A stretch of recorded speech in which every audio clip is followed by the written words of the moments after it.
Under the boundless sky the heavens were clear as washed blue. Upon the earth stretched dozens of one-acre plots of farmland. Rice, wheat, corn, and sorghum all ripened in the same season. Soybeans, red beans, mung beans, and peas bore pods more numerous than their own leaves. Apples, oranges, grapes, and peaches hung heavy from the branches. Beyond these countless vegetables and fruit trees, each occupied their own separate plot of land. Beside the field stood a farmhouse and a pond. Yet what truly drew the eye were the 20-odd plots of land on the right, where each plot held a single solitary tree. One tree resembled a cow, its four trunk-like legs supporting a single canopy, and even its leaves were shaped like cattle. The fruits hanging from it were all tiny cow-shaped fruits as well. Another tree was shaped like a cat, another like a dog, another like an ant, another like a locust, another like a dragonfly. There were also beetles, mantises, earthworms, spiders, sea turtles, octopuses, starfish, billfish, and snakes, as well as sea cucumbers, salamanders, geckos, zebrafish, cuttlefish, sponges. Every creature with regenerative abilities or unique traits that could be gathered. Beneath the cat tree stood a young boy looking up at the fruits with a face full of anticipation. Almost there. Almost there. The 1-minute countdown begins now. 59, 58, 57. 3, 2, 1. In an instant the cat-shaped fruits, which had been an ordinary flesh color, transformed into lifelike raccoon cats.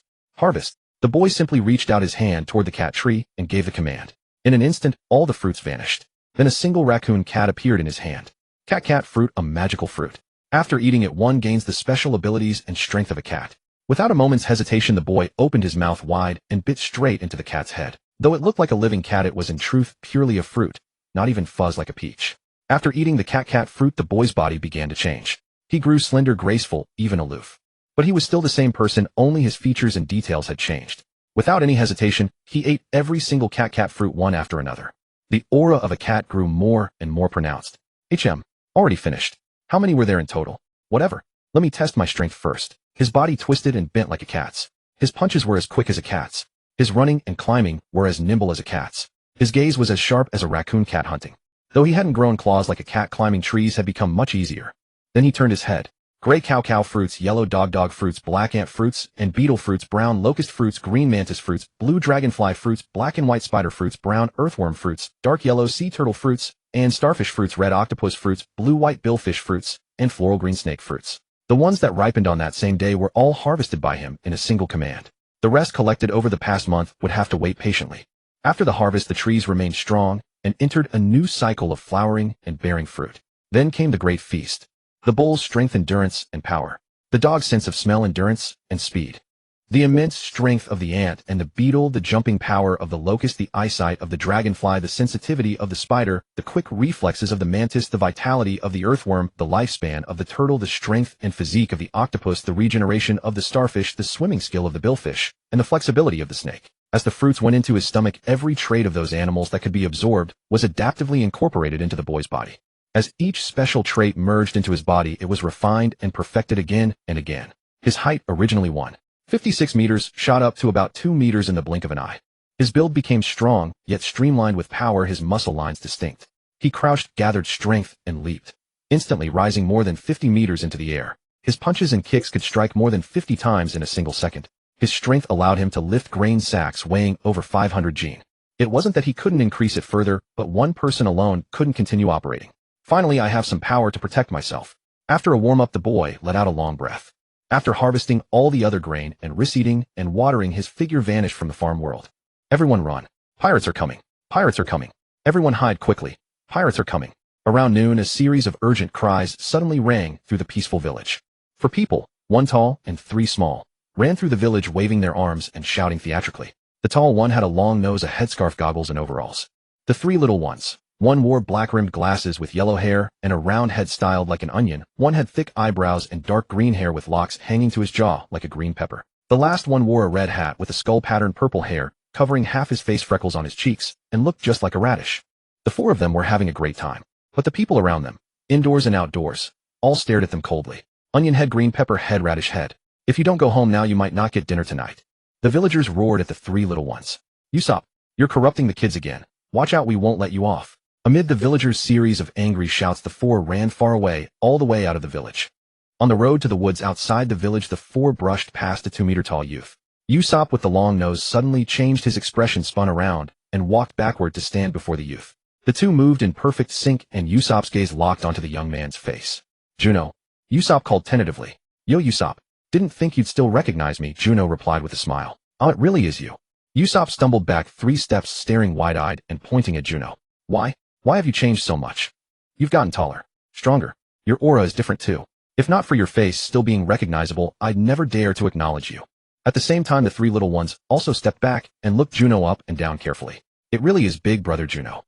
Radish Head was the first to confirm, his face full of surprise. Why did Big Brother Juno suddenly get so tall? Green Pepper Head asked, equally astonished. Hey, if you keep yearning for something, the echo will surely come. This is the echo the wondrous sea has given me. If you keep shouting like this every day, one day those cruel pirates will answer your call. When the time comes, the whole village will be in trouble, Juno said. After speaking, he patted Usopp on the shoulder and continued walking toward the village. Juno, surname Zhu, given name Nua. Nua as in a promise worth 1,000 gold. A transmigrator. He had been rescued by Usopp from the coastline and had lived in Syrup Village for nearly 2 years. His golden finger was a world-class farm. Inside the farm world, he could freely reclaim land and plant crops. Ordinary annual plants and ever-bearing fruits and vegetables took just 1 day to ripen. All operations were like playing a game. 1 click and everything was done, extremely convenient. Originally in this dangerous world, he had thought he would live out his life peacefully in Syrup Village. A little over a month ago, he had discovered something incredible. The farm world could grow not only plants, even animals and insects could be planted. Or rather, what the farm world could grow was life itself, not limited to plants or animals. The discovery began when he brought a cow into the farm world. Farm. Which farm game didn't have a pasture? In nearly 2 years, staple grains and vegetables had achieved self-sufficiency. The next step would be achieving meat self-sufficiency. But when he traded grain for a cow and brought it into the farm world to raise it, he accidentally planted the cow instead of pasture grass. 1 moment of carelessness, and what had been planted turned out to be the cow itself. The cow had planted itself. When he saw the sapling of the cow fruit tree growing strong, he planted every distinctive animal and insect he could bring back alive. Each species could only occupy 1 plot, and each plot could only grow 1 tree. But he had planted many species. After planting, there was a long 30-day wait. During those 30 days, he was constantly anxious, afraid his expectations would come to nothing. He knew exactly what kind of world the pirate world was. Anyone with common sense would never hold illusions about it. Beneath the righteous-seeming adventure, beneath the dreams of passion and adventure, lay a world where man-eating man was commonplace. The 1,000+ years since the dawn of the era were like a barbaric age devoid of civilization. Its cruelty was no less than the 2 Jin and northern southern dynasties, where people were placed on tables as dishes, or the Xiaoshang periods where villages offered up their own people in sacrifice. When he saw Usopp and realized he was in Syrup Village, Juno was briefly flustered but quickly calmed down. Looking across the whole manga, Syrup Village was the safest place among all the islands and villages that appeared in the story. Usopp grew up without ever being raided by pirates for over a decade. The villagers' impression of pirates was probably only Shanks and Usopp. Although Kuro of the 100 Plans had hidden himself in the home of Kaya, the only rich girl on the island, for several years, the entire Black Cat pirates had been stopped at the shore by the Straw Hat crew. The villagers never even knew pirates had landed. After the Straw Hat crew, Syrup Village continued to enjoy peace. So as long as he avoided the Kaya estate and lived like an ordinary villager, he could survive the early stages, ensure sufficient food, nutrition, and energy, train hard, and survive the middle stage. In the later stage, the story should be over. Any village connected to the protagonist's crew would have a good ending. At most, he could search the nearby areas for a devil fruit if possible. That was the only shortcut. That had been his original plan. And now he was going to make plans for himself. If animals could be planted, could people be planted? If plant seeds could be planted, could devil fruits be planted? As everyone knew, the enemies the Straw Hat crew encountered were of the highest quality. As long as he followed them and picked up the leftovers, planting those fellows in the ground, how amazing would the fruits that grew be? It was almost too much to imagine. With a smile on his face, Juno went to the tailor shop in the village and bought a new set of well-fitted clothes on credit. Then he went to the blacksmith shop and picked up his 2 custom-made horizontal blades.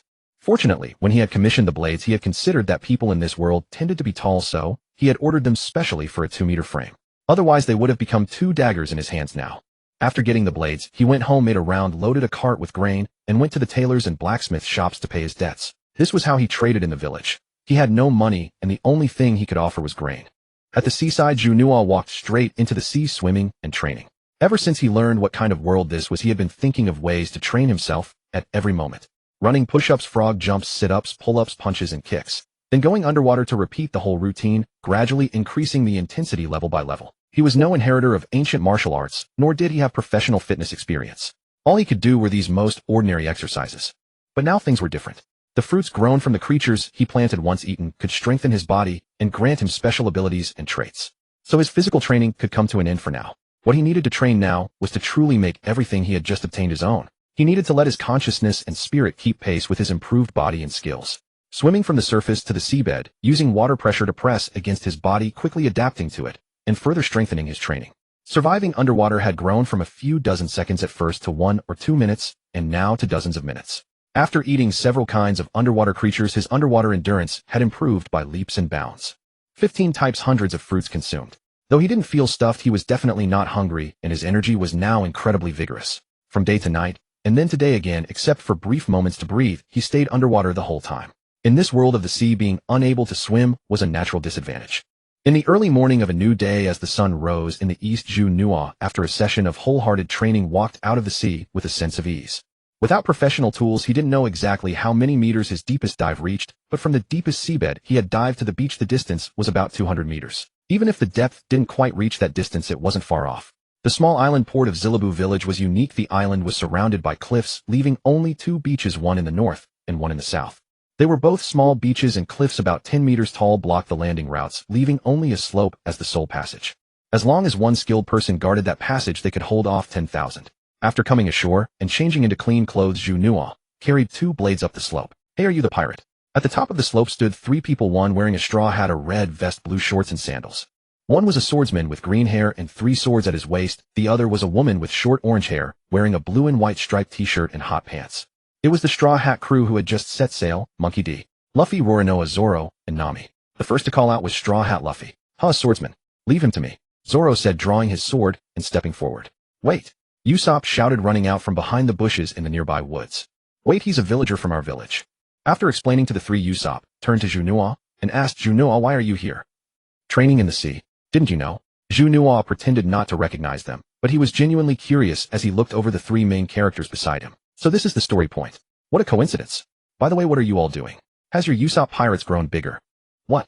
They're not pirates," Luffy said, looking deflated beside them. "I'll forget that for now. Juno, how long have you been here? Did you see any pirate ship in the sea?"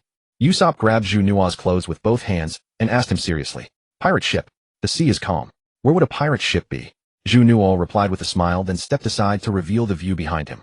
"Great. They haven't arrived yet. Juno, since you're here, I have to tell you something.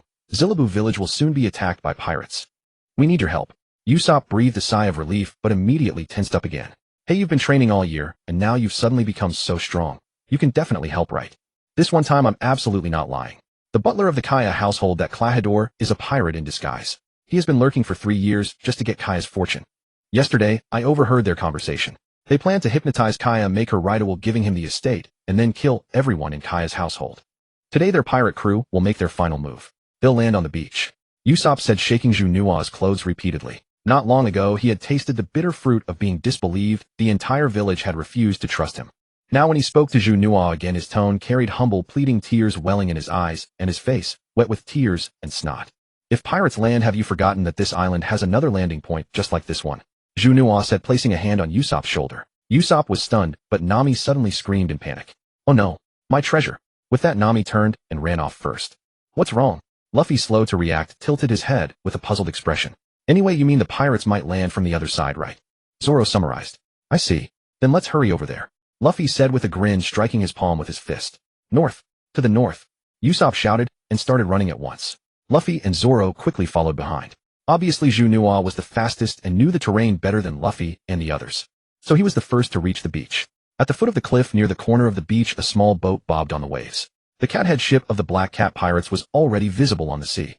From a height of over 10 meters, Juno leaped down and landed beside the small boat. Using the boat as cover, he prepared to ambush the pirates. Soon Nami was the second to arrive. "Great. The pirates haven't landed yet, and the treasure is still here. We need to get the boat away quickly." The voice came from the boat. Juno also jumped aboard. The sudden footsteps startled Nami into a scream. She turned and saw Juno at the cabin entrance. "Hey, you're Juno, right? You'll protect me until my friends get here, won't you?" Nami stood in front of the treasure bundle, pretending to be coy, trying to distract Juno. "When the pirates come ashore, they'll definitely be drawn to this boat of yours, and send someone over to check it. Then I'll use this boat to hunt those pirates. It might get rather dirty on your ship. Mind if I make a mess?" Juno was unmoved and simply stated his plan. "And no, go ahead and use it." Seeing that her act didn't work, Nami felt awkward and answered with a dry laugh. Then at the top of the slope, Luffy and Usopp arrived one after another. The Black Cat pirate ship was now close at hand. Zoro, however, was still on his way. On the deck of the pirate ship at sea, the members of the Black Cat pirates were still cheering for the big operation and for soon meeting their boss. A man standing on the bow pointed toward the beach and shouted, "Hey look, isn't someone standing on the shore?" The lookout on the crow's nest raised his telescope. In his view, a young man in a straw hat stood with his arms crossed, meeting his gaze directly. "Vice Captain, has the captain's plan been leaked? There are people on the shore watching us as if they're waiting for us." Wearing a top hat, heart-shaped sunglasses, and a beard wrapped like a pharaoh, as he walked onto the deck, took the telescope from a subordinate, and looked over. The familiar face of the straw hat boy came into view. "It's that guy. He's not dead."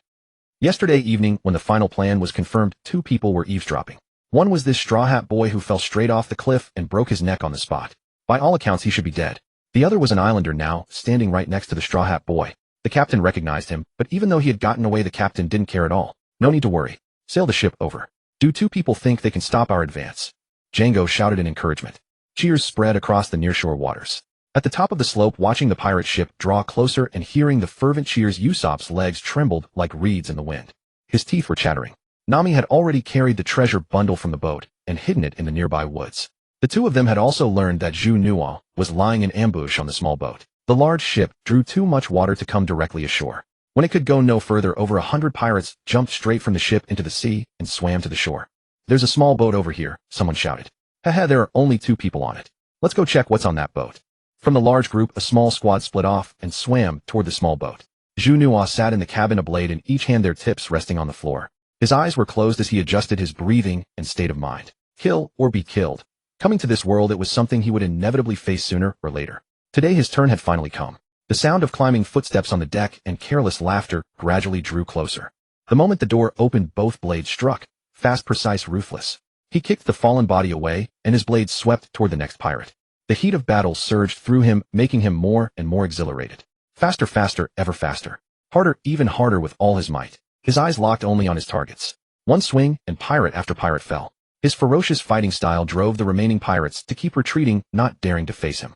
In their panic, the pirate minions could not escape Juno. The entire squad of about a dozen pirates was taken down, none left standing. The battle left the deck in disarray. With no enemies left, Juno vanished from the boat in a flash. In the farm world, by the only pond, Juno lay directly on the bank and plunged his head into the water, drinking greedily. Just like every farm space, a spirit spring was a standard fixture. After drinking a large amount of the spirit spring water, he gradually calmed down. It was as refreshing as ice soda on a hot summer day. Once calm, he returned to the outside world. The pirates on the small boat had been dealt with, but the main pirate force was still attacking. Juno leaped onto the beach and, holding a blade in each hand, walked step by step toward the pirates. On the slope, Luffy, wielding his gum-gum fistwork, sent punches raining down like a storm. Truly, one man held the pass against 10,000. Usopp, hiding in the nearby woods, rained explosive and burning pellets from his slingshot to cover Luffy from afar. Zoro, meanwhile, was still on his way. At the foot of the slope, Django and the Cat brothers, the officers of the Black Cat Pirates, loitered unhurriedly at the rear. Seeing that the grunts could not break past the rubber man's defense atop the slope, the Cat brothers, one stout, one lean, quickened their stride and crossed from the beach onto the slope. Only Django lingered at the back. "Who's there?" The beach was small. By the time Django noticed him and barked the question, Juno had already plunged into the last knot of pirate underlings. His gaze locked on the enemy's throats, his twin blades parrying with one and thrusting with the other feet, sliding he wove through the pirate mob. He had never received formal instruction. To Juno, the only object of battle was to kill the enemy. That alone could guarantee his own survival. Especially in this kind of world. Aside from ordinary people and small-time thugs, anyone with any reputation could not be beaten to death, no matter how hard you fought. It was the very opposite of plot-mandated death, plot-mandated survival. If the plot demanded it, a character had to live, and live they would. That was troublesome. All too easy to be capsized in a ditch. Thus, once he set his mind to battle, it could only be a fight to the death. Juno's fighting style was simple in the extreme, almost following raw instinct. Strike the enemy's vital points with greater force and greater speed. When needed, he parried and evaded incoming attacks. That was all he understood of combat. In battle, Juno had no desire to exchange words with anyone. Whatever he did with absolute focus. Only with focus could he do better and reduce errors. "Well, whoever you are, since you've already marked yourself as an enemy, I'll just have to take you down too." "Hey, look at me," Django said, taking out his hypnotic chakram. "When I count 1, 2, Django, your strength will be magnified tenfold. 1, 2, Django. Roar." The dozen-odd pirates nearest him at the back of the column suddenly went red-eyed. Their bodies visibly swelled, instantly becoming stronger and more savage. "Kill." Howling and shrieking, the pack charged at Juno. Atop the slope, Luffy noticed the battle below and let out a sudden snicker. "Damn monster, die. No, don't hit me. I don't want to fight you either. They forced me into this." The Cat brothers, one fat and one thin, came charging. The stout one barreled blindly forward, while the lean one cowered behind him, wailing with snot and tears playing at being terrified. Luffy's rubber fist sent the fat one flying, but the thin one suddenly struck, leaving deep, bloody scratches across Luffy's body with the claws on his hands. Whoa, are you going to fight or not? If you're afraid, just go sit out. Luffy gave a pained yelp and kept retreating before the lean cat brothers' attacks, without striking back, only because the man had tearfully claimed he did not want to fight. Seeing this, the lean cat brother smiled treacherously and continued his pitiful act. Please just let me hit you once. If I can't, they'll kill me. Save me. No. Luffy refused flatly. Although he was innocent and kind-hearted, he still knew right from wrong, and knew what must never be done. Looks like I'll have to knock you out first. Gum Gum Gatling. His fists fired like a machine gun, a curtain of blows that slammed the lean cat brother into the stone wall. On the rock ledge, the pirates could not charge onto the platform. Usopp played to his advantage to the fullest, one slingshot, a flood of ammunition. Explosive burning smoke stench. He fired it all in one relentless salvo. This left the pirates on the midsection overwhelmed. They could neither continue their charge nor fall back. I never thought Juno was this formidable. Standing at the high point of the cliff edge, Usopp could clearly see both battlefields above and below the slope. His powerful companions made him unafraid. At least his body no longer trembled, and he could fight in earnest. At the foot of the slope, a dozen frenzied, hypnotized pirates closed around him in an instant. He blocked a steel blade arcing toward him with one sword, but when the other bit into a pirate, it was caught by the enemy. In that split-second delay, a sword slashed his back from behind. A searing pain shot straight into his nerves. For an instant, Juno's body seemed to be replenished and galvanized by some force. He exploded in strength, his legs springing with maximum power. Once he broke out of the encirclement, his figure was like a gust of wind darting back and forth among the pirates. Wherever his blades passed, severed limbs and broken bodies littered the ground. On the beach, only dozens of small craters remained like the aftermath of explosions. His ferocious gaze locked onto Django. Django broke into a sweat in an instant and began backing away involuntarily. Wind. Juno burst into another charge, flying straight at Django with a whistle of displaced air. His twin blades sank into the man's abdomen and carried him into the farm world. Plowing, planting, watering, a one-stop process. In the blink of an eye, a mushroom-shaped sprout pushed up from the soil. Django's hypnotic power came from a special mushroom he had eaten in his youth. The thing wrapped around his chin was not a beard, it was a mushroom that had grown out of him after he ate it. Clearly, this mushroom was not only hallucinogenic and hypnotic, but also possessed tremendous vitality. Back on the beach, once he relaxed, the slash on his back began to itch. As expected, this was a sign of the wound healing.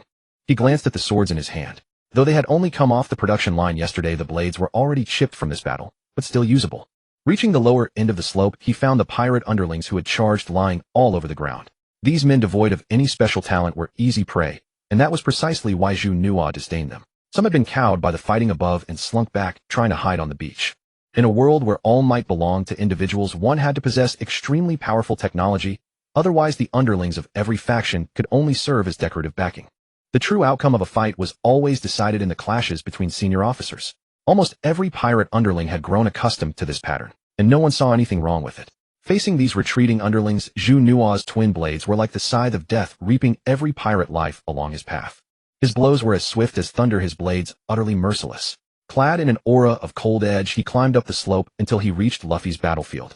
Of the cat brothers, the lean one had been knocked senseless. The fat one, face smeared with blood, remained stubbornly on his feet.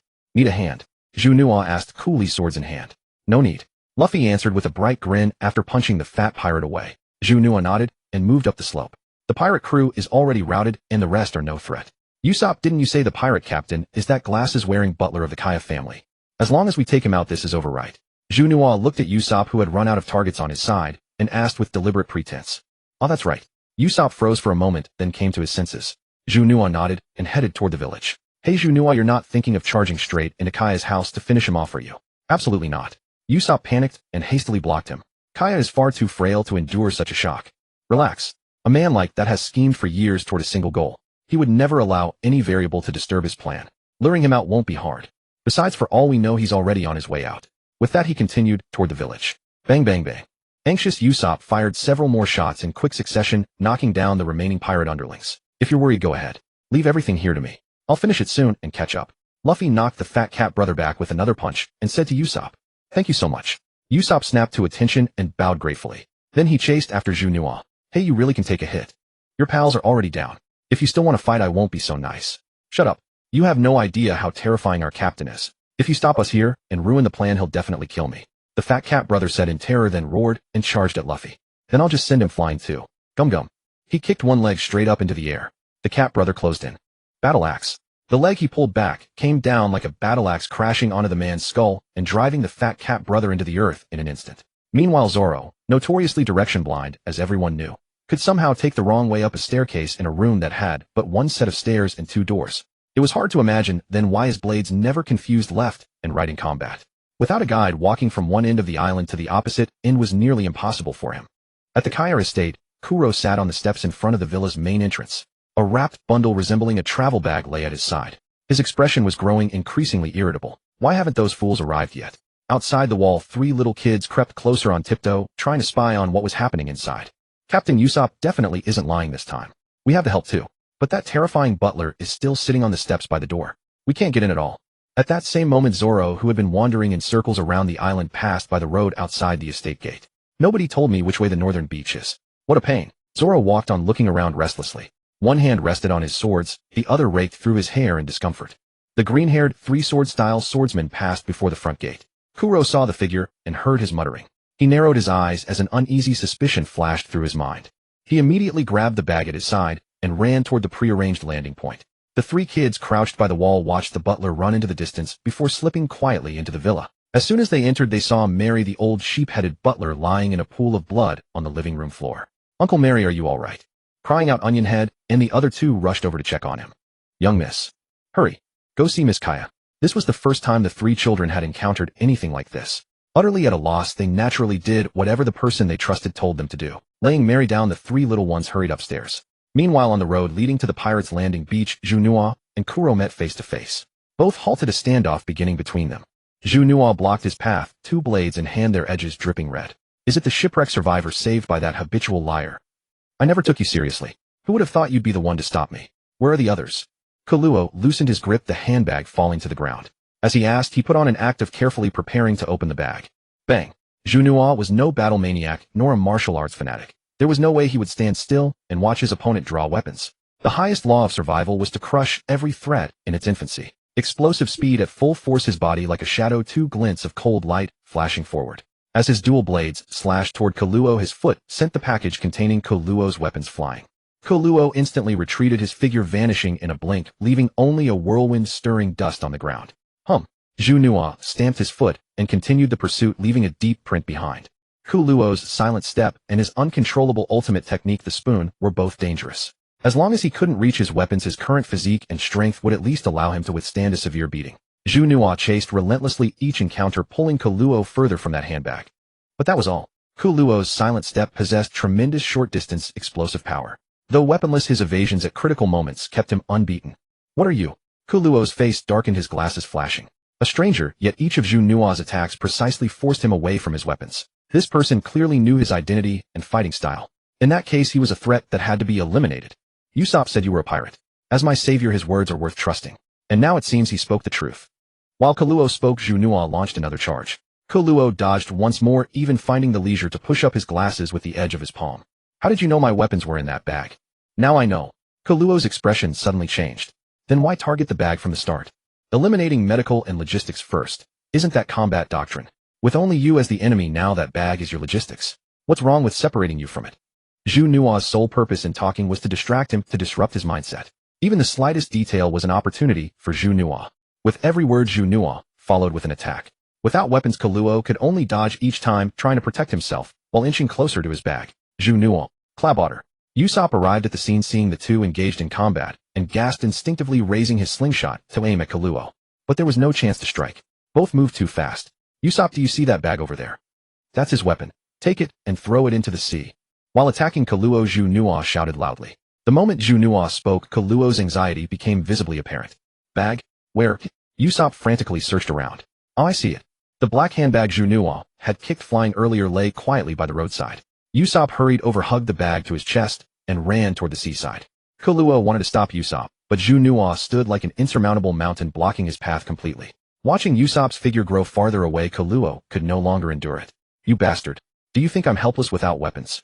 Roaring, he grabbed both of Juno's wrists, attempting to seize his blades. In that instant, Juno leapt with both feet against Kuluo's chest. A powerful kick, and as he broke free, Kuluo's nails left clear blood marks on his wrists. He landed, spun around, and spotted Kuluo pursuing Usopp, then gave chase. The wounds on his wrists healed rapidly. Bang! Stamping the ground with explosive force, he closed the distance rapidly, his blade aimed straight at Kuluo's back. "Ah, don't chase me." Usopp ran ahead, clutching the handbag, the pursuers behind growing closer, his panic mounting, yet he held onto the bag with everything, he had never letting go. Kuluo's short-range bursts were fast, but Juno's long-distance pursuit was his domain. Hundreds of meters were covered in an instant. Dual blades crossed. Kuluo seemed to have eyes in the back of his head. His body dropped instantly, the crossing blades whistling overhead, his legs kicking backward in one motion, striking both of Juno's knees. Using the force, Juno launched himself into the air, swinging his blades in a spin. The edge finally found Kuluo's body, slicing a horizontal wound across his abdomen. His flesh was tough and taut, the blade cutting and felt like striking some extremely resilient material. Not as hard as steel, but far from ordinary flesh. The blade nearly got caught in the flesh, requiring force to extract. A series of rolls, and Kuluo broke from combat, resuming his pursuit of Usopp. "I'll help. Someone save me." Usopp was utterly terrified, face up to the sky, tears and snot streaming down his face. "Get down. Goma Goma, no pistol." A fist came from in front of Usopp, using his body as cover. The pursuers behind had no idea what had happened. Usopp instinctively crouched. Luffy's rubber fist slammed directly into Kuluo's face, sending him flying backward. Juno, closing in from behind, gave him no time to react. Two blades pierced through his body from both sides of his waist. "Hey, this pirate captain should be taken down by me." Luffy ran over, seeing Juno's dual blades pierce his opponent and pin him to the ground, immediately pointing accusingly at Juno. "This is a village defense battle. For these pirates, whoever gets the chance takes them down. No matter the cost, protecting the village is what matters most." As Juno spoke, he punched Kuluo in the head again. Knowing Juno was right, he had no rebuttal. Only crossing his arms, scrunched up, turning sideways to sulk. "I'll handle this guy, you all carry on." With that, Juno broke his limbs and dragged Kuluo toward the seaside like a dead dog. Halfway there, after confirming no one was around, he brought the person directly into the farm world. Next came a very important test. Would the tree cultivated from him bear fruit containing the target's abilities? Regarding physical conditioning, consuming fruits from trees grown by these formidable beasts each day would steadily enhance his capabilities. But techniques and skills were a different matter. Clearing, planting, watering. He made another round around the farm, harvesting everything ready and replanting. These ordinary animal fruit trees had a 30-day growth period, and once mature, could be harvested once daily. However, the daily yield plummeted dramatically to just one fruit per day. Of course, averaged over time, it wasn't really a decline. Before, during those initial 30 days, it was roughly one fruit per day anyway. It was simply that during the growth phase, everything accumulated together. Now it could only be called a return to normal. Cat fruit, ox fruit, earthworm fruit, starfish fruit. Fruits eaten once yesterday, eaten again today. As for the newly planted Zhang and Kuluo, their growth period was also 30 days, with the countdown clearly marked. After Juno hauled Kuro away, Zoro and the three little ones arrived with Kaya. "Kaya, why are you here? Are you all right?" Seeing the frail Kaya at the scene, Usopp dropped the bundle in his arms and hurried to her side in concern. "Captain, that steward Clahador is absolutely vicious. He nearly killed old Mary. He even trampled and destroyed the gifts Kaya had prepared for him. He even slipped Kaya some sleeping pills." Onion, pepper, and carrot each chimed in one after another. "Zoro, where did you run off to? It's all your fault. By the time you came back, the fight was over, and the pirate captain had already been beaten by someone else." Luffy patted Zoro's shoulder with a look of disdain. "What's that got to do with me? Who told you all not to make clear which way I was supposed to go?" At that, Zoro grew angry too, and roared at Luffy as if a gale were tearing from his throat, flipping Luffy's straw hat and sending his hair standing on end. "The swordsman seems to have something wrong with his head. Even if you point him in the right direction, he'll veer off on his own before he's taken 10 steps, Carrot whispered to Usopp. "Everyone, could you tell me where Clahador is? There's something I'd like to ask him." First, Kaya calmed Usopp down, then she stepped forward and asked the group. "Well, Kaya, after Clahador was defeated, Juno took him to the shore. He's probably been disposed of by now." Usopp said awkwardly. He hadn't expected Kaya to still want to see that pirate steward. Afterward, the group hurried to the coast as fast as they could. On the slope, the ravaged battlefield bore witness to the cruelty of the fight. Earth and rock were shattered, flesh and blood strewn everywhere. The barely living wailed in pain, and the hot, rank stench of gore filled the air. The instant they arrived, Kaya and the three little ones went pale, their faces bloodless. "Do you think it's cruel, eh?" Juno emerged from the woods. "We were lucky today. Kind-hearted people lent a hand, so it's the pirates lying on the ground, bleeding and screaming. Without them, you and the whole village would be the ones lying dead with unclosed eyes." As he spoke, Juno walked to the cliff and looked down at the blood-soaked ground. "Hey Juno, that may be true, but you don't have to say it so bluntly," Usopp said. Seeing Kaya's face grow even worse, he quickly went to Juno's side to smooth things over. Down on the beach, the orange-haired girl was carrying treasure and supplies off the Black Cat pirate's ship bag by bag. "Mister Juno, I still want to ask Clahador one thing," Kaya said with a solemn expression. "Then there's no helping it. I've already buried him at sea. There's no telling where the waves have carried him by now." Juno shrugged and spread his hands as if to say he could do nothing. An undercover pirate captain shouldn't be worth so much worry. It's not as if he's holding your entire fortune in his hands, is it? Hey, say it a little more politely. Usopp thumped Juno hard on the back. I'm sorry for all the trouble.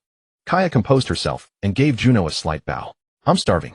I haven't eaten since last night, and after that fight, I'm even hungrier. Luffy immediately collapsed to the ground, clutching his stomach weak and limp.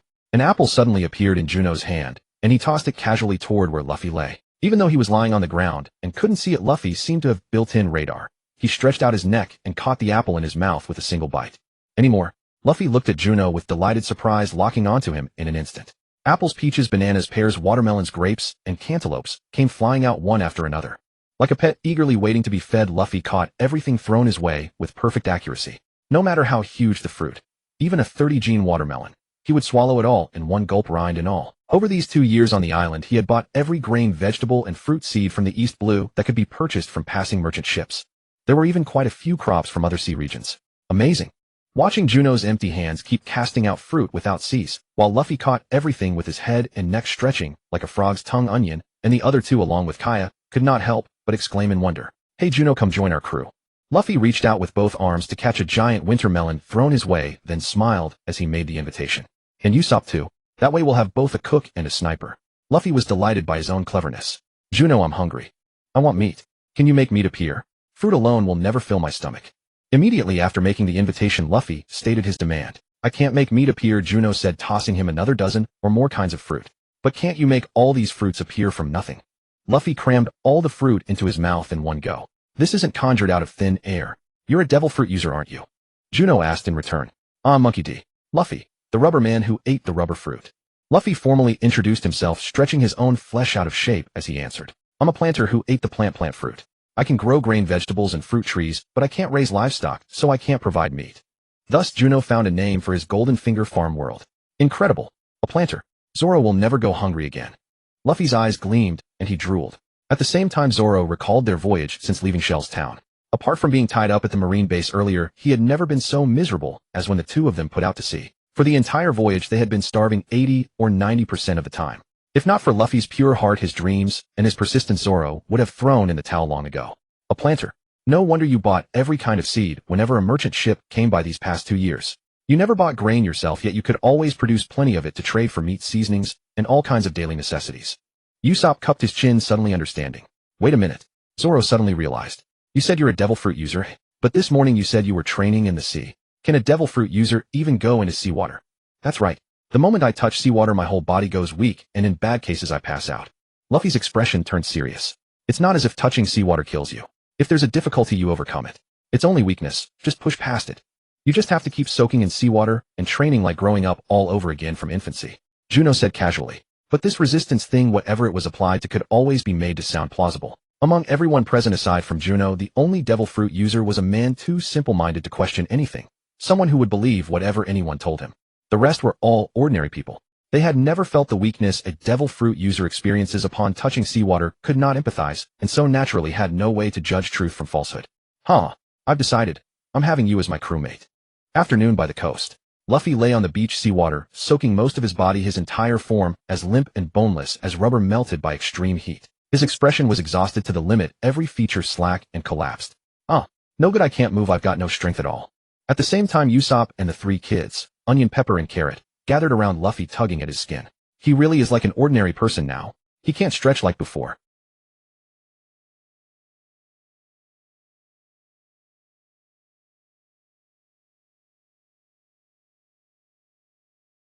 Zoro stood on the beach, swinging his blades in practice strokes with both hands.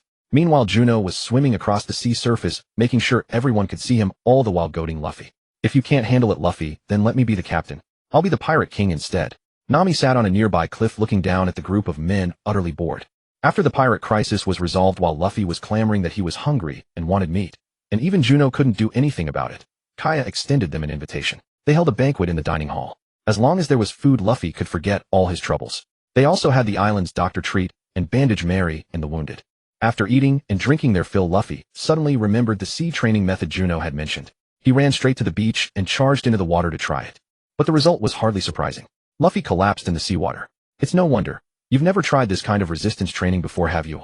I've trained continuously for over a decade to achieve what I have today. Since no one could prove or refute it, Juno simply bragged as much as he pleased. When all was said and done, his golden finger in this world system was also a devil fruit ability. As a devil fruit user, the fact that he could move about in the sea was proof enough. The next day, still at the same coastline, a small, fast, single-masted sloop with a sheep figurehead central stern rudder and an auxiliary triangular aft sail was moored at the shore. Kaya and Mary, who had insisted on coming, stood nearby smiling.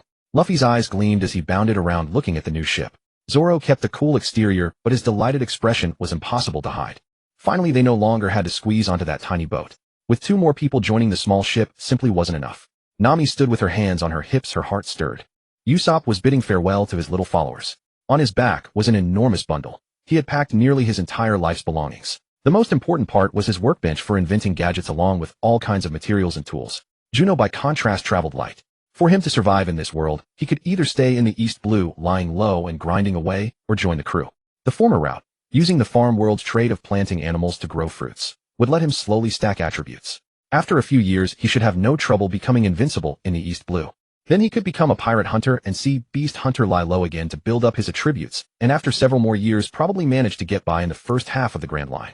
But by then the plot would probably already have run its course. The only advantage was safety. As long as he didn't get caught up in a world-shaking upheaval, it was perfectly safe. He could move forward step by step, living as a steady, calculating wanderer. As for sailing with the crew, although dangerous, it wasn't unbearable. And the benefits were plenty. First, he could obtain the world's top-tier resources in the shortest amount of time. All sorts of devil fruit users, superhuman physiques, extraordinary bloodlines, and monstrous talents. Anything he got his hands on was a gain. Most importantly, he could slip back into the farm world at any moment. That basically secured his position where he never had to fear being beaten to death. This ship was designed by me and built to my specifications. Though the style is a bit old-fashioned, its functions and performance are complete in every regard. It has never even touched the water since it was completed. I have nothing else to offer as thanks, so please, accept this ship. I've stocked enough provisions aboard to last you all for some time. At least until you reach the next island. I hope. Mary said this somewhat bashfully. Although he hadn't directly witnessed the scene yesterday, he had heard about it from the servants. That Straw Hat Kid had an appetite that could down 100 servings in a single meal. Even a full warehouse of provisions might not last them more than a few meals. Thanks, Uncle Sheep is such a good man, Luffy said with a grin. But even as he spoke, his arms stretched out, grabbed the ship's rail, and propelled them aboard. The moment he got aboard, Luffy ran all over the ship, cheering and exploring. The others also climbed up the rope ladder lowered from the side. Usopp, boss. Onion, Pepper, and Carrot trotted forward into the seawater, waving and calling. Little guys, go on back home. By the time you next hear word of me, I'll already be a brave warrior of the sea. Usopp leaned over the ship's rail, waving back in response. Usopp, and all of you, may your martial fortunes prosper. Kaya clasped her hands together in a prayer. Juno walked around the ship, peering here and patting there, and for a moment a wave of emotion washed over him. Who could have imagined that this very ship, after sailing for a few months, would develop a ship spirit? And not just any spirit, but the highest legendary kind, one that could come out by itself to repair the hull and stubbornly keep a battered ship sailing. It could even take the initiative to communicate with people, have itself repaired, and then, as if equipped with autopilot, sail off to rescue someone. This was nothing short of an artifact spirit. Moreover, it was an artifact spirit with its own consciousness. He just wondered whether such a thing could be transferred out. If not, could it be planted and grown? For a moment, Juno gripped the mainmast, his gaze going distant as his thoughts scattered. Brothers, we set sail. A loud shout snapped Juno awake, while Luffy sat atop the figurehead at the bow, raising a hand to the sky. Zoro weighed anchor, Nami took the helm, and Usopp handled the aft sail at the stern. The Going Merry, driven by the wind, began to turn little by little. Juno got anything to eat. Suddenly a head popped right in front of Juno. He casually tossed an apple upward, and Luffy tilted his head back and caught it in his mouth. In the captain's quarters, Nami spread a sea chart out on the table, a cunning smile curling across her face. Hee, with these people protecting me, Wunon's treasure is as good as mine. With this treasure, it should be enough, right? Nami muttered to herself, her hands propped on the table, unconsciously gripping hard enough to crumple the chart. Once they got underway, Usopp claimed a room, set up his workbench, and began preparing ammunition. Much of the ammunition he had saved up was spent in yesterday's battle. To avoid scrambling in the heat of future fights, he had to prepare everything in advance. Zoro climbed up to the crow's nest atop the mast, staring blankly ahead. At the bow, Luffy sat on the figurehead, looking forward with anticipation, while Juno gazed at the sea surface. What are you looking at? Luffy was a lively person, and the thing he could not endure most was someone beside him staying silent. I was thinking whether I could dive into the sea, catch some sea beasts, and plant them as seeds. Huh. Luffy suddenly grew excited, his eyes blazing. Can they grow meat? No, what grows out is still fruit, just like this. Juno produced an octopus fruit the size of a wash basin. Luffy swallowed it in one gulp and savored it carefully. It tastes a bit like octopus, but it's not like eating meat. It's like eating fruit. Octopus-flavored fruit. Juno kept watching him, wanting to see whether eating the fruit would cause any change. Clearly this ordinary octopus wasn't enough to grant noticeable benefits to Luffy, who was already strong enough. There was no reaction from his body. Anymore? Luffy asked with a toothy grin. A fruit grown from an animal. Each tree bears only one fruit, and each type of animal can only be planted into one tree. As he explained, Juno handed Luffy an ordinary apple. Zoro. Then he looked up at Zoro on the mast, called out, and tossed him a watermelon. The instant he snapped back to focus, Zoro drew a sword and pared off the rind. As he sliced, the watermelon came flying toward him and finally landed right in his hand. He gave Nami grapes and Usopp a dragon fruit, and then left a great pile of all sorts of ordinary fruits on the kitchen table. I've put all the fruit in the kitchen. Anyone who wants some can just go grab it. Juno called from the kitchen doorway. Thanks. Nami smiled sweetly. Zoro and Usopp merely replied with a simple, oh. Then a figure like a red rat dashed into the kitchen and, planting itself in front of the fruit pile, began stuffing itself ravenously. I've decided, let's go into the sea, catch all the big fish in the ocean and plant them into fruit trees. Luffy said to Juno at the kitchen doorway while wolfing down food. He only understood the simplest truth: the more edible things the better. A tree bearing only one fruit was no problem. As long as he planted more trees, the fruits would naturally be plenty. The sea is a treasure trove. Many species that were dangerous creatures in the original world are at the bottom of the food chain here. In fact, these ordinary creatures are so abundant throughout the ocean that they no longer count as specialties. Because in this world where sea kings exist, even ferocious representatives like orcas and great white sharks are prey for ordinary fishermen to catch, forming the bottom rung of the ocean's food chain, just like sardines. By contrast, the targets fit for the strong were naturally the various sea beasts and even the sea kings. Jellyfish, electric eels, great white sharks, orcas, blue whales, swordfish, tuna, peacock, shrimp, stone crabs. Whenever Juno encountered any distinctive sea creature he could find, he would not let it go. Although his combat power in the water was not as great as on land, the accumulation of the previous month gave him a large supply of animal fruits to eat every day. Though the various fish could not offer him many trait bonuses, every single one strengthened his swimming ability and underwater mobility. As a result, whenever he encountered something in the sea that he had never seen before, he would knock it out, catch it, and plant it regardless of whether it was special. Small gains add up, and there will surely come a day when quantity turns into quality. No matter the size, any non-plant life planted into the ground needs a growth period of 1 month. This waiting period was the hardest to endure. Watching Juno freely chase fish and shrimp in the sea every day, Luffy was the most miserable of all. So Usopp made him a harness and hung him over the side of the ship, soaking him in the sea. The moment his body was immersed in the water, Luffy lost all mobility, leaving the rope to drag him drifting through the sea. With Juno hunting around the ship, there was no need to worry about Luffy being treated as bait and devoured by a big fish or sea beast. After 3 days of sailing, all the food prepared on the ship was completely eaten.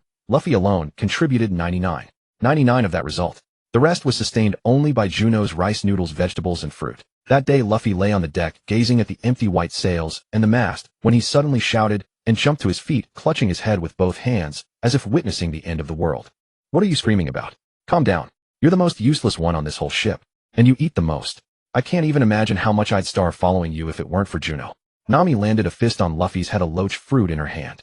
Zoro and Usopp beside her each ate a mantis fruit and a dragonfly fruit respectively, nodding in agreement. The fruits in their hands had all been specially chosen by Juno. The loach was known as a living barometer, the mantis offered blade arm capabilities, and the dragonfly enhanced vision. Each was a relatively more suitable boost for its user. Since they were already crewmates on the same ship, he would need their help in the future. Giving them fruits that no longer provided him much improvement was in a way an investment. There's one very important thing we haven't done yet. The Jolly Roger. The Jolly Roger. We're a pirate crew, yet our ship doesn't even have a pirate flag. Luffy stood beneath the mast, slapping it and shouting. So what? There's no paint or cloth on the ship. We've already sailed this far, there's no time to go back. Nami spread her hands in a helpless gesture. Mary had given them the ship and helped prepare supplies. Those were necessities for the voyage. But who would have thought to include paint and cloth for making a pirate flag? All right, it's decided. Head for the nearest island. Navigator, adjust our course. Full of energy, Luffy declared this to no one in particular, then appeared at the bow in an instant, standing atop the sheep figurehead and pointing forward. Sigh. Nami looked around. Juno shrugged and spread his hands. The other two turned away, pretending not to hear. With no other choice, she could only resign herself to fate. Trim the sails. Port the helm.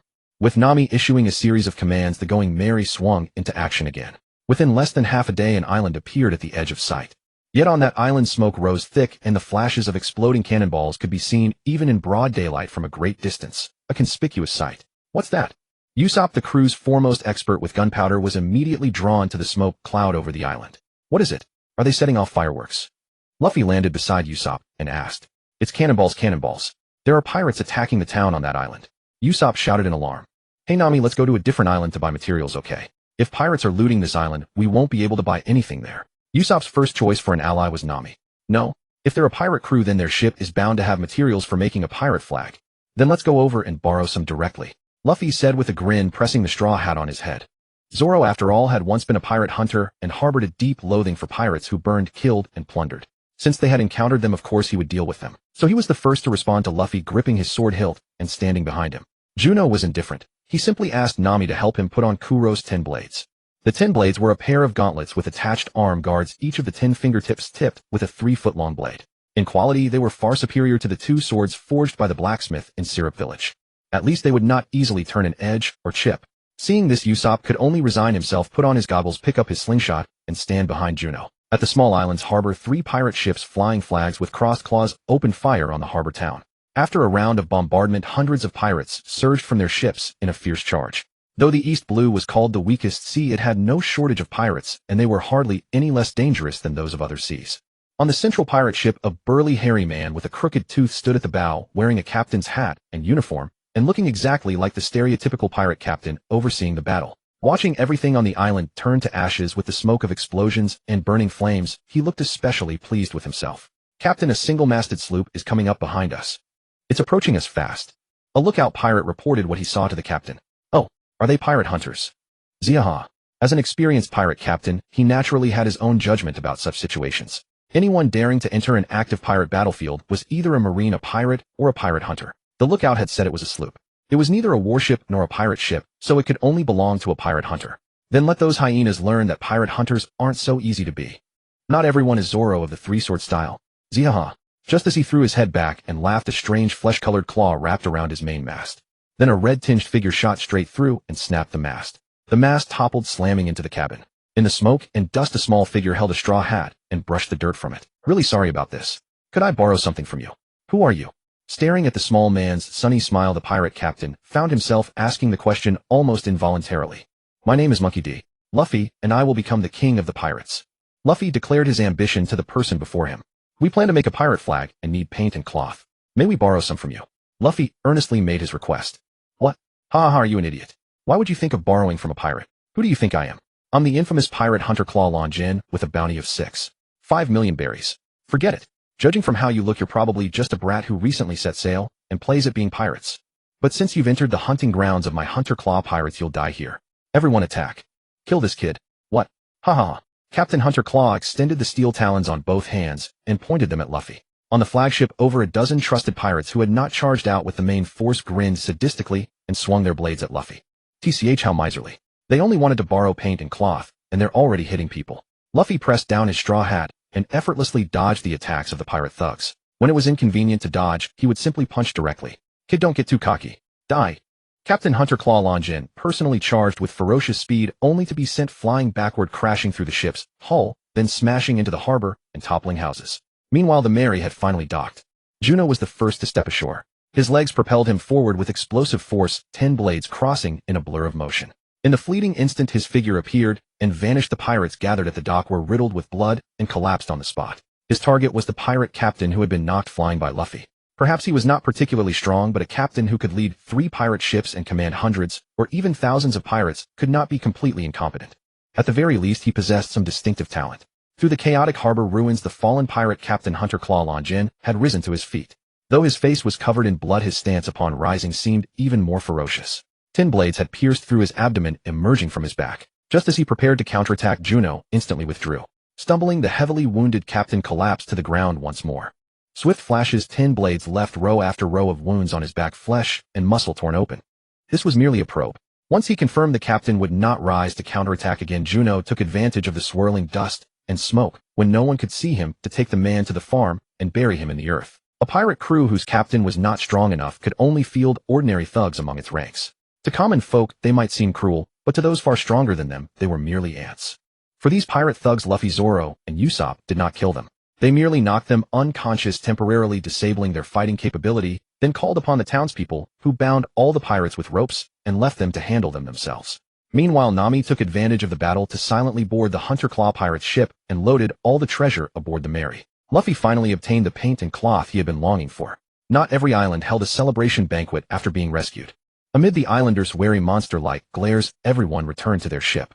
Over 1,000 pirates had stormed the island burning and looting, yet the islanders, who vastly outnumbered the pirates, collapsed at the slightest resistance and could not hold them back in the slightest. Yet a small group of no more than 5 with only 4 engaging in combat had managed to wipe out the entire pirate crew. If people like them were not monsters, then what were they? The islanders of O'Hara, the Scholar Island, could be as ignorant as primitives. It was only natural that such people would appear in the East Blue. The Mary set sail once more. Once the voyage stabilized, everyone gathered on deck. Usopp was responsible for mixing the paint. Luffy and Zoro handled cutting the cloth, while Juno and Nami stood aside watching. However, even among those merely watching, there were differences in spirit. One was purely observing for fun, while the other's gaze flickered between light and shadow. Pirates. Were pirates truly so admirable? Even someone like Luffy wanted to become a pirate. Though Luffy had always spoken of becoming Pirate King, it had never been formally declared, leaving room for hopeful excuses. Having sailed the seas for 8 years and witnessed countless sights, Nami simply could not understand why someone as pure-hearted as Luffy would choose to become a pirate. He was clearly incompatible with the word pirate. As expected, she was not on the same path as them. Once she found sufficient treasure at both Treasure Island and the unanimous treasure site, amassing 100 million berries, she would part ways with them directly. First she would return and buy back the village from that demon, and only then would she consider her own dreams. After the paint was mixed, Usopp, taking advantage of his proximity, grabbed a piece of cloth first and began painting on it. A skull emblem wearing a yellow plaid headscarf. Luffy immediately objected, snatching the paintbrush, and on a new piece of black cloth drew a crooked straw hat skull. That's hideous. Hanging such a pirate flag would be utterly disgraceful. Let me paint it instead. Though Usopp constantly boasted about being captain, he had self-awareness regarding who truly held authority on this ship. Thus a proper straw hat skull pirate flag was successfully created. Seeing the skull and straw hat paired together, Luffy chuckled happily and patted the hat on his head, thoroughly satisfied. The Straw Hat Pirates are officially established. Set sail. Usopp paint the pirate flag on the sails too. Before them stretched the boundless ocean, where sky and sea met in clear distinction, scenery as eternal as the ages. As the excitement faded, accumulated exhaustion surged forth. Luffy collapsed first, lying on the sheep figurehead with his tongue lolling out like a dog's. Oh, I'm so hungry. Did we forget to buy meat on the island? Juno, I want meat. Luffy's voice was weak and feeble. Fruit, steamed buns, white rice, vegetable porridge. We just fought a battle, and I don't want to move either. Fish for yourself if you want it. Juno had absolutely no desire to move. Unless one passionately loved cooking or made it a livelihood, nobody would cook for this bottomless glutton. As long as there was food, he truly could keep eating endlessly. Therefore, throughout all the days aboard, apart from occasionally trying to add some variety when meat was available at the beginning, everything else had always been as simple as possible. Boiled white rice, vegetable porridge, mixed stews, noodle soup. Otherwise, preparing dishes one by one would exhaust even the hardest working cook and still fail to satisfy this bottomless pit. Even like this, he could devour dozens of pots in one sitting. If the cook were less capable, he could starve the cook to death with all the cooking. Because even food the cook made for himself he would snatch and eat. Only after the cook collapsed once might he restrain himself slightly. As soon as Juno finished speaking, rice, flour, corn, potatoes, sweet potatoes, various vegetables, and various fruits materialized, instantly filling the storage. Together they amounted to roughly 1 ton. We really need to find a professional cook for this ship. Otherwise, just cooking for him will make people dread entering the kitchen for the rest of their lives, afraid to even see kitchen tools. Juno said, Usopp, it's your turn to cook today, isn't it? Agreed. Though voicing agreement, Usopp resignedly walked toward the kitchen. Ha ha ha. You're exaggerating too much. An uncommon modest expression appeared on Luffy's face. We're not complimenting you. Everyone shouted at Luffy in unison. One day, with the sky clear and the air crisp, Luffy and Usopp sat on the ship's rail, fishing, while Zoro trained with weights on the deck. All the equipment had been bought during their most recent stop to replenish fresh water. Juno had also bought some specialty local grain and vegetable seeds along with a large number of common herb seeds. He had never paid much attention to such things before, but now that he had the chance, and might need them in the future, it was always wise to prepare in advance. As usual, he was out at sea. Nami stood behind the railing at the door of the captain's cabin, raising her telescope to scan the surroundings. Based on the information we've gathered, One's treasure should be somewhere around here. As the ship's navigator, Nami, although Luffy was the captain, held the final say over the ship's course. Even though Luffy had said they were heading to the Grand Line, he did not even know which direction the Grand Line lay. So during this period she had been using public resources for private purposes, simply taking advantage of the fact that none of the 4 men aboard could read a nautical chart or knew anything about navigation. What are you looking at? Luffy stuck his head in front of the telescope. The eyeball suddenly looming in the lens startled Nami so much that she stumbled back several steps. Just then, at the stern, a tiny sailing ship, even smaller than the Going Merry, crept closer, believing itself to be silent. 3 fairly cleanly dressed men carefully cast grappling hooks and climbed over the stern. Juno surfaced from the sea and boarded the little boat as well. At the entrance to its only cabin sat a chest containing dozens of loaded pistols. Inside the cabin a boy of about 10 stood at the helm, chains bound around his ankles and a cloak tied over him. His face wore a look of both indignation and dejection. In the corner lay another open wooden chest filled with pistol bullets and gunpowder. "Who are you?" As the light inside the cabin suddenly dimmed, the boy instinctively looked up toward the cabin door. "You're the ones trying to steal from us, and you ask who I am. I'm not with them. I was captured by them too." As he spoke, he lifted his foot and rattled the shackles. "You're strong, aren't you? If you save me, I'll take you to the great gold pirate Wunan." At the mention of Wunan, the boy's chest swelled with pride, as if Wunan were someone close to him. "Who's that? Why would I look for him?" Juno's words seemed to push the boy past his limit. He immediately became so agitated that he hopped about in frustration. "Wunan is the great gold pirate. Legend says he controlled 1/3 of all the world's gold and was the most powerful pirate in the world. Who started such an absurd rumor? Forget it. Whether it's true or not has nothing to do with me. Since you're not with them, I'll leave you out of it when the fighting starts." As he spoke, he put the entire chest of pistols, bullets, and gunpowder into the farm. No sooner had he finished preparing than a clamor broke out on the Going Merry. "Thieves! Thieves! Catch them!" It was Nami's voice. "What?" Luffy and the others were extremely slow-witted outside of battle. Usopp, being a bit more sensitive, almost never dared to make the first move. "Hurry up and catch them. If they steal the treasure, we'll have no money for meat, no money for swords, and no money for materials." Facing those clueless goofballs, Nami played her trump card. "Damn it. I'll cut you to pieces. Put everything down. Don't you dare steal my meat." The three of them charged at the three thieves together. A rubber fist, an explosive pellet, and an iron disc. Each struck one target squarely, sending the three thieves crashing down onto the deck one after another, leaving them no chance to flee. Juno also pulled the chain out of the wooden plank and carried the boy back aboard. At the same time, a large sailing ship came straight toward them. At its bow stood a hulking, dark-skinned man clad in golden armor like a red-maned lion, his mouth wide open and his hands raised high. A moment later, an energy wave tore through the air, with a howl skimming the sea, passing right by the Going Merry and detonating the distant waters. The immense force kicked up a small tsunami, capsizing both the little sailboat and the Going Merry. Everyone was thrown into the sea. Zoro immediately grabbed Luffy as he plunged into the sea, then caught hold of a broken plank from the small boat and drifted on the waves. Juno held the boy in his hand, while Nami and Usopp were both fairly good swimmers. "Swim south. There's an island over there." Nami, also clinging to a plank, called out in a faint voice that rose and fell among the waves. Lifted by the waves, when they rose to a height far above the ship, they finally spotted an island. From a distance, it looked like a foot model wearing a pair of clunky leather shoes. Juno swam toward the island, towing the child with him. The Going Merry, meanwhile, had already been carried ahead by the waves toward the island. Usopp also clung to a barrel and drifted with the current. The large ship from before was just as fixed on its destination. Making full use of his advantage from long-term training in the sea, Juno sped to the shore like a sailfish. Having seen the movie, Juno naturally knew that the so-called treasure of Wunan was actually an empty room containing only Wunan's bones, and that very first Jolly Roger stitched back together. So he had never intended to get involved from the start. In this place there were two targets worth hunting. One was El Drago, known as the Golden Dragon, the man who had just unleashed that ultrasonic energy cannon, a Soundwave fruit user. The other was Golas the swordsman, at his side dressed in Native American-style attire, an extraordinarily powerful swordsman who even in the early stages could cleave through a landslide in a single stroke. If Zoro had not played that mind game, saying that a swordsman burdened by shame would hesitate for an instant when drawing his blade, the outcome might have been far from certain. "Thank you. My name is Tobio." The little boy clutching the chain around his ankle bowed to Juno in thanks, then turned and ran off. His grandfather had always sold Odin near this island. Moreover, the prices were so unbelievably cheap that enough to temporarily fill both Zoro and Luffy cost only 11 berries in total. Juno had no intention of playing babysitter. He headed in the other direction, planning to search the island's forest for any beasts he had not yet collected. As for those two targets, it would still be more than enough to go find them once the final fight began. Walking through the forest with nothing but his naked eyes to search for what he needed was no easy task. Suddenly an idea came to him. He returned to the shore, dived into the water, caught a 5-meter-long fish, dragged it up a slope, raised a large rock, and smashed the sea fish to pieces. The stench of flesh and blood drifted on the wind, while he hid on a nearby tree branch, waiting silently. Drawn by the fresh, bloody scent, every meat-eater, scavenger, insect, and small animal in the area gathered around. Juno watched from the side, selecting species he had not yet obtained. Soon a powerfully built yellow-spotted tiger arrived. Now that his target had appeared, Juno jumped down from the tree. When a lively creature suddenly landed in front of it, the tiger instantly shifted its focus to Juno. Its huge bloody maw gaped with hideous fangs. It let out a roar, and the rank stench of raw meat flooded toward him. Bang!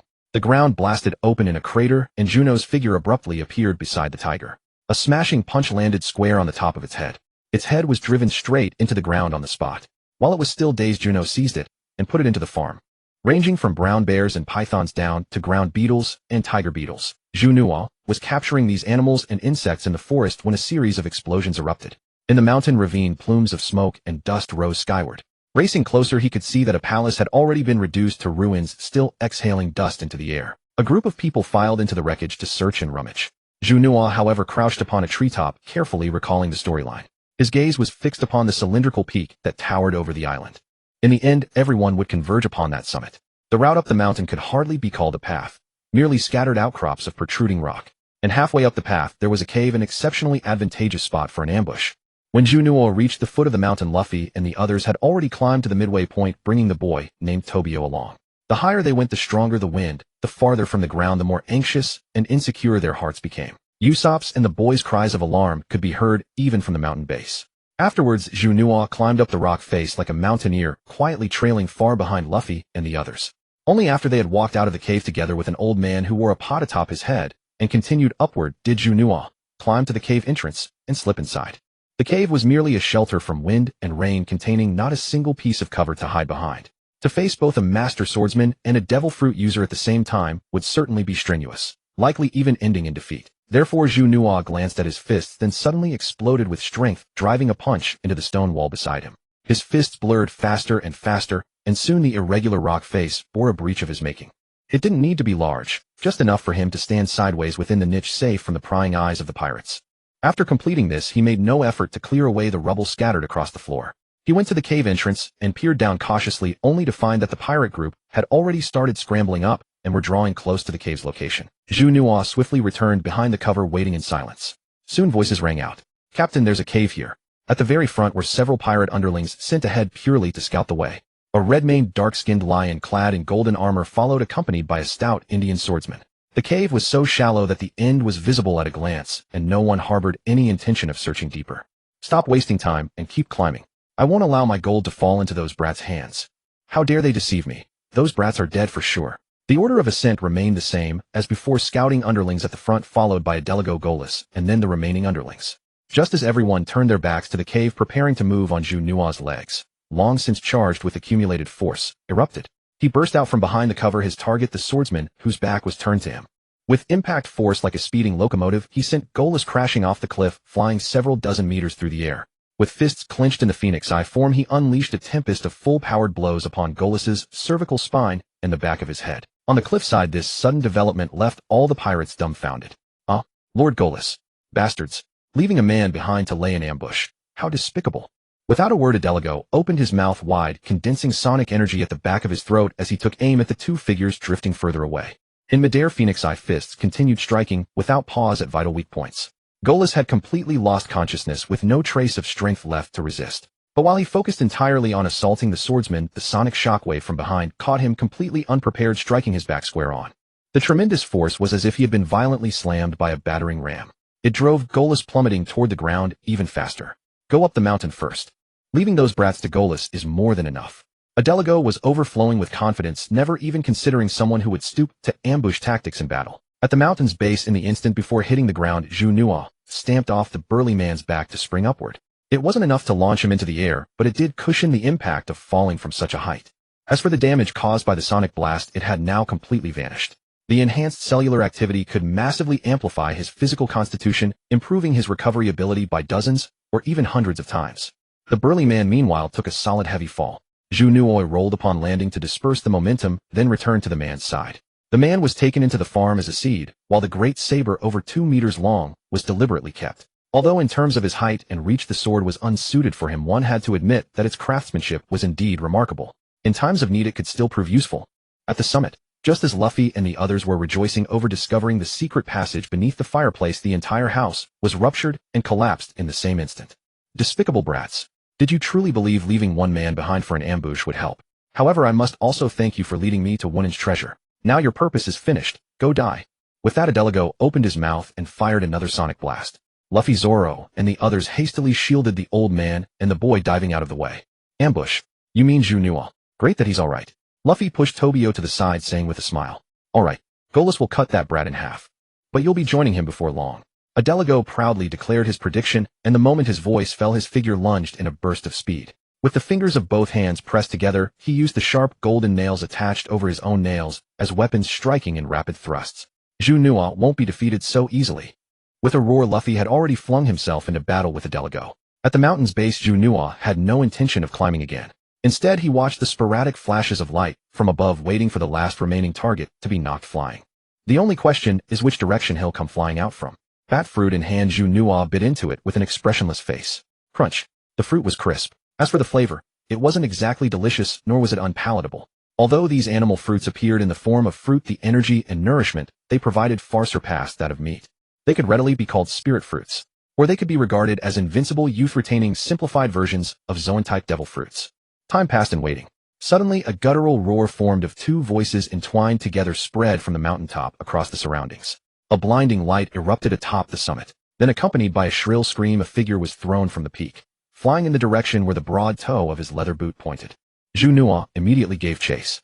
The various talents and gifts acquired through the fruits allowed him to draw out the latent potential of his bodily functions to an even greater extent. He passed by like wind, sweeping across the land, entangling fallen leaves and sending them spiraling upward. Juno arrived at the predicted landing point one step ahead of his opponent. He bent his knees, clenched his fist. He leaped and struck, plain and unadorned. A single punch to the man's jaw, buying him yet another short-distance flight ticket. After the man landed once more, Juno grabbed him and planted him into the farm. Sonic Wave Fruit Tree 364D 23 hours, 59 seconds, a full year. Only after the new seed was planted did Juno confirm that seeds related to devil fruits had a growth period as long as 1 year. This duration was not unacceptable to Juno. After all, spending a single year in exchange for a devil fruit ability devoid of side effects was a favorable deal no matter how one looked at it. How could he know it would have no side effects? The farm was able to extract even the traits and talents of animals and graft them onto him without any backlash. If it couldn't resolve devil fruit side effects, wouldn't that entire year of waiting have been in vain? Time was not the issue. The real issue was that if devil fruit abilities required a whole year to be extracted and regenerated, he would completely miss the Summit War. Of course, what he would truly miss was the great chaos at the Sabaody Archipelago. If his power wasn't enough and he failed to escape, who knew where Kuma might send him flying? After all, even with a formidable constitution, it only meant being more resilient to damage. Superior speed could at best guarantee his own safety. It was by no means decisive in shaping the course of battle. Juno cleared out the pirate ship of Eldorado, the Golden Dragon. All the pirate underlings had been tied up and stacked on the shore. He found the Going Merry and sat down on a rock beside it. Goraz's great blade was set aside. The treasure-hunting expedition returned, disappointment written across the old man's and his grandson's faces, while Nami also wore a look of regret. Yo, Juno. Luffy greeted him with a grin. I'm hungry. Come to my ship and have some Odin. It's my treat. Thank you for helping us so much. The old man put his arm around his grandson's shoulders and invited Luffy and the others. Do you have meat? Luffy immediately drooled, his eyes lighting up. For most of the journey, they had eaten mostly vegetarian. Since there was no professional cook, it was no easy task to cook a whole fish several meters long. If they tried to cook it piece by piece, the same problem remained. The bottomless pit was far too hard to satisfy. In the end, the whole crew had grown used to the messy one-pot stew that Juno had introduced aboard the ship. Rice, noodles, vegetables, meat, seasonings. Everything was tossed into one pot and stewed or fried in one pan. Convenient and quick. But as for taste, once cooked, the only thing that could be said was that it was edible, not unpleasant. As a result, everyone had long wanted a change of flavor. Leave the meat to us. Juno jumped down from the rock and shot Zoro a meaningful look. The two of them charged into the sea together. In the end, the old man single-handedly managed to fill Luffy's stomach. Compared with Luffy, even Juno, Zoro, Usopp, Nami, and the grandfather-grandson pair combined were no match. Total ingredients consumed 3 tons. Of that, more than 2.5 tons were the large fish they had caught. The rest, various rice flour and other ingredients, came from Juno, and more than 80% of all that ended up in Luffy's stomach. Of what remained, Juno and Zoro were the main consumers. After eating and drinking their fill, they rested on the island for a night and set out early the next morning. Although they had not found the fabled treasure of one end, the gold-loving pirate's ship had plenty of gold aboard. Once it was all moved onto the Going Merry, the trip was not a complete waste. After dealing with his own affairs, Usopp began studying the ship's cannons. Earlier, a single cannon shot fired from afar had nearly capsized the ship, leaving Usopp feeling extremely insecure. He only wanted to put all the ship's cannons to use as soon as possible. The Going Merry had 4 cannons, a main cannon beneath the figurehead at the bow, 1 on each side below the gunwales, and 1 on the stern deck. If a real naval battle broke out, the effectiveness of these 4 cannons was actually quite limited. But whether they were useful didn't matter. Having them ready still gave people a psychological comfort. After leaving Gold Island, Nami's next target was the legendary treasure island of the East Blue. To gather that 100 million berries as quickly as possible, Nami had spent years searching for clues from all kinds of treasure maps and rumors of treasure. It was almost within reach now. The pile of gold from Eldorado the Golden Dragon was probably worth around 20 million. If Treasure Island yielded anything as well, she could pay even if Arlong went back on his word and demanded interest. Everyone were almost there. Nami held the navigational chart in her hands, her eyes filled with a radiance called hope. On the deck, Juno carrying that great blade went to find Zoro. Zoro, if I want to learn swordsmanship, how should I train? Is there any foundation I need to lay? When it came to the sword, Zoro would never take things lightly. He immediately turned and looked at him with great seriousness, observing his body and sizing up the sword. This sword doesn't fit you. It's too big. Your height and reach aren't enough. As for the basics of swordsmanship, start with strength training. Leg strength, waist strength, arm strength, wrist strength, along with eyesight and stability are all extremely important. It's not only important to swordsmanship, it should be important in every respect. With that, Zoro gave Juno a few suggestions. In fact, the things you mentioned before and the training you did are already close to enough. Besides, using the pressure of the deep sea to temper the body might be even more effective than ordinary training. It's just that only you can do it, so we have no way to verify it. Zoro shook his head helplessly, but he was still somewhat impressed. I mainly came up with that idea because I heard fishmen have physical bodies more than 10 times stronger than humans. But since I can't breathe underwater and can't stay there for long, this training can't fully take effect. Juno briefly explained where such an idea had come from. Suddenly Zoro went into the kitchen and brought out a tomato and a cabbage leaf. He placed the tomato on the deck and laid the cabbage leaf over it. When you can cut through the cabbage leaf without cutting the tomato beneath it, your eyesight and stability will be up to standard. Zoro had designed this training exercise. Since childhood, he had heard his master say that the realm of a great swordsman was truly formidable. One had to be able to cut through steel, yet not tear paper. He had done much training in this regard. He had long ago gone through this kind of control training. The only difference was that he had trained this way from the very beginning, whereas Juno already possessed a sufficiently powerful physique and strength. On the deck was a large pile of tomatoes and cabbages. Luffy took a tomato in one hand and a cabbage leaf in the other, wrapped it up, and placed it in front of Juno. Juno raised the great blade and slashed down again and again. The split tomatoes and cabbage leaves were immediately stuffed into Luffy's mouth, and then he replaced them with fresh ones. The same ingredients served two purposes. One could only say they were being used to the fullest. Juno trained this way for 2 days, and his control over his strength became smoother and smoother. Training aboard a ship sailing on the sea required overcoming not only one's control over strength and limbs, but also adapting to external influences, even turning them to advantage. Moreover, no two cabbage leaves were exactly alike. The veins and thickness of each leaf all affected the force needed for every swing. Every day after finishing his own training, Zoro would come over and watch. Usopp and Nami watched the spectacle for a while, then stopped joining in. It was too boring. As for Luffy, his willingness to help was entirely because there was food to eat. It was a habit formed in childhood. The first criterion he judged everything he saw by was whether it could be eaten. Anything that couldn't talk and could be chewed was edible. Raw, poisonous, rotten, none of that mattered. As long as it could fit in his mouth and slide down his throat, he would eat it first and worry about side effects when they surfaced. So whenever there was something edible around, he would happily stand guard over the food. Besides, tomatoes and cabbage leaves could both be eaten raw, and they didn't taste bad. On the deck, after several days of training, Juno's use of force became more and more refined, and his resistance to the surrounding environment also grew steadily stronger. Until, with his mind utterly focused, he brought the blade down in one slash. In that unfathomable moment, a unique tactile sensation rushed back through the edge and into his hand. A white light flashed. The irregular cabbage leaf over the tomato was split open, and the blade came to rest on the tomato's skin. Just as Luffy habitually snatched up the tomato, Zoro suddenly tossed the barbell in his hand over to Luffy. Wait! He then picked up the tomato and lifted off the cabbage leaf. The leaf had been cut through. He examined the tomato closely and found not the slightest mark on its skin. It worked. Zoro smiled. Is it over already? Luffy looked crestfallen. Tried a few more times to see whether it was just luck. Juno said. The tomato and the cabbage leaf were immediately snatched away by Luffy and stuffed into his mouth, after which he continued helping to cover up the next one. 110-100. No matter how he cut, every stroke managed to slice through the cabbage leaf without harming the tomato beneath. It looks like you've truly mastered it. The next step is the reverse. Put something harder on top and pad something softer underneath. What you need to do is cut through the hard object without damaging the soft one beneath. Upon the endless sea, an immense mass of thunderclouds hung less than a kilometer above a small island. Lightning crackled and clustered around it in a ring as the wind howled. Clouds seethed and waves soared. Yet everywhere beyond the island, and even in the far reaches above the storm clouds, the sky was clear and bright, with a radiant sun and a calm, unruffled sea.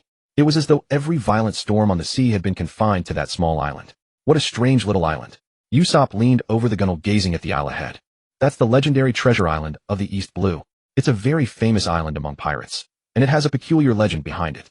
According to the legend, the island hides matchless treasure, but every pirate who sets foot on it seeking that treasure incurs the god's wrath, and is transformed into a bizarre rare beast left on the island to help the guardian god watch over the treasure. Nami likewise came to the bow, planted her hands on her hips, and introduced the island with a hint of pride. It was exactly like a junior high student condescendingly explaining to an elementary school student on street corners and in village lanes that the main ingredient in the cooking smoke rising from households was carbon dioxide.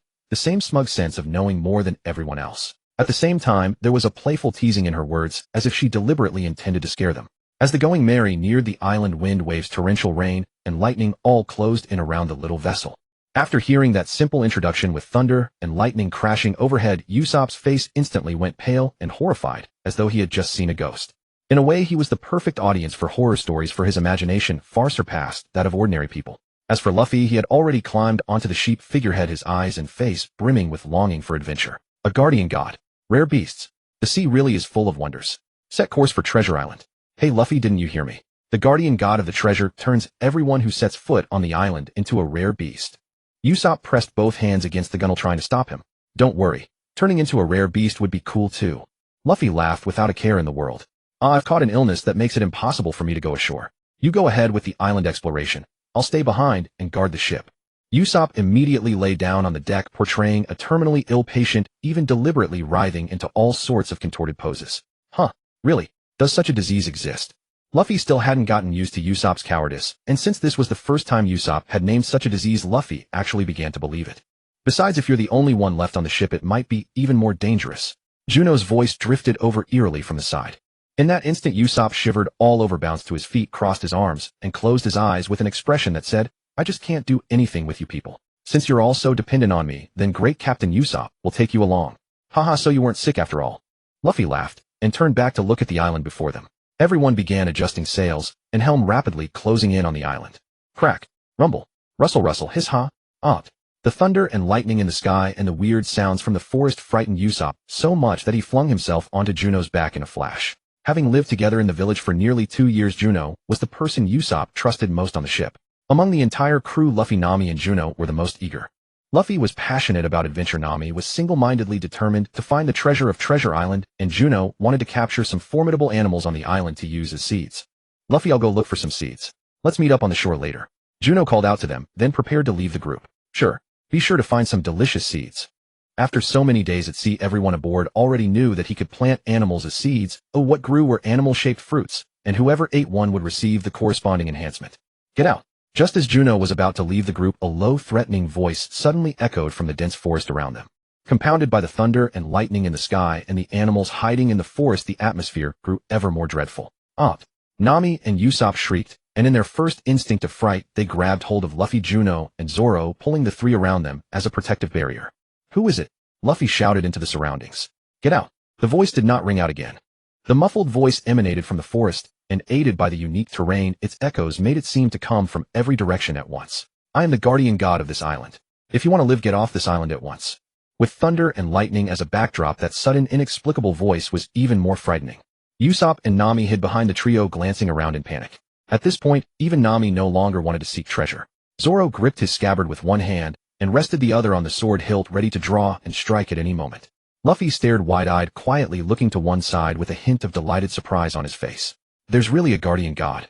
Juno, meanwhile, carried that large blade in his hand, his eyes shut, carefully sensing and identifying the direction from which the voice had come. Seeing that the young crew remained unfazed, seemingly not afraid at all, the person hidden in the shadows switched tactics. Are you pirates? Yeah. Luffy answered honestly. So you really are pirates. Listen, if you dare set one more foot into this forest, you'll be shattered to pieces by divine punishment at that very instant. As his shout ended, a huge pack of chimera beasts suddenly emerged from the forest. A gorilla-like hippopotamus, a bat-like panda, a rabbit-headed snake, a rooster fox, a duck-billed sheep, a rhino-kangaroo, a lion-pig, a tiger-elephant. All manner of bizarre animals surrounded them, each roaring with the most intimidating voice it could muster and doing its utmost to appear savage. With the animals' unbroken roars, the thunder in the sky and the gale in the air seemed to respond, growing more and more violent. What are these? This time even Luffy and Zoro could not stay calm. The animals were simply too strange. Everyone who came seeking treasure was turned into these forms by me. If you still intend to go on, then even if I the god am unwilling, I'll have no choice but to turn you into the same. Huh. Is that so? Then you really are a god. Usopp looked at the bizarre beasts and was convinced. Just then Juno finally opened his eyes, turned around, and walked directly toward the forest. Hey, what are you doing? With a gap now in their defensive circle, Nami's sense of insecurity burst out. Stop! As Juno approached a shrub, the previously deep and imposing voice suddenly became flustered. Take even one more action, and I, the god, will unleash my divine power upon you. If you can, then go ahead and try it. Juno stopped in front of the shrub. If you can't, then I may just commit an act of deicide today. As he spoke, he raised his large blade high.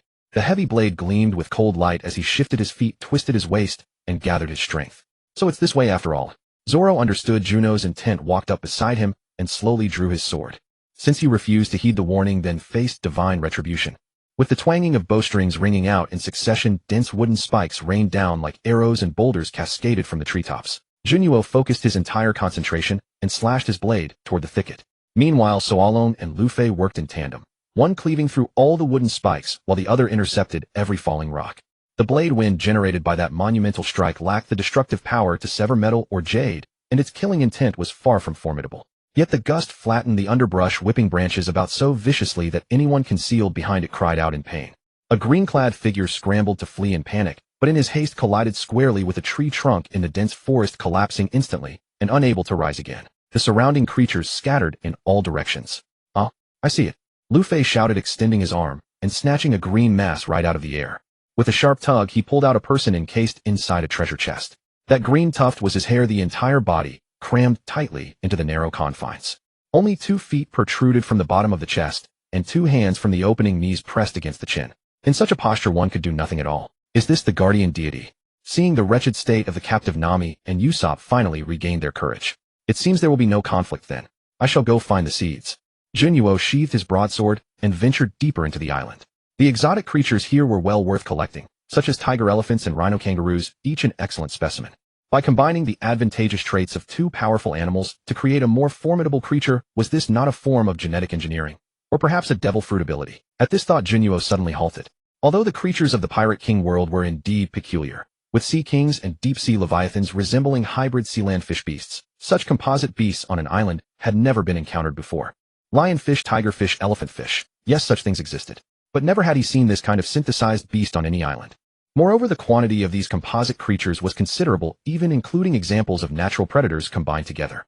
This did not resemble a naturally evolved new species at all. In other words, these were all creations of devil fruit abilities, similar to failed experiments. And clearly these animals predated the treasure chest person. Were they relics left behind by a previous devil fruit user, or was this very island itself the consumer of a devil fruit? Juno gazed toward the towering peak at the island's center, the highest point on the entire island. From there one should be able to get a much clearer view of the whole island. After confirming the direction, Juno suddenly accelerated, his figure flashing through the forest like a ghost. Above, within the storm clouds, and I seemed to watch him ceaselessly, those lightning bolts constantly following at his heels. The peak at the island's center was neither particularly high nor low, roughly 200 meters at most. At its summit stood a stone platform about 20 meters across. With his broadsword planted firmly in the ground, Juno scaled the stone platform barehanded. At its center sat 5 treasure chests, all empty upon inspection. He paid them no further mind. Now standing at the highest point of the island, he surveyed the territory from the platform's edge, studying the terrain and resource distribution. His mind still revolved around one thought: if he could not find any clues regarding devil fruits, he would settle for collecting composite beasts as seeds. Just then, the storm clouds above grew suddenly, furious thunder and lightning crackling violently. A bolt of lightning surged down from the clouds, striking directly toward Juno. In that instant, every hair on Juno's body stood on end. His body reacted instinctively, and he dodged aside with astonishing speed. The lightning struck the spot where he had stood moments before, yet vanished mere inches from the platform. Despite being the highest point on the island, with the dark clouds no more than 300 or 500 meters overhead, the entire stone platform bore absolutely no scorch marks from the heavenly strikes. Before Juno could dwell on it, a second bolt descended. After dodging it, 2 vanished moments before touching the ground. Juno danced across the platform, evading the relentless strikes. Just then a group of animals arrived at the base of the platform, accompanying the treasure chest person and Luffy and the others. They were mounted upon a colossal cow turtle. Amazing. Hey Juno, what are you doing up there? Luffy, noticing the figure flashing about at the height, immediately assumed it was Juno. That's Juno's blade. Usopp spotted the sword planted in the ground below the platform. What has he done to anger the heavens like this? Usopp wailed in terror, hands pressed to his cheeks. Hey Juno, are there treasure chests up there? Nami called out as well. Amid the continuous torrent of lightning strikes, Juno managed to kick down the 5 empty chests. Hee hee, how fascinating. I'll give it a try too. Luffy paid no mind to the chests at all, his interest entirely captured by the lightning constantly hammering the platform. Stretching out his arms, he grasped the edge and launched himself upward. The descending lightning struck him instantly. In a sense, he had shielded Juno from harm. On the ground below, the 5 empty chests lay open toward the treasure chest monster, a silent, merciless mockery. For a moment, the treasure chest person's spirits sank terribly. "Hey, why are they empty?" Nami shouted upward. On the platform, Luffy, who had been struck by lightning, showed absolutely no ill effects. Landing on the ground, he stared blankly at Juno, then looked up at the sky, bit his lip, and scratched at his temple with his finger. A thoroughly bewildered expression crossed his face. Without hesitation, Juno hoisted Luffy up and used him as a human shield. When the lightning struck Luffy's body, the current passed through and was still somewhat felt by Juno's hands, but the damage was drastically reduced. The residual energy that reached his own body was more than bearable. They were empty to begin with. Upon hearing the shout from below, Juno replied absently. Finally, after surveying the top of the platform from every angle, he simply leaped down. "Treasure chest person, let me ask you something. How often do those storm clouds appear?" Juno landed safely off the platform, and the aerial lightning assault finally gave him some breathing room. Luffy was set down as well. "His name is Cayman. At least show some manners when asking questions."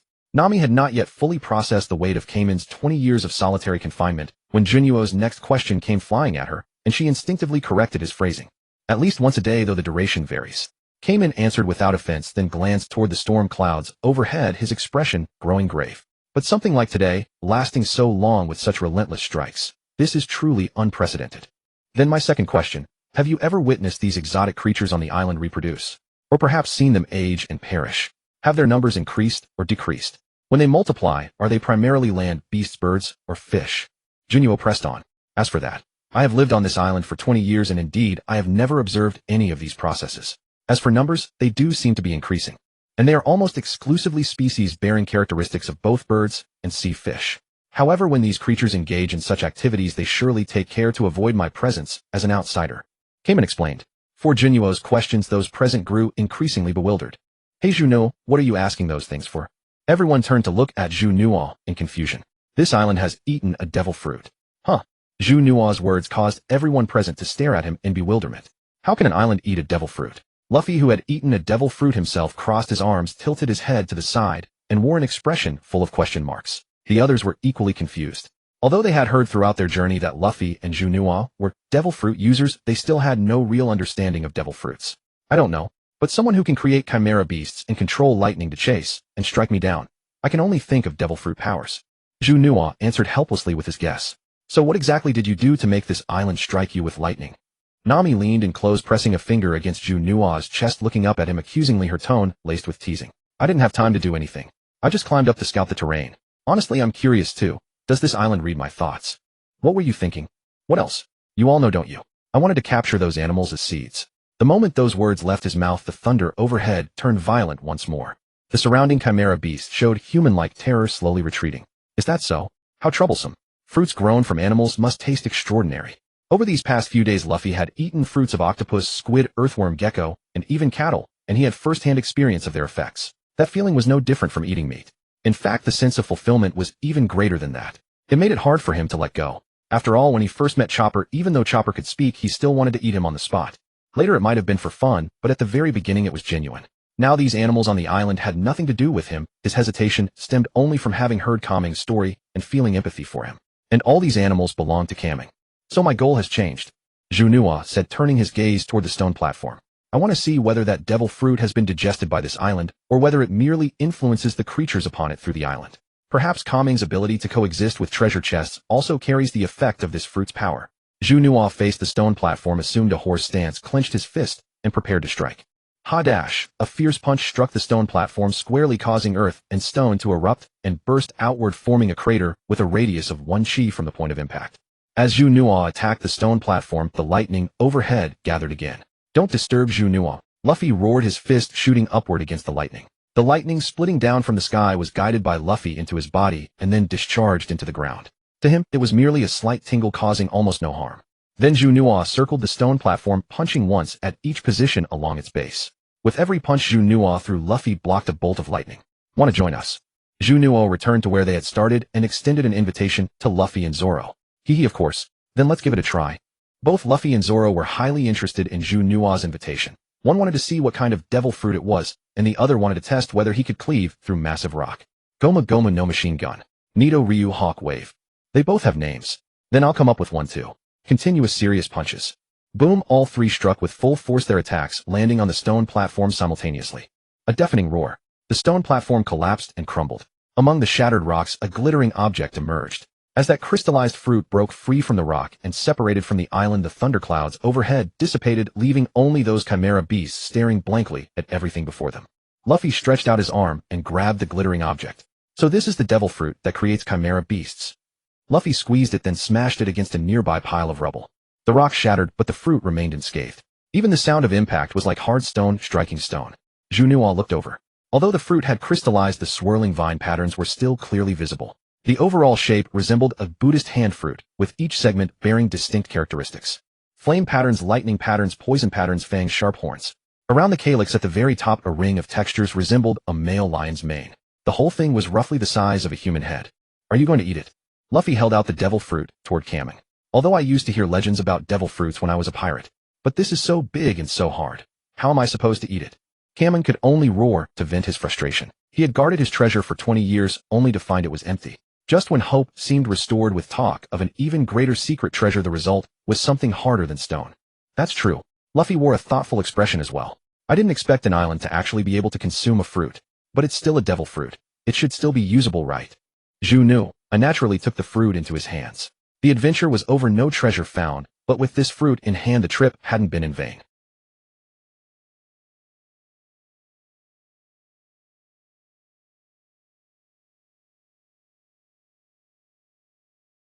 By the shore, everyone returned to the ship. Luffy stood at the rail bidding final farewell to Kaming. And inside the cabin, Nami and Usopp surrounded Juno. Tell the truth. How much treasure did you take from those chests? Everyone on the ship knew Juno possessed a planting space where he could grow crops and fruit trees and also use it as storage. When have you ever seen me interested in treasure? Juno shot back. So those chests really were empty. Nami still wasn't convinced. What benefit would I have from lying to you?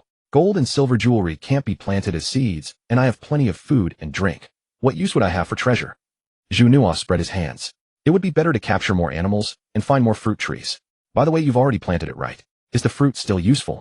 Do you know what kind of fruit it is? Usopp no longer fixated on the treasure. It was clear that devil fruit power was far more powerful. If given the chance, he too wanted to grow stronger. Among the three main combatants on the ship now two were devil fruit users, and it was obvious that those two who had mastered devil fruits were considerably stronger than the remaining one. Chimera fruit.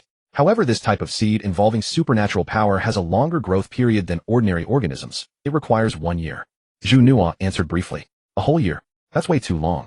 Usopp felt both disappointed and relieved.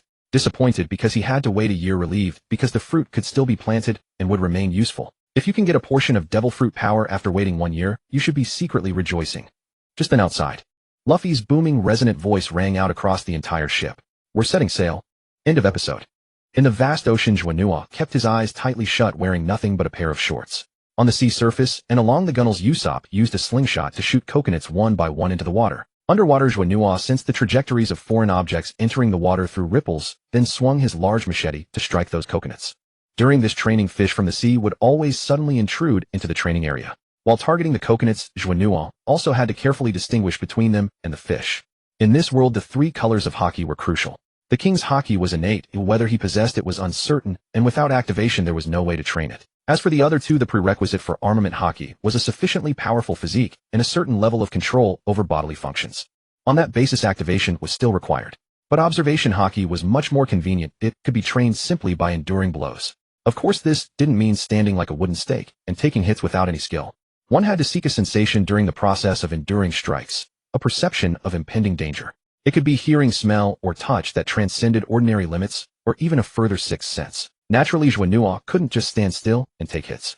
He had his own training plan, with the special talents of various animals enhancing him. Not only his physique improved, but also his perception. What he needed to do now was to bring out and master what he already possessed. The first step was ocean training.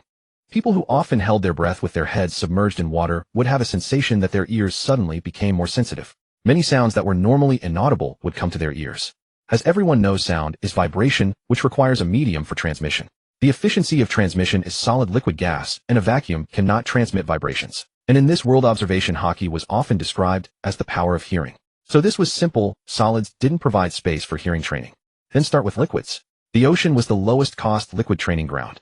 In seawater, any unusual movement would form water waves, and sound would propagate with the waves. Although ocean currents, wind, and waves, swimming fish, and passing ships would all affect the training, eliminating distractions was itself part of the training. If one couldn't succeed in the ocean where vibrations were amplified, it would be even more difficult to achieve results on land or in the air. Moreover, during ocean training, he not only had to constantly pay attention to the ripples in the water, but also continuously control his body and strength so that he could move freely in the sea. At the very least, he needed to be able to move along with the ship. Will this kind of training be effective? Nami asked, not understanding. Zoro stood aside with his swords, watching Juno's faintly visible figure under the sea surface, and for a moment also wondered if he should undergo such training. Luffy sat on the gunwale taking fruits from a bag beside him to eat while watching. They had all received proper training in various ways. To them, as long as they trained earnestly, no matter what kind of training, they would inevitably gain something in the end. So there was no such thing as wasted training. Under the sea surface, Juno, with his eyes tightly shut, relied on his perception of water waves to move along with the ship. The large machete in his hand seemed unaffected by water resistance, and the hit rate on coconuts grew higher and higher. But merely hitting them wasn't enough. The real goal was to swing the blade in the sea and split the coconuts underwater. As his training activities continued, a strong aura of life gradually radiated from him. For ferocious sea fish and beasts in the ocean, he was an excellent bait. Schools of piranhas with sharp teeth and fangs came to the vicinity in groups. The water waves carried the restlessness of the crowd. A large group of intruders had rushed into the training ground. Clang! As he shifted his body, a sound like a symphony of metal rang in his ears.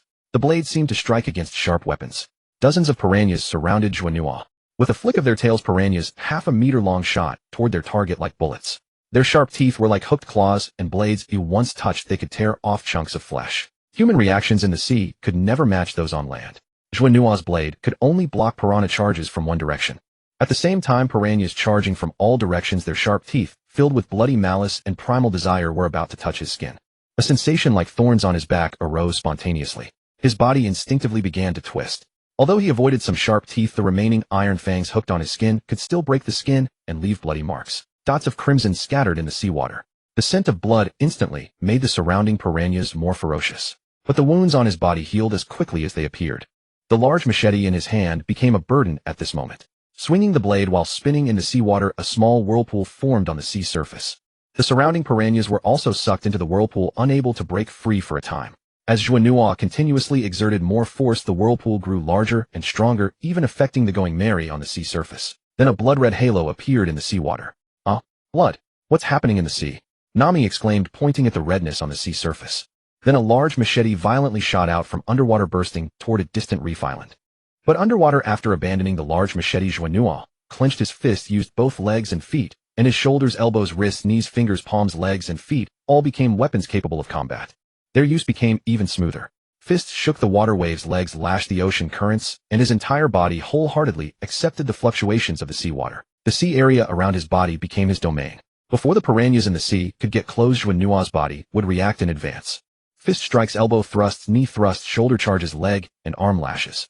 All the piranhas were beaten down to the seabed. And Juno also burst out of the seawater onto the sea surface. Using the theory of razor, in an instant he stamped his feet dozens of times, exploding with reaction force, and surged from the sea onto the deck. His body, bursting out of the sea surface, also brought up a large amount of seawater, drenching everyone watching by the gunwales. Juno, are you okay? I just saw the seawater turn completely red. That must be blood, right? Usopp quickly asked. It's fine. That blood was from the piranhas. Juno said. Haha, I knew you'd be fine. You're really amazing. Luffy laughed and patted his shoulder and back. That knife you threw out, you don't plan to get it back? Zoro asked, looking toward the distant reef island. Just now, when surrounded by the school of piranhas in the crisis moment, I realized that a weapon like this, which requires professional training from childhood and extremely high technique, would be a burden even if I held it. So I just threw it away. From now on in battles, my body will be the strongest weapon. Juno said, clenching his fist. If you want to become stronger, the most important thing is to find your own path. It seems you've already found it. Has that perception you mentioned already been trained? Zoro leaned against the gunwale and asked Juno. With the help of those piranhas, the first phase is considered mastered. Next is the second phase. Next, I'll live on the ship with my eyes covered. You can attack me anytime and anywhere. As long as this phase is successful, I'll be able to take another step forward. Meanwhile, a small sailing boat emerged from behind the distant reef island. A man in a blue shirt rowed with all his might, and the small boat quickly approached the going merry. Zuno blindfolded himself and stood on the deck. He carefully sensed the flow of air, the sound of wind, the footsteps of people around him, heartbeats, the friction, sounds of movements, and even the influence that existence itself exerted on air currents. What a bore! Zoro stretched his arms, let out a yawn, then turned around, and suddenly threw an unfinished fruit from his pocket by the ship's railing toward Juno. Smack! The fruit hit him on the back. Can't do it either, Zoro said, tossing an apple in his hand, throwing it up, and catching it, a smile curling at the corner of his mouth. After saying that, he flashed, and quickly changed positions, then threw the apple in his hand again. This way, this way. Throw the apple over here. Luffy took this opportunity to invent a fun game. Zoro and Usopp were responsible for throwing fruits, while Juno used counterattacks to hit the fruits toward Luffy's position, who was in charge of eating them all without wasting a single bite. If one did not find something to entertain themselves during the tedious voyage, passion would be worn away quickly. Just then, a short-haired youth wearing a blue shirt and sunglasses with a tattoo of the character C on his left face climbed onto the deck of the Mary carrying a great sword. You damned pirates, it's you guys. Senior brother Zoro. As the youth climbed onto the deck, gripping his great sword with both hands ready to announce his arrival, he immediately spotted the green-haired youth on the deck, throwing fruits towards someone in the center. Seeing this scene, his face filled with disbelief. Hearing someone call his name, Zoro subconsciously turned his head. Seeing an acquaintance in front of him, he warmly greeted, "Yo, Johnny. Senior brother Zoro, why are you on a pirate ship? On such an unknown emerging pirate crew?" Johnny examined the people on the ship with a complicated expression. "Well, it's like this from now on, I'm a pirate." Zoro, having difficulty explaining, finally just indicated the current situation. Seeing he was alone, he directly changed the subject. Where's Joseph? Out. Realizing what was happening, Johnny immediately turned around and jumped off the ship. Zoro rushed to the railing and found a small boat docked below. Johnny carried out a bald youth wearing a green coat with blood still seeping from his stomach and a headband on his face. "Senior brother Zoro, is there a doctor on your ship? Please save Joseph." Johnny carried the person out, looked up at the few people by the railing, and made a plea for help. Luffy reached out and pulled Joseph, whose stomach was still bleeding, onto the ship. With no danger and no need to fight, Juno did not remove his blindfold. He simply stood to the side, sensing the life force of several people on the ship and their emotions and movements. "Senior brother Zoro, I beg you, save Joseph. But we don't have a doctor on the ship either. Better use some hemostatic medicine and rebandage first. His wound on the stomach is still bleeding." After a hurried rebandaging, Joseph still looked as weak as death, and the few men guarding beside him also became panicked. "This is scurvy. Didn't you learn any common sense before setting sail?" Just as everyone was buzzing around Joseph, Nami, speechless, walked up and dug out an orange from a sack nearby, throwing it into Johnny's hands. Prolonged voyage, malnutrition, and lack of essential vitamins cause this disease. As long as nutrition is supplemented in time and he rests for a few days, it can be effectively relieved. "Juno, please bring out more oranges and tangerines or other fruits that are convenient for juicing," Nami said to Juno, who was standing motionless like a wooden figure beside her. Hearing the voice, Juno reached out toward Nami's direction, and over 100 tangerines and oranges fell from thin air. At his current condition, it's inconvenient for him to eat solids. Just juice the fruits directly and let him drink it. "Thank you, big sister. Thank you, big brother. This is great."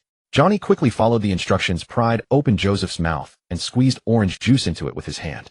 "Hey Nami, what is scurvy? Why did he get scurvy?" Luffy suddenly looked up at Nami and asked. "Didn't I just say it? Prolonged voyage, monotonous food, and lack of essential vitamins causing malnutrition will result in scurvy. If the condition is severe, he might die outright. If Joseph had waited 2 or 3 more days, he might not have had a chance." Nami helplessly repeated it once more, deliberately emphasizing the consequences of the illness. "I've decided the next crew member should be a chef. Our daily food is too monotonous," Luffy announced with bright eyes. "Although monotonous doesn't mean this kind of monotonous, but I support it. I'm tired of eating porridge and steamed rice every day." Usopp raised both hands to show his support. Porridge is thin rice soup, and steamed rice is solid rice. Whether thin or solid, the cooking method involves chopping all vegetables, meat, and various seasonings into pieces, then mixing them with rice and steaming them together. Overall, the ingredients inside were still quite rich, and malnutrition would absolutely not occur. It's just that too many things were mixed together, each with its own flavor, so the taste was certainly not that good. Alright, I support it too.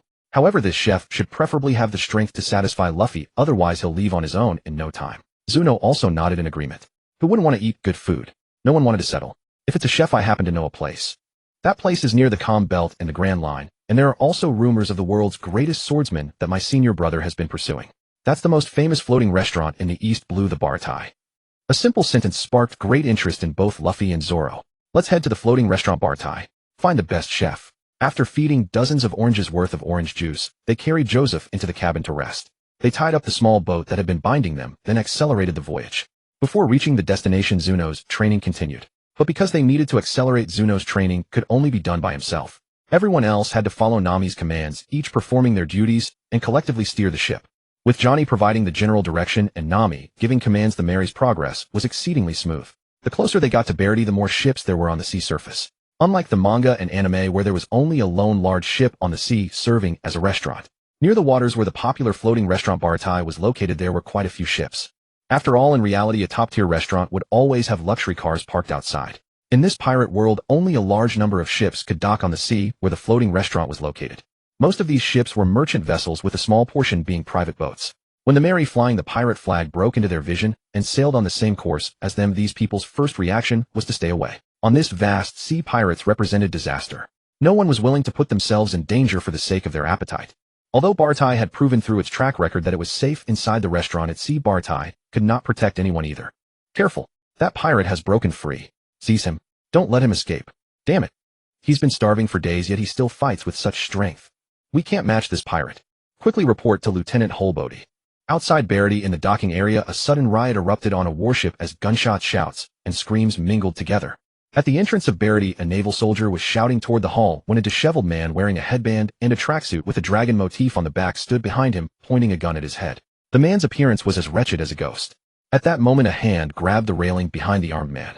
Luffy launched forward like a bullet, smashing both the ghostly figure and the naval soldier into the hull. He knocked over 3 dining tables along the way. Gasps and angry shouts erupted throughout the restaurant. You bastards. Look at what you've done. Damn it. I worked so hard to reserve this table, and you've ruined it all. You sons of bitches, do you have any idea how much this meal cost me? Can you even afford to pay for it? Luffy, the ghostly figure, and the naval soldier were piled on top of each other. Luffy grabbed a steak and stuffed it into his mouth. Delicious. Really delicious. Then, completely forgetting to apologize, Luffy's attention was drawn to the scattered food on the floor.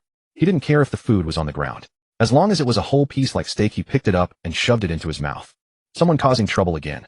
Beside them, a handsome young man with golden curly eyebrows, dressed in a black suit, with a cigarette dangling from his lips, walked over with his hands in his pockets. Behind him, a man with purple short hair wearing a gray-green suit with a lapel and special knuckle dusters on his right hand got up from the ground, bloody and disheveled. Damn, chef. How can there be a restaurant like this with a chef like this? I'll contact the government immediately and eliminate this place. At the spot where they had collided, a bald, bearded giant wearing an apron, a pink neckerchief, and a towel on his head grabbed Luffy by the collar and moved him aside. He then separated the other two. You knocked over guest tables and damaged our restaurant. Are you looking for trouble or ready to pay compensation? As he spoke, the pistol in the ghostly figure's hand was aimed at the giant's forehead. This is a restaurant, right? Bring out all your food. Pointing a gun at a chef's head. You don't intend to pay, do you? The giant showed no panic despite the weapon at his head, instead facing him squarely. Luffy held a bone with meat, his eyes fixed on the two men as he chewed and swallowed bite by bite. Cut the chatter and bring out the food. As he spoke, his stomach rumbled like thunder. Do you know where this is? This is Bartai. This is the most spirited restaurant in the East Blue. Here we have the most battle-hardened chefs. Any pirate causing trouble here will be thrown straight into the sea to feed the fish. Even as he spoke, fists rained down upon him. Any pirate who dares to cause trouble at Bartai has only one fate. Now do you understand a little? He questioned while delivering blows. Sustained hunger combined with the recent battle had left him without the strength to resist. Under the fairly forceful punches, he could only lie on the ground and silently endure. While all eyes were drawn to that corner, the nearby naval soldier and the purple-haired officer from earlier quietly slipped away from the crowd. The restaurant's violence made him want to distance himself as quickly as possible, skipping even the usual threats. What's happening in the restaurant? At that moment, a one-legged old man descended from upstairs wearing a chef's hat over a meter tall, with his distinctive handlebar mustaches braided like steel-reinforced ropes on either side. Boss, don't worry, nothing happened. I'll clean this up immediately. Having said that, he grabbed the ghostly figure and dragged him toward the door. Who knocked over these tables? Zeph directed his inquiry at Luffy, the last person, with an indifferent expression. Luffy looked around and realized the two people he had bumped into were gone. Haha, looks like I'm the only one left. Luffy said with a cheeky grin, holding the back of his head. Good that you understand responsibility. Since you knocked them over, you'll pay for them. Zeph didn't intend to make things difficult for him. I have no money, Luffy stated confidently. No money? Then stay and work off your debt for 1 year. 1 week. 1 year. How about 2 weeks? 1 year? Looking at your boldness, you probably won't be scared off by pirates causing trouble that easily. At most 3 weeks. Just as they were bargaining in the hall, the Going Merry approached Barity's boarding platform. Juno removed the blindfold and boarded Bartai together with the remaining crew members. Only Johnny had to stay on the ship to tend to Joseph and keep watch. At the entrance, a half-dead figure lay sprawled, slowly crawling toward the railing, then leaning against it like a defeated dog nursing its wounds in a corner, looking as though he were on the verge of death. Combined with the location of Bartai, this person was Urchin, the combat captain of the Karubi pirates. His loyalty to Karubi was indeed admirable, but that was all. If he hadn't intercepted the demon man Urchin before Karubi, then he had no value. Because in his heart, Karubi always took the highest priority. Therefore, to Juno, his only value was as a seed. Throughout the entire Karubi Pirates excluding all equipment bonuses, he should be the strongest. Since the person had already been brought before him, Juno was not polite. As for Karubi and his crew, whether they starved to death on some island or survived through some coincidence, didn't matter.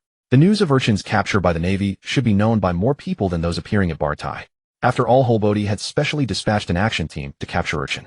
As a lieutenant in the Navy headquarters, capturing such a wanted pirate was also an achievement.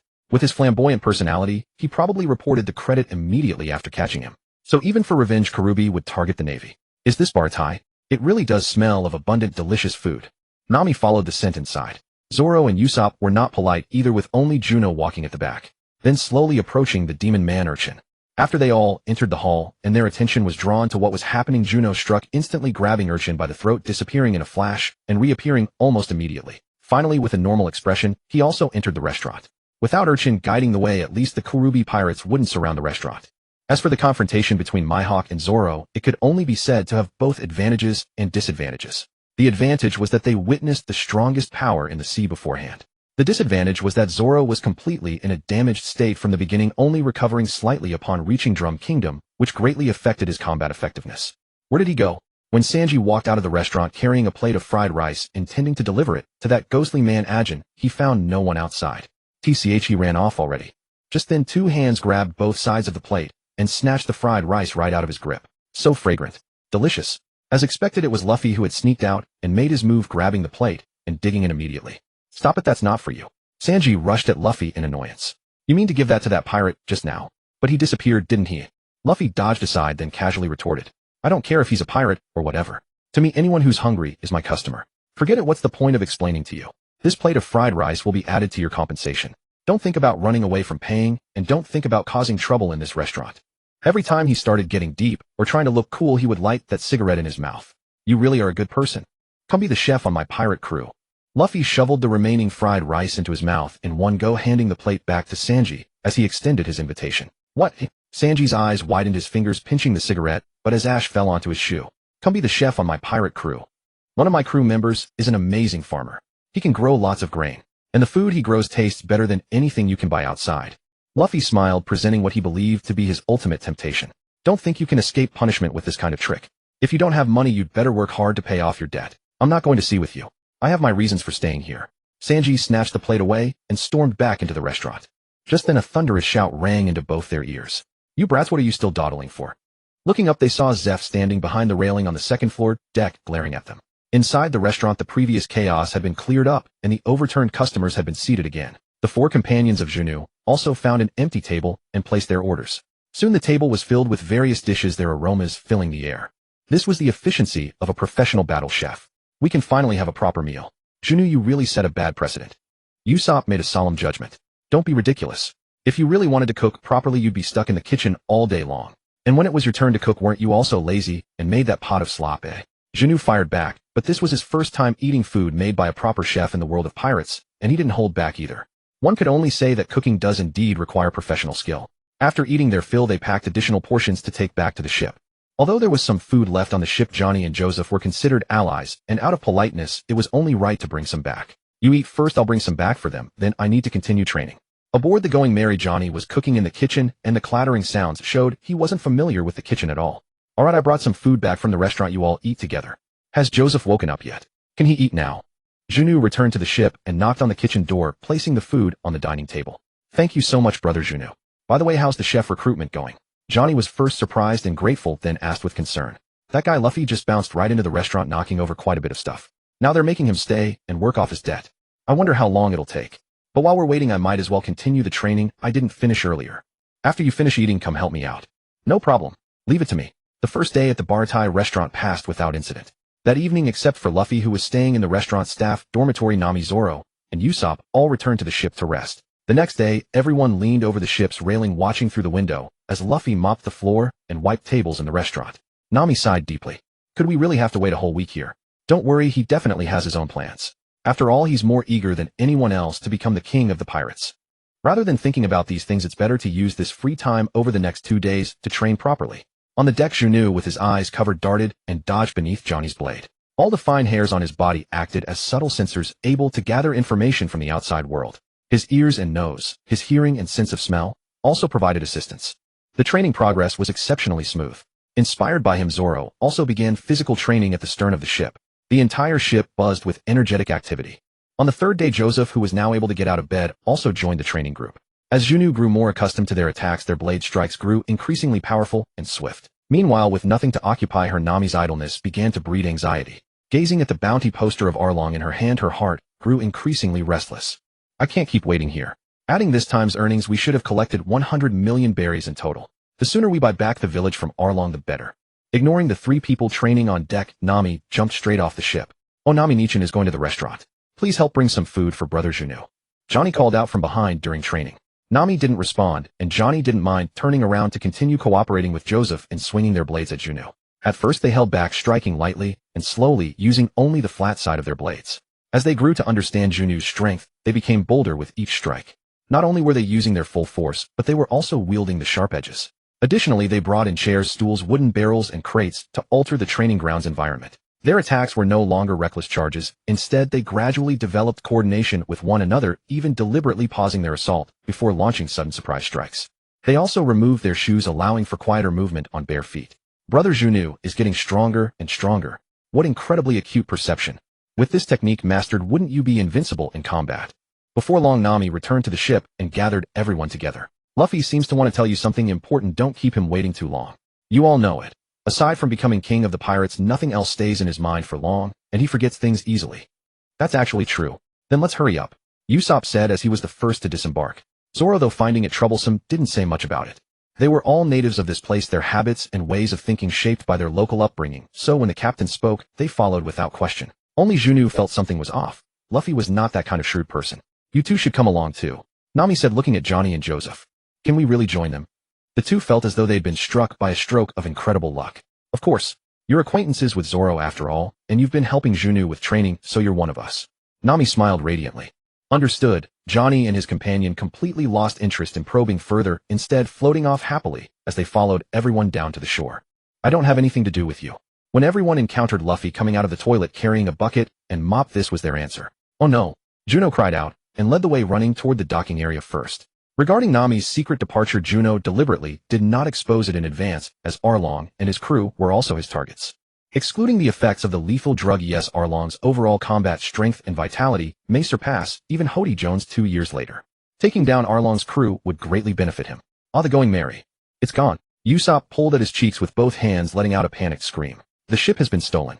That ship was a gift from Kaya. Besides, all our treasure is on board. Damn it. Luffy, stick your head up high and look toward the sky. The higher the better. It hasn't been long, so she shouldn't have traveled too far, Juno reminded him. In a panic, Luffy agreed, and his head shot upward like a flying spirit, rising over 10 meters into the air. The rolling waves revealed the sailboat bearing the Straw Hat Pirates flag, slowly disappearing in the distance. I see it. Excited, Luffy's head snapped back and nearly fell into his stomach. Over there. Johnny Yasaku, is your small boat still there?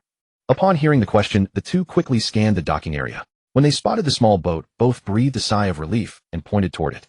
It's still there. Good. Go after her first, and I'll join you once I finish handling things here. Luffy made his arrangements. Luffy is a man of his word, and since he promised Zeph he would work for a week, he would not break that promise unless there were extraordinary circumstances that justified changing it. If we get separated, do you know where to find us? Juno asked in return. Everyone instantly composed themselves and turned to look at him. Before, I casually caught a glimpse of the tattoo hidden beneath her short sleeves. If I'm not mistaken, it should be the Jolly Roger of the Arlong Pirates. What? Nami is actually a member of the Arlong Pirates. Johnny and Yasaku exclaimed in shock. The Arlong Pirates. Everyone except Juno looked at them with puzzled expressions, their minds filled with questions. At moments like these, Johnny and Yasaku felt an immense sense of satisfaction. As if performing magic, they produced a thick stack of bounty posters from their clothes. These are all the bounty posters for pirates across the East Blue. As they spoke, the two began searching through them. Some posters had large red crosses drawn on them as they flipped through. How impressive. Are we on any of these? Luffy exclaimed in surprise, then asked curiously. A Luffy Sans bounty should be one we haven't received yet. After all, we've been at sea these past few days, and Yasaku even came down with scurvy. Found it. Johnny held up a bounty poster. The image showed a sinister figure with a pointed beak, fangs, and a jagged nose. Arlong Pirate Captain Arlong, with a bounty of 20 million berries, is the highest bounty captain in all of the East Blue. The entire crew consists of fishmen from the Grand Line. He also has 2 officers under his command who are similarly wanted with bounties of 9 million and 5,500,000 berries respectively. It is said that the Arlong pirates rule over more than 20 villages and towns, making them the true overlords of the East Blue. Johnny and Yusaku took turns recounting everything they knew about the Arlong pirates. I don't care about any of that. Nami is the navigator I've chosen. I must bring her back. Luffy said with a serious expression. That's right, the Going Merry was a gift from Kaya. We absolutely cannot let it be lost like this. Usopp's legs trembled as he agreed, along though his primary concern was the ship itself. On these vast seas, both ships and navigators are indeed incredibly important. Juno also expressed his support. Zoro didn't say much, merely resting his hand on his sword hilt. So do either of you know where the Arlong Pirates base is located? Juno asked, looking toward Johnny and Yusaku. I know roughly. They've been operating around the Konomi Islands these past years from what I've heard. Then here's what we'll do. Johnny and Yusaku, one of you stays behind to wait for Luffy, while the other comes with us to lead the way to Arlong's territory. What do you think? Juno directly took charge and made the arrangements, then turned to look at Luffy. All right then. Juno, Zoro, I'm leaving Nami in your hands.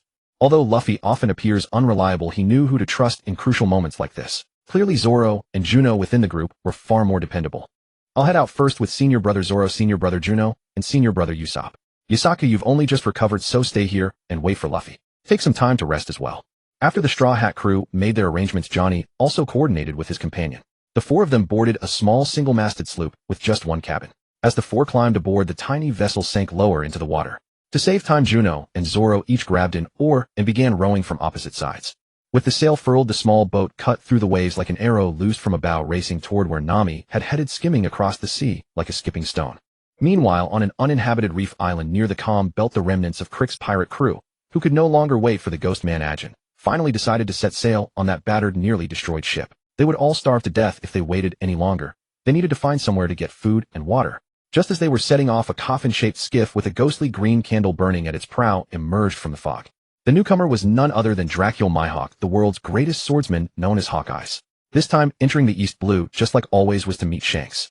But at Twin Cape, they encountered Crick's massive pirate fleet of 50 ships streaming down the mountain along the sea current toward the Grand Line, almost completely occupying the cape. Not only did they block his path, but these pirates who ran rampant across the East Blue also spoke disrespectfully to Mihawk. Such vulgar men would naturally utter harsh words. Thus Mihawk decided to teach them a lesson, driving them from the Grand Line through the calm belt and back into the East Blue. They fled swiftly, but Mihawk pursued with unhurried determination. Of the 50-ship fleet, only a single battered flagship remained. The rest were destroyed. Now even that last remaining ship had been tracked down. With a single slash, the vessel was cleaved into multiple pieces. The wreck became splintered debris, the hull split cleanly down the middle to create a passage for Mihawk's raft. All the pirates who hadn't been fortunate enough to be struck down immediately clung to floating planks bobbing on the sea's surface. What offense have we committed against you that you pursue us relentlessly? Crick stood upon the broken bow, but it was his crew who voiced the unwilling protest. I'm merely passing the time, Mihawk replied in a cold, merciless tone. And just like a passerby, he arrived swiftly and departed just as quickly. Arlong Park. On the side facing the sea, a great gate had been built atop the water, and tall walls separated the island from the ocean. At first glance, all that could be seen was the upper half of a yellow tower. The moment they caught sight of it from afar, the little boat came to a halt and hid behind a reef. The group only peeked out cautiously. Hey, that's Arlong Park over there. Johnny dared not speak above a whisper for fear of stirring the people of the sea. Is Arlong's crew, the ones who came back from the Grand Line, really in there? Usopp hid at the very bottom, looking every bit the sneak. Let's first go look for the Going Merry that Nami took away, shall we? Johnny suggested nervously. Usopp chimed in agreement. Zoro stood straight up, hand on his sword hilt, his expression solemn. Let's just fight our way in. Get back down here. Juno pulled Zoro back down. Inside is an entire fishman pirate crew, at least several dozen fishmen, plus a captain and 2 officers. We're strong enough not to be afraid. What about them? MHM, MHM, MHM. Usopp and Johnny nodded frantically. Then what do you suggest? Zoro, after all, was not the kind of person who would disregard the lives of his friends and brothers just to get what he wanted. First, the battlefield can't be here. Arlong Park is connected directly to the sea. Even if we defeat them, they're fishmen. The moment they dive into the water, we won't be able to do anything to them. We could just walk away, but what about Nami's family? Right. The 2 beside him kept nodding in agreement. Zoro fell silent as well. So first, the battlefield has to be on solid land on the island. Second, we can't use getting Nami back as our reason. If we do, once they realize they're no match for us, they might grab Nami and her family as hostages. So we go ashore either as bounty hunters or as people out for revenge against Nami. Let the fishmen think we're Nami's enemies. That'll make it easier for us to act. TCH. Anyway, all we have to do is treat that woman as an enemy and fight the fishmen on land, right? Zoro still held a grudge over Nami stealing the Going Merry, which was why he kept calling her that woman. That's the core of it, Zoro. Your old identity as a pirate hunter should still be fairly well known in the East Blue. Not many people should know about you becoming a pirate. Just act like you're still the pirate hunter from before. It shouldn't be hard to be yourself, right? Usopp, your and Johnny's main task is to gather information. Avoid trouble if you can and if you can improvise. Only when you come across Nami in the company of fishmen should you play the part of pirates betrayed by Nami, robbed of their treasure and ship. But once Zoro and I start raising hell, the fishmen pirates won't have time to deal with you. Juno assigned tasks to everyone. What about you? Everyone looked at him. I'll just be an unremarkable killer. Johnny, find a suitable place for us to go ashore first. Johnny took out a map. On the large island, Arlong Park stood on a peninsula, and farther east there was another peninsula. Kokoyashi Village. It isn't far, and a village is a good place to ask for information. They adjusted the sails and worked the oars, guiding the small sloop toward the harbor of Kokoyashi Village. Usopp took out a spyglass and scanned ahead. The distinctive profile of the Going Merry and the straw hat pirate flag came into view. On the pier, 3 fishermen stood beside the Going Merry, chatting and laughing. The instant he saw it, Usopp crouched down in alarm. I can see the Going Merry and the fishmen right there on the pier. They're just small fry guarding the pier. Don't be afraid. Bring the boat alongside. Zoro and I will handle them. You two stay hidden, and once we're gone you can come ashore. With that, Juno and Zoro exchanged a glance, each bracing into a horse stance and bending their knees to gather power. On the pier, Boss Arlong met with Captain Mouse today, didn't he? Poor Nami. She actually managed to save 100 million berries in 8 years. She's really something. Too bad she isn't right in the head. Kokoyashi Village has more than 300 people. Adults pay 100,000 a month, children 50,000. From one village alone, they collect 20 million a month. More than 200 million a year. How could he give up 200 million a year for her 100 million? Exactly. Anyway, as long as we control the village, she has no choice but to obediently draw sea charts for Boss Arlong. With those sea charts, Boss Arlong will sooner or later lead us to rule the East Blue, and then we'll fight our way back to the Grand Line. Oh. Just as the 3 fishmen were gloating, 2 shadows blotted out the sunlight and dropped down from above. Juno hooked both hands into the gills on 2 fishmen's shoulders and necks, slamming them hard onto the ground. Zoro drove 2 sword blows into another fishman's belly. Repeat what you were just saying clearly. What is all this about controlling the village and making Nami draw sea charts?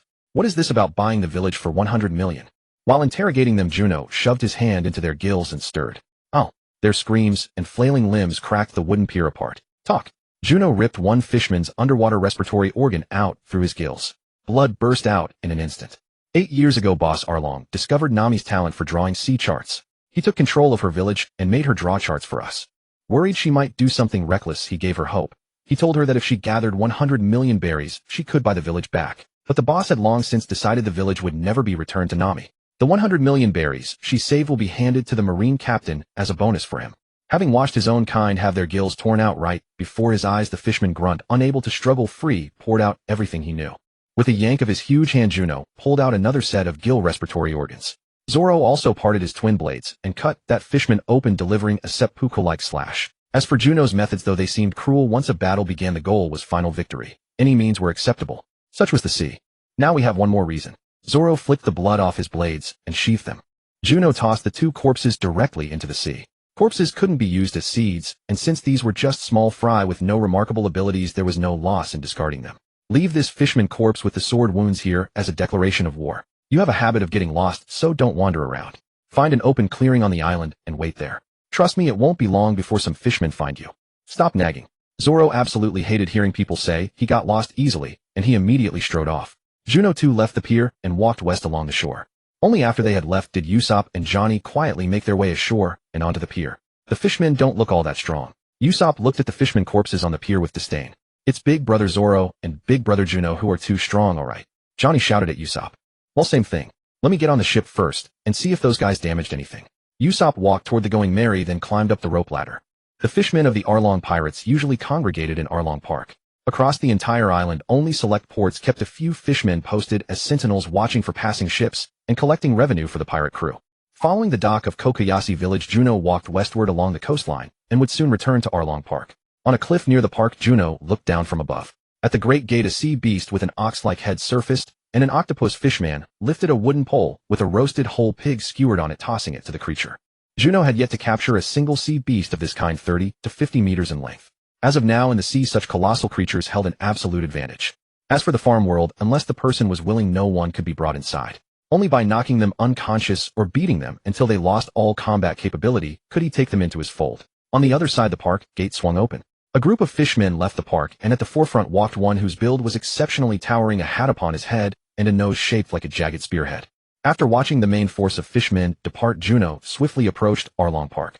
With a single leap, he climbed atop the wall. Inside the park, some fishmen were still gathered around the pool, idling and playing. Juno jumped into the courtyard and threw open the great gate. His movements drew the attention of every fishman in the yard. A human. Who goes there?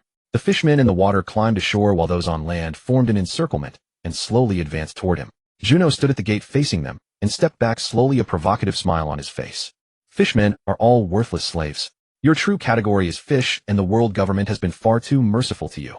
At this single sentence, the fishmen in the courtyard were consumed by rage. Bastard. Grab him. Lowly human. You're asking for death.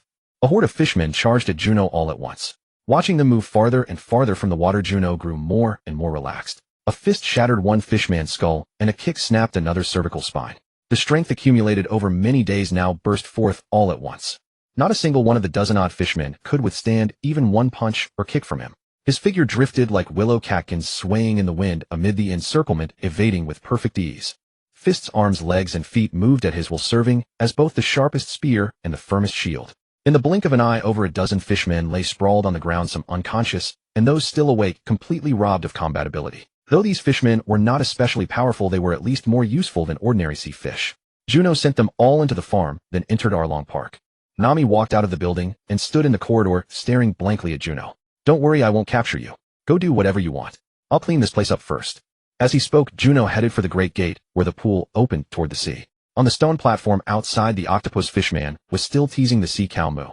Its ox-like head alone was comparable to an entire room, and its neck towered over 2 stories. Juno leapt directly from the wall onto the sea cow's head. Without a word, his fists flew like meteors, his strength as heavy as a mountain. His meteor-like punches rained down in a curtain upon its skull, the flesh turning to a soft pulp beneath his blows and cracks appearing in the bone. Moo. The sea cow barely managed a single cry of anguish before its head and neck came crashing down against the wall. Are you an enemy? Hachi is angry now. The octopus fishman Hachi bent and contracted his 6 arms, gathering power for an attack. Just as he was about to strike Juno, the Moo in front of him and the enemy vanished at the same instant. Huh. Where's the man? Where's Moo? Where did they all go? With the target gone, the power he had just mustered instantly relaxed, and he looked around in panic. In a flash, Juno reappeared exactly where he had disappeared, his body continuing to descend. The octopus fishman sensed him at once and looked up toward the sky. Ah, there he is again. 2 fists against 6 hands. Though Juno had the advantage of attacking from above, this octopus fishman was by no means weak, and Juno gained no edge. Hachi the octopus was a 6-sword-style swordsman. When he did not hold a sword, he was at his weakest.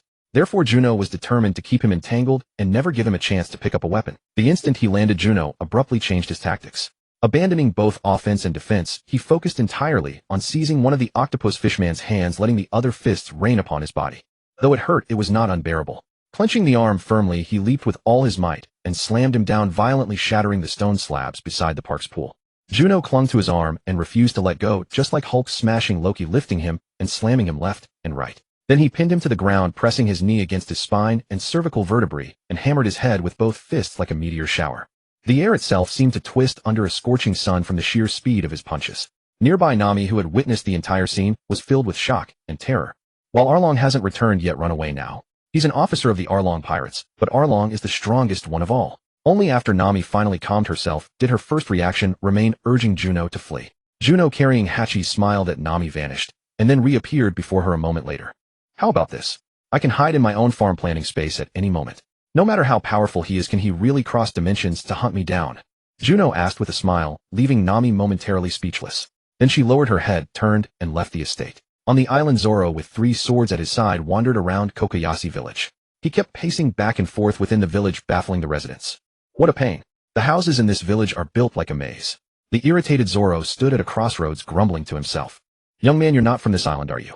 Leave now before those fishmen discover you. A man in a sheriff's uniform, a pinwheel tucked into his hat and stitched scars running across his body, walked up to him. He had a brush-like mustache. The fishman pirates. They're exactly who I'm looking for. I'm the pirate hunter Rorinoa Zoro. Your village roads are really confusing. Does any of you know the way to the fishman pirates? Following Juno's advice, Zoro mentioned only his original identity. Pirate hunter. Over the years, many pirate hunters have come to this island, but no one has ever been a match for them. Even if they die, they get fed to the fish. If you have any talent, you should train hard and come back when you're stronger. Jen painfully tried to persuade Zoro. Later. That won't be soon enough. Meanwhile, Usopp and Johnny, having hidden the Going Merry in their small boat, began to venture deep into the island. Arlong Park is in the west. How about we head east? Usopp said to Johnny. Wise decision, boss Usopp. Johnny immediately raised his thumb in approval. Then like a pair of thieves the two crept furtively toward the east. Along the way they found a harbor in ruins. A gully several meters deep stretched from the coastline all the way into the town streets, extending nearly 100 meters and growing shallower the farther it went. The wreckage of the town's buildings revealed its former prosperity, but now only lifeless desolation remained. The lingering smoke had still not fully dispersed. Oh, what is this? The two stood amid the ruins at the edge of the gully, exclaiming in shock. Out at sea on a warship bearing the number 16, a naval officer wearing a hat and looking like a rat held a din mushy in his palm. After adjusting himself the instant the din mushy connected, the rat-faced man immediately put on a panicked expression of a survivor who had narrowly escaped death. Hello, is this Rear Admiral Bryn of Branch 77? This is Captain Mouse of Branch 16. In Arlong Park on the Konomi Islands, the most powerful pirate crew in the entire East Blue is entrenched, the Arlong Pirates. Not long ago, the Arlong Pirates destroyed Gosa Port Town. Our Branch 16 went to suppress them, but suffered heavy losses. We are no match for them at all. Please, Rear Admiral Bryn, we need your support. The din mushy then hung up. Captain, won't this harm the cooperation? One of Captain Mouse's trusted subordinates asked hesitantly. Don't worry. Those sea fish are experts at escaping. Even if they can't win, they can absolutely get away, and then they'll go back to being the local tyrants again. That fishman idiot Arlong should just stay quietly in his own territory as the local tyrant. Why did he have to destroy Gosa? Wouldn't it have been better to keep another port town for collecting money? He didn't even kill everyone cleanly. Once word got out, what did he expect me to do? Those sea fish might have brains full of problems, but in the sea they truly are unmatched. And let this Rear Admiral remind those fish that here in the East Blue, I am the only one who can help them. Hee hee. Terrible news. Those fishmen are coming to the village again. The villagers ran and shouted, fear written on every face in the village. The young men gathered around Jinzo instantly gnashed their teeth in fury. Outside the village, Zoro paid no attention to Jinzo's warning. Pushing past the villagers, he wandered out of the village in circles. In the woods, Zoro watched from the shadows as the grotesque, menacing group passed beyond the trees. Fins on their backs. So these are the so-called fishmen. The long-nosed one in the lead must be the Arlong from the wanted poster. Had the strongest pirate in the East Blue with a 20 million bounty. Exactly the kind of opponent I've been seeking. Zoro chuckled, his hand gripping his sword hilt tightly. From the moment he saw those fishmen, his mind held nothing but the urge to challenge the strong. Though Arlong was not a swordsman, he carried the titles of highest bounty in the East Blue and from the Grand Line. Those two titles alone were enough to kindle Zoro's fighting spirit. With a blur of motion, he burst out of the woods and appeared behind the fishman line. Arlong, walking at the very front, was the first to sense the disturbance at the rear. Following their boss's stop, all the fishmen behind him halted and turned around. When they saw the unfamiliar human swordsman standing behind them, hand on hilt and battle intent blazing in his eyes, every fishman grinned viciously and began to surround him. Zoro drew a sword and pointed it straight at Arlong, who stood at the far end, demanding with an arrogant stance. Hey, are you the Arlong worth 20 million? Oh, a pirate hunter. Come to claim my head. Arlong's face carried a contemptuous smile. Boss Arlong, leave this human to us. A group of fishmen cheered, not taking Zoro seriously in the least. They bared their teeth with cruel smiles. Don't waste too much time. With that, Arlong turned and left. He had absolute confidence in his fishmen underlings. In the East Blue, a sea known as the weakest, he did not believe anyone could defeat the mighty fishmen. Yes, the fishmen cheered and swarmed forward, a dozen or more of them. They brandished all kinds of weapons. Arlong, I'll stay here and keep an eye on things. Chew. This swordsman seems to have some reputation in the East Blue. 3 swords, green hair. He's the 3-sword style pirate hunter who has made a name for himself around here over the last 2 years. Chew. A kissing fishman with short gray-brown hair, wearing a blue short coat and a protruding mouth, turned to face the battlefield with his hands in his pockets. Oh, then I'll leave him to you. Kill him, then hang him at the harbor. Let those lowly humans see that noble fishmen cannot be defied. With that, Arlong led the remaining fishmen toward the village. Hell, underestimate me, and you'll pay dearly. Zoro held his swords in both hands. He paid no attention to these small fry. If he had to deal with them first before facing his true target, then so be it. In an instant, a figure of flashing swordlight struck into the fishmen. Twin blades became a curtain of steel, their edges gleaming as a mist of blood splashed. Uninjured, Zoro utterly crushed these fishmen underlings. All of you fall back, Chu. Seeing the tide turn, Chu shouted at once. But before the fishmen could retreat, every one of them had already been slashed, bright red blood streaming from their wounds. Water shot. Chu spat a mouthful of liquid that hit the ground like a cannonball. Forced to dodge, Zoro could only temporarily abandon his attack on the other fishmen. There's no value in swinging a blade at the weak. Let's see just how capable a fishman officer like you is. As soon as he finished speaking, Zoro charged again. Nearby, Juno passed by the battlefield and caught up with the Arlong pirates. Hey fishmen, leave an officer or some grunts behind to fight me. As for you, Arlong, you are our captain's target. Juno deliberately misled them, planning to cut away the strength of the entire fishman pirate crew bit by bit. The whole fishman crew turned to look at him, believing that the so-called captain was the three-sword-style pirate hunter from earlier. Karubi. Arlong's expression darkened. He was already on the edge of furious rage, and his voice was as cold as a predatory beast. The tall figure standing beside Arlong stepped out from among the fishmen.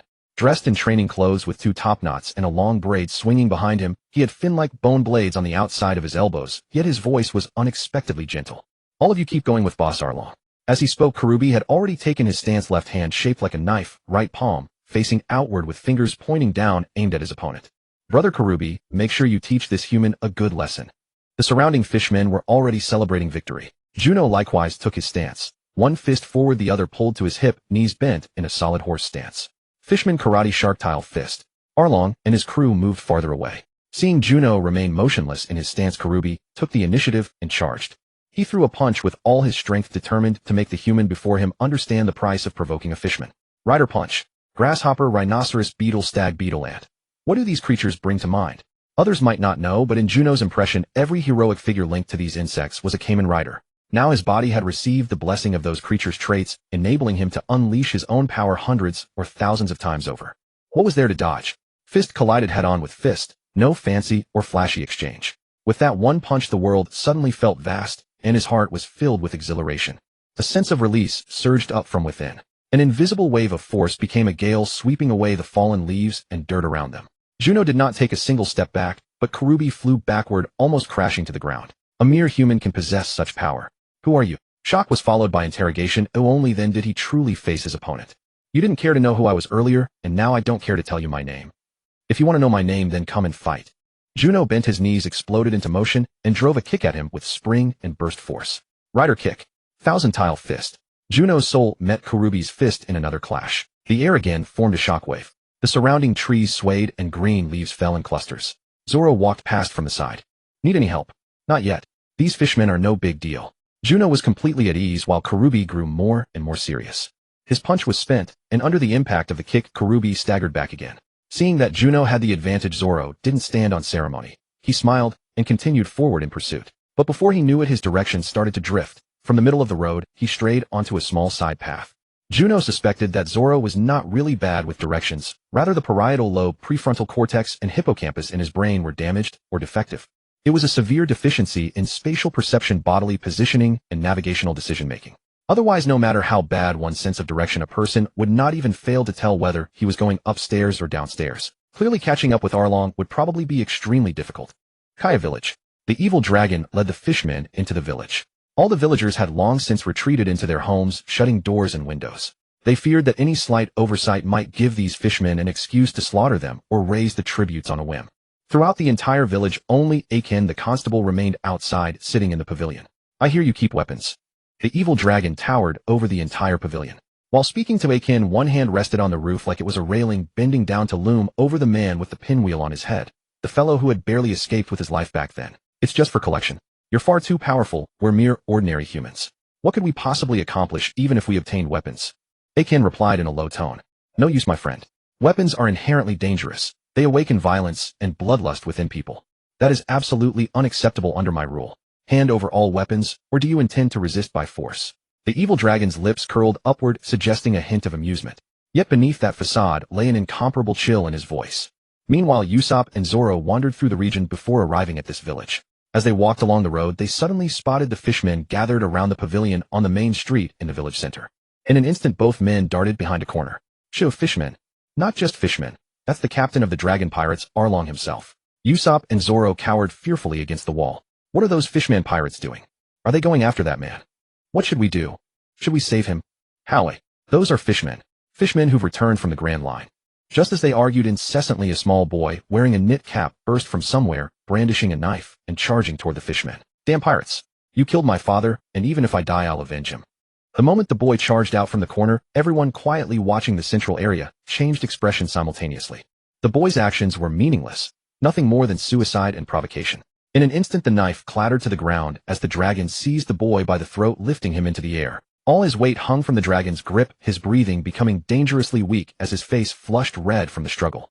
You see, this brat dares to resist simply because he holds a knife, dares to strike at me. How can you claim those weapons are harmless? The dragon demanded this of Akin. What should we do? Usopp and Zoro paced anxiously nearby, desperately searching for a way out of their predicament. Stop it. He's just a child. The composure Akin had maintained under interrogation vanished entirely. A child. Anyone who wields a weapon against me is an enemy, and enemies can only meet one fate, death. With those words the dragon tightened his grip and the boy's struggles grew increasingly feeble. An explosion erupted beside the dragon, catching a fishman off guard and forcing him to crouch and clutch his eyes in pain. Fishman pirates. I am Captain Usopp, the mightiest sea warrior commanding 8,000 subordinates. From this day forward this village and island belong to me, Captain Usopp. You washed-up second-rate pirates who've been discarded by the Grand Line. If you value your lives, flee now. Usopp stood atop a rooftop, brandishing his slingshot like a statue bearing sacred flame as he made his proclamation. Captain. The word recalled to the dragon the human who had sent Karubi away. You are the captain he spoke of. You're the one challenging me. The dragon glared at him with murderous intent. That predatory gaze alone sent sweat streaming down his back. Human, was it Zoro and Juno? Usopp's suspicions solidified upon hearing the question. Indeed, when it came to bluffing, Usopp faced no rival. A captain's battle then. Let me witness the power of a commander with 8,000 subordinates. Should you fall into my hands, your death will be agonizing. As he spoke, the dragon hurled the boy toward Usopp. Mid-flight, a figure leapt forth, caught the child, and fled through an alley between houses. Simultaneously, Usopp fired 3 explosive shots in quick succession. They detonated against his body, yet the gunpowder proved ineffective. Beyond leaving soot marks, the explosions merely enraged the fishman captain further. He tore free the pavilion roof and hurled it toward Usopp's position. Seeing the danger, Usopp jumped from the roof and bolted. The dragon charged recklessly ahead, smashing through every house blocking his path. The remaining fishmen pursued in hot pursuit. Who was that? Only after they departed did the villagers emerge from their homes and gather around Akin. I don't know.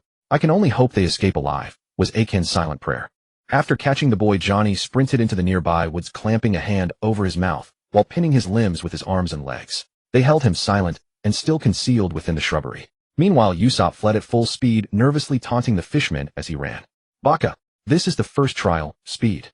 Help. Zoro. Juno. Where are you? Zoro was still en route. Juno, facing Karubi, unleashed a flurry of punches like falling stars, rendering his opponent utterly defenseless. In the pirate world, the power gap between captains and their officers, and between officers and ordinary crew members, is nearly always precipitous. Even the Straw Hat Pirates, the story's protagonists, exemplify this pattern. As the narrative progresses, Luffy's strength diverges further from that of Zoro and the others in a steep cliff-like manner. Karubi, the adversary Juno now faces, follows the same principle. Though his power pales in comparison to the dragon's, Juno has grown exponentially stronger over these past days, placing his foundation hundreds of times beyond ordinary levels. Without his natural aquatic advantages, and lacking any special techniques, Karubi can only retreat steadily against Juno's devastating strikes. On the road from Arlong Park to Kokoyashi Village, Nami saw fishmen lying scattered across the path from afar. She cast but a single glance before silently turning away and taking a detour. Let it be this way. Let these fishmen simply die. I beg you, let them just vanish away. Like a whispered wish or perhaps a silent plea. Meanwhile, on the battlefield, the clash between Juno and Karubi had finally reached its culminating stage. The fruits of countless days of practice were about to be fully realized. Every attack from Karubi was anticipated and neutralized. Enhanced by the dynamic vision of dragonflies and hawks, the brute strength of rhinoceros beetles, and ants, the limb agility of mantises and locusts, and the heightened perception of numerous other creatures.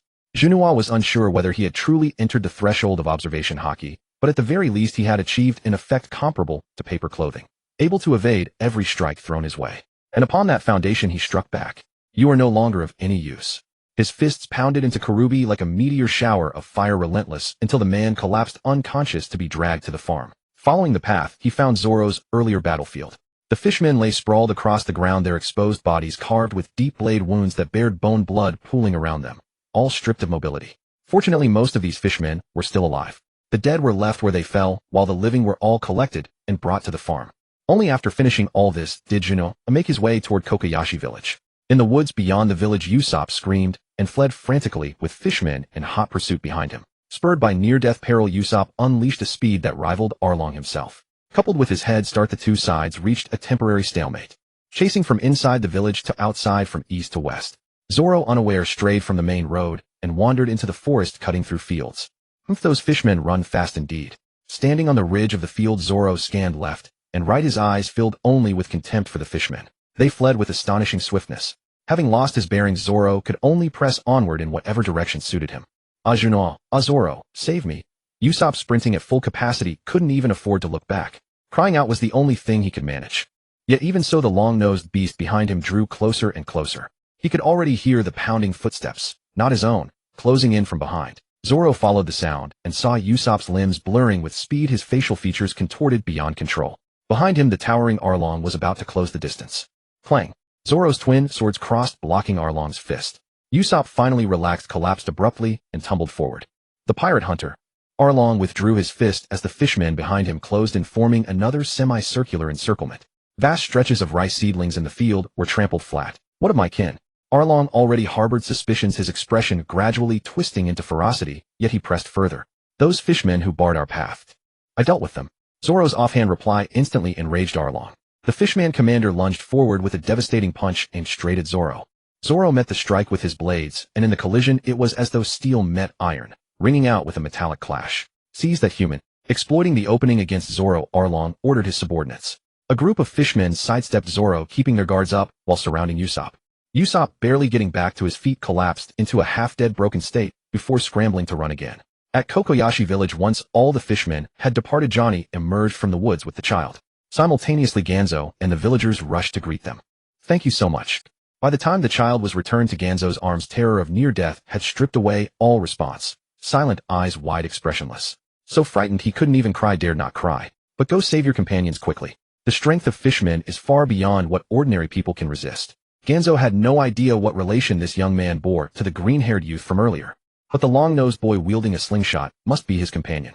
Though he could launch explosives from his slingshot, such attacks would be utterly ineffective against these fishmen. I trust my companion. Don't mistake his speed for flight. It was deliberate. He lured those fishman pirates away to prevent combat within the village and spare it from destruction. Johnny's earnest words caused the surrounding villagers to relax considerably. However, there is something I genuinely wish to inquire about. Might you know a woman named Nami? The moment Johnny voiced the question, the villagers' smiles and gratitude vanished instantly. Their expressions turned grave, eyes filled with scrutiny and wariness. Wah! What's wrong? Sensing the shift in atmosphere, Johnny instinctively stepped back, his words faltering. The villagers said nothing, simply returning to their homes. In an instant, only Ganzo and a woman beneath the eaves remained. If you have no business here, leave while you still can. After speaking, Ganzo too departed the street. Johnny had hoped to leverage the goodwill from saving the child to gather information, never expecting his question to be shut down so abruptly. Such a reaction was abnormal. Yet he couldn't tell whether it stemmed from protection of Nami or hostility toward him. Why do you ask about Nami? A woman with short blue hair, a red headband, a tank top and trousers, wheat-toned skin, and tattoos covering her arms and shoulders emerged from beneath the eaves. She was Nami's older sister, Nojiko. Nami-senpai left without saying goodbye. We're here to find her. At the dock, Juno's interrogation of the fishmen, though they had been hiding in the ship, had been overheard. This confirmed that this village was Nami's hometown, the one she intended to purchase. So he decided to tell the truth directly. So have you come to reclaim the treasure? The action of Johnny and his companion stepping forward to save the child had earned her willingness to trust them, yet she still tested them. We already know about the village. The matter of spending 100 million to buy it back from Arlong. Johnny suddenly grew serious. Let's speak elsewhere. Nojiko's expression likewise grew solemn as she turned and walked away. Just as they left the village, Nami walked along the village road, holding a bouquet of flowers purchased from the neighboring town. The entire village seemed utterly deserted, unnervingly desolate. Nami's figure appeared lonely and forlorn. She walked silently through the village while the villagers inside their homes hid behind windows, using curtains as cover to quietly watch her. Tears welled in their eyes. Some clamped hands over their mouths to stifle sobs. Others pressed themselves into their relatives' arms, seeking comfort.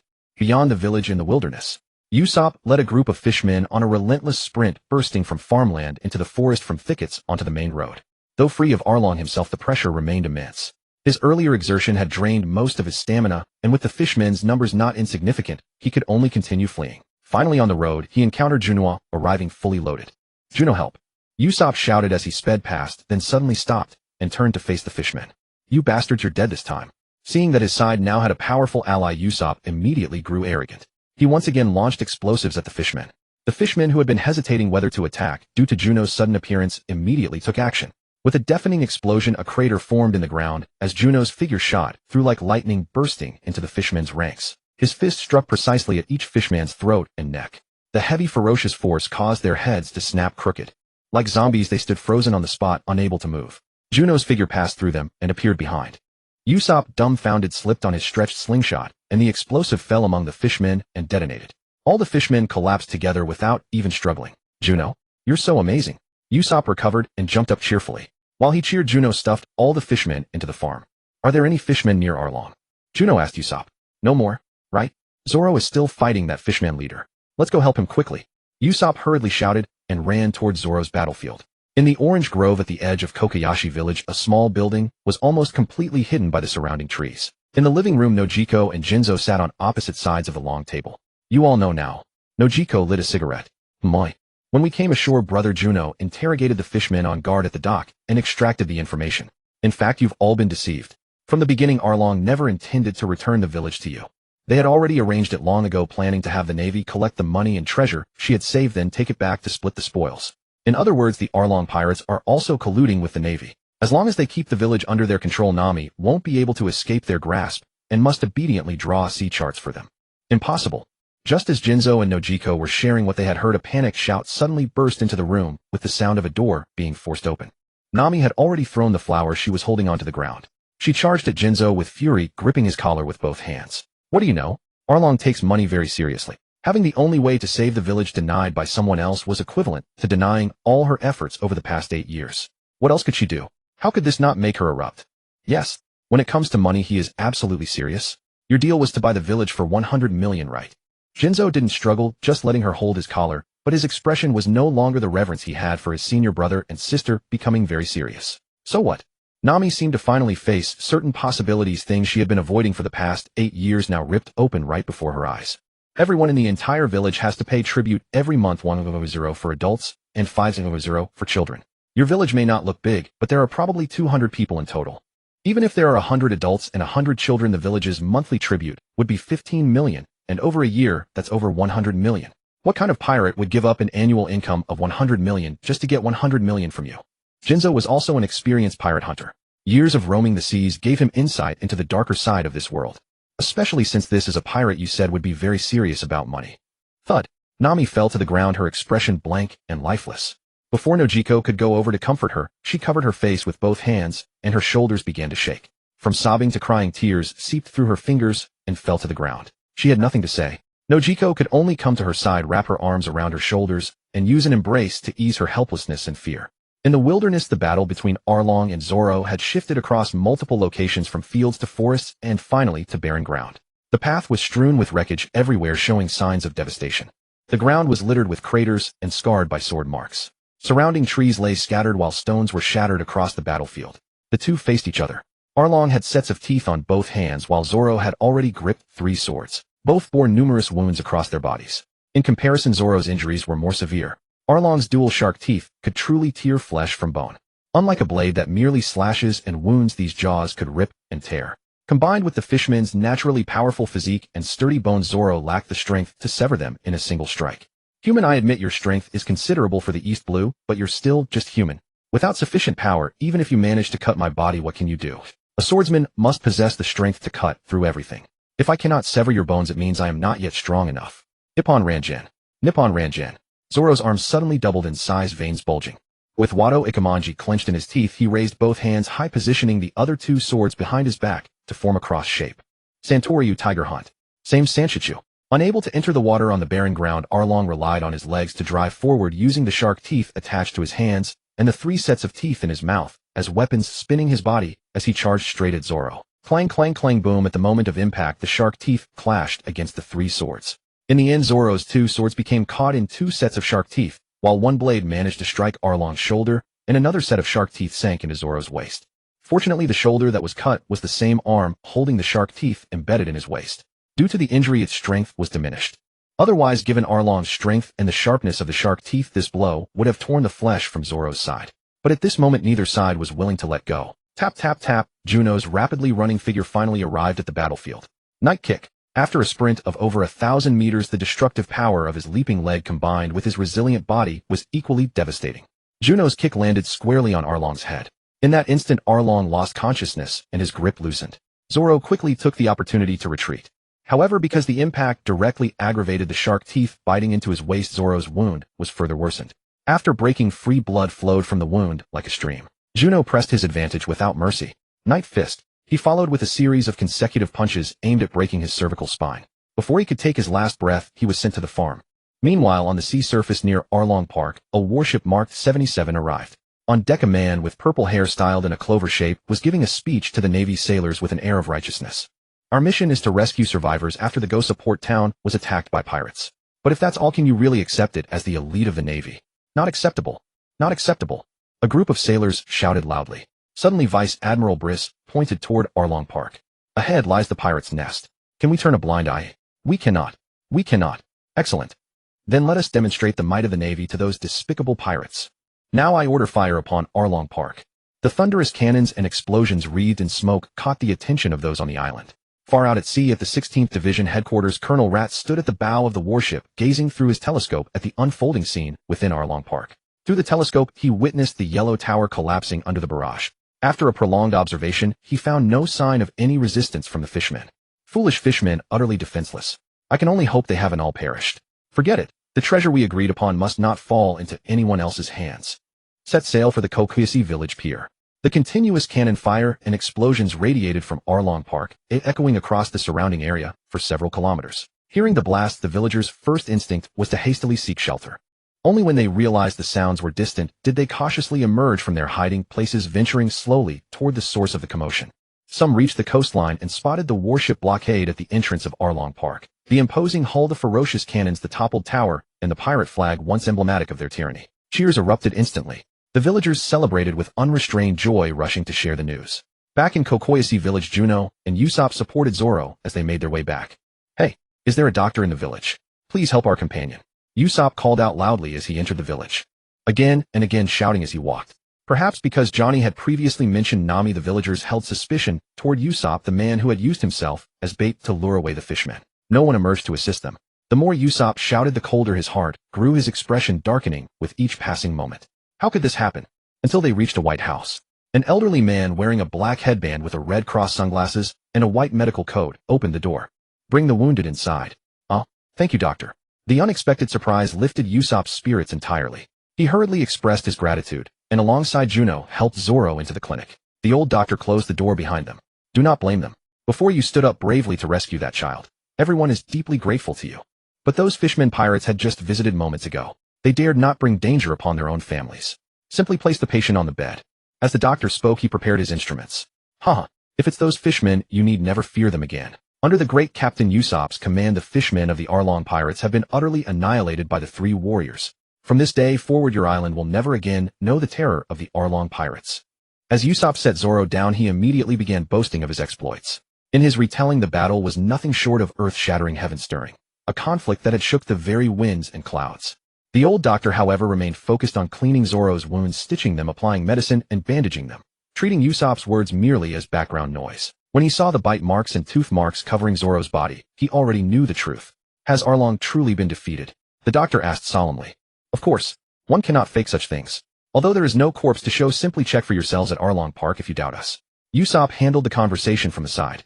Meanwhile, Juno sat on a chair by the window, examining two sets of shark teeth and attempting to figure out how to use them. They were an unconventional weapon, cumbersome to wield.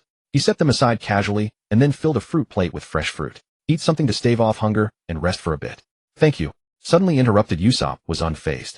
Still clutching a piece of fruit, he continued his boasts of victory. Time passed. Usopp gradually fell silent. Zoro's injuries had all been tended to. By the way, doctor, do you know where my other companion is? The one who was holding on to that child. Usopp finally remembered Johnny. She took him to her home. The doctor replied, pausing before removing his sunglasses to gaze at the two of them. You are here looking for Nami, aren't you? Yes, Usopp felt uneasy under the old man's steady stare. She is a good girl. For the sake of the village. We already knew that when we first came ashore. The matter of buying the village for 100 million berries. Those fishmen never intended to honor their agreement. We extracted this information directly from the fishmen's own mouths. They planned to let the Navy search for Nami's deposits and then divide the spoils. Once they captured the village, Nami would be forced to draw sea charts for them. Usopp relayed everything he had heard earlier. After all the deed was done, this information held no further value now. Suddenly the rumble of cannons and continuous explosions echoed through the village. All the villagers were drawn outward. Even those indoors instinctively looked up toward the sound. Confirming the sound was distant, every villager rushed out of their homes onto the village road. It's coming from Arlong Park. On the road, a middle-aged man cheered with delight. Could those relentless cannon volleys be the Navy? We'll know once we reach the coast. At the shoreline atop the cliffs, the villagers stood in a line. Far out at sea, a warship was firing upon Arlong Park. At the same time, another warship was rapidly approaching the pier of Kokwesi village. The villagers assumed their saviors had arrived. All eyes watched expectantly as the warship drew near the shore. As the village sheriff Aiken stood at the forefront of the crowd to welcome the Navy, Colonel Rat, draped in his long coat, looked down from above at Aiken, whose body was covered in suture marks. "You are the sheriff of this village. Take me to Nami's house." Colonel Rat issued his command in an authoritative tone that brooked no disagreement. Amidst the crowd, Nojihiko had already returned home ahead of everyone, bringing Nami and Johnny along. "Is the Navy here to arrest you? Go hide somewhere else. Let me handle things here," Nojihiko said. The Navy arrived swiftly. Trusting them implicitly, Aiken personally guided Colonel Rat to Nami's house. Beside it lay the orange grove. "Search it. The stolen money is hidden within that orange grove." Upon reaching Nami's doorstep and spotting the grove, Colonel Rat gave no one time to react before issuing his orders. Hearing his command from inside the house, Nami's eyes widened in shock. Such explicit instructions clearly pointed toward the money she had painstakingly saved to buy back her village. "Wait, Sir Colonel, how could there be stolen funds here? This is merely an ordinary orange grove." Aiken's first reaction was to protest. An ordinary orange grove. The Navy has received reliable intelligence that Nami is a notorious thief in these waters, known by the alias Little Cat Burglar, with stolen amounts exceeding 100 million berries. She has committed serious crimes. As the embodiment of justice, the Navy must correct such criminal behavior. All stolen wealth will be confiscated. Colonel Rat spoke with righteous indignation, though a creeping lewdness lingered in his smile. Suddenly, a dark shadow flashed, and Colonel Rat, along with all the naval officers present, collapsed unconscious to the ground. Juno collected each one and carried them into the farm, then made haste toward Arlong Park. The naval bombardment continued unabated. Juno released all the naval officers, once more bit through their throats with Arlong's fangs, and tossed their bodies into the park ruins. If doing a good deed, see it through to the end. He also sought to deepen the conflict between the Navy and the Fishmen. The Navy bombarded the Fishmen pirate gang. The Fishmen killed the naval colonel in revenge, and in the end, everyone vanished without a trace. The logic chain was clear. The evidence was sufficient. Having completed everything, Juno returned to the village. At the ruins of Arlong Park, Commodore Bulin gazed at the neatly arranged dozens of marine corpses on the open ground. Beside them lay only a little over 10 Fishman bodies. Fury surged within him. Most importantly, the body of the pirate gang's leader Arlong was nowhere to be found, nor were the corpses of Arlong's executives. "Are these all the pirates' bodies?" "Report, Commodore. We've finished searching the battlefield. There are only a small number of Fishman corpses and no sign of Arlong or his senior officers. The highest rank among the marine corpses is Captain. They should be Captain Mouse of Branch 16 and his soldiers. All the fatal wounds are fish bites, so they likely all died from Fishman attacks. As for the remaining Fishmen, it's highly possible they retreated to the sea through the swimming pool in the park connected to the ocean, making them difficult to track." The Marine in charge of tallying reported all the key intelligence gathered from the battlefield to his direct superior, Commodore Bulin. "It seems Captain Mouse really gave it his all, but that only makes my achievement greater. Report that our forces won a complete victory. The Arlong pirates have been wiped out, and Captain Arlong and his executives are missing. As for Captain Mouse, let him have a dignified ending." Commodore Bulin laughed heartily. Even though they hadn't captured the pirate captain, a pirate crew that had killed a marine captain being annihilated by them was still a great accomplishment. Perhaps then the Commodore in his rank could be dropped, and he might become a true admiral. Ha ha ha. Commodore Bulin's smile grew increasingly uncontrollable. At the wharf of Kokoyashi village, the warship of Branch 16 suddenly departed from shore. The Marines didn't even go ashore to do anything extra. Since the Commodore had said to give him a dignified ending, many matters could not be looked into too deeply. It was best to stop right there. Some villagers went to Arlong Park, only to find it reduced to rubble. The Marines also announced that they had successfully defeated the Arlong pirates. The uninformed villagers assumed the credit belonged entirely to the Marines. With the heavy burden lifted from their shoulders, all the villagers danced joyfully. That night, every town and village across the archipelago held a banquet. Juno, Zoro, Usopp, and Johnny also managed to score a hearty meal and drink. Usopp and Johnny mingled with the village children.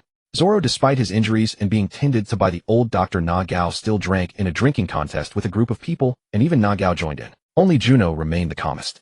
Holding a plate of meat, he sat under an eave and ate slowly. Though he seemed unhurried, the meat on the plate disappeared quickly. Nojiko cut another plate of meat and handed it to Nami, gesturing toward Juno. Just as Juno finished the last piece of meat on his plate, another plate piled high with meat was delivered into his hands. "Thank you," Nami said in acknowledgement. "Already thanked." Juno raised the plate in his hand. An awkward silence fell between them once again. Nami felt that she had stolen their ship and taken their treasure, yet now they had come and helped her. She didn't know for a moment how she should face them. Juno, on the other hand, had nothing to say and didn't know what to say either. He wasn't a talkative person by nature. "Arlong, was it you who did it? Aren't you regretful to give away the credit and reputation like this?" Nami took the initiative to bring up a topic. "Such a trivial reputation is useless to us. The Marines can take the credit if they want. As for the villagers' gratitude, we don't need that either. We don't need to ask for favors in return, and after a few days we'll be leaving." The Fishman pirates were separated and picked off one by one. By striking when their guard was down, they succeeded in eliminating Arlong's crew at the least possible cost. They also shifted the hatred onto the Marines. It could be said that this battle was a complete success. After the banquet, Zoro stayed in Dr. Nagao's clinic as an injured patient, and Juno also slept on a sickbed in the clinic. Usopp and Johnny were taken to stay temporarily at a Jin's home. Kokoyashi village had no inn, so they had to stay with the villagers. The next day, Zoro and Juno began training in the open ground of the village. To avoid missing each other on the way, Juno and the others decided to wait for Luffy in Kokoyashi village. He would definitely come personally. They wouldn't just wait idly at Bartai. Moreover, taking a longer route and stalling for time would only benefit him further. Therefore, Juno didn't care at all whether they had a navigator. Rather than worrying about Nami, he might as well worry about the cook. Though Sanji was a bit of a perv, his cooking skills were truly excellent. Having a chef aboard would make their lives better in the future. A new day dawned. Zoro got up and started training right away. Juno, meanwhile, continued blindfolding himself and had the village children and some idle villagers throw stones at him from all directions, forming a dense crossfire. The essential training could not be interrupted. Watching Juno dodge freely through the rain of stones, the village kids started to imitate him. Fortunately, the kids knew their limits and initially used mud. Otherwise, several of them might have ended up dead. When Usopp and Johnny had free time, they ran around the island, taking people to Arlong Park to search for treasure. Although the pirate lair had been reduced to ruins and the Marines had already swept through it, there were always some good things that the Marines overlooked, but civilians could put to use. On a cliff outside the village, in front of a grave mound marked by a wooden cross bound together with sticks, Nami sat on the ground, while Nojiko stood beside her. From there they could see the lively scenes in the village. So diligent. No wonder they could defeat those fishmen. What are they preparing for? After a sigh of admiration, Nojiko watched the two training and asked Nami. They're probably waiting for an idiot. Nami waved her hand nonchalantly. Indeed, Luffy's first impression easily made people think he was an idiot. Hey, you don't need to save money anymore. Are you still going to see? Nojiko asked. In Nami's hand was a map of the island where Kokoyashi village was located. It was the first map she had drawn herself. Do you still remember the dream I once told you about? I want to sail the world with my own navigational skills and chart maps of my own. A look of longing and imagination that had vanished for years surfaced on Nami's face. All these years, every time you came home injured, I worried about you. The dangers of the sea are far more unpredictable than Arlong's gang. Are you truly prepared? Nojiko stroked her hair and asked softly. Don't underestimate me. I've been a little thief cat roaming the seas for 8 years. Nami smiled back at her sister. 5 days after the matter ended, the final day of the 1-week promise at Bartai, a small boat pulled ashore. Luffy, Sanji, and Yasaku arrived at Kokoyashi village. At Nami's house, everyone gathered. Usopp and Johnny gave the 3 newcomers a detailed account of everything that had happened on the island. On the long living room table, an abundant meal was laid out. Sanji labored in the kitchen. Nami and Luffy sat across from each other. Juno, Zoro, Usopp, Nojiko, Johnny, Yasaku, and the others sat on both sides quietly eating. Great Nami, Luffy said, gripping a meaty bone in one hand and celebrating between mouthfuls. Then after we finish eating, we set sail toward the Grand Line. I'm sorry. Nami lowered her head, her voice choked. Nami, Luffy shouted, cutting her off. You're my navigator. You're my crewmate. You're the best navigator in the world. The room fell silent at once. Only the kitchen fire and the sound of steam hissing upward could be heard. Luffy pressed his hands against the tabletop and looked at Nami. Nami still kept her head down. Juno spoke at the right moment. Getting lost at sea would be an awful mess. A reliable navigator is the best treasure in this world. This was the time to make every member of the crew's stance clear. If we gave the helm to this idiot captain, we probably wouldn't even manage to get the ship away from the shore. Zoro intuitively understood why Juno had spoken and quickly followed up, though his remark was somewhat exaggerated. Right? The weather at sea, the ocean currents, the course of the voyage. Without you, what would we do? Usopp wore a terrified expression. Just thinking about it made him feel as if the sky were falling. Miss Nami, Miss Nojiko, these are your special heart and love meals for the 2 of you. Sanji too came dancing and spinning out of the kitchen at just the right moment, as cheerful as could be. Nami-san, if you weren't on this ship, 82 of the reason I boarded, it would be completely gone. After setting the trays down, Sanji knelt on one knee beside Nami, as devoted as a knight taking an oath. That's right, boss Nami. Boss Luffy, boss Zoro, boss Juno, boss Sanji, and boss Usopp. That combination is definitely the strongest crew in the East Blue. The sea is filled with countless dangers. If you want to head out to sea, boss Nami, then boss Luffy and the others are definitely the best bodyguards you could ask for. Johnny and Yasaku also helped persuade her. But Nami was still uneasy inside. She had hated the Arlong pirates for 8 years, and by extension, she had hated everyone who called themselves pirates. She had managed to escape one pirate crew only to join another. How could she accept that? Even after considering it for so many days, she still couldn't make up her mind. Tisk, Luffy, you don't mind having your identity made public, do you? Juno looked at Luffy and asked. My identity made public? I'm Monkey D. Luffy. I've never hidden it, Luffy replied, looking at Juno with confusion. Seeing his blank expression, Juno knew that Luffy had no awareness of his own identity, and no concern about his family background becoming known. Think about it. What is the name of the hero vice admiral of the Marines in the East Blue? That one question instantly filled the room, with some people shocked, and some people baffled. Johnny and Yasaku realized it right away, staring at Luffy with their jaws nearly on the floor. Sanji and Nami took a moment before it dawned on them, and they too looked at Luffy. Only Zoro, Usopp, and Nojiko were unaware. They knew nothing about such matters. Monkey D. Garp. Oh, that's my grandpa. Luffy admitted it with a face full of disdain. In his memory, the existence of a grandfather had always meant suffering fists and pain. Therefore, he had never cared about that grandfather business. You knew all along. After their initial shock, everyone stared at Juno. Isn't it obvious? He has never hidden his name. And over the years, the Marines and the world government had poured endless effort into forging the label of a hero vice admiral, promoting him relentlessly. All of them share the name Monkey D. With a single stretch of the imagination, anyone could tell they must be directly related. I just never expected it to be that close. So you're really grandfather and grandson by blood. Juno shrugged, spread his hands, then turned back to Luffy for confirmation. Oh. Luffy picked his nose, showing contempt and dissatisfaction. He's him on me. I'm the man who is going to be Pirate King. With that kind of background out in the open, Nami clearly breathed a sigh of relief. Hey Luffy, let me ask one more thing. Do you know what your father does? Is he a Marine too? Usopp moved closer and asked in a low voice. Everyone nearby strained their ears. Dad. Do I have a dad? Luffy tilted his head, wearing a confused look. What kind of stupid thing are you saying? How can a person not have a dad? Usopp and Nami both yelled at him. I don't know. Never heard of one. Luffy pouted, and his face and eyes showed no desire to investigate or even be curious about his father's identity. You've never heard of him at all. Juno was preparing to plant a landmine. No. Luffy nodded firmly. There's no memorial tablet at home either. And your grandfather never took you to offer sacrifices. Juno pressed on. No, Luffy answered. Then that confirms it. Luffy's father must be a taboo in the monkey family. At the very least, a taboo for Vice Admiral Garp. So either he is a mole carrying out an extremely secret mission, or he is an enemy of the Marines. If he is an enemy, then he must be a major player. Otherwise, with Vice Admiral Garp's strength and connections, he would have been arrested long ago.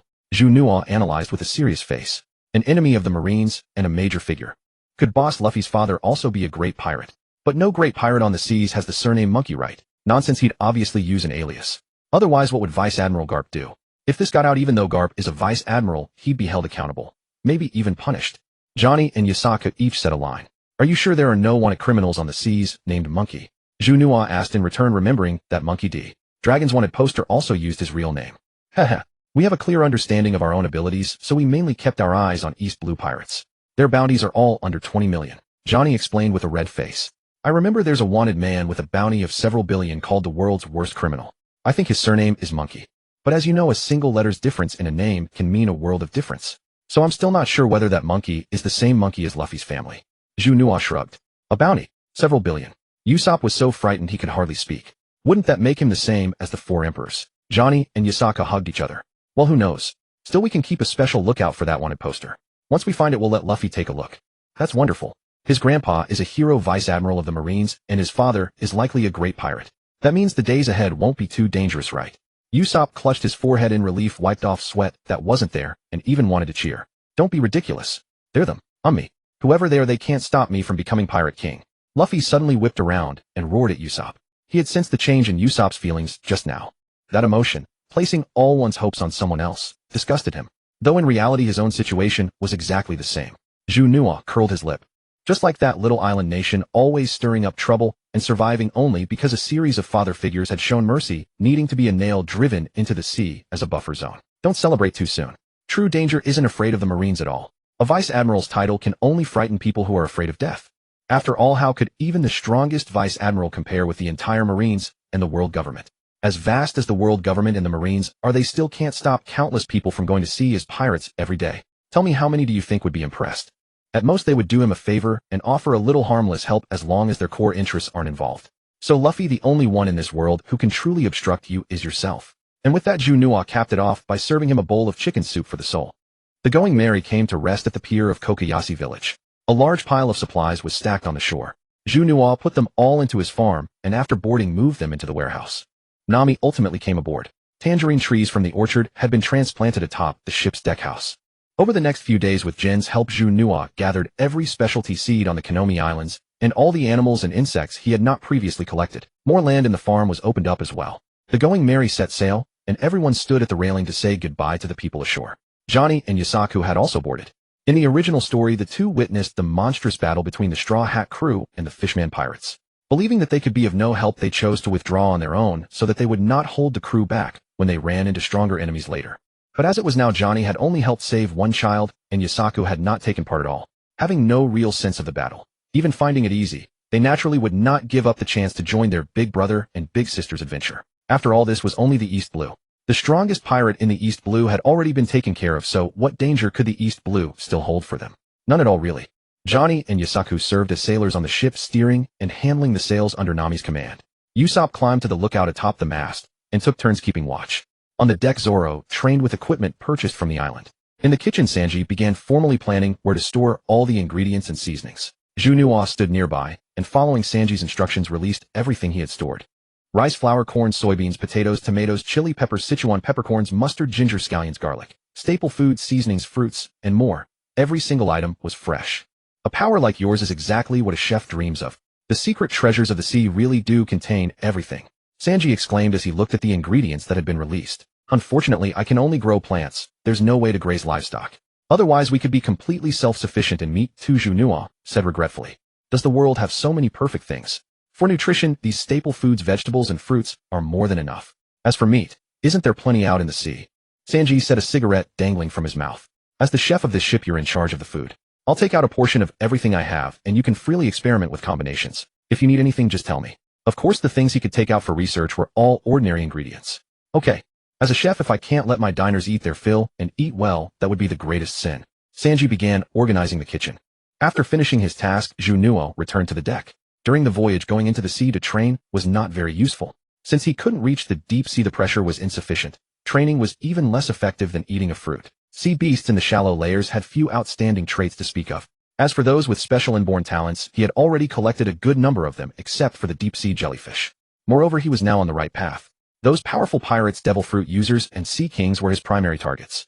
Ordinary animals and fish could more or less be set aside from here on. The most important thing now was to find a way to rapidly increase his combat power in the short term. As for Haki, there was no professional on the ship, and awakening it on one's own was not easy. Being able to develop an evasive body technique like Kami through the perception gifted by his fruit was already a considerable gain. Techniques, Rokushiki, Hashoken, the swordsmanship of various schools, and so on, were all lumped together as techniques. But even their basics required long-term training to adjust habits and instincts. With that kind of time and effort, it would undoubtedly be more convenient to wait for the fruits to ripen. Therefore, only two methods remained for overtaking on the curve. The first, control the body. Take Tekai of the Rokushiki, for example. Its foundational core was to control the muscles of the entire body, even every single cell, contracting to form a steel-like density. Whether attacking or defending, if one could truly control every muscle and cell in the body, then no matter what one trained later, one would achieve twice the results with half the effort. The second was to merge with hard intent. The essence of Haki is will. Killing, intent, malice, fighting spirit, all of them work. Haki requires awakening, but hard intent depends only on yourself. He tried to sense and search for his own hard intent, then attach that hard intent to his fists. Perhaps this could be a shortcut to awakening Haki, or even allow him to develop martial arts at the level of artistic conception. After all, the pirate world itself was strange. Anything could happen. Moreover, Haki's nature was already very close to this idea. With long-term training, it wasn't impossible. On the deck, Juno calmed his mind wholeheartedly and felt the condition of his body. He loosened his joints, stretched his limbs, and sought to make every part of his body feel that same comfortable sensation as a full-body stretch. Through this, he could feel the movement of every part of his body and every muscle. From the outside, it looked as if he were dancing a bizarre dance. "What are you doing?" Luffy noticed his strange behavior, immediately jumped in front of him, and asked while imitating the movements. "Such weird moves. Are you training?" "It feels useless. Because I'm searching for the useful part. People are different. Everyone has their own way to become stronger. Just like your rubber abilities, Zoro's swordsmanship, and Usopp's ammunition. You all already have a systematic foundation. As for me, apart from the slight enhancement from my fruit ability, I haven't learned anything. So I need to find a way of becoming stronger that is uniquely mine. Whether it was what I did before, or what I'm doing today, these are all my own methods." Luffy suddenly became serious. "I see. Then eat all those animal fruits yourself from now on." To him, this kind of resource belonged exclusively to a companion, and held an irreplaceable place. Once that companion showed a firm pursuit, he would absolutely never hold them back. "We're all on the same ship, so there's no need to be so distant. If you need anything, just mention it to me anytime," Juno replied. Although the boost provided by those basic fruits was no longer significant, the effects of the fruits would accumulate and stack. To quantify it, take the immense strength of the rhinoceros beetle. Suppose one fruit could let your strength unleash 1,000 times your body weight, then 10 fruits would be 2,000 times. The more you ate, the higher the multiplier. Although as strength increased and body weight grew, the effect gradually weakened. Eating a few more fruits could still raise the multiplier by some amount. As for health recovery, the bonuses provided by fruits, such as gecko, earthworm, and salamander, could be quantified like this. At first, one fruit could provide 100 points of HP recovery per second. After he grew stronger, 100 fruits might only add 1 more point of HP recovery per second. Moreover, it was combat time health recovery. This was very important. At a critical moment, a little more meant another chance at life. Juno had no theoretical knowledge. He could only find inspiration from the martial arts films he had watched before transmigrating and the information he had seen online. He carefully felt the muscle activity caused by every movement. He felt the direction of every force as it moved. In that perception, every movement was slow. He closed his eyes and directed all his senses inward. Focus, focus, focus again. Concentrate the muscles, concentrate the blood, concentrate the cells, concentrate the bones. Breathing pumps oxygen, heart intent guides. The waist as the core, the spine as the pillar, the muscles as the network, and the heart and chest as the engine. Shoulders, elbows, wrists, fingers, hips, knees, ankles, toes. Force is born from the body and flows through the whole. Find the force, master the force, then control the force. Let force become a new body. It was like being underwater earlier. Back then it was to adapt to the pressure of the sea. Now it was to adapt to the environment inside his body. Luffy was fishing at the stern of the ship. The bait was a brush he had somehow found. There was no fishing rod. He had simply tied the brush to a hemp rope and thrown it into the sea. And the ship was moving backward. The sails were fully unfurled. The wind direction was perfectly favorable, yet the vessel could not stop its backward drift. But at that moment no one cared. When sailing across the boundless ocean, a ship did not require someone at the helm or managing the sails at all times. Under normal circumstances, free from the danger of reefs and extreme weather, ships typically maintained a steady glide, carried forward by the wind filling their sails. As the professional navigator, Nami was in the captain's quarters, drawing charts, plotting courses, and writing logs. Sanji remained in the kitchen, experimenting with ingredient pairings and preparing snacks so he could pamper Nami at any moment. Johnny and Yasaku followed Usopp as he taught them how to craft ammunition. They came to realize that Usopp's approach to combat might suit them better than the paths of Zoro or Juno. Meanwhile, Zoro stood on the deck beneath the mainsail, lifting several tons of steel for his Susfra training. Above him, on the forward deck, Juno continued his meditation. Eyes closed and mind concentrated, he stroked his skin, feeling the shifts in temperature and the faint movements of his fine hairs. Even before his power was released, his skin had already sensed something. Beneath his flesh and skin, the fascia formed an intricate web. With focused intention, he felt it stretch and contract like a bowstring. Taut when force was applied, relaxed when it faded. In the deepest stillness, he seemed to hear the rush of blood like a mountain stream, rising and falling with each breath, quickening or slowing according to his will. Going even deeper, he perceived the internal organs, the heart beating, lungs expanding and contracting, stomach churning, kidneys balancing the body. When the interior was strong, the exterior grew powerful. His joints rotated, movements adjusting as he felt the bones that formed the foundation of his being, the pillars upon which all action depended. All his awareness turned inward, completely untouched by any changes in the outside world. In the center of the ocean, a circular abyss devoured endless seawater. The cascading water created unique currents that pulled the vessel along. Ahead of the stern, dozens of massive boulders surrounded the abyss like guardians. Boom! The ship's stern slammed directly into one of the boulders, sending a violent shock through the hull. A scream rang out, followed by the crack of an explosion. What's going on? Enemy attack! Enemy attack! Nami and Usopp's cries echoed together. From the kitchen doorway, Sanji strode out, a frying pan in hand, his expression blazing with anger. On deck, Zoro lost his footing and collapsed along with the heavy steel weights. Juno, however, immediately stabilized his stance as he sensed the change within himself. Yet he still opened his eyes. What's happening? Luffy, what exactly are you doing? Nami stepped out from the cabin. Seeing the two training on deck were unharmed, but the trio emerging from below deck covered in soot and looking flustered, she understood immediately. Of course, the instigator was still that unreliable captain. The entire crew gathered at the stern. Yo, look what I caught. Luffy had already jumped onto the boulder where the ship had collided at the stern. Before the boulder lay a bottomless sea cave encircled by a ring of cascading waterfalls. The structure bore a striking resemblance to Eni's lobby. Perched on the boulder, Luffy cradled an ancient treasure chest secured to the stone with a heavy iron chain. A treasure chest. Nami's instincts flared instantly. Haul it aboard. Luffy, however, wasn't driven by hunger to gnaw on the chest as he might have in another timeline. At Nami's call, he gripped the chest with one arm, grabbed the railing with the other, and sprang back toward the ship. However, the chain proved too short, leaving Luffy suspended in midair. Stay put. Nami saw the chest couldn't be brought aboard, so she leaped from the stern onto the boulder and grabbed the chain. All right, let go. Luffy released the chest and sprang back onto the ship. Nami hauled the chest onto the boulder, but the lock was rusted solid and couldn't be picked. They'd have to break it open. Opening the chest revealed nothing that impressed Nami. Nami, what's inside? Let me see. Usopp leaned over the railing, equally curious. Sure, take a look.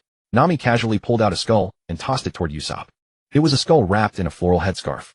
Usopp nearly dropped it in fright the moment he took it. After a moment, he steadied himself and examined it closely from every angle. What does this say? On the back of the skull, Usopp spotted writing and a sun-like symbol. His question drew Johnny, Yasaku, and Luffy over, who crowded around to examine it. Descend into the sea's navel where a legendary treasure awaits. One that grants any dream, Captain Zuko. What? Treasure? Nami's ears perked up at certain keywords. Haha, adventure. Where is the sea's navel? Where is it? Luffy scrambled up the mast, gazing toward the abyss ahead. If there's treasure down there, we're going after it. Nami's eyes gleamed with excitement. As the only craftsman on the ship, Usopp fashioned a wooden barrel from scrap materials and rigged a pulley system at the stern, allowing it to descend past the waterfall and rest safely on dry ground below. The barrel was too small for more than 3, and with limited materials, they couldn't build a second one or spare rope for signaling. Naturally, the first to volunteer was Luffy, driven by his insatiable thirst for adventure. Second was Nami, motivated by the promise of treasure. For the third spot, Nami chose Juno, since his abilities would help carry whatever they found. If there truly was treasure, his strength would allow them to bring back as much as possible. However, Juno, standing over 2 meters tall and powerfully built, simply wouldn't fit inside the barrel. In the end, Nami and Luffy took seats inside the barrel, while Juno sat outside gripping the rope. This arrangement effectively doubled the barrel's capacity. Sanji immediately volunteered. Miss Nami, your loyal knight, stands ever ready to serve. With preparations complete, 3 sat inside the barrel and 1 outside, descending like a basket toward the sea's navel. Within moments, they had descended hundreds of meters. Juno, unrestricted by the barrel, could see far more clearly below. What he saw was an ocean within an ocean, an island rising from the water with a mountain peak hundreds of meters high and a town barely visible at its base. Inside the cramped barrel, the 3 competed for the single window, their complaints and bickering relentless. Thanks to the barrel's tight seals, Juno outside could only make out muffled noises. At over 1,000 meters deep, they were finally about to reach the bottom. Just then, a colossal green octopus over 100 meters long with a fleshy head covered in white hair erupted from the nearby waterfall. Spreading its enormous yet flexible tentacles, it targeted Juno and the barrel as prey. The seabed, strewn with the wreckage of sunken vessels, lay just below. Without hesitation, Juno leaped clear of the barrel. The instant he landed, Juno exploded into a leap and threw a punch straight at the lumpy head of the octopus. The immense force caved in the boneless head. Seizing the gray hairs on the octopus's head, he borrowed the momentum to swing flying past one of the tentacles. He wrapped his arms around the tentacle tip and channeled his strength again upon landing, slinging the entire octopus down, slamming it heavily into the ground. Not far away, a bat watched the scene, and its face showed a human-like terror. From inside a barrel, Luffy was the first to jump out, cheering, "Yo, big octopus. Sanji, let's make takoyaki." Seeing the giant octopus that Juno was lifting and whipping back and forth, Luffy's first thought was to eat it. Hold on, Luffy. This thing is different from regular species. It's ugly and hideous, so it could be poisonous. We need to test it before we can confirm whether it's edible. Sanji and Nami also jumped out of the barrel, one after another, looking around. Hearing Luffy's words, they immediately stopped him. Otherwise, he would even take a bite raw. Meanwhile, in Juno's hands, the giant octopus gradually lost its power to resist under his continuous attacks. Vanished, then reappeared. When it reappeared, only Juno remained. It got turned into a seed, so I can't eat its meat anymore. Luffy looked regretful, suddenly losing energy, as if his bones had been sucked out of him. At the same time, the bat, watching the octopus vanish slowly, let its smile grow wilder. Waha! Are you people here seeking the deep-sea treasure? The bat laughed loudly as it flew in front of the 4. A talking bat. Luffy shouted in amazement, pointing at the bat in the air, his eyes nearly bulging out of their sockets. What is the treasure you mentioned? Nami's attention had been completely seized by the deep-sea treasure, leaving no room for anything else at that moment. Wahaha, you want the treasure? Then come with me. The bat flew in the air, and with absolutely no setup, anxiously tried to lead them to the so-called treasure. Forward, forward. Adventure, adventure. Treasure, treasure. The bottom of the sea is so interesting. An island exists even in such a deep place. Luffy feared nothing. His heart held only 3 things: eating the Pirate King and adventure.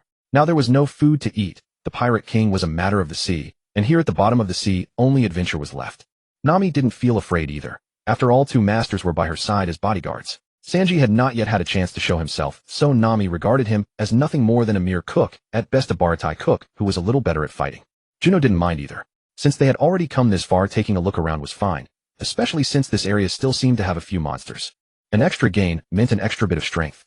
Under the bat's guidance, the 4 skirted the town and reached the foot of the mountain behind it. Along the way, Luffy kept getting distracted, knocking here and peeking there. Fortunately, he still remembered the talking bat, knowing that a weird thing like that was the best adventure of all. They went smoothly to the entrance of the winding stairs. From the entrance, an archway stood every 10 steps or so along the stone stairs like a giant python wrapped around the mountain with silver rings.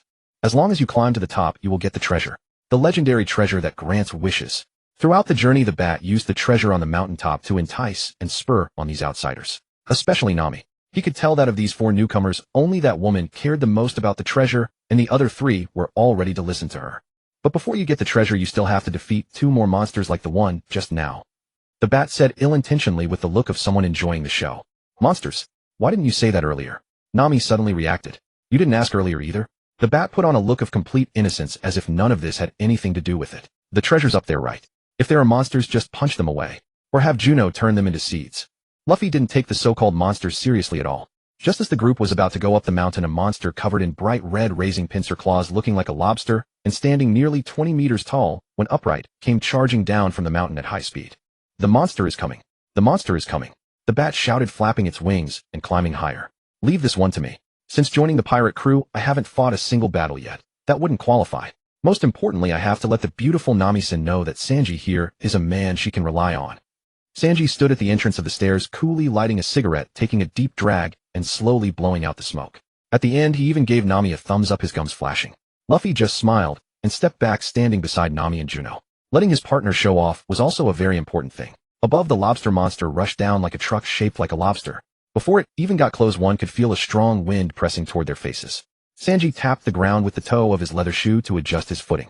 Then, prime meat. He delivered a violent shot, kicking the lobster's head and flipping it onto its back. Shoulder meat, breast meat, belly meat, loin meat, leg meat. 3-grade minced meat. A whole set meal instantly turned the lobster monster over and sent it crashing to the ground. All done. SSS huff. After landing, he took another deep drag and exhaled, then again flashed Nami a thumbs up. Do we keep it? Juno asked. This feeling of picking up a freebie wasn't bad, but after all, Sanji had done the work, it was his prey. If Juno wanted it, he had to first ask Sanji's stance. I want to eat it. Luffy jumped out to declare. Since this big shrimp-like thing lives in a habitat without poison, it should be fine to eat. We can try it later after we come down. In that case, we can't kill it first. Dead shrimp and crab spoil quickly, and then they won't taste good. Sanji said. Then we'll eat it right here. After we finish, we'll go up the mountain. Seeing the giant shrimp starting to climb up again, Luffy punched it and knocked it back down.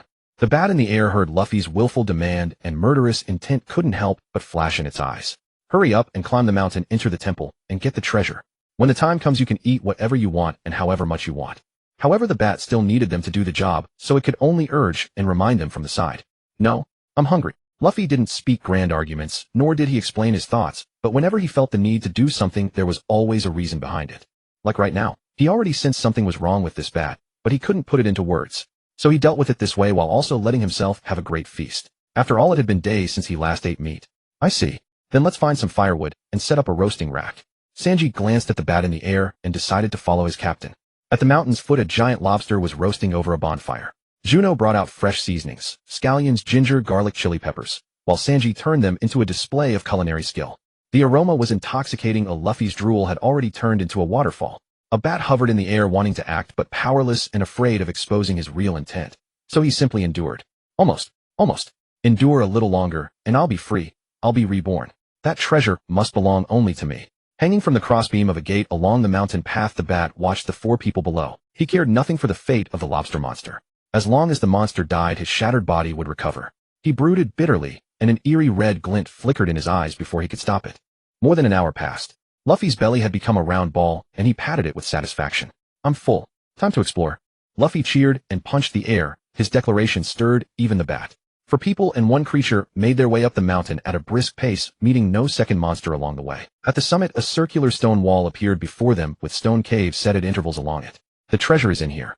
If you want to go find it. The bat finished speaking, flew straight into a cave, and disappeared into a burst of waha laughter. This so-called treasure is obviously suspicious. Juno looked at the cave covered with strange runes, and said since we've come this far, it would be a shame not to go in and see. Sanji lit another cigarette, and took a drag. Yo, off on an adventure. Luffy hooped and charged into the cave first. Inside, the floor was marked with a pattern resembling a magic circle.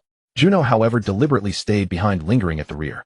Before they could examine anything further, a jet-black sea urchin bristling with spikes suddenly appeared. Countless skulls hung from its black spines as it bore down on the first ones to enter. Watching the people ahead fade into the distance amid the chase, Juno finally stepped into the cave and followed behind the sea urchin. The narrow cave was filled with shouts and screams, including Luffy's and Sanji's. They seemed to be thoroughly enjoying the atmosphere and the scene. Had they wanted to, their strength would have easily let them turn around and finish off the sea urchin. Instead, the group simply plunged deeper into the cave labyrinth, shouting all the way. At last, they reached a stone chamber. The floor and the innermost steps were covered in skeletal remains, and at the top of the steps stood a fountain-like terrace. On the altar-like platform, a dazzling red light hid behind the water curtain. Treasure. Nami was instantly drawn to the crimson glow above. So this is the end. Then it's time to send this sea urchin flying. Luffy spun around quick as a flash grabbed two of the sea urchin's spines and swung it like a bludgeon rampaging through the chamber. The bones on the floor were smashed into powder on the spot, including the one that had been the bat's shelter, a skeletal corpse with only a ribcage of spine, and a left leg 3 blades still pierced through it. You damn bastards. Just look at what you've done. At the critical moment, the bat slithered out from between the ribs, no longer able to suppress its raging resentment, and roared at Luffy. Huh, a bat. Luffy casually tossed the sea urchin aside and reached out to the bat. The discarded sea urchin was taken over by Juno and put into the farm. Sea urchins possess extremely developed nervous systems, allowing them to sense light and water currents. This mutated sea urchin had received a special boost in that respect.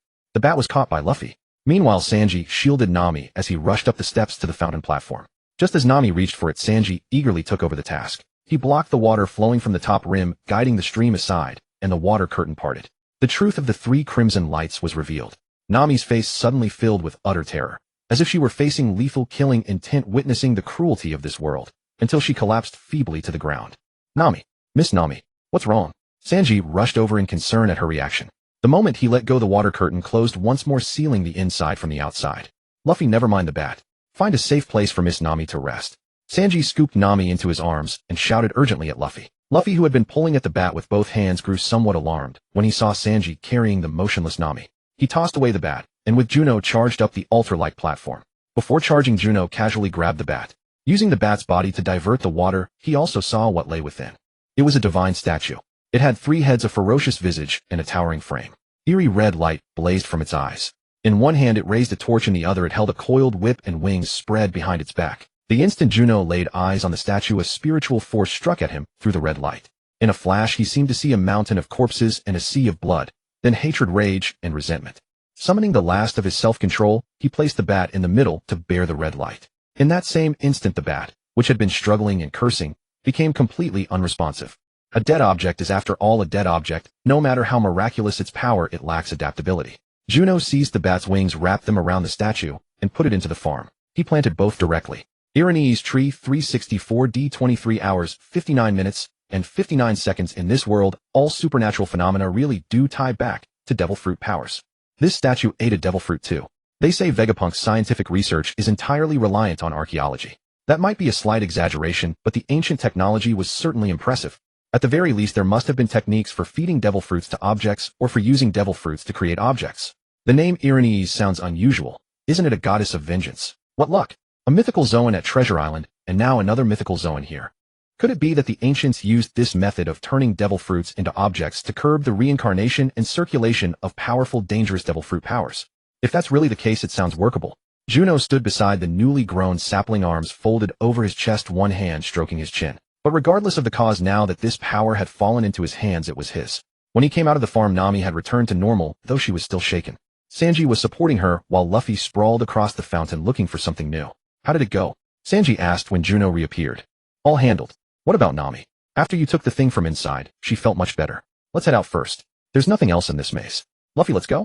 Juno said, pulling Luffy down from the fountain. What? No treasure, no adventure. No fun at all. Luffy pouted, showing nothing but disdain for this trip. Back at the corner spot from before, the crude communicator was still calling out, its voice now a bit hoarse.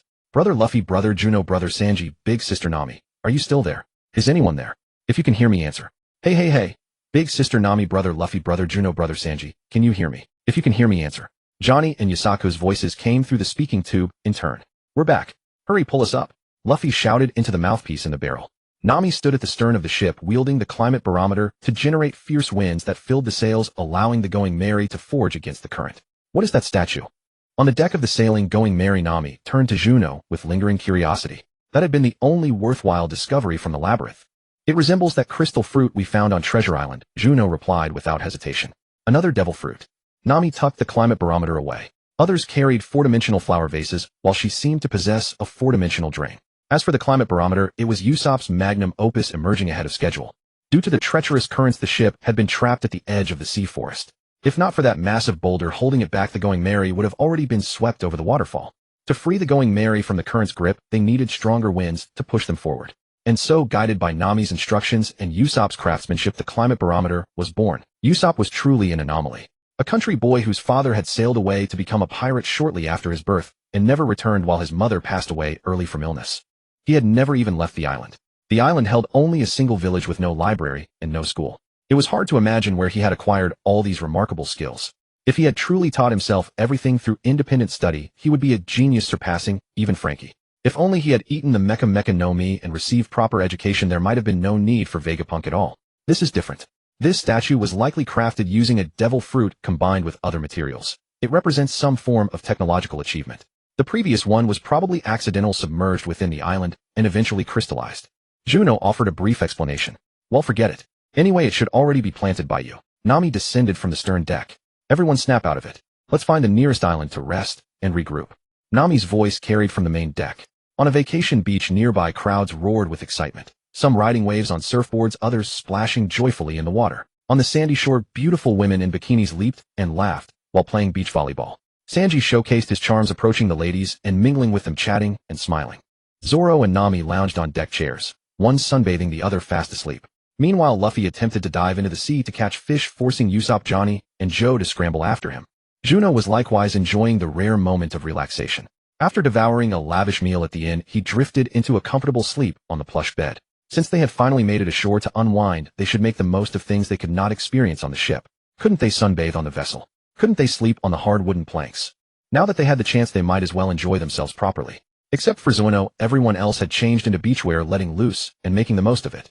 The Going Merry was concealed among a cluster of rocky islands near the resort beach. After all, leaving the pirate flag visible would likely cause panic among ordinary people. As for taking down the pirate flag temporarily, don't be ridiculous. For Luffy, that flag was as sacred as his own life. There were moments when he was stubbornly inflexible.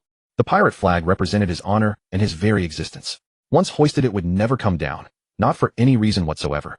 Just then, the ship that should have been anchored at sea suddenly began moving, and the black flag at its highest point trailed behind as it drifted away. Usopp, bobbing in the water with the waves, caught sight of the scene and initially thought his eyes were playing tricks on him. He rubbed them quickly and stared again. He finally confirmed it. The Going Merry was drifting away. Hey, Luffy, Nami, something terrible has happened. Usopp burst from the sea onto the beach, shouting at the top of his lungs. Luffy, Nami, someone's stolen our ship. They've taken all the treasure too. Usopp yelled as he raced toward Luffy, dragging him over to Nami. True to form, the moment they heard their ship and treasure were stolen, the two leaders snapped to attention. What? Our ship was taken. What? My treasure was stolen. Luffy and Nami sprang to their feet with startled cries. Meanwhile, Johnny and Joe had already rushed toward the inn rooms. Go get brother Juno. Meet us at the shore. Inside the guest room, Juno was already awake as they pulled him upright. Brother Zeno, the Going Merry was stolen by thieves. We need to chase them right away. Get up quickly. Fearing he might still be drowsy, Johnny and Joe simply hoisted Juno onto their backs and took off running. With others doing the carrying, Juno was happy to conserve his energy and let them bear the weight. At the coastline, a group in swimwear had rapidly changed into proper clothes and gathered on the shore, watching the distant speck of their ship on the horizon. Luffy put his unique talents to use by grabbing a small rowboat from the beach. All 8 of them boarded and began rowing in unison. The small boat shot forward like a stone from a slingshot, pursuing the silhouette of the Going Merry ahead. Throughout the journey, wind whipped and waves churned. Despite the combined strength of 8 people propelling the small boat faster than the Going Merry, the tiny vessel was tossed about by the ocean's wind and waves far more violently than its larger counterpart. For a time, the pursuing party gradually lost sight of the Going Merry. Unable to see their target, they could only press onward, drifting across the sea for several hours. Before them, an extraordinary sight emerged. A pillar rising straight from the sea toward the sky, like a column connecting heaven and earth. At its peak was something resembling a mushroom-shaped canopy. Though distant, it remained clearly visible. As they continued toward their destination, the small boat navigated into a rocky reef area. Just then, a child splashed in the water ahead, loudly crying for help. Without hesitation, Sanji dove from the boat to rescue them. Johnny and Joe glanced around at the barren, desolate surroundings. Something feels off. There's definitely something wrong here. Just as Sanji and the small boat drew near to the child, the sound of a mechanical spring triggering echoed through the air. Juno instantly leaped from the boat onto a nearby reef, and a large net attached to a wooden pole was hoisted from the water, scooping up the rest of them like fish being caught. Cursed! Sanji cursed in frustration. Idiot cook. That was Zoro. I knew something was wrong here. How could there possibly be a child in a place full of reefs out of nowhere? Johnny and Joe started offering hindsight commentary. Then why didn't you say something sooner? Nami shouted at them both. Ha ha ha. The child burst out laughing loudly. A single-masted sloop emerged from behind the rocky island with a young man in a green military coat and goggles standing coolly aboard. Archie, good work. The young man smiled and greeted the child. No problem, these guys are easy to trick. Total idiots. Just seems like there's one troublesome one left. That doesn't matter. We've got so many hostages now he wouldn't dare act recklessly. But just then a fleet suddenly appeared on the sea behind them heading toward the rocky island. The ships of the fleet bore distinctive flags, with a panda head at the center, crossbones behind it, and playing card suits arranged around the edges. The figurehead of the flagship was also a bear's head, and each ship's sails were decorated with different playing card suits and faces. Juno stood on the reef, shouting toward the distant fleet looming on the horizon. Release my companions at once. Your pirate fleet approaches. Unless one was blind, it was impossible not to see the massive armada sweeping through the waters. Upon hearing Juno's words, the boy named Akisu panicked and scrambled up the mast to peer in the direction Juno was facing. It's the puppet pirates. They're heading back after finishing their raid. Akisu slid down hastily and reported. Damn it. We thought their plundering was over when we saw them return with that Straw Hat pirate ship. I never expected this to be their main force. As Akisu spoke, he hoisted Luffy and the others aboard. The specially reinforced vessel was wide enough to accommodate even their original rowboat. You mentioned the Straw Hat Pirates flag just now. Where's the Mary? Upon hearing those words, Luffy surged forward with excitement, gripping Akisu's shoulders and shaking him desperately. So what? Akisu responded with genuine confusion. The Straw Hat Pirates flag belongs to our ship. Look, my straw hat. Luffy grinned, pointing to the hat perched atop his head. After hours adrift at sea, the breakthrough finally allowed him to ease his tension. I'm not certain whose vessel that was, but the one bearing the Straw Hat flag has been taken to Clockwork Island by the puppet pirates. Aki's eye brushed off Luffy's grip and stepped aside, finally revealing everything he'd been holding back. Meanwhile, as they exchanged words, the youth nearby steered their boat away from the reef cluster and back into open water, preparing to set sail. Yet the pirate armada surged forward with far greater speed. Before they'd managed to put much distance between themselves and the reef, the enemy fleet loomed ominously close. The towering prow of the flagship descended like a crushing weight, threatening to overwhelm their fragile vessel. Upon the main ship's barehead prow, a specially constructed hot spring pool held a golden-haired woman with twin tails, her naked form drifting lazily across the water surface as she gazed down at the tiny boat far below. She surveyed them all with languid indifference, yet her gaze ultimately settled on Nami. Predictably, Sanji was already besotted, his eyes transformed into floating hearts as he waved at her with lewd enthusiasm. Who are you all? Hey, return our pirate ship this instant. Luffy shouted from the stern, pointing upward at the massive vessel towering above them. A pirate ship? I have no idea what you're talking about. But that woman among you, our Bear King will surely take a liking to her. She's already been dressed in a wedding gown, so we'll take her back to be his bride. The moment her words faded, over 1,000 pirates erupted from the previously silent fleet, their steel blades clashing in a cacophonous symphony of cheers and shouts. Beside the woman, a corpulent figure wrapped in fur with a pig-like snout hopped onto the barehead prow. Let's play a riddle game. Who will become the king of the pirates in this world? The woman, soaking in the water, covered her mouth, giggling at her comrade's simplistic riddle. Haha, P-Jack, your riddle is far too easy. It'll be me. Luffy declared with unwavering seriousness, a declaration more than an answer. Wrong. It's our captain, His Majesty King Bear. You're the one who's mistaken. How utterly uneducated. Luffy responded, exasperated, shaking his head with a helpless gesture.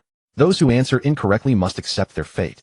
Kill them and retrieve the bride. At the officer's command, the pirates leaped from the ship directly onto the small boat. Meanwhile, the rotund P-Jack curled himself into a sphere studded with iron spikes and launched himself downward, rolling across the deck like a destructive wheel.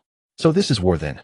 Juno stretched, worked out the stiffness, and grabbed a wooden crate from the small boat, hurling it toward the main ship where the woman awaited. If his memory served correctly, the Clockwork Island puppet pirates harbored 2 devil fruit users. The Bear King, who seemed to possess the ability to manipulate steel. The other was the woman aboard, second in command of the crew, wielding the power of the Numa Numa Nomi to transform into paste. Beyond these 2 fruit users, there were no other significant threats within the entire pirate crew. Without Conqueror's Haki or a countering ability, combat against Logia-type devil fruit users required either sea stone or seawater. Nothing else would suffice. The complication was that if the woman chose to remain confined aboard the vessel, and without access to fishman karate or any direct method of bringing seawater onto the ship, a more cunning approach would be necessary. Are you attempting to bribe your way out with treasure? The woman called from the ship's rail, watching Juno continue to hurl chests upward. If you won't come down, then I'll come up instead. Juno backed away, gathered momentum, and launched himself skyward with all his strength, nearly driving the small boat beneath the waves with the force of his leap. And so Juno, utilizing his extraordinary jumping ability, cleared the distance and landed directly on the Bearhead flagship. He soared over the hot spring pool and touched down on deck where the chest he'd thrown up lay scattered around, their contents of scrap metal and discarded parts spilled across the surface. The Sweet Queen possessed absolute confidence in her abilities, immune to any assault save for the Bear King's intense heat and seawater. Confident in this, she emerged slowly from the pool and approached Juno. Her generous figure was captivating to behold, and even her physical appearance served as a weapon in combat. To exploit her overconfidence, Juno charged forward and threw a punch straight at her abdomen. However, the moment his fist connected with her body, it passed through as though striking nothing. His arms sank into the thick, viscous paste. Oh my, such a violent young man. Don't you know how to be gentle with a lady? How about we take this slow and have a proper conversation? The Sweet Queen deliberately lunged toward Juno. Juno used her momentum to retreat, grabbing a chest with a capacity of roughly half a cubic meter along the way. While the Sweet Queen mockingly taunted him with a smug expression, Juno slammed the chest over her head, and capitalizing on her instinctive transformation into paste, sealed the lid shut to sever her in half, then leaped into the ocean away from the small boat. We're in the ocean now. Retrieve your body, or I'll toss this chest straight into the sea. And when your power fails, I can't guarantee you won't be torn apart. Juno addressed the chest directly. The Sweet Queen wasn't one to risk everything blindly, and she'd never actually tested whether this threat was genuine. The mere mention of mortal danger was enough. She immediately summoned the half of her body still aboard the ship and jumped overboard. As her body fell through the air, Juno submerged the wooden chest into the seawater. Both halves lost control, simultaneously dissolving into paste, and only when the severed portion from midair crashed into the water did the two parts merge back together, restoring her human form. This confirmed one crucial fact: seawater couldn't kill a devil fruit user. It only restricted their powers and caused them to lose control. He'd need to take her to the farm and plant her in the ground. The entire operation proceeded without a hitch. This woman possessed no combat ability beyond her devil fruit power. In the original story, she never even engaged in direct battle, ultimately fleeing without a fight before Nami outsmarted her and trapped her inside a bottle. Juno climbed back onto the flagship's deck through the network of ropes crisscrossing the hull. At that moment, Nami had just emerged from the pool surrounded by approaching pirate lackeys. Her back turned to Juno. Snatching two swords from nearby, she moved like a phantom through the crowd, her blades carving through the air and splattering crimson. In the blink of an eye, every lackey lay dead. Thank goodness. We're finally saved. Nami's shoulders dropped in relief upon seeing Juno, her voice trembling with the aftershocks of near death. Be careful, there are still enemies around. Juno offered a warning before moving to the bow, gazing down at the sea below. Their small boat had been completely shattered, forcing everyone to cling to fragments of driftwood just to stay afloat. Johnny and Yasaku supported Luffy, who had been completely drained of his fighting spirit, while Usopp fared no better without his slingshot or ammunition. Zoro and Sanji took position on either side as cover, but the portly enemy wore specialized gear that allowed him to move and strike freely across the water surface.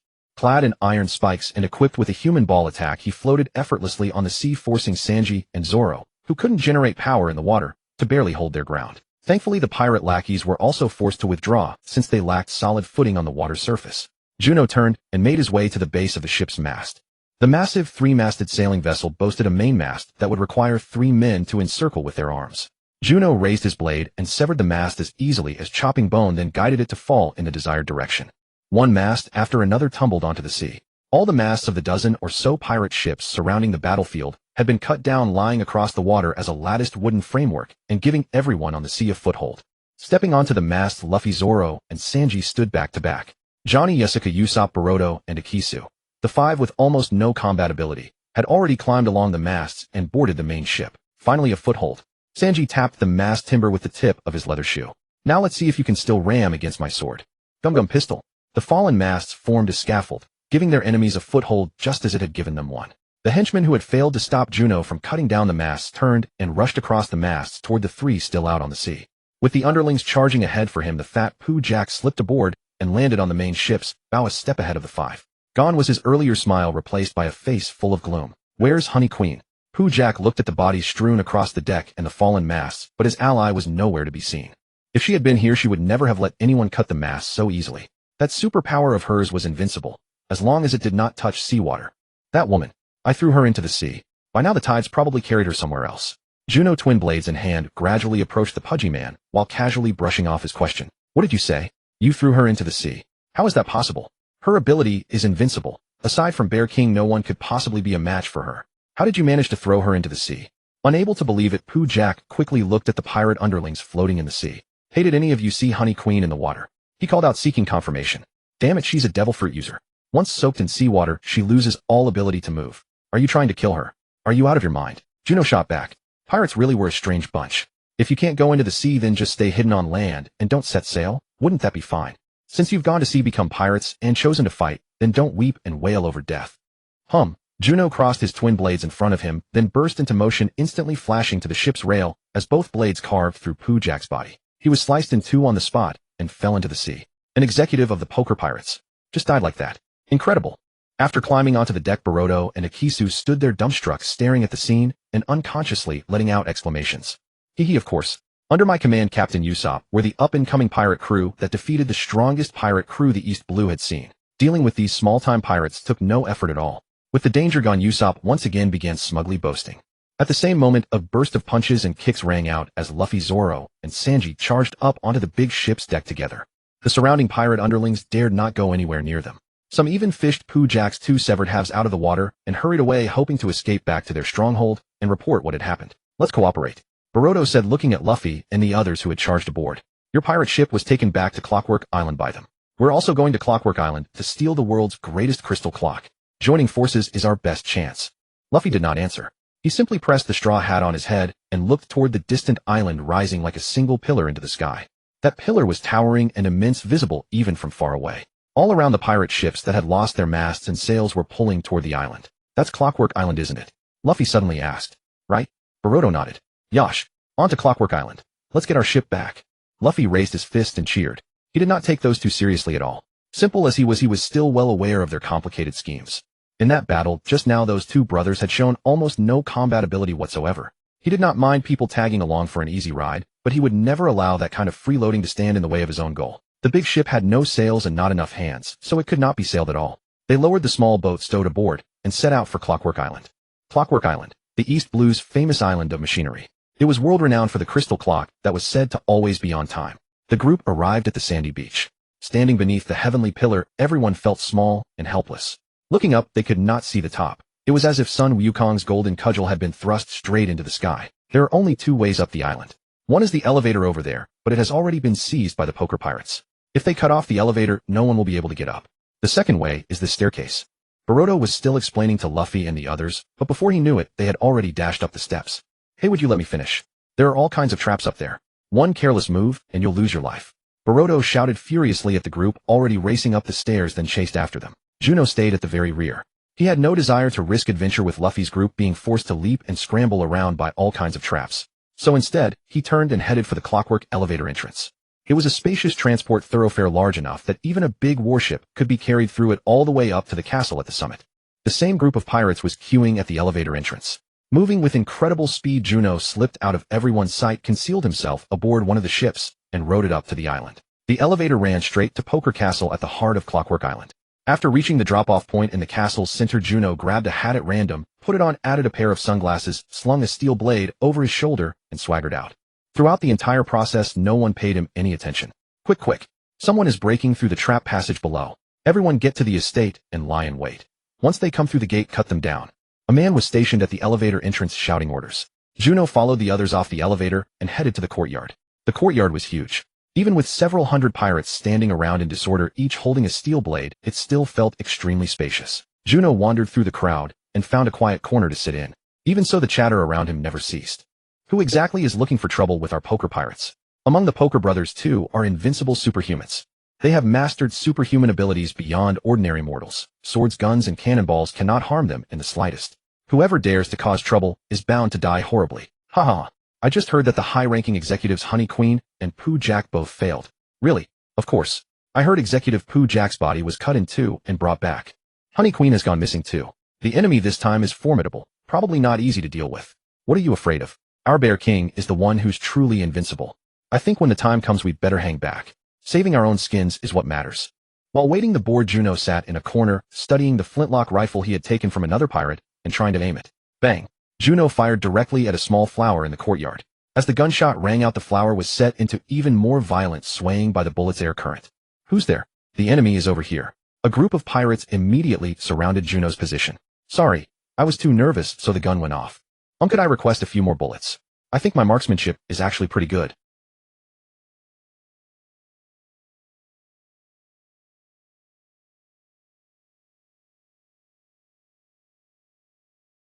Juno made his request with the nervous reserve of a newcomer.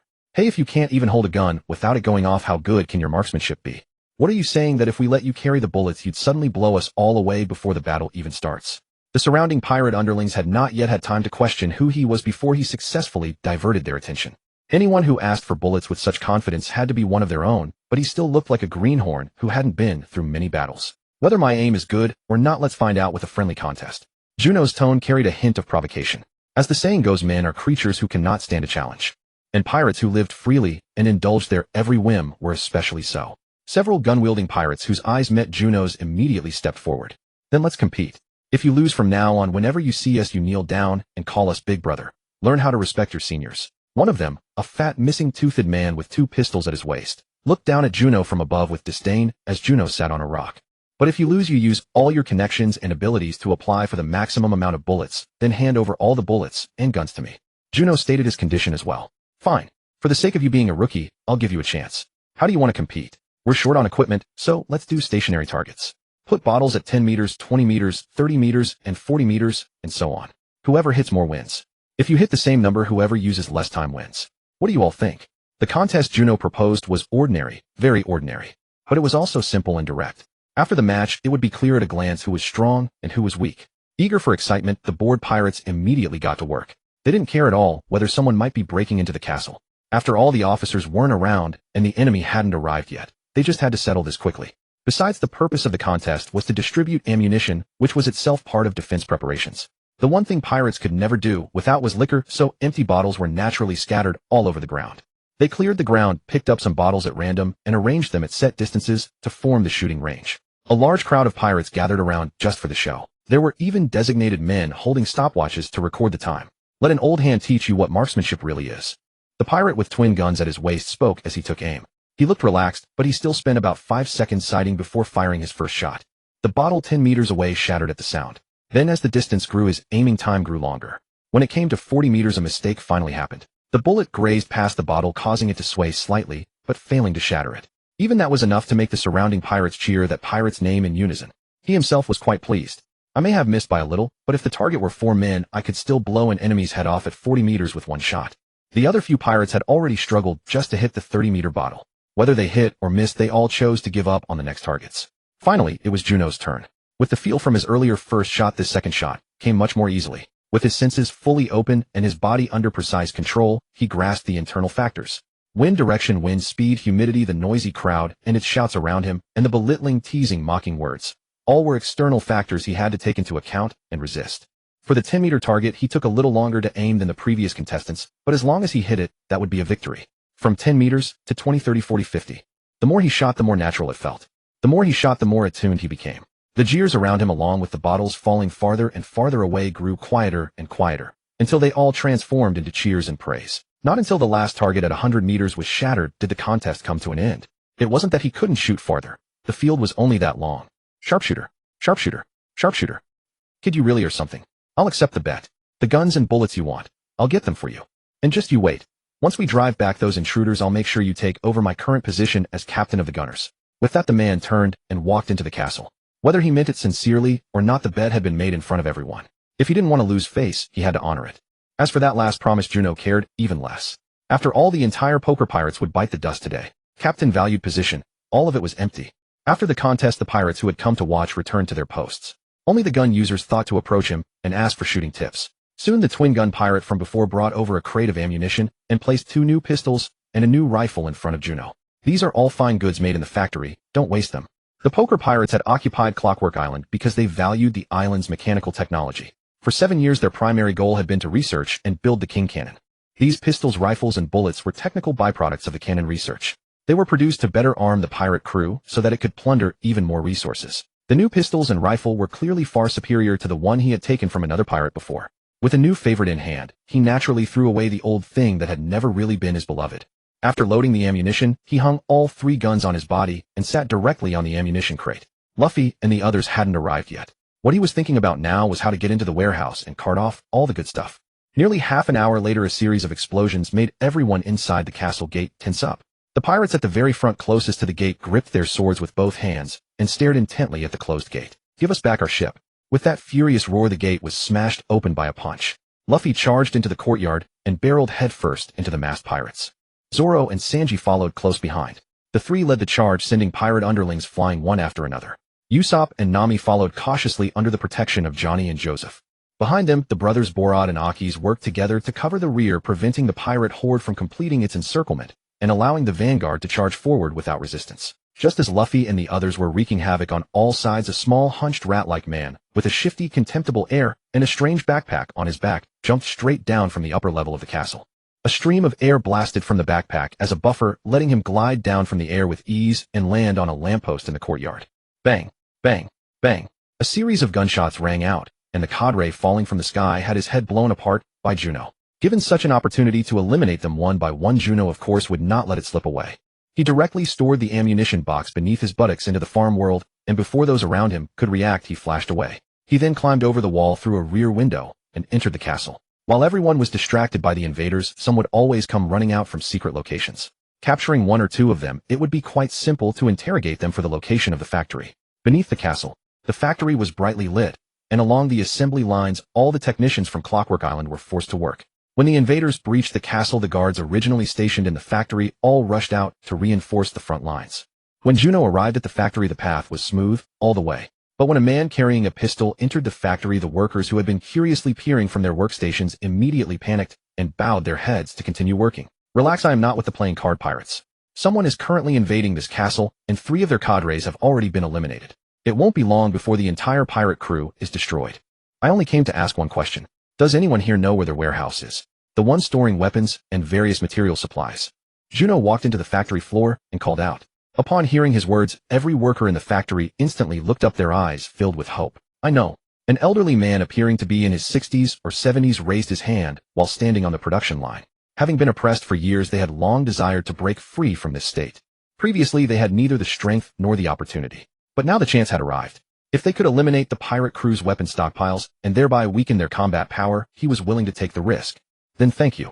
The elderly man in blue work clothes stepped forward and approached Juno, who offered him a word of gratitude. The warehouse was not far away. For the convenience of factory work, it was situated right beside the factory. Turn right upon exiting, walk down a corridor, and the entire distance was less than 30 meters. They encountered no pirates along the way. The only trouble was that the warehouse door was tightly shut with no key in sight. The warehouse key is kept by a dedicated guard. He is not here now, and the key was taken with him. We will need to craft a special wall-breaking tool in the factory. The elderly man gazed at the tightly sealed iron door and turned to head back to the factory. Juno stepped forward and tapped the iron door, gauging its thickness. A hollow sound echoed, indicating the warehouse was either spacious or nearly empty. He pushed against it. It felt solid yet slightly shaky. No need. Juno stood before the door, planted his feet in a horse stance, gathered his strength, and delivered a powerful punch right at the lock. The iron door deformed on the spot. 3 consecutive punches completely destroyed the lock, and with a forceful yank, the iron door was torn open. Inside the warehouse, pistols, rifles, cannons, bombs, gunpowder, bullets, steel blades, iron, and non-ferrous metals, all categorized and piled together. Without hesitation, Juno immediately began looting, absorbing everything into the farm world. The elderly man beside him stood speechless with astonishment. The playing card pirates will surely perish today. You should leave as quickly as possible. If they have any desperate measures to take everyone down with them, we will be fine, but you might not be able to withstand it. Juno offered a subtle warning. He remembered that the entire Clockwork Island was powered by a single clockwork core, and that driving core was located within the castle. If that core were destroyed, the whole island would collapse. After speaking, Juno began heading upstairs. There was still a devil fruit user to deal with. He couldn't be too late. Along the stairs, he charged straight through. With Luffy and the others clearing the path ahead, even if those pirates recovered, they would not dare to attack Juno. Reaching the upper floors, he discovered that a section of the corridor ceiling had been completely torn open, breaching all the way to the top floor. Juno leaped side to side, using the walls for momentum, and ascended directly to the top level. Top floor, Grand Hall. The moment Juno emerged from below the floor, Luffy in his red vest flew toward him. Juno caught him mid-air, used the impact force to backflip, and landed steadily. Juno, you're finally here. No sooner had he greeted than another figure flew past. It was Zoro. Since you're here, hurry and help. This guy's body is as hard as steel. He's completely unbreakable and uncut. As Sanji spoke, he charged out again and delivered a kick to King Bear's body. Also, can you see the machinery beneath the floor? That is the core of the entire island. If it's destroyed, this whole island will collapse. Huh. My entire body is made of steel. You are destined to be no match for me. King Bear boasted, pounding his chest like a gorilla, producing the clanging sound of steel colliding. Sanji was slapped away again. A devil fruit user, huh? He probably can't fly right. Juno pushed Luffy aside and studied his opponent. I haven't even seen him jump up at all. Sanji wiped the blood from his face. Do you still remember how we got to the castle? Juno asked abruptly. The ones on the ground's surface, say. Zoro assumed his three-sword style stance. Understood. Sanji tapped his patent leather shoes. What? Luffy looked puzzled. Long story short, we need to knock him out of here, Juno explained. Apply force in one direction. Juno unleashed his full power and charged forward, punching King Bear in the stomach to draw his hands toward himself. Sanji took the opportunity to sweep his leg, disrupting the enemy's balance. Zoro simultaneously attacked his other leg. Luffy's rubber machine gun rained continuous blows on his head, sending him reeling backward. Juno struck again, swiping aside his arms, and punched his throat, completely bringing King Bear down. As the giant was about to fall, Juno grabbed his lower leg. Moved. With a loud shout, Juno spun the man around and hurled him toward the open doorway. Juno followed, closely leaping from the terrace. Relying on his powerful physical flexibility and agile reflexes, he used the slight protrusions on the exterior wall to slide down and easily reach the ground. Bang bang bang. King Bear landing in the minefield triggered a cascade of explosions. Beyond the courtyard wall, they watched black smoke and dust rise from the continuous blasts, obscuring all view within. In the sky, Luffy inflated himself like a balloon, carrying Sanji and Zoro on his legs as they slowly glided downward. Once the air was released from his stomach, he too landed safely on the ground. Meanwhile, the explosions in the minefield finally ceased. As the smoke cleared, King Bear's figure still stood tall. Though the blast had left him somewhat disheveled, the explosions could hardly harm his steel body. Koriyaro. King Bear roared in anger. One of his hands suddenly turned crimson, the intense heat distorting the surrounding air. He charged straight toward Juno and the others in his steel form, each step firm and steady, utterly unfazed by the mines detonating beneath him. He surged forward, riding a trail of explosions straight at the four of them. Juno gazed at the Bear King, who barreled forward, detonating mines with every step, utterly reckless in his charge, and murmured, "An iron body indeed. Then I'll strike back with power that can shatter iron." Luffy pressed his fists together before his chest. To attain the realm of a sword master, one must wield strength capable of cleaving through steel. This enemy is just right. Zoro stood with three blades at the ready, fully prepared for battle. Sanji produced a cigarette, as if it were instinctual, struck a match, and drew a deep drag. No matter who the enemy is, we must do our utmost to defeat them. Gum Gum machine gun. Luffy struck first, launching elongated fists at his opponent before they could even breach the minefield. The furious Bear King paid no heed to Luffy's strikes, absorbing them and charging onward. After a brief moment of adjustment, his searing hot hand seized Luffy by the wrist. "What use are such soft punches, boy?" With a fierce tug, he yanked Luffy into his grasp. Much like Juno had done earlier, he hoisted Luffy aloft and swung him around in circles, smashing him into the minefield. Have you ever played with a rubber-slapping toy? Luffy was that toy, flung back and forth by the Bear King, triggering every mine in the surrounding area. The intense heat from the Bear King's hand severely burned Luffy's arm. In an instant, screams of agony and thunderous explosions intertwined. Thanks to the Bear King's violent swings with Luffy in hand, nearly all the mines between them detonated. Obstacles turned to open ground, and Zoro surged forward first. Hit counter 1-2. Three-sword style, onigiri. Sanji followed closely, his body spinning, his legs blazing with scorching force as he charged toward the Bear King. Demon Wind, kick, triple grind. Juno stepped into a forward stance, coiling his torso and drawing his arm back to gather power, his eyes locked onto the towering figure before him. Zoro targeted the hand gripping Luffy. In its high-temperature state, even steel began to soften. The Iron Fruit user could transform his body into solid iron, liquid iron, and even gaseous iron. At room temperature, solid steel possesses supreme hardness.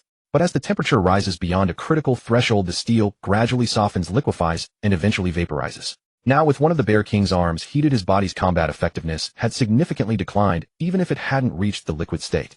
Zoro's three swords sliced through the glowing, softened steel, rescuing Luffy. Sanji pressed his advantage, his scorching leg techniques propelling him skyward. He executed a mid-air spin, channeling rotational force into his kick, and drove it heavy into the Bear King's head. The impact seemed to deform the skull itself, caving inward. Juno leaned forward, his legs exploding with force like a locust leap. His figure flashed like lightning, his fist resembling a cannonball, leaving the muzzle striking squarely at the Bear King's throat. Though his body was indeed forged of iron, he remained a single individual. That ferocious blow sent him tumbling to the ground. Even his iron body nearly cracked under the force, caving inward. He rolled repeatedly across the minefield, carving out a safe passage. Then Juno, Sanji, Zoro, and Luffy gave chase together. The minefield sat upon a slope, and once a boulder begins rolling downhill, its momentum is nearly impossible to halt. Moreover, the continuous explosions sent shockwaves and blast waves surging again and again, propelling him farther and farther away. Whenever he showed any sign of rising, Juno's fist, Sanji's kick, Zoro's blade, and Luffy's elastic strikes would immediately follow, sending him rolling anew.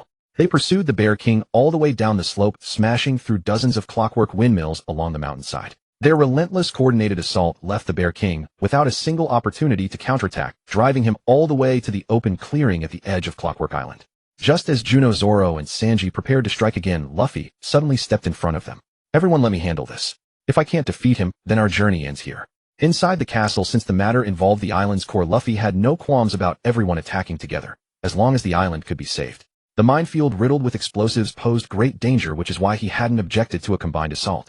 Now that they had reached safe ground, Luffy was determined to fight him with everything he had. Juno was the first to step aside. You're the captain after all. If you prove unable to handle him, then I'll be the one to face him.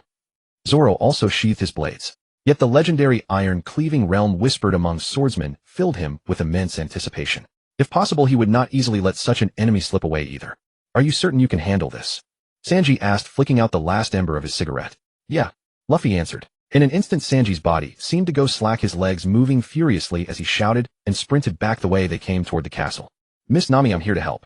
Inside the castle, Usopp, accompanied by Johnny and Yusaku, climbed to the highest water bay of the castle and located the Going Merry. Several other pirate ships were docked alongside the Going Merry. They devised a plan to return all of them to the sea. Meanwhile, Nami and the Brood brothers each went about their own purposes. Nami searched the castle for the poker pirates' treasure vault. Brood had intended to help Icelius recover his parents and drive away the poker pirates, even fighting alongside Luffy's crew, but in the end, he proved little more than a burden. When actual combat arose, his abilities allowed him to exchange only a few moves with ordinary pirate grunts. Fortunately, Luffy and his crew had already crushed the pirate gang before Brood's involvement, and Juno had eliminated 3 officers in advance. Without these, things would hardly have gone so smoothly. As for Icelius alone, in his recollection, his scheme to steal the ship and frame the poker pirates was designed to provoke a clash between the 2 pirate crews, creating an opening for them to seize the crystal bell hidden within the castle. After entering the castle, they were soon forced to separate, but Icelius never forgot his mission: retrieve the crystal bell. The poker pirates were on the brink of total collapse. Those who had been defeated or terrified, having barely escaped with their lives, made flight their first instinct. Remaining in the castle was far too perilous. If the clockwork core of the island were damaged, the entire island would crumble. For the sake of their own lives, escaping as soon as possible was the wisest course. All the pirates stampeded toward the elevator, descending directly to the sea surface. Meanwhile, after parting with Juno, the old man returned to the factory and urged all the workers to leave the castle as well. In the towns beyond the Central Highlands, workers who had fled the castle rushed home, frantically gathering relatives, friends, and neighbors. After a hasty packing, they donned parachutes and jumped from the island's edge. They feared that should the island or its supporting pillars collapse mid-descent, they would be trapped and crushed. In the open space below the Central Highlands, Luffy fought the Bear King with all his might, while Zoro and Juno sat on the nearby grass watching the battle. They awaited the final outcome. Rubber Rubber Gatling. Rubber Rubber Battle Axe. Rubber Rubber Siege Cannon. Rubber Rubber Stamp. Rubber Rubber Spinning Shot. Facing an enemy made of steel, Luffy racked his brains and used every move he could unleash. One huge crater after another was left on the ground. But apart from that, as expected, none of his attacks worked. Although Luffy was not afraid of blows from steel, the high temperature that Bear King achieved by transforming his steel into liquid could still inflict unavoidable burns on Luffy. After being sent flying once again by Bear King, with a scalding fist mark left on his body, Luffy lay on the ground, propping his head in frustration and tapping his fingers together. No matter how I attack, it's useless. This is a real headache. You little brat, against my steel body, your soft, flabby ability is completely useless. Prepare to die. Iron Soldier Charge. In the middle of the fight, Bear King suddenly displayed a move that had never once appeared in the storyline. With jets blasting from behind to accelerate, his hard steel body charged straight at Luffy. As fellow Devil Fruit users, the more they fought, the more they wrung out their abilities. At certain critical moments, the reserves accumulated earlier would, with a flash of inspiration, turn into a brand new special technique. Moreover, steel that was heated and struck in combat was equivalent to being perpetually forged. If he could not be directly defeated or killed outright, this process would only make him stronger. In this state, Bear King, who had mastered the steel fruit, would only grow stronger as the battle dragged on until he reached a certain limit. Luffy swung his body around, stretched his hand to grab the edge of a large crater, then pulled back, dodging away. Bear King's body smashed into the ground, directly creating an even larger pit. While dodging, Luffy kept his eyes fixed on the vapor continuously spouting from Bear King's body. The temperature around him was also rising higher and higher, and his body gradually began to soften. The melting point of steel is usually around 1500 C, which is enough to sear raw meat into charcoal in an instant. Plants around him caught fire one after another as he moved. Even the earth and stones turned scorched and carbonized. Now Luffy did not dare to get close to him easily. For over 10 minutes in a row, all he could do was keep dodging. If he so much as edged closer, the burning heat made him hop around wildly. If I could raise my own temperature too, I wouldn't fear his heat. I remember when I had a cold and a fever before my body got very hot. My heartbeat quickened, my breathing turned rapid. Compression, elasticity, blood, and oxygen. Pump it out. Power is surging up. I'll call this power gear second. Luffy settled into a horse stance, pressed his fists against the ground, and his legs were like a compression pump constantly pumping oxygen and blood, driving his body's activity past its normal limits. His skin flushed crimson. Because of the high-temperature water inside his body continuously evaporated outward, forming steam. Now the power of all my moves has doubled. Rubber jet pistol. This punch was faster and stronger than any before. When it landed on Bear King's body, it instantly sent him staggering back more than 10 meters, and then sent him tumbling several times on the ground. Luffy, on the other hand, although his fist still got burned when it struck the superheated steel body, no longer felt it as unbearable as before. You damn brat. As Bear King stood up again, his body was finally stained with blood. That punch had deformed even steel. Even though the steel body could to some extent nullify all attacks, the portion of damage that exceeded its limit and caused the steel to deform or crack would still be borne by Bear King himself. Take Luffy for example. Although his rubber body had elasticity and could stretch freely, stretching beyond its elastic limit would inevitably tear muscles. Rubber jet Gatling. Having grasped his newly upgraded power, Luffy saw the enemy getting up and attacked once more. His fists hammered against Bear King like machine gun bullets. The high-temperature steel, which had not yet reached its melting state, was deformed by the pounding. Gradually unable to withstand it, Bear King was knocked out of his high-temperature state. His body returned to ordinary steel. Although it could take hits even better, he had likewise lost the ability to reflect damage back onto Luffy. Luffy's fists still delivered overwhelming destructive force. In this state, the cracks in the steel body became even harder to control, spreading like fractured glass. Bear King collapsed to the ground. By the time Luffy stopped, he was completely unconscious. With the battle over, the moment Luffy relaxed, he also dropped out of gear second. Then he fell to the ground. I'm so hungry. Lying there, Luffy's stomach rumbled loudly, and his biggest concern was still food. Luffy had very likely been beaten into the life return state by Garp since he was a child. No matter how badly injured he was, as long as he wasn't dead, a full hearty meal could even make his missing teeth grow back. As everyone knows, once people reach adulthood, teeth that fall out never grow back. That's why so many pirates have missing teeth everywhere. Even Blackbeard has a mouthful of rotten teeth that whistle when he talks. But Luffy can. As long as he eats his fill and replenishes enough nutrients, all the injuries on his body will recover, including missing teeth and broken bones. Open wide. Luffy obediently opened his mouth like a huge cauldron, ready to swallow everything down. Juno did not stand on ceremony either. She stuffed tomatoes, cucumbers, apples, pears, peaches, plums, cherries, grapes, and various other vegetables and fruits that needed no peeling into his mouth. Over 100 caddies of food were crammed into his mouth, swelling his head into a giant balloon. After a few quick chews, he craned his neck and swallowed, and everything shifted straight down to his stomach. I want to eat meat so badly. Where's Sanji? I want meat. After eating some fruit, Luffy recovered a little, sat up, and headed toward the castle. The battle was over and Luffy had won, so he wouldn't pay any more attention to a boring loser. With the captain victorious, Zoro would no longer turn his blade on a defeated opponent, unless that opponent provoked them again. When neither Bear King, who had mastered the steel fruit, nor Luffy had mastered Haki, and both had developed their devil fruits to a rather low degree, honestly speaking, the steel fruit held the advantage. But it was obvious that precisely because his early advantage was too great, Bear King had almost never needed to fight seriously or train seriously. As a result, his experience and wisdom in combat were extremely shallow. In the end, even when he clearly held a certain advantage, he was still defeated. Luffy and Zoro turned and headed toward the castle, while Juno collected the spoils. This was the first time they had gotten such a lucky bargain. Even if he had to fight for the steel fruit, it wouldn't be an easy fight. Being able to gain it as spoils outright was a good thing. But from now on, he would have to think carefully about how to combine his future powers. Leaving aside the ordinary fruits that contained talent traits and life arts, just counting the fruits that held true devil fruit power, he now had 5 in hand. 2 mythical Zoan types, Chimera and Iranese. 3 Paramecia types, Sound Steel and Paste. There would be even more later. The ultimate meta answer was probably the mythical Zoan type. None of the mythical Zoans were weak. The next tier was rule type Paramecia, such as Tremor Time, Age, Hobby, Surgery, Healing, and so on. No matter how you looked at it, these Paramecia types were far stronger than Spring Machi and Fresh Milk. Even Katakuri, no matter how masterfully he developed the Machi fruit, if you had him switch to a Rust fruit, his combat power would probably be far more than just a Yonko commander. Next were the natural disaster Logia types, Lightning, Magma, Light, Ice, and the like. As long as he could confirm that the fruits grown on the farm could remove the devil fruit side effect, then of course his idea was to pair abilities that complemented each other as much as possible to raise his combat strength as quickly as possible. For example, the Brush fruit and Art fruit, plus Book fruit, the Glare fruit, and Memory fruit, the Pet fruit, and String fruit, and so on. During the early stage, besides the 2 mythical Zoans that had fallen into his hands by accident, combining the Steel, Sound, Kamaitachi, Quick Slash, and Kilogram fruits in a one set would surely boost his combat strength by a considerable margin. Of course, if Sound and Kamaitachi could also work with the explosions of the Bomb fruit, that would be even better. On the sea beneath Clockwork Island inside the Going Merry, the mayor of Clockwork Island and his wife, along with the workers rescued from the factory, came to see them off. Large quantities of supplies were loaded onto the deck. the gold and treasure Nami wanted, and the various ingredients Sanji needed. Usopp also obtained technical data from Clockwork Island, especially the accumulated research results from the 7 years the Trump Pirates spent developing the King Cannon. Juno received some of the island's specialty seeds. Luffy was happily eating meat, so everything else was fine. With Broder's help, Aki's found his biological parents by using the music box he had carried since childhood. Johnny and Yasaku decided to leave the ship. They had witnessed Luffy's battle against the Bear King, a scene like a small-scale disaster, something they had never seen before and dared not experience firsthand. Brother Zoro, our strength is still too weak. If we continue with you, we'll only hold you back. So we're getting off here. Please forgive us.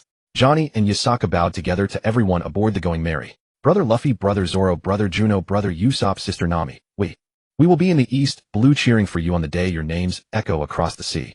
They raised their heads, tears streaming down their faces. Is that so? I'm going to become the Pirate King, the title of the world's greatest swordsman. No one else will have it but me. Luffy did not dwell on it and simply let them go, but he did respond to their good wishes. Looking back, the members whom Luffy had actively invited and persistently pestered to join his crew were none other than the other core crew members besides Usopp. As for others, even if he invited them on a whim, unless they were highly useful or had unique abilities, he would not pester them again if they refused once. As for those like Johnny and Yasaku who chose to leave on their own, he certainly would not try to stop them. It was only because Usopp had forged a life and death bond with the crew through their journey and had voluntarily admitted to his own face-saving vanity and apologized that he was finally brought back aboard.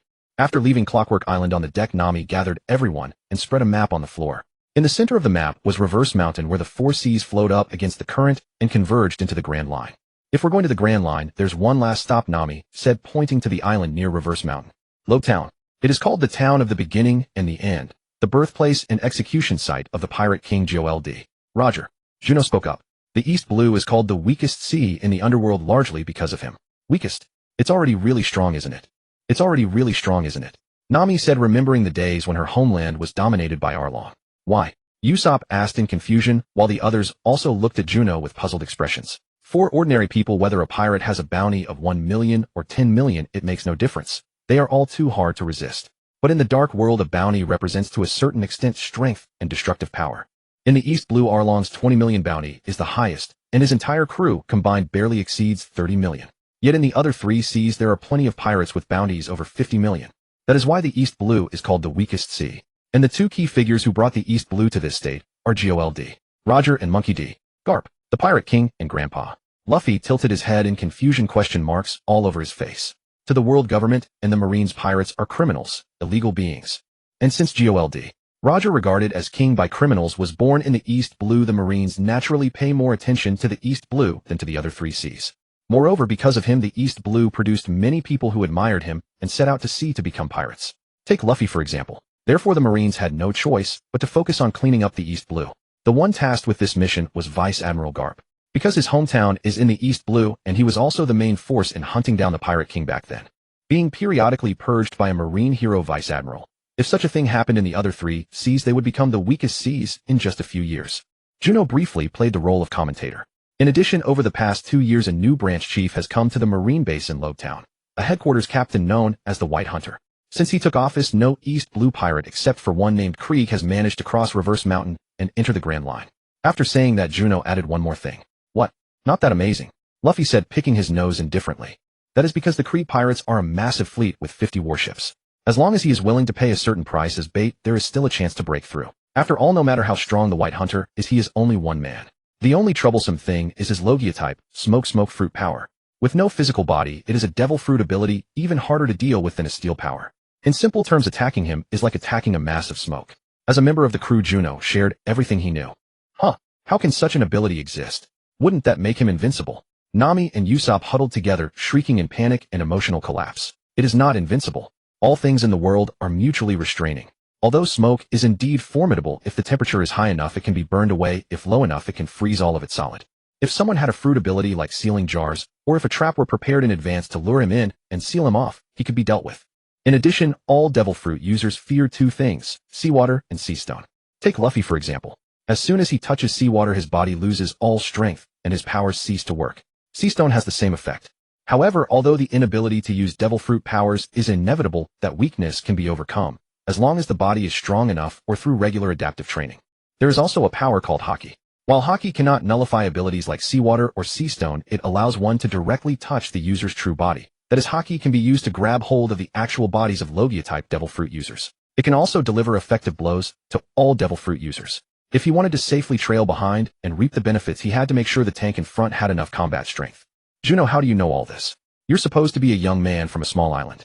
Usopp stared at Juno blankly, his head involuntarily pulling back to adjust the focal length. His shock required no further explanation. I did live in Syrup Village for 2 years, but don't forget, I'm an outsider too.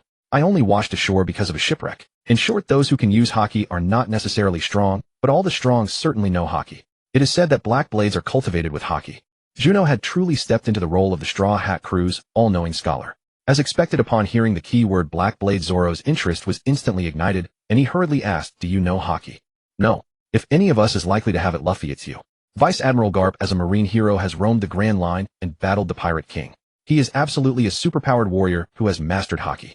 Juno shifted his attention to Luffy. Haki? I don't know. Grandpa never told me about any of this. Luffy's only answer was a shake of his head.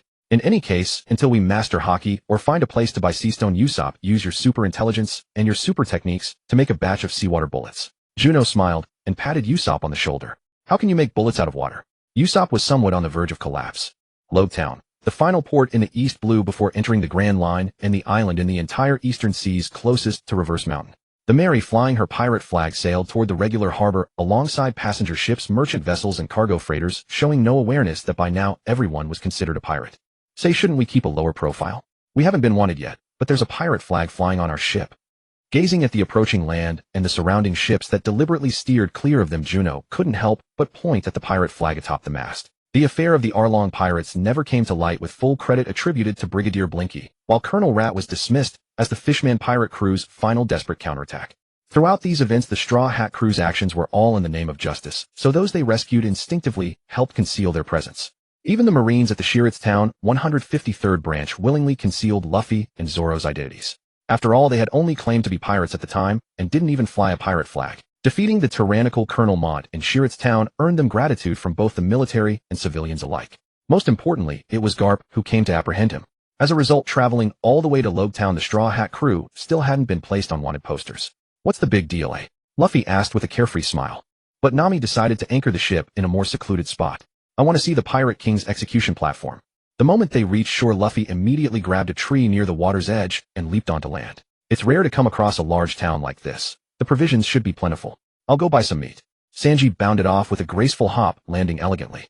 "My swords got chipped up by that steel-armored bastard, so I need to get replacements. Hey Nami, lend me some money."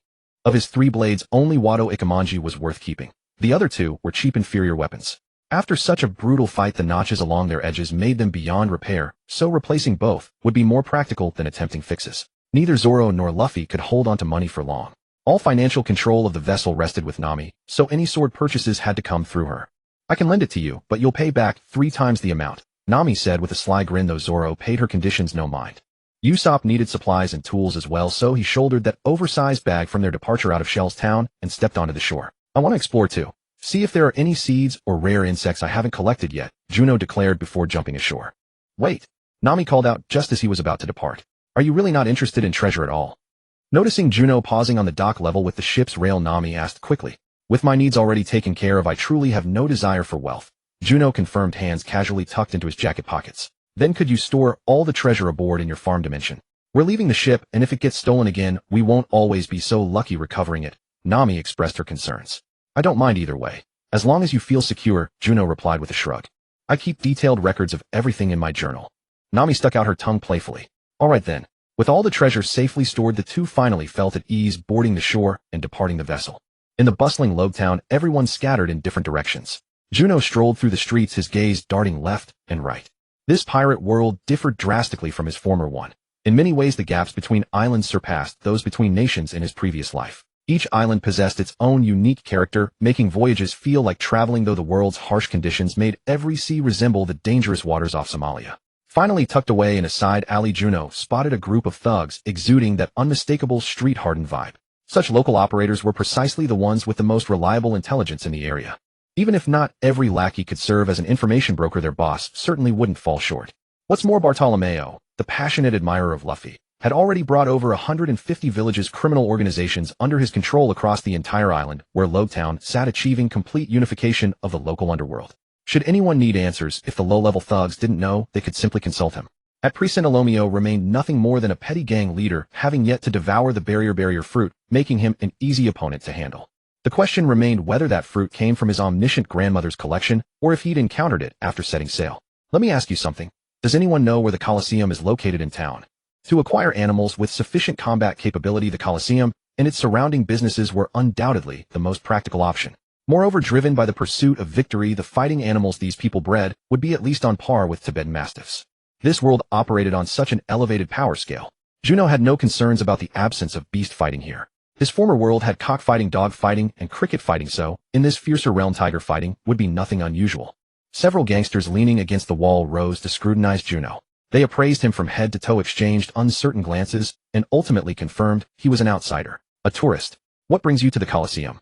Are you looking to compete? What kind of beast fighting interests you?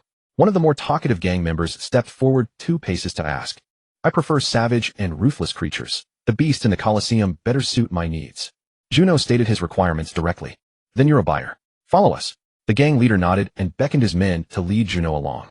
Lobetown stood as the largest city on the island and served as its central hub, with a resident population exceeding 100,000 and its harbor attracting tens of thousands more in transient visitors. The town spanned considerable area with distinctly zoned districts. Guided by the gangsters, Juno left the bustling commercial district and entered an area devoid of life, where the cold bit sharply through his clothes. After navigating a series of winding alleys, they arrived at a bar where a young man with a green mohawk and nose ring was raising his voice among his subordinates. Boss Bardo, this is a tourist heading to the Colosseum, the lieutenant announced, ushering Juno before Bartolomeo. Hey there, traveler. Enjoy your stay, but don't cause any trouble, got it? Bartolomeo glanced at Juno, dismissively offering a brief warning without taking him seriously. The Colosseum was now his enterprise as a crime boss, and profit was the priority. To sustain it long term, he avoided intimidating every customer unless absolutely necessary. Ordinarily, the lieutenant could have escorted the guest straight to the arena, but with the boss present, proper greetings and respect demanded attention first. Only after completing these formalities did they proceed through a door beside the main hall. They traversed the lengthy underground corridor until the distant sounds of raucous excitement finally reached their ears. Go, bite it to death. Wrap around it, squeeze tight. Strangle it. Use your electricity. Quickly discharge. Claw at it. Peck at it. Oh no. As the door swung open, bright lights flooded the space, revealing a massive crowd segmented into distinct groups gathered around various pits. Others moved between different arenas, some leading dogs, others carrying hawks or caged animals. In the water tank, a 5-meter-long octopus and a 10-meter-long electric eel were entangled around each other, one straining with all its might, the other unleashing electricity. The blood spilled by sharks and whales had dyed the entire tank crimson. Inside iron cages with bars as thick as a wrist, a black bear wrestled with a tiger, while a tiger tore at a crocodile. Every arena was a scene of shredded flesh and splattered brains. Around them, the spectators clenched both fists and surged with each shout, their faces flushed scarlet, their heads engorged with blood, and their veins bulging.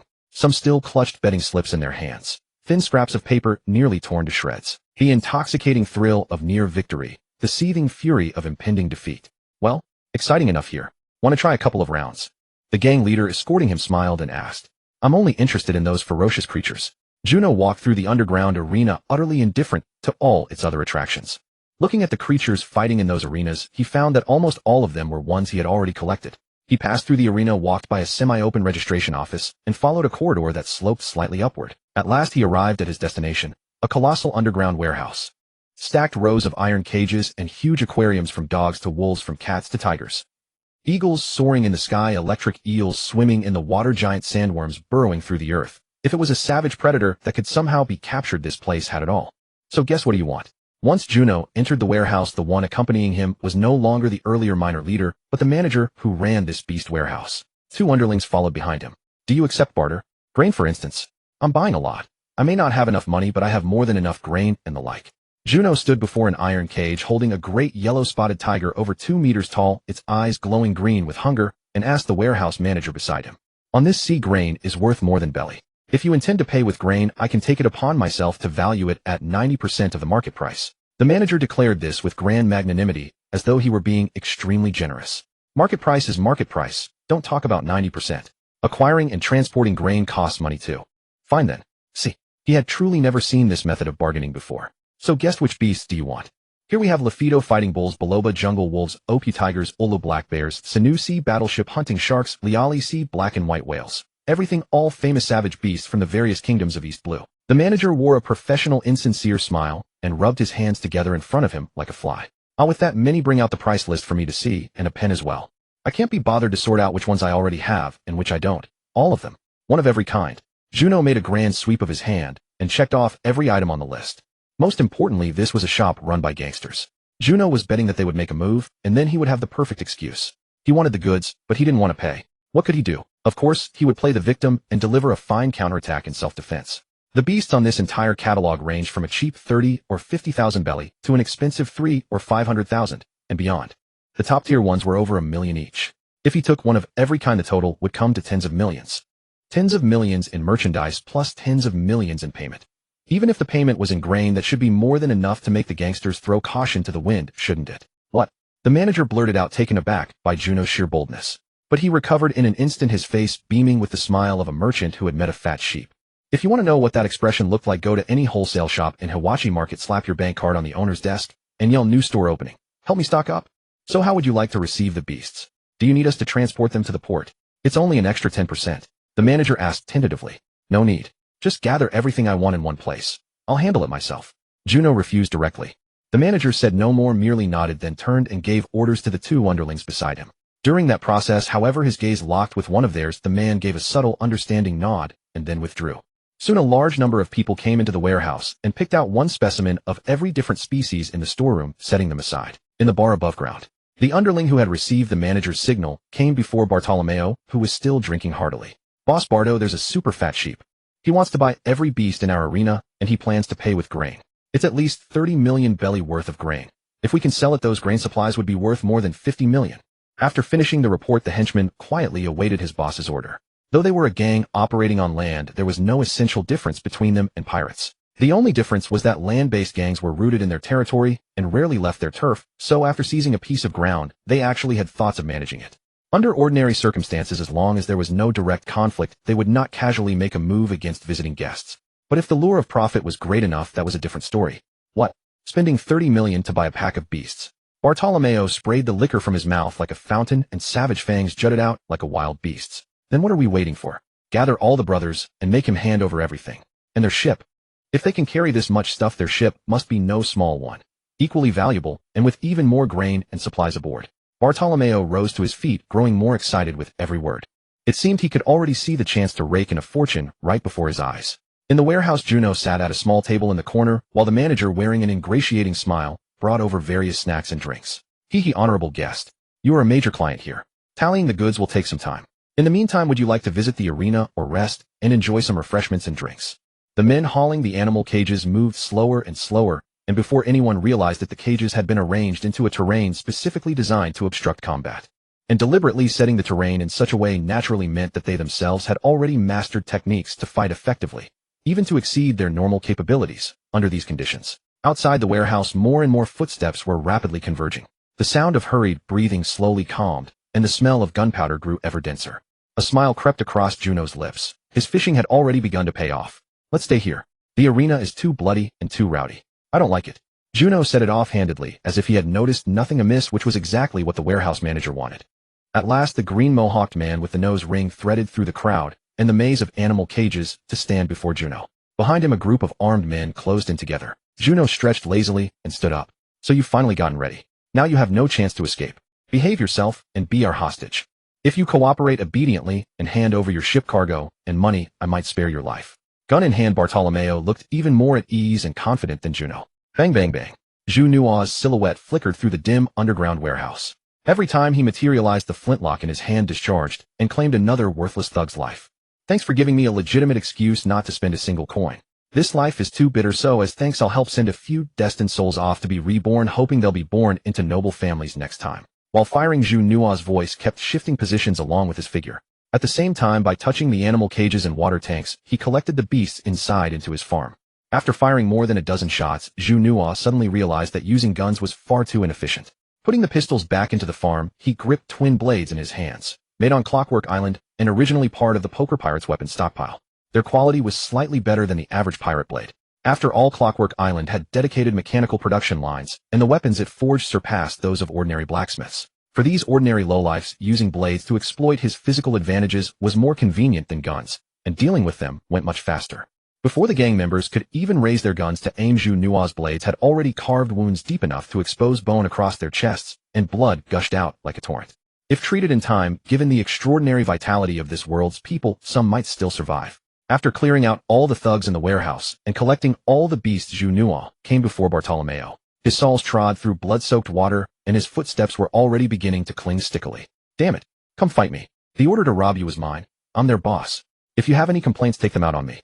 Bartolomeo bellowed furiously at Juno. Granted, in the not-too-distant future of the original timeline, Bartolomeo would become Luffy's blind worshipper and display some so-called redeeming qualities. But Juno never looked for humanity's glimmers and villains. That kind of thing was too artistic, and Juno was only a mundane man unable to appreciate such heaven-defying art. This was an entire world whose very worldview defied heaven. And from the time he set sail to the present, his own actions had been equally heaven-defying and inhumane. So even if one day he died on the battlefield or was assassinated, he would not be surprised, nor would he hold any grudge about it. He would only strain every sinew to strengthen himself, then plan before acting, doing all he could to reduce the enemy's threats in battle and increase his own room for error, with personal survival as the highest priority. Surveying the whole plot, most of the dangers the Straw Hat crew encountered originated from Luffy's brainless, reckless charging. What Juno needed to do was help cover the gaps, and in passing scoop up whatever opportunities were missed. At the moment, Bartolomeo's greatest value was to confirm whether the barrier fruit was still at that all-purpose country granny's house. As for Buggy the Clown and Alvida, those two devil fruit ability users, it wasn't too late to settle with them after finding the barrier fruit. Now it's my turn to ask you. As the biggest gang leader in Lobetown, you must have treasure on hand, right? Or in your home. The home of the person you respect the most. Are there treasure chests? Juno flashed in front of him and punched him in the stomach, making him kneel and clutch his gut at once, and with absolute force let him understand he had no room to resist. Your underlings aren't dead yet, but they're not far from it. If they get timely medical care, they still have a chance to live. So, is it your family's treasure that matters, or your underlings? Almost forgot. Some of your underlings must know where your home is, right? In truth, you're not irreplaceable. But once I have to personally extract the answer, you'd better pray your home contains a strong enough expert to stop me. Juno's threat sounded like the whisper of a demon, and finally Bartolomeo's mental defenses completely collapsed. I'll take you there. Bartolomeo was very good to his friends and family. Looking at the entire story, very few people could casually sacrifice, exploit, kill, and abandon even their own friends and relatives. Aside from the inhuman nobles and the special brand of grotesque villains, only Big Mom did that. Even a man like Kaido would take care of those he admired and show them mercy. Even when the dutiful son Yamato kept clamoring every day to become Odin, the very enemy of his father, Kaido only confined him. If something like that had happened with Big Mom, Yamato would have died countless times already. Although Big Mom dropped children like fish scattering roe, all her offspring mere functional items for collecting races. But after all, she had chosen to give birth, and she had personally given birth to them. Discarding the father while keeping the child could at least be defended, but she could truly bring herself to murder those children of hers. Bartolomeo lowered his head.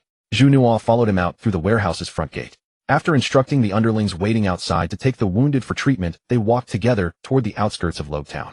Bardo's hometown was in the countryside not far from Lobetown. After he had become the underworld king of the entire island, he frequently shuttled between the two places. Thus quite a few underlings knew where his home was. After walking for nearly half an hour, they finally reached the village. The villagers they passed held mixed attitudes toward him. Those who were gracious to him were so because he had helped the village's young people make money and kept the village safe. Those who sneered at him were doing so because he had led the village's youth into making dirty money and corrupted the next generation of kids. In the cellar of Bardo's house was hidden a small part of the treasure he had saved. No hidden treasure chest was found in the all-purpose granny's house next door, nor any trace of the barrier fruit. In the end, they could only bring him along and leave the little village. On the road, Juno knocked him unconscious and planted him into the ground. Able to become the great gang emperor who ruled 150 villages and towns on the island, he was certainly gifted, and his combat ability was not weak. He had merely met a Juno who was playing with cheats on. Since they had become enemies, the threat must be eradicated. After all, at this point, there was no guarantee that he would still become Luffy's blind fanatic. If he let him get the barrier fruit, eliminating him later would be a nuisance. As for the danger of Dressrosa in the future, if 2 years later he still couldn't overcome the hurdle of Dressrosa, he might as well jump into the sea and drown. Lobetown Central Plaza. Luffy had no bounty. Under normal circumstances, the Marines in Lobetown wouldn't pay him any mind. But now the situation was far from normal. Luffy had still climbed up onto Roger's execution platform. The platform wasn't actually very high. It did not even reach above the surrounding buildings. That didn't keep Luffy from standing atop it and gazing into the distance. The commoners moving through the square suddenly noticed a man in a red vest standing on the execution platform, and all stopped to stare at him in curiosity. Soon a patrolling constable raised a loudspeaker and shouted at him to come down, or he would take him into custody. Just then a crowd of ruffians armed with swords and guns, every one of them grim and vicious, brazenly pushed through the crowd and rushed to the foot of the execution platform. The ones at the front all wore cloaks. One of them publicly removed his cloak, revealing a stunningly beautiful face. Her skin was so smooth that it made her look almost luminous. "Straw Hat Kid, do you still recognize me?" The slender beauty, hat on her head revealing clothes and a fierce spiked club in hand, pointed at the execution platform and demanded an answer. Luaga Town Central Square. While Lu Fei was distracted by Eurolita on the ground, the acrobatic swordsman with blue hair and a slanted fringe under Ba Ji's command had already climbed onto the execution platform. In a flash he pinned Lu Fei down with shackles, perhaps wishing to experience the same feeling that the pirate king Guerdi Luagia once had. Lu Fei did not struggle at all. He was like an adult playing with a mischievous child, a smile still on his face. Seeing his subordinate succeed, Ba Ji stopped hiding. He threw off his cloak and leaped onto the execution platform, replacing his subordinate, with a blade in his hand and his foot on Lu Fei's head. In the sky, dark clouds gathered thickly and thunder serpents raced. Between heaven and earth the eastern wind surged and waves rose and fell. "Straw Hat Brat, say your last words to this world." The smug clown seemed to have already envisioned his victory. "I am going to be the pirate king." Lu Fei, in his most ragged state, shouted the most arrogant words. "Pirate king? You're about to die. What pirate king?" "Well, then your journey ends here." Clown Ba Ji finally raised his blade, aimed at Lu Fei's neck, and prepared to strike. Lu Fei. From behind the crowd, Sua Long and Shanji, who had finally reached the square, couldn't help but shout in alarm at the scene. "Sorry, I'm going to die." Lu Fei smiled back toward where Sua Long and Shanji stood. "What nonsense are you talking? Have you forgotten your dream?" Sua Long drew his newly acquired sword and charged at the execution platform. "Idiot, you're too late." On the execution platform, the clown's face contorted with laughter as his blade swung down. Suddenly a bolt of thunder struck from the sky, hitting the raised steel sword squarely, then traveled from the sword into the clown's body and the entire execution platform. The execution platform collapsed, its planks ignited by the lightning. Clown Ba Ji immediately fell unconscious. Lu Fei picked up the straw hat that had flown off, dusted it off, and put it back on. "Ha ha ha, I'm alive." Lu Fei pressed the straw hat on his head, beaming. He had won the gamble. He felt certain he would become the pirate king. Heaven said so. Otherwise he would have died in that situation just now. At this moment, of course, he had no idea that all of this was a trivial bit of help from his old father, hidden in the shadows and unseen for 17 years, provided for the first time in 17 years. Still spouting nonsense. "Get to the harbor. We're leaving." Sua Long and Shanji fought through the Ba Ji pirates, reached Lu Fei, and let loose a torrent of shouts. Just after they burst out of the square, Zhu Nua's figure finally emerged from a side street. He went to the ruins of the execution platform, grabbed the unconscious Ba Ji, and stored him in the farm. Then he set off after Eurolita, who was skating barefoot. The slippery fruit was indeed formidable, but being able to eliminate friction did not mean she could be immune to all attacks.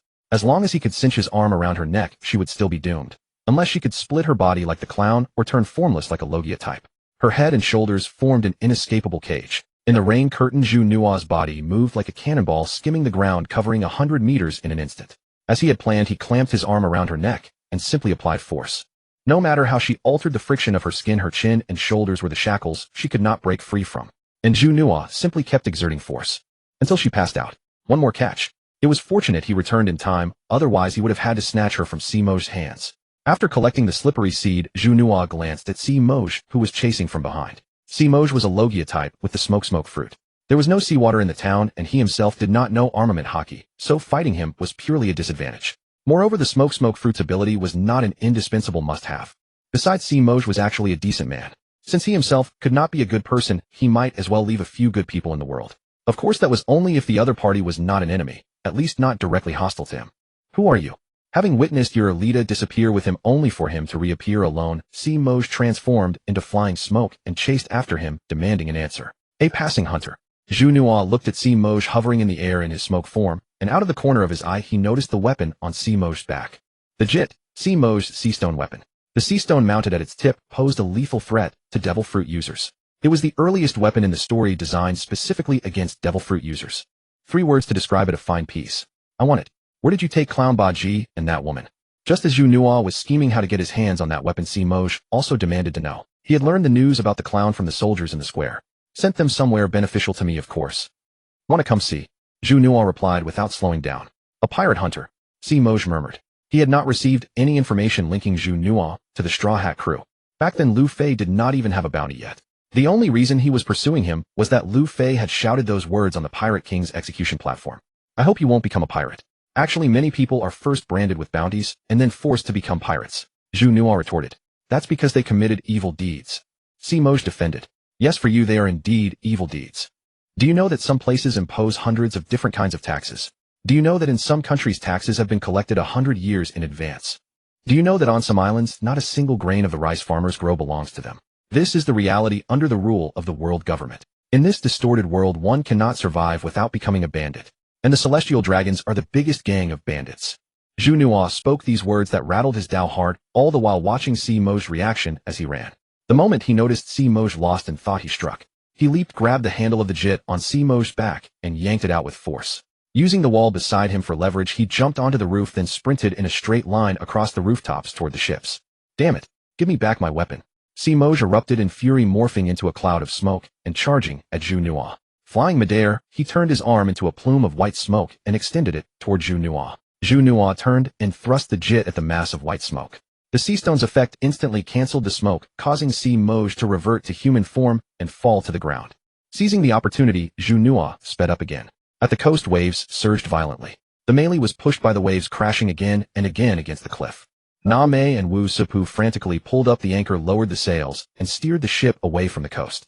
On the shore, Sualong, Shanji, and Lu Fei ran out of the woods just in time. Lu Fei wrapped one arm around Sualong, and Shanji stretched the other to grab the ship's rail, and with a heave, all three crashed into the sail. Great! Finally back. They slid down the sail and piled on top of each other with Lu Fei on top. Hearing the noise, Na-Mei hurried over to look and found that one person was missing, so she asked, "Where's Juno?" Her treasure was still in Juno's space. Huh, Juno hasn't come back yet. Lu Fei pressed his straw hat and looked all around. At the same time, on the shore, Juno accelerated again, using the rocky cliff as a foothold for a powerful leap into the air. Everyone get out of the way.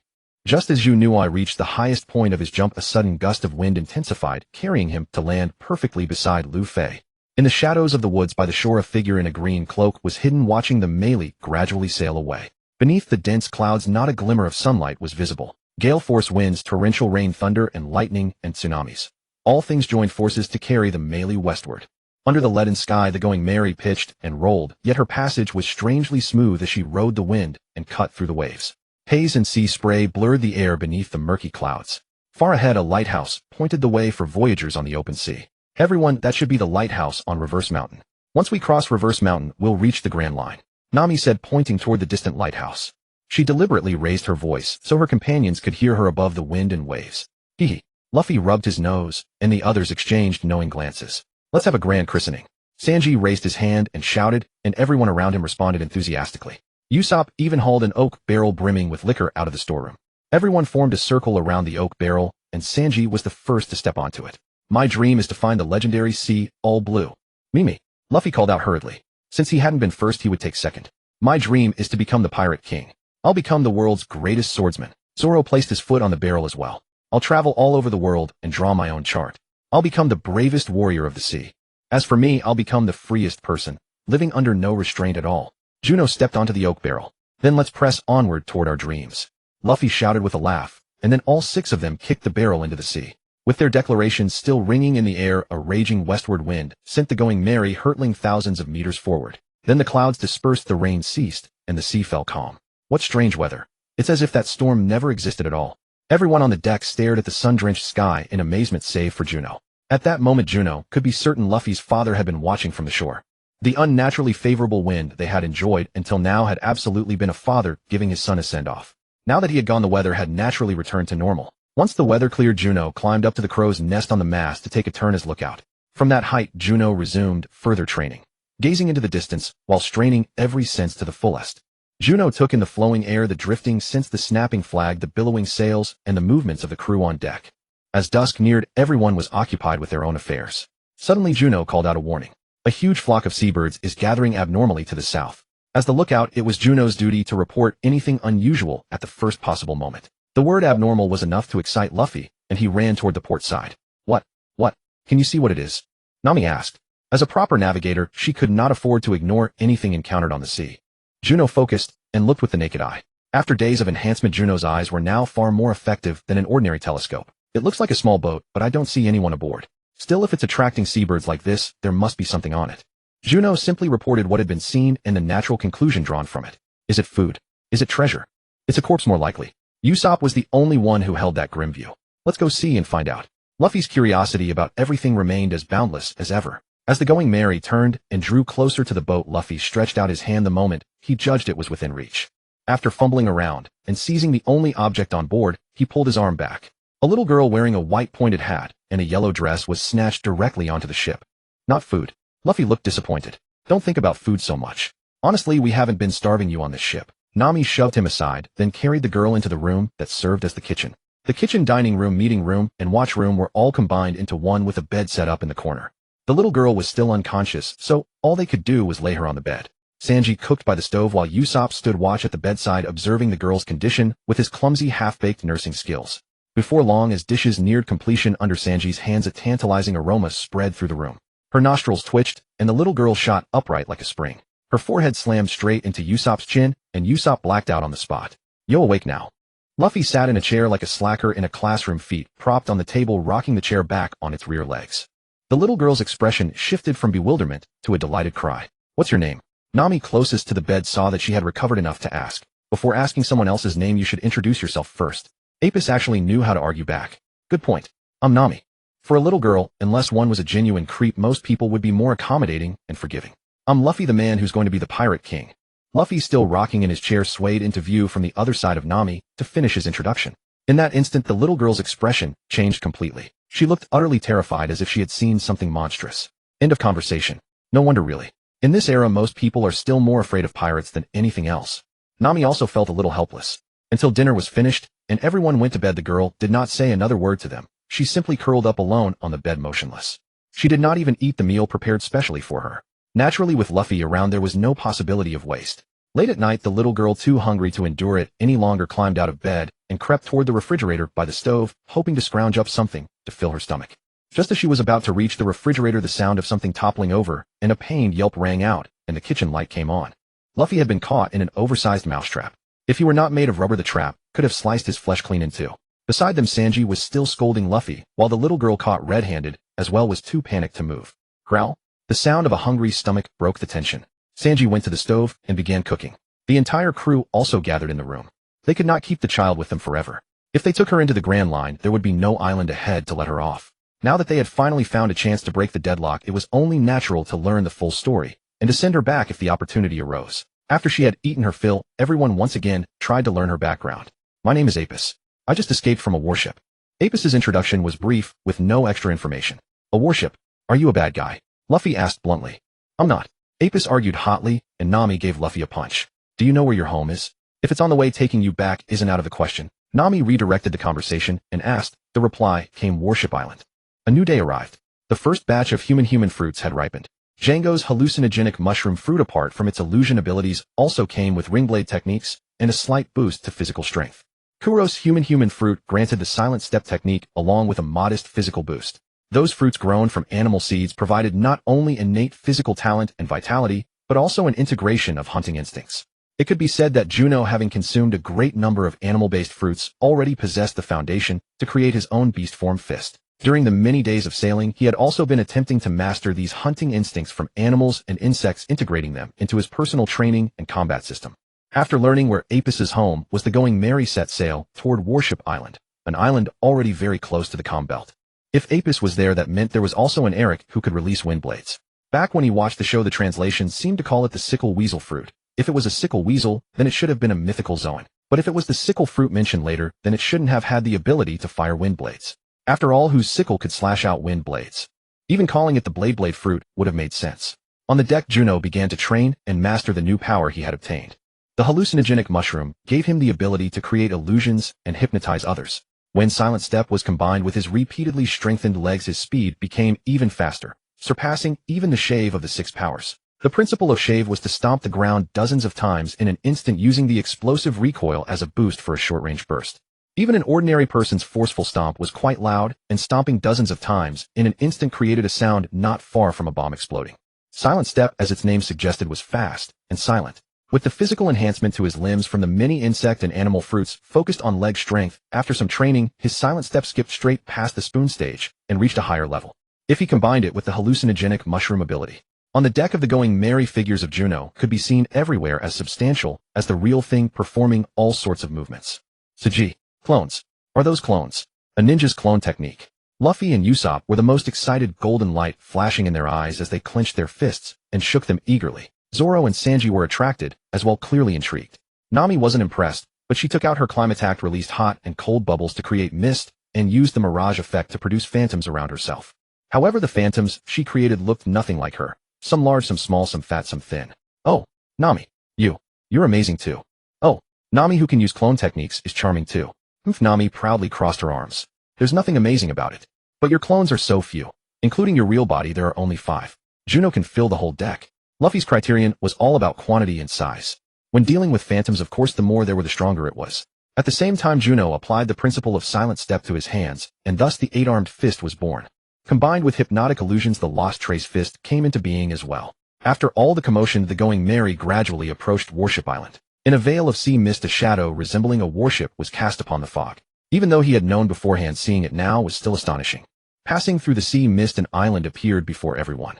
The so-called warship shape of Warship Island was actually the tall mountain on the island. The approach of the pirate ship put all the islanders on alert. When the Going Merry docked, the villagers surrounded the ship with harpoons and axes in hand. When they saw Apis coming down from the ship, the swords drawn, tension began to ease. Apis, what on earth is going on? Why are you on a pirate ship? And there are still Marines at your house right now. Everyone in the village knew one another, and they found it hard to believe an 8-year-old girl could do anything bad. But with pirates and Marines together and no knowledge of the details, the most they could do was take neither side. That reminder was already the utmost of their goodwill. I don't know why either. The Marines wanted to capture me, and they saved me. Apis still chose to conceal the truth, revealing only the surface of the matter. For a moment, the entire harbor was silent, and none of the villagers spoke a word. Just as Juno, Luffy, and the others all disembarked and stood beside Apis, an old man with a cane at the very back of the crowd spoke up to break the awkward atmosphere. Come to my place. The crowd naturally parted, revealing the old man behind them. Grandpa Bokuden. Apis cheered happily and ran to him. Bokuden's home stood apart from the village, built halfway up the mountain. That was also why he didn't have to worry about the Marines stationed at Apis's home in the village finding out. In the detached kitchen, a bamboo steamer sat on the stove, steaming buns. In the spacious living room, Bokuden spoke of the island's ancient legends. The sudden interest of the Marines in capturing Apis, an 8-year-old girl, could only be explained by the fact that some legends on the island related to her had drawn their attention. Juno knew that old man was a chatterbox who would talk endlessly without stopping, so he was the first to slip quietly out of the room. At this point in the plot, the only thing he wanted was that sickle weasel fruit. With the sea stone weapon he had taken from Smoker, dealing with devil fruit users would be much more convenient. With the hallucinogenic mushroom and silent step in addition, dealing with that Eric would definitely be much easier. As for the legend of the 1,000-year dragon, the so-called dragon's nest was beneath the sea east of Warship Island, the dragon's tomb and hatching nest. It was only because sea levels had risen with the tides that the dragon's nest emerged once every 1,000 years. And that 1,000 years was merely the habit of those creatures, returning to the nest once every millennium. Hence they had been given the name 1,000-year dragons. According to the plot, when those creatures last returned to the nest, the world government did not even exist yet. Juno stood on the high ground by the shore, watching the place where the Going Merry was anchored. He waited there, feeling his own power. The illusionary power brought by those hallucinogenic mushroom fruits had an additional effect beyond making illusions and hypnosis, the growth of mental strength. Unlike modern psychological hypnosis, the hypnosis of a supernatural world always carried a strange power that science could not explain. In the end, such power could mostly be classified under the heart and the will. This was the only fruit among all those planted that could raise mental strength. With the sensory talents of many creatures stacking together, his mental power grew again, and his ability to train and sense his own power became much sharper. What kind of muscle activation could bring out the greatest strength and speed? What movements could train his whole body to the greatest extent? What adjustments could minimize consumption? Most importantly, he had to channel the hunting instincts of beasts and insects and integrate them into his own beast form fist style. Eagle, snake, tiger, monkey. Stepping on the earth, that firm feeling gave his heart added support. His strengthened mental power allowed him to use his will to better stimulate the power stored within his body. Electric arcs began to appear on his skin, the bioelectric discharge of the electric eel. As he practiced the moves, the arcs grew denser and thicker, and his body temperature climbed higher and higher. At the same time, he incorporated illusionary force. Had anyone been watching, they would have seen that every punch he threw carried the roar of a ferocious beast. Tigers roaring through the forest, eagles striking the sky, nimble monkeys as thieving saints wail, sharks churning the sea. In his eyes, all this training would become part of his hockey development in the future. It was absolutely indispensable. Several hours passed. On the mountain, large swaths of trees fell as Luffy, Zoro, and Sanji chopped timber, while Usopp helped build a raft. Meanwhile, a warship appeared on the sea surface, swiftly closing in on Warship Island. The moment it docked, Marines were dispatched to guard the Merry alongside the shore. A lean, refined-looking man, immaculately dressed, wearing thin spectacles, and sporting a blue sickle-shaped hairstyle, strode imposingly at the head of the marine formation. Juno ate a zoan fruit to restore his stamina, then leaped down from the high ground. Now he could properly pick a fight with a worthy opponent. Eric. Juno struck first, charging ahead of the marine ranks and calling out directly to the scrawny man on an open stretch of ground. Who are you? The column halted. The marine commander and the surrounding soldiers all stared at him, but Eric frantically searched his memory and found no trace of recognition. No surprise there. A mercenary kills so many people that he naturally forgets most of them. My identity doesn't matter. All you need to know is that I'm here for revenge. Juno needed a point of entry to separate the Marines from the mercenary and to make it inconvenient for the Navy to interfere in their private vendetta. Judging by their expressions, the tension between the Marines and Eric was unmistakable. Looks like he's here for you. The Marine commander in his greatcoat watched like he was enjoying a show, stepping back a few paces with his men. Do settle your personal affairs quickly and don't interfere with the Commodore's mission. Surely you don't need our help, do you? The Marine commander's tone dripped with open scorn. Eric gnashed his teeth. Then I hope you're fast enough. Otherwise, by the time I deal with this brat who popped out of nowhere, if you still haven't secured your target, you incompetent Marines will have your reputation downgraded once again to useless Marines. Eric's words drew a furious snort from the Marines as they turned and left. On the open ground outside the village, only the two of them remained. Boy, I don't know who the hell you are, but it doesn't matter anymore. You're dead. His glasses obscured his eyes, but Eric's expression betrayed most of his fury. With that, he pressed his index and middle fingers together, slightly curled them, and rapidly flicked them at Juno. A stream of wind blades slashed toward him. I'm a sickle blade fruit user.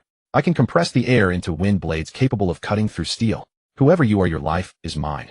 I don't know what grudge you think you have against me, but from the look of you, killing you ought to be the best way to send you to reunite with whoever you've lost. Eric continued his commentary while unleashing wind blades. Drifting step. Combining hallucination and silent footwork creates the drifting step. Juno's movements threw countless afterimages around Eric. The wind blades pierced through the phantoms, rippling the air like water before it settled again. Eric kept firing wind blades at the illusions around him. Juno's figure flickered ceaselessly around him, closing and pulling back, darting left, right, forward, and backward. Despite such speed, Juno's feet did not stir even a speck of dust. Suddenly, just as Eric launched another attack, Juno appeared behind him and drove a heavy punch into his spine, sending him flat onto his face. Having landed the hit, Juno immediately evaded. Eric flipped forward and slashed out wind blades behind him, but they only struck the lingering afterimages. Elsewhere, Usopp and Zoro came down from the mountain. Hidden behind a corner, they watched the two combatants. Juno. Usopp whispered. Trust him. We have our own mission. Zoro charged toward the direction of the Mary. The clash between Juno and Eric had drawn the Marines stationed beside the pirate ship, providing the perfect opening for infiltration. By the time the Marines realized what had happened, the Mary was already well underway, with the warship giving chase right behind it. On the open ground, sickle blade, tornado, wild dance. Tired of the enemy darting around like a fly, Eric unleashed his full power at once. Wind blades whirled like tornadoes, 5 of them at a time, revolving around him and following his movements. His hands continuously carved out new wind blades to sustain the blade's tornadoes. Yet the blade tornadoes were not completely seamless. Each tornado was spaced evenly apart. However, in the gaps between them, stray wind blades still tore through the air. Under the relentless slicing, the ground was plowed over and over, scarred with furrows. Boulders along the roadside were shredded into dust. Juno continued his drifting step, his afterimages encircling Eric and leading him in circles on the open field. Elsewhere, screams turned into cheers, as thrilling as a roller coaster ride in an amusement park. A wooden cart carried the bald-aged Millennium Dragon down the mountain like a skateboard. Eric kept unleashing attacks, his stamina severely drained, breathing ragged and drenched in sweat. The severe exhaustion of his stamina also weakened his spirit, making the drifting step even more effective. Even though Juno had already drawn his jit, Eric, trapped in the center of the tornadoes, could not perceive it. What appeared in his eyes and mind was still the unarmed Juno. Reading the frequency of the wind blades leaking from the tornadoes, Juno erupted with full force and charged straight into the heart of the blade storm. Guided by his heightened senses, he commanded his body to evade every blade and drove the jit into Eric's eye socket, bursting his eyeball. The instant the jit touched the sea stone, Eric's power failed completely. All the wind blades vanished into thin air, and he himself went limp, collapsing to the ground. The battle over, Juno grabbed Eric and put him into the farm. Ashore, the Marines had also left the island in pursuit. Juno sat on the coast, eating the animal fruits. As more and more animal fruit trees were planted in the farm, the number of fruits harvested each day continued to grow. Freshly ripened ones each day, added to the daily fixed yield, amounted to no small quantity. Eating them all in one sitting was no small task. So every day, in addition to the newly ripened fruits, he consumed the ones he had already eaten before, ordered by functional strength and the vitality they provided. What he could not finish in time was stored in the warehouse for later. Besides that, these fruits also had powerful restorative effects, providing both physical strength and mental energy. There was little worth reviewing from the recent battle. Though it seemed to drag on, the actual exchange consisted of only 2 strikes. The first landed a punch, the second drove the jit through his eye. The rest was simply continuous use of the drifting step. If there was anything gained from the fight, it was the integration and application of the drifting step's proficiency with his perception in real combat. It was not much, but constantly using a technique to improve it remained a practical method. The sea suddenly churned, and the tide receded. To the east of Warship Island, a vast expanse of rocky shoals suddenly appeared where underwater corals gleamed brilliantly under the sunlight. Among the rocks lay numerous animal-shaped fossils of Millennium Dragons. In the distant eastern sky, a flock of peculiar green birds flew toward Warship Island. They were the Millennium Dragons that returned to their nest once every 1,000 years. After landing, some of them searched for suitable spots to lay eggs, while the others stood guard nearby. The returning Going Merry ran aground on the rocky shoals. The old dragon that had been traveling with them suddenly stepped down from the wooden cart. Then step by step it walked toward the bustling clan. Luffy and his crew along with Apis and the others stood in a row behind it cheering it on. However, just as the old dragon was about to step across a puddle, its body plunged into the middle of the puddle and never moved again. "Grandpa Dragon!" Apis shouted toward the old dragon's body, as if a thought had struck her. Receiving no response, a distinct look of fear appeared on Apis's face. "Grandpa Dragon!" Crying out, she ran toward where the old dragon had collapsed. Luffy was equally shocked. His pupils trembled unceasingly. They had thought that Grandpa Dragon was merely old. They never expected it was dying. Before they could linger in their grief, the Navy fleet had already pursued them from behind. Fortunately, the tide had receded, so the Navy's giant warships could not approach. They could only stop a few kilometers away. Boom, boom, boom. 3 consecutive blasts. The cannon fire came from the main cannon of the fleet's flagship. The moment the cannon boomed, Luffy and Zoro whirled around furiously. One crossed his arms into a net, caught the cannonball, and hurled it back, the other holding 2 swords charged toward the warships. On the warship inside the Great Hall, Admiral Nelson, who was a veritable mountain of flesh, ordered a full-scale attack. All hands eliminate those despicable pirates and capture every Millennium Dragon, dead or alive. Without hesitation, hundreds of Navy soldiers transferred to small boats and charged at Luffy. The hurled-back cannonball struck the flagship, directly blasting the deck and bridge to pieces.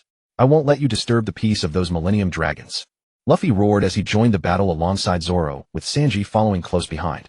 Usopp raised his slingshot, unleashing gunpowder pellets as if they cost nothing.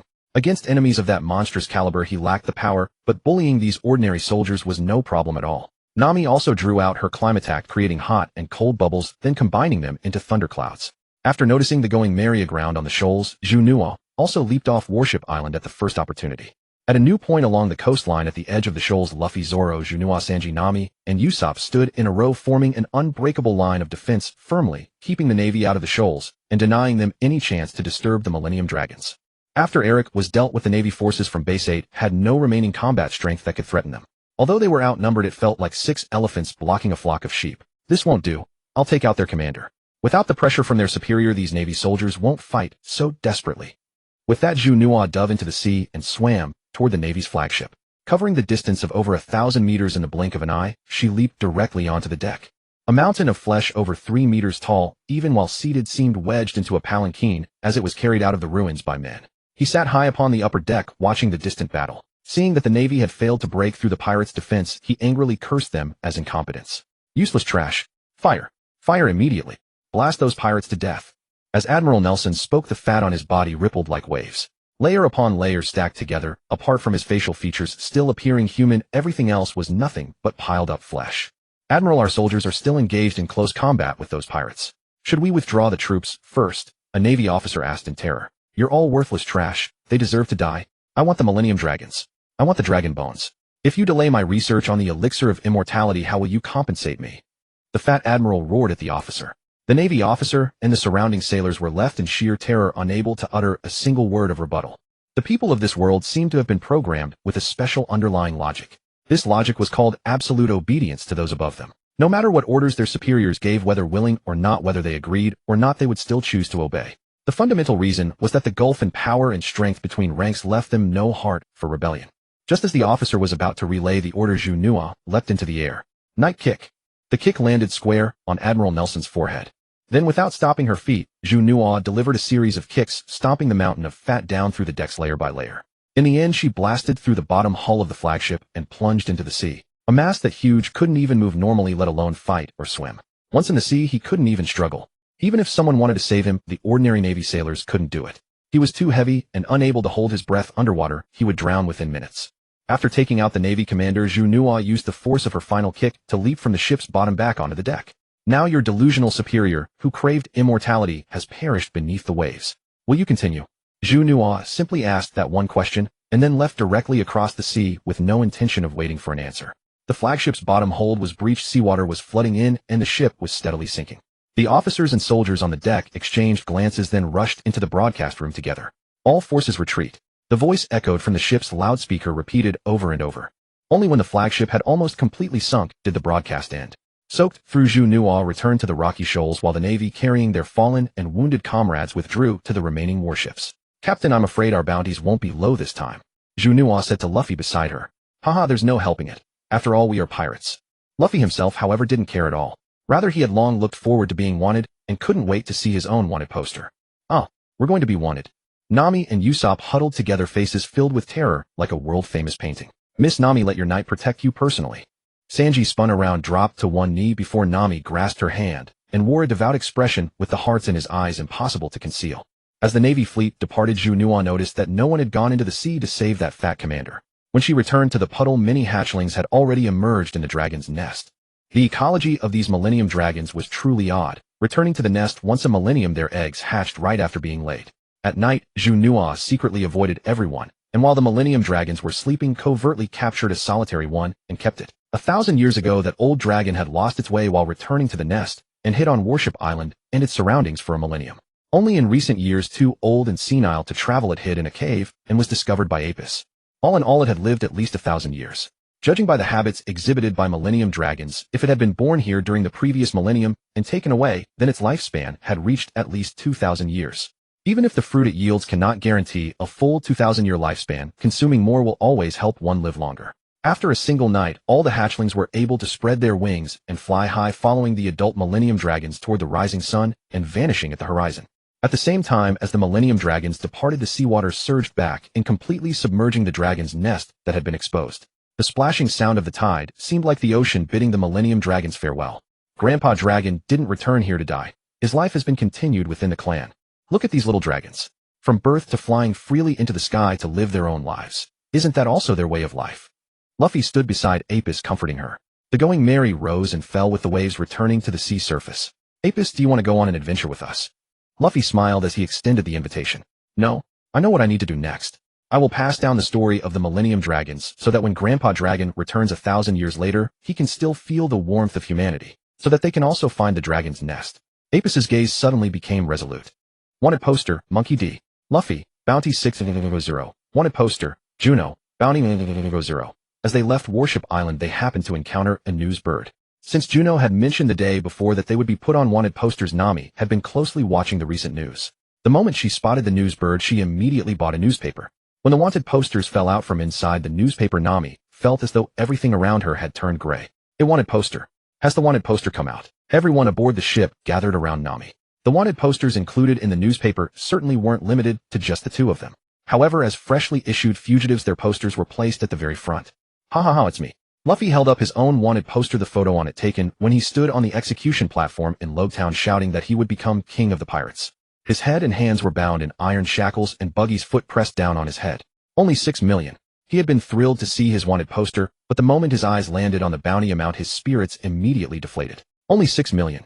Juno's been put on a wanted poster too. Juno has a 10 million bounty. When Juno's wanted poster was flipped out, the entire ship erupted into chaos.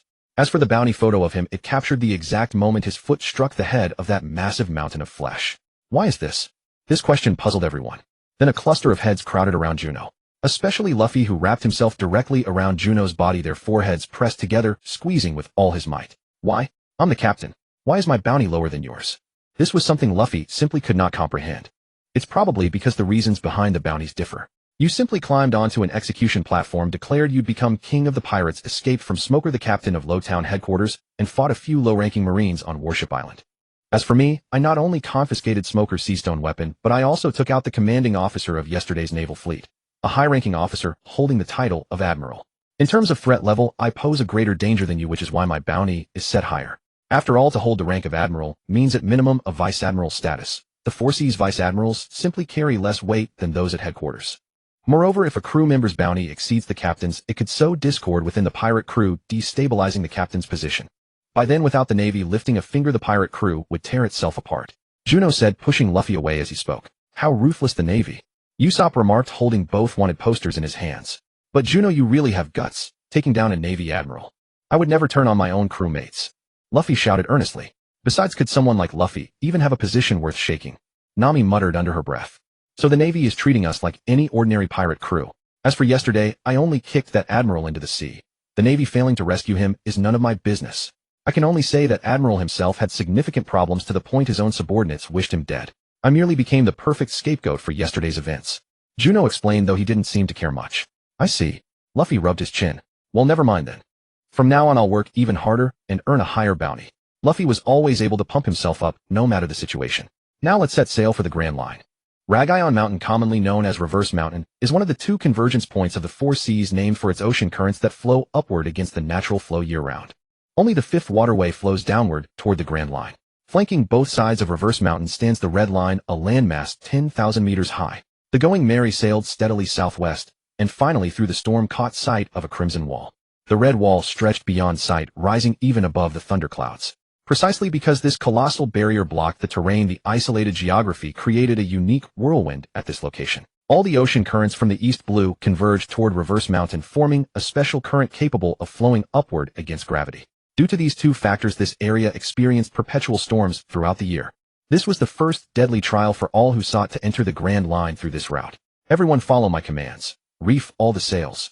Port 20 degrees, ride the current forward. Don't lose focus. If anything goes wrong, we're dead. Nami stood at the railing, overlooking the deck, spyglass in hand, constantly scanning the surrounding conditions. Currents, wind direction, wave patterns. All were factors that had to be considered. Everyone sprang into action, carried by the current straight up toward the mountaintop. Rushing through the rapids, the speed was even more thrilling than the fastest drop on a roller coaster. Reverse Mountain stood as tall as the Red Line at 10,000 meters above sea level, meaning the diagonal ascent channel stretched well beyond 10 kilometers. Yet propelled by currents exceeding 100 kilometers per hour, this distance was covered in merely minutes. When the vessel reached the summit, the vortex formed by the converging impact of four countercurrents sent the Going Merry spinning through the air. Then it landed perfectly into the descending current leading into the Grand Line.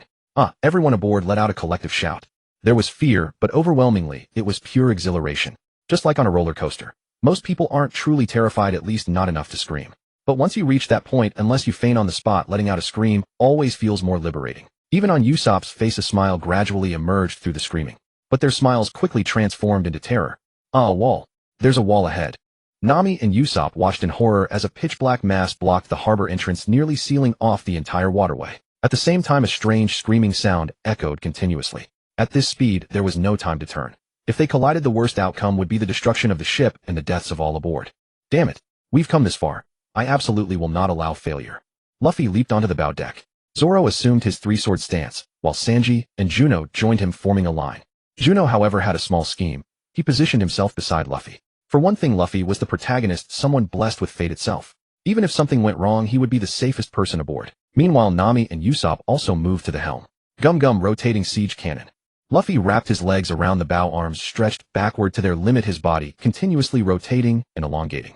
Just as they were about to approach the black wall, Luffy's charged attack was unleashed. As his body swung forward, the recoil force pushed the ship sideways. Juno kicked hard with both feet, as if driving the entire ship into the sea, shifting their trajectory further to the side. Then both Luffy and Juno landed on Laboon. Juno pressed his palms together like blades, driving them deep into Laboon's flesh to secure himself, preventing being swept away by the current or crashing into the island whale. Juno's palms pierced into the island whale's flesh. The sudden sting sent it thrashing and struggling endlessly in the water. The waves it churned pushed the Going Merry farther and farther away until the ship was on the verge of crashing into the coastal cliff nearby. Bounced back, Luffy immediately inhaled and swelled into an enormous balloon, acting as a shock absorber and preventing the ship from slamming straight into the cliff and being destroyed with everyone aboard. Juno. Having finished his task, Luffy returned to the ship, leaned over the gunwale, and shouted toward the island whale. In an instant, he pumped blood and oxygen into his legs and entered gear second. He inhaled again, swelling into a giant balloon, then released the air to launch himself into the sky until he was above the island whale. He pulled both hands back and thrust them violently downward. Gum siege cannon. The flesh atop the island whale's head rippled like jelly. In that instant, its entire body stopped moving. Sensing the sudden change underwater, Juno pulled her hands out of the whale's flesh. Using all four limbs in silent steps, she darted through the sea like a sailfish, burst onto the surface, and even ran across the water. She had achieved the feat of walking on water. Back on the ship, not one person missing. Great. Luffy canceled gear second, delighted that Juno was completely unharmed. But he was immediately captivated by the island whale. What is this? A huge fish. Sanji, I want to eat this. In Luffy's eyes at that moment, there was only a burning desire for meat. Island whales are a specialty of the West Blue. A fully grown island whale is comparable in size to an island. The meat is firm with coarse fibers, perfect for stewing or braising. If we could take down one this big, even if you ate at full force, it would last you half a month. Sanji stood on the deck, lit a cigarette, and began to consider how to deal with the island whale. Oh, my meat. Luffy cheered, repeated the same trick, flew up into the air, and punched it in the head once again. Fierce and vicious. But the island whale Laboon had been ramming the mountain at Twin Cape for decades. Attacks of this level could make it uncomfortable and irritate it, but not enough to injure it. The island whale suddenly sank into the water. Luffy returned to the ship and shouted toward the sea, "Come out." Nami, as if suddenly remembering something, wore a panicked expression. "Quick, bring the ship to shore. Let's get off. If we fight a whale that big in the sea, our ship will be torn apart by it." As if answering her guess, the sea suddenly bulged up like a huge lump, and the island whale's head surfaced not far from the ship. Judging by the whale's bearing, its tail was directly beneath the ship. Boom. Like a rubber ball, the Going Merry was swatted off the sea by the island whale's tail. Luffy, don't let the Going Merry fall back into the sea. A ship this small can't withstand being slapped around by a fish that big. Nami warned again. As for racing the fish in the sea, she never even considered it. A wind-powered ship could never outpace that huge creature in the water. Luffy stretched both arms, wrapping one around the lighthouse on the shore and the other around the hull of the Going Merry. With a twist of borrowed force, he flung the Going Merry onto the shore. Just before it landed, Luffy turned into a balloon again and cushioned the keel, letting the ship scrape to a stop. The island whale in the sea, having been attacked again and again, was now furious. It chased after them, leaped out of the water, and tried to crash straight into them. Juno, Sanji, and Zoro struck together. Fist, leg, and blade all landed on its head and knocked it back into the sea. "Help!" Luffy's weak voice came from beneath the ship. The three hurried back to the Going Merry and together hoisted the hull to lift it slightly. Nami and Usopp each grabbed one of Luffy's hands and dragged him out from under the ship. Juno also handed over an octopus fruit. After eating it, Luffy immediately recovered some of his stamina. Moo! The island whale's cry came once again from the sea. This time Luffy stood obediently on the shore, staring at the whale in the sea without moving a muscle. It was the same way he had stared at the 1,000-year dragon before. Forget it. All of a sudden, Luffy gave up his obsession with eating the whale. The island whale gradually calmed down as well. What's going on? Just as Nami said, that the island whale seemed to be stimulated by something. It opened its enormous mouth, neither swallowing nor spitting, as if about to sneeze. Then it shut its huge mouth, and a towering column of water erupted from the blowhole on its head. Along with the water burst, 3 people were shot out. An old man in a flowery shirt with bird feathers stuck in his hair, a young man with orange hair, wearing a crown and green clothes, and a girl with a blue ponytail, wearing a green fleece jacket over a blue and white striped vest. Laboon, take me back to shore. After landing on the island whale's back, the old man patted Laboon and had it carry him to shore. The other 2 beside him seemed unconscious. When Laboon drew close to the shore, its back level with the coastline, the old man, standing on its head, jumped directly onto land. "Hey, you kids over there, bring those 2 up here too." As the old man walked toward the lighthouse, he glanced over and spotted the ship on the shore, then stopped in his tracks. "The ship's even flown ashore. So you're the ones who were provoking Laboon just now, huh?" Luffy stretched out both hands, pulled the 2 people onto the shore, and set them down. Thin syringe needles were stuck in both of them, either anesthetic darts or an overdose of sedatives. Both were already unconscious. While Luffy was pulling the people ashore, Sanji had already rushed to the girl's side. "Is this whale named Laboon? It's blocking the waterway. If we don't clear the way, our ship is done for." Luffy said, his tone shifting to a face full of regret. "But if it has a name, then we can't eat it, right? Laboon is family that an old friend entrusted to me. Just try eating him if you dare." The old man suddenly appeared right in front of Luffy, nose to nose, and bellowed. "This straw hat." He abruptly noticed the straw hat on Luffy's head looked familiar. Straw hat. "Oh, this is a treasure, an important person left with me." Luffy took off his straw hat and held it in his hands, his face full of nostalgia. "So you're the one that little rascal Shanks mentioned?" The old man looked Luffy up and down. "Grandpa, you know Shanks too?" Luffy's face instantly brightened with excitement. Hey, can you tell me stories about Shanks? I super want to know more about him." "Haha, come to think of it, I once sailed on the same ship as him. Back then I was the ship's doctor on Roger's ship, and he was still an apprentice. But if you want to know about him, you should ask him yourself. I wasn't around for his days as a captain, and I don't know much about that." Crocus shook his head and said, "What? Roger? You mean Gold? Roger the Pirate King?" Luffy was shocked. Everyone around him, except Juno, had their jaws dropping to the ground. "I was only a ship's doctor. I'm Monkey D. Luffy, and I'm the man who will become the Pirate King. Old man, what's your name? Come join my crew. My ship still needs a doctor." Luffy introduced himself seriously, then directly extended a heartfelt invitation. "As for names, just call me Crocus. But as for being your ship's doctor, spare me. I'm too old to go toe-to-toe with you young folks. Besides," Crocus looked toward the island whale on the shore, "I still have a little one to take care of." This guy has waited 50 years for a promise. All these years he's gone to ram Reverse Mountain every so often. If I weren't here keeping an eye on him, he'd eventually kill himself doing it. Crocus looked at the island whale on the shore with a wistful sigh. Luffy's pupils trembled at these words. The shock in his heart was beyond description. The others who had been listening casually and assumed the island whale was his pet also found it hard to hide their shock. For a promise. 50 years. What promise? Then where is the person who made that promise with him? Why didn't they come back to fulfill it? Luffy demanded angrily.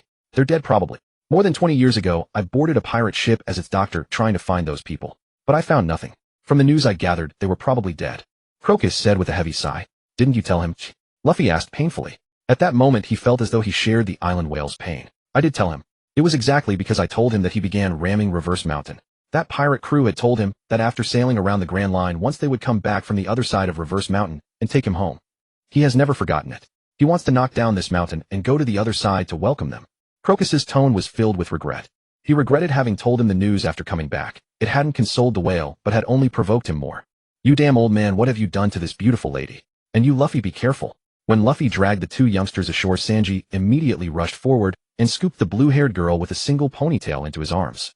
He then began scolding them both. Just as he was about to further examine the blue-haired girl, Nami slapped him away.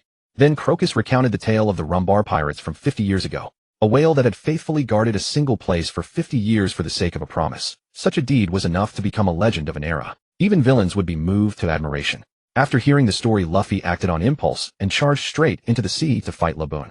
Halfway through the fight, he jumped back on shore, made a new promise to Laboon, and told Usopp to bring out the remaining paint on the ship. He drew a crooked straw hat skull emblem on Laboon's head wound as a mark. You were pretty angry just now, weren't you? Being hit by me all this time. Now let's make a new promise. We'll finish this fight when we sail back. And this mark on your head is the sign of our agreement. If it gets damaged, that means you've broken the promise. Do you hear me?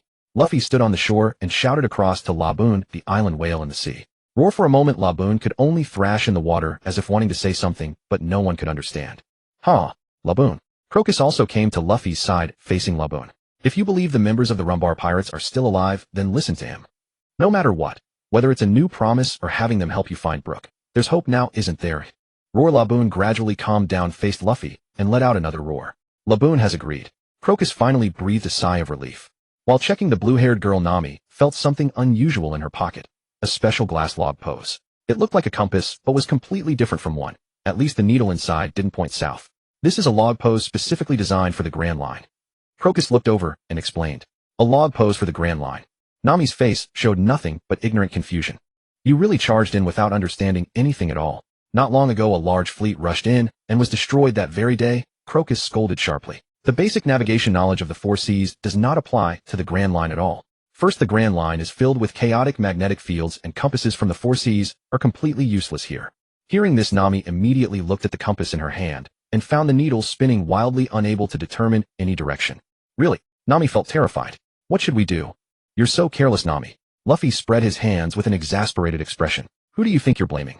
If you hadn't attracted the Marines' attention in Lowtown and forced us to set sail in such a hurry, I would have had more time to gather information about entering the Grand Line. Nami blushed and immediately fired back. An angry Nami is even more charming. Sanji eagerly chimed in, acting like a cheerleader. Every normal island on the Grand Line has its own magnetic field. Once this log pose reaches an island, it automatically records the magnetic field and then points to the next island whose magnetic field attracts it. It's an indispensable tool on the Grand Line. Otherwise, if you get lost while navigating the Grand Line, the consequences would be far more terrifying than in the four seas. Crocus said. With that, Crocus went into the lighthouse, took out 2 syringes, and administered soothing medicine to the 2 unconscious people. 1 injection each, and the 2 soon woke up. These 2 wanted to hunt Laboon. Regardless of who they were dealing with, them, while Luffy and his crew were still around, would be far simpler than handling them alone as an old man. As the 2 gradually regained consciousness and saw the circle of people surrounding them, they immediately curled up together in fear. Who are you people? The 2 asked instinctively. We should be the ones asking that question. Who are you? Why did you attack Laboon? While waiting, Crocus had already explained why he had knocked them out. The group, still deeply moved by Laboon's 50-year devotion to the promise, naturally harbored no good feelings toward those who sought to hunt Laboon. They all deliberately glared at the 2 intruders. I'm Miss Wednesday. The blue-haired girl revealed her identity without hesitation.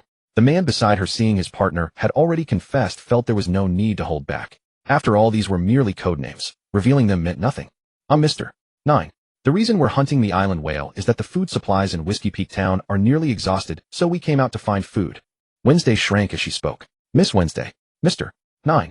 Zoro heard their code names and suddenly felt a sense of familiarity. After deep thought, it all clicked into place. You're people from Baroque Works. Zoro, you know them. Luffy curiously looked at Zoro. Before, when I was still a bounty hunter, 2 people with similar code names claimed to be from Baroque Works and tried to recruit me. I refused, and I think I even slashed one of them. Zoro recalled as he spoke. Mr. 7. The one killed in the East Blue was Mr. 7. You are the beast of the East Blue, the three-sword style, swordsman Roronoa Zoro. Even if not bound, the 2 on the ground dared not flee. Upon hearing Zoro's introduction, they became even more frightened. Algae Head, you scared this beautiful lady. Sanji pulled Zoro aside and blocked him with his own body. Miss, don't be afraid. No matter what happens, I will always protect you. Crocus, what should we do with these 2? Luffy asked him. You handle it however you like. Crocus replied indifferently. As the lighthouse keeper, his place was basically safe. For decades, no one had ever attacked him. As for Laboon, no longer having to crash into the cliff meant more time hiding underwater, making it even less likely to be discovered. The log poses belong to us now. Nami grinned mischievously as she collected their log poses. Take us with you. Without a log pose, we can't go back. Mr. 9 pleaded urgently. Sure, Luffy agreed easily. But you must promise never to hunt Laboon again. We promise. The 2 answered without hesitation. After a quick inspection confirmed no obvious damage to the ship, they tied ropes around it, and with Laboon's help pulled it back into the sea. After inviting Crocus for a simple meal, the Straw Hat Pirates continued their journey. The Mary sailed across the waves of the Grand Line. Suddenly the wind surged, waves towered, storms raged, and thunderbolts crackled endlessly. In the blink of an eye, snow filled the sky and icebergs loomed everywhere. Then the sky cleared into a scorching expanse of blue, forcing everyone to change into lighter clothing. Moments later, hail the size of fists came crashing down from above. The sea churned with whirlpools while currents erupted like fountains. Aboard the tiny vessel, everyone clung desperately to whatever was fixed to the deck, struggling to steady themselves. What in the world is wrong with this Grand Line? Nami wailed, gripping the railing before the second-floor cabin door. It hasn't even been a day, and the weather has changed this many times. This is exactly why the Grand Line is called a pirate's hell. Wednesday said, also clutching the railing. Most pirate crews had no professional navigator. They simply sailed wherever the winds took them with no real planning. They relied entirely on luck when traversing the sea. If they encountered extreme weather, they would be lucky to escape with their lives, and even then they would be battered and scarred. A crew like the Straw Hats, having just set sail with fewer than 10 members, yet already possessing a navigator of top-tier skill, was an exceedingly rare blessing. Once we get close to Cactus Island, where Whiskey Peak is, things will be better, Wednesday added in reassurance. Meanwhile, the other men on board, including Mr. 9, were all pulled into working together. Under Nami's command, steering and trimming the sails were tasks that required multiple hands working in unison for maximum efficiency. After enduring countless perils, they finally burst through the hellish expanse of the sea. As warm sunlight once again enveloped everyone, they all collapsed onto the deck in utter exhaustion. It felt like a journey through all 18 levels of hell. And yet such a small pirate crew has such an incredible navigator. Having witnessed Nami's command throughout the ordeal, Wednesday was now filled with sheer astonishment. Right? Huh. She's the navigator I found. Nami is the best navigator there is. Luffy laughed, lying beneath the main mast. I'm so hungry, it's been so long since we last ate. Sanji, I'm starving. I want meat. Sanji pushed himself up from the deck and shuffled into the kitchen. Juno casually produced a pile of fruits. Just as everyone was savoring this rare moment of peace, a suspicious figure appeared in the sky. A vulture wearing a brown flight cap and round sunglasses with black feathers, a yellow beak, and a wingspan exceeding 3 meters soared above the Mary. On its back sat a sea otter clad in a purple spotted outfit, wearing sunglasses with an icy, ruthless expression. The 2 cold-blooded animals hovered over the Mary. As they drew closer, the sea otter on the vulture's back repeatedly clacked the shell it held. The sharp castanet-like sound pounded like a hammer relentlessly until Mr. 9, lying on the deck, was overcome with panic, his voice trembling with fear. It's the unlucky duo. The unlucky duo is here. Mr. 9 leapt to his feet, pointing frantically at the vulture in the sky, screaming and scrambling about the deck in terror. Before Wednesday could say a word, a bomb was dropped from the air. Juno lunged forward, caught the bomb, and with precise timing hurled it back toward the direction of the vulture's flight. This type of bomb was fuse-triggered, so as long as he was quick enough, Juno had no fear of it detonating in his hands. Luffy, capture those 2 animals. Juno shouted to Luffy before he had even landed back on the ship. By the time Luffy reacted, the bomb hurled back had already exploded right before their eyes. The blast and its shockwave instantly blasted them off their feet. Seeing the explosion, Luffy understood at once. He stretched his arms, grabbed both the vulture and the sea otter, hauled them onto the ship, and pinned them to the deck. Why did you pull them down? The 2 members of Baroque Works immediately shrieked in terror. Mr. 9 in particular found it unbearable. They dropped a bomb that nearly blew up our ship. If we don't teach them a lesson, this isn't over, Juno said as Usopp stepped forward to face the 2 animals. He was the one who valued the ship most of all. If those beasts had actually blown up the ship, he would have died of grief. This vessel was essentially a farewell gift from his childhood friend. Who the hell are you people? Blowing up someone else's ship for no reason. Usopp grabbed the vulture by the neck and shook it relentlessly while demanding answers. Hey, you two know these guys, right? Zoro said, holding a slice of cut watermelon. The unlucky duo is Baroque Works' punishment unit. Since our mission to capture the island whale failed, the organization must have sent them to punish us, Wednesday revealed once more. I don't care if they punish you, but dropping bombs could have blown us all up. Your organization is way too ruthless. Nami was still shaken by the explosion. If not for Juno's quick reflexes, the bomb would have destroyed the ship, and out here on the Grand Line they would have been finished. Luffy, I'll specially permit you to eat those two animals. Nami had her own vindictive streak. Luffy hesitated, letting go and crossing his arms, looking at the pair with a scrutinizing, disdainful expression. He wasn't desperate enough to eat just anything yet, and these clothed hat-wearing animals that acted so human just didn't appeal to his appetite. If you don't want to eat them, fine. Juno, you can use them as seeds. Nami noticed Luffy's hesitation and turned to Juno. In any case, these two beasts needed to be punished. Mr. Nine was petrified, while Wednesday, beyond her shock, felt a faint glimmer of anticipation. The mastermind behind Baroque Works was Crocodile, one of the 7 warlords of the sea. If more pirates could be drawn into conflict with him, the two sides would wear each other down. Ms. Wednesday was Princess Nefertari D. Vivi of the Kingdom of Alabasta, its only princess who had been undercover for a long time. If possible, she wished to help her kingdom emerge from the shadow of war.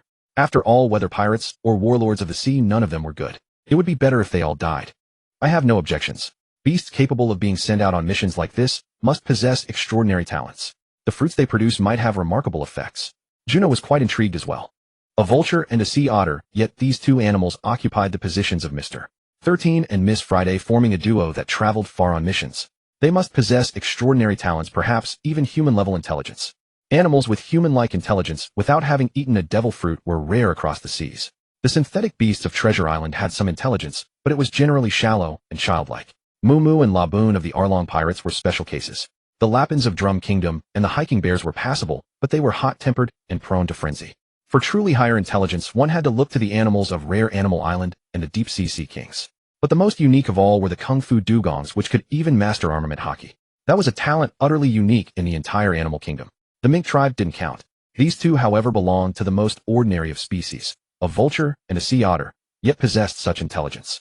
Clearly they were once in 10,000 years prodigies of their kind. Juno walked up to the two animals, grabbed one in each hand, and sent them straight into the farm. Cactus Island. True to its name, from a distance, it looked exactly like 2 huge cactus bulbs. Whiskey Peak is on that island. As they spoke, Miss Wednesday and Mr. 9 had both retreated to the ship's rail. Once everyone turned to look at them, smiles spread across the pair's faces.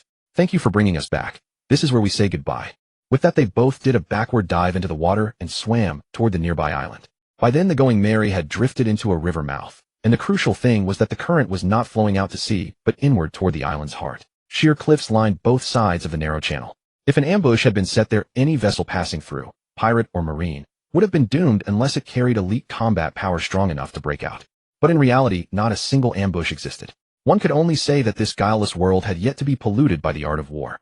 As the ship followed the river deeper, the fog grew more and more oppressive. Outside the island, the air had been warm, once inland it turned bleak and cold. Using the scope mounted on his head as a telescope, Usopp gazed at the distant cactus-shaped peaks, only to realize that what looked like cactus spines were in fact clusters of tombstones.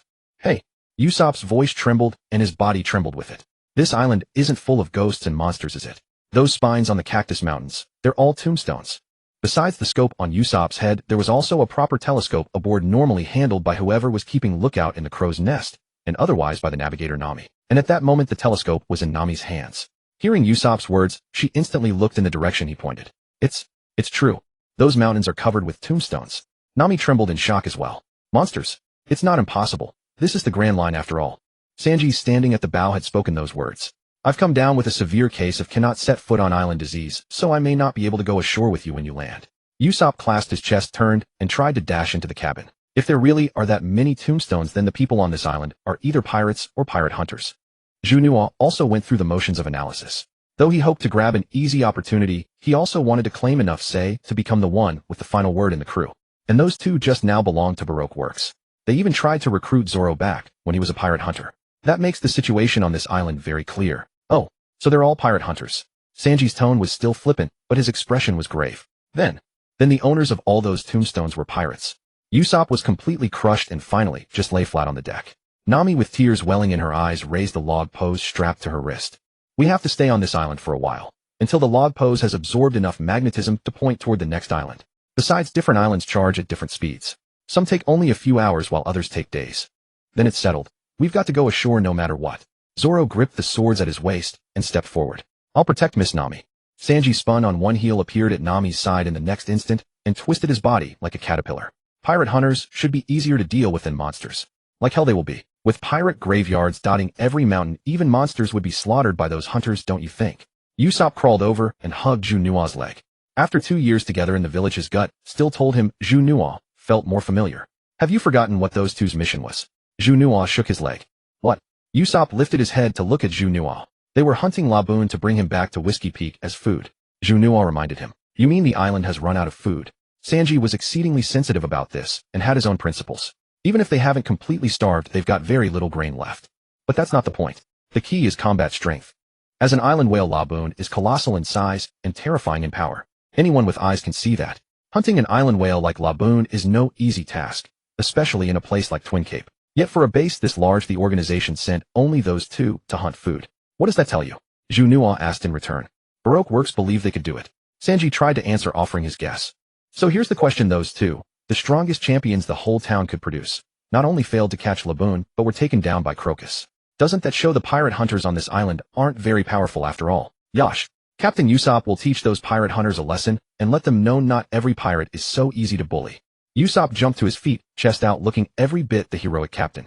Although their top fighters may be weak, they could number in the hundreds. Juno smiled and added a supplement.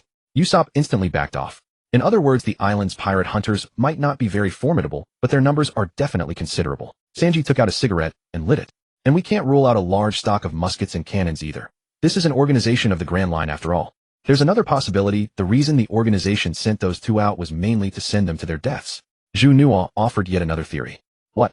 Those bastards sent Miss Wednesday to die? Hearing that theory, Sanji was the first to be unable to bear it. Well, whatever it is, we'll deal with it when we get there. Luffy had been listening all along, but he chose not to think about it. Luffy was someone who believed in his crewmates 100%. He would trust each person completely in whatever they were responsible for. Since someone else was already doing the thinking, he didn't have to bother. He only needed someone to tell him what to do when the time came. Of course, that didn't mean he would actually follow instructions. As the Going Merry forged deeper along the river, human shapes gradually emerged through the dense fog on both banks. The further they went, the more people appeared. Then all of a sudden the fog dispersed. The sight on the shore stunned everyone aboard. Hundreds of people lined both banks to welcome them. Cheers, applause, and the snap of streamers filled the air as if they were greeting heroes. Welcome to the Grand Line. Welcome to our town. Members of the crowd hurled their hats into the air. Men, women, and children all laughed and waved. Are these pirate hunters? Usopp couldn't believe it. Welcome to the vibrant town of Whiskey Peak. Pirates welcome. Long live the heroes of the sea. Even amid the cheering, some people were taking photos. Sanji had long since abandoned his wariness. His eyes were completely drawn to the young, beautiful women lining the shore. Usopp's guard slowly melted away in the cheerful din as well. His vanity ballooning, his body unconsciously swayed to each flattering cry. Luffy responded with even greater joy. Only Zoro and Nami, because of what Juno had said earlier, maintained a measure of vigilance. At a dock. As the Going Merry docked, everyone pressed in around them, every face overflowing with genuine smiles and joy. From the crowd stepped a hulking man in formal attire with golden curly hair and a saxophone in his hand. Ah, ahem, ba. He tugged at his collar with one hand, testing his sound and clearing his throat. Welcome. I'm Igram, the mayor of Whiskey Peak. This is Whiskey Peak, renowned for its brewing and music. Serving our guests is what we take the most pride in. We possess fine wine as plentiful as the sea itself. Let your adventure tales serve as the appetizer. Come join me and savor this banquet together. Ahem, May. After a few words, Ikelam adjusted his voice once more, then with a broad smile, he loudly extended his final invitation to Luffy and the others. Let us enjoy this banquet together. He raised one hand high, as if embracing the heavens with both arms. The people behind him surged forward eagerly. Hey, a banquet. Luffy, Shanji, and Wu Suapu danced together joyfully, arms draped over each other's shoulders. In the blink of an eye, Shanji was already entangled in the embrace of a group of stunningly beautiful women in revealing attire. Three idiots, Juno and May and Sualong, stood behind, their faces filled with disdain. Mayor, how much longer until the magnetic field on this island is ready? Although Juno had already warned them that not a single soul on this island was ordinary. Such essential information could only be obtained from the islanders themselves. The towering Ikelam gazed at May. For a brief moment his face showed no expression at all, then in the next instant his familiar smile returned. He threw an arm around her shoulder. Such trivial matters are unimportant. Everyone prepare the feast. Come, let us entertain our adventurers properly. Hooray! Everyone around erupted in cheers. Inside a tavern, a band played lively, cheerful melodies. A group of beautiful women in vibrant gowns danced around the band. Shanji, completely intoxicated, immersed himself in the beauty and warmth of the women surrounding him. Beside Usopp, a group of half-grown children gathered around listening to his tall tales. Even knowing he was boasting, their admiring expressions and perfectly timed gasps and compliments sent shivers of delight from his head to his toes. Before Luffy sat a towering stack of empty plates. No dish ever lasted more than 10 seconds in his hands. Whatever was served, he could swallow an entire plate in one bite. Naime held on to Juno and Suo Long, keeping them close like bodyguards on either side. Only with them nearby did she feel a sliver of security. Come, let us drink together. Icolum brought over oak cups and set them before the three, the glasses filled with dark reddish liquor. This is a special brew made from premium grapes. Though it tastes just like wine, it contains no alcohol. Having learned that these people were pirate hunters, Naime, a member of a pirate crew herself, refused to drink without hesitation. If drugs had been slipped into the drink, they would be finished. Seeing their caution, the smile on Icolum's face remained unchanged. This year's harvest of premium grapes has been abundant. Come to celebrate the bountiful harvest, as is our tradition. Let us hold a drinking contest. The rule is simple: keep drinking until only one person remains standing. That person is the victor. As he spoke, Icolum pulled a bag of money from his clothing. The champion's prize is 100,000 berries. Raise your glasses. Naime immediately hoisted her glass and shouted, "You too as well." To ensure the championship wouldn't fall into local hands, Naime also pulled Suo Long and Juno into the contest. You can transfer everything to the farm, right? If I can't hold out, you must secure the championship for me. Naime whispered into Juno's ear. Juno nodded silently. With the final obstacle overcome in the tavern, the atmosphere grew even more intense. Meanwhile, Luffy continued eating plate after plate completely unaffected. Surrounded by beautiful women, Shanji had long lost count of how much he'd drunk. Amid the flattery and praise of the crowd, Usopp had become thoroughly disoriented. If poison had been administered, they would have collapsed long ago. Juno could only marvel that these pirate hunters were so pure at heart, that their method of subduing pirates was simply to feed and drink them into submission. Truly a breath of fresh air in this world. The green-haired young man has finished 11 cups and finally collapsed. The black-haired young man downed 14 consecutive cups before he too couldn't hold on. Only the two ladies remain. I will not fall until I claim that championship. Moments after Naime's day's declaration, the final opponent, the dark-skinned nun, also dropped to the floor. Over here, the blonde-haired young man is simultaneously declaring love to 20 women. The Straw Hat fellow has already knocked out 3 chefs from exhaustion. As the Straw Hat crew fell asleep one by one, the boisterous tavern finally fell quiet. All the townsfolk withdrew from the tavern. Icolum looked down at the pirates sprawled across every available spot, and a sinister smile gradually spread across his face. Sweet dreams, adventurers. He then walked out of the tavern. Outside, night had fallen, and the moon hung high in the sky. Upon reaching the street, Icolum tilted his head to gaze at the heavens, as if lost in thought. Tonight, the cactus rocks dancing beneath the moonlight are quite beautiful as well. You're truly a poet, Icolum. No, Mr. 8. Upon the rooftop, Ms. Wednesday and Mr. 9 reappeared before the codenamed agents. Before this, they had already coordinated their stories. Since the unlucky duo had already been dealt with by the pirates, the rest was entirely up to them. Have you returned? Icolum stood with his hands clasped behind his back turned to them, exuding the aura of a true master. Where are they? Wednesday asked, the question plainly referring to the Straw Hat crew. They've all fallen. Down into hell. Icolum turned to face them, his expression grave. Honestly, was it really necessary to put on such an elaborate show? Those 6 brats didn't look particularly formidable. Why not just eliminate them at the harbor? You know, we ourselves are still struggling to find food. I never expected you to bring back the whale meat anyway. The woman in the nun's habit shed her outer disguise, revealing a muscular black-skinned Amazon physique. Taut muscles defined masculine lines, short pink hair, with 2 small buns tied at the nape. Mr. 9 immediately took offense. Hands on his hips, he roared indignantly. That's going too far. We did our very best. That was an island whale. An island whale, he cried. Calm yourselves. Icolum immediately reprimanded both of them in a scolding tone. Look at this. I had already investigated the newly emerged pirate crews. As he spoke, 2 bounty posters fluttered from his hands. 6 million and 10 million. What is this supposed to prove? Bounties like that are everywhere. The 3 stared at the amounts on the posters, convinced Icolum was joking. The bounty amount is irrelevant. What matters is their track record. The Straw Hat pirates escaped from Smoker, the White Hunter and Marine Colonel of Lowtown in the East Blue, without a single casualty. He is a natural paramecia devil fruit user. This Straw Hat boy is their captain, and he publicly declared his ambition to become the Pirate King right on the execution platform. Later, they completely destroyed a Marine flagship in open sea combat against East Blue Admiral Nelson, and this Juno killed Admiral Nelson aboard the warship. A pirate crew like this, their strength is completely disproportionate to their bounties. Most importantly, judging a pirate's strength by their appearance is a foolish act, Ms. Monday. Icolum lectured the three before him like an elder, especially the black-skinned Amazon. I am sorry. Monday scratched the back of her head sheepishly. Most crucially, if this group were to die, their bounties would drop by 30%. The Marines desire them captured alive for public execution. Go, capture them alive. Even as he spoke, the townsfolk who had left earlier had already returned to the tavern entrance. Each person in hand carried various weapons. Oh, I'm somewhat sorry for this, but could you let them sleep in peace? Daytime sailing is exhausting.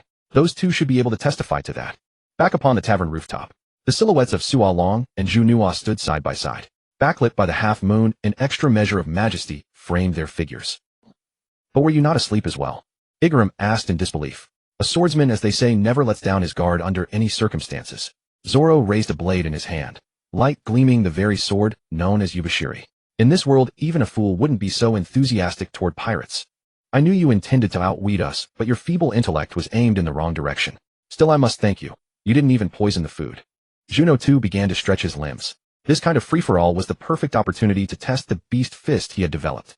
Do you think the two of you alone can defeat all of us? Everyone sees them. Igaram barked, pointing at the two on the rooftop. The instant the order left his lips, both figures vanished from the roof simultaneously. Eagle Claw Fist. His hands were like eagle talons. Once they seized prey, they never let go. With a single squeeze, even the musket-wielding pirate hunters were left with gaping holes that could not stem the flow of blood. Keen insight, acute dynamic vision, superior perception, and explosive reflexes. His hands formed claws moving like a high-precision machine. Eyes, mind, and hands worked in perfect unison, unstoppable. Snake Fist. The body moves like a gliding serpent, the force strikes like a sudden shock. Fierce in momentum, supple in form, deceptive in footwork, always targeting the enemy's vital points. There was also the nimble monkey fist, the awe-inspiring tiger fist, the electric eel stun, the octopus's crushing entanglement, the mantis's blade-like fingers, and the raccoon's boundless cunning. Each of the traits derived from various creatures had its own merit, and when all of them were perfectly combined, they could forge a true superhuman. Juno moved like a raging gale, testing every style among the crowd, gradually aligning his body and mind to each technique. Those around him who tried to seize the opening and strike, whether with swords, spears, pistols, or cannons, were all casually evaded. On the other side, Zoro's battle was far more boisterous. Perhaps because he was deliberately restraining himself, and also wanted to master and adapt to the two new swords he had recently acquired, every strike he made was extremely controlled. As a result, in contrast between the two sides, this sword-wielding swordsman had become the softest target. Seeing no opportunity around Juno, more than half of the mob charged off to pursue him instead. Meanwhile, as Juno and Zoro were embroiled in battle throughout the town, Nami in the tavern smiled, cunningly rose from her table, slipped out through the back door, and began scouring the town for treasure. The promised 100 reward had never been paid either. As Juno was carving through the crowd, the dark-skinned, muscular woman pushed through the throng and came straight at him, sliding a pair of brass knuckles onto her hands as she walked. Ms. Monday. Excellent, a numbered agent. The surrounding pirate hunters, actually the low-ranking members of Baroque Works, all shouted excitedly. Until now, I've never met a man stronger than me. Prepare to die. With the brass knuckles on, Monday burst forward with explosive power, charging straight at Juno. At the same moment, the saxophone in Igaram's hands transformed into a shotgun. A single blow, the note it sounded was also the trigger of bullets, unleashing a barrage that blanketed Juno's position. Silent step. Juno's figure vanished from the spot in an instant. The bullets hit nothing, and the fists hit nothing. When he reappeared, he was already behind Monday, driving a fist into the center of her back. A surge of inner force transmitted from his fist through her body, piercing flesh and bone, rattling her internal organs, until she collapsed in an immediate shock-induced faint. This inner force was also one of the gains he had made over this period. It was one of the byproducts of his efforts to control his body. Others included the electric eel's discharge, raising his body temperature, the beast fist, and adjusting the density of skin and muscle, a preliminary step toward the iron body technique. Inner force, that is to say, a power often described in the films and novels he had read before his transmigration. It resembled the concepts of Ming Jin open force and Jin hidden force. His heightened perception made him transparent inside and out. Though he had not yet reached the miraculous level of inner vision, he could already clearly perceive the movements within his body and the way power was summoned. Gradually, he began to command it. Gathering the scattered parts into a whole was Ming Jin. Breaking the whole back into scattered parts was Jin. The former, gathering the fragments into a unity, meant twisting all the previously unusable, uncontrollable power into a single rope, making a 100% effort yield a 100% result. The latter, breaking the whole into fragments, meant freely commanding one's full power, making a 10% effort yield a 20%, 30%, or even 50 to 100% result. The final stage, Hua Jin, was to make every single unit of force deliver 100-fold or even greater effect. At least at this moment, that was what he believed, because this path was comparatively easier. It was the most viable route he had slowly groped his way toward from nothing, without any foundation or master's guidance. At the same time, he had been constantly attempting to condense his will onto his inner force, a pure killing intent. A will once chosen could not be casually swapped out before one had fully mastered that ability, otherwise one would only harm oneself. Hence Juno had chosen the aspect that most aided combat. However, he had not yet even stepped through the doorway. Even if he tried to gather killing intent with every punch, he was utterly unable to channel that intent into his fists and inner force. Bang! With another flash of movement, Juno appeared beside Igaram and shattered the saxophone in his hand with a single punch. On the other side atop the roof of a house, Mr. 9 wielded a baseball bat attacking Zoro by moving in backflips. As ridiculous as it looked, Zoro remained unruffled, handling a single sword with consummate ease, as if running a sparring session. The tip of his blade forced Mr. 9 to keep blocking with his baseball bat, and to keep retreating. Why aren't you using your fiery backflips anymore? Seeing Mr.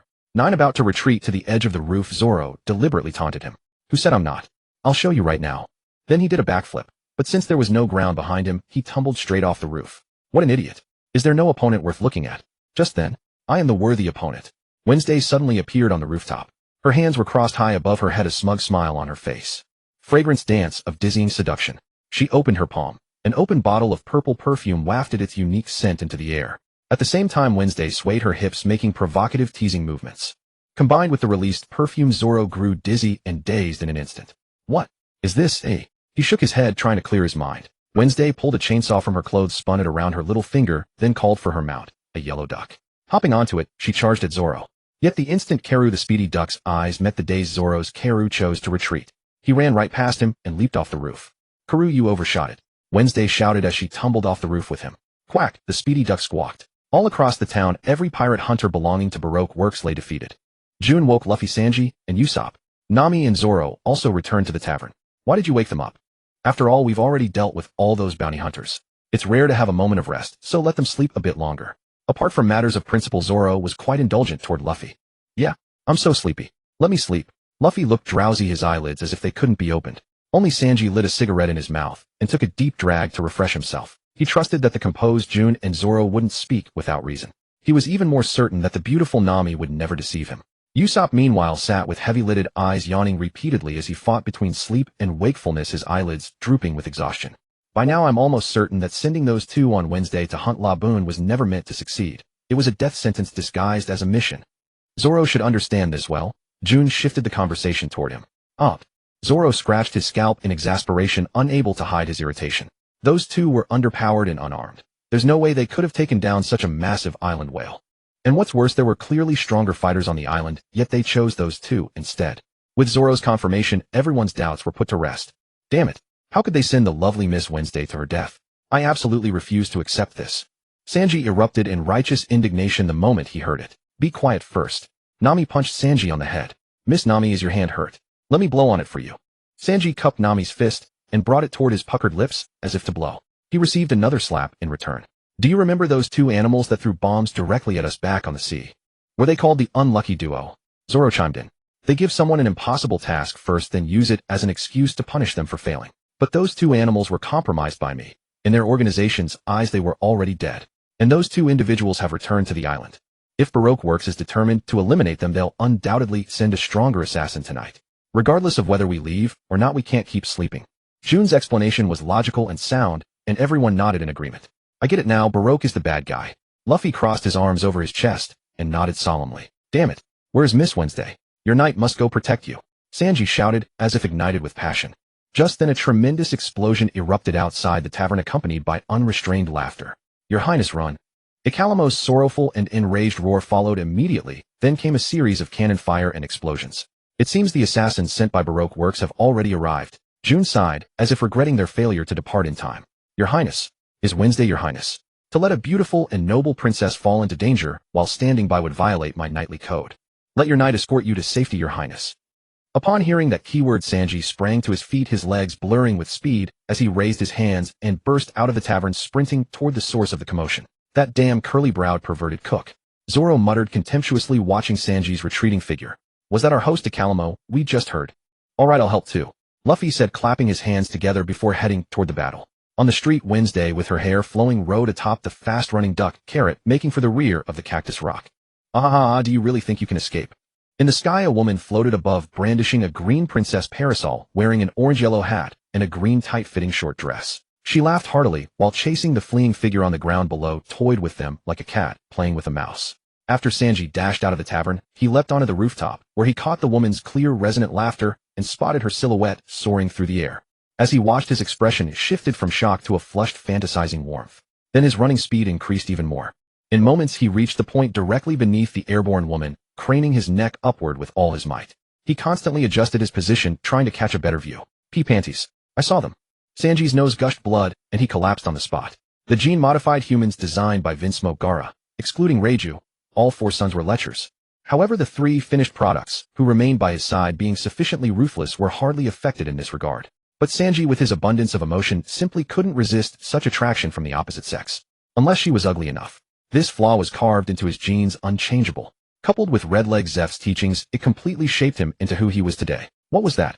Ms. Valentine in the sky noticed the figure on the rooftop below, but when she looked down she found him lying there with his face covered in blood, so she naturally didn't pay it any mind. Were those the members? Truly useless. Well, it doesn't matter. Ha should I call you Ms. Wednesday, or Nefertari Vivi? Whatever your name is, you're doomed today. 10,000 kilograms. The figure in the sky suddenly accelerated its descent. Boom. A massive crater instantly formed on the ground, dust and smoke billowing. Damn it. Who's there? Besides that crater beneath Valentine's feet, there was nothing. Meanwhile, Sanji had one arm around Vivi and hooked his leg around the fast-running duck. Your Highness, your knight has arrived late. Please punish me as you see fit. Sanji still had blood on his nose, and his words, spoken in a tender tone, made Vivi feel resistant. But she couldn't say much to the person who had saved her, so she could only laugh awkwardly. Could you put me down, please? As you command. Sanji, like a true gentleman, gently set Vivi down. Is it you who intends to stop me, eh? Valentine, watching Sanji perform there, felt nothing but anger. At the same time, her body soared back into the sky. What a dangerous ability. If you were really hit by 10,000 kilograms from the sky, you'd probably die on the spot. The serious Sanji, with a grave expression, looked up at the person in the sky.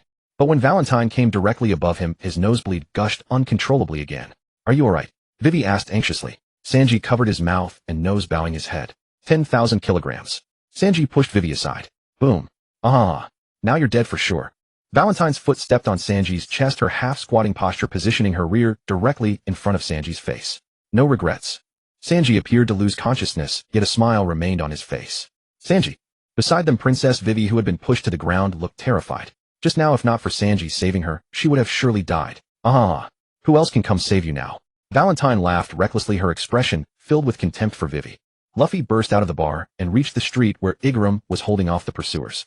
Igaram stood bolt upright in the middle of the street, tugging at his bow tie with both hands while a cannon barrel jutted out from his curly hair. The man was disheveled, covered in battle wounds. Boogerbalm. An afro-haired man in a brown overcoat made a flicking gesture with one hand while supporting his elbow with the other. In an instant, a tiny black object shot toward Igaram like a bullet. Rumble. The instant the bomb exploded, a figure appeared in front of Igaram. Luffy spread his arms wide and blocked the explosion in a spread-eagled stance. Straw Hat. Igaram's face had lost all composure, leaving only sheer astonishment. He could never have imagined that the one who came to save them was the very man they had tried to capture. Whoever you are, I won't let you harm the old man who threw a banquet for us. Luffy had taken a bomb head-on, although he had not fallen, the blast and burns had left their marks on him. Want to stop my mission? Then come and try it. The bomb man did not take Luffy seriously at all. Captain Straw Hat, please go save Her Highness the Princess. I'll hold him off here. Igaram quickly moved in front of Luffy, shielding him as he spoke. It's Miss Wednesday, isn't it? Don't worry, my crewmate is already on it. Luffy's eyes stayed locked on the bomb man, refusing to give him the slightest opening. Breeze breath bomb.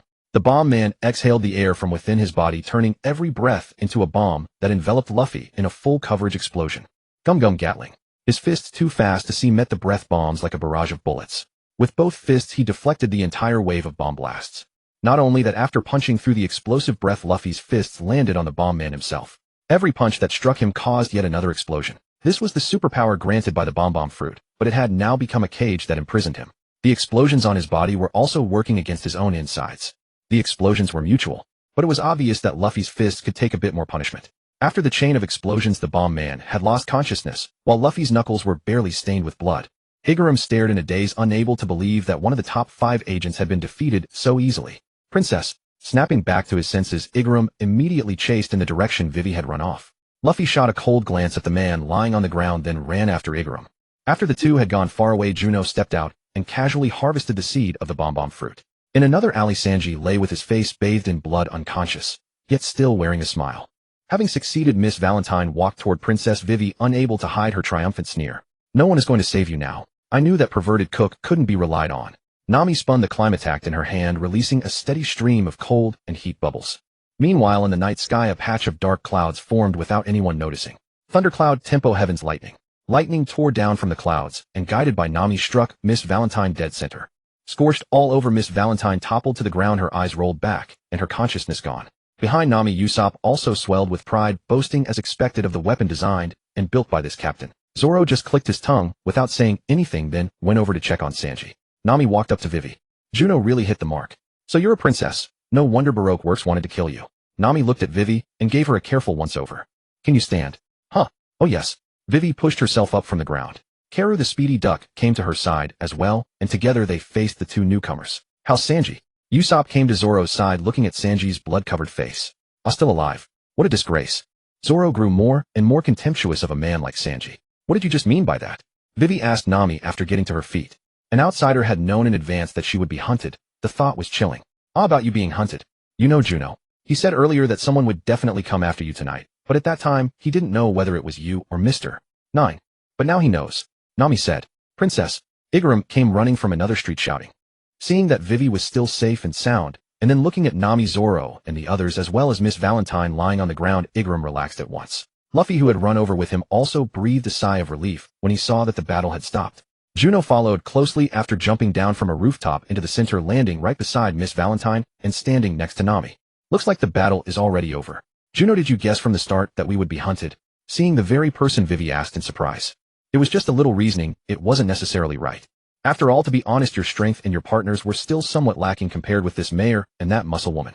Sending you to hunt the island whale was practically sending you to your death. Juno explained his reasoning once more. After hearing this, Igaram's face filled with remorse, and he knelt down where he stood. Princess, it's all my fault for not noticing this sooner.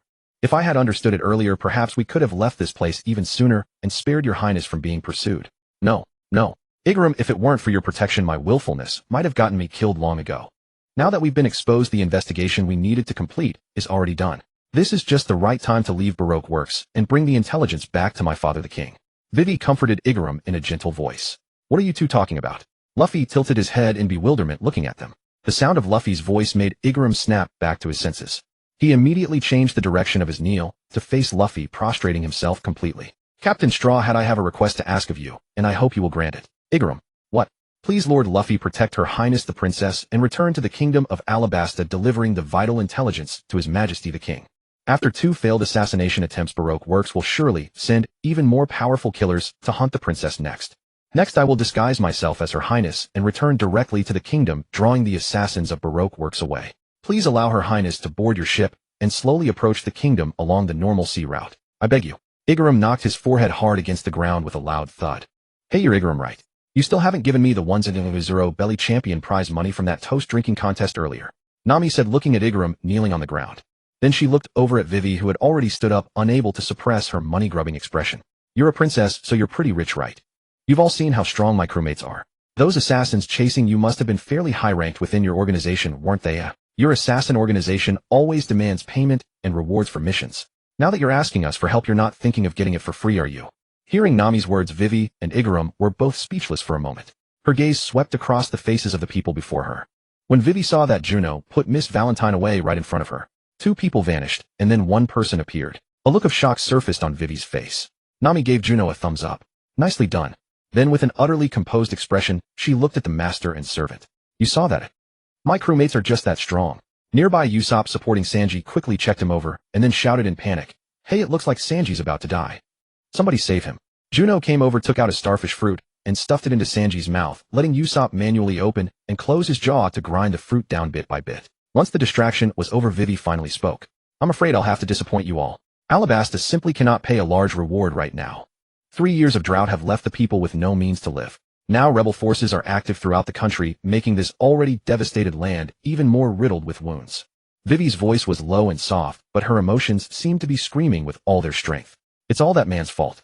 Ever since he arrived in Alabasta, everything has been developing according to the script he prepared. Openly, in his capacity as one of the 7 warlords of the sea, he stationed himself in Alabasta and eliminated the pirates causing trouble here. Secretly using the promise of creating an ideal nation as bait, he founded Baroque Works and recruited people. He abused dance powder to keep Alabasta from receiving normal rainfall for 3 years. Only the areas that used dance powder got a little rain, thus stirring up domestic conflict and inciting the rebels. He has started wars, making countless innocent civilians die for no apparent reason because of his ambition. Now that I've found out the truth, I must bring what I know back to my father. As for payment, I'll find a way to gather some money for you. It just might not be much. Please, Mr. Luffy, take us back. Vivi stepped in front of Luffy, weeping as she spoke with genuine sincerity, her hands clasped together at her chest. During the voyage from Twin Cape to Cactus Island, although they had not spent much time together, she had already realized that the one who truly made the decisions on this ship was Luffy, the seemingly unreliable captain. He was also the person she was most likely to persuade. Facing the pursuit of Baroque works, relying only on the two of them, there was no way to guarantee their own safety, let alone ensure the information would be delivered to the royal palace. 7 Warlords of the Sea. Zoro suddenly caught the key phrase. The hand on his sword hilt unconsciously tightened. Are they on par with that man? Worthy opponents to cut down. Is that so? Luffy, who had been unresponsive all this time, suddenly reacted, and a smile appeared on his face. Since the day Zoro came aboard, Luffy had known what his dream was. The world's greatest swordsman, Hawkeye Mihawk, was also one of the 7 Warlords of the Sea. Since an opportunity like this had presented itself, there was no way he would pass up facing someone on the same level. He understood Zoro's feelings completely. Then let's go together. Luffy agreed without hesitation. For an instant, Vivi's face froze in an expression of overwhelming surprise, as if she could not believe it at all. Igaram, still prostrating himself on the ground, looked up at Luffy as well. Only Nami was displeased because no reward had been settled. She hadn't even gotten the 100 belly from the previous contest. 2 high-ranking assassins died here. Baroque Works is bound to send even stronger and more killers after us, right? I wonder if there's a doctor in town. Even a simple treatment would be better than nothing. Juno said, pointing at Sanji, who was still being tended to by Usopp. Please leave it to me. Although I'm not especially learned in medicine, basic wound care is no problem at all. Igaram immediately volunteered. Before anyone could react, he ran out, then quickly returned with a medicine box. He cleaned Sanji's wounds, applied medicine, and bandaged them up. Everyone gathered beside the Going Merry. Igaram still stood alone to one side. Princess Vivi, please sail with Lord Luffy and the others to Alabasta along the normal route. I will lure the ensuing assassins to one side and buy you an opportunity. Lord Luffy, and all of you, please, I'm counting on you. Igaram bowed low once more, then turned and ran toward the other side of Cactus Rock. Their sailboat had been hidden all along. Watching Igaram run back into the town, Luffy clasped his hands behind his head and leaned back, a smile on his face and anticipation in his eyes. Even Zoro, the green-haired, 3-sword-style swordsman, looked the same. Watching Luffy and Zoro like this, Vivi felt an indescribable impact in her heart. Usopp helped Sanji into the cabin and laid him down on the sickbed. What was the name of that warlord you mentioned? Juno asked, knowing the answer full well. Right now the role he had to play was that of an ordinary person who knew a little more than most. Crocodile. Vivi's expression instantly turned serious, and she spoke the name as though her heart ached. Oh, Crocodile, the man they call Sir Crocodile. Juno looked as if he had suddenly realized something. Juno, do you know him? Luffy immediately crowded in front of him, eyes shining. Not exactly acquainted. I just know who he is from reading some reports about him. Juno quickly explained. Tell me. I really want to know too. Luffy was extremely excited. Tell me what? Let's set sail first and talk on the way. Stop wasting time. Nami shouted from behind everyone. Everyone quickly moved to take the helm and adjust the sails, propelling the Going Merry forward. Anxious to hear the secret as soon as possible, Luffy and Zoro both worked at full speed. Once the ship was sailing smoothly, everyone gathered together again. Let's start with the origin of the 7 Warlords of the Sea. After the pirate king Joel D. Roger died, the great pirate era began. Powerful pirates rose across every sea and eventually converged into the 4 ultimate pinnacles of piracy, known as the 4 Emperors. Edward Newgate, captain of the Whitebeard Pirates, hailed as the strongest man in the world. Kaido, captain of the Beasts Pirates, hailed as the strongest creature in the world. Charlotte Lean, captain of the Big Mom Pirates, who could kill giants at the age of 5. And Shanks, captain of the Red Hair Pirates, the Kingdom Destroyer. To counterbalance these 4 pinnacles of the pirate world, the world government decided to select a group of strong pirates and form an alliance. That is the origin of the 7 Warlords of the Sea. Haha, so Shanks is really that amazing. Luffy had selectively forgotten certain words. Don't simply ignore the phrase, Kingdom Destroyer. Nami shouted at Luffy. But Luffy did not mind. He believed in Shanks. Even if Shanks really was a Kingdom Destroyer, he must have had his reasons. But one thing still puzzled them. Pirates selected by the world government to become 7 warlords. To counterbalance pirates. That sounds like something out of a fairy tale. Would those lawless pirates ever agree to that? Nami was puzzled, Zoro was puzzled, and Luffy was even more puzzled.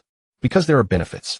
Once you become a warlord, first your bounty and your subordinates' bounties are revoked, and you are no longer pursued by the Marines or the world government.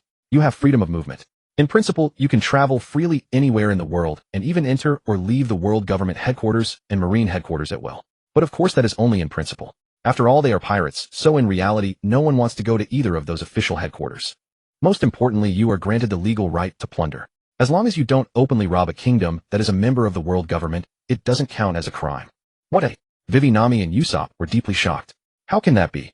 Without realizing it, Juno had also revealed deep inside information that no ordinary outsider could easily know. After the warlord system was announced, the selected members changed several times before forming the current lineup. First is the world's greatest swordsman, Hawkeye Mihawk. He is also Zoro's target. At these words, Zoro let out a snort, his presence erupting with fighting spirit that soared to the sky. Second is the Empress Boa Hancock, ruler of the Amazon Lily Kingdom, known as the most beautiful woman in the world. Third is Don Quixote da Flamingo, the current king of Dressrosa in the latter half of the Grand Line, known as the Heavenly Yaksha. Fourth is Jinbe, a fishman from Fishman Island, and the current captain of the Sun Pirates, known as the Knight of the Sea. Speaking of which, now that I recall, the mark on Arlong might have been the emblem of the Sun Pirates. Nami and Usopp were filled with dread. The destruction of the Arlong pirates could be said to be directly related to them. Don't worry. The Marines took all the credit for themselves. Even if Jinbe comes looking for trouble, he won't think of us. Juno reassured them. Next are the others. Fifth is Bartholomew Kuma, the former king of the Sorbet Kingdom, known as the Tyrant. Sixth is Gecko Moria, who came back after failing to challenge Kaido. And seventh is Crocodile, who came back after failing to challenge Whitebeard. When those last two names were mentioned, the prestige of the 7 warlords instantly took a hit. Everyone looked thoroughly disappointed. Don't assume you can underestimate them simply because they lost to the strongest. A loss is a loss, but there are still clear signs of how powerful they remain. Crocodile, a user of the Logia-type sand fruit, possesses the ability to transform his body into sand. As Juno described Crocodile's powers, she simultaneously recalled how Luffy had defeated him in the original storyline. Water. Blood. That was sheer cheating, exploiting the narrative. It was worth noting that during the battle, Crocodile had already demonstrated his ability to absorb moisture. Unless the volume of water exceeded his absorption threshold, any moisture from his mouth or blood on his fists would be instantly absorbed the moment they made contact if Crocodile so chose.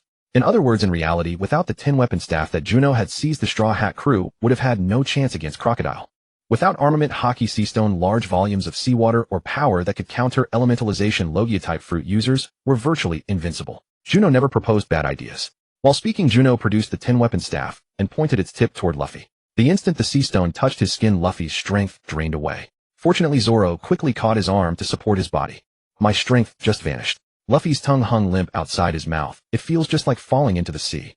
Usopp, do you now realize the weight of your responsibility? If you can develop concentrated seawater bullets, your attacks would be effective against all devil fruit users. Juno retracted the 10-weapon staff and spoke to Usopp. Princess Vivi, we're in the same boat now. Besides this mastermind, do you have any other intelligence? Like who else are the senior assassins? Mr. 9 has the number 9 tattooed on his face, and that guy with the pompadour has the number 5 marked on his clothes. That means there were at least 4 other male assassins before them, right? Correspondingly, there would be 4 female assassins as well. If the group numbered 5 are all devil fruit users, then the 8 people before them should also be devil fruit users, right? Now that I think about it, your Baroque works is truly powerful. No wonder it was created by the 7 warlords. Juno slung the 10-weapon staff over his shoulder and looked at Vivi. And 8 devil fruit users. Usopp stood dumbfounded, frozen like a stuttering frame, unable to process the information. Crocodile's codename within the organization is Mr. 0, and his partner is Miss All Sunday. 10. Usopp couldn't bear it any longer and collapsed to the ground. Crocodile's abilities have already been described by Mr. Juno, but Miss All Sunday is very mysterious. She has never used her powers, so I'm not even sure if she's a devil fruit user. As for the rest, Vivi's spirits sank, her hands covering her face as sobs seeped through her fingers. I don't know either. I know. A voice suddenly rang out beside them, rich, steady, and enigmatic. Thank you. Could you tell us? Luffy turned toward where the voice came from. Perched on the railing was a tall woman dressed in summer cowboy attire, one leg crossed over the other, her chin resting in her hand as she looked down at them from above. Miss All Sunday. Vivi's voice trembled. You're Mr. 7's partner, aren't you? Then you're a bad guy. Luffy looked up at her and made an instinctive judgment based on what he knew. What about Akati? Vivi suddenly realized and quickly asked. Well, who knows? She probably sank to the bottom of the sea by now. All Sunday spoke with casual nonchalance, her crossed leg swaying gently. Miss All Sunday, why don't we continue our earlier conversation? What abilities do the remaining senior assassins possess? Juno said this while draping his arm around Zoro's shoulders, gently pushing him to the side as a subtle signal, then released him and walked in the opposite direction. He hadn't noticed at first, allowing her to quietly board the ship without realizing how much she had overheard.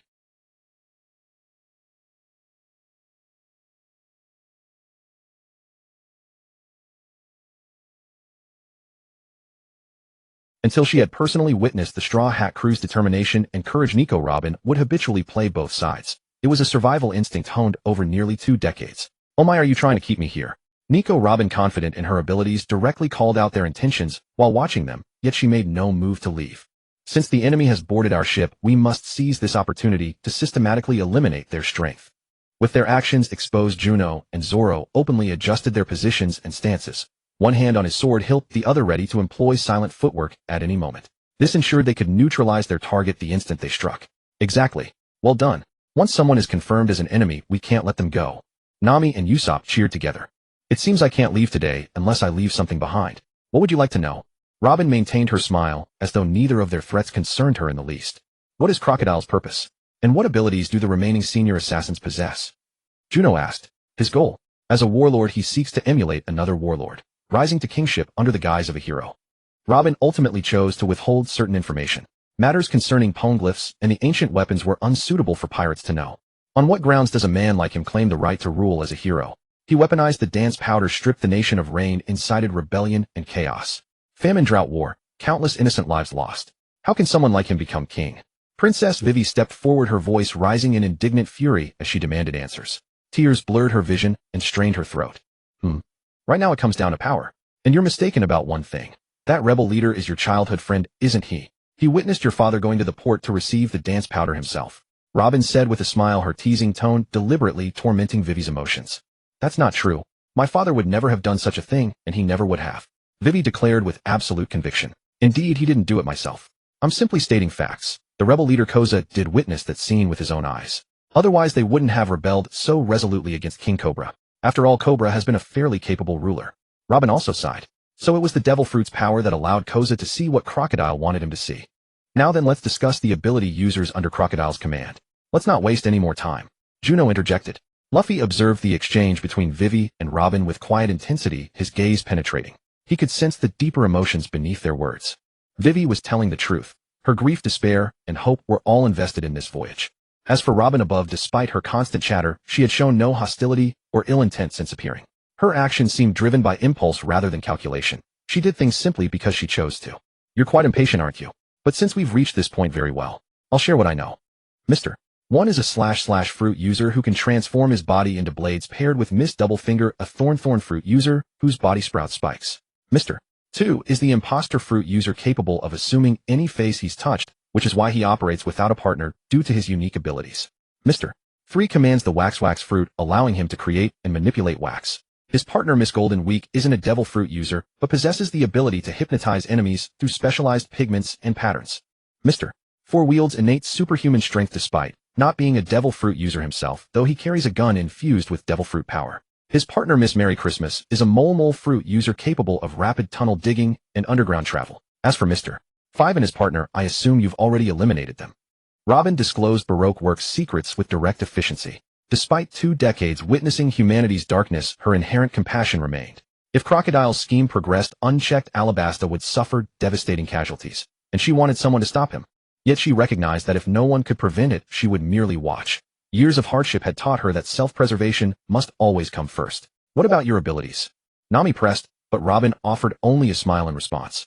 So the father Koza witnessed was actually Mr. 2 in disguise. Crocodile's abilities have already been described by Mr. Juno, but Miss All Sunday is very mysterious. She has never used her powers, so I'm not even sure if she's a devil fruit user. As for the rest, Vivi's spirits sank, her hands covering her face as sobs seeped through her fingers. "I don't know either." "I know." A voice suddenly rang out beside them, rich, steady, and enigmatic. "Oh, thank you. Could you tell us?" Luffy turned toward where the voice came from. Perched on the railing was a tall woman dressed in summer cowboy attire, one leg crossed over the other, her chin resting in her hand as she looked down at them from above. "Let us discuss a partnership." Juno lowered his battle stance, turning to face Enai Kaluo-bin. "Partnership? What could we possibly cooperate on?" Enai Kaluo-bin looked at him, her smile fading. "Since you have spoken so much and have already parted ways with Kaluo Kuda, why not do us one final favor?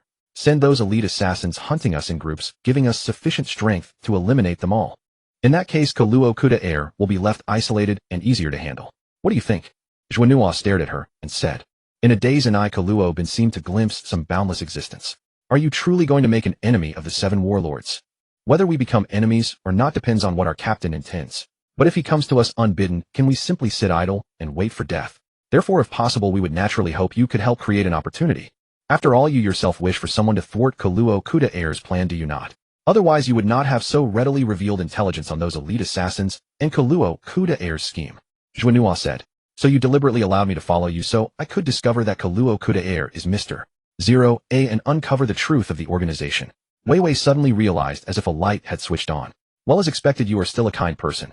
Luffy crossed his arms over his chest, closed his eyes, wearing an expression of one who understood everything. I have just betrayed the organization, yet you are still willing to trust me. And Kaluo Bin asked curiously in return. At worst, you simply lead the remaining members to pursue and kill us.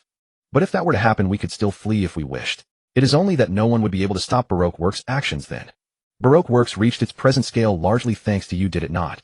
After all, without leveraging the title of the Seven Warlords, Baroque Works developed into such a formidable organization in merely a few years. By any measure, your contribution is the greatest. Juno said. And Kaluo Bin rose from the railing and said nothing further.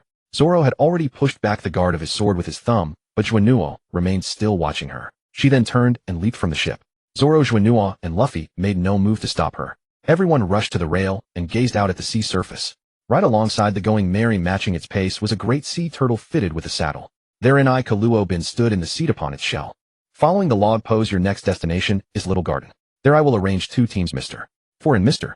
3, 4 people in total. Do not die, hear me. However, if you cannot even handle these 4, then flee as soon as possible. At least you will not have died in vain. After Kaluo Bin finished speaking, she departed upon the sea turtle. Why did you not attempt to detain her? Nami complained somewhat, then collapsed onto the deck. 4 people, 3 devil fruit users, 1 capable of hypnosis. What a formidable force. Usopp clutched his head with both hands and let out a long sigh to the heavens. This is quite excellent, ha. Luffy laughed boisterously. 4 enemies, let us divide the opponents. Zoro was already interested. Setting aside the lecherous cook, we still have 5 combatants. Mr. 3, a wax fruit user. Ms. Golden Week, paint hypnosis. Mr. 4, a immense strength combined with a devil fruit enhanced firearm. Ms. Merry Christmas, a mole fruit user. The smaller the number, the greater the threat, yes. I will take Mr. 3. Luffy immediately secured his opponent, a hopeful smile upon his face, eager to confront him without delay. The wax fruit. What manner of power does it possess? Although we grasp their general abilities, we still cannot ascertain their combat methods. Immense strength and firearms, you say? For weapons, leave Mr. 4 to me. Zoro directly claimed his opponent, his hand closing around the hilt of his sword. For the remaining 2, Usopp turned to Nami. Why, look at me. I am a navigator, not a fighter. Why must I always be the one to fight? Nami grumbled in helpless resignation. I choose Golden Week. If she employs paint hypnosis, I shall summon rain to wash away her pigments entirely, rendering her hypnosis useless, correct? Despite her obvious reluctance, she had already chosen her opponent and devised a countermeasure. Then I am left with the final one. A mole fruit user must excel at burrowing into the ground. Juno's opponent had likewise been reduced to this one. Yash. Set course for Little Garden. With the distribution of enemies concluded, Luffy faced the bow of the ship, raised his fist high, and let out a triumphant cheer. Throughout the entire process, Wei Wei was not counted as a combatant. Although Usopp had not voluntarily selected an opponent, no one objected. When actual combat ensued, he would never shirk his supportive duties. As for Wei Wei, she was too weak. Such was that. The Going Merry departed Pebble Point, sailing across the ocean toward Little Garden as darkness yielded to daylight. On the other side, after leaving the Going Merry, Kaluo Bin retrieved a Den Mushi and contacted Kaluo Kuda Air in distant Arabasta. Boss, Mr. 5 and Ms. Valentine have fallen. Princess Wei Wei and her guard captain separated while escaping. Mr. 8 Ikazoku has been eliminated by me, but Princess Wei Wei has joined forces with the Straw Hat Pirates. When I arrived, they had already set sail. Kaluo Bin reported the first part truthfully. The Straw Hat Pirates. The Den Mushi, a transverse scar marring its face, displayed a human-like puzzled expression mirroring the countenance of the speaker on the other end. Who was that? Newcomers from the east, Blue, the one I mentioned previously. The captain's bounty is 6 million berries, the crew's bounty 10 million, Kaluo Bin explained. I recall. If they proved more than a match for Mr. 5 Ms. Valentine and the entirety of Whiskey Peak, then the bounties on this pirate crew are undoubtedly grossly underestimated. The Marines remain as useless as ever. As my secretary, what are your next plans? Kaluo Kuda Air asked with a leisurely smile. I intend to dispatch both teams of Mr. 3 and Mr. 4 together. Since there are still several days until your final plan, boss, allowing them to act in concert and complete a swift round trip should pose no difficulty. Kaluo Bin presented the roster she had prepared. So prudent of you. However, this arrangement is also satisfactory. Go and convey the orders. Kaluo Kuda Air dismissed the matter entirely and granted immediate approval. Click. The Den Mushi line terminated. Such a willful boss. Gazing at the hung-up Den Mushi, Kaluo Bin chuckled softly. She then dialed another number and relayed her instructions. Azure seas met the boundless sky under a radiant firmament. On the Thousand Sunny, the crew had already begun their preparations for battle. Luffy ate endlessly while Zoro maintained his swords. Juno was also consuming his daily ration of the biological fruit, simultaneously attuning himself to the changes within his body. Meanwhile, Usopp was still researching how to concentrate seawater bullets. Nami was also adjusting her strike speed. After all, her chosen opponent possessed the ability to hypnotize. Both seawater and freshwater contain water, which means the freshwater component in seawater is not the effective element against devil fruit abilities. As long as we separate this part out, even if we keep the rest entirely, it won't occupy much volume. Juno reminded Usopp idly. Sanji awakened and headed straight to the kitchen. First he prepared loving desserts for Nami and Vivi, then cooked full meals for everyone. His gene modification was not a failure. It had simply become dormant, requiring external stimulation to gradually activate. The fruit Juno provided served as that very stimulus. As the fruit's power and his innate genetic strength worked in concert, merely within a few hours his injuries had already healed to no serious extent. At the dining table, Juno informed him of their upcoming plans. Instantly he slammed his fists on the table. Darn it. At such a critical moment, I wasn't by Princess Vivi's side. Love Cook even being there wouldn't have helped. Zoro shot back. Damn you, Colorhead. That enemy you chose, the one called Mr. For right. Leave that enemy to me. In just 5 minutes I'll completely take him down. Sanji began competing with Zoro across the table. I only need 3 minutes. I only need 1 minute. 30 seconds, Love Cook. 10 seconds, you rotten river ogre. Just one strike. I'll slaughter the enemy in an instant. The two argued while rising to their feet, their foreheads pressing together across the table like wrestlers locked in combat. If I can't end the battle in a single strike, you'll be mocking me for the rest of my life. Seriously, I'll laugh at you for a lifetime. Sanji calmly sat back down, picked up the dish on the table, and immediately wore an amorous expression as he fawned over Vivi. Your Highness the Princess, this is my signature dish. Do give it a try. In that instant, Zoro felt a bitter knot tighten in his chest, restless and unresolved. Huffing angrily, he sat down and took his frustration out on the food before him. You can wait a lifetime. I won't give you the chance. I don't care. I still need to protect Miss Nami and Princess Vivi personally. Sanji provocatively raised an eyebrow at him. Zoro simply ignored him. Through swaying waves, an island emerged from the sea mist. In the distance, orange-red fireworks could still be seen blooming over the island. The log pose points toward that island ahead. That must be the little garden she mentioned, right? Nami looked at the device on her wrist, then toward the island before them. Where? Luffy rushed to the figurehead first, sitting cross-legged with a face full of eager anticipation. What will be on the island? I wonder if that enemy on Sunday's schedule has arrived yet. If they reach the island first, might they set traps and ambushes? Usopp crouched behind the ship's rail, leaving only his eyes visible as he gazed toward the small island opposite. Regardless, let's go ashore first. If we can't even defeat a few underlings of the 7 warlords, what right do we have to challenge them? Or to challenge the world's greatest swordsman? Zoro said with a grin, his body trembling with excitement. As the island drew nearer, a primal wilderness aura gradually drifted from the island, enveloping the entire ship. As the vessel approached, the rumbling sounds, previously too faint to discern, grew increasingly clear. The island itself seemed to tremble. They sailed along the coastline, searching for a suitable landing spot. Eventually, they found a river flowing into the island. To avoid any mishap at sea, they steered the Thousand Sunny directly along the waterway into the island's interior. They finally moored at a location where the water flow was calm and the riverbank gentle. Sanji, quickly prepare pirate bento boxes. I'm going on a grand adventure on the island. The moment the ship stopped, Luffy grabbed the rail and bounded off like a monkey. Free sailing beyond its ultimate goal was most importantly about thoroughly enjoying every sight along the way. Little Garden, this ancient island with its various prehistoric creatures both on the island and in the surrounding waters, was also Juno's target. Sanji moved swiftly and within 10 minutes had prepared a vast array of food. Besides Luffy's enormous portion, everyone else received their share as well. I'll also go to the island to look for seeds of unfamiliar plants and animals. After receiving the rations, Juno stored them in his spatial storage and jumped onto shore. This ancient island had even dinosaurs. There was no guarantee there weren't other prehistoric creatures as well. Moreover, this island was not only vast, but its creatures were abundant and possessed extraordinary reproductive power. 2 giants lived on the island. 2 captains from the giant soldier pirates 100 years ago. Giants themselves had enormous appetites, and on top of that, these 2 had fought over 70,000 battles in a century, averaging at least 2 fights per day. Combat was the fastest way to burn through physical stamina. Under such circumstances, the 2 giants had gone 100 years without driving the island's dinosaurs to extinction, which sufficiently demonstrated that the island's resources were far richer than imagined. Of course, the more likely possibility was that these 2 giants had already driven the island's massive creatures to extinction, leaving only these remaining small animals to struggle on. After all, back then the prey they competed to hunt was larger than the 2 giants themselves. Now the largest dinosaur on the island didn't even reach half their height. After landing, the damp and putrid air of the primeval jungle became even more oppressive. Towering trees 50 or 60 meters tall stood everywhere. Vines clinging to tree trunks spread like spiderwebs in every direction. Carnivorous flowers in the jungle emitted an alluring sweet fragrance. So sweet, it was like oil mixed with heaps of white sugar blended with honey and fermented with some yeast under the sun. So fragrant, it was like a pile of 100-petal flowers rotting together in a gutter, then doused with a barrel of rose-scented perfume as seasoning. Juno could only think of leaving quickly with zero desire to approach. While running, Juno expanded his senses as much as possible, feeling for the activity of large beasts around him.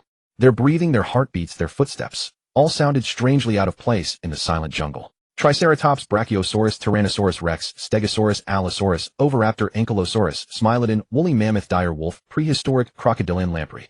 Dozens of species of prehistoric creatures from massive dinosaurs down to ancient cockroaches could now all be seen on this island. Juno could say his harvest had been immense.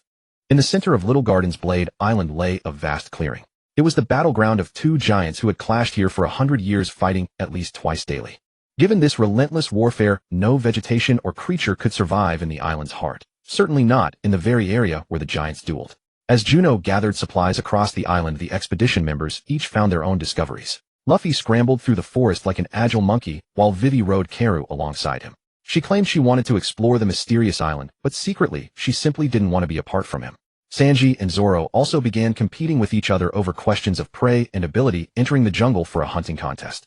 The two left behind on the ship ultimately could not withstand the compounded fear of two cowards together, and after scaring themselves senseless, they fled ashore. Soon after, everyone except Juno split into two groups, and each encountered one of the giants. When the volcano erupted, the giants would abandon whatever they were doing, grab their weapons, and head to the central battlefield to fight.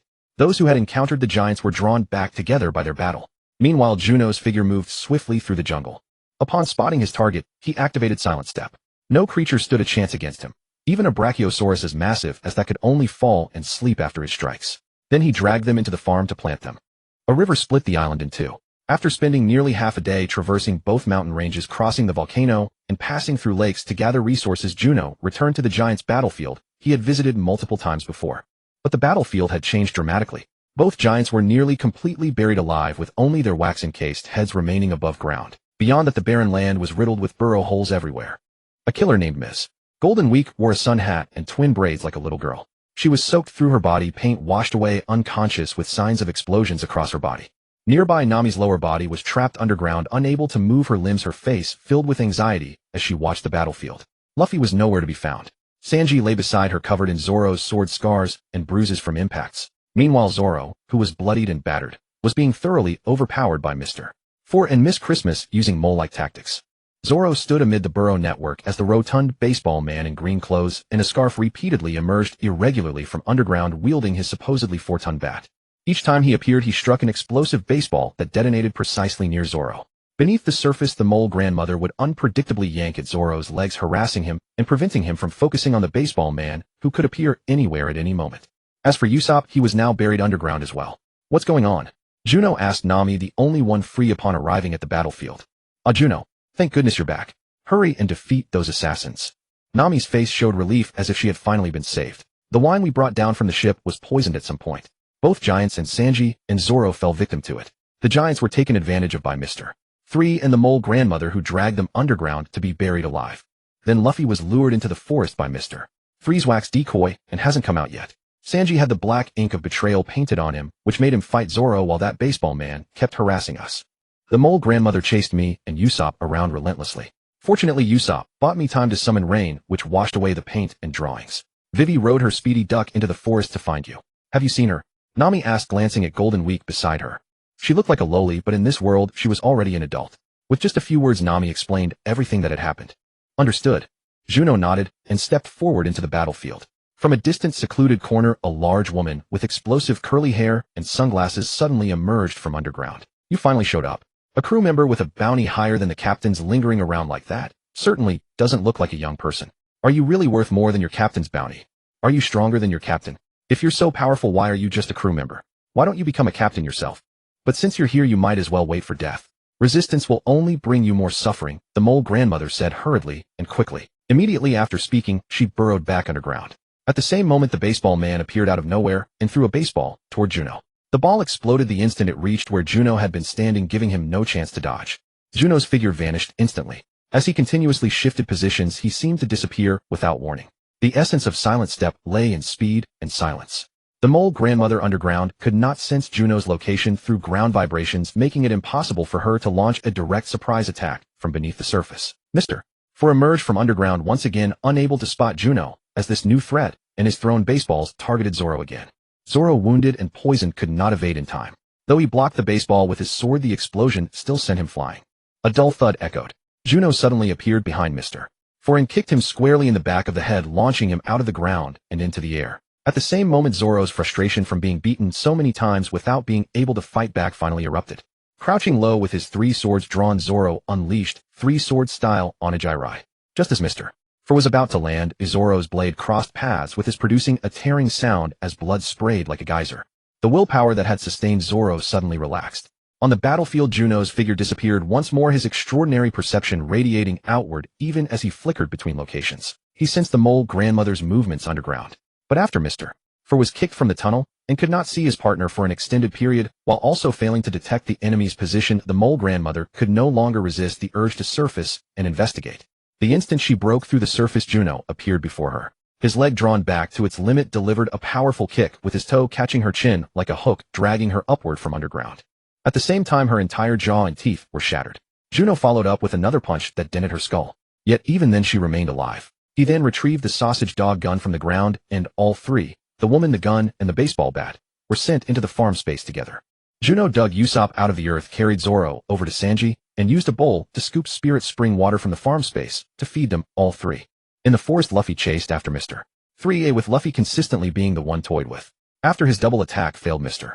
3 used the dense vegetation as natural barriers to block Luffy's rubber fists. Just as using a long weapon in confined spaces is always restricted, unable to fully unleash one's power, Luffy's rubber fist techniques were no different. Most of his moves required pulling back to gather momentum and increase power.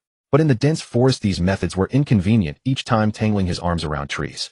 Even if he put all his strength into breaking the trees, they would only become shields for his enemy, preventing his full force from reaching the opponent. Finally, Luffy had an idea and simply inflated himself like a balloon, exhaling to fly into the sky. Then his double fists became as dense as machine gun bullets. He engulfed his enemy within a fixed area. A clearing appeared on the ground with only a white hemisphere still overturned on the ground like a white fortress. Luffy landed from the sky and looked at the domed fortress, gazing at his fists in frustration. So hard. My wax rival Steel. Your fists are useless. Mr. 3's voice came from inside the white fortress. Steel then. Then I'll have to use another method. Speaking, Luffy firmly planted his stance, resting on his knee, one fist pressed against the ground, his legs operating like 2 engine pumps activating simultaneously. Second year. His body temperature instantly rose, the high heat turning his skin red as steam emitted as if smoke were rising from his body. Goma Goma no Jet Gatling, faster, heavier, denser. Cannonball-like fists bombarded the domed fortress like a rain curtain. Wax is still wax. Though it rivals steel, it is ultimately not steel. Under Luffy's bombardment assault, the fortress was shattered. Even after the white fortress was broken, Luffy's roaring continued unabated, and his attacks not only didn't weaken, but grew even stronger. By hunkering down inside the fortress, while it could defend temporarily, it also cut off his own escape route. After the fortress fell, Mr. 3 was pummeled under the dense barrage of fists like a rubber ball, bouncing repeatedly between the ground and the wall of punches. Eyes rolling back, blood spewing from his mouth. Only after confirming he had no ability to resist did Luffy finally stop. Juno also emerged from the forest. With such a tremendous commotion, Juno had already spotted it when Luffy flew into the sky. After the battle ended, Luffy leaned on his knees with both hands, standing beside Mr. 3 and panting heavily. Having just grasped second year, each use consumed enormous physical stamina. Juno, you're back. Where are the others? Noticing Juno approaching, Luffy straightened up, projecting an image that he was perfectly fine. It's handled over there. But I heard about poisoning. Don't know if there's an antidote, and those 2 giants' wax also needs to be removed. Juno hoisted up Mr. 3 lying on the ground and returned to the main battlefield together. Upon returning, Sanji and Zoro had already regained consciousness. Usopp still lay on the ground, looking weak, refusing to move. Vivi also returned to the center of the battlefield riding Karoo. Seeing Juno and Luffy return safely, she breathed a sigh of relief. Casually throwing number 3 in front of the giants, he used some means to wake him and threatened him into removing the wax sealing the giants. Without the wax seal having regained consciousness, the 2 giants climbed out of the ground themselves. What about the poison? Hand over the antidote now. Flanking him, the 2 giants stood like a sky-covering curtain. Lying on the ground himself, everyone around him looked at him as if he were an ant. No antidote. That poison isn't fatal. After a while the effects will pass on their own. Mr. 3 shrank his body, terrified of further angering them. I just found 2 giants on the island and wanted to capture them alive. They're giants, so capturing them alive would bring a higher bounty. His voice trembling with everyone surrounding him. Mr. 3 revealed his plans without any resistance. Really? Juno grabbed his neck and lifted him into the air, making it difficult for him to breathe, nearly causing suffocation. Why yes. The spasms from suffocation made his voice tremble. Not changing his story even under mortal danger could only mean what he said was true. Juno looked toward Zoro, Sanji, and the 2 giants. In that case, there's no other way. Zoro directly sat on the ground and lay down, allowing himself to be more comfortable. After drinking those 2 bowls of water you gave earlier, I felt much better. If there's more, I should feel even better. With the battle over, Sanji also relaxed.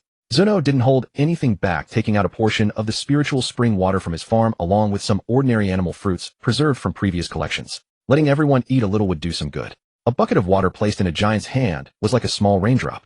A fruit held in hand was like a grain of sand. Gwahahaha, we won't need them. Warriors of Elbaf are blessed by the war god. That bit of poison is already ineffective. You keep these for yourselves. Bragi and Dori laughed heartily, patting their bellies.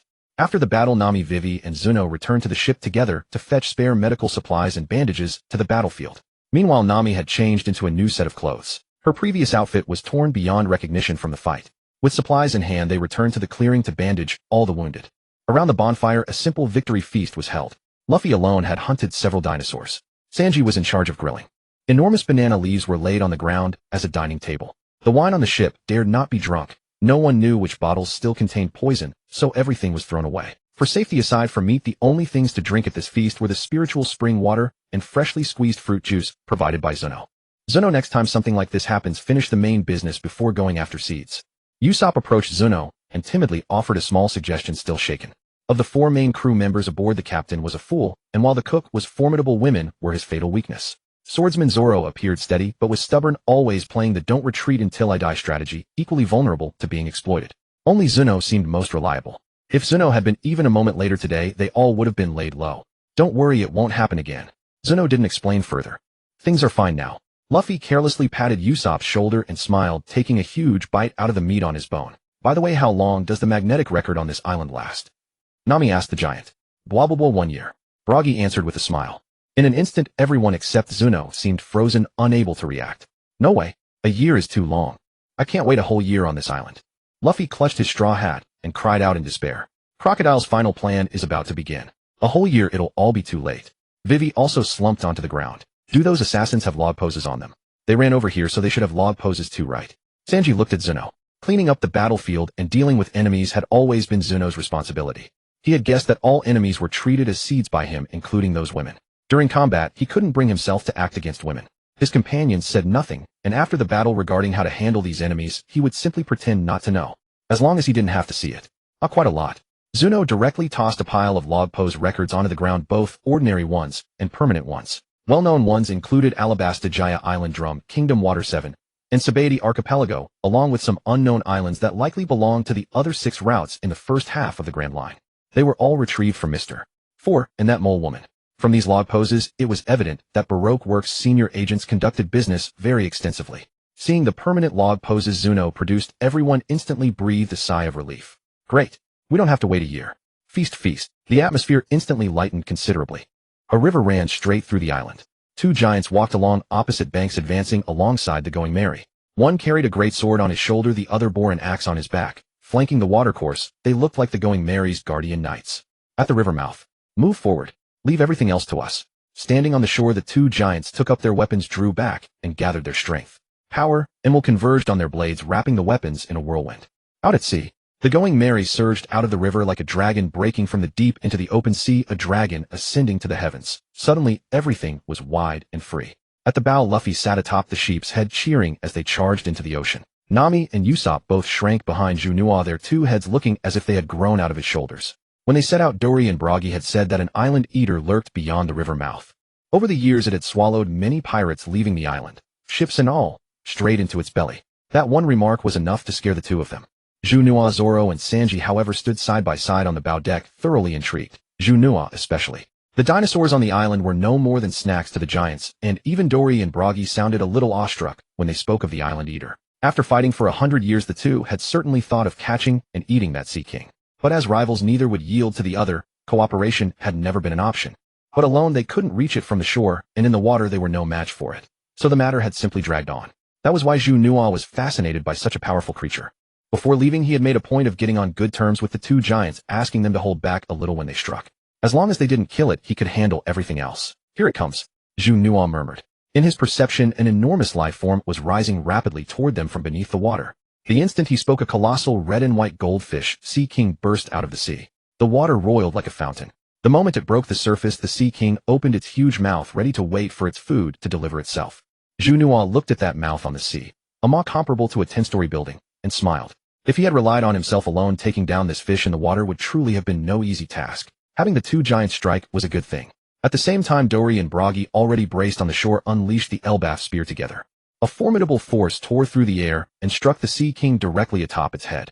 Juno sprang off the deck. At once his palm, shaped into a blade, seized the fish's body, and in an instant activated his ability, bringing the fish into the farm. The Going Merry, which had just been swallowed into the fish's mouth, was shrouded in gloom 1 second, then bathed in clear sunlight the next. The island eater had vanished into thin air, while it was still unconscious from the blow and not yet dead. Juno planted it into the ground. When he came out again, he dropped into the sea, swam straight over to the Going Merry, and was pulled aboard by Luffy. A fish this big must have delicious meat, Luffy said with some regret. We'll have a chance later. Let's go to the Calm Belt and eat sea kings. The monsters there are truly huge, Juno said as he went back into his space and came out in clean clothes. Mr. Juno's ability really is convenient. Vivi watched Juno go in and out and instantly become fresh and clean, and she felt a little envious. Next, let's head for Alabasta. Nami raised her arm. Around her wrist was the eternal pose pointing to Alabasta that Juno had taken out earlier. Under her command, they trimmed the sails and worked the helm. The bow turned and they advanced in the direction of the needle. Along the way, Nami hailed a news coup flying overhead and bought a newspaper. After reading it, her expression changed, but she put the paper away without a word. Everyone was busy at the time, so no one noticed the change on her face. Only after the course was fixed did the crew finally have some leisure. Just then Juno stepped forward again. Now we should set up the next phase of the battle plan. Your words are hardly reassuring right now, Nami muttered quietly beside him. That was an accident, but I promise it won't happen again. Juno raised his hand in assurance. For the journey ahead, there probably wouldn't be many animals worth hunting deliberately. Rather than catching animals, they might as well catch a few more pirates. If worst came to worst, after reaching Sabati Archipelago, they could find a way to spend a couple of years in the Calm Belt or Fishman Island. That was where sea kings were of the highest quality. Actually, the arrangement this time wasn't bad. Even though Juno was absent earlier with 4 enemies and 6 of us, no matter how we split them, it's enough. The battle ended the way it did entirely because we misjudged their strength, and we got poisoned, leaving us unable to respond in time. Sanji took a drag on his cigarette and stepped forward, intending to make a fair-minded speech. And who do you think is to blame for that, you pervy cook? Zoro sat nearby, leaning against the ship's rail, muttering under his breath. Want to fight, Mosshead? Sanji knew his principles had held him back in battle, so no matter how the fight had gone, he accepted it openly and would never shirk responsibility. But accepting it himself was one thing, hearing it from someone else was another. Especially for 2 men who were always trying to outdo each other. Fight then. Bring it on. Forget it, let's discuss it ourselves. Nami chose not to bother with them, called everyone into a circle, and continued the earlier topic. With no one watching, Sanji was the first to stop the roughhousing and squeezed between Vivi and Nami. TCH. Zoro crossed his arms and stood behind Sanji with a look of disdain. Now in Baroque works the supreme boss, Mr. Zero sits securely in command. Miss All Sunday is now 90% likely to count as one of us, and there is a 100% chance she won't help Crocodile. Then the remaining enemies are the 3 agents, Mr. 1. The Dice fruit user, Miss Doublefinger the Thorn fruit user, and Mr. 2. The Clone fruit user. Plus the mid and low-ranking members of the entire organization. Once we land in Alabasta, Miss All Sunday should come meet with us again to discuss the final battle plan. Now Vivi, you've been undercover for a while. Do you know how many rank-and-file members the organization has? Juno had forgotten to ask Robin directly, so it was inconvenient for him to simply use the data from the original plot. He could only start by asking Vivi. But it was clear that Vivi couldn't give an exact answer either. She could only say 3 words.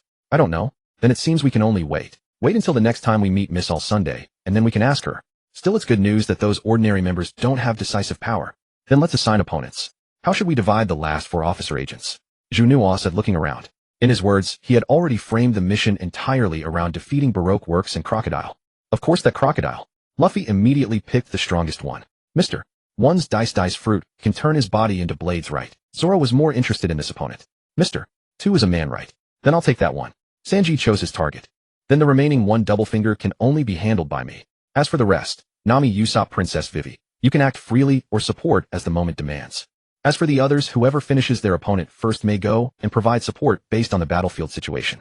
Nami's physical condition deteriorated with alarming speed. she suddenly became dizzy, her face flushing crimson. As they were discussing, she began to sway, her consciousness gradually fading. Nami, what's wrong? Juno noticed her condition and asked directly. It's nothing. Just a bit dizzy. I'll be fine after sleeping. Nami shook her head and forced herself toward the cabin. Nami-san, let me help you. Sanji wanted to show concern, immediately stood up and supported Nami's arm. Watch the course. Before entering the cabin, Nami specifically instructed. I'll go take care of her. Vivi also volunteered. After all, they were the only two women on the ship. Luffy, who had never experienced a situation where an important companion suddenly collapsed looking so weak, became flustered, not knowing what to do. Inside the cabin, Vivi helped Nami lie back on the bed and sat by her side. Luffy stood nearby as if his entire body itched, unsure where to put his hands and feet. Eat meat. Just eat lots of meat, and you'll get better. That's how I do it. A bright idea popped into Luffy's mind. Not everyone is like you. And that was an injury, this is an illness. Sanji retorted immediately. However, a patient does need a special diet, but that's only for nursing care. It's completely unrelated to medicine. Don't worry, I'm probably just suffering from heat stroke. Nami weakly comforted everyone. The first obstacle in entering the Grand Line isn't the currents, the pirates, or the storms. It's the inability to adapt to these climate changes. Many people enter the Grand Line from the four seas with great aspirations only to die inexplicably before they can accomplish anything, all because of these climate changes. Vivi's intention was to remind them to take this situation seriously. But the moment she uttered the word death, Luffy, Sanji, and Usopp were instantly startled, as if struck by a tremendous shock. They began yelling and running around the cabin until they collided with one another and fell to the ground simultaneously. Drink a bowl of spiritual spring water. It should relieve things a bit. Juno entered the farm world, scooped out a bucket of spiritual spring water, and placed it by the bedside, asking Vivi to feed some to Nami. He also left 2 animal-type devil fruits, 1 tiger and 1 shark, to at least boost her constitution and make her more resilient. If it's this serious, we should go find a doctor directly. I remember there's a permanent pointer to Drum Island among those. If I'm not mistaken, the Drum Kingdom on Drum Island is a country of great medicine. By the way, Drum Island isn't far, right? Juno proposed his plan directly. It would have to be anyway, no matter how they dragged it out, they would still have to go. The sooner the better. Drum Kingdom. Vivi fell into recollection at the name. Hearing that name, the first image that surfaced in her memory was the man she had encountered at the reverie, the one with an ironclad chin and a bearskin draped over his shoulders. I saw a sea chart before. Drum Kingdom isn't far from Alabasta, Vivi confirmed. Yosh. Then let's head to Drum Kingdom. Luffy was instantly filled with determination. Juno also walked out of the cabin and took out the permanent pointer to Drum Island. Everyone adjust the course. Having received Nami's orders so many times on the ship, they could handle adjusting the course even without her. Guided by the pointer, the Going Merry's course was perfectly accurate. As time passed, and night fell, even though they needed to hurry, the Going Merry stopped sailing. It was said that common sense didn't exist on the Grand Line, but without a professional navigator, it was unwise to take unnecessary risks at night. After half a day of sailing, even though Nami had drunk the spiritual spring water and eaten that fruit, her condition only grew more severe. Not only did her temperature rise higher, but her skin gradually became congested and redder, and she had already begun to fall into a coma. After dinner, everyone gathered in the cabin again, watching Nami with anxiety. Luffy sat on the chair beside the bed, trying to wake Nami by making funny faces and telling jokes, but he completely failed. Now simply opening her eyes was a great difficulty for Nami. Vivi took out the thermometer and checked it. The reading made her sink directly to the floor. 40 degrees. 40 degrees. Really? At that temperature she could die. Usopp also cried out, his jaw nearly dropping to the floor. This is probably no longer an ordinary cold or fever. Juno recalled some details from the story, gradually remembering that Nami's illness seemed to be caused by an insect bite on Little Garden Island, infecting her with some bacterium or virus, and she had corresponding symptoms on her body. Vivi, please check Nami's body for any abnormal patches or red bumps. After saying this, he dragged everyone nearby, especially Sanji, out of the cabin. Once the hatch was closed, no one outside could see what was happening inside. Sanji lecherously lay flat on the floor, listening to the sounds below. You're hopeless. Juno kicked his leg helplessly. How will Vivi-san examine Nami-san? Will she have to take off her clothes? Front, back, up, or down? Even just from imagining, Sanji's nose began to spurt blood. In less than a minute, Vivi's voice came again. You can come down now. From her voice alone, Vivi's fluster was obvious. What's the matter? Did you find something that fast? As everyone came down to the cabin, Juno asked again. There really is. Vivi said, urgent and flustered. On Nami's stomach, a large patch of red rash. Mr. Juno, do you know what's going on? Since Juno had been the one to suggest the examination, and now a problem had been found, she could only think to ask him. Everyone around turned to look at him as well. Asking me about this, I don't know either. I'm not a doctor. It's just that having just left Little Garden, that primeval island, I thought of a possibility. Juno shook his head helplessly. What?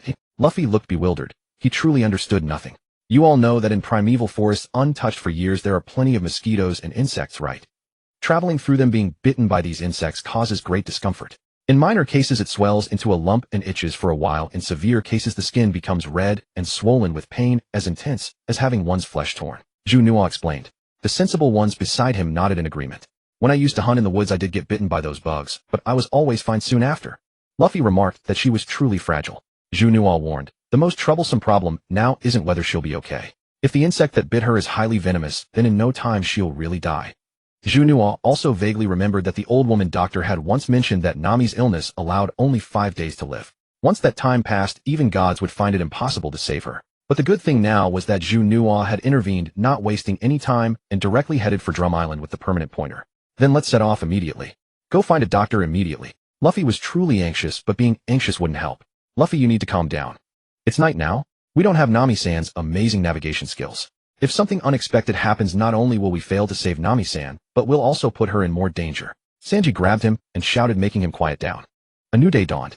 On the vast ocean, a colossal tornado reached from the heavens to the sea, dominating an entire expanse of water. The sea twisted into a maelstrom that nearly sucked the Going Merry into its depths. Fortunately, they had changed course in time and managed to evade the danger. After enduring every kind of weather along the way, they finally arrived at a stretch of sea where snow drifted endlessly and heaven and earth were one unbroken white. Almost there. On the Grand Line, the seasons of each island are practically fixed. Drum Island is a winter island, and now the sea is covered in snowfall. Drum Island must be nearby. Vivi watched the heavy snow falling from the sky and cheered with delight. Yet just ahead of them, a figure wrapped from head to toe seemed to be standing on the surface of the sea. Like a ghost, it stood perfectly still, staring fixedly at the Going Merry. What is that? The person standing at the bow had originally gone there to enjoy the view, but amid the frozen white world, that green-clad figure seemed utterly out of place. It looks like a person. Usopp peered carefully. Standing on the water was someone with a bow and arrows across his back, only his face exposed. A person? Are you kidding? Who could possibly stand on the sea? Is it another devil fruit user from Baroque Works? The intelligence didn't mention anyone who could stand on water. Zoro retorted, yet he could find no words to refute it. Just as the Going Merry was about to draw close, the sea suddenly surged. A great sphere rose from beneath the water and thrust the figure who had seemed to stand on the sea high into the sky. The sea churned and threw up waves, rocking the Going Merry violently. Inside the cabin, everyone except Nami rushed out. A ship. Luffy stood at the bow shouting with sparkling eyes. As the great sphere fully emerged from the sea, the membrane wrapped around it contracted downward, making the whole thing look like a somewhat deformed lotus.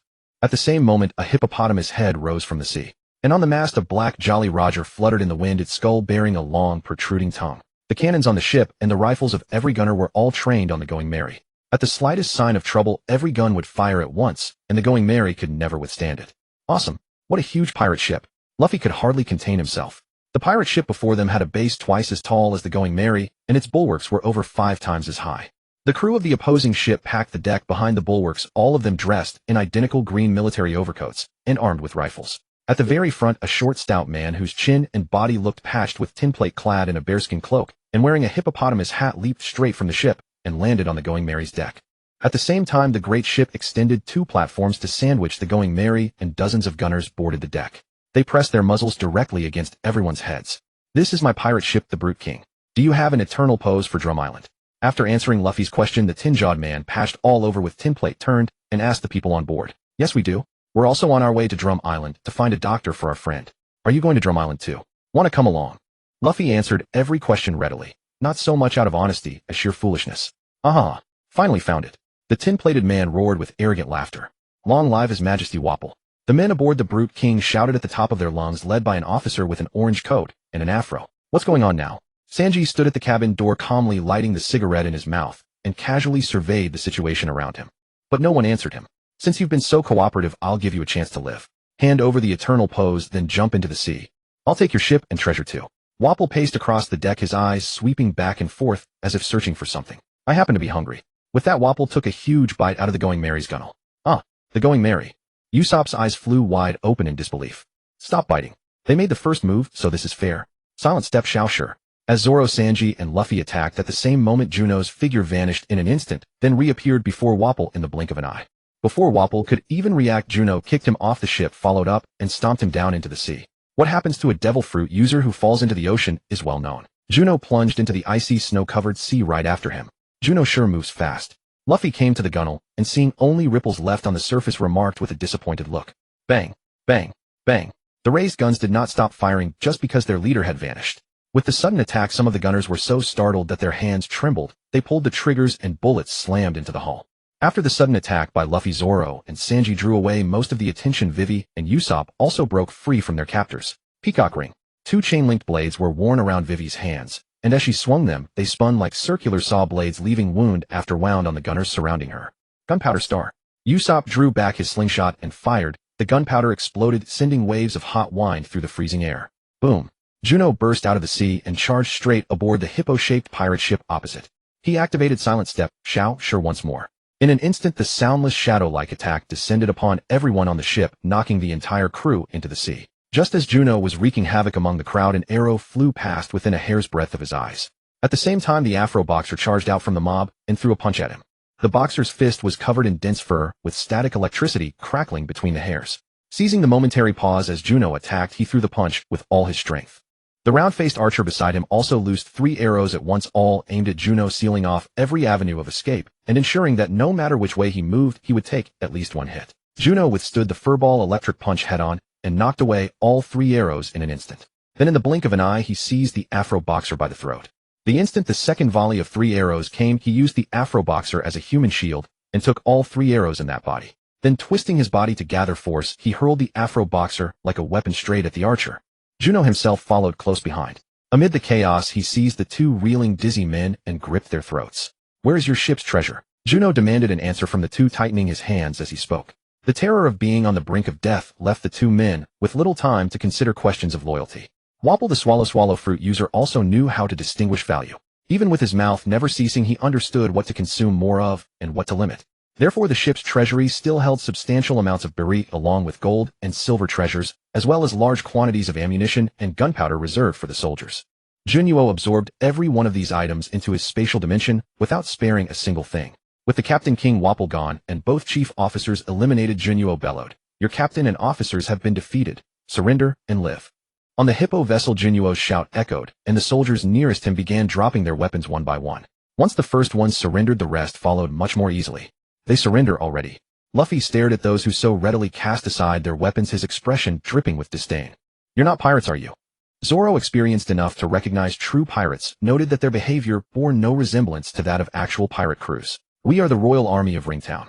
Not long ago, pirates attacked the kingdom, and King Wapol summoned all the soldiers and set sail, abandoning the kingdom and its name. It wasn't until we were at sea that they raised the pirate flag. By then it was too late for us to abandon ship." A soldier, sensing the scorn in Luffy's words, eagerly seized the opportunity to explain. Meanwhile, aboard the hippo vessel, Juno, who had dealt with the 2 officers, also located the 20 doctors Wapol had forcibly taken from Drum Island. 20 individuals clad in pink coats, rubber gloves, isolation caps, and face masks. Their hands were raised and bent before them as though prepared for surgery at any moment. "Are you doctors?" Juno, moving through the proper channels, approached them and asked. "Yes." The 20 provided the unsurprising answer. "Could you help us treat our companion?" Juno made his request. "If you are willing to trust the ship's doctors of your former enemy, we will do our utmost, as a way to repay your kindness. Relatively speaking, the medical facilities aboard this vessel are superior. If you do not mind, please bring the patient aboard." A doctor wearing glasses, likely the leader among them, stepped forward to respond. Juno nodded, a peculiar smile forming on his face. "We defeated your captain and eliminated your officers, yet you speak of repaying kindness. Because we did not willingly join as pirates." The doctors explained with heavy hearts. What they revealed naturally concerned the events that had unfolded on Drum Island, from Wapol's tyrannical rule to the near extinction of the doctors. From a nation renowned for its medical prowess, the doctors had either perished or fled, leaving every citizen to endure staggering costs merely to treat a common cold. And finally, when pirates ran rampant and villages were destroyed, the king himself offered no resistance, not even symbolic, before fleeing to sea with his followers and becoming pirates themselves. Without a log pose, they had drifted endlessly at sea and nearly lost their way. Until this very encounter. Meanwhile, aboard the Going Merry, Luffy had effortlessly dispatched the grunts who had boarded the deck.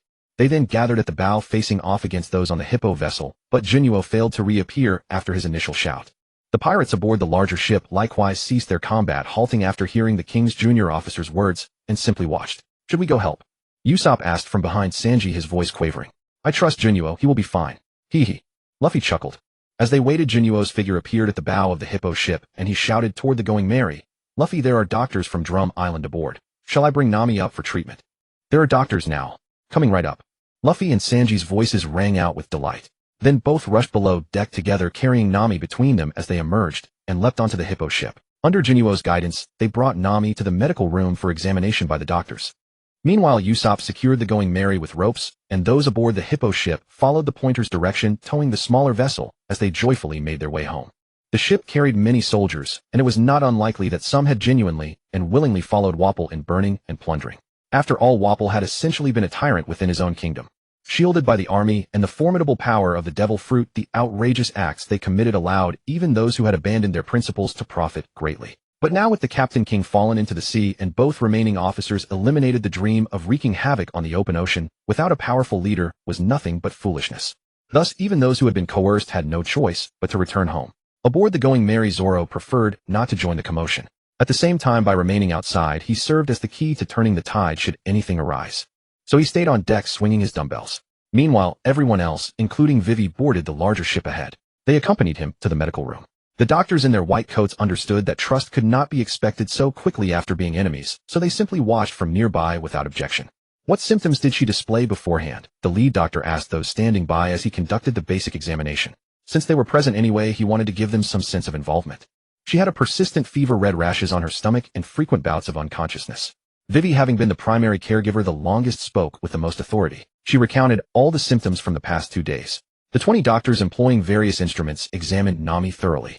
After about 10 minutes, they huddled together to confer. Having seemingly reached a conclusion, the lead doctor stepped forward to explain. Her condition has been confirmed as the 5-day disease, also known as Kachi fever. It is caused by the bite of an insect called Kakia. How long until she recovers? Sanji immediately pressed. I am sorry. This disease is far too rare, and we have not stocked the relevant medications aboard. We must return to Drum Island as soon as possible to proceed with treatment. Based on her symptoms, she has likely been ill for 2 days already, leaving only 3 remaining. Before reaching Drum Island, we will do our utmost to develop a treatment plan so that we may begin immediately once conditions allow. Snow-capped Drum Island. From a distance, the most striking feature was those several pillars piercing the heavens. Those are the Drum Peaks, unique terrain of the Drum Kingdom. The tallest reaches 5,000 meters, and the kingdom's castle sits atop it. During Wapol's brutal reign, all medical resources were concentrated within the castle. Even after reaching the island, one must still ascend the 5,000-meter peak to reach the castle. That is the true destination. On the deck, as they neared their destination, a doctor with no current duties accompanied Juno, explaining the situation. Nami was undergoing examination in the medical room, with Vivi and Sanji keeping watch beside her. After confirming safety, Luffy and Usopp began their great naval adventure. This was their first time seeing a vessel of such massive proportions. Now that the battle was over and the soldiers posed no immediate threat, Luffy's restless spirit of exploration surged to life. He ran about the ship, taking in everything. A vessel over 100 meters in diameter resting upon the flat expanse of the sea resembled a moving fortress. When the river horse appeared in the coastal waters of Drum Island, word had already reached the islanders. A militia composed of young and sturdy men armed with the few remaining rifles and farming implements lay in ambush along the bayshore under the command of a burly man in green. Since we've already been driven away, why return? The townsfolk concealed behind the snowy slopes struck the drifts in frustration. Aboard the vessel, upon hearing that landing was imminent, all the physicians who had remained in the cabins emerged. Let us disembark first. Wapol's tyranny inflicted wounds too deep upon the kingdom. Our approach may only provoke their hostility. To avoid unnecessary conflict and minimize casualties, let us go ashore and explain our intentions first. The physicians in pink coats lined up at the bow. As the vessel neared the bay, an extendable gangplank deployed spanning dozens of meters from ship to shore. Dr. 20 descended first, crossing the gangway to set foot on land. The vessel was too large to dock directly, so this was their only option. As they watched the newcomers approaching shore, the waiting militia surged forward, only to be held back by the green-clad champion standing at their vanguard. Dalton. The restrained men looked on in confusion. Only Dr. 20 is disembarking. Hold position. Dalton's expression mirrored theirs, brows furrowed as he struggled to comprehend. Only when Dr. 20 had fully reached shore without incident did they signal the others to come ashore. Snowmobiles rolled off the vessel, and to minimize jostling, Nami was placed aboard one. Behind them, the Going Merry was navigated by Zoro and Usopp around the river horse, moving into shallow waters and proceeding further inland along the river. Yo-ho-ho. Luffy's curiosity knew no bounds. He had to try anything he hadn't experienced before. So he shoved the designated driver aside, seized control, and floored the accelerator without care, launching forward in an instant. The remaining snowmobiles carried Dr. 20 alongside Nami, Vivi, Sanji, and Zoro toward the Drum Kingdom castle. As the snowmobiles sped across the snow, a towering black bull clad in green garments suddenly charged from behind, pushing forward to block their path. Please wait. Not knowing the full situation, Dalton decided to approach diplomatically before resorting to force. The vehicles were forced to halt. Dalton. Having served under Wapol for years, Dr. 20 recognized him as something of an outlier. What brings you back? The Black Bull shifted into a minotaur form. He remained in his beastman state for safety, ready to engage in combat at any moment. Dalton Wapple is dead. Jazz and Cromarley have both been eliminated. We've returned to treat those who saved us. All the medical equipment and materials we couldn't take with us remain in the royal castle, which is why we must climb Drum Peak, the doctor explained. What? The doctor's words were too staggering for Dalton to accept. Wapple was so powerful, he devoured steel and buildings alike. He could consume cannons and transform them into weapons, fuse them together to grow stronger, and with his massive army at his command, he seemed invincible from every angle. But that is the truth. Moreover, no matter how powerful Wapple was, he possessed one unavoidable weakness. You should understand this as well, correct? When fighting on the open sea, once your weakness is exposed, and someone manages to send you crashing into the ocean, there is no possibility of survival. With Jazz and Cromarley subsequently eliminated, there was no one left to advocate for retrieving him from the water. You might still find his remains in the sea, if the sea beasts haven't consumed him yet. Knowing Wapple was dead, these physicians spoke of him with none of the reverence they once held. Dalton, the Drum Kingdom, is free. With that said, the doctor prepared to lead them forward. Wait! Dalton called out to them once more. All the rope bridges have been severed. Only one remains, connecting the mountain to the witch's former residence. Furthermore, the witch and that monster from that day now reside in the royal castle. Dalton laid out the current situation. A monster? What monster? Luffy, speeding along, overheard Dalton's words and instantly became interested. But Dalton offered no explanation. The departing physicians began recounting the island's fuller history. A well-meaning quack who only worsened his patient's conditions yet dreamed of curing the entire nation. A detached miracle healer who appeared indifferent to everything, earning the title of witch. A blue-nosed creature whose origins no one knew. These were the island's three great legends. But on that day, Wapple set a trap using Dr. 20's illness as bait to lure the nation's last two physicians into a snare. In the end, the quack died smiling before Dr. 20's eyes. The creature appeared seeking vengeance, but Dalton stopped him, and it could only drag away the quack's corpse in frustration. From that day forward, not a single physician remained capable of treating the kingdom's illnesses. A monster. I want to see it. I have to see it. Luffy's mind was entirely consumed by this single thought, leaving no room for anything else. Your country has truly endured countless hardships, Sanji remarked. The snowmobile sped rapidly toward the edge of the forest. The witch's dwelling wasn't hidden. Most people actually knew of it, but due to various rumors, the vast majority dared not approach her, which is how things came to be this way. Arriving at the treehouse, they located the cable car system. With over 20 people, they would need to make multiple trips to transport everyone up the mountain. Atop the highest peak of Drum Mountain, the gates of the royal castle stood wide open. Upon the roof at the castle's summit, where royal and national banners ought to have flown, a pirate flag now waved proudly. Adorning the flag alongside the customary skull emblem were cherry blossom petals fluttering in the wind. An elderly woman in a crop top, despite the heavy snow, wearing sunglasses and carrying a bottle of alcohol, stood at the castle entrance, accompanied by a blue-nosed reindeer sporting red shorts. She cast a glance at all who had descended from the cable car and took a swig from her bottle. Oh, it's you. Has that Wapple fellow not returned? The lead doctor stepped forward 2 paces. Dr. Kureha, Wapple shall never return. We have come back to rescue our benefactor's companion. That's right. Please save Nami. Luffy immediately stepped forward and pleaded before Kureha at the entrance. Having descended from the cable car, Nami was slung over his back. A benefactor? Kureha blew toward her bottle, showing no concern for such a notion. He's your benefactor, not mine. Wapple has been driven to the ocean floor, with no one to salvage him. Even if sea beasts haven't swallowed him, yet he shall never emerge to see the sun again. Therefore, these individuals are the saviors of all Drum Island. Moreover, this young lady suffers from catchy fever, which can only be further treated with what remains in the castle. The lead doctor concluded. Kureha fell silent for a moment before turning and entering the castle. The reindeer coolly turned as well, following behind Kureha. Unless necessary, he rarely spoke in front of others to avoid unnecessary trouble. Seeing Kureha's actions, the lead doctor also exhaled with relief, turned to look at Juno and Luffy, and said, "Very well. Let's go in together." "Wonderful. Thank you." Luffy's spirits lifted. Inside the castle, Nami was placed in a hospital room, with Kureha standing beside her. "Chopper, give it a try." Catchy fever was a rare condition, and as his master, Kureha hoped Chopper would have an opportunity for hands-on practice. "Yes, Dr. Tieru." In the instant he replied, that reindeer transformed into a cute reindeer human, wearing a red hat, his body shrinking to half its size. "Ah!" Everyone was startled. "A devil fruit user?"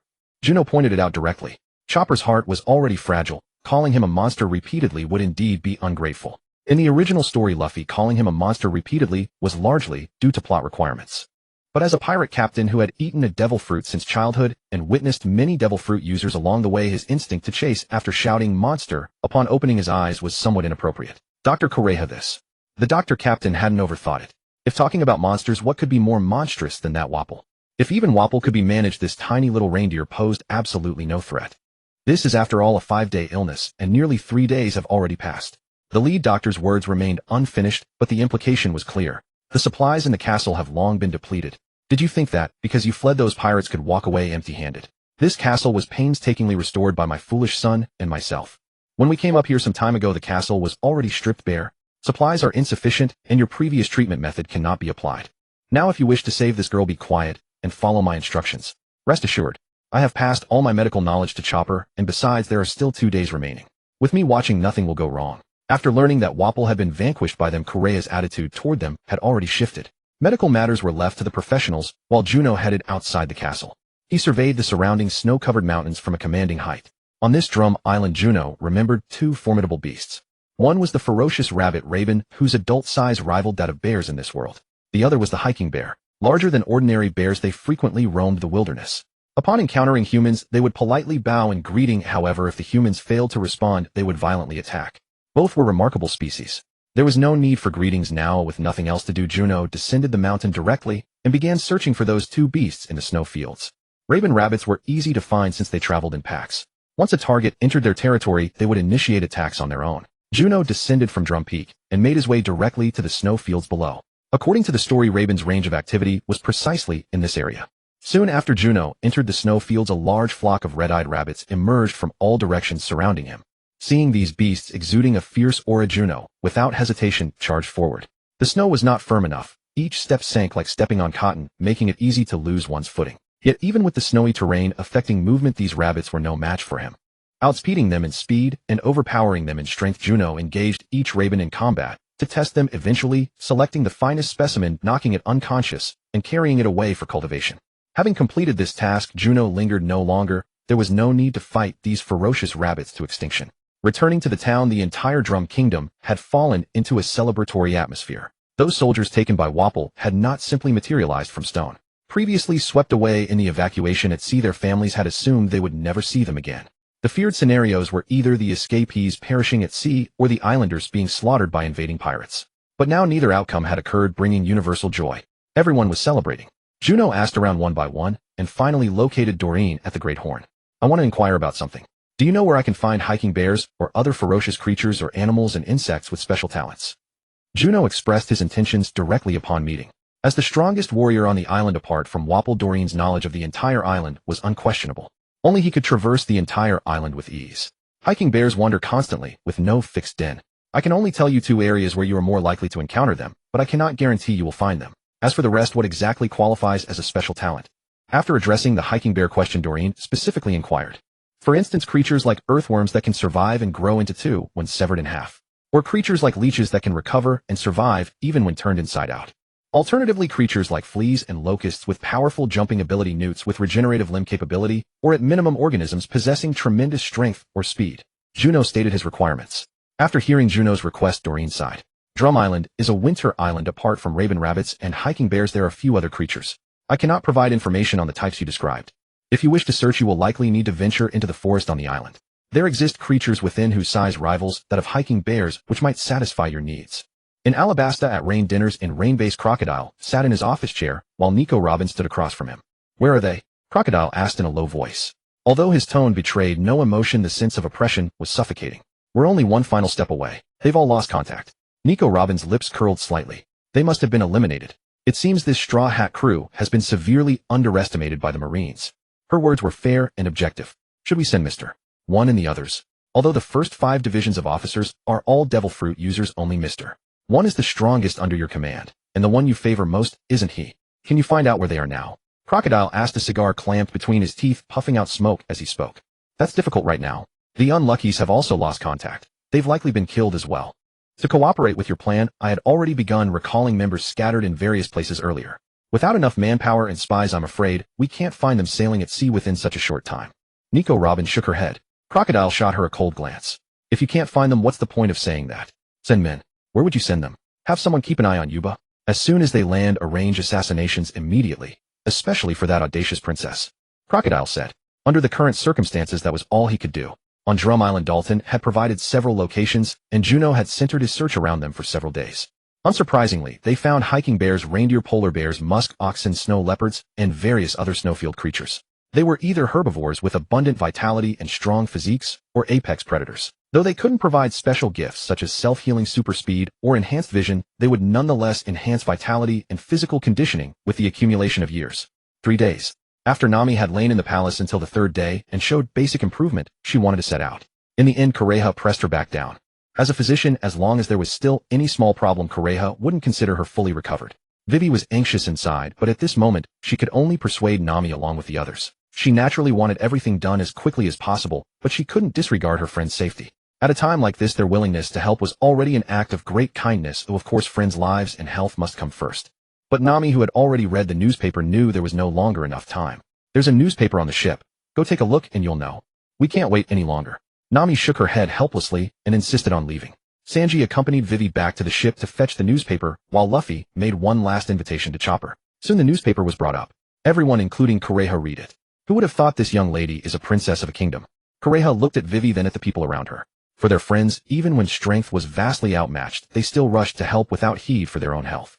On the other hand, even if her own country had fallen into chaos, she still hoped her friends would recover first, and was willing to wait. A crew like this might be the best destination for Chopper. Otherwise, wouldn't that pirate flag be a waste? A pirate who doesn't go to sea, is that still a pirate? Go summon the soldiers at the foot of the mountain. There are things I need them to do. Kureha said to the doctors. After the Wapol pirates had lost their supreme king and 2 chief executives, the only ones capable of serving as executives were these 20 doctors. These doctors gathered a portion of the guards from below the mountain and brought them up, ordering them to haul out all the cannons from the castle's arsenal and set them in the open ground outside the castle. Kureha herself took a small pouch and several boxes of cannonballs into the laboratory. What is she doing? Watching the guards bustling in and out, Luffy, who was still entangled with Chopper, grew curious. At the foot of the mountain, Juno returned to the bay after finishing his search. A new day arrived. The countdown for another month had ended, and the fishman fruit grown by the Arlong pirates had fully ripened.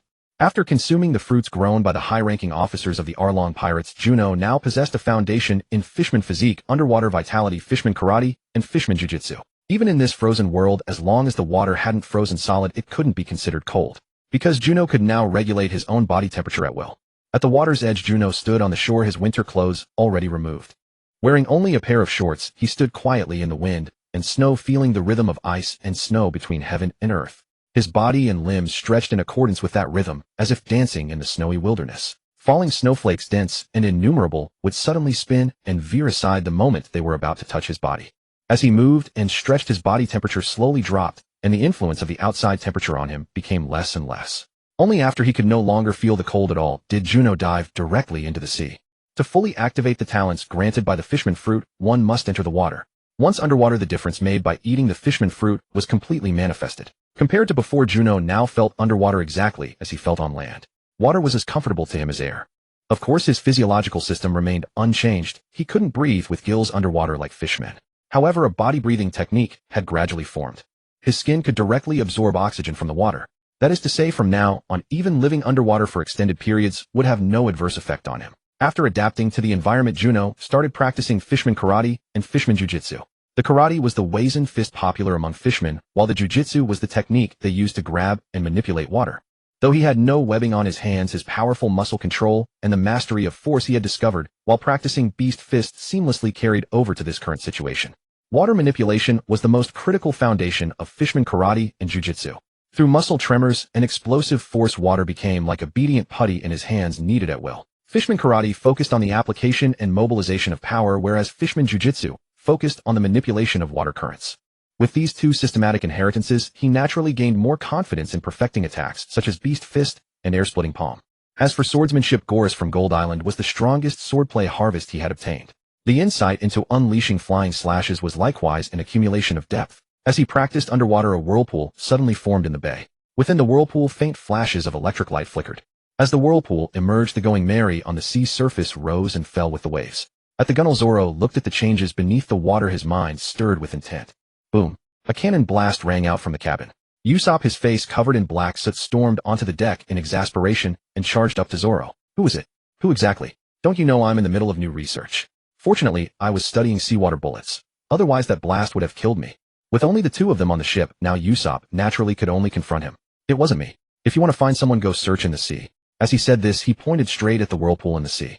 Who is that? Juno. It seems he's figured out something new again.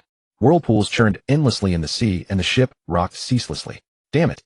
I should have stayed on shore to study. When will he come out? Usopp clung to the ship's railing, complaining toward the vortex on the sea surface. Just then a special firework exploded atop the tallest peak. This was followed by a series of fireworks detonating in succession. Cherry red light dust mingled with the sky full of flying snow, conjuring a dreamlike pink cloud. It was as if heaven had left such a wondrous scene upon the mortal world. Combined with the magnolia peak below, the overall view resembled a tree, a blossoming cherry blossom tree. Long before one could fully take in this spectacle, a continuous barrage of cannon fire and bomb explosions reached from the sky.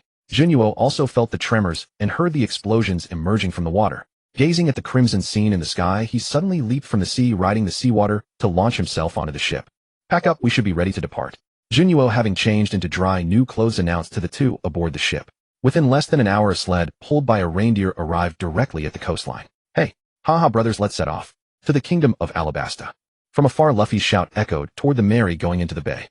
Before his words even settled, two rubbery arms had already grasped the ship's rail. Juno silently stepped aside. Hey, stop it like that. Damn it, Luffy, can't you walk properly? How dare you be so rude to a lady, you bastard. Miss Nami hasn't recovered yet. Thump. Everyone's sails were shot upward, caught by the canvas, and then all slid down together, landing on the ground. At the moment of impact, Sanji caught Vivi and Nami in his arms. Bang. Nami and Sanji bonked Luffy's head repeatedly. You bastard, can you consider the condition of a sickly beautiful girl at least once? Ha ha ha, isn't it fine? Luffy showed no concern. After landing, Chopper reverted to his adorable mascot form, stood up, swaying unsteadily, with both eyes clouded, his head completely stunned from the impact. Brothers, we have a new crewmate. Chopper, the best doctor in the world. Luffy scooped Chopper up with both hands, holding him aloft, as if cradling a doll. Arigato baka. Even if you praise me like this, I'm not going to be happy. Chopper twisted his body in shy embarrassment, yet his eyes shone with delight he could hardly contain. Welcome, Chopper. With such a great doctor around, we won't fear any trouble in the future. Then everyone went around, introducing themselves. Let's throw a party. Luffy suggested enthusiastically. Let's set sail first. Once we're stable at sea, then we'll celebrate. Nami glanced at the all-blue permanent compass in her hand, then looked at Vivi clutching a newspaper. Oh. You all hurry up and get moving, don't slack off. Luffy turned and pointed at Zoro and Juno. You're the one who should be hurrying. As long as you don't cause trouble, you're already saving time. Zoro roared back at him just as loudly. Meanwhile, Chopper, still held in Luffy's arms, watched the crew's interactions the entire time without moving. He found it amusing and smiled. On Magnolia Peak at the edge, Kureha held a sake bottle and gazed distantly at the tiny figure by the shore. Beside her stood the doctors. If you can't bear to let him go, why not just keep him here, the head doctor said. That child deserves to live his own life. What good will come of someone who stays home forever on the sea? Kureha turned and walked straight back to the castle. Use those weapons in the castle however you please, take them all. But this castle I'm keeping. Her words carried undeniable conviction, brooking no refusal. At the shoreline, the Mary sailed past the hippo-drawn carriage and entered the open sea, heading toward Alabasta. Once the vessel cleared the influence of the winter weather zone, it was suddenly clear skies and bright sunshine once more. Oh, a party, a party. The instant the weather changed, Luffy leapt onto the deck and shouted. A welcome feast for a new crewmate was also one of the most effective ways to help them integrate into the group. Holding a party aboard the ship was something Luffy had been longing to do for a long time. After sailing for so long, the only proper feast they had held was back in Kokoyashi village. The visit to Shell's town didn't count. That was merely Kaya treating them to a few meals with absolutely no atmosphere of a celebration. Without warning, Juno leaped straight off the ship into the sea. He jumped. Juno jumped into the sea. Noticing this, Chopper immediately clutched his head in terror, darting frantically around the ship, scrambling among everyone's feet. Don't worry, he's as much a fish in the water as any. There's no danger. He's gone hunting. Nami pulled Chopper into her embrace. Scarcely had she finished speaking when a 10-meter-long tuna flew out of the water and onto the deck. Zoro drew his dual swords, and in the blink of an eye the entire fish was sliced into several pieces. Sanji then carried them into the kitchen. Hey Juno, catch 3 more fish. No, 5. Actually 10 fish. All as big as this one. Luffy, staring at the fish that had just landed on board, leaned right over the railing and shouted down into the sea. In the water, Juno felt no need to hold back. Even without being asked, he wouldn't have stopped. One fish wouldn't even fill Luffy's stomach. Soon after, sharks, whales, countless sardines, and various bizarre sea beasts were ferried along. A simple assembly line with those not yet collected sent to the farm, and those already caught brought straight to the ship. Under this straightforward workflow, 10 fish and sea creatures of varying sizes were delivered to the kitchen. That's enough. Come up. If you catch any more, the kitchen won't have room. Zoro called down from the deck. Juno rode the ocean current and launched himself onto the deck. Nearby, Chopper watched Juno and Zoro with pure admiration, speechless for a long while. Kururu, the running duck, stood beside him. As a species native to the desert kingdom, he was completely unable to adapt to the winter island's climate and never came ashore. For him, Magnolia Island's weather was far too cold. What's wrong, Chopper? Juno patted his head. Is this what pirates are like? So amazing. Chopper sighed. Gaga. He says that since you can hunt in the sea, you're the strongest human he's ever seen. Chopper translated for Karuru. Huh. Because if you're not strong, you can't survive on the great sea. Juno crouched down and pinched Chopper's fluffy little cheeks with both hands. Soft and fluffy. Truly the ideal choice for a pet. Those fur-clad tribespeople probably felt just as delightful. He also gave Karuru's head a rub. So scary. The innocent Chopper was even more easily fooled than Luffy, believing whatever was said to him without question. Then again, what Juno said was the truth after all. Soon an intoxicating aroma spread through the air, and Luffy was the first to dash into the kitchen. The rest followed swiftly, neither willing nor daring to fall behind. At a dining table, where Luffy was present, failing to grab food quickly meant possibly getting absolutely nothing. Even a single second of hesitation, and he'd swipe whatever was on your plate too. Luffy had an almost inexplicable obsession with banquets and musicians. At the banquet, let's sing, he cried. Before Sanji was recruited, musicians had ranked even higher than cooks in his heart. In his eyes, a banquet was synonymous with good food, good drink, and good singing. Let me go first. Usopp's cheering song, no. 132. Our seafaring warrior Usopp is the greatest hero. The sun leans lazily against the fence, draping the garden in a honey-colored veil. As the group howled and wailed, Juno felt his ears being polluted. All of you shut up. I'll sing. I want to fly up to the sky, shoulder to shoulder with the sun. The world awaits my changes. Dreams I dare to pursue, never fear being seen here. I can make them all come true.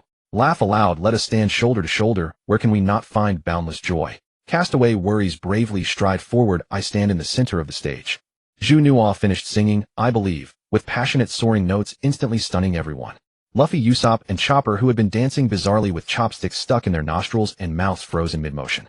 Sanji, who had been fawning over Nami and Vivi, shifted his target and stared dazedly at a man. Zoro raised his cup and downed it in one gulp. Vivi's eyes brimmed with tears as if she could already see the future of saving her motherland. Nami seemed to envision the day she would travel the world and draw the most perfect sea chart. This song. Luffy rushed up to Juno, stammering with excitement. Amazing. Hey Juno, come be our ship's musician. In a world of dream chasers, the song, I Believe, was an absolute dimensional reduction strike, unrivaled in its league. It was a classic that could be passed down for 100 years, or even several hundred, just like Bink's sake. Bink's sake was known for its warmth and subtlety, while I Believe was all about fiery passion and inspiration. Not bad. I thought we'd have to endure those two's noise pollution again, but your singing is so beautiful and so powerful. Sanji did not hold back his praise at this moment. I can't really be a musician. Though this song is popular in my hometown, I can only sing it, not play it. When we recruit a real musician later, we can have them perfect the score. Juno directly shook his head in refusal. But before their disappointment could settle, he spoke again. At the very least, I can teach you to sing it in the rhythm and pitch I used. Vivi is a princess.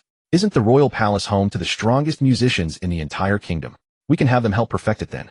Nami proposed cleverly. I certainly don't mind, it's just.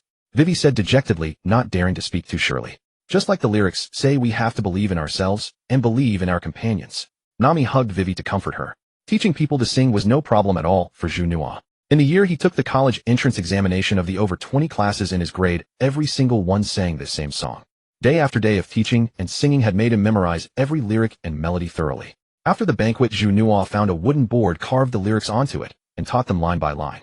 By the time he had taught most of the crew, and they could roughly perform a chorus together, the number of ships on the sea had grown noticeably without anyone realizing it. Among the merchant ships, pleasure boats, and ordinary vessels coming and going, there was a portion of ships whose sails bore markings that drew their attention particularly.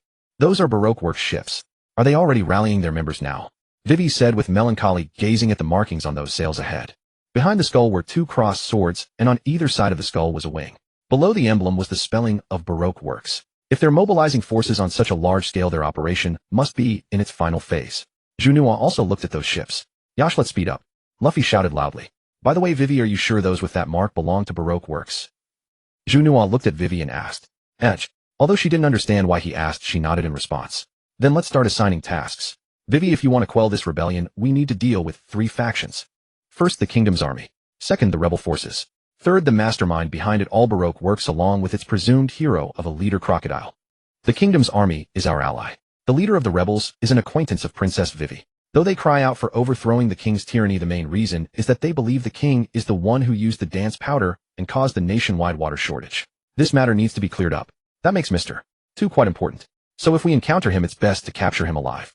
As a key figure in Crocodile's scheme, he definitely knows quite a lot. Of course, if we could get Crocodile to honestly confess, that might work even better. I will write to my father, explain the truth, and ask him not to fight the rebels. As for me, I will personally find Koza and tell him everything I know, urging him to stop the rebellion. Vivi said. Then what remains is simple. We take on Baroque Works, Juno said. In the original story, the group had wandered aimlessly through the desert for the first 2 days, then blindly charged ahead, without any plan. Now, with someone analyzing on the side, though not professional or extraordinary, they at least had some sense of order and direction in handling matters. Now let's assign tasks. Who will deliver the letter to the king? Juno looked at Vivi. Kuru. Among us only he can cross the desert to the capital at top speed and enter the palace without obstruction. Vivi said. There's one thing to note in your letter. Crocodile has been lying low for 3 years for this scheme. During these 3 years he absolutely must have planted numerous moles within your kingdom's army. If we don't root out these moles, even if you come to an agreement with the leaders of both the kingdom's army and the rebels, those underlings will still be led by the moles to stir up chaos and fresh conflicts. Juno gave a specific warning. In the original plot, there had been several chances to cease fire, but the moles hidden in both ranks would quietly fire their guns, killing people on the other side, igniting even fiercer battle. Although inspecting markings couldn't eliminate every mole, it could still remove some and reduce trouble. Juno's warning came at the right moment, and Vivi nodded to show she understood. What about us? How will we be assigned? Sanji asked. I'm going to knock Crocodile flying. Luffy declared his stance, directly raising his hand and shouting. First King versus King. As our captain, choosing Crocodile as your opponent is fine. However, have you ever thought about how to defeat Sand? Crocodile is a sand fruit user. I've said before that before learning Haki, the only ways are elemental countering seawater and sea prism stone. We lack the counter element, cannot bring seawater ashore, and our sea stone weapons are limited to this flail. But the problem is all your combat skills rely on your fists, and you cannot wield such weapons. If he seizes it from you, it could become your own downfall. Juno said solemnly. Everyone around nodded in agreement. So Usopp, how far along is your research on the seawater bullets? I have already produced over 100 seawater-infused bullets through a concentration method, but the effect only weakens Luffy for a brief moment. Once the bullet detonates and the seawater essence coating the body gradually wears off, the effect dissipates. The duration was simply too short. This was as far as Usopp could push his research. A Logia user's elemental body is different from a Paramecia type. If you can make the remnants of the exploded bullet infiltrate the sand that forms his body, even when he regenerates, expelling it would be extremely difficult. Of course, provided the dosage is sufficient. Juno offered his strategy. So Usopp, you and Luffy will work as a pair. Then there is Carrick, the swift messenger of the kingdom. In the desert his endurance far surpasses ours. Can you handle being the sole courier for the message delivery? Juno turned to Carrick and asked. GAA. Carrick tapped his chest with his wing. Well, anatomically speaking, that would be his stomach area. He says leave it to him. I will complete the mission. Chopper translated from the side. Then we entrust it to you. Everyone gave him their earnest regards. Third Vivi, although the rebel leader she seeks has a history with her, we cannot rule out spies within the rebellion, nor whether Baroque Works will target her. So Vivi needs protection. Allow the world's finest knight to escort your highness. Sanji immediately raised both hands, shouted, and leaped forward, dropping to one knee beside Vivi. Then if there are no objections, Vivi and Sanji form a pair. That still leaves me, Zoro, Nami, and Chopper. Fourth, weaken Baroque Works combat strength. Currently all ships flying the Baroque Works flag are troop transports. If we can eliminate them beforehand, Baroque Works' strength will be significantly reduced by the time of the final battle.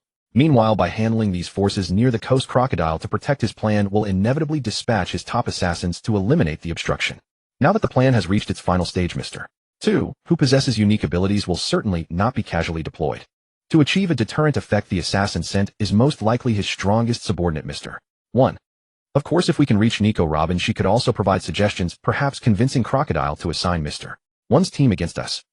So Zoro, how does the fast/fruit user, someone whose entire body can transform into blades, sound to you? Juno turned to Zoro after finishing his analysis. If he truly comes, I'll handle him. Zoro gripped his sword hilt, smiling with genuine anticipation. Then, for reasons everyone is aware of, Zoro requires an assistant equipped with forces capable of confronting Baroque Works and the strength to face another devil fruit user. Then it has to be you, doesn't it? Nami said with a resigned expression. What about me and Chopper? Nami hugged Chopper, trembling slightly. Relax, I have a fine assignment for you. During our earlier conversations, Vivi mentioned that Crocodile, as the kingdom's public hero, maintains a pleasure venue called Rain Base in the Rainlands. Inside lies a true den of greed. As everyone knows, dens of greed are filled with gold. Leave it to me. Nami instantly rose to her feet, chest thrust forward, patting her own chest with an unwavering resolve. Then Nami and Chopper form a pair heading to Rain Base. Luffy and Usopp, you will also go to Rain Base with Nami and Chopper, but separately. Before the final operation begins, Crocodile will likely remain at Rain Base awaiting the final harvest. Vivi, can you help us acquire enough den mushi? At least one per team, so that if any group encounters unexpected situations, they can communicate at any time. After making the arrangements, Juno turned to Vivi. Canola Port is the largest harbor in Alabasta. We should be able to purchase den mushi there. Vivi thought for a moment and suggested a location. Then that works. Now Vivi will go write the letters first. After landing, Nami, Sanji, and Chopper will buy Din mushy camel gear and local clothing. Only Euphor can appear relatively relaxed on the streets of Alabasta Kingdom. Luffy and I are wanted and Vivi's face is easily recognized. Zoro cannot venture out publicly, and Usopp should prepare as many seawater bullets as possible while he can. Now does everyone understand their assignments? Juno sternly addressed the group. Oh, Luffy led the charge, and everyone punched toward the sky in unison. Truly impressive spirit. Sanji lit his cigarette and grinned. Having a strategist makes everything so much simpler. There is one more thing. Mr. Two's abilities are too peculiar. To avoid unnecessary trouble, we need to design an identity verification mark to prevent impersonation and surprise attacks. Juno finally recalled that transgender agent from number 2. In the original storyline, he might have shown loyalty later, but now they are enemies. Even after forming bonds with the Straw Hat Pirates in the original story, he fought without holding back, aiming to kill. At present, he still serves Crocodile, making him as much an enemy as any foe. Considering factors from the original storyline would only be self-limiting. After final discussion, the simplest method remained the same as in the original storyline, drawing a mark on the hand and covering it with a bandage, the most convenient identifier before being defeated, searched, or interrogated. Once every task was clarified, everyone's efficiency improved considerably, and the atmosphere on the ship grew tense. Juno took the money from his storage and had Nami and Chopper carry it, filling all water containers to the brim. Sanji also began preparing rations in the kitchen, ensuring enough for at least 2 days. Vivi wrote letters, and although Usopp felt some fear his assignment had been given, so he proceeded with his duties. After we eliminate Baroque Works' main forces and face Mr. 1 and Ms. 2 Hands, if we receive no distress call, we will head to the capital. Because regardless of what Crocodile plans, the royal capital Alyabarna will definitely be his target. The same applies to everyone else. Juno made his final arrangements. Nanohana Harbor. Naturally, a pirate ship could never sail openly through the port. After catching sight of land from a distance, it cruised toward an isolated, out-of-the-way stretch of the coast. In a slightly recessed cove, the Going Merry dropped anchor, her sails and pirate flag well concealed. Everyone gathered together. Karoo, you may set out right away. Remember, your task is to deliver the secret letter into the king's hands. Even a bit of delay is acceptable. What matters most is delivering it safely while moving as quickly as possible. Before he set off, she gave Karoo another special briefing. The water jug around his neck had been filled to the brim with spiritual spring water. Quack quack. I understand. I will definitely complete the mission, translated Chopper. Then in a puff of sand, Karoo dashed off into the desert. In this searing wasteland, the uninhabited dunes were almost completely devoid of people. Then the supply squad heads out first. We'll follow slowly behind, said Juno. You've all seen the state of Alabasta. Sand everywhere, not a trace of life. For all of you, this journey may be more grueling than you can imagine. Just as the group was about to move out, Vivi bowed her head and spoke with melancholy. I don't know what lies ahead. On this scorching earth, one wrong step could end in death. Even now I hesitate over whether I should lead you into such a place. But I want to see this country know peace again, so I sincerely ask you here. Please. Suddenly Vivi lifted her head, her expression resolute. Having seen Juno's planning along with the strategies and analyses that had steadily chipped away at the enemy's strength, she grew more confident in victory with each passing moment. She needed the help of such a force. There was no denying that Crocodile was far too powerful. Had this crew arrived even a little later, their chances of winning might have increased considerably. But Alabasta could wait no longer. Please lend me your strength. Help me, I beg of you. When she finished, Vivi turned to face everyone and bowed deeply. While she spoke, everyone watched her. When she finished, they all broke into smiles. You finally said it. Nami raised a thumb and shot Vivi a wink. We've been waiting ages to hear that. They had initially traveled together for a variety of reasons. Nami wanted to collect bounties, Luffy and Zoro wanted to test themselves against warlord-class foes, and Juno wanted to study devil fruit users. Yet along the way, Juno had poured himself into analysis and strategy. Luffy, Zoro, and the others had fought battle after battle, and they had all spent many days together aboard the ship. Through continual observation, they had come to know Vivi as a kind princess devoted wholly to her nation and her people. Their primary reasons for helping were no longer those of the past. When Vivi renewed her plea, their bond formally took a step forward. They had become true friends. From then on, all their actions were for friendship's sake. I don't know what will happen ahead, but it's just the same as the sea, isn't it, Miss Vivi? Sanji said with a smile, a cigarette dangling from his lips. Yeah, nothing different from before, said Zoro. I'm curious about the desert too, said Chopper. Yosh. Everyone march toward your own goals. At Usopp's rousing cry, everyone raised their hands together. Vivi, her eyes brimming with tears, covered her mouth with both hands. With their resolve confirmed, all moved according to plan. Sanji, Nami, and Chopper departed for the port city up ahead, while the rest of them followed at a leisurely pace. By the time the supply squad had entered the harbor town, the others strolled over to a shaded spot outside the city to sit and wait. There were few purchases to make this time, but the variety was considerable, and most items were genuine treasures. tracking them down alone would take a good amount of time. Thus no one was in a hurry. At Rain Base in Rain Dinners in a private office, the din mushy on the desk before Crocodile suddenly rang. With a grand wave of his hand, he picked up the receiver. Boss, we've just gotten word. The billions and millions who answered the call have spotted the Straw Hat Pirates ship in Alabastus waters. They should be near Nanohana Harbor Town right now. They must all have come for Princess Vivi. Boss, what are your intentions? Should we send someone to dispose of them? The voice from the din mushy was Nico Robbins. They took out 3 senior agent teams, Mr. 3 Mr. 4 and Mr. 5, without raising a single alarm. They've already proven worthy of my recruitment. Go ask them first whether they'd like to serve under me. If they don't know the benefits of being under a warlord, you can spell it out for them. These brats who just burst into the Grand Line from the 4 Seas are always shouting about becoming Pirate King, but reality rarely goes as smoothly as dreams. With a cigar clamped between his teeth, Crocodile leaned back in his boss chair, exuding the air of a mafia don.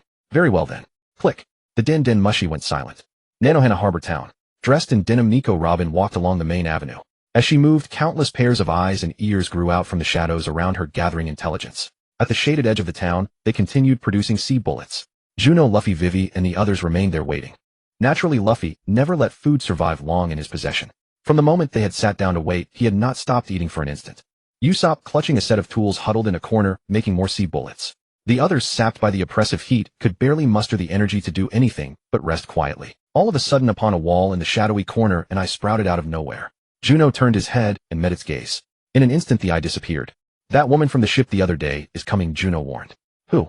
Luffy asked, his cheeks stuffed with meat pie, having never bothered to hold on to such trivial matters. You mean Miss All Sunday? Vivi caught on immediately. When Juno had assigned roles aboard the ship, he had said the woman would come specifically to meet them once. You took too long getting here. I nearly thought you'd been lying to me earlier. Nico Robin stepped out from a side alley, her magnetic voice ringing in everyone's ears. We were delayed on the way by a private matter. Once it was settled, we came straight away. Nothing particularly unusual has happened these past few days, has it? His grand scheme had already reached its final phase. No matter what happened, he would not waste 3 years of work over some unexpected external factor. Juno had already proven his capabilities, so this time he again took the role of lead negotiator. Not a thing. He's still sitting in Rain Dinners. While you were still out at sea, someone had already spotted you and sent word up the ranks. Would you like to hear what the boss has arranged for you? Nico Robin asked with a smile. If it's not kill or be killed, then it's recruitment talk. There's no need to go into detail. Juno said it all with indifference. Don't you want to serve under a warlord? As pirates acknowledged by the world government, even in his service you would enjoy plenty of privileges. Nico Robin pressed on, genuinely curious. No. Luffy cut in. I'm the man who will become Pirate King. There's no way I'd join another man's command. Exactly. Luffy's declaration received unanimous support from everyone around. Now that the irrelevant talk is over, let's discuss our cooperation plan going forward. Juno stepped forward and came before Nico Robin. First, let's hear Crocodile's next plan, Juno said. In simple terms, he uses Mr. 2's mimicry ability to transform into King Cobra's appearance and openly admit that the dance powder and the kingdom's drought were all caused by him. At the same time, he will issue the order for a decisive battle between the royal army and the rebel army, and in the chaos kill the rebel leaders and high-ranking officers. Finally, he will appear as the hero who saves the kingdom and kill the king and the nobles. Then he becomes the kingdom's new king, Nico Robin said. She saw the possibility of the Straw Hat Pirates winning, so she increased her investment. At the same time, she also wanted to see just how far this group of obviously inexperienced pirates would go for someone they had known for less than 10 days against a powerhouse like a warlord of the sea. Therefore, she no longer acted only at a few key points and lent small favors as in the original storyline. The top assassins, they're called officer agents, right? His officer agents are almost all dead, and he still hasn't changed his plan. Juno asked with some surprise. Luffy, Zoro, Nami, Vivi, and the others nearby were all listening quietly. At most, Luffy was listening while eating, and Usopp was listening while making bullets. This plan has a very high tolerance for error. As long as he doesn't mess up personally, even if all the officer agents die, the moles planted throughout both armies will help adjust the plan's progress. In the end, the high commands of both armies will gather in the royal capital Alyabarna. In that place, surrounded by desert, Mr. 0, a sand fruit user, possesses power comparable to a true natural disaster. Nico Robin moved into the shade to escape the blazing sun.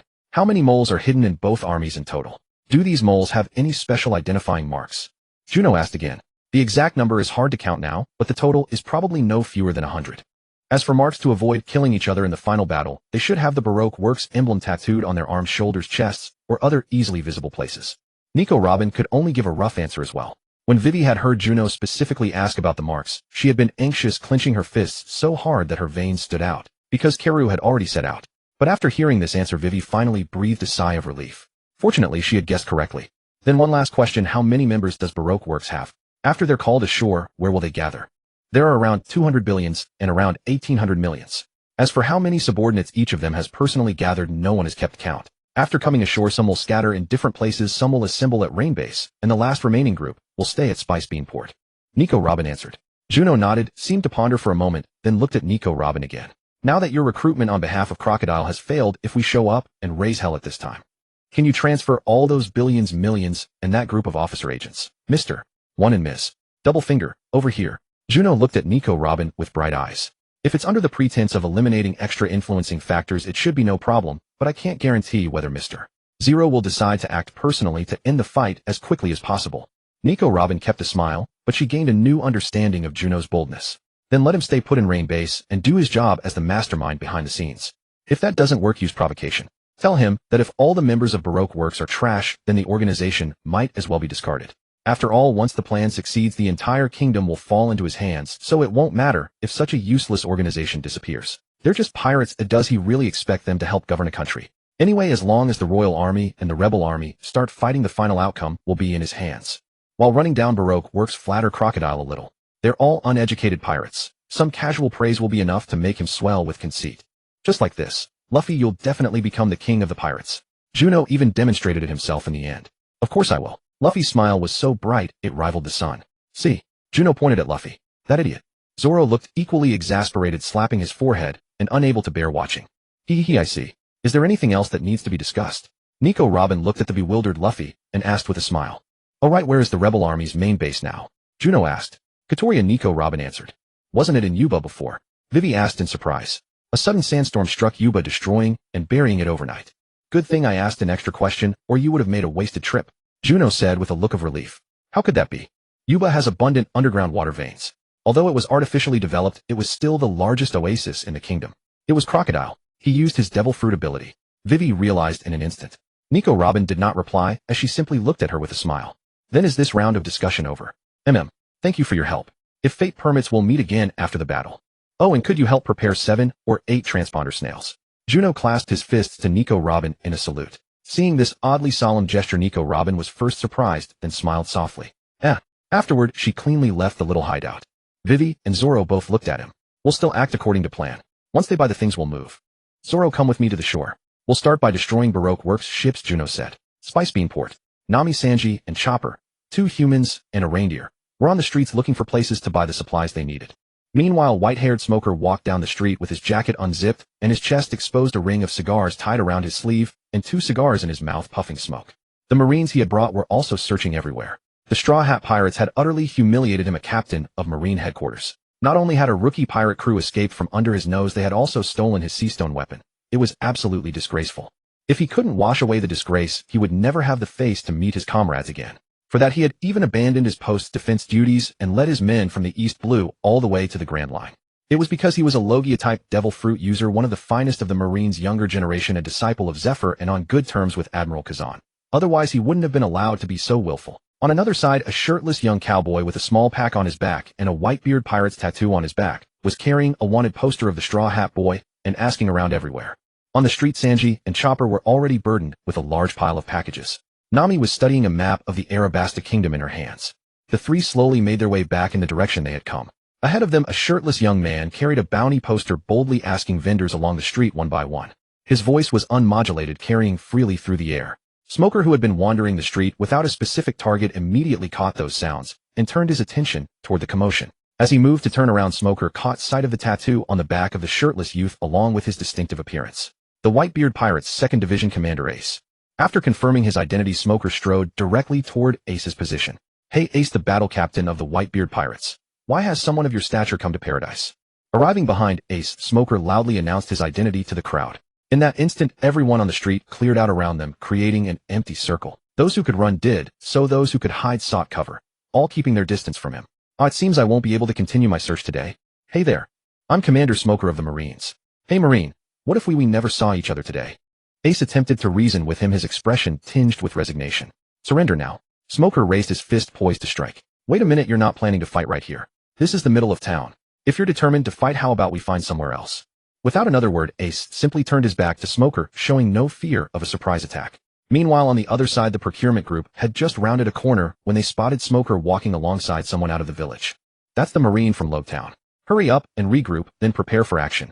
Nami and Sanji recognized Smoker immediately, and after evading him, they quickly gathered their belongings and headed back into the town. From their hiding spot, the group had barely reunited when they saw the distant clash. Crimson flames and white smoke twisting together in spiraling columns that shot straight up into the sky. All the Marines in the town were drawn to the battle, converging toward the distant chaos.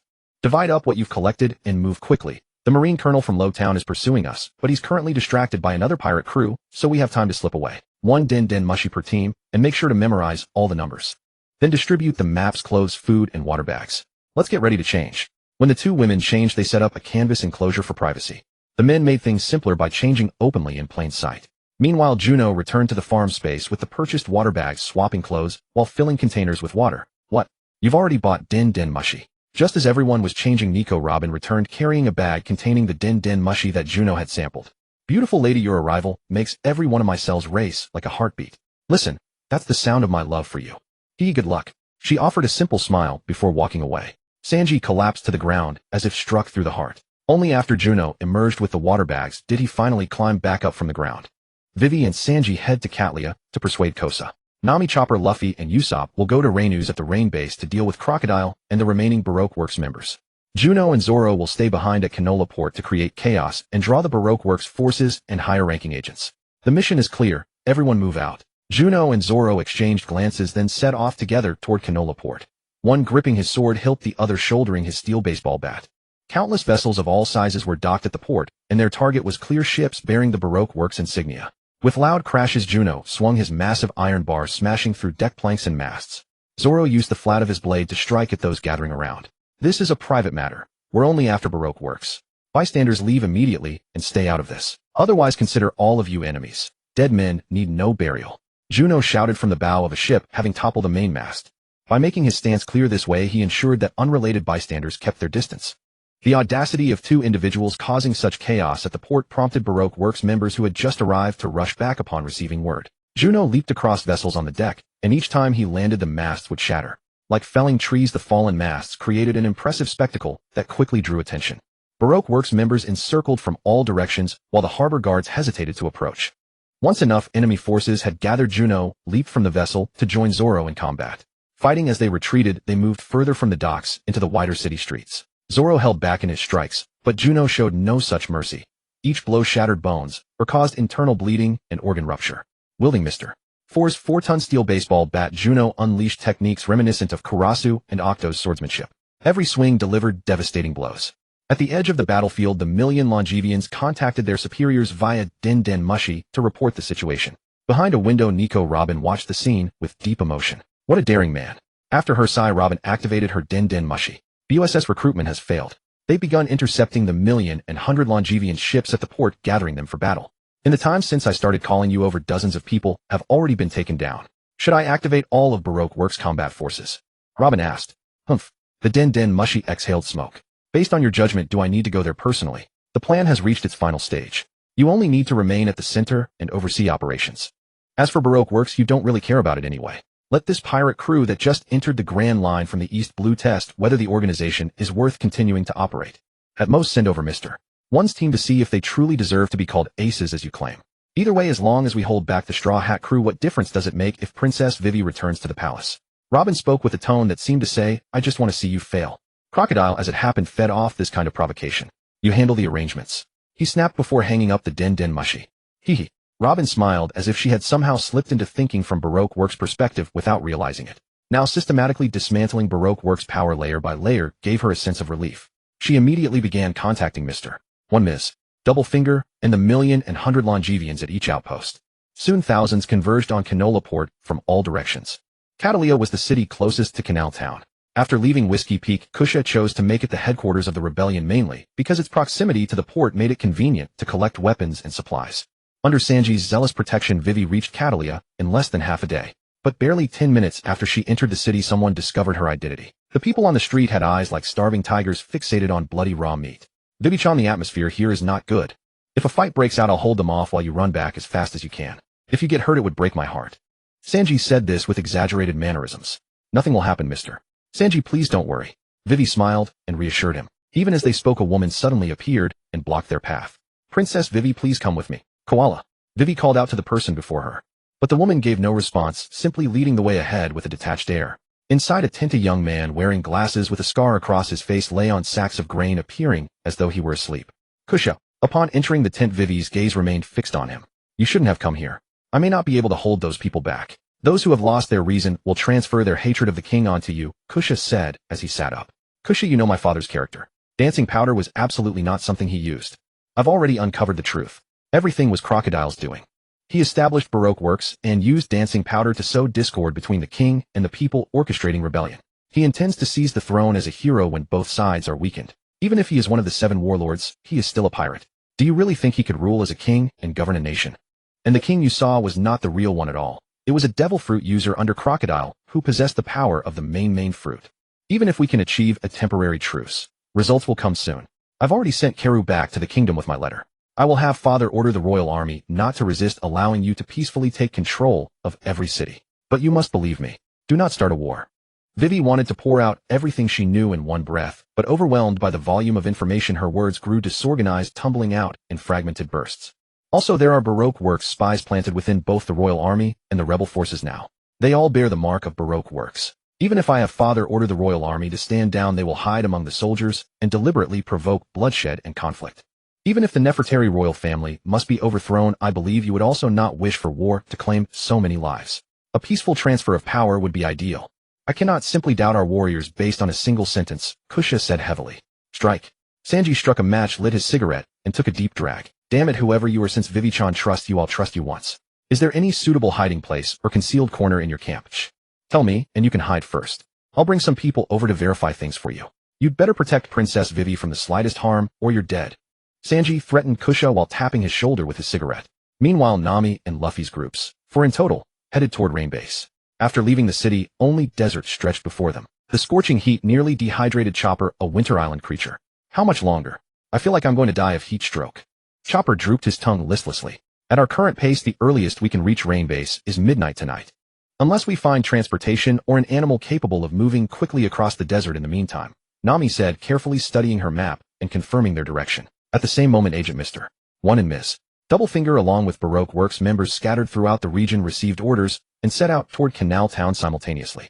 Their sole objective was to eliminate the Straw Hat Pirates who were causing havoc at the port. A charge surged forward like war ants descending upon a beetle. Outside the town of Canal Town, the battle between Ace and Smoker drew ever farther from the settlement, dragging the observing naval forces along in pursuit. And at the port, Juno and Zoro were completely surrounded by over 100 combatants armed with swords and firearms. Because the two were entangled with the melee fighters, those wielding guns dared not pull their triggers, lightly reducing their pressure by more than half. Otherwise, the battle would have been far more troublesome. Zoro wielded his swords with both hands, slicing through the crowd like a tiger among lambs. None of the fighters could withstand a single exchange with him. Anyone struck by his blade fell where they stood. Yet outside the encirclement, Baroque Works members continued to arrive in endless waves. The constant reinforcement of forces made the surrounding ring appear unchanged. Juno also sheathed his large club. In a protracted battle, a blunt weapon was far less efficient than a sharp one. Juno carried 2 sailors' blades plundered from enemies, moved with silent step, and combined with his hypnosis technique, his combat style was nothing short of pure execution. Those people lost their lives before they could even process what was happening. At the center of the encirclement, the two fought like invincible war deities, untouched by any blow. This unstoppable ferocity struck terror into the hearts of the surrounding lackeys. Zoro, should we hold back a little? If we scare them off, and they stop gathering, our plan will have been for nothing. Juno whispered beside Zoro after slicing the necks of 2 more men, blood spraying. You're the crazier one here. Just watch yourself, Zoro replied, wiping sweat from his entire body. Although he spoke thus, Zoro gradually slowed the frequency of his attacks. Juno likewise began feigning exhaustion as he fought, parrying and retreating. Sensing that the fighters at the center of the encirclement were weakening, the surrounding bounty hunters grew increasingly agitated. Kill them. Those 2 pirates can't hold out much longer. Excited assassins shouted, fervently charging forward with even greater ferocity. Catalina Sanji walked through the streets, weaving through the crowd. He carefully examined every person, searching for the Baroque Works insignia on whatever was exposed. Fortunately, this was a desert nation where the dry, scorching heat was unbearable for all life. To stay as comfortable as possible, everyone dressed simply, mostly short-sleeved tunics and vests, making any markings easy to spot at a glance. The first target Sanji found was right outside that earlier tent. The person put on an affected air, wanting to approach, yet afraid of being exposed, looking awkward no matter how they moved. Mr. Zero's secret missions stand by in the back alley, Sanji said as he grabbed their shoulder, then released them and walked away. He went to find the next one. Kalia. The so-called back alley was merely a secluded lane piled with wooden crates. As one person after another each bearing a mark entered this space, the crowd swelled. Rising anxiety rippled through the gathering. In their movements, someone seemed to casually reveal their arm. Soon everyone present began performing various gestures, displaying their common markings. Only then did everyone relax, smiles gradually spreading across their faces. A mission, one asked quietly. The rest nodded with grins. I heard the princess has arrived. Are we supposed to kill her here? If so, the royal army and the rebel forces will be locked in a fight to the death. Then why summon us all here? Just kill her directly. What a waste. Princess Vivi is rather pretty after all. Kill her, then leak the news while it's hot. Can't we let her go first then kill her? Perhaps they need to ensure the message gets out. If this were truly accomplished, Kosa's side would spare no effort to suppress the news. When the time comes, spreading the word will be our job. A group huddled in the alley laughing with giddy arrogance. Meanwhile, not far away inside those very crates, Kosa and Princess Vivi had taken shelter ahead of time, per Zoro's suggestion, their ears catching every word spoken by the conspirators. Overcome with agitation, Kosa was about to leap out, but Princess Vivi right beside him quickly pressed down his shoulder. By the faint light seeping through the crate slats, Vivi silently shook her head at him. Soon Zoro, a cigarette dangling from his lips, arrived at the alley entrance. Hey, are you a coded agent? Does Mr. Zero have new orders for us? Are we meant to kill the princess who just showed up? Upon Zoro's arrival, the waiting agents immediately closed in around him. Standing before them all, Zoro finally struck a match to light his cigarette. Inhale. Exhale. He exhaled a thick plume of smoke and flicked his fingers, sending the cigarette soaring into the air. As expected, I simply cannot stand to coexist with people like you. What? The unexpected words made the undercover agents brought into the alley freeze, instinctively stepping backward. Before they could react, in the next instant, Zoro planted his hands on the ground, executed an inverted split kick in a spin, and sent every person in the alley crashing into the surrounding walls. They collapsed unconscious and defeated. Come out. Zoro reached up, caught the falling cigarette, and took another deep drag. Kosa and Vivi stepped out together from behind the crates. Princess Vivi, weren't my moves just stunning? In a flash, Zoro darted over to Vivi's side, twisting his body and flashing a charming grin. These people, Kosa could barely believe it. So many moles among his own ranks. Undercover agents sent by the Baroque works. Their purpose is to push you into battle with the royal army at the critical moment, Zoro explained. Damn it. How dare you share such close quarters with Princess Vivi in that crate? Zoro produced a white handkerchief from somewhere, holding it with both hands and biting one corner between his teeth. How shall we handle them? Kosa asked. Up to you, Zoro shrugged nonchalantly. Kosa, lay down your arms. This whole mess stems from Crocodile's conspiracy. Everything that has led to this point has been orchestrated by him from the shadows. Vivi seized the opportunity to urge Kosa once more. If everything truly is someone else's scheme, then at this stage it is no longer something we can simply call off. Kosa slumped onto a nearby crate, defeated. If I issue orders to halt all operations now to ensure the plan continues, he will surely have those hidden agents inside our ranks orchestrate more killings. Only by spawning fresh hatred can the war be driven forward. Therefore, even to minimize further deaths, we must press on. I will find excuses to slow the army's advance slightly. Kosa looked down at the fallen figures sprawled on the ground, his heart already leaning toward them. I have already written to Father ordering all royal army units to cease hostilities. However, beneath the garrisons at those town checkpoints, there are undoubtedly many hidden agents. When passing through those places, we cannot delay. Once they grow impatient, those spies will certainly strike recklessly. Vivi spoke. Kosa nodded in agreement. Elsewhere within the royal palace of the capital. After a grueling journey, Karu finally delivered the letter into King Cobra's hands. In the grand hall, flanked by the two captains of the royal guard, Cobra carefully read the contents of the letter. Meanwhile, Karu lay collapsed nearby, a large jar of water placed beside him for hydration. Seated upon his throne, Cobra's expression darkened the more he read. Your Majesty, what does the princess's letter say? A man with a peculiar pattern painted across his face and draped in a white cape asked once it seemed the king had finished reading. Cobra did not answer, simply handing the letter to him. After the two guards took turns reading it, they both thundered out the name in scorn. Crocodile. But such cursing held no power. Issue the order. All royal army units are to contract their positions immediately. No engagement. Cobra declared his command without hesitation. Your Majesty. The burly man beside him, sword at his waist, wearing a white shirt beneath a green coat with a straight-cut hairstyle, attempted to dissuade him. No need for further discussion, Jama. Trust Vivi's judgment. She has grown. Furthermore, this nation will one day be hers to rule, Cobra said with a heavy sigh. Camel Rock Town. The battle raged from high noon until sunset. The battlefield shifted from the harbor to the desert wasteland beyond the city. This relocation was both deliberate strategy by Juno and Zoro and a calculated hunt. Juno and Zoro leaned upon their swords like crutches, their bodies gasping for breath. Meanwhile, the surrounding Baroque works members remained hesitant, racked with fear. Along the path from the town, too many corpses had already fallen. Blood spilled everywhere, staining the yellow sand into crimson earth. Seizing the moment, Juno produced 2 fruits and handed one to Zoro. After consuming them, some strength began to return. With a low rumble, a massive yellow crocodile emerged beyond the encirclement. 2 figures rose from the saddle upon the crocodile's back, a man and a woman. The man sported a buzz cut, wore a long Chinese jacket with the character Ichibai tattooed on his chest, stood tall and broad-shouldered, his expression stern and composed. The woman had blue hair styled in explosive curls, clad in a form-fitting, alluring leather outfit. Her waist was slenderer than the man's wrist beside her. They leaped from the crocodile's back. The man strode forward with an imposing air, his long jacket billowing like a banner, while the woman's hips swayed dramatically, reminiscent of those inflatable tube men standing outside shopping malls. Are there only the 2 of you? You 2 are quite formidable. Have you been fighting this whole time? The pair walked through the encirclement and came before Juno and Zoro. You must be Mr. 1. I've been waiting for you. Zoro rose to his feet, drew a deep breath, and pointed his sword at Mr. 1. Then my opponent is you. Juno shrugged and turned to face Miss Double Finger. Zoro swung his blades at Mr. 1, his fierce battle intent forcing his opponent to take the fight seriously. With a flurry of relentless strikes, their battleground was soon far removed. The slash fruit granted him the ability to transform his entire body into blades, essentially rendering his flesh as sturdy as steel. Yet at present he could not be certain his swords were sharp enough to cleave through such metal. Thus, to avoid disturbance and minimize any impact on Juno, he chose to withdraw from Juno's battlefield. You're underestimating me. Ms. Double Fingers seemed to sense Juno's underlying emotion, shifting her stance with hands planted firmly on her hips as she demanded answers. Juno admitted it outright. Then let me show you my power. With that, Double Fingers charged forward with all her strength, her fingers extending into sharp spikes that lunged toward Juno. Juno shifted his body, slightly evading her attack with minimal movement. After battling throughout the afternoon, Juno couldn't claim he'd mastered hockey, but he had fully grasped the paper-like effect of armament hockey. In his perception, even with eyes closed, he could sense everything around him. As Double Fingers' attacks grew faster, Juno's evasion matched her pace with uncanny precision. Each time she believed she was inches away from landing a blow, yet that margin never narrowed, no matter how fast she moved. Having tested his slightly improved evasion skills, Juno's figure vanished from everyone's sight in an instant. At the same moment Juno disappeared, Double Fingers transformed into something resembling a sea urchin with half-meter-long spikes protruding from her entire body for defense and counterattack. A dull thud echoed.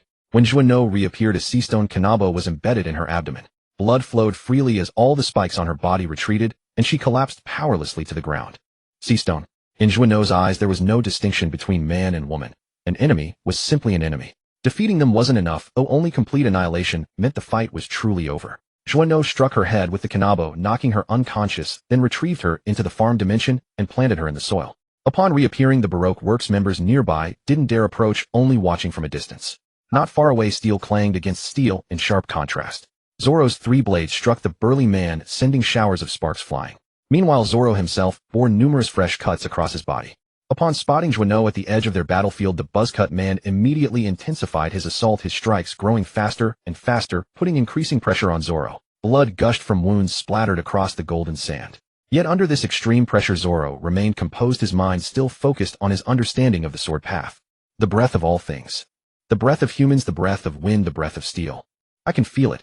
Zoro untied the dark green headband from his arm and wrapped it around his forehead, sheathing all 3 swords. Then, drawing only the Wado Ikemanji, he assumed a ready stance. His opponent also seemed to sense an indescribable pressure building, charging toward Zoro with blades formed on both fists. Ayatoryu sure Sokatsui. The 2 figures passed each other, backs turned. Suddenly a deep cut burst open on Mr. 1's abdomen, blood gushing forth like a floodgate bursting open. Mr. 1 collapsed unconscious on the spot. Zoro, too exhausted, sat on the ground and removed his headband. Juno approached, retrieved him, then brought a bowl of water and a ushi no mi to feed him. The Baroque Works pawns have all been eliminated except for those grunts. What remains is that warlord. Juno stood beside Zoro. Should we head to the capital or rain dinners? Zoro drank the spiritual spring water and ate the fruit, his energy replenished and his wounds beginning to heal. First to the capital. If everything checks out, we'll go to rain dinners from there, Juno said. To avoid having to search for him later, Juno simply tied a thick rope around Zoro's waist. Zoro was still no match for Juno in pure strength. Every time he tried to veer off course, Juno would forcefully pull him back. Though Zoro refused to admit it aloud, he was well aware of his own limitations. He hadn't attempted to sever the rope binding him. Upon returning to town, Baroque Works members scattered in terror, too frightened to even raise a hand against them. They couldn't even muster the words to threaten them. Back in the city, Juno hired a camel carriage at great expense to transport them to the capital. The moment they boarded, Zoro lay down and fell asleep. Meanwhile, deep in the desert, Smoker and Ace's battle raged on. Both were paramecia-type users with no haki and no seastone weapons. But when a soldier arrived with news, the battle's dynamics shifted subtly. At first, Ace deliberately avoided confrontation, while Smoker relentlessly pursued, determined to capture the notorious pirate. However, after a naval officer reported the battle at Haruda Port, the situation completely reversed. Ace now actively engaged Smoker while preventing naval reinforcements from arriving. All because the naval officer mentioned one key detail in his report: Straw Hat. At that moment, the naval officer had come to the edge of the battlefield and shouted toward the combat zone, discovering that Straw Hat Pirates officer, the pirate hunter Roronoa Zoro, and the raiders Juno were engaged in fierce combat with Baroque Works members at the port town. His voice carried well enough for both Smoker and Ace to hear clearly. Wanting to assist his younger brother's allies and ease their pressure, Ace stopped avoiding the fight and instead actively engaged Smoker while blocking most of the pursuing navy. Only a handful of scattered soldiers managed to escape back to the port town to observe the battle's progress. Before the naval officer could return with news, Ace kept them occupied from day into night. As the battle intensified, Smoker grew increasingly enraged, and their fight reached a fever pitch. Yet, having spent 2 years operating in the New World, Ace ultimately possessed superior overall combat ability compared to Smoker. Handling him felt relatively straightforward. Until nightfall, when a new naval officer arrived at the battlefield. Report, Captain Smoker. The Straw Hat Pirates have defeated Baroque Works in a decisive victory. The pirate hunter Roronoa Zoro and the raider Juno have departed from Haruda town, traveling north by camel carriage. Upon hearing this, Ace burst into hearty laughter. Hey Marine, your skills are barely passable. If you want to catch pirates from the New World, you'll need years more of training. Until next time, I have my own matters to attend to and can't waste any more time on you. With that, flames erupted beneath Ace's feet as he shot out of the battlefield at tremendous speed. Even if Smoker wanted to intercept him, he lacked the energy to do so. After departing, Ace headed north from Haruda Port in search of his target. Few travelers rode at night, so Ace quickly located what he was looking for. Beneath the night sky in the cold desert, a blazing fireball descended suddenly from above and crashed before the camel carriage, nearly toppling the beast in fright. What's happening? The carriage violently shook and trembled as a wave of intense heat blasted through, tearing aside the curtain. Juno immediately looked out from the front. Ace's figure came suddenly into view. Hey, are you the Straw Hat Pirates? Is Monkey D. Luffy the Straw Hat Boy your captain? Ace asked, pressing down on his cowboy hat adorned with 2 small masks of laughter and tears as he addressed Uno stepping down from the carriage. Who are you? Uno patted the coachman's shoulder to calm him, then feigned ignorance when demanding an answer from the man before them. My name is Ace Portgasti, Ace Luffy's older brother. So you're the raider Uno, Luffy's partner. That guy is quite a handful, isn't he? Thank you for looking after him since he set sail. I'd like to express my gratitude on his behalf. Ace's attire looked rugged and wild, but his demeanor was exceedingly courteous. Hold on a moment. Even if Uno recognized him, she had to maintain her cautious persona. She took out a den mushi and called the one Luffy carried. At night, Luffy's group, camping in a sandstone valley, lit a small campfire. The 4 of them huddled together to withstand the harsh temperature difference between day and night. Pirapu. What's that sound? Luffy raised his head, looking around. It's the den mushi. Someone's calling us. This afternoon, Vivi and Sanji already made contact with the rebels and got in touch with us. Now it should be Uno and Zoro's group. Looks like the battle is over. As Nami spoke, Usopp had already pulled out the den mushi from his bag. Hey, is Luffy there? Uno's voice came through from the snail's mouth. Oh, is that you, Uno? Is the fight on your side already finished? Luffy stretched his arms and neck to hug Usopp, asking excitedly. We've taken care of the 2 agents from the number 1 group. Now only the last 2 enemies remain in Baroque Works. Crocodile and Mr. 2, who mastered the mimic fruit. As for the ordinary grunts, they pose no threat at all. We plan to head to the royal capital, first confirm the situation there, and then go to your side. Oh right, Luffy. Standing before us now is a man named Portgasti, Ace, who claims to be your brother. I have no way to verify that myself, so I'm calling to ask you. Do you want to speak with him and confirm? Really? In that instant, Luffy became thrilled. Ace, can you hear me? Is it really you? Luffy's shouts burst out from the den mushi. May I have a word with him now? Ace approached the camel carriage already at the shaft. Uno handed the den mushi over. Luffy, it's been a while. So you finally set sail. Ace said, holding his bundle in one hand and the den mushi in the other. I'll definitely be the man who becomes the pirate king. Luffy declared to Ace through the den mushi. I've also found a man worth risking my life to support. But the position of pirate king is the one thing I'll never yield to you. Ace said with a smile. Uno put the coachman to sleep with hypnosis, then stepped before Ace and spoke into the den mushi. Luffy, since we're only talking through the snail and can't see each other face to face, it's hard to fully confirm. After all, our enemy has a devil fruit user with the ability to mimic and transform. So next I'll ask him a few questions, and all you need to do is confirm whether his answers are correct. Uno said sternly. Oh, right? Aren't you Ace? Luffy suddenly realized and immediately questioned Ace. Go ahead and ask. Ace didn't dislike such a responsible crewmate, especially after hearing that there was an ability user among the enemies who could transform into someone else's appearance. He grew even more cooperative with the identity verification. Where did you two live together when you were kids? Uno asked directly. Goa Kingdom, Mount Corvo, the mountain bandit Dayton's family. Ace answered readily. That's right. He's Ace. Ace. Luffy immediately grew happy, his voice filled with joy. Okay, verification complete. Uno announced. Do you two want to keep talking? Whatever you have to say, save it for when you meet. For now, you both have important things to do, right? I won't disturb you any longer. Luffy, from now on I'll be traveling with your crew. Ace said to the other side of the Den Den Mushi. His voice was filled with the boundless tolerance of an older brother for his younger sibling. All right then. You'd better come for sure. Luffy looked forward to reuniting with his brother. It won't be long now, Ace said. Afterward, he returned the Den Den Mushi to Uno. Then let's continue on our way. We'll hang up now. Uno ended the call, then glanced at Ace and beckoned to him. Come on up into the carriage. At the same time, Uno woke the coachman again and told him to continue driving. So this is the pirate hunter Zoro. Looks like today's battle was quite fierce, Ace said as he looked at Zoro, who lay asleep on the floor of the carriage. Is there anything I can help with in the next moves, eh? Ace volunteered with a smile. If I meddle in your battles, it might make Luffy unhappy. As for the rest, the most important task is probably to stop the war. In the kingdom of Alabasta, under the machinations of Warlord Crocodile, the rebels and the royal army are irreconcilable. Although today's operation can alleviate the outbreak of war to some degree, they've still planted numerous moles within both armies. Once they find a chance to launch a sneak attack and incite hatred through slaughter, the war will be pushed forward again. That wave of scorching heat earlier. Are you a devil fruit user too? Uno asked. I ate the flame fruit, and I'm a flame human, Ace said. The flame fruit. It's the flame fruit, not the fire fruit, or something like blazeburn, right? Uno countered. Of course. Is there any difference? Ace couldn't grasp the distinction in meaning. Fire is a noun, burn is a verb. Combustion is a state, while flame is a result. The development of devil fruit abilities, especially paramecia logia and mythical zoan powers, depends greatly on the will of the user. Fire is a thing, but burning is a state. As long as the temperature is high enough, everything in the world can burn. Grass and trees can burn, steel and stone can burn, magma can burn, air can burn, the earth can burn, even the sun can burn, and darkness itself can be ignited. As long as you will it within your domain, all objects, every target you mark, can be set ablaze. Though it might be a translation matter, burning and fire are two completely different concepts. Since it's translated as burn over here, let's design it as burning. Burn, as in combustion. Ace, however, couldn't discern the difference. He waved his hand with a careless expression. Well, anyway, isn't everything that burns just fire? Sigh. Uno sighed, then said, if you truly have the burn fruit ability, then there is indeed something we'll need your help with. If war breaks out in the royal capital, just burn away all their weapons. Once they're disarmed, no matter how many soldiers take part, they won't be able to cause much harm. Princess Vivi of the Kingdom of Alabasta is a friend of Luffy's and all of ours. You're a member of the Whitebeard Pirates from the New World. Along your voyages, you must have witnessed the tragedies of this world. If possible, we certainly hope to return to her a kingdom that is whole and intact. Uno emphasized this point especially. Only in this way could Ace be fully motivated to help despite having no prior bond with them. Rain-based rain dinners. Nico Robin had already returned to Crocodile's office. One sat behind the desk, the other stood by the window. Neither spoke a word. They watched the sky outside gradually darken, and the lights in the room were switched on. At last, the Den Den Mushi on the desk began to ring. Peruru Peru. Peruru Peru.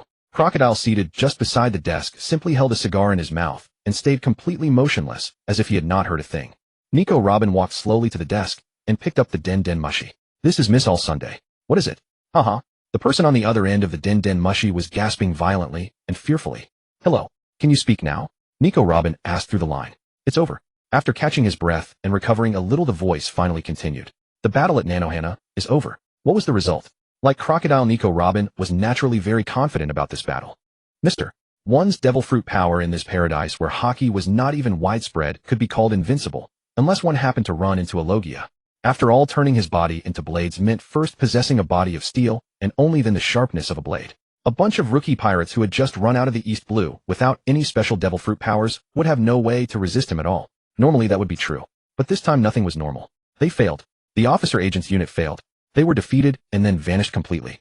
And the billions and the millions together with the forces under their command were also defeated and killed in great numbers. Crocodile, sitting nearby, exhaled a heavy cloud of smoke. It seems your intelligence work has been a failure. There was no helping it. After all, I am not a dedicated combatant, so it is inevitable that my estimates and judgments of enemy strength are sometimes inaccurate. Still, even Mr. One's unit leading several thousand soldiers was no match for them. That truly was beyond expectations. Nico Robin spread her hands helplessly. That is true enough. But if that's the case, the Straw Hat crew can no longer be ignored. Where are they? If they could not win the battle, and we cannot even obtain information on them, then they no longer have any reason to exist. Crocodile said coldly. Yes. Juno and Roronoa Zoro hired a camel cart and left Nanohana traveling north overnight. We do not know their destination yet, but we have been following them the whole way. Before Nico Robin could speak, the person on the other end of the Den Den Mushi had already volunteered everything, doing all he could to prove his worth. Where is Mr. 2? Tell him to come to Rain Dinners and gather here first, lest any other unexpected trouble occur. His power is the most critical part of the plan. Crocodile stood up from his seat without paying the person on the Den Den Mushi any heed. Yes, boss. Nico Robin hung up the Den Den Mushi, a formulaic smile on her face. But in her heart, her estimation of the Straw Hat crew had risen once again. There was now only one enemy left for them to face. But he was also the strongest, a foe more difficult to deal with than all their previous enemies combined. At the very same moment, Nico Robin placed a call to Mr. 2's Den Den Mushi. Crocodile, transformed into a gust of sand, rushed out of his own kingdom through the window, rose upon the wind, and rode the sandstorm. Beneath the boundless night sky, an earth-covering sandstorm appeared once more. It swallowed another town. Is it Rainbase or Alyabarna? Crocodile coldly watched the endless yellow sand between heaven and earth, murmuring the question to himself. Then he simply headed from Rainbase toward Nanohana. If they truly wanted to come looking for him, he was certain to run into them along the way. Alyabarna. Pell and Shaka, the captains of the Royal Guard, had not only conveyed the king's command to abandon resistance and suspend the war, but had also passed on another secret instruction. Beginning with the Royal Guard, they quietly conducted inspections to investigate whether any of these guards bore a Baroque works tattoo. That night, the two guard captains each chose a completely trustworthy unit and began inspecting the Royal Guards. Katoria. Among the rebel army, every spy Sanji had picked out was secretly arrested and imprisoned. The rebels still had a severe lack of weapons, and Koza made use of that excuse to remain there, cooperating with the truce Vivi had mentioned and waiting for the final outcome. As for Vivi and Sanji, Koza had them taken into custody in front of everyone under the pretext of consecrating the banners before the attack on the royal capital and locked them in a room. Although some spies had been removed, no one knew exactly how many moles remained in the rebel army. So under Vivi's arrangement, Koza cooperated with them in putting on this act. Night inside a building. Forgive me, Princess Vivi. You will have to bear this hardship for a while.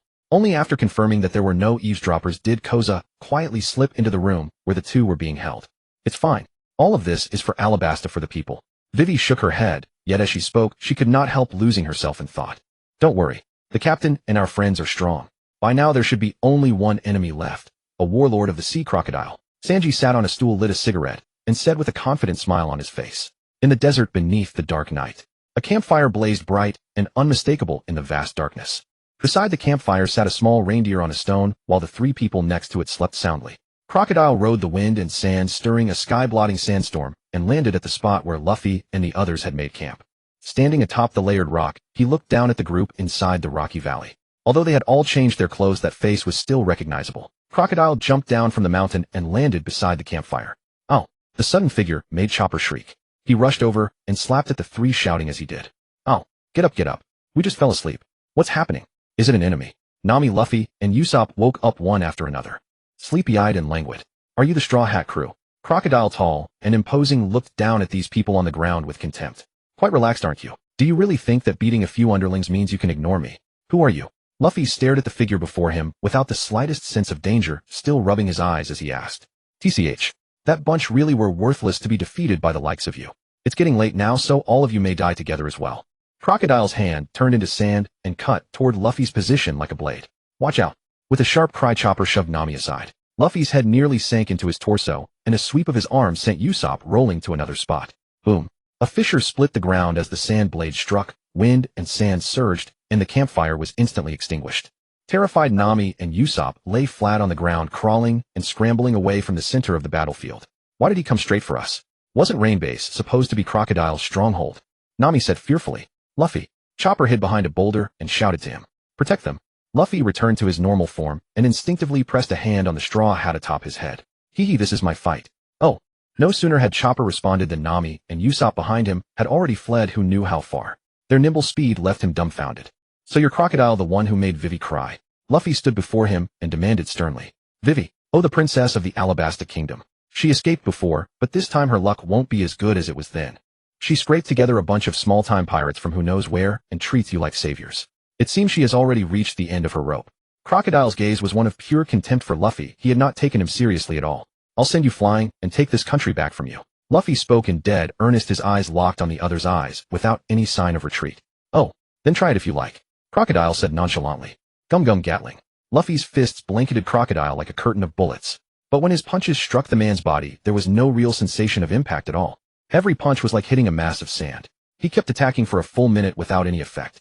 Crocodile stood there, Luffy's fists no more effective than the desert's night breeze. Not even the hem of his coat stirred. Gear second. Gum Gum Whip. Steam burst from Luffy's body, and the leg he whipped out swept across Crocodile's waist.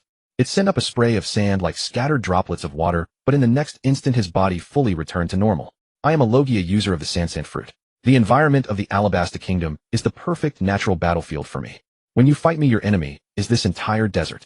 Your attacks are completely useless against me, Crocodile said smugly. Seeing Luffy's powerless futile assault, Crocodile was immensely pleased and kept taunting him. Attack after attack, proving useless, compounded by unrelenting verbal pressure, would have been enough to make a weaker-willed person surrender on the spot. But Luffy was different. He was single-minded. Once he determined a goal, even death would not make him flinch in the slightest. Gum Gum Jet Axe. Luffy charged at Crocodile, kicked one leg straight skyward, tore through the sand, stretched upward, and then slammed down fiercely, his leg descending like an axe. Crocodile was split in two, but the sand reassembled in the blink of an eye. Gum Gum Jet Pistol. Jet Stamp. Jet Gatling. Jet Bazooka. Spinning Jet Bazooka. Luffy's fists like an unstoppable machine hammered into Crocodile without pause. But at that very moment, when Luffy's fist once again drove into Crocodile's body, he tried to pull his arm back only to find that no matter how hard he tried it would not move. You've attacked for quite long enough. Now it's my turn to attack once. As Crocodile spoke, in an instant the hand embedded in his abdomen was drained of water and turned into a withered branch. It was like a dried mummy. Beyond just his hand, his entire body was rapidly losing moisture and growing drier and drier. This is the nature of the desert. All moisture will be absorbed. Special attack, triple gunpowder star. Bang, bang, bang. 3 explosives hit Crocodile and burst one after another across his face. Rumble ball jump point. A brown figure shot in like a lightning bolt from behind Crocodile, tore through his body, and carried Luffy away to safety. Humph. Crocodile watched the reindeer and the straw hat boy he had carried off. He raised his hand, and a sand whirlwind gathered in his palm. Sables. The whirlwind grew larger and larger, then was hurled from his hand toward Chopper and the straw hat boy. The moment the whirlwind landed, it became a mighty tornado, dragging everything around it toward its center. Endless yellow sand, every grain like a sharp blade, slashed and cut all targets within its reach. Guard point. Chopper transformed again, shifting from his long-armed, long-legged state into a huge round ball of fluff. He hid Luffy inside his fur. The sand sliced at Chopper's pelt, but could not harm him at all. Every grain of sand was blocked by his dense fur. On a distant dune, Nami spun the Climattact in her hands, hot and cold bubbles ceaselessly gathering overhead to form a dark cloud. But when the sand whirlwind appeared, the dark cloud in the sky was drawn toward it. Nami could only speed up her preparations. Rain tempo. The dark clouds began to liquefy, and finally poured down rain. The flying sand was soaked by the rain, and the dry distinct grains clumped together. As a result, the might of Sables dropped by more than half. The rain falling on Crocodile merely made him uncomfortable, his brow creased slightly. With Sables weakened, Chopper carried Luffy out of the attack range, landed, and set him down. Upon contact with the rain, Luffy's shriveled, dried hand and body recovered rapidly. Chopper was instantly stunned. Luffy struggled to his feet. Nami, keep the rain coming. Gear third bone balloon. Gigant Gatling. Within the curtain of rain, Luffy seemed to have thought of a way to deal with Crocodile. He bit down on both of his thumbs, blew into them, and in an instant his 2 arms swelled to 100 times their size. Countless fist shadows carrying a great volume of rain created a watery curtain that poured over Crocodile as punch after punch struck him. Boom, boom, boom. At last Luffy's punches landed solidly on Crocodile. In the instant Crocodile was sent flying backward, Luffy released the form and suddenly shrank into a little child. I'm so tired. Luffy lay on the ground to rest. Wah! Chopper's eyes nearly popped out of his head at the sight. On the other side, Crocodile, sent flying, coughed a couple of times and wiped away the blood at the corner of his mouth. His expression instantly turned vicious as he pressed his palm to the ground. Ground death. In an instant, all the moisture in the ground was drained away and the effect spread rapidly outward. The surrounding layered rocks crumbled to dust on the spot. At the same time, the rain that had soaked his body and the water that had fallen on him also dried up. Enhanced leap. Chopper was the first to notice the change in the ground. He transformed at maximum speed, grabbed the shrunken Luffy, and leaped away from where they stood. Thunder weather. Nami continued to add new bubbles into the dark clouds overhead. The rain kept falling, but within the clouds electrical currents could already be seen writhing. Lightning strike. As Nami channeled the power with her weather baton, lightning from the thunderclouds crashed down upon Crocodile on the ground. Sand shield. Crocodile waved his hand and a sphere of sand enclosed him completely. The lightning struck the sand sphere, but failed to cause him the slightest injury. Special attack linked gunpowder stars. Usopp stood on a distant dune, his slingshot firing ceaselessly while the gunpowder stars hurtled through the air. Explosions burst continuously against the sand sphere. Chopper carried Luffy to a safe area and watched the spot under attack. Suddenly, the shrunken Luffy returned to his original size. Finally, I'm back. After using Gear 3rd, Luffy remained a child for exactly as long as the form had been kept active. At that very moment, inside the sand sphere, Crocodile gathered another sand cyclone in his palm. This time, the sand cyclone he produced was even more powerful than the previous one. Heavy sandstorm. The instant the sandstorm was released, Crocodile dispelled his defensive state.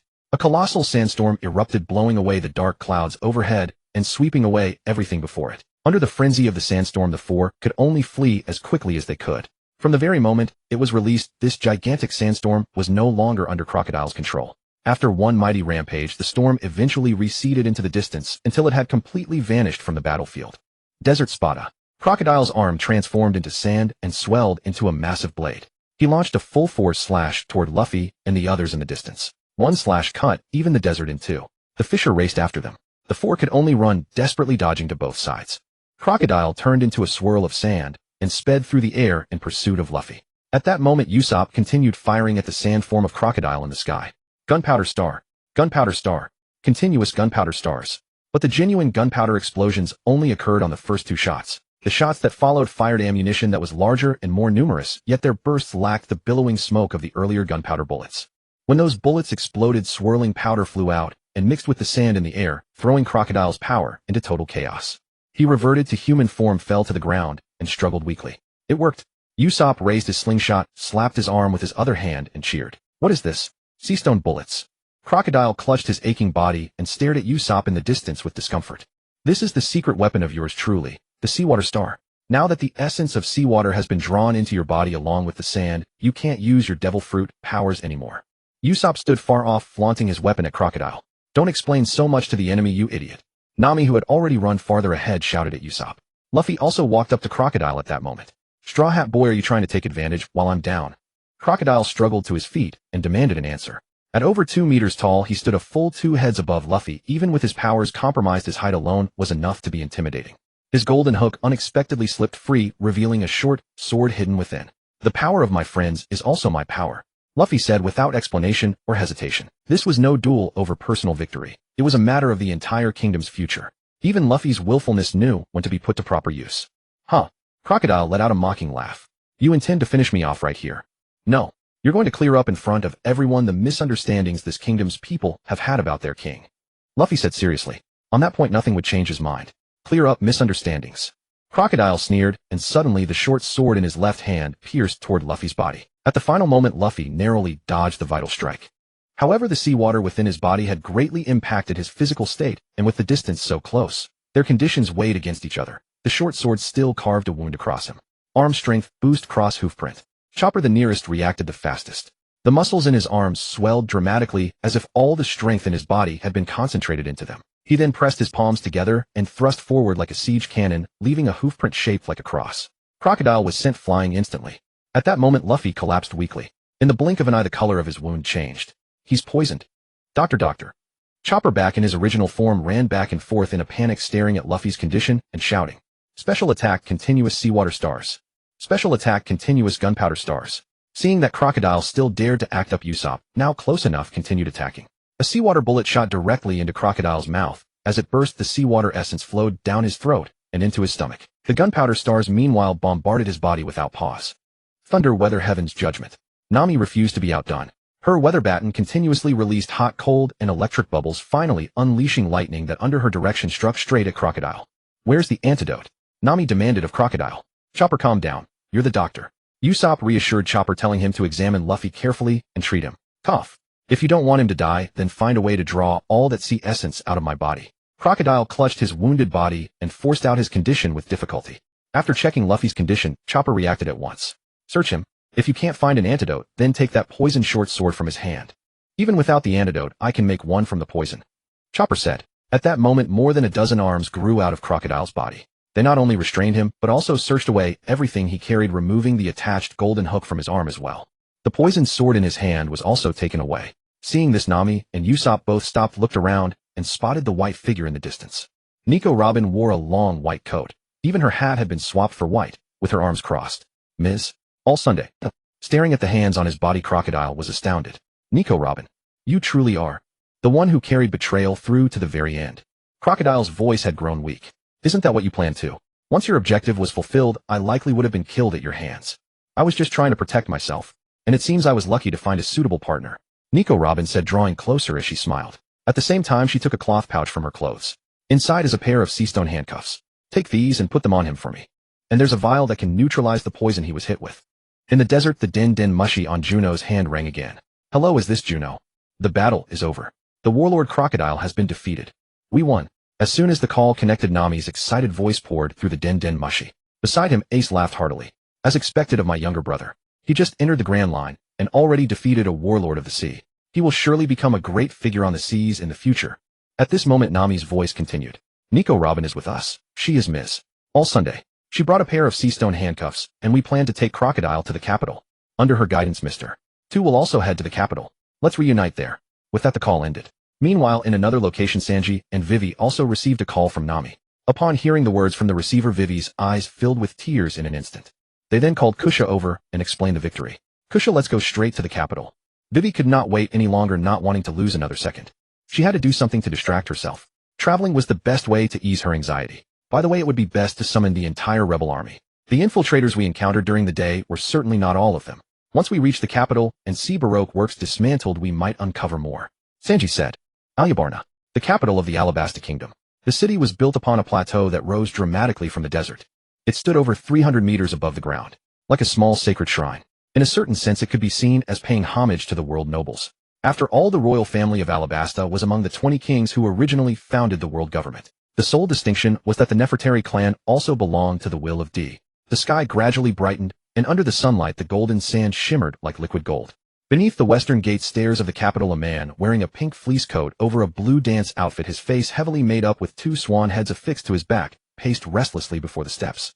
Goodness, first I'm told to go to Rainbase, then summoned here to the capital. Oh, what exactly does Miss All Sunday intend? It is truly unpredictable. Who exactly is Mr. 0? Is this the final phase of the plan? How thrilling. Mr. 2 muttered to himself, while pirouetting in ballet, one foot pointed on the ground, the other raised high, his body constantly spinning as he glided back and forth before the stairs. Just then a colossal yellow crocodile kicked up a cloud of dust, like exhaust fumes, charging forward before coming to an abrupt halt. The force of its sudden stop sent a gale of sand and wind crashing into Mr. 2's face. Nico Robin dismounted from the crocodile. Behind her, Chopper in his reindeer form carried Luffy on his back, with Nami and Usopp flanking them protectively. Crocodile's hands were bound behind his back. The banana crocodile shuddered, and Crocodile tumbled off its back onto the ground. Oh, a warlord. Little Croc-Coon. Did Mr. 0 and Miss All Sunday capture him together? A warlord is considered a hero of Alabasta. Capturing him in advance will only benefit our plans. This is wonderful. To think we've captured a warlord. I am becoming increasingly fascinated by who Mr. 0 truly is. Mr. 2 used his exaggerated physical gestures to accompany his words, speaking while dancing, always appearing so theatrical and affected. This is our boss, Mr. 0. Nico Robin blurted out the revelation without hesitation. In an instant, Mr. 2's mind seemed to short-circuit, completely unsure how to respond. Mr. 0 was a warlord. The man revered as a hero was the shadow puppet master orchestrating the rebellion. Yet none of these identities mattered now, whether warlord, hero, or Mr. 0, it was all irrelevant, because he had been captured. Though bearing few visible wounds, he appeared remarkably frail. Wearing sea stone handcuffs. Oh my, is this really true? Could this actually be real? Von Clay clutched his cheeks with both hands, involuntarily shouting aloud, and taking several unwitting steps backward. So Miss All Sunday has betrayed the boss. Mr. 2 demanded loudly. Well, if we're judging by the outcome, then yes. Now it is your choice. Will you come with us to clear things up with His Majesty the King about what you have done to this nation over the years? Nico Robin maintained a serene smile upon her face. Her posture was equally graceful and dignified. After preparing for so many years, the plan has failed. Mr. 2 expressed some disappointment, but quickly composed himself. If failure was destined all along, then I will go along with you. He was someone who could easily let go. He had only joined the organization for amusement in the first place. Now that the game was over, it was time to withdraw gracefully, and accompanying them was not a bad option at all. The group then grew larger as they ascended the stairs together toward the palace. Meanwhile, on the other side, the camel-drawn carriage arrived at the southern stairs of the capital. Juno, Ace, and a yawning, half-asleep Zoro disembarked together. Eager to reunite with his brother, Ace was particularly energetic. With all three in good condition, they barely took a few steps before breaking into a run. Meanwhile, in the sky, a white figure soared like a cloaked falcon heading south from the capital. And the final contingent, led by Kusha, marched forward with the entire rebel army, charging toward the capital day and night without rest. Princess Vivi rode her camel alongside Kusha, embodying the aura of a rebel commander. Along the way, every royal military checkpoint yielded without resistance, clearing the path for the rebel forces to advance smoothly toward the capital. Even at full speed, they would not reach the capital until afternoon. At the palace square before the main gates, when Juno and the others arrived, they happened to see Nami and the group waiting outside. Luffy lay motionless on the ground while Chopper examined him. The moment Juno caught sight of the Straw Hat figure on the ground, a surge of energy erupted from Ace, like a blazing inferno, and in the next instant, he was already at Luffy's side. Luffy, how is Luffy? Is he alright? Ace asked Chopper urgently. He has been poisoned. While the toxins have not been fully neutralized yet, they have been contained. As long as we have the right materials to prepare an antidote, he will recover soon. Chopper explained beside them. That is a relief. Ace exhaled, then turned to Chopper, removed his hat, and bowed deeply and formally. You are the ship's doctor on Luffy's vessel, correct? Taking care of someone so scatterbrained must be exhausting work. Oh, no, please do not be so polite. These are simply our duties. Chopper waved his hands, awkwardly forcing a nervous smile. I never would have guessed they were brothers. Usopp and Nami whispered beside them. As Ace bowed to Chopper, Von Clay also caught sight of the tattoo on Ace's back. That tattoo. Oh my, you are Ace, the captain of the 2nd Division of the Whitebeard Pirates.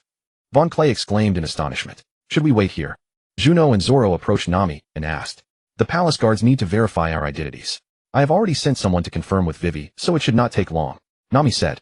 An eagle soared over the plaza. Shanji was dropped down, landing like a hero, making a grand entrance. The moment he touched down, he dashed between Nami and Luabin, shouting loudly. Miss Nami, we meet again at last. Are you unharmed? Miss Luabin, you must have worked so hard. Please grant me the chance to prepare a sumptuous feast for you as thanks.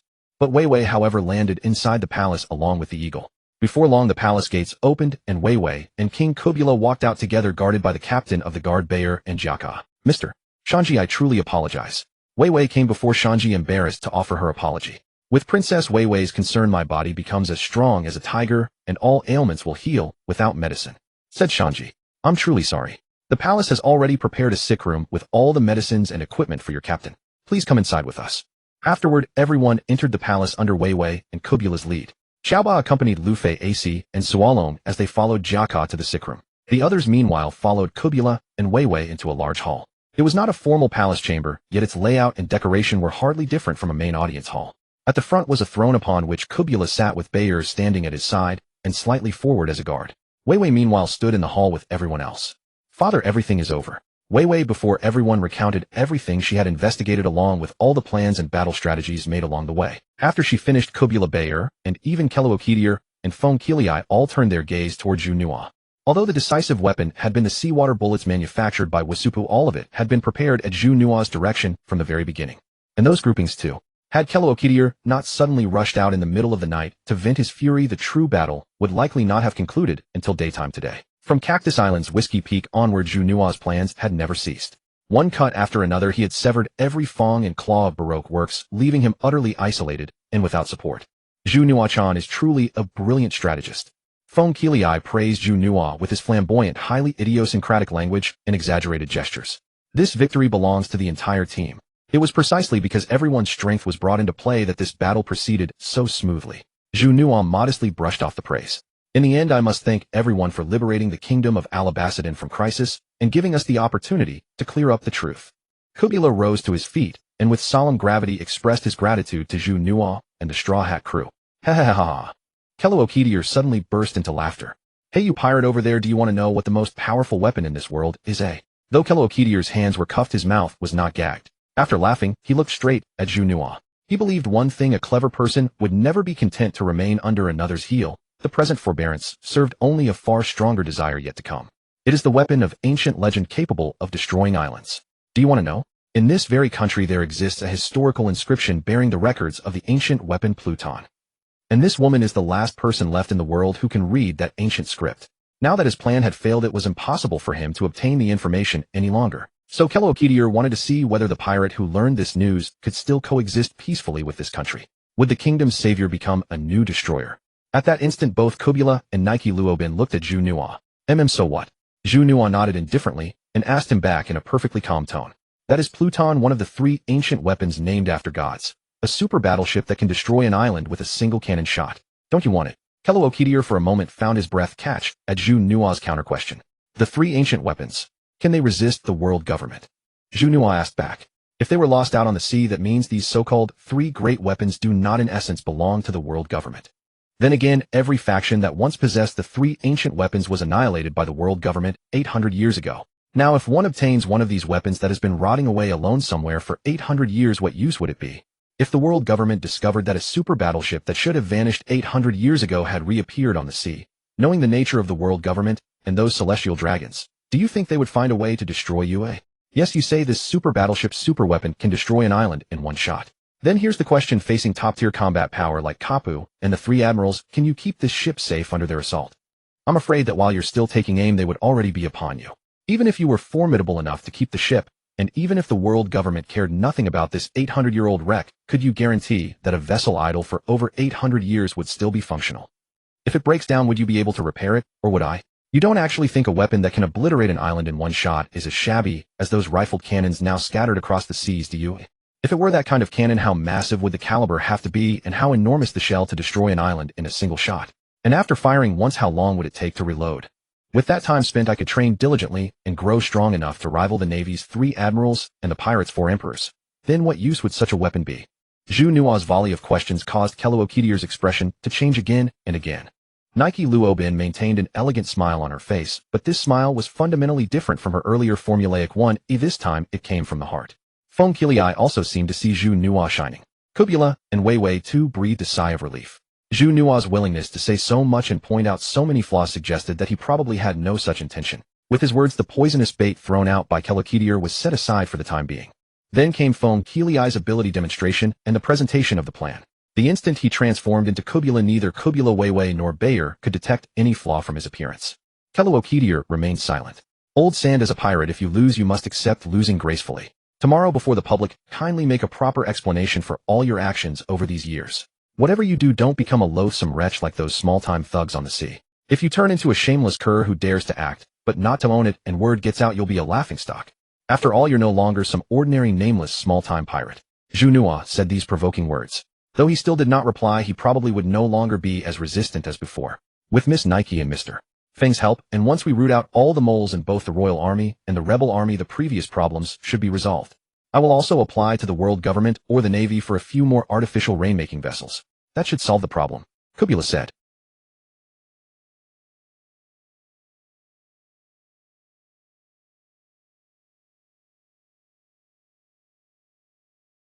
In the infirmary, Zoro's wounds had been treated and bandaged. In an adjacent room, Chopper was preparing the antidote, while Ace sat beside Luffy's bed. Sanji made his way to the kitchen. Nami and Usopp simply longed for a good night's rest. Juno sought out Vivi and requested some of Alabastus' endemic flora and fauna as seeds. In addition to grain, fruit, and vegetable seeds, there were Masuka cacti, banana crocodiles, relocation crabs, trickster birds, Santora catfish, Santora lizards, and other distinctive species. With the kingdom's assistance, every one of Alabastus' special plant and animal species, with their unique properties or formidable abilities, was collected, one of each kind. He even captured a kung fu sea cow. After all, throughout the entire tale, the only animal that had mastered armament haki was the leader of the kung fu sea cows in the Alabasta kingdom. Across the vast seas, countless creatures possessed physiques far superior to that of a kung fu sea cow, yet among them all, only this particular sea cow leader had managed to awaken haki. This could only indicate that this kung fu sea cow possessed other, even more extraordinary talents. Since it had come into his hands, Juno would naturally not let it slip away. While Juno was busy gathering seeds throughout the kingdom, the Royal Army received mobilization orders. Soldiers stationed across the nation all hastened toward the capital. Under Kassi's command, the rebel army also spent half a night and half a day before finally arriving outside the capital, positioning their forces at the foot of the Highland Fortress. Special broadcasting amplifiers had been installed in every direction along the Highland city walls, ensuring that voices spoken atop the walls would reach every ear below. Originally, the formal clarification and explanation were scheduled for the following day. But with the rebel army already on the move, a force numbering in the hundreds of thousands, the battle would inevitably erupt if preparations were not made in advance. Everyone, I am Nefertari D. Vivi, the princess of the Alabasta kingdom. Now I shall make an announcement to you all. Citizens' Baroque works has been destroyed. Therefore, those Baroque works members hidden within the rebel army, please abandon your missions. Mr. Zero Ms. All Sunday, as well as all the top 5 number agents and code agents have been eliminated. Your missions are now entirely void. Now, regardless of whatever reasons drove you to join Baroque Works, as long as you have not committed any unforgivable crimes, I, in the name of the Nefertari family, declare you innocent. Many of you may wonder why I speak thus. It all began with the drought 3 years ago. Vivi recounted the conspiracy of Baroque works once again. Now everything is over. The Alabasta kingdom no longer needs to fight. With Baroque works gone, and the great pirate who deliberately scattered the rain clouds to block rainfall, defeated, no one will ever again use dancer powder to disrupt the natural rainfall patterns. Nor will anyone maliciously obstruct rainfall or artificial precipitation. His Majesty the King has already petitioned the world government for precipitation shifts. As early as 2 days from now, Alabasta will see rain. Standing upon the city wall, Vivi's voice spread outward through the broadcasting systems, reaching every person beyond the walls. By Cassie's side stood the high command of the rebel army. Beside his childhood friends who had followed him since youth, were also the various leaders who had joined since the uprising began. Over the years of development, they had all risen to positions of authority.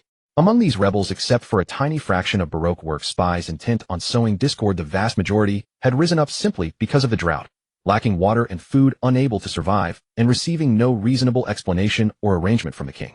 For the sake of survival, they had been drawn together to form the rebel army.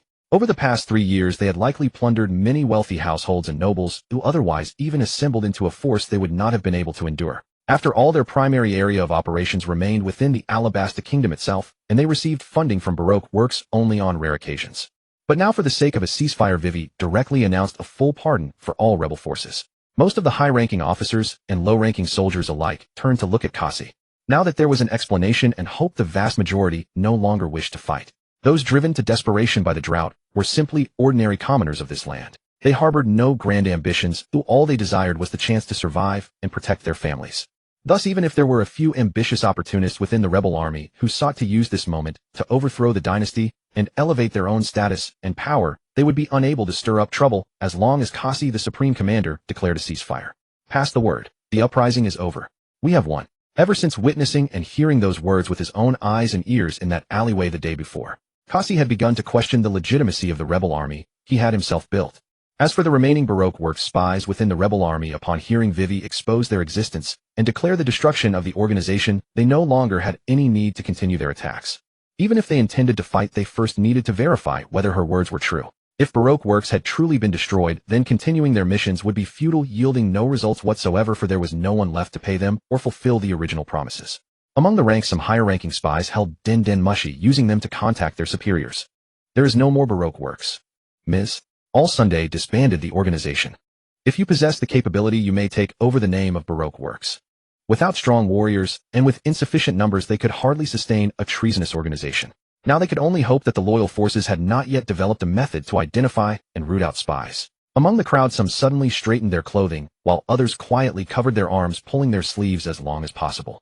But at this moment, no one paid attention to their furtive gestures. Everyone was cheering for victory. Their original purpose had never been to overthrow the regime or change dynasties. Now, as long as they could achieve their goals, that was victory enough. Additionally, all rebel forces are to gather together temporarily. The security of the nation requires brave warriors like you. If you are still willing, please join the royal army and continue to fight for the protection of our country and our families. This rebellion, though tragic, was not entirely without benefit. At the very least, it had sifted out the most capable warriors from across the nation. The rebel army, that is the insurgents.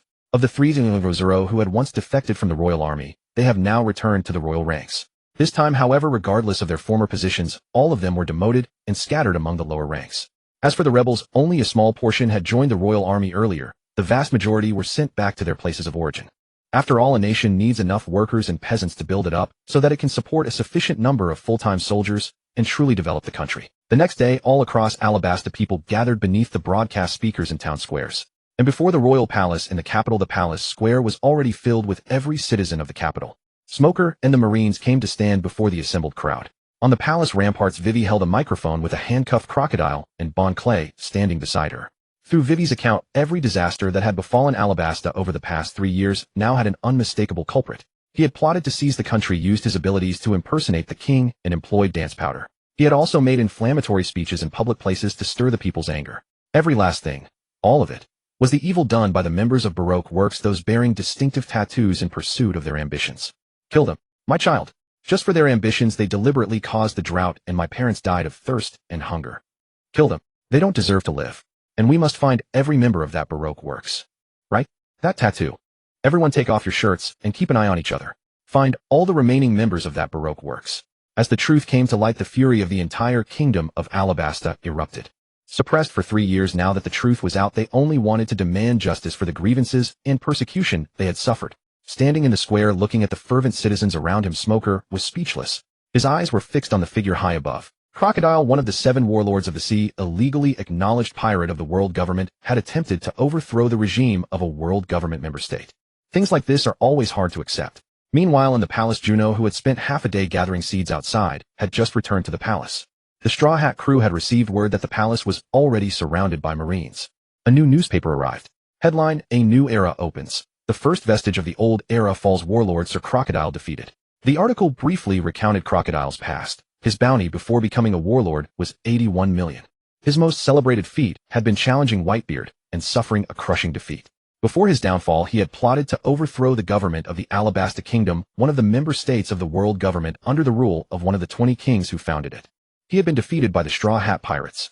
I didn't think he'd challenge Pops, Ace exclaimed, looking at the newspaper. Wrapped inside the newspaper were new wanted posters. Straw Hat Luffy Monkey D. Luffy. Bounty 1000 berries. The photo was the moment Luffy's Gear 3rd giant rifle blasted Crocodile away, though Crocodile wasn't captured in the photo. The Ravager Juno. Bounty 6600 berries. The photo was of Juno seizing Mr. 1. Pirate Hunter Roronoa Zoro. Bounty 600 berries. The photo was the instant he slashed Mr. 1. Apart from those 3, no one else was given a bounty. Haha, I told you I'm the captain, my bounty has to be the highest.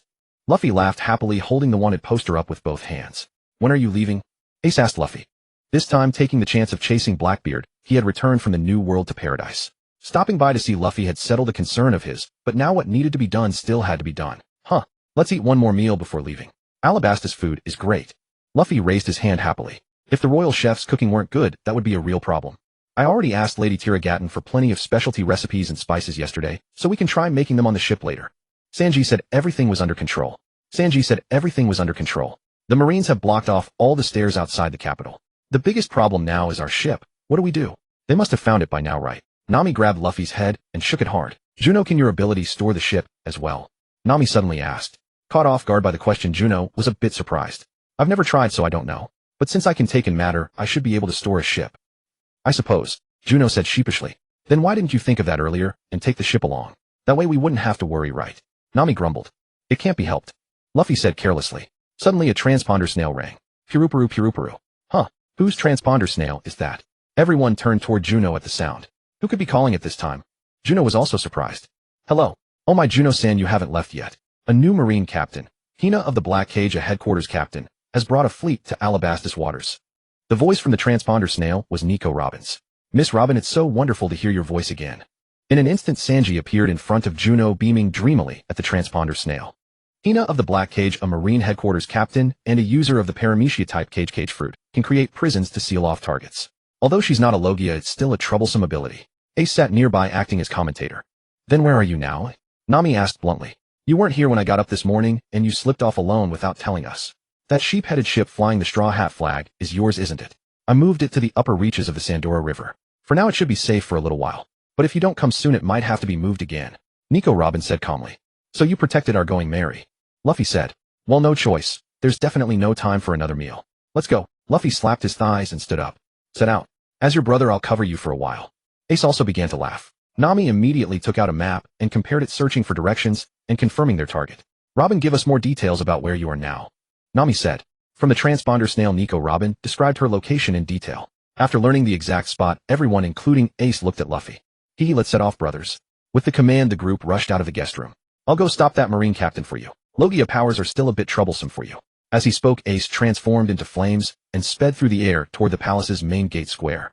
I'll go help create some chaos and draw the Marines away. I'll also clear Vivi and the others of suspicion. Juno dashed out too.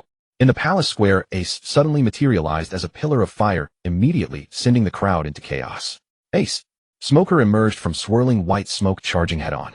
In an instant, crimson flames and white smoke intermingled in the sky. Then Juno leapt out from behind, landing directly on the palace walls, grabbing Crocodile and Mr. 3 before vanishing before everyone's eyes. Vivi stared blankly at the spot where Juno had disappeared, momentarily forgetting how to speak. All around the square, the citizens and Navy personnel alike looked up at the entangled flames and smoke twisting in the sky. In the next moment, Juno reappeared at the same spot and exchanged a glance with Vivi. Then almost imperceptibly he patted the spot on his forearm where a mark had once been. Soon after, everyone rushed out of the palace, then out of the capital city, departing via the western gate steps. Without any fleet officers present, the Navy could not stop their advance. In the desert Bell flew overhead, while a flock of speedy ducks followed in his wake. Miss Robin contacted His Majesty the King to prepare these mounts for you all. Once he confirmed they were far from the capital and beyond the Navy's detection bell landed, and led his elite speedy duck squadron to approach Luffy and his companions. Inside the palace, Vivi had taken charge of addressing the people. King Cobra sat in a chair within a room, gazing through the window at Vivi's figure outside, a piece of paper still gripped in his hand. Looking down at the paper, it was densely covered with handwritten text. I never thought someone in this era could still decipher ancient language. Who would have guessed it truly recorded something like this? Fortunately, we uncovered Baroque works conspiracy in time, Cobra murmured with a sigh of relief. Beyond Canales port, a Navy fleet escorted several special vessels as they approached the coastline of the Alabasta Kingdom. All the cannon barrels on those peculiar ships turned simultaneously toward the sky above the island. After a barrage of bombardment, dark clouds gathered overhead, and within moments torrential rain poured down. Across the entire nation, everyone rushed excitedly into the rain, relishing the sensation of the storm washing over them. Cheering, thinking, praying. Some even brought out every container they could find, placing them outside their homes to collect as much rainwater as possible. On the other side, near the mouth of the SD River, where seawater met the inland waterway beneath a cliff face, the Going Merry lay concealed in shadow. Nico Robin emerged from the cabin only upon hearing the farewell voices from the shore. On the riverbank, Luffy and his crew were waving goodbye to the departing speedy duck squadron. From above, Bell circled back only after confirming everyone was safe. Ace, come take a look at our ship. This is our Going Merry. Luffy pointed to the vessel beside him, extending an invitation to Ace. Well, you are my little brother after all. If I wasn't certain you could break through the Navy blockade and depart safely, I wouldn't have been able to rest easy either. With that exasperated expression, Ace spoke, and everyone turned around together. There, leaning over the ship's railing with a gentle smile, was Nico Robin. Welcome back, Nico Robin said with a warm smile, as though she were the owner of the ship herself. Hey, don't act like you own the place. The Going Merry is our ship. Luffy could not abide anyone challenging his sense of ownership. Understood. The supplies King Cobra provided have already been loaded aboard. We can set sail immediately, Nico Robin stated. As she spoke, everyone returned to the ship. Hey, Baroque Works is already gone. Why are you still following us? Nami asked with a stern expression. As someone who has helped you, I assumed we would count as allies by now, Nico Robin replied calmly, showing no emotional reaction to being questioned or driven away. I would be more than happy to welcome Miss Robin to our crew. Sanji was the first to display his gentlemanly side, hearts practically floating around him. Luffy crossed his arms, his gaze fixed on Robin, attempting to tap into his unusual intuition. Though he often appeared foolish, that instinct of his had always brought him immeasurable benefit. Yet before Nico Robin, his ability proved completely ineffective. Having wandered the seas since the age of 8, Nico Robin had encountered too much wickedness and witnessed too much cruelty long ago, erecting an impenetrable wall within her heart. Under such circumstances, without special abilities, it was simply impossible to sense anything from within her. Alright then. Luffy ultimately decided to let her board. Firstly, Nico Robin had been helping them. That was undeniable. Secondly, he trusted his companions to handle any unexpected situations. Moreover, Juno seemed to have trusted her from the very beginning. Since everything is settled, let's prepare to depart. Time waits for no one. Ace also called out with a smile, urging everyone onward. The anchor was raised, sails unfurled, and the ship set course for the open sea. Nami also switched to the ordinary log pose that Nico Robin had helpfully prepared, steering toward the next island. Just as they left the Alabasta Kingdom and entered the sea, Navy warships suddenly emerged from the ocean, surrounding them from all directions. On the sails of one warship, the name Tama could be seen spelled out. As the vessels drew closer, cannon fire began in relentless succession, water erupting like fountains beside the ship with every explosion. The waves, churned by exploding shells, rocked the Going Merry violently. With Juno's assistance, Usopp manning the stern, cannon fired back at the pursuing warships. Juno's assistance was nothing more than loading ammunition. All the cannonballs on board had been stored within his farm dimension. When needed, he simply released them directly from the space. No need to lug heavy ammo crates back and forth. Boom, boom, boom. A string of cannonballs rained down around the Going Merry from the warships. No matter how dense the naval bombardment under Nami's command, the Merry always managed to dodge every shot at the last possible moment. Even when a few shells could not be avoided, Ace, stationed on deck, merely needed to flick a spark from his fingers to detonate them midair, preventing them from ever reaching the ship. Boom, the Going Merry had only one stern cannon, and on the turbulent sea, even Usopp could not guarantee a direct hit on their enemies. Yet in practice, Usopp's shooting prowess had indeed reached its peak. Even amidst such treacherous conditions, he managed to strike the mast of the pursuing warship with a single shot. And as the mast toppled, it crashed into an adjacent warship, capsizing it. After several rounds of exchange, the warship's bombardment finally ceased. Switching to more personalized weaponry. Black Lance formation. Tama's dark-tacked weapon, derived from her Devil Fruit ability, had been mounted on special launchers resembling crossbow mechanisms. In an instant, dozens of crossbow-like launchers positioned on the warships fired black spears toward the Going Merry, engulfing the vessel in a storm of projectiles in mere moments. The dense array of black spears made it nearly impossible to dodge. The spears forged by his ability were not like cannonballs that would explode on contact, they were exceptionally hard. Zoro blocked with his dual swords, while Sanji launched flying kicks. Juno caught one spear and began twirling it like a polearm. Nico Robin used her ability to sprout hands everywhere, linking those black spears together through the air and dragging them into the sea. Amazing! Is this your ability? Luffy shouted with delight. Meanwhile, Ace stood at the stern using his flame propulsion to speed up the Going Merry. In less than half an hour, the Straw Hat crew had completely shaken off the Navy's pursuit. Only when the warships had vanished beyond the horizon did everyone finally relax. After such intense exertion, it was Luffy who was the first to cry out with hunger. Sanji, I'm starving. I want meat. Ace, come eat with us. Sanji's cooking is the best. While calling out to Sanji, Luffy made sure to invite Ace as well. Smooth sailing was always so comfortable. Soon the aroma of food enveloped the entire ship. In the kitchen and around the dining table, everyone took their seats. Let's begin the feast. Juno, sing a song. Ace, Juno knows a really amazing song. You've never heard anything like it. It's incredibly powerful. Facing his older brother, Luffy had that gleam of excitement, eager to show off. Oh, what is it? Not Bink's sake, surely. Ace joined in with a smile, happy to play along. Bink's sake was known across this world as the pirate anthem. Nearly every pirate knew how to sing it, making it the most famous song among the pirate community. Of course not. It's just really amazing. Luffy declared proudly. He loved hosting feasts, and after eating, his favorite part was always singing. Then let's all sing together. I taught it to you before. Sung lyrics about soaring to the sky alongside the sun, changing the world, and dreams becoming reality through fearless joy. As the song rang out, the atmosphere in the entire kitchen became vibrant and jubilant. Juno led the way with Luffy, Usopp, and Chopper joining in immediately. By the second verse, even Ace was humming along.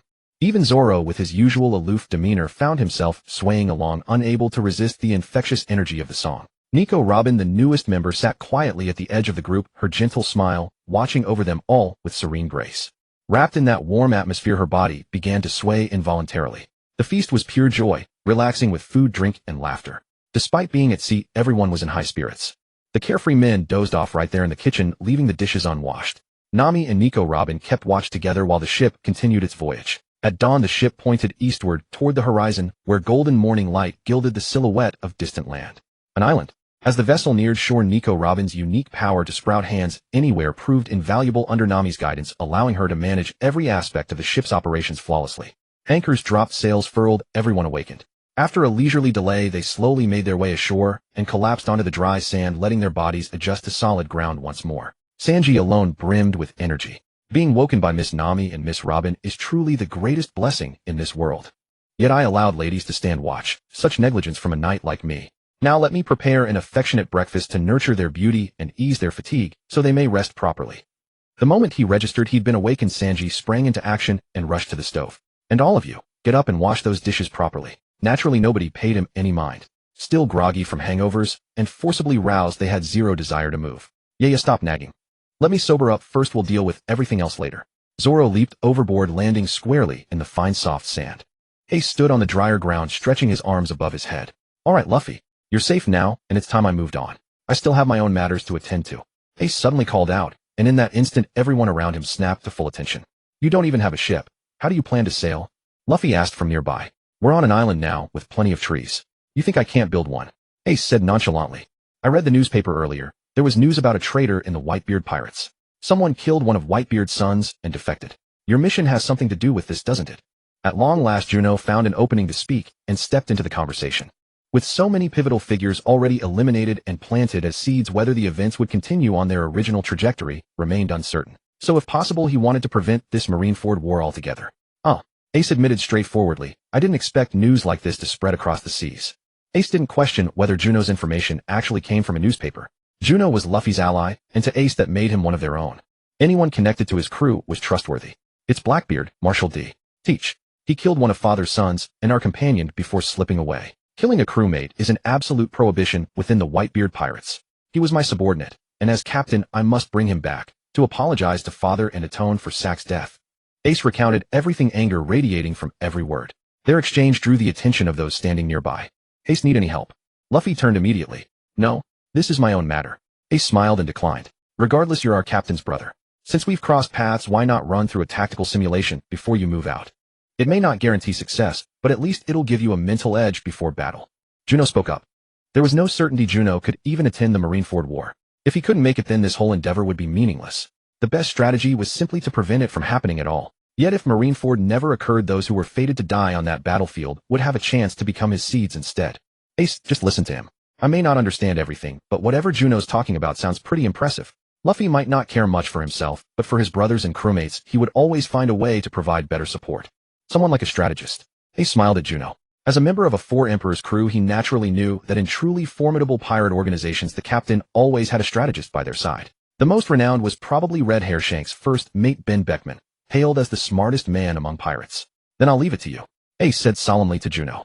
On the dry sandy beach, Juno and Ace sat facing each other. Juno asked the first question. First in the Whitebeard Pirates, a crew that values family and comrades, why did Blackbeard suddenly betray everyone, kill a comrade, and run away? I don't know, Ace said, shaking his head blankly.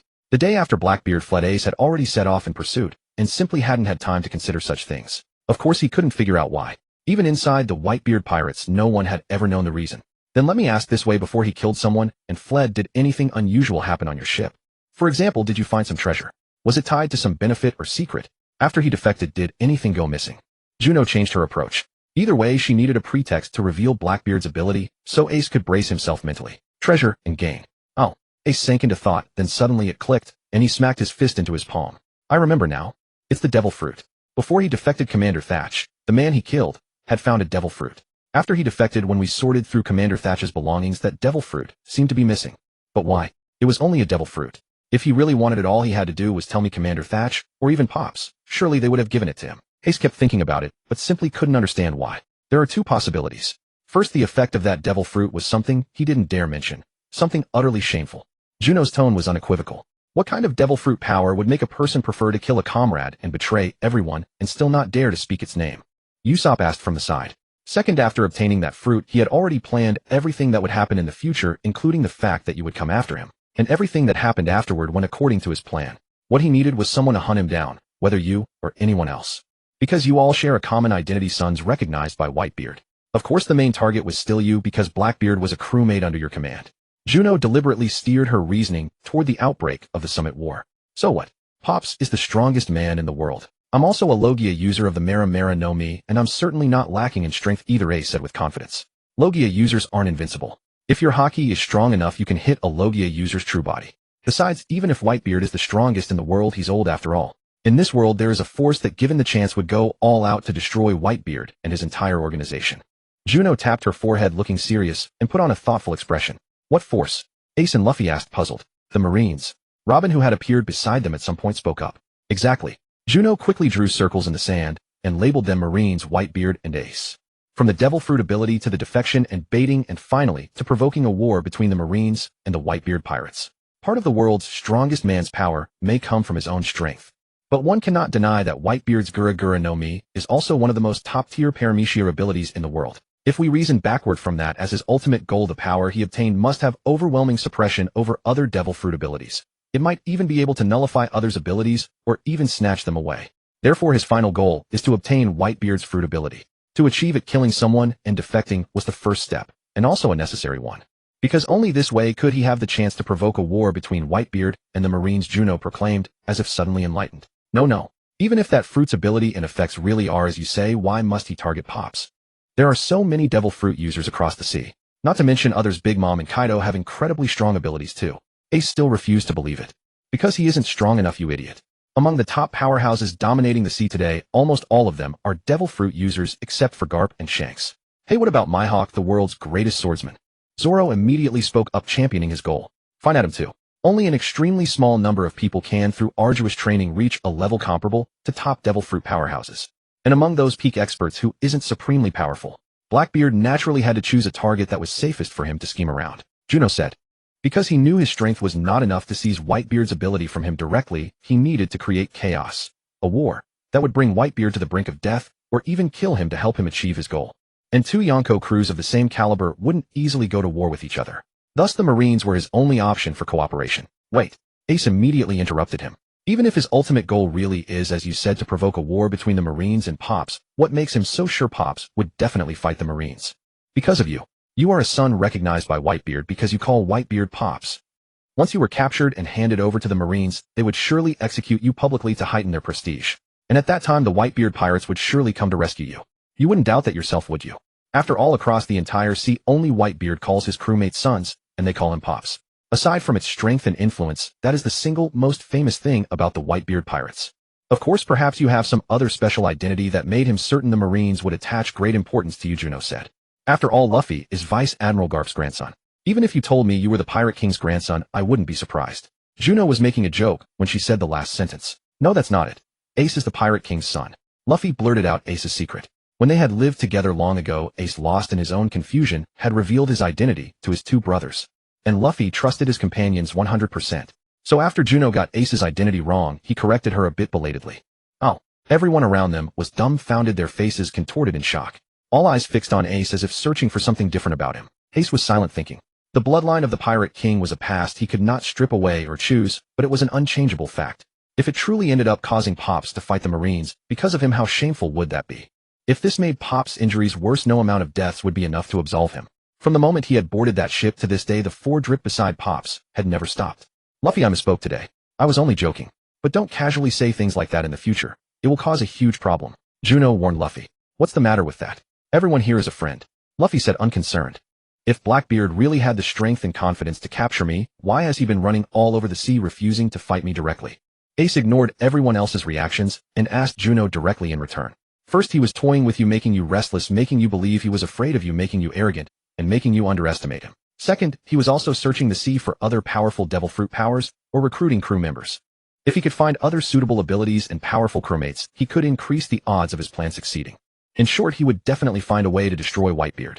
As long as the Whitebeard pirates remained standing, there would never be a day when he could rise to prominence. For a man with such burning ambition, one who had mastered a power capable of changing destiny, that would be absolutely intolerable.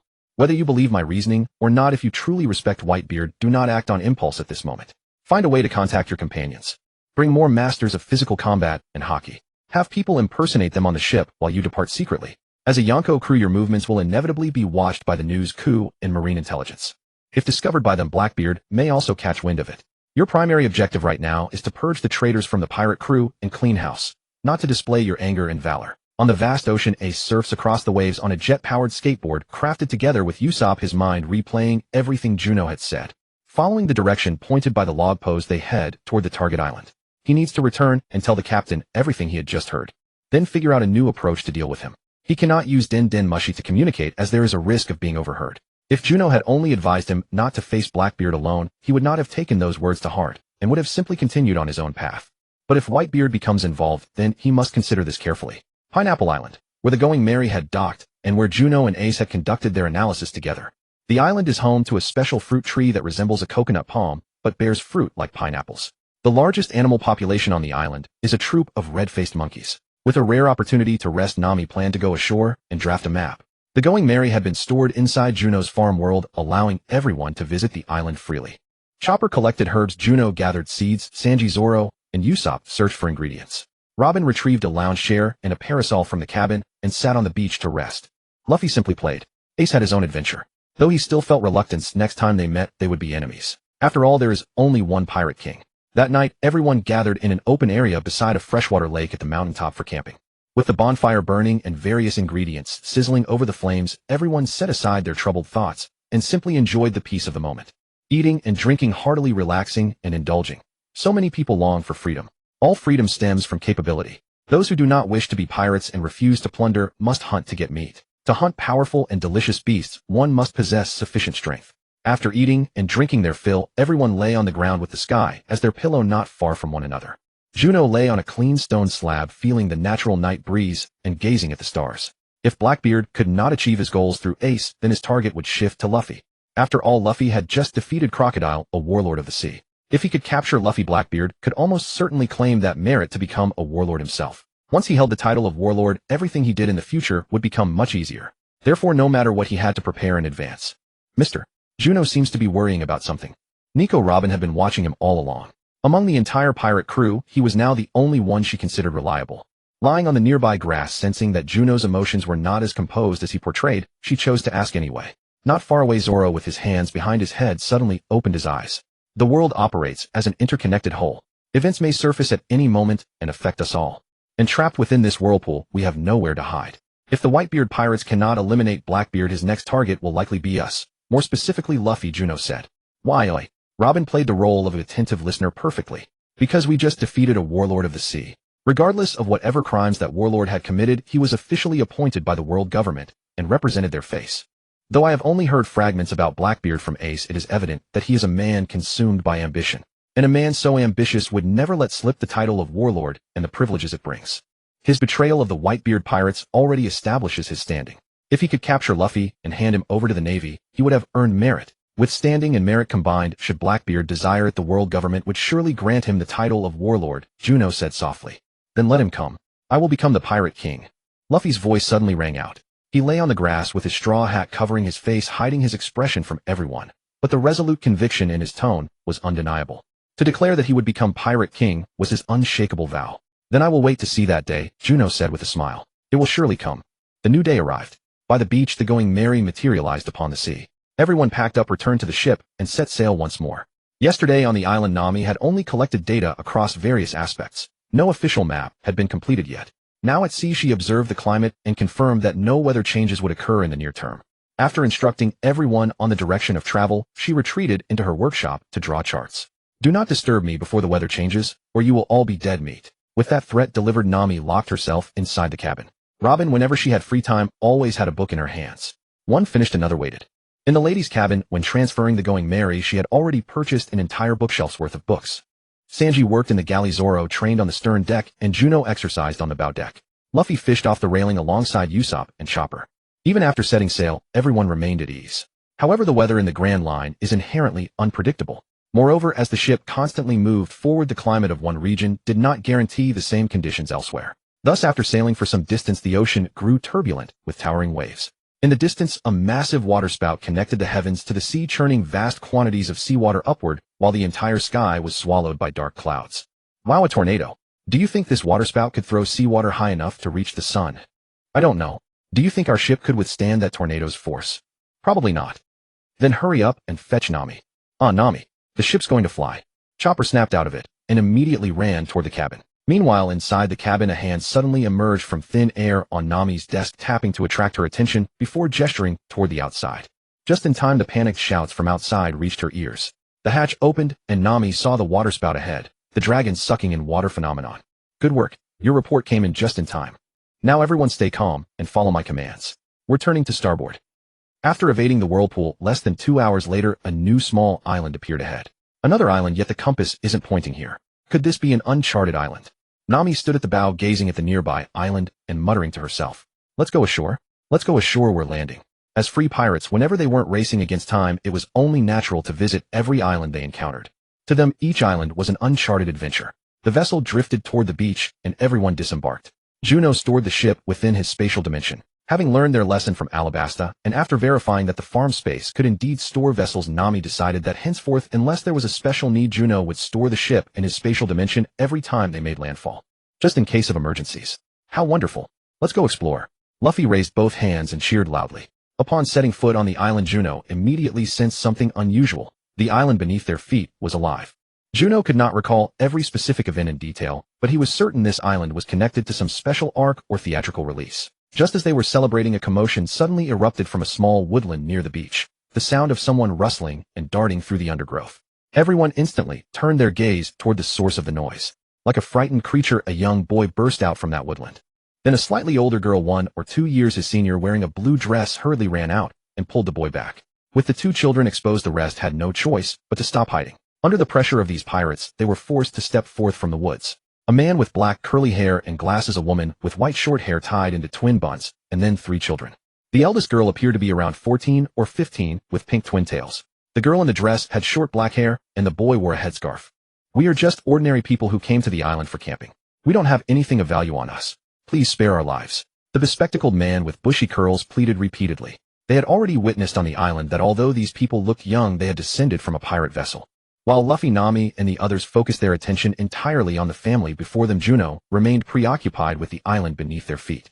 In his perception, this island was a living creature. What are you searching for? Nico Robin looked at Juno, and noticing his constant glances and fixation upon the ground, she finally voiced her question. Her question drew the attention of the others as well. This island should be alive. Juno spoke what he had sensed. An island that's alive? Yeah. Is that true? Nami and Luffy were the most astonished of all. One was having her conventional understanding shattered, while the other felt fresh interest sparked by the unexpected news. Just like an island whale, what lies beneath should be a massive creature that has remained motionless for so long that its body became covered in dust and sand, eventually growing plants upon it. As Juno spoke, he tapped the ground with his foot. How did you sense that the creature beneath this island is alive? Sanji asked curiously. As you all know, I have been training my sensing abilities recently, and I have made considerable progress. The life aura beneath us is far from weak. After all, it is a creature that can survive for hundreds or even thousands of years without moving. It's so big, could it be eaten? Luffy immediately scrambled up to the treetops wanting a better vantage point, but since they were already on the coast, even from the highest branch, there was not much to see. If it's truly alive, such a massive creature could surely provide tens of thousands of meals. Sanji estimated roughly. Let's dig it up. Luffy was already in motion, shouting as he raced toward the highest point. Only from the summit could they see more clearly and comprehensively. Compared to this living island, the family they had found earlier held absolutely no attraction. Just as everyone stood atop the island's highest peak, another pirate ship on the sea was rapidly approaching. The Ben pirates. As Luffy, Juno, and the Straw Hat crew ran up to the mountaintop, the pink-haired twin-tailed girl led the way. The two younger ones followed their sister, while the two older ones could only offer protection. When the two adults saw the rapidly approaching pirate ship, they could not help but gasp. Immediately, each of them grabbed a child and fled down from the conspicuous position on the hill. Fortunately, our ship was stored away, or else we would likely be under cannon fire by now. Nami gazed at the pirate ship on the horizon, speaking with unmistakable relief. These pirates are after those people just now, aren't they? It seems this island is not as simple as it appears. Nico Robin looked back at the group as they vanished into the trees. They are covered in a great deal of dust. They must have been conducting excavation work on the island trying to dig something up, and they haven't cleaned up in quite some time. Juno described the details he had observed. Treasure. The moment she heard about digging, Nami's first thought was treasure. Who knows? While they were conversing, the pirates at the coastline had already made landfall. The main force came ashore from the front, while a small boat carried a detachment to the side for a flanking maneuver. Then what are we waiting for? Let's go save them before another pirate crew steals our treasure. Nami ran excitedly toward the direction the family had left. I shall escort Miss Nami. Sanji followed immediately. But just as they descended the mountain, those who had gone ahead were already being forced backward by the pirates' search. Eventually, they were driven back to the hilltop at the island's center. The island was actually not very large, with a diameter of only about 100 meters. If not for the hill rising from its heart and the ring of trees along the coast, the entire island could have been surveyed at a glance. Nami and Sanji returned to the mountaintop. The family also retreated there, rejoining Luffy and his crew. You two fools. These guys have been under your watch for so long, yet you haven't even discovered the location of the treasure. Useless. Those two dimwits. You've had them in your custody for so long and still haven't found the treasure. What good are you? From the pirate group that had driven the 5 of them, 2 adults and 3 children, back to the hilltop, the leader wore a helmet, had red hair and brown skin, and was clad in leather armor. The moment he spoke, his demeanor appeared fierce and terrifying. I knew it. There must be treasure on this island. Nami cheered with delight. And who are you? Even if there is treasure on this island, it has nothing to do with you. The pirate captain declared to Nami. Hey, you've got a treasure map, right? How about we help you drive off these pirates and then split the treasure once we find it? Nami asked, looking at the girl with pink twin tails. In just these few moments, Nami had already determined that among this group, the one who truly held authority was this girl. I warn you. Do not interfere, or we will destroy all of you along with them, the pirate captain warned. Nami completely ignored those pirate lackeys, her gaze fixed only on the 5 of them. She could clearly tell that regardless of their stature, all of these people centered around the girl with pink hair. So Nami had been watching her, as well, having learned from their previous exchange that the girl's name was Amanda. This situation of shouldering immense pressure at such a tender age stirred a touch of empathy within her. Yet if an opportunity arose, she wouldn't relinquish a single ounce of what she was entitled to claim. Though at most she would refrain from the brutal, plundering characteristic of ordinary pirates. What nonsense. Captain Chap, these brats look like they're in decent shape. If we capture them as slaves, we should be able to fetch a reasonable price. From within the crowd, one lackey addressed the burly leader at the front. Haha, the treasure belongs to the captain, but this extra pocket change is ours. The leader, known as Captain Chap, clearly took the proposal to heart. If you don't agree, once we drive off these pirates, all the treasure on this island will belong to us. Nami deliberately used these words to provoke the girl across from her. I agree. If you can manage it, then go ahead and do it. After Amanda spoke, she led her people to retreat behind Nami and the others. Done. Now who's going to make the move? Nami looked at her companions beside her with a triumphant expression. Dare to lay hands on a young lady like this, and you people are nothing but pure scum. When it comes to scum, I'll never hold back. With those words, Sanji charged out without hesitation. Neither the grunts nor their leader stood any chance against him. Not even a single exchange of blows. Everyone was kicked flying the moment they made contact. The pirates, badly beaten, didn't dare to return. Their only option was to lean on each other, make their way back to their ship, and flee the island. Good thing they know when to run. Standing on the mountaintop, watching the pirate ship below raise sail and turn away from the shore, Sanji positioned himself before Amanda and Nami with a cigarette tucked between his fingers and his other hand in his pocket, striking a casual cool pose. Amanda, now tell us where the treasure on this island is. You probably haven't found it yet, but with everyone working together there's strength in numbers, and we'll locate it much faster. Nami paid no mind to Sanji, as if he were just another man who acted like a cad, and focused entirely on approaching Amanda herself. Though the two adults in the group showed clear reluctance, they understood they had no choice but to follow the rest into a cave on the hillside. It resembled a mine entrance, a wooden shelter at the mouth, banana leaves hanging as a makeshift curtain. Inside, the excavated space had bedsheets spread on the ground for sleeping with digging tools stashed at the far end. There's no treasure on this island at all. We've been digging for nearly a month. He's just a liar. Amanda sat beside the stone wall weeping bitterly as she complained. After their mother passed away, their father abandoned his young daughter and sister along with their newborn brother, setting out to search for treasure. But he never returned, and now, because of his so-called treasure legend, she and her siblings faced threats from pirates. Amanda felt only that her hatred for that irresponsible father burned even stronger. Meanwhile, Juno didn't follow the group into the cave. He wandered the island alone, searching for a target. A creature capable of bearing such a massive island would certainly possess formidable vitality. By now he'd gathered enough seeds and accumulated sufficient talent. Enhancing his life force had become the fundamental priority. Juno traversed the island, sensing its entire landscape until he pinpointed the location where life force resonated most intensely, and then struck with a single punch. Boom! The explosion shattered the rocky terrain, leaving a crater in the ground. Realizing that bending over to punch was impractical, Juno rose to his feet and stomped instead, delivering blows far more powerful than his earlier strikes. The ground depression grew progressively deeper and wider. Mastering force wasn't just about raw impact. It required precise control over the flow of power itself. His foot struck like an iron spike. Each impact drove force deep into the strata, where it detonated and sent earth and stone flying, splaying outward in opposite directions or curling up from the pit itself. Even the simplest strike against the ground pushed the application of power to its absolute limit, transforming it into his training ground. Those inside the cave felt the earth tremble and heard the thunderous rumbling. Nami didn't care. Treasure was her only concern. Sanji paid no attention. Beautiful women occupied his thoughts. But Luffy, unable to stay put along with the curious Robin, accompanied by the indifferent Zoro and inquisitive Usopp, emerged from within.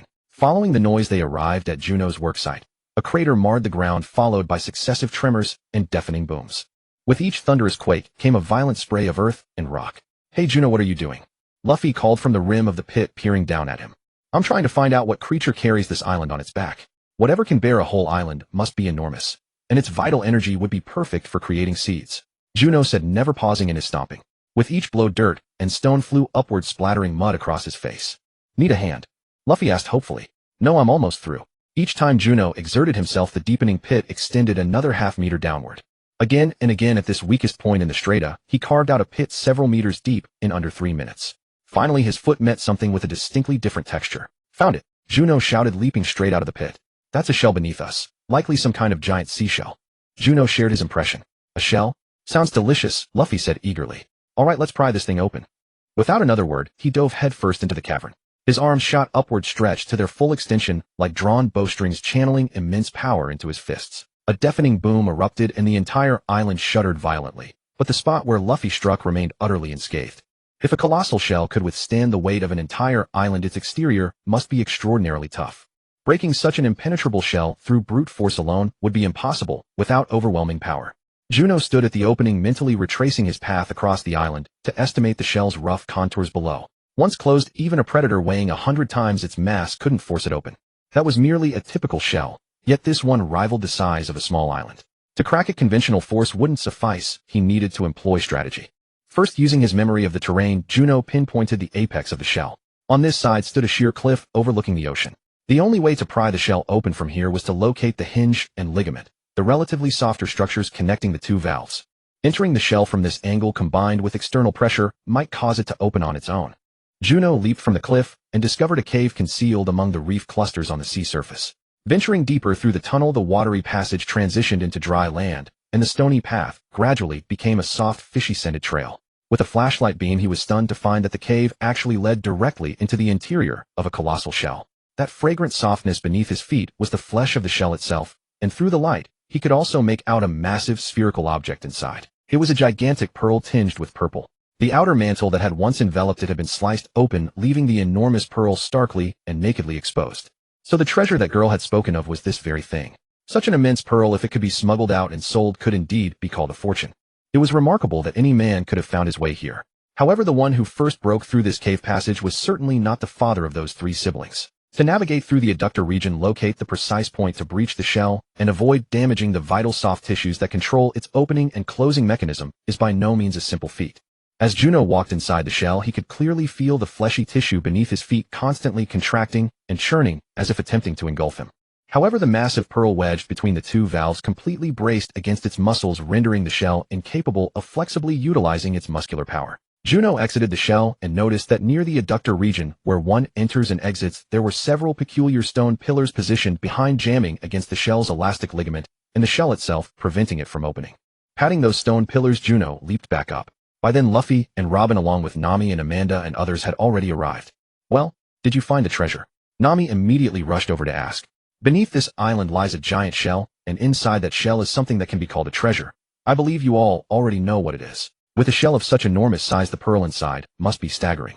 No ordinary person could possibly carry it away, and those capable of transporting such a massive pearl are hardly good people upon these seas." Juno continued. "Additionally, inside this cave there are several stone pillars holding the shell shut. If needed, destroying those pillars should allow the shell below to open." After speaking, Juno simply stood quietly to the side. Amanda, Milia, and the brother Howard huddled together speechless, while the two adults could only stand aside, wringing their hands in anxiety. They certainly wanted to, but as Juno had pointed out, such a massive pearl was utterly beyond their ability to transport. If they contacted others with the capability to move it, they still lacked the means to protect the pearl. "Do you have the ability to transport the pearl?" Amanda suddenly asked. Then everyone turned their gaze toward Juno. For a pearl of that size, transportation would be impossible except through his farm space. Amanda and her siblings also looked at him. "I can indeed manage it, but aren't you afraid we might be the bad guys?" Juno retorted. "If we are villains, whether you need our help to transport or not, you won't be taking those pearls anywhere." Amanda said these words as though it were the most natural thing in the world. "Do you want that pearl? If you do, I'll sell it to you directly. Name your price." "How can you be certain that the pearl inside the shell is the treasure your father left you? Suppose removing that shell causes this entire island to sink beneath the sea. Then the treasure your father left behind would truly be lost forever." Nico Robin spoke up suddenly, sending the three children pale with fright, as if they feared an immediate seizure. Fortunately, her following words brought a slight sense of relief. "I have a treasure map," Amanda stepped forward and declared. She then walked off to the side with Nami. The treasure map was a tattoo carved upon her back, and Nami, utilizing her exceptional drawing skills, meticulously replicated the map onto paper without a single discrepancy. After completing the drawing, they spread it on the ground, and everyone gathered around for careful observation. However, the inexplicable diagram revealed absolutely no usable information. This appears to depict roughly the shell island itself, and the patterns on it represent the traces formed as the island fills in along the shell's growth lines. But beyond that, there's no way to determine where the treasure is located. Nami and Nico Robin showed the most interest in this map. One was driven by the treasure itself, the other by her fondness for puzzle solving. "From what I can gather, this side marks the apex of the shell, the very place we're standing now. And this side is where we first landed, which also indicates the direction of the shell's opening and closing." Robin extended her hand to point out those positions. "Is that map the only thing your father left you?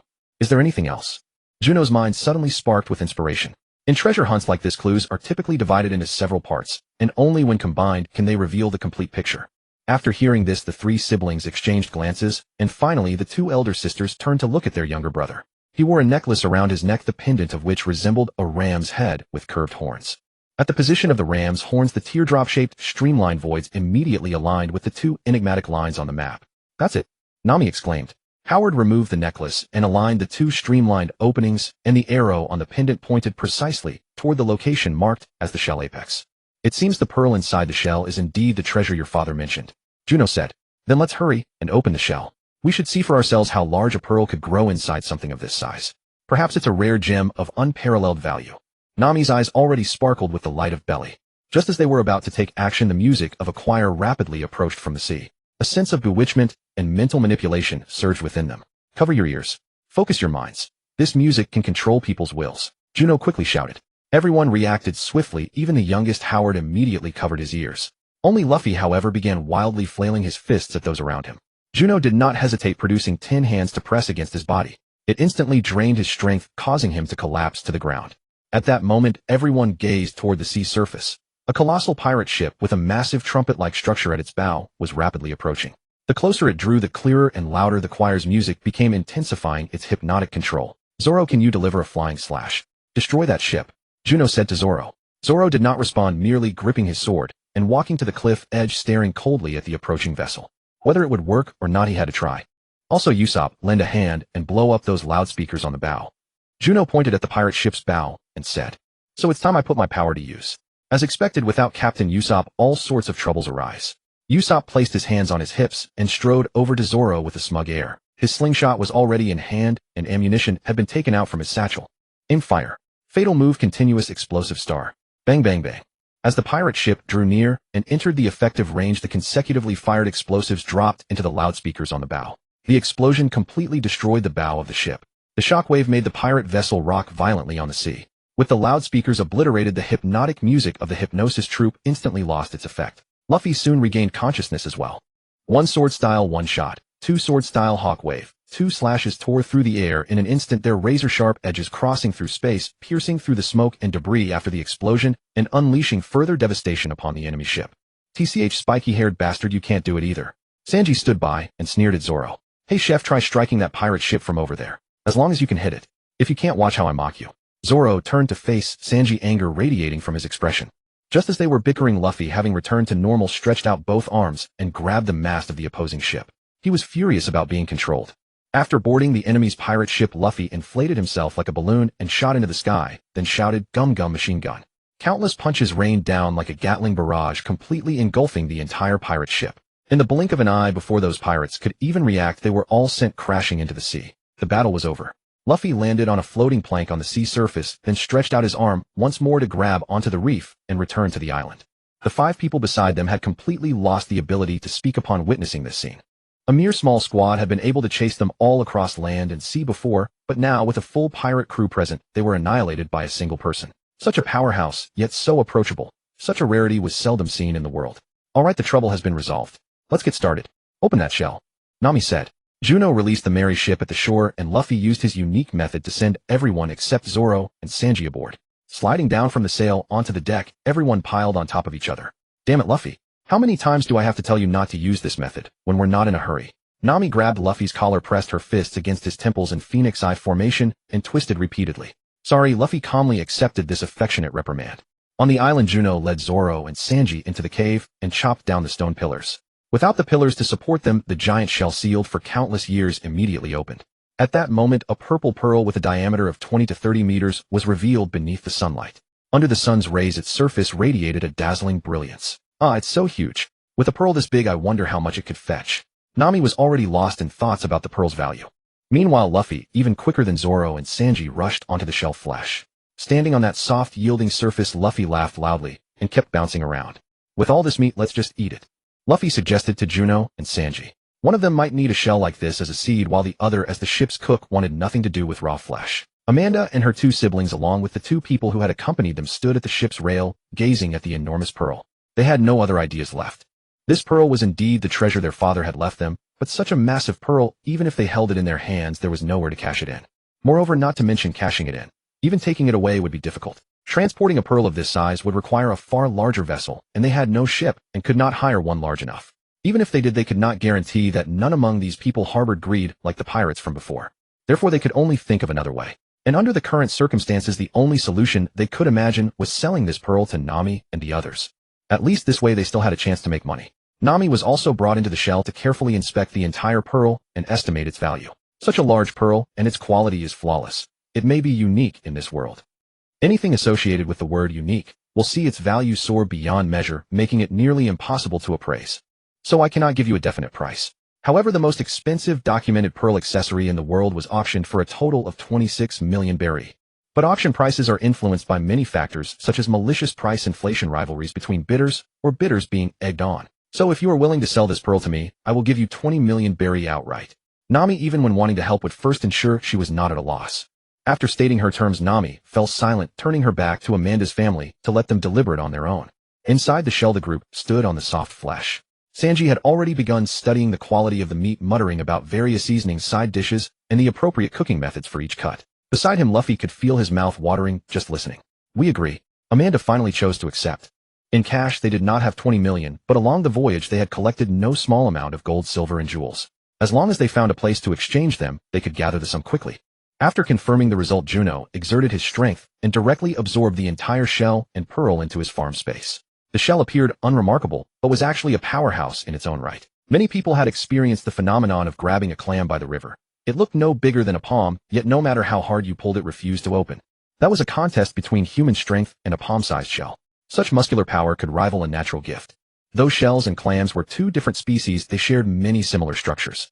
Moreover, shells could secrete calcium, which was not entirely without benefit for strengthening human bones. The resulting fruit would also bring considerable benefits to Juno. With the shell gone, all the soil, plants, and rocks on its back sank into the sea. Juno swam from the water to the ship's side and climbed onto the deck. With the island gone, the merry ship set sail for the next destination. The primary goal was to exchange berry for payment. The direction of navigation was guided by Amanda. The fact that the 5 of them could escape from the pirate ship and accurately find that island was due to Amanda's abilities. She too possessed a natural talent for navigation. The Grand Line's climate was indeed unpredictable, but the islands and their directions remained constant. As long as one had the ability to remember the precise directions and islands, one could reach the destination without a compass within a short period. After landing, Nami took Juno directly to the exchange office. In a world ruled by pirates, exchange offices were nearly an inevitable institution on most islands, and they belonged to Feld, one of the Dark 6 heavenly kings, the king of usury. Their primary function was to convert various treasures into cash. There was no extortion or hidden fees, and the entire exchange process went smoothly. Those in this business, if they lacked vision and kept wanting both goods and money while refusing to pay fairly, would ultimately meet their demise.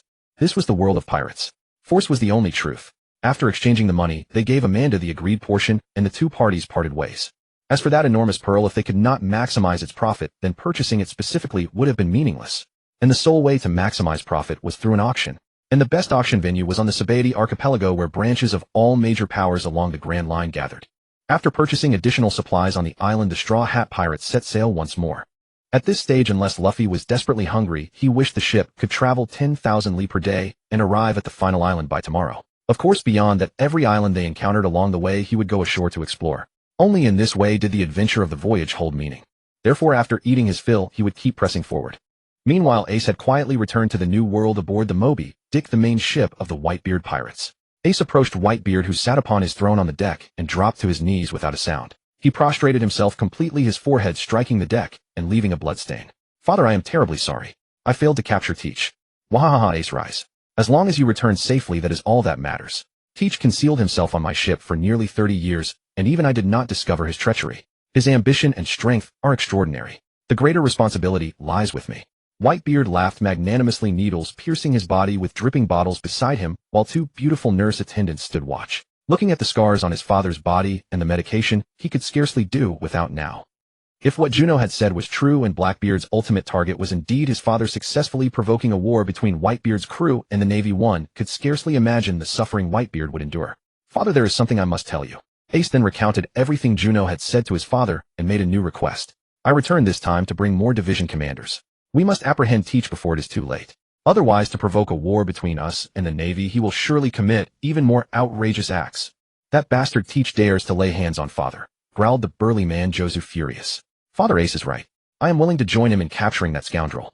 I am not a devil fruit user, so his deactivate fruit ability has no effect on me," said by Sazuma, the flower sword clad in noble attire, stepping forward to volunteer. "Count me in." A handsome man with a refined appearance and a sword at his waist stepped forward. It was Kazamaru, formerly a retainer of Kazuki Oden. "Father, I believe your son Ace's companion speaks very reasonably." After pondering for a moment, Marco, with his mohawk and pineapple-shaped hair, emerged and spoke. "Teach endured for so many years only to suddenly erupt and kill Thatch, seizing the devil fruit. This was absolutely not born of impulse. He had already obtained the final key. From here on, his actions will only grow bolder. To become the new pirate emperor, he must ignite a great chaos, and Father may well be his carefully chosen target. We cannot hide. We cannot evade. We must execute him before he causes any more devastation." As the eldest son of the family, Marco carried considerable weight within the Whitebeard Pirates.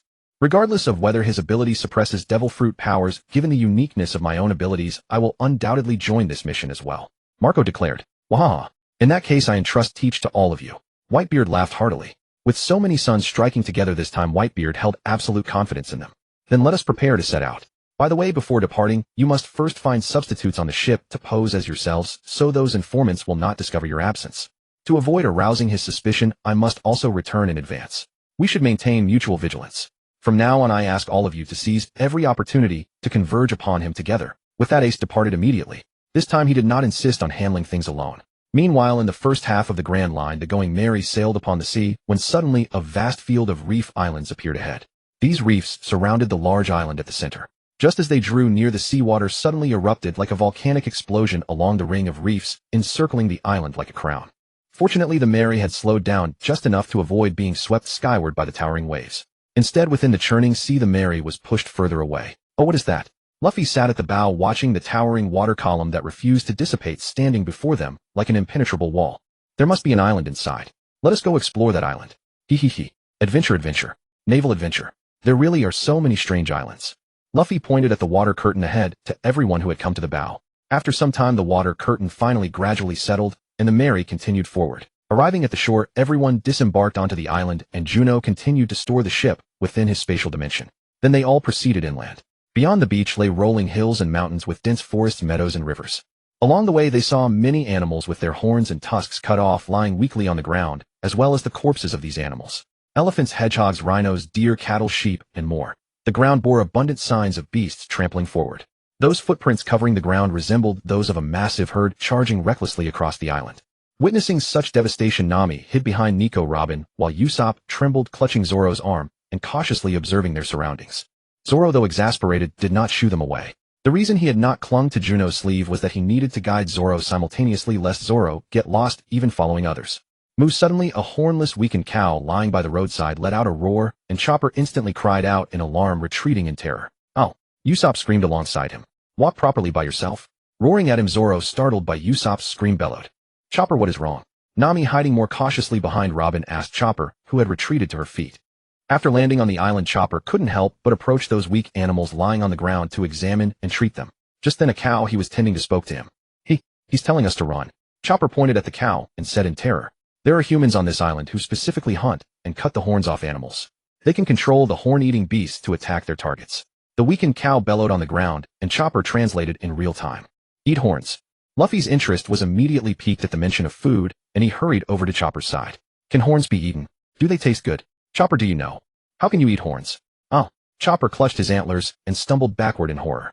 "That idiot Captain, animal horns are mostly pure bone, with only a small portion covered by a thin membrane. They have absolutely no culinary value," Sanji said with a cigarette in his mouth, and gave Luffy a punch on the head.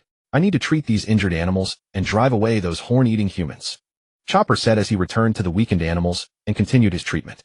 "I see. Then once you're done healing them, leave that bastard horn-eating monster to me," Luffy said. "Juno, could you please bring out the ship? I need to fetch some medicine and tools from the cabin."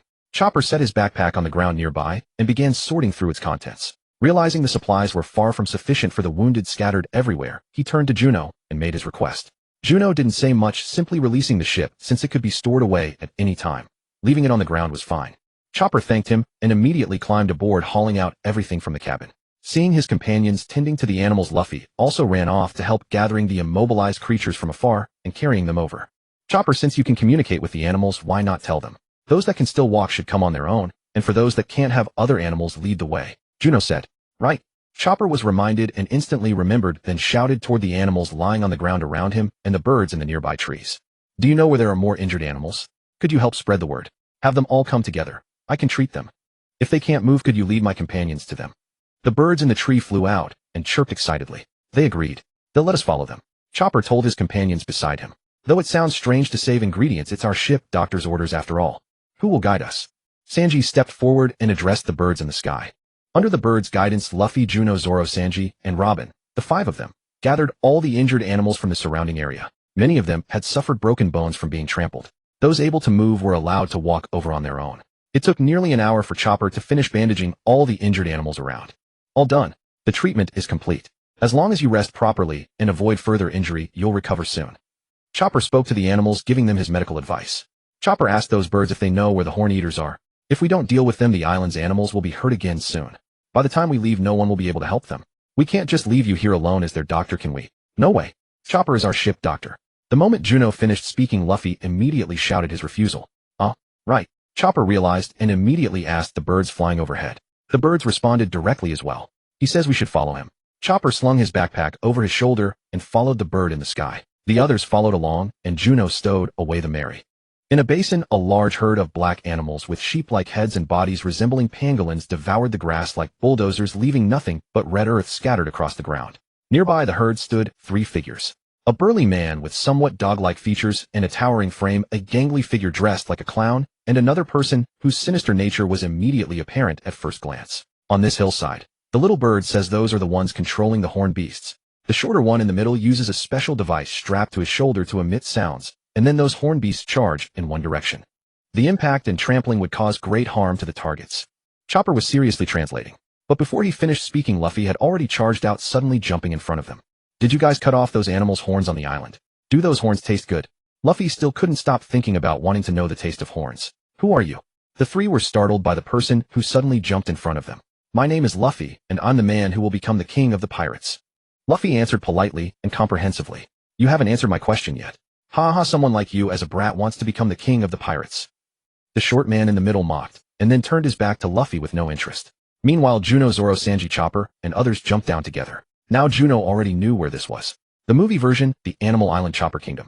The previous animal king of the island was the Chilean lion. Although already dead, the golden horn on his head still possessed tremendous power, allowing whoever consumed it to enter a berserk state with a 100-fold increase in strength.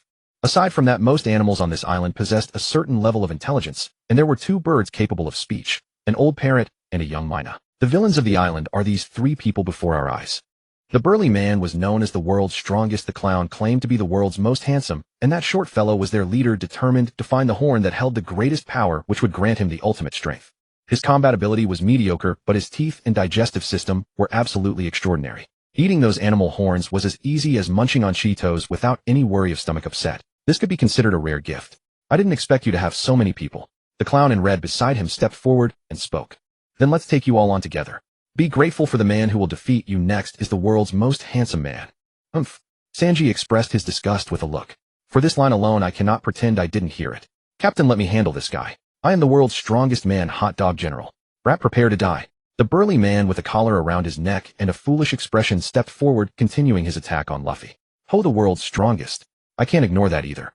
Zoro placed his finger on the guard of his sword and stepped forward, blocking the burly man's path. The shrill violin suddenly blared, its thunderous echoes reverberating across the earth as a black tide surged forward like a raging flood. Juno hoisted a woman in one arm and leaped, landing gracefully upon the broad back of a rhinoceros. Those beasts, already subdued and blinded by rage, were completely unaware, let alone turning around to snap at the figure riding their backs.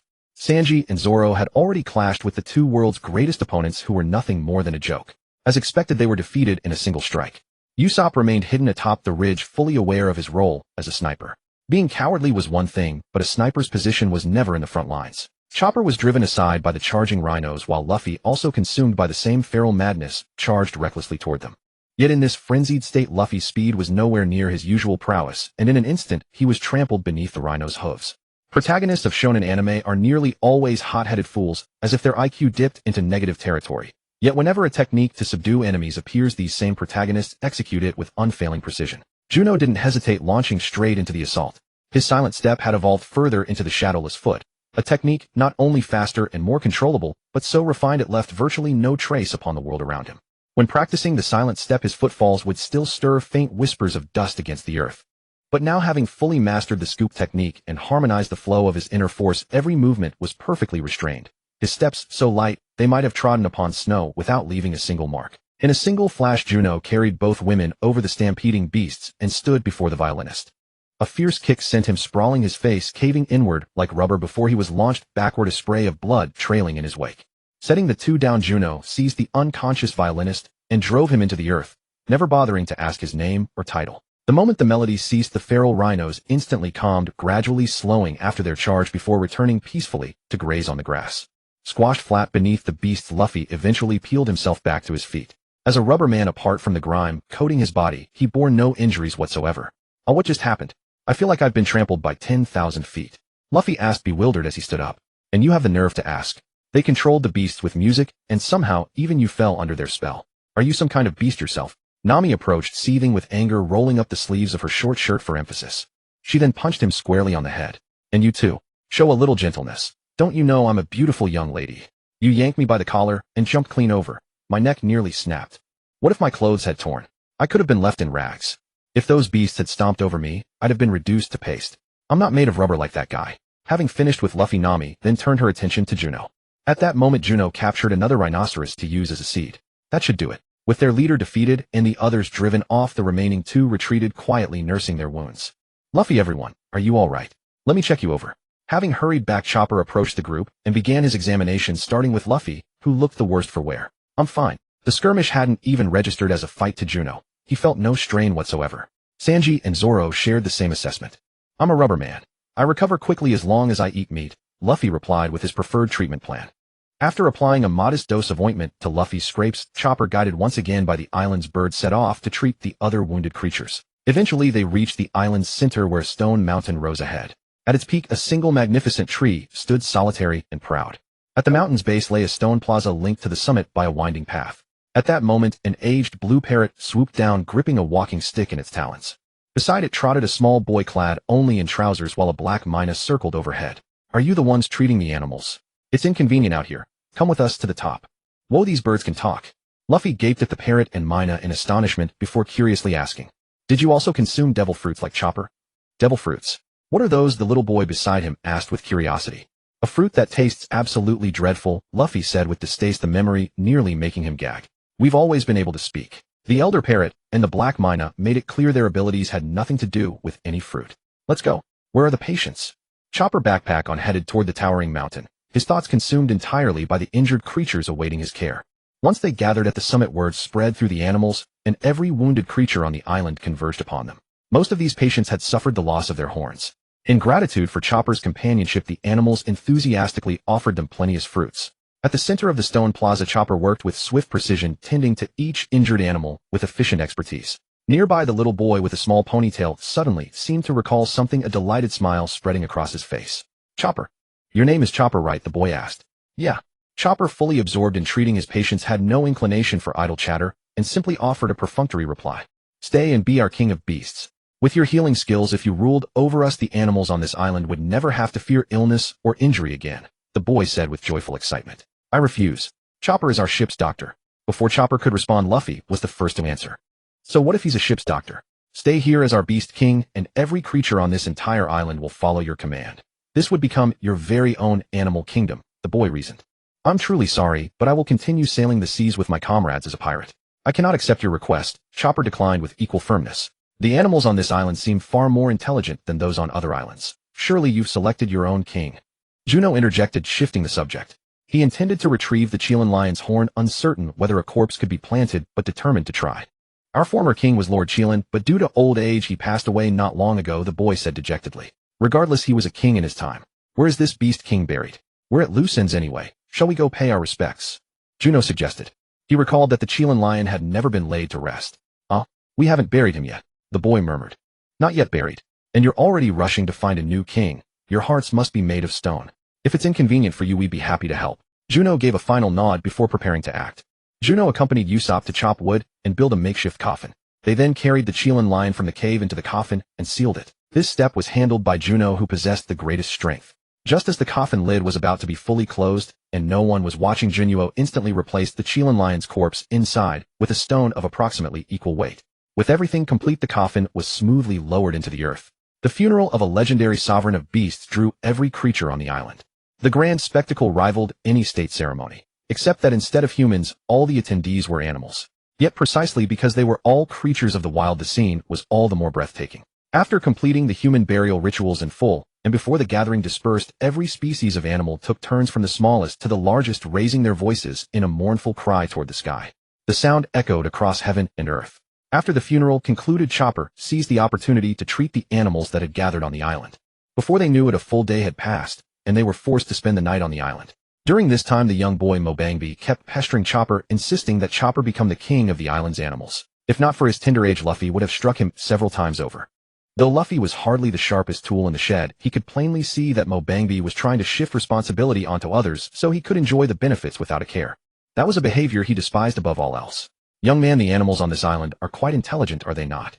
Have you ever considered that your wish for Chopper to stay and rule over these animals is merely your own fantasy? The creatures of this island do not wish for a stranger from elsewhere to lead them. You still carry memories of life in a town or village, don't you? Let me give you a simple example. Suppose the mayor of your town were to suddenly pass away. Would the townsfolk simply appoint some outsider as their new mayor, or would they choose a well-known, trustworthy person from among themselves? Judging by your age, you're likely under 10, so you may lack the experience to grasp this directly. Let me phrase it differently. On a ship, would you rather your father be the captain, or some stranger? Juno laid the question bare, reducing it to the most straightforward choice. Naturally, it would be. Hearing this, Mobangbi prepared to blurt out an answer as he had before. But he quickly realized that he was just a small child who had spent years living among animals. In his mind, there was little concept of deception, and so he fell silent. When faced with the choice between his father and a stranger, he would of course choose his father, for his father truly was the captain. Since his father became captain, he himself had enjoyed many privileges aboard the ship. But if a stranger were to take the helm, the outcome was clear: all those advantages would likely vanish. Therefore he lowered his gaze, unable to give a direct answer. "See, you understand everything perfectly," Juno said, patting him on the shoulder. Sanji gave him a thumbs up. That evening a magnificent banquet was held, bustling with liveliness no different from a human gathering. After the festivities ended, they rested in the center of the island.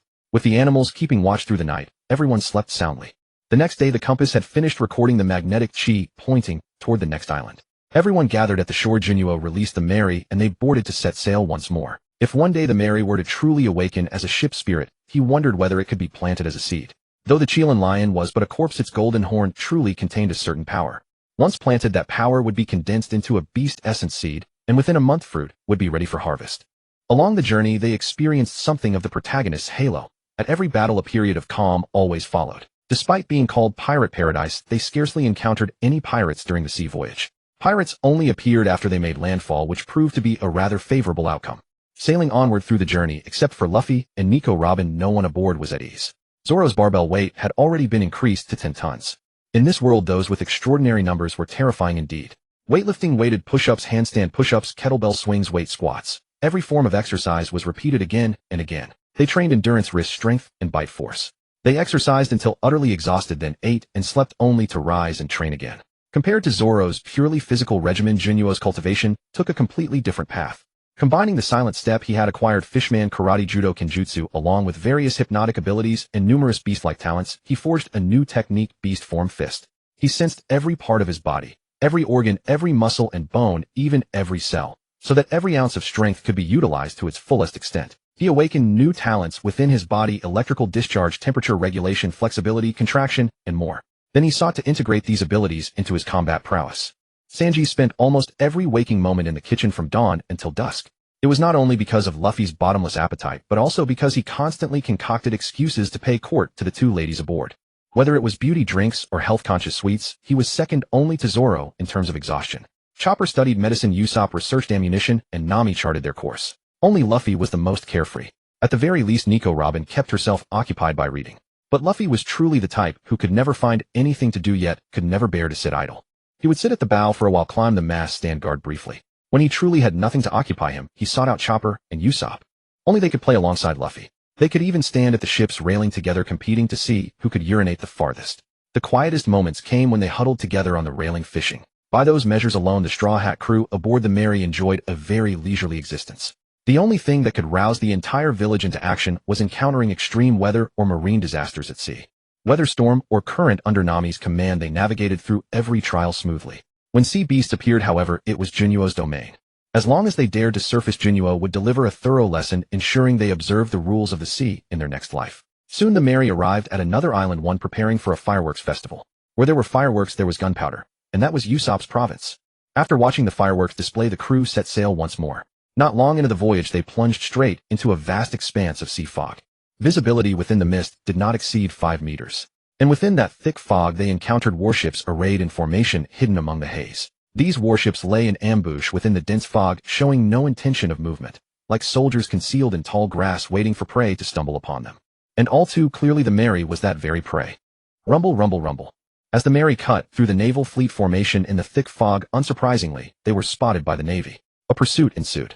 With all ships shrouded in dense fog, cannon fire proved impractical, and given the perilously close proximity between vessels, a large contingent of Navy sailors leaped directly from their warships onto the Mary's deck for boarding combat. Yet those ordinary sailors posed no real threat to the experts aboard. Enveloped by the fog, Juno's shadowless footwork became even more eerie and unpredictable. With fists and sweeping kicks bolstered by Luffy, Zoro, and Sanji, every Navy man who had leaped onto the deck was driven back into the sea. The Mary slipped smoothly through the gaps between the warships, successfully breaking through the blockade. The key factor behind such smooth passage was that even the warships dared not maneuver recklessly in the thick fog. Collision between vessels would have only compounded their troubles. Only after the warships emerged from the fog in pursuit did artillery finally come into play. Water strike. Juno caught the splashing seawater erupting from the ocean, and employing Fishman Karate's water striking technique, launched tiny droplets with the devastating force of bullets. Every subsequent shell was intercepted midair. Juno's hands moved like twin machine guns, unleashing a relentless barrage of water bullets, while enemy cannonballs detonated overhead. Driven by the shockwaves from the massive explosions, the sails caught greater winds, and the Mary accelerated further. The warships were quickly left behind. Those Navy scoundrels are ruthless, setting an ambush within the sea fog. Nami cursed in frustration. Luffy merely laughed. You're still laughing? Isn't this all fine? This kind of battle is quite thrilling, don't you think? Emerging from the thick fog, though free from the warship's pursuit, they hurtled headlong into a sprawling reef field. The water surface bristled with exposed rock pillars, while unseen reefs lay hidden beneath the waves. Currents blocked by the reef formations generated countless whirlpools that tugged the small sailing vessel in every direction. Luffy faithfully performed his role as the ship's rubber buffer. Juno, Zoro, and Sanji leaped from the ship, well ahead of time, navigating through the reef-strewn waters. One wielded a blade, another fists, and the third kicks. Together they shattered every obstacle in their path to ensure the vessel's safe passage. Having cleared the reef field, a massive crescent-shaped bay at the island's rear came into view. We made it. Finally out of there. I was terrified. Having survived the treacherous reef zone, Nami collapsed onto the deck, as if utterly spent, one hand gripping the railing. Robin, can your abilities extend both eyes and ears simultaneously to scout ahead? After what we just endured, from now on we must immediately reconnaissance any location with obstructed visibility, rather than charging ashore recklessly, as we once did. Juno returned aboard and addressed Robin. This island appears uninhabited. We should be able to rest safely. Upon receiving instructions, Robin did not hesitate, activating her devil fruit power to establish sensory links across the island and share the observations. Despite the island's vast size, no traces of human activity were found near the coastline. Only goats wandering through the forest. A deserted island. Should have some local specialties. Sanji took a drag from his cigarette. The Mary docked, everyone disembarked, and Juno secured the vessel. Ba ba ba. A flock of soft and adorable goats charged out from the woods, heading straight toward the newcomers, as if preparing to attack. Well, ingredients delivering themselves right as we land. For goat, the seasoning possibilities are endless. Whole roasted lamb is excellent. Plus soup and braised meat. Pan-seared would taste wonderful too. The tenderloin is perfect for stir-frying, the ribs for grilling. With each dish, Sanji described, Luffy's eyes grew brighter and his smile wider. Pirates, this is no place for you. Get lost immediately. Otherwise you're as good as dead. Perhaps overhearing their discussion, someone hiding in the shadows could no longer remain silent. Upon hearing the voice, everyone turned to Robin. She had just claimed the shore was uninhabited. My abilities cannot perceive every corner. Robin simply shrugged, feigning innocence. In an instant, Juno flashed beside the speaker and pulled him forth. White-streaked hair, a full beard, draped in a pirate captain's coat, with an abacus clipped to his belt. An old man, Luffy exclaimed in surprise. Meanwhile, the surrounding goats grew increasingly agitated, their bleats descending into chaos. He wants you to let him go, Chopper began to translate. Juno placed the man gently on the ground, exerting minimal force. With an elder this age, too much strength could prove fatal. He would hate bearing the reputation of bullying a helpless old man. Are you all right? The goats closed in to surround and protect the old man, while Chopper stepped forward to examine him.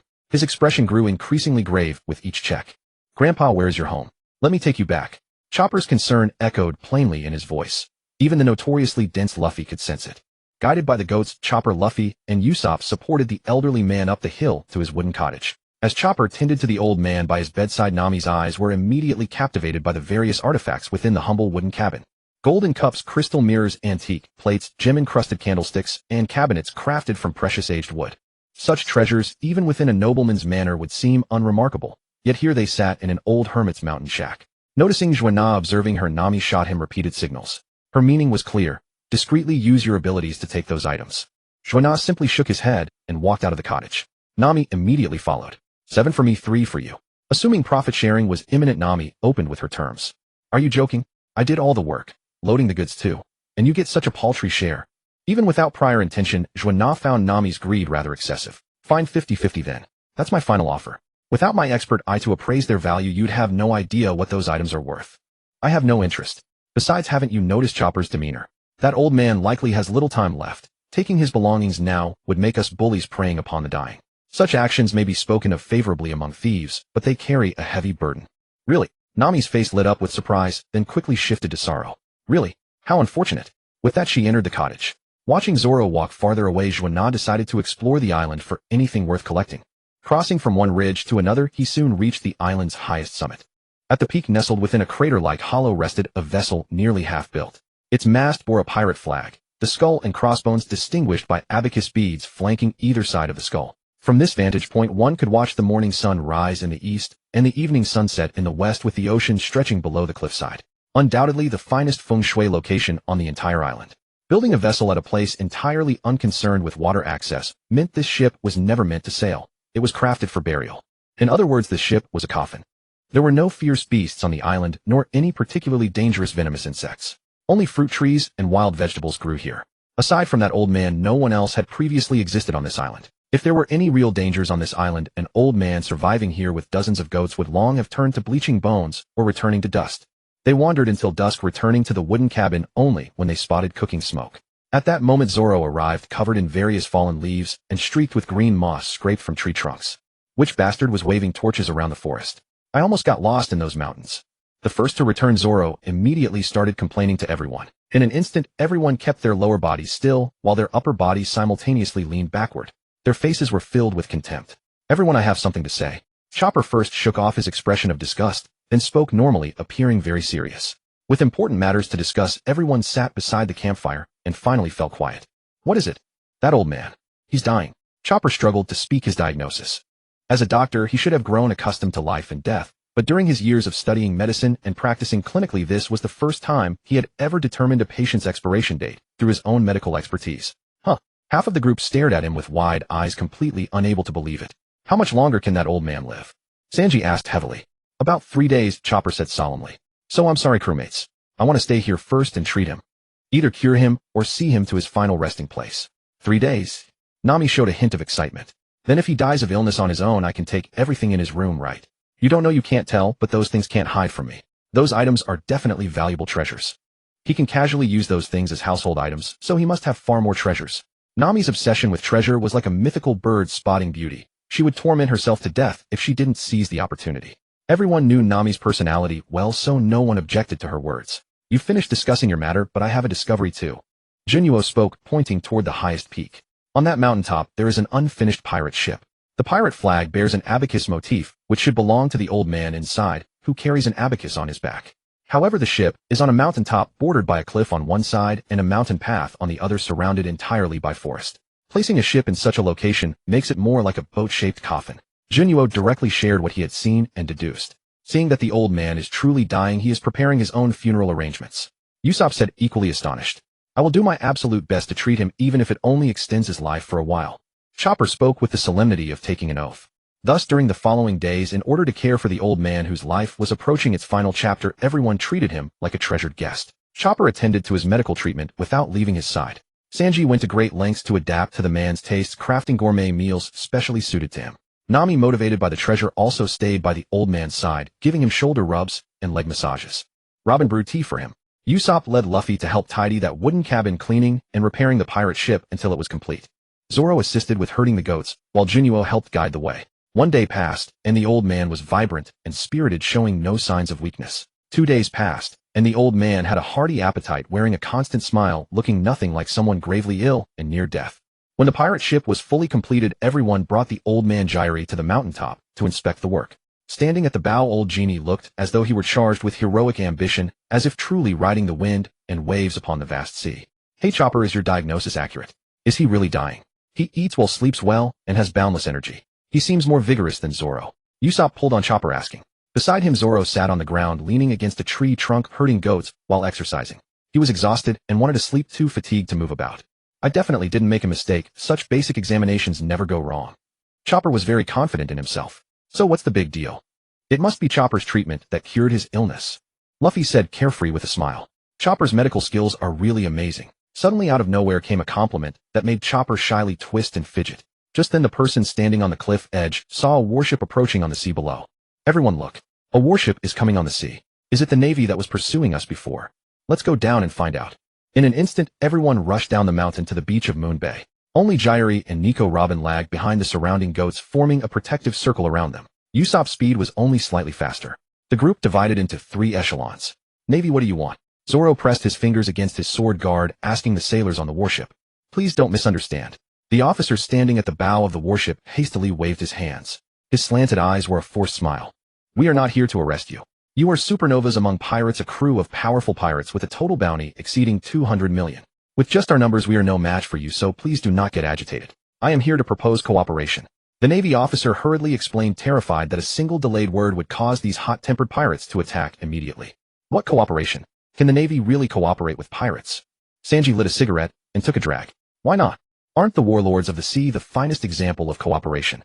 Great pirates cooperating with the world government is called the Seven Warlords.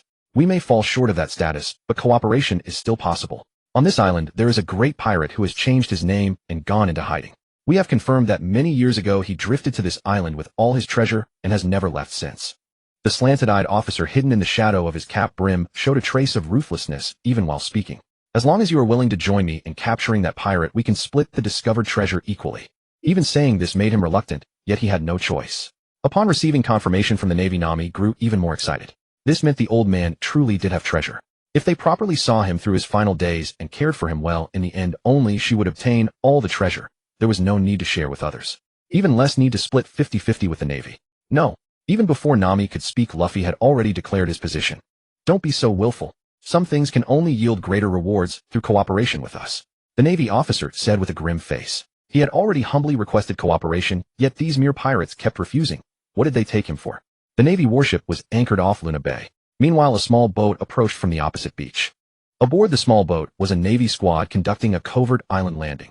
While everyone on the island was distracted by the warship on the other side, they planned to search the island and capture certain targets for leverage if the opportunity arose.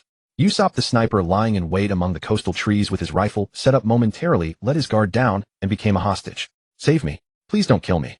A cold blade was pressed against Usopp's throat, the razor-sharp edge threatening to slice through at any moment. His desperate pleas and tearful sobs trembled along with his entire body. Usopp! How despicable! Both his worry for Usopp and his contempt for the Navy burst out simultaneously. "Huh. When dealing with you disgusting pirates, there's no need for honor. Being a little despicable is perfectly fine." The naval officer aboard the warship said smugly with a smile. Juno moved. In everyone else's eyes he was still standing at the corner of the group, but in reality he had already appeared beside Usopp. One hand grabbed the knife, the other seized Usopp. A twist and a turn, and the naval soldier's face contorted in agony, the knife slipping from his grasp and falling to the ground. Grabbing Usopp by the shoulder, he pulled him aside, rescuing him from the Navy's grip. Then with a side kick and a sweeping strike, all the nearby sailors were sent flying. Useless. The officer on the boat angrily slapped the railing, his previously composed expression twisting into ferocity. "Gomu Gomu no Ui." Luffy stretched his arms, grabbed the ship's railing, then contracted them forcefully, his head crashing forward like a battering ram. He knocked the corporal unconscious, then bounced back and forth across the warship, smashing into every sailor until they were all rendered unconscious before returning to the beach. Juno also tossed the remaining island-based Navy soldiers back onto their warship, raised the anchor, lowered the sails, and left the vessel drifting at sea. Whether they could recover and retake control first or crash into the reefs and run aground would determine their fate. "Over here, at Grandpa Jenny, the Navy has tracked us down. I'm afraid we can no longer continue taking care of you." Luffy returned to the elderly man and said with a troubled expression. If he continued staying with him, it would only draw the Navy's attention to such a frail old man. The old man wanted to be a pirate, that was one thing, but the Straw Hat crew was no longer ordinary characters now. If they got involved with him and attracted Navy attention, the consequences would likely be unbearable for him to bear. Facing this old man, he couldn't simply punch him like he did with Kobe to prove to the Navy that they weren't allies. "Grandpa, I'll prepare medicine for you as best as I can. After that you just need to take it as instructed." Chopper knew this wasn't the time to insist. If he continued, it would only do him more harm. Well, it can't be helped. These past 2 days had been the most enjoyable time of his life. Clothes were put on for him, meals were served to him, he didn't have to do any chores, someone massaged him specially, and a personal doctor checked on him every day. Such a life was almost like being a noble. But in the end, he wasn't truly a noble. After enjoying these few days, it was time for the sweet dream to come to an end. Chopper used up every medicinal herb available on the ship, on the island, and in Juno's possession. He brewed hundreds of bottles of medicine, filling a large portion of the wooden house. How long am I supposed to take all of this?" Jenny looked at the medicine bottles and the wooden crates with an exasperated expression. Meanwhile, the Thousand Sunny had already set sail again on the open sea. "In the end, we got nothing out of it, wasted our time helping with all that, and used up all our own medicinal herbs on the ship." Whenever she thought about it, Nami felt it was a terrible deal. "It doesn't matter. Honestly, this is pretty great too, isn't it?" Luffy, as the most carefree person aboard, viewed these matters with the least concern. After leaving the island, although they had chosen different directions, half a day later a thick fog once again covered a vast stretch of the sea. Why is there more of this thick fog? Looking at the log pose in her hand, Nami also felt somewhat helpless. There's no way around it. The pose is pointing straight ahead, and this fog is too wide. If we detour it will add a considerable distance. We can only continue forward. Robin helped check if there are any ambushes ahead.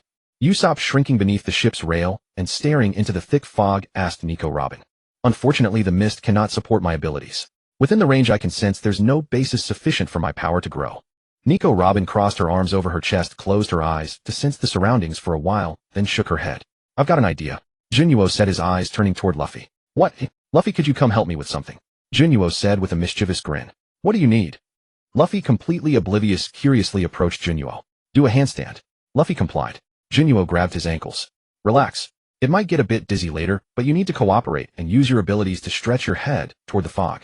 As Juno spoke, he hoisted Luffy and leaped onto the ship's figurehead. Standing atop it, he began swinging Luffy around like a rubber whip, stretching him longer and longer until finally flinging Luffy's head toward the thick fog, like casting a fishing line. The crew watched as Luffy's body changed shapes at Juno's, like a lump of Play-Doh, his body elongating, his head flying out and then retracting back.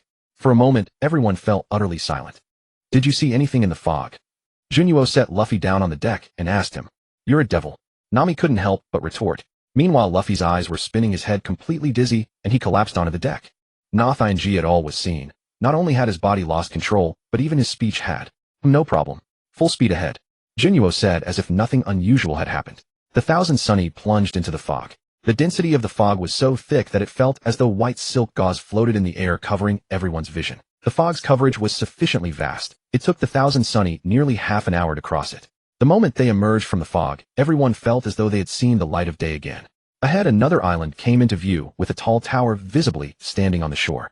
Thanks to Juno's ability to clear the way, the Thousand Sunny approached the proper dock on the island directly. As the pirate ship neared the island, the patrol team stood motionless on the dock waiting. Only after everyone had disembarked did the patrol soldiers stationed on the dock begin to speak. This is Lowtown Island. Pirate vessels entering port must pay a harbor tax of 1 million berries. Pirates disembarking must each pay a landing tax of 100,000 berries. Hey, what's wrong with you? Didn't you see the flag on our ship? We're pirates. You're actually collecting taxes from pirates. Aren't you afraid of being plundered by pirates? Usopp had never before encountered someone so utterly fearless. Regardless of who you are paying taxes is every person's duty when coming ashore. As he spoke, the soldiers aimed their rifles directly at them.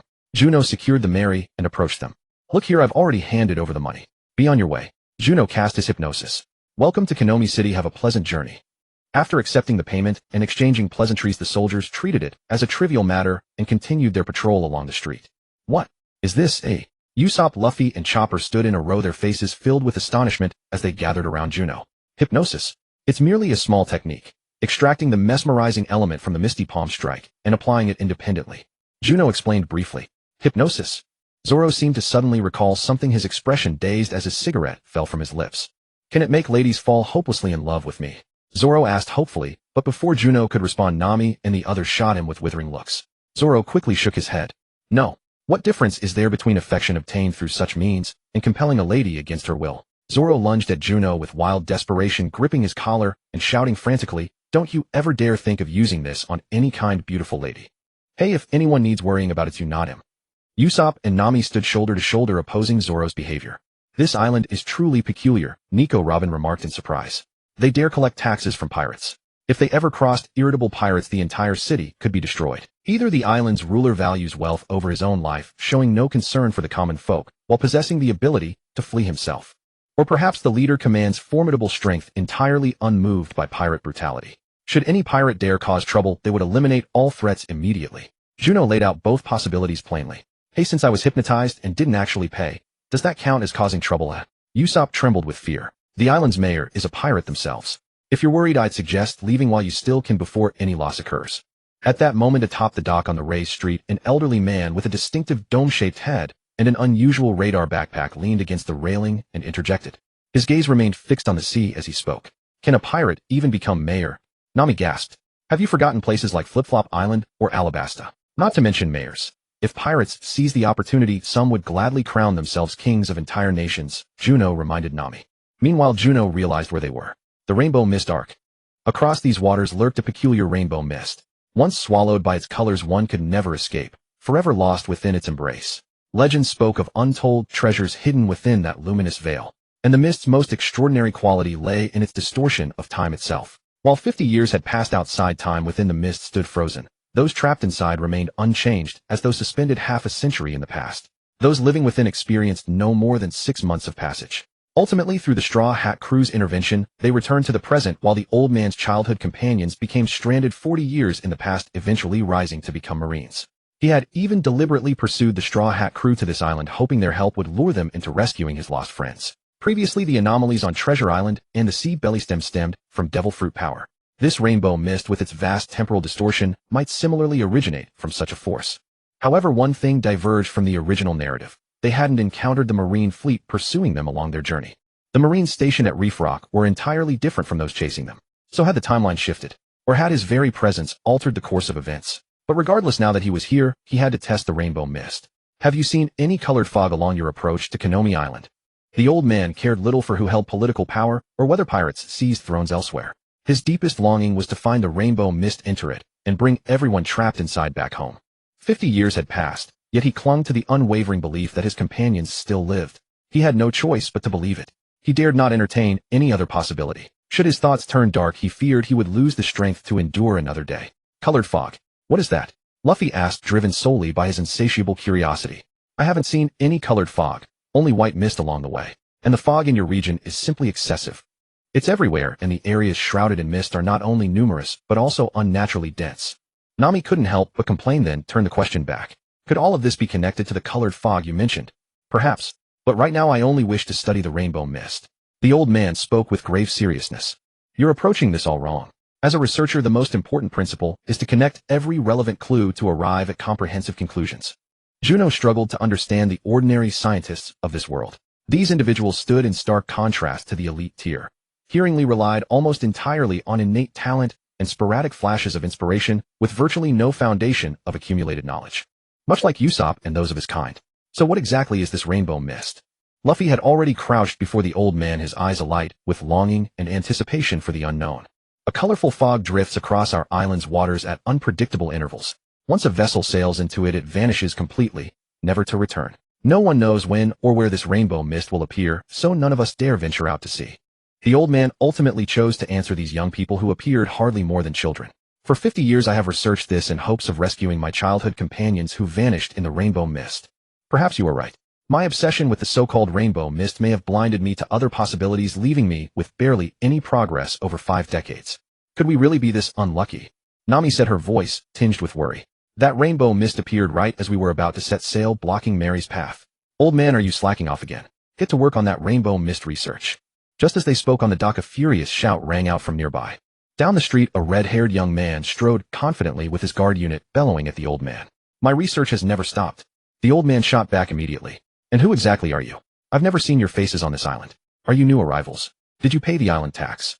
After addressing the old man, the young man turned his attention to Luffy and the others. Nami, Usopp, and the rest exchanged glances with Juno. Their meaning was clear: perform that hypnosis again.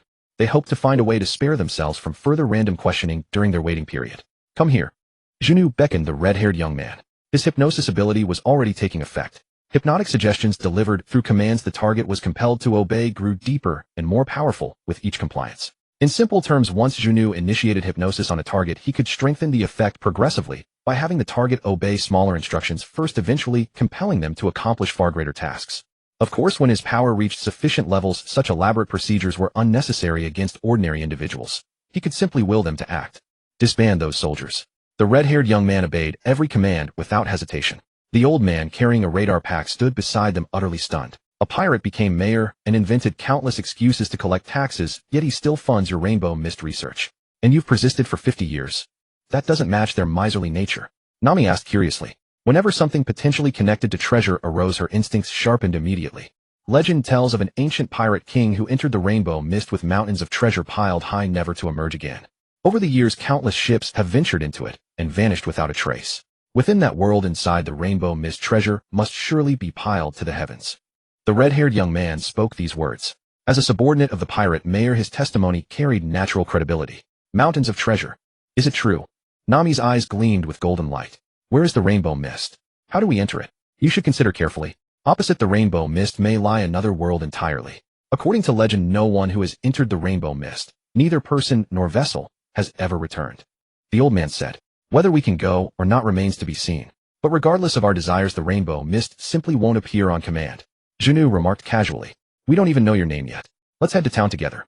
We'll need to stay on this island for some time, while the log pose records the magnetic field. In the meantime, I'd like to learn more about this rainbow mist from you. Banzang. My name is Banzang. He is Lei Ku, the Mayor White's grandson. The old man Banzang introduced the young man specially. As they entered the town, the citizens spotted Banzang first, and immediately began muttering amongst themselves, their expressions dripping with contempt. But the moment they noticed Lei Ku walking alongside him, everyone fell silent instantly, pretending not to see him, and turning away. Terrified that these people might somehow turn around and impose more taxes on them on a whim, they hurried away. To collect taxes, the pirate who had become mayor had resorted to every conceivable trick. If you had an idea, a large bowl for meals incurred a large bowl tax, eating meat triggered a meat tax, drinking alcohol summoned a drinking tax. There was no fixed amount. Whatever coins filled your purse, the entire purse was taken. Inside a restaurant in town, the Straw Hat crew listened to Banzang explain the rainbow mist while they ate. Naturally, Lei Ku covered the entire bill.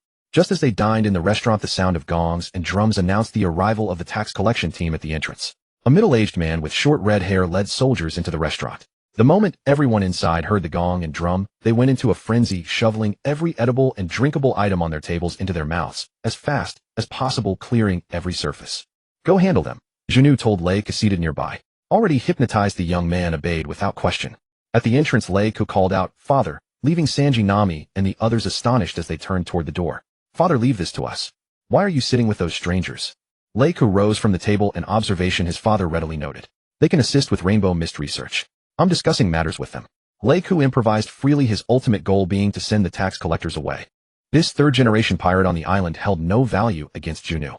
Weak in strength, lacking any special talent or formidable ability, there was no need to clash with or capture them. Just then a series of loud shouts erupted from the distance. Report, tax officer. A massive pirate ship has suddenly appeared at the harbor. Colorful mist on the sea. In an instant, everyone grew thrilled. Even Banzang, past 50 years of age, moved with the sudden energy of a startled cat. At the dock, a battered red pirate ship crashed against the pier, yet it did not appear old. It looked as though a fierce battle had occurred just moments before. Banzang rushed straight onto the pirate ship, still colliding with the dock. Luffy and the others followed with curiosity. The entire pirate ship was empty, yet traces on board clearly indicated that someone had been living there not long ago. Juno released the Going Merry and stood at its bow, gazing toward the distant rainbow mist, his mind replaying every detail from the story to find anything noteworthy. Nami was unsurprisingly the first to leap from the abandoned pirate ship. She immediately signaled for the rest to come down, and together they headed toward the rainbow mist. Just in case, someone must stay behind to guard our retreat. This is equally important. The moment they prepared to advance, Juno assigned a task to those nearby. I've contracted an illness that prevents me from entering the rainbow mist, so I'll stay behind. Usopp immediately collapsed onto the deck of the Going Merry. Hey Moss, said you stay. Sanji, one hand in his pocket and a cigarette between his fingers, pointed directly at Zoro. Why not you? Zoro refused to be pushed around and fired back immediately. I'm naturally going along to look after Miss Nami and Miss Robin. Someone like you, a brute, is entirely unsuitable for accompanying ladies. Sanji showed no disguise for his intentions. Zoro glanced around at the others. Luffy was beyond persuasion. No matter the cost, he wanted to experience the rainbow mist himself. Nami's eyes had already turned to gold. Robin, self-proclaimed archaeologist, was equally irresistible to anything connected to history. Juno too couldn't suppress his eagerness to accompany them. Chopper, meanwhile, needed to remain on the ship to provide medical assistance to everyone at a moment's notice. In the end, only he and Usopp, who was trembling with fear, could be left behind. If your skills aren't enough and you fail to return, I'll simply find a spot to erect a gravestone for you. The inscription will read, Here lies the greedy chef with curly eyebrows. Zoro deliberately provoked him, using humor to ease the atmosphere. On the Merry, the Straw Hat crew sailed toward the rainbow mist with Zobon. A very long rope was tied to the ship. At the dock, Zoro bound one end of the rope around his waist, guarding this thread of fate alongside Usopp. Luke had been ordered by Juno to protect them. As soon as the Merry departed from port, he immediately donned their mecha suits. Luke's set was still the electrical type, with pipes connected to his body. Dedicated support personnel behind him operated machinery to generate power. Soon a large contingent of guards arrived at the dock. Beside Philip, Luke's father, there was also Veit, the pirate captain from 50 years ago. Now in his 70s or 80s, Veit gazed at the familiar pirate ship that had crashed against the dock, feeling a wave of melancholy after all these years. Watching the thick rope bound to Zoro stretch out toward the sea, Veit paid it no mind. The rainbow mist was simply too mysterious. 50 years had passed with no progress whatsoever. Now someone was willingly volunteering as a test subject, serving as experimental material. Naturally, he did not mind waiting a while longer to see the results. Of course, this wait would not be in vain. He immediately had a din-din mushy brought over and dialed the one on Zobon's body. Inside the rainbow mist, the Mary sailed through just as it had through the white fog before, without any special sensation. But after passing through that layer of rainbow mist, the scene before them transformed completely. The previously boundless ocean had become a wasteland of ruins. Wrecked ships littered the water's surface, piled layer upon layer. Either the sunken vessels below had multiplied enough to push the newer debris above the water, or the water within this space was inherently shallow. Farther ahead, the rainbow mist enveloped all directions, including the sky, as though this entire realm existed as a separate, independent space. This must be the legendary Eternal Kingdom, Zobon remarked, gazing at the surrounding spectacle. The vessel designs are all quite ancient, some reminiscent of 200-year-old ships from the South China Sea, others dating back for centuries. Nico Robin stood at the railing examining the wrecked ships on the water one by one. With so many shipwrecks here, the treasure must be tremendous. This is wonderful. Nami was visibly excited. Let's hurry and collect all the treasure from the water. Without delay, Nami leapt ahead into one of the nearby wrecked ships. Just then, an arrow suddenly shot from the side, aimed directly at Nami. At the last moment, Sanji executed a powerful roundhouse kick, deflecting the arrow. In an instant, everyone turned their gaze toward the direction from which it had been fired. At the same time, 6 white cloth-wrapped objects resembling weather dolls floated down from a wrecked ship ahead of the Mary. They drifted up and down near the mast. A ghosts. Chopper aboard the ship let out an ear-splitting scream at the sight. Nami, bring up some water. Juno called to Nami, who was hopping between the wrecked ships. Nami paused, grabbed a piece of wooden plank, and used it like a ladle to scoop water from below, splashing it toward Juno. Juno extended his hand and caught all the water, molding it in his palm like dough. Strike. In an instant, that sphere of water slammed into the mast like a cannonball, shattering it on the spot. Ah! A piercing cry echoed from the crow's nest atop the mast, belonging to a small child dressed in green. Upon seeing the green-clad child, Zobon froze in astonishment, nearly lost in thought, and whispered involuntarily, "A cubby." Behind the window of a massive vessel in the distance, a shadow flitted past. "Are they the ones you're searching for?" Juno asked Zobon. "Since these are the people you're looking for, call out to them. Say their names, share details that only your group knows, and convince them you've come to rescue them. Otherwise, don't blame us if we're too forceful when things turn hostile." Juno warned him pointedly. Surely there wouldn't be multiple episodes of back-and-forth drama over a reunion scene. "Rabane Isoka Bukeo Akubi Renge, I'm Zobon. I've come to fetch you." "Rabane Isoka Akubi Bukeo Renge, I'm Zobon. I've come to get you." Zobon stood at the bow, repeating his calls to the void ahead. However, his cries received no response. "That child in green just now, was that your childhood friend from 50 years ago?" Judging by his appearance, he should still look exactly as he did 50 years ago. 50 years have passed outside, but time seems to have stopped within this place. You still look the same to them, but to them you appear as an unrecognizable elderly stranger. Try a different approach. Explain the circumstances and share details that only the two of you would know. Like this. Zobon was momentarily taken aback by Juno's suggestion, but thinking of his friends, he quickly adjusted and changed his tune. "Rabane, do you remember? When Vit and I jumped into the sea together, I promised I would find you all. 50 years have passed since then, and throughout those decades, I never stopped searching for a way to locate you. Today I finally saw the rainbow mist again. I'm here. I've come to find you and fulfill my oath. Rabane, do you still remember the pumpkin pirates? Rabane Isoka Akubi Bukeo Renge, and me, Zobon, the coward who was too afraid to jump into the water that week, Zobon. Even though I was such a coward, you never abandoned me. You let me join you as the inventor and toolmaker of the pumpkin pirates on our adventures. I've always been grateful to you all." Zobon lay on the bow, speaking through tears that streamed down his face. Meanwhile, several children gradually appeared from among the wrecked ships ahead. 1 girl and 4 boys, all gazing at him. "Rabane, is it really you, Zobon?" The brown-skinned boy at the front asked for final confirmation. "Rabane, it is me, Zobon. I've finally found you all. Enough already. Just confirm it quickly. What precious treasure could you children possibly have that someone would go to such lengths to deceive you for?" Juno said it casually, then got to work himself. While Zobon poured out his heartfelt confession, Nami had already been working alongside Sanji, salvaging considerable gold and treasure from the wrecked ship cabins and waters. Juno also leaped from the Mary, bounding across the wreckage with incredible agility. He'd sprint out from the left side of the vessel, only to reappear moments later from the right. He'd dash forward and circle back from behind. Scooping up a handful of gems, he flung them in every direction, only to watch each one return from a symmetrical opposite angle. After a series of tests, Juno pinpointed the exact center of this symmetrical loop space. Standing at that precise point, he hurled a gem straight upward toward the rainbow mist above. But the gem never returned. Instead, the wrecked ship beneath his feet seemed to shudder from an impact, sending a faint vibration through the deck. Juno immediately pried open the wreckage beneath him. Junuo lifted the wreckage of the ship, and beneath his feet lay only water. He targeted the previously identified spot, stood firmly at the center, and tossed the new gem straight upward. After a brief moment, the gem emerged from directly below the surface. Juno dove into the water without hesitation.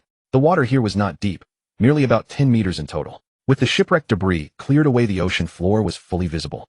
Directly beneath him on the seabed, Juno spotted a crystal sphere roughly the size of a basketball. The crystal sphere rested on a stable base firmly seated upon the ocean floor. Juno had anticipated resistance when he submerged, but to his surprise a single exertion nearly sent him tumbling backward. The sphere was simply placed on the seabed unbound and unsecured. As Juno surfaced, cradling it in both hands, the entire rainbow mist realm shuddered violently, rippling, as though reality itself were destabilizing. The water's surface churned with towering waves. What is happening? The others aboard the vessel grasped at stable fixtures to steady themselves, scanning the surroundings with alarm. Quickly, the rainbow mist may be closing again. We might not make it out if we are not swift about it. Banzong urged. Hey Nami, Juno, come back quickly. Lu Fei shouted, while simultaneously launching both hands forward. Juno felt his collar seized a tremendous force pulling him from behind. In an instant he felt like a ragdoll being swung about utterly at their mercy. Fortunately, the crystal sphere remained secure in his arms. Thud. Juno collided with Nami, their heads bumping together. Juno barely registered the impact, but Nami let out a piercing cry of pain and crouched nearby, writhing in agony. Nico Luobin tugged on the rope secured at the stern. The group of children led by Labanii had already been brought aboard. On deck, the treasure that Nami and Shanji had hauled up awaited them. How do we proceed? Reverse. Are we using oars? Shanji asked. There is someone still aboard that warship, the Vanguard commander from White's pirate crew. Should we bring them along? Who cares about those pirates? Didn't you just complain about him bullying you? Leaving him here is doing him a favor. 50 years have passed outside, yet time has not moved forward within this place. Does that not essentially extend his lifespan? Next time someone enters and retrieves him, he could experience life centuries from now. The situation was critical. The vessel shook violently around them. Nami refused to jeopardize her own safety for irrelevant pirates. Standing upon the bow deck, she summoned her climatact and unleashed a hurricane that filled the sails, driving the Melee number backward with tremendous speed. The people who needed rescuing had been gathered, and no amount of treasure could outweigh her own survival. With a heavy heart, Nami relinquished both the graveyard of ships and the treasures of this eternal kingdom. Why are you not coming with us? She asked Juno with resentment in her gaze. Her eyes were instantly captivated by the crystal sphere in his grasp. What is that thing? Nami asked curiously. I sense it is something valuable. Juno replied.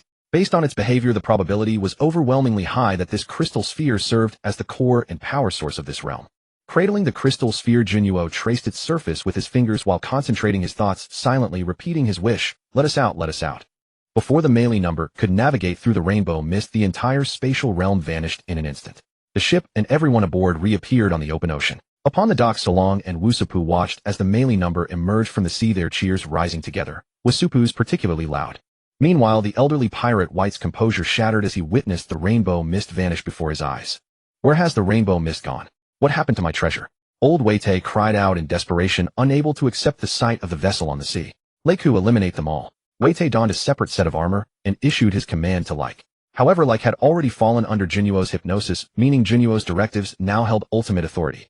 Seeing his grandson refuse to act, Waite raised the armored weapon and aimed directly at Solong and the others.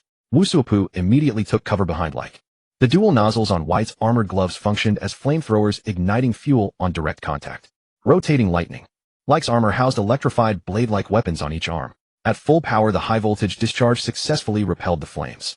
A thunderous explosion rocked the dock. Aboard the Melee number, the crew had not yet recovered from the shock of the rainbow mist's disappearance when the commotion on shore drew their attention.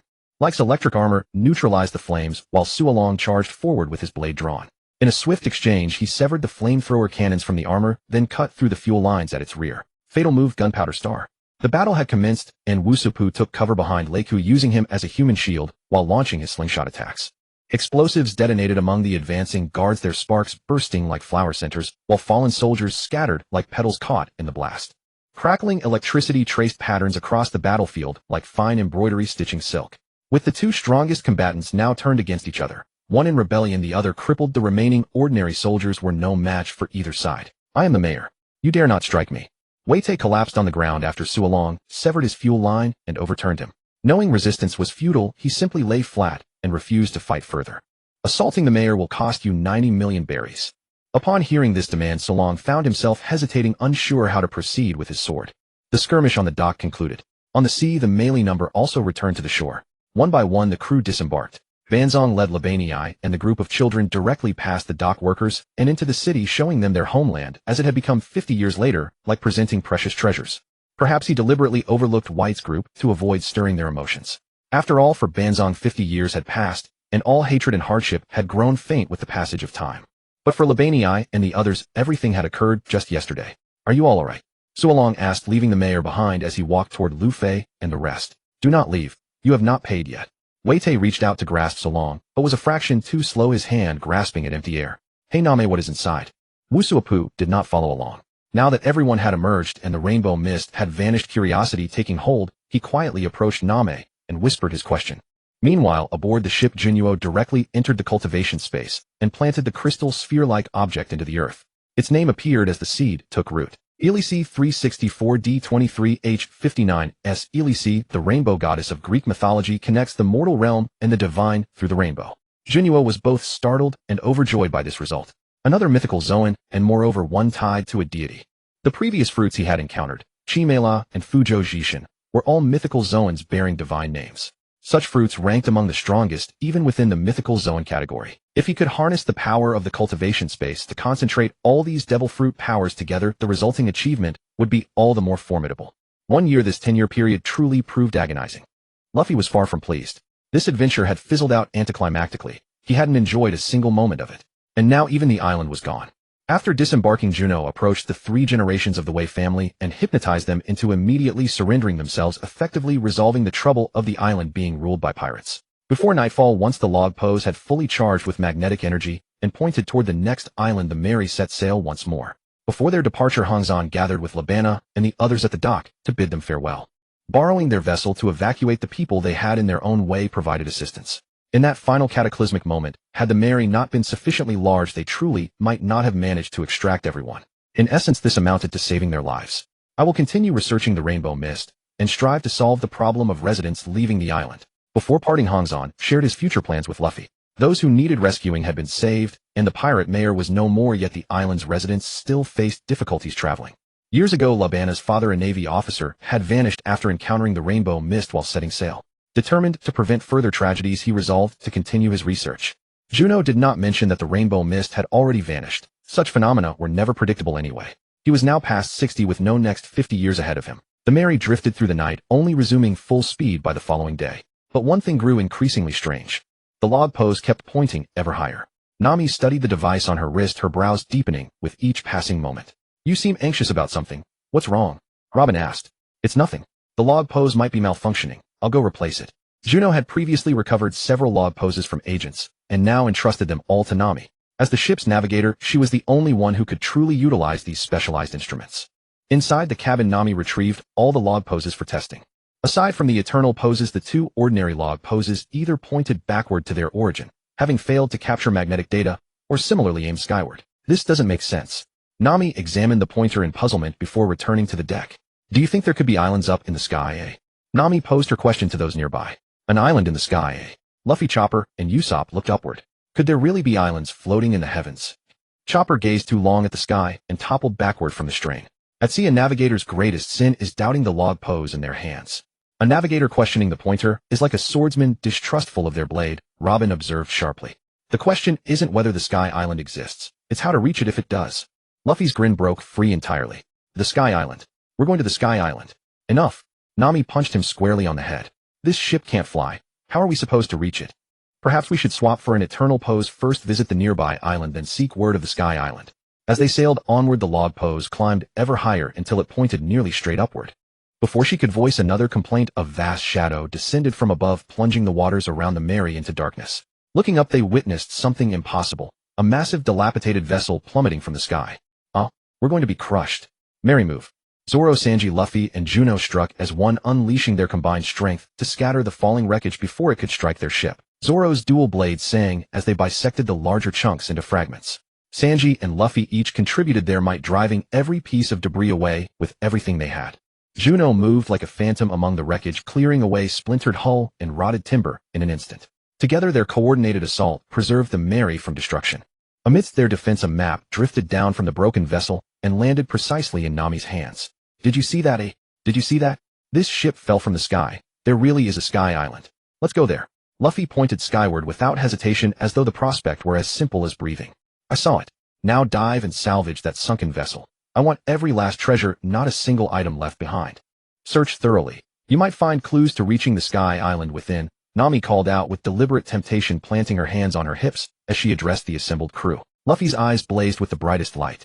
Were he not already capable of swimming thanks to his devil fruit power, that single remark would have sent him plunging into the sea without a second thought. The Mary came to rest right where it had nearly been crushed by the ship that fell from the sky.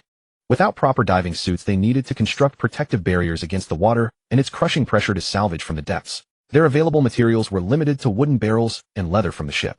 With Usopp's engineering expertise, they fashioned basic diving apparatus and mounted winches at the bow. With scarce materials, only 3 could descend. Luffy insisted on joining, while Juno withdrew from the salvage effort. Though he would go down anyway, his purpose was hunting, not recovery. In the end, Luffy, Zoro, and Sanji made the descent together.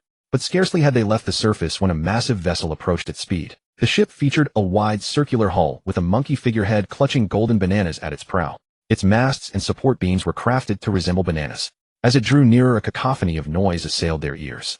Cymbals clanged and whistles shrieked in chaotic combination.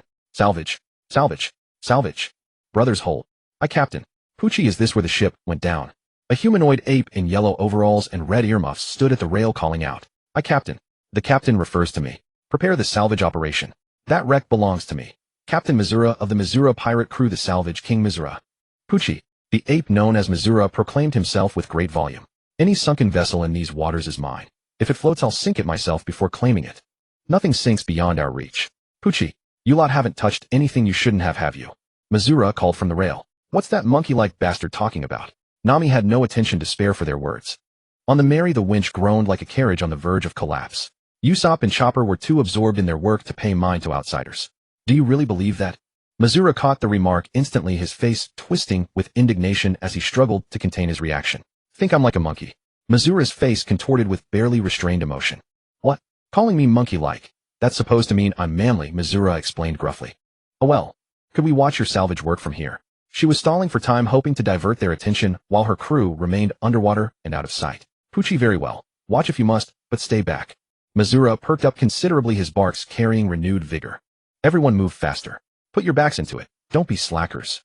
With his body and abilities enhanced multiple times, Juno could enter the sea. In the water, Juno did not accompany Luffy and the other 3. His main purpose was to hunt sea beasts underwater. He separated from them to prevent any battles during the hunt from affecting them or damaging their simple diving equipment. Tiger shark, fishman karate, giant octopus, electric punch, jellyfish, sea current strike, sea snake, discharge snake fist.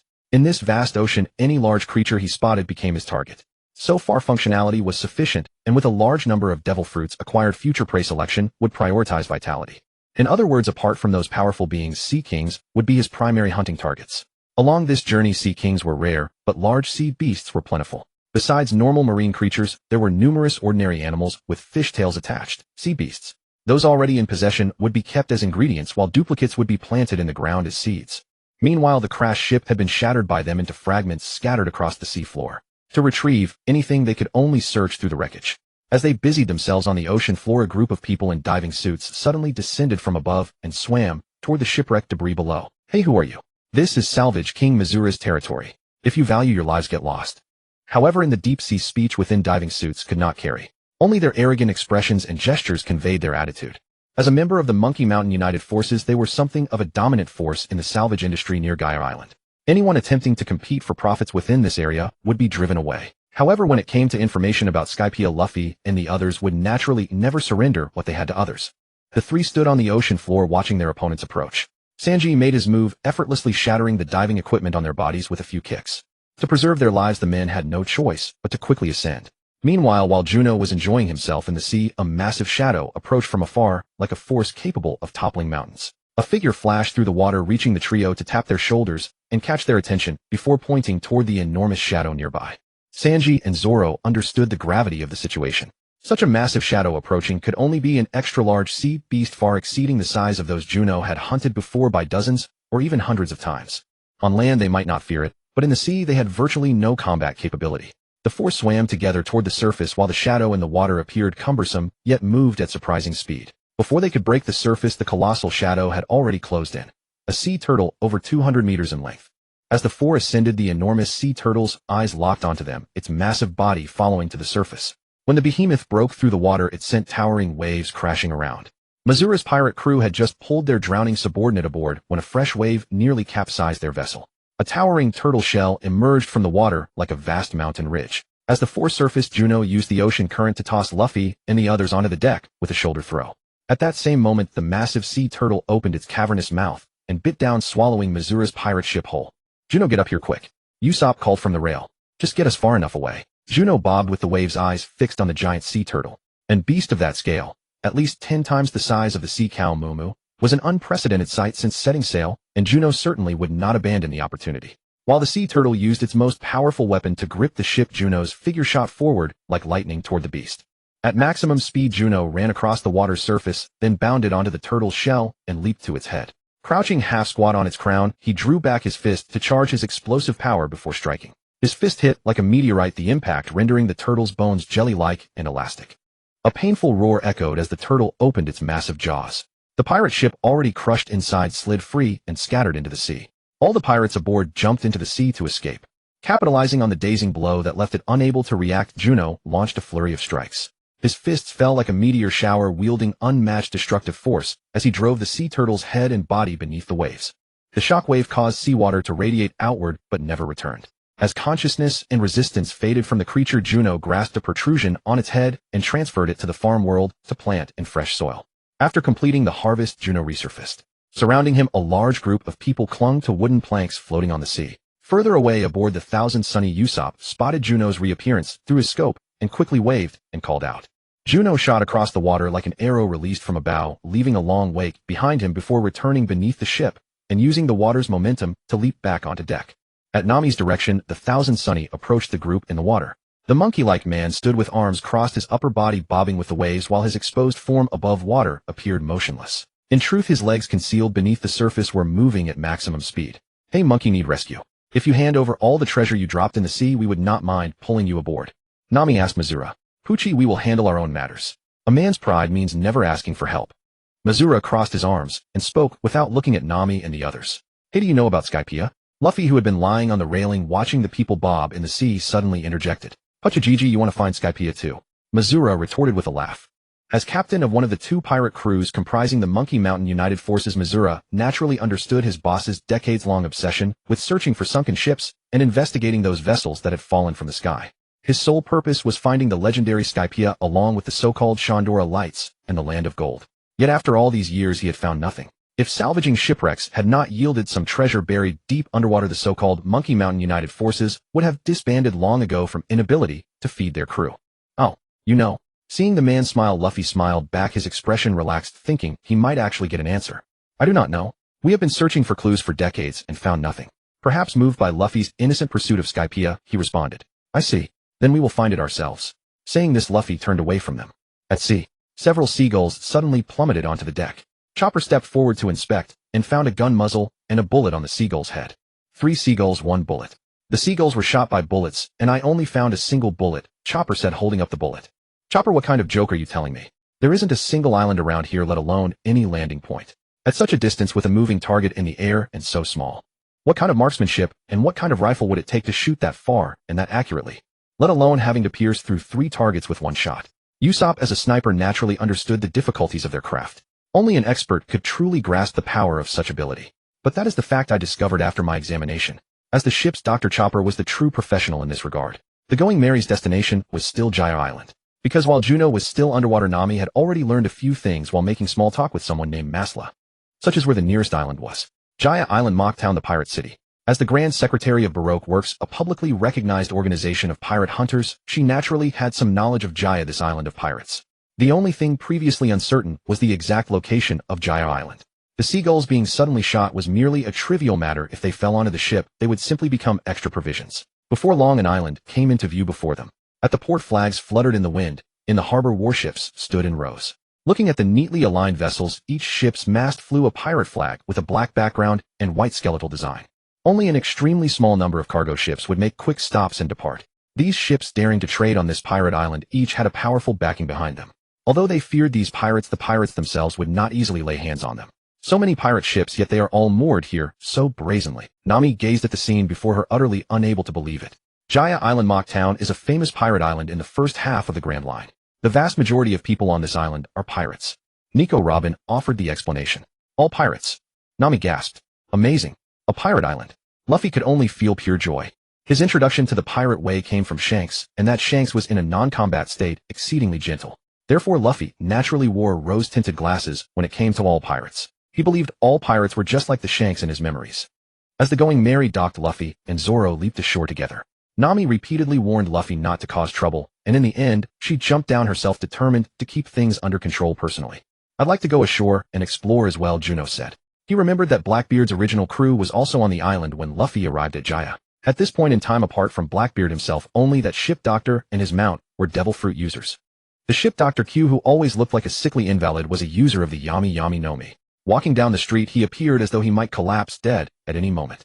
His mount, that horse which was equally frail and seemed unable to stand, was also a mythical Zoan-type Uoyo no Mi user. The remaining members, Sniper Van Augur and Fighting Champion Jaibura, had not yet awakened devil fruit abilities. Seizing this opportunity, if he could take out two of them, he could weaken Blackbeard's early strength to some extent. If Ace could convince the Whitebeard pirates to come out and join forces to eliminate Blackbeard, then he would never have to worry about him again. Blackbeard's methods were even more brutal than Kaido's beast pirates. He was attempting to establish a new order, a pirate order. If that order of extreme chaos were to take root, and with Luffy the reincarnation of Nika, turning the world government upside down, while the revolutionaries were too slow to establish a new standard order, then the entire world would plunge into prolonged turmoil. It was easy to foresee that the final outcome would inevitably be an apocalypse. Juno did not consider himself a saint nor a particularly good person, but doing some good along the way while growing stronger for himself. He was quite willing to do that. And his first target was Q and that horse of his. The Blackbeard crew was on the island now. There would only be one chance. You're going ashore too. Nami's distress doubled. According to her plan, if Luffy got into trouble soon, they would run out and immediately set sail. But now if Juno also wanted to go ashore, he would either have to hide the ship or leave it at the dock with someone standing guard. If Juno took the ship with him and trouble arose that required retreat, being unable to locate him immediately would delay everything. Sanji-kun. Her sweet voice made Sanji's bones go soft. Nami knew she couldn't control everyone's will, so she would have to change her target. Yes, Miss Nami, what can this humble servant do for you? I will certainly complete your task perfectly. Sanji's body went limp as he drifted toward the bow. Could you please take good care of our ship? Nami asked with a sweet smile. Yes, I will definitely complete the mission. Sanji raised his hand in response. Juno also leaped from the ship onto the dock. On the ship's side, Usopp and Chopper stood like sorrowful wives seeing off their husbands, biting handkerchiefs with tears glistening in their eyes. Meanwhile, Nico Robin had already come down from the ship and walked toward the town on one side. In the brief moment that Nami turned her head, Luffy and Zoro had already entered the town from the dock. Thought a man was thrown out of a bar by the street. Hey ha ha ha, who else wants some? A burly man with a golden belt stomped on a man whose face was covered in blood. The man beneath his foot had already lost consciousness. Boom! From a nearby building, an explosion blew through the wall, filling the air with smoke. You bastard, are you looking to die? Idiot, do you even know where this is? If you want to play house, go back to your mother and drink her milk. As they walked into the town and down this street, all they saw and heard were fights and curses. Everyone carried wine glasses in hand, and taverns lined both sides of the street. Almost everyone they encountered bore different pirate marks on their bodies. Juno did not walk alongside Luffy and the others. He remembered that Luffy and Zoro were supposed to enter a tavern and, emulating Shanks, endure mockery and humiliation. Just like the little people in the story, always displaying a sense of servility in these details. A clown jumps up and down before a great person, hurling every insult possible, yet expects the great person to show magnanimity and prove their noble spirit. That is supposedly what it means to not stoop to the level of petty people. Juno could not fathom this masochistic behavior at all. When a clown comes to mock my dreams, am I supposed to just stand there and take it, solely to demonstrate my resolve, my contempt for dreamless clowns, and my magnanimity? There is no logic in that. But it aligns with the survival philosophy of the little people from ancient times to the present. The little people throughout history are like Shugo from Windmill Village and Bellamy from Mocktown. They survived solely because of the magnanimity of Shanks and Luffy, who refused to lower themselves to the level of such petty individuals. After setting foot on the island, Juno maintained the full power stance of Mist-Step Fist throughout solely to remain unnoticed. The burly man at the town entrance with that sinister laugh was the combat champion of the Blackbeard pirates. Van Oggs, who had struck the seagull, had vanished somewhere unseen. Only the sickly-looking Poison Q emerged from a tavern by the street, leading his equally listless horse. Just as he stepped out, an explosion erupted from within the tavern. The startled crowd's attention was drawn to the blast, and Poison Q smiled with cold satisfaction. Juno, who moved through the crowd as though invisible, adjusted his stance and pushed his speed to its limit. Seizing the moment of Poison Q's smugness, he struck without hesitation. His hand shot forward, 10 fingers piercing Poison Q's back. The spiraling force drove deep, shattering his spine, while the sea stone embedded within nullified his devil fruit ability. Simultaneously, Juno pivoted and delivered a crushing kick to the horse's neck. In one fluid motion, both ability users were rendered combat ineffective. Juno seized both the man and the horse, and before they could recover, slipped them into his farm dimension and initiated cultivation.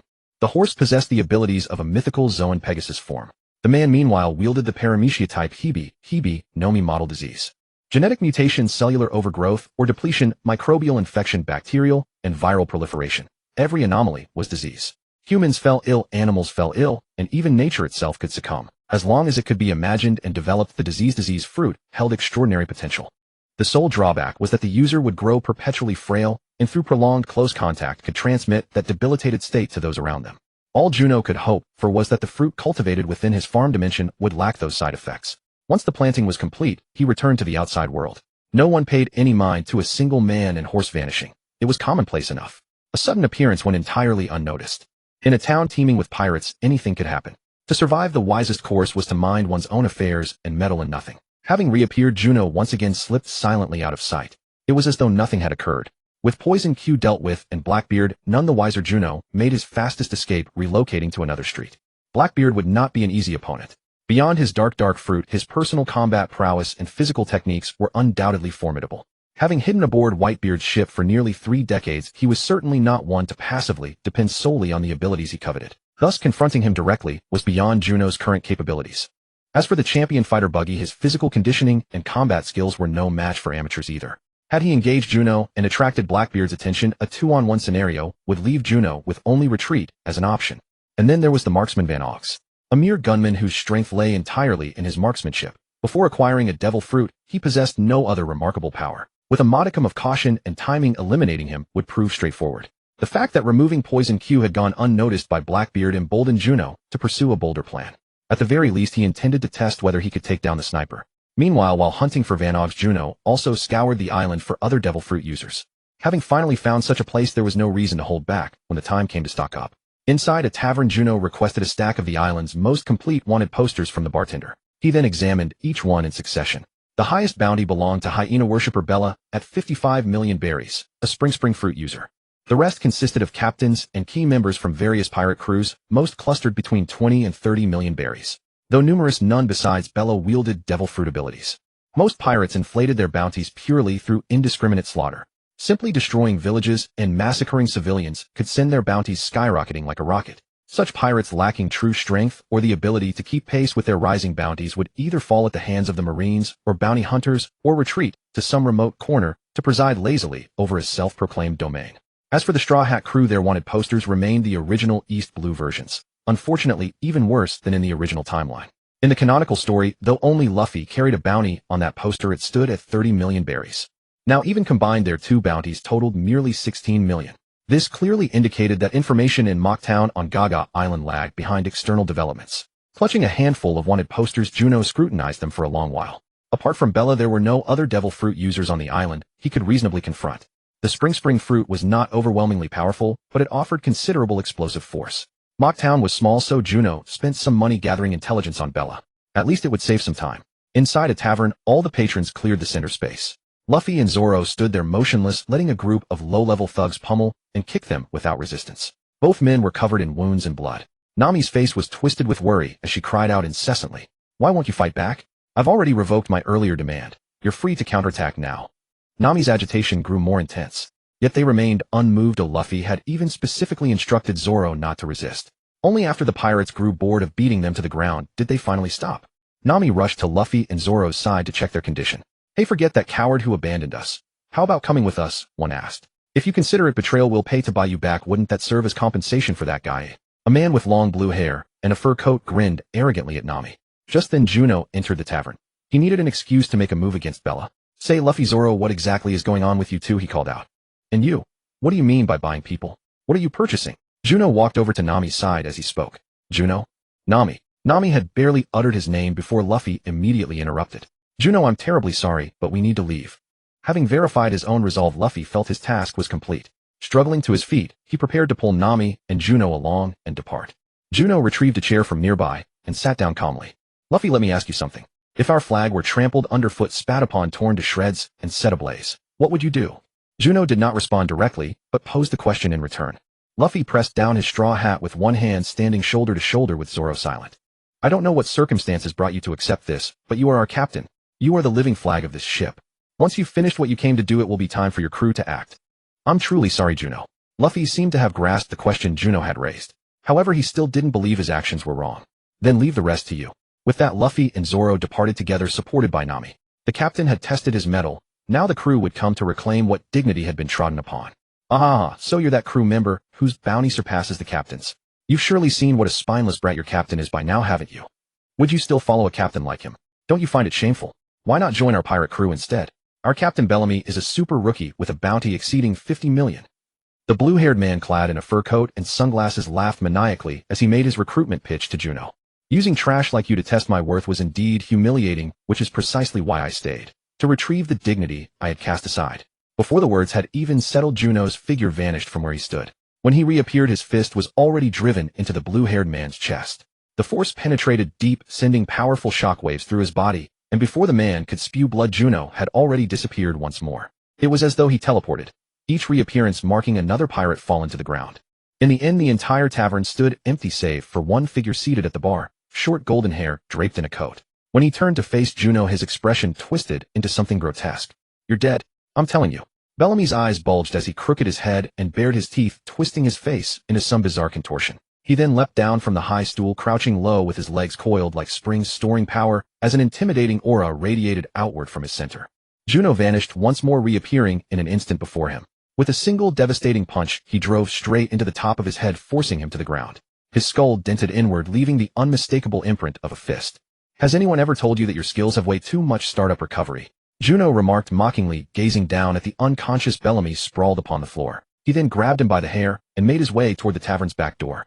After passing through an empty stretch of terrain, when he reappeared within the sight of others only, he remained, walking slowly toward the harbor and back to the Mary. Under Chopper's diligent care, both Luffy and Zoro had finished receiving their bandages. Juno, you didn't hold back, did you? Nami immediately asked upon seeing Juno's return. Back in that tavern, Nami had been among those mocked, listening to their jeers while watching Luffy and Zoro get tossed about. She was practically seething with rage. If she hadn't known her own limits, she would have wanted to teach those bastards a lesson herself. It's already handled, Juno replied. Hee, thanks again, Luffy said with a light-hearted smile. Hey, what exactly happened? Luffy and Zoro won't say a word, and you're in on it too, Juno. Usopp persisted, unable to resist asking. It's all in the past anyway. Just know it won't affect anything going forward, Juno said, walking away to one side. Zoro gave a nod in acknowledgement. Sanji approached, holding a tray with a drink in both hands. Miss Nami, let me offer this icy, love-filled beverage to ease the anger in your heart. Shortly after Juno returned to the ship, Robin also made her way back, dressed in a stylish purple crop top and tight pants, carrying full shopping bags. Seeing Robin looking so polished and glamorous only deepened Nami's frustration. She hadn't managed to buy anything and had taken all sorts of insults. She was thoroughly irritated. Robin, where have you been? The moment the words left her mouth, the tone was sharp, laced with vented anger. I went to pick up some clothes and happened to ask around about information on Skypiea. As she was about to enter the cabin, she used her powers to pass a map to Juno. A hand sprouted from the ground beside Robin and extended toward Juno. This is a map of Jaya Island. We're currently in Mock Town, and over to the east of the island there's a marked spot where a peculiar man resides. Rumor has it he was driven out of town for talking about certain dreams. If we need information, we might be able to find them there. With that, Robin shut the door and entered the cabin. While she was speaking, Luffy, Nami, Usopp, and the others had gathered around, snatching the map away. Juno pretended to be deep in thought, gazing up at the sky. Nami, wasn't that paper that floated down from the ship we encountered at sea actually a map? He asked. Yes, why? Nami countered. I have a theory I want to verify, Juno said enigmatically. Nami didn't hesitate, returning to the captain's quarters to retrieve the map. Following the story's events, Juno folded one edge of each map and joined them together. A semicircular island combined with a double-row island formed something unexpected. A skull. Everyone exclaimed in unison. What's going on? Nami and Luffy asked in astonishment.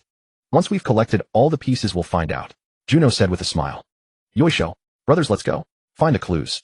Luffy cheered loudly as the Going Merry sailed around the island toward the eastern coast of Jaya. After the Straw Hat crew departed in Mock Town, the Blackbeard pirates began regrouping after operating separately for a time.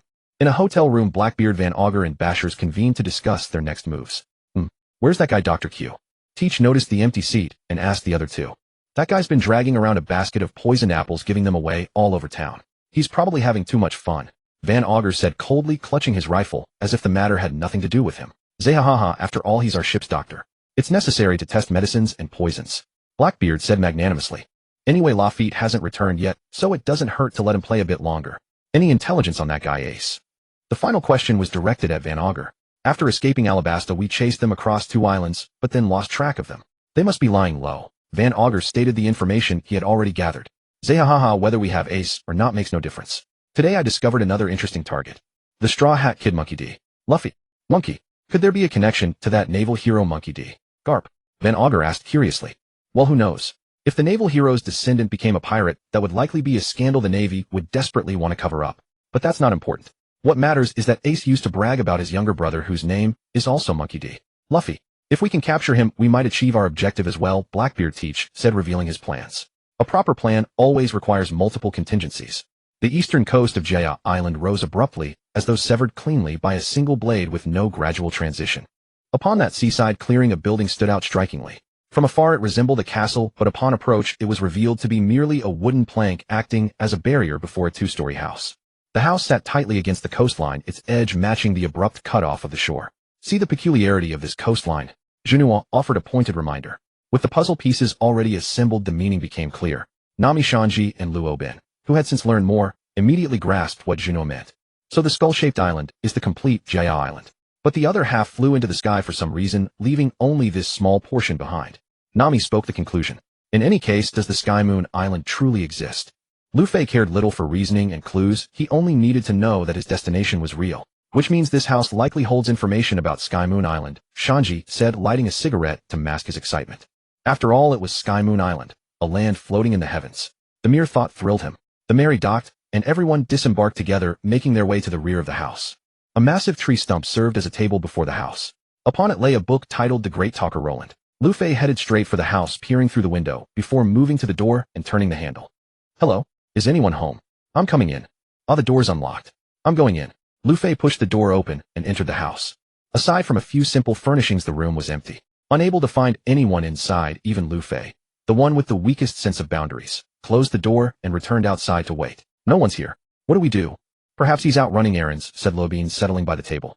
The people in Motown mentioned that a man named Wimbulan Kalike resides here, since he still needs to purchase supplies from that town. Luobin sat by the table holding the book and reading carefully. Nami, having nothing else to do, joined to read alongside her. It was a simple travelogue focusing on one central tale. 400 years ago, in the year 1120, an explorer named Wimbulan Roland discovered a mountain of gold piled upon a small island in the North Blue. He returned to his kingdom and reported the discovery to the king, who personally led a fleet of 100 warships and 2,000 of the kingdom's finest soldiers riding the winds and waves to reach the island.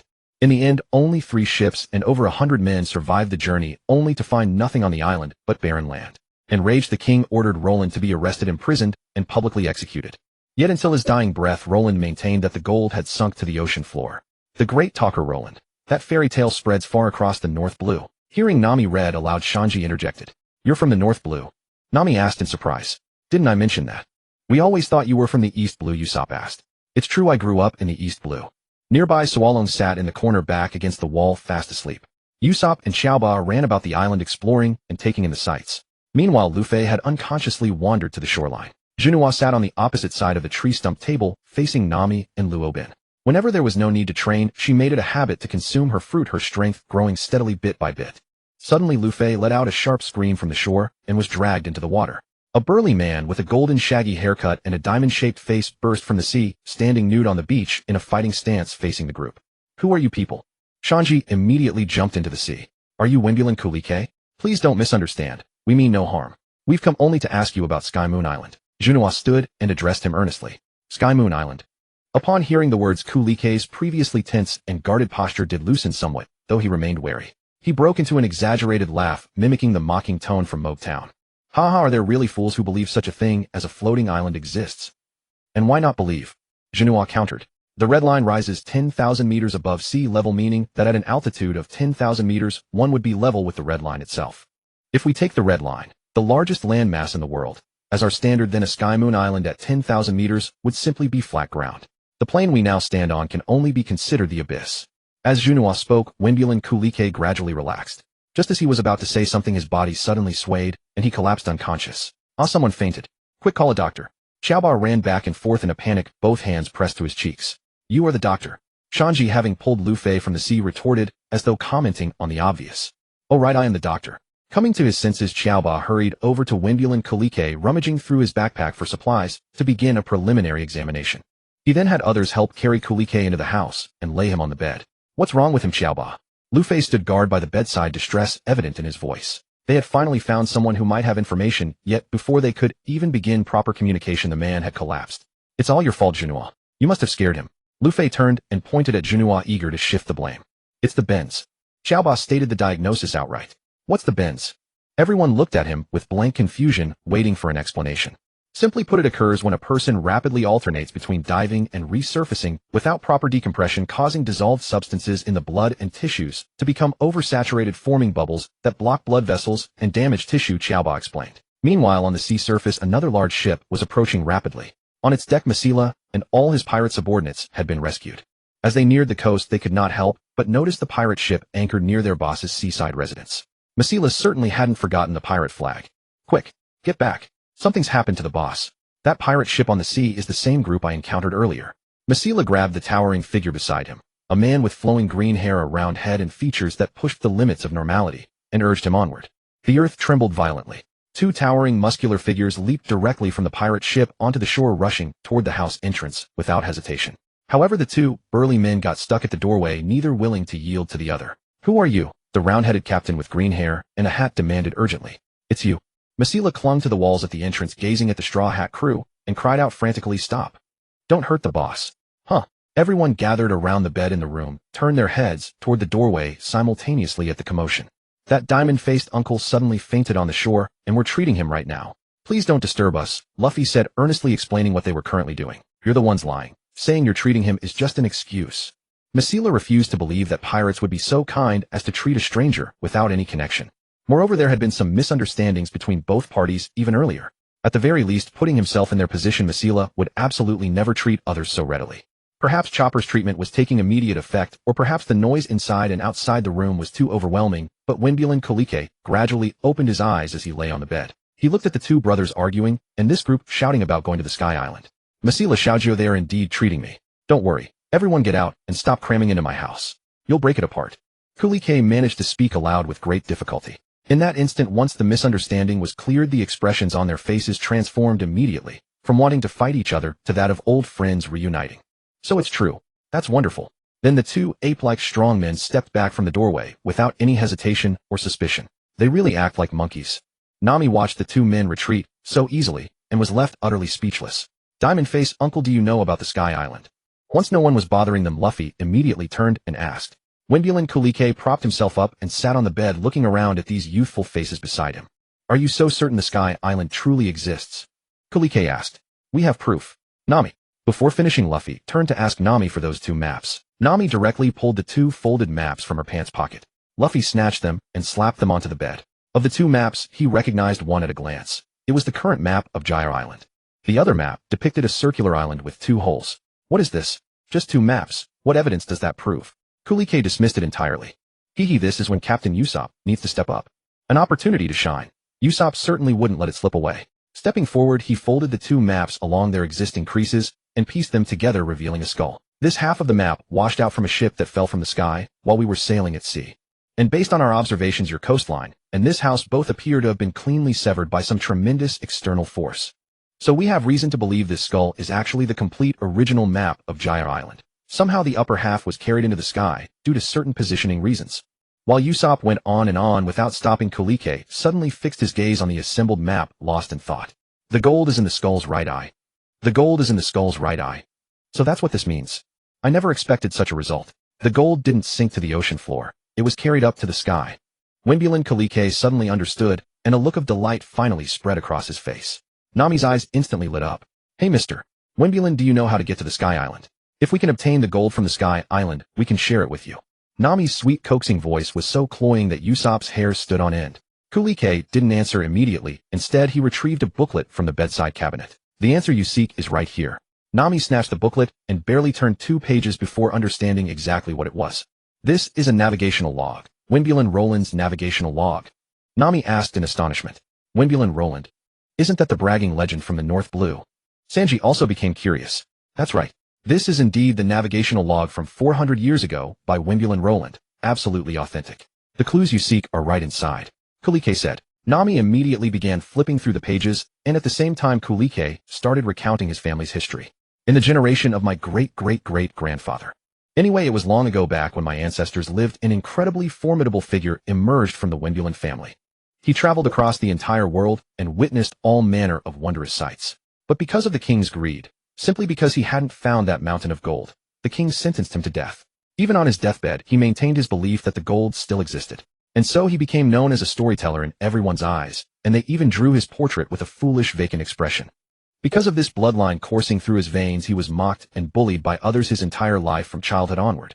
I assembled my own pirate crew, and in the end, as if guided by fate, I arrived here and made my decision to swear that I would retrieve everything that had sunk to the bottom of the sea.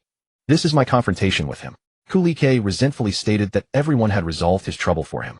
As Kulike sat on the bed talking to himself, Nami also discovered Roland's forward route within the navigational log along with descriptions of various magical plants, animals, and their abilities. Found it. Is it the upward ocean current? Nami flipped through the logbook page by page, reading its contents in full detail. The upward ocean current is a unique phenomenon in these waters, appearing a total of 5 times each month, mostly concentrated to the south of the island. Over the years, Kulike, leading his team to salvage shipwrecks and treasures nearby, hadn't been without some gains. If you wish to reach the Sky Island, this is the only method. However, if you attempt to reach the Sky Island this way, one careless moment could result in the destruction of your ship and the loss of all aboard. The upward ocean current is caused by special thermal eruptions triggered by explosions on the ocean floor, hurling massive quantities of seawater into the sky, like cannon fire. Without careful attention, ships will be torn apart. But if the upward ocean current's water volume or force proves insufficient before you successfully reach the Sky Island, the current will exhaust itself and disappear, causing the vessel to plummet back down. Kulike shared everything he knew to the best of his ability. When is the next upward ocean current? We're going. Luffy leaned in again to ask, this time with even greater enthusiasm. According to calculations, it should be around 10 o'clock tomorrow morning, Kulike replied. Piecing together the maps combined with Luffy and everyone in the crew expressing their longing for the Sky Island, Windburn, Kulike pinned all his hopes on them to find the gold and prove that their ancestors had not been lying. Being generous was one thing, but he could not rule out some hidden motives. How could he possibly go himself? That was the heavenly upward current. If he were not careful and failed to ride it, the ship would be destroyed, and everyone would perish, leaving no future for his own people. Even scientific research required experiments. Our Monkey Mountain United Army can help you strengthen and modify the ship. Wimber and Kulike gathered the entire Monkey Mountain United Army to transport materials and transform the Thousand Sunny. During this time, Juno also set his sights on the forest south of the hut. In the original story, the forest contained not only guide birds, but also various other animals and insects. Mantises as large as adult centipedes, longer than human spiders, wild boars, ladybugs, mutated rhinoceros beetles, stag beetles, and more. Each species was far more aggressive than their ordinary counterparts. These were all excellent breeds. When Kulike noticed Juno walking toward the southern forest, he suddenly recalled something. I almost forgot. There is one more thing. To accurately locate where the heavenly upward current originates, you will need to catch a guide bird. Otherwise, after setting sail, you would lose your direction. Even a slight deviation would ultimately lead to failure. Kulike said to Luffy and the others beside him. Guide bird. What is that? Sounds interesting. Luffy asked curiously. It is a special type of bird. Most birds possess a natural sensitivity to magnetic fields within their bodies, but guide birds are even more exceptional among them. No matter which direction you turn its head, it will always point south. Kulike explained simply. The place where the heavenly upward current appears is south of Jaya Island. Without a guide bird, it would be easy to lose direction on the sea. What does the guide bird look like? How should we catch it? When it came to matters of the sea, Nami was the most concerned. Their calls are very distinctive with large beaks and brilliantly colored feathers. You will know when you encounter them. Kulike said, simultaneously taking some capture nets from his house and placing them in their hands, urging them toward the southern forest. Hey Juno, wait for us. Luffy, with the net slung over his shoulder, immediately rushed excitedly toward Juno. At the forest entrance, Juno waited briefly. After regrouping, Nami also informed him about the mission to catch the guide bird. Should we split up to expand our search area or act together? Juno asked. We must stay together. I have a condition where separating would kill me. It is the most severe late stage with no cure. Usopp gazed at the dark canopy of the forest, feeling as though some terrifying entity lurked ready to emerge from the shadows. Really? Chopper was startled, looking at Usopp with his hands raised, frantically running back and forth while shouting. Oh no, where is the doctor? Usopp is going to die. It is bad. Usopp is going to die. Hey, I am not dead yet. Usopp grabbed Chopper and held him in his arms. Ah, that is great. Chopper seemed to instantly snap out of it, then immediately jumped to the ground, took out a set of examination tools from his backpack, and was about to examine Usopp. Walking together is fine, at least we do not have to worry about some directionally challenged green alga head getting lost. Sanji carried the net over one shoulder, struck a match with the sole of his shoe, lit his cigarette, took a deep drag, then exhaled wearing a pensive expression. But in an instant his solemnity vanished, and Sanji's true nature resurfaced. He made his way over to Nami and Robin, swaying his hips as he approached. Of course, the most important thing is that I can protect Miss Nami and Miss Robin the entire time. No need to worry about being unable to protect one of them after we split up. Idiot, who are you insinuating? Zoro immediately shouted at Sanji. Whoever knows. You directionally challenged green alga head. Sanji retorted, pressing his forehead against Zoro's as they shouted at each other. Juno did not join in their foolishness, merely walking into the forest.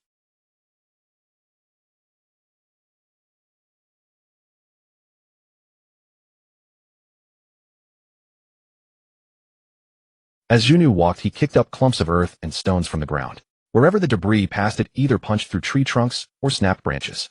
Rustling and crashing sounds erupted throughout the forest like a concert. Mantises, centipedes, spiders, large wasps. One after another the forest inhabitants emerged, forming a circle around them.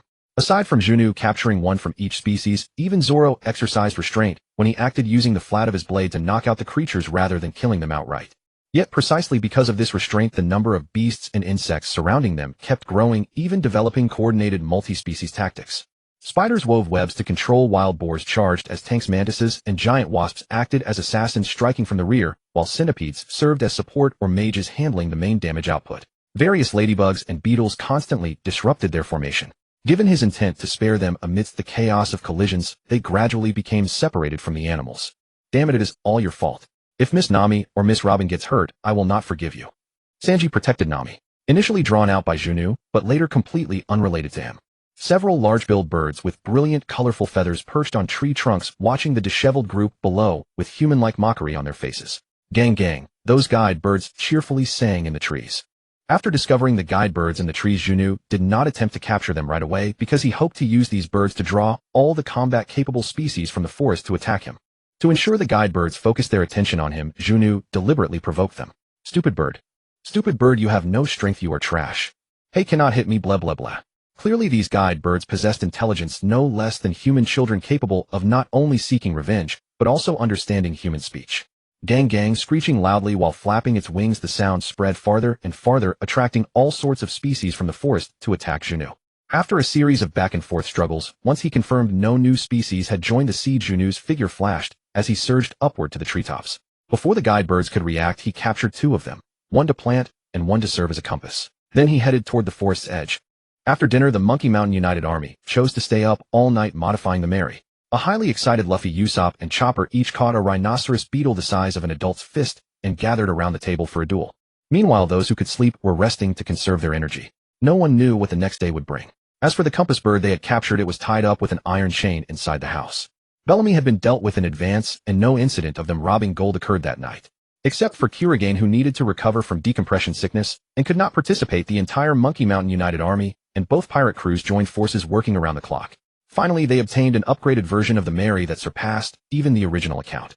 The entire ship was reinforced with an outer protective layer. The added wings and the newly designed bow, optimized for cutting through wind, gave the new Mary the appearance of a white crane spreading its wings and soaring into the sky. Early morning. Sanji woke up earlier than everyone else and prepared breakfast for all. After finishing, they set off immediately. Based on past data, the upward sea current should appear around 10 o'clock today. There are two signs that precede the appearance of the upward sea current. First is the cumulus emperor cloud. Wherever cumulus emperor cloud appears, it is like a night sky blocking out the sun. Second is the sea whirlpool. Directly beneath the center of the cumulus emperor cloud, a massive whirlpool forms, and the upward sea current erupts from its core. The most crucial point is if there are no floating islands above after the upward current dissipates, you will fall from thousands of meters in the sky. At that point, both people and ship would be completely shattered. Have you all truly made up your minds? Before boarding, Kurogane asked solemnly. I'm definitely going to the Sky Island, Luffy said with a grin. Although his face carried a smile, the determination in his voice was unmistakable. Since the captain has made his decision, we will follow him no matter what. Besides, even if we fall, I probably won't die, Juno said with a smile. If the height is high enough, even falling onto water would feel the same as hitting stone. We might turn into paste. Nico Robin stated her prediction with a calm expression. Hey, don't say something so terrifying with such a deadpan face. Usopp trembled all over. Nami and Chopper simply huddled together in fear. Don't worry, we can tear down the sails and use them as parachutes. That should slow our descent somewhat, Juno said. Sanji and Zoro looked up at the sail on the main mast, seeming lost in thought. Since you have already decided, then let us set sail. Brothers, no matter what, make sure to escort them safely. Hiragain shouted, and everyone responded immediately. 2 ships set sail heading south. On the bow railing of the Mary, the compass bird was tied. A group of people gathered around it, teasing it by constantly turning its head only to watch it always return to the south. So magical. Nearly all migratory birds possess a faint sensitivity to Earth's magnetic field, and the compass bird is among the finest examples. If one consumed the compass bird fruit, would they gain the ability to sense magnetic fields? And if they could sense them, could they further utilize that power? At the very least, it could enhance their own perception. Perhaps having been teased too much after twisting the compass bird's head to one side once more, it endured the discomfort and refused to turn its head back. Gang, I won't guide you anymore. You will lose your way at sea. Chopper listened to the compass bird's cries and translated its words. But no one responded, they merely watched it quietly. Within less than a minute, the compass bird's head turned back southward. Just past 9 o'clock, the once cloudless clear sky suddenly turned pitch black in one area. The cumulus emperor cloud has appeared. Everyone change course. Head toward the dark clouds. Hiragain stood on the gorilla pirate ship, issuing commands. The appearance time of the cumulus emperor cloud has advanced. What is happening? Hiragain sensed something was amiss, but they had already come too far to turn back. They could only press forward. Entering the range shrouded by the cumulus emperor cloud, although it was still daytime, the darker they ventured and the more it resembled night. Suddenly the wind on the sea grew ferocious and waves surged violently. At the center of the cumulus emperor cloud's coverage, a massive whirlpool emerged. The ships sailing on the sea surface resembled 2 fallen leaves, tossed and uncontrollable. Meanwhile, on the sea behind them, a peculiar pirate ship was approaching rapidly. The pirate emblem on the sail featured crossed bones with 3 skulls arranged side by side atop them. The vessel beneath the sail was less a ship and more a raft, albeit an unusually massive one. It was constructed from logs with diameters reaching 2 or 3 meters. Zee, where do those brats think they are going? After locating the Straw Hat crew, Blackbeard prepared to strike. Unexpectedly, upon arriving, he saw from afar that the Straw Hat pirate ship was already sailing far out to sea. He pursued all the way, but the chase grew increasingly difficult. Captain, a storm should be forming ahead. Should we continue the pursuit? Funky locked onto the target ahead with his sharp eyes, but the sky was heavy with dark clouds, and the sea was turbulent. Continuing further might endanger himself as well. The target is right ahead. As long as we capture them, the rest of the plan will proceed smoothly. We cannot let this opportunity slip away. They must be heading to the Sky Island. If we miss this chance, it may never come again. Blackbeard laughed loudly. The Sky Island might sound like a fairy tale, but those at the very peak of this world knew it was real.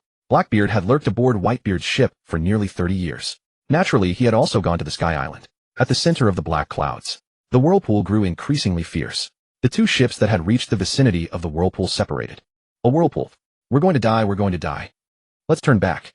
Usopp clung to the mast, wailing in tears and snot. Chopper also wore a face full of terror. I don't want to go to the Sky Island anymore. With such a massive whirlpool, we will surely die, right? We will sink into the sea, won't we? Amidst the panicked shouts of the crew, the Mary was finally seized by the sea whirlpool. Immediately the ship accelerated with the whirlpool's rotation and sped straight into its center. Hiragain and his crew could only maneuver their larger ship around the periphery of the whirlpool, carefully observing and providing close protection without being drawn into the vortex. In the distance, Blackbeard's pirate ship had also arrived at the scene rapidly. At the center of the whirlpool, the moment the Mary entered the core of the whirlpool vanished instantly. The Mary settled gently onto the sea where the wind died down and waves calmed. Zee, this is destiny. Close in and capture them. Blackbeard's voice rang clearly into everyone's ears. Boom. Seeing that Blackbeard was about to reach the Mary, the upward sea current finally erupted. A pillar of water connecting heaven and earth shot upward, tearing a massive hole through the gloomy black clouds above. The Mary was positioned precisely at the center of the upward current. In the instant of the eruption, the ship soared into the sky. It gradually drifted from the center of the current, outward, sails catching the wind, riding alongside the water column as it ascended. Blackbeard's ship, however, was torn apart by the immense force the moment it neared the upward current. All of his crew could only cling to a floating log, gazing upward at the increasingly distant Mary. Zee, this too is destiny. Tell me, who is the navigator on this ship? Nami leaned against the bulkhead, addressing the entire crew with a commanding voice. Luffy gripped the figurehead with both hands. Usopp and Chopper clung to the mainmast. Zoro and Sanji held onto opposite rails, while Robin stood at the stern, resting against the mizzenmast. Juno was nearly standing in the hatchway. Of course it's Miss Nami. Sanji replied first. Wind and current. What difference is there between steering here and sailing on the sea? Everyone follow my commands. Adjust the sails. Adjust the rudder. A slight shift in angle completely altered the Going Merry's course. After a series of adjustments, the voyage grew steadily smoother. Cheers from above drifted clearly down to the surface. Curly Dayton and the others watched as the modified Going Merry rode the towering sea current into the black clouds until it vanished from sight. In the deafening silence, the column of water stretching to the heavens suddenly disappeared. The water that had surged into the sky all fell back into the sea in an instant. But the ship in the sky did not reappear. Hooray! Everyone on Curly Dayton's vessel erupted in cheers. They didn't fall, they made it. Curly Dayton gazed at the empty sky and finally relaxed. Meanwhile, Blackbeard's crew, their operation a failure, simply departed. High above in the sky, within the endless sea of clouds, the Going Merry emerged from the cloud layer and settled upon it. After the turbulence subsided, everyone curiously looked around. White stretches in every direction, up, down, left, right. Where are we? Is this Skypiea? Oi! Clouds everywhere. Is this paradise? Usopp, overwhelmed with excitement, tore off his shirt, ready to dive headfirst into the clouds. Just as he was about to leap over the rail, Juno intercepted him first. Why are you stopping me? Usopp asked. Right now we are at an extraordinary altitude, and there is one phenomenon we must be mindful of. Juno emphasized once more. What phenomenon? As Usopp asked, everyone aboard turned to look at him. Altitude sickness. Juno explained. We are currently above the cloud sea, surrounded by not a single plant, which means the air here is thin on oxygen. We must act cautiously. The most important thing is to conserve our energy. What is altitude sickness? More than half the crew had no idea what the condition entailed. It means oxygen deprivation, accelerated breathing, and faster energy depletion. If you exert yourself vigorously, you may experience dizziness, severe fatigue, and other symptoms. Juno briefly outlined the symptoms of altitude sickness. Additionally, there is one more thing. We are floating above the cloud sea of Skypiea. Guess what lies beneath these clouds? Could there be an ocean floor down there? This final question sent a wave of caution through everyone aboard. Usopp immediately stumbled and fell onto the deck. As the crew scanned their surroundings, several enormous sky island beasts emerged from the white cloud sea, charging toward the Going Merry at great speed. An octopus spanning dozens of meters, a colossal eel, along with giant shrimp and crabs surged forth in a vast, overwhelming armada. With danger at hand, Sanji and Zoro set aside all other concerns and engaged the enemy simultaneously. With a single kick and slash, the massive beasts of Skypiea burst apart like balloons the moment they closed in. But despite having only delivered a few simple strikes and kicks, they themselves felt as though they had just survived an intense battle. Heavy breathing, labored respiration, severe depletion of strength. Like balloons. Usopp stared in astonishment at the burst sky beasts. Sky beasts dwelling at such heights have adapted to the low atmospheric pressure and the need to avoid falling, undergoing special evolutionary changes. Despite their massive appearance, sky beasts are actually as light as balloons. Nico Robin provided the explanation based on her knowledge. In that case, I'd like to try these sky beasts and see if they have a special taste. Sanji forced himself to recover, eyeing the scattered remains of sky beasts floating on the cloud sea with eager anticipation. Then let's try it. I want to eat too. The moment Luffy heard food, his spirits lifted instantly. Glancing at the sky beasts on the cloud sea, he immediately reached out to grab them. Just then a sound like thundering wind and lightning tore through the air. A bare-chested man wearing a wizard mask and carrying a rocket launcher over his shoulder surged toward the Going Merry, as if riding the clouds themselves. Die! Just as he was about to reach the ship, the man suddenly cried out. An enemy! Zoro stepped forward first, his fingers resting on his tsuba. The moment the man emerged from the cloud sea and leaped toward the ship, the ice blade-like devices on his feet suddenly ejected a powerful gust of wind, and he accelerated abruptly, kicking toward Zoro with both legs. Affected by altitude sickness, Zoro could barely react in time. Not only was he kicked backward forcefully, but his sword was also knocked from his hand. Damn it! Seeing Zoro fall, Sanji prepared to counterattack immediately. But similarly, the altitude sickness from their earlier exertions left him weak, and he too was kicked flying by the suddenly accelerated opponent.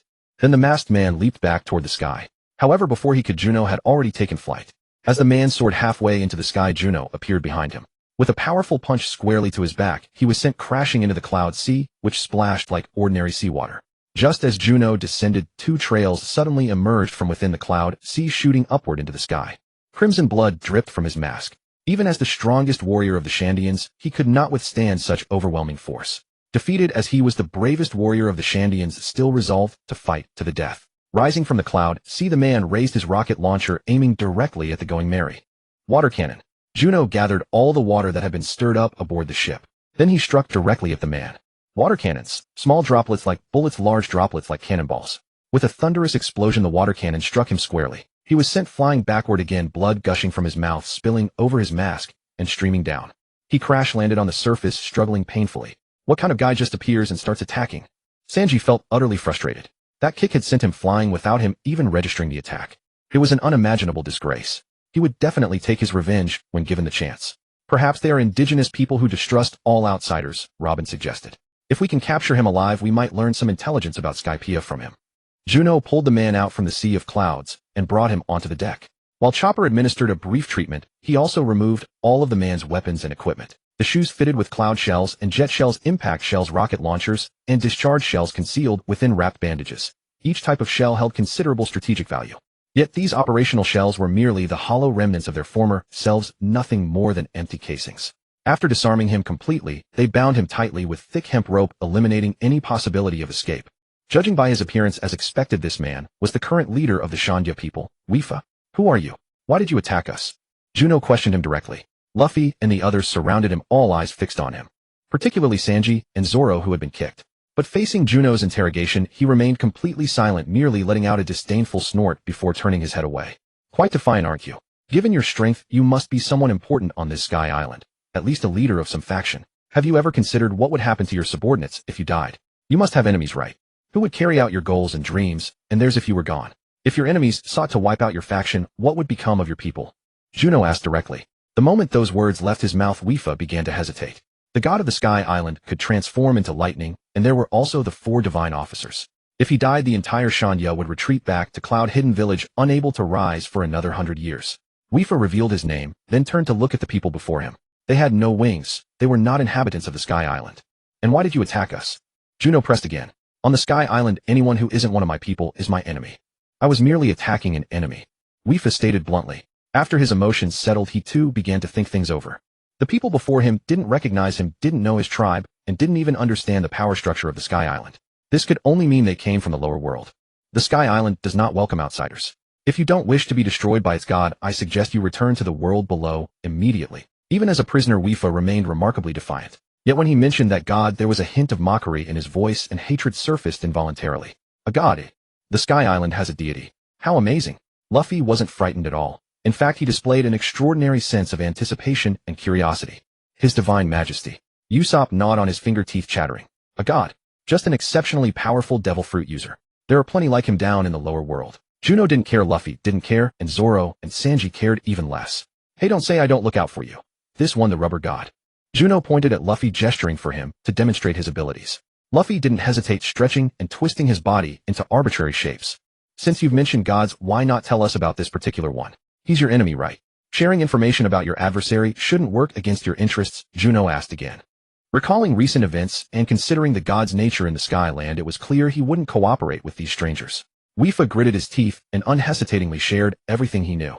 The god is named Enel, ruler of the Sky Island, who commands the entire Angel Island and occupies the holy land of Upper Yard. He wields the power of lightning.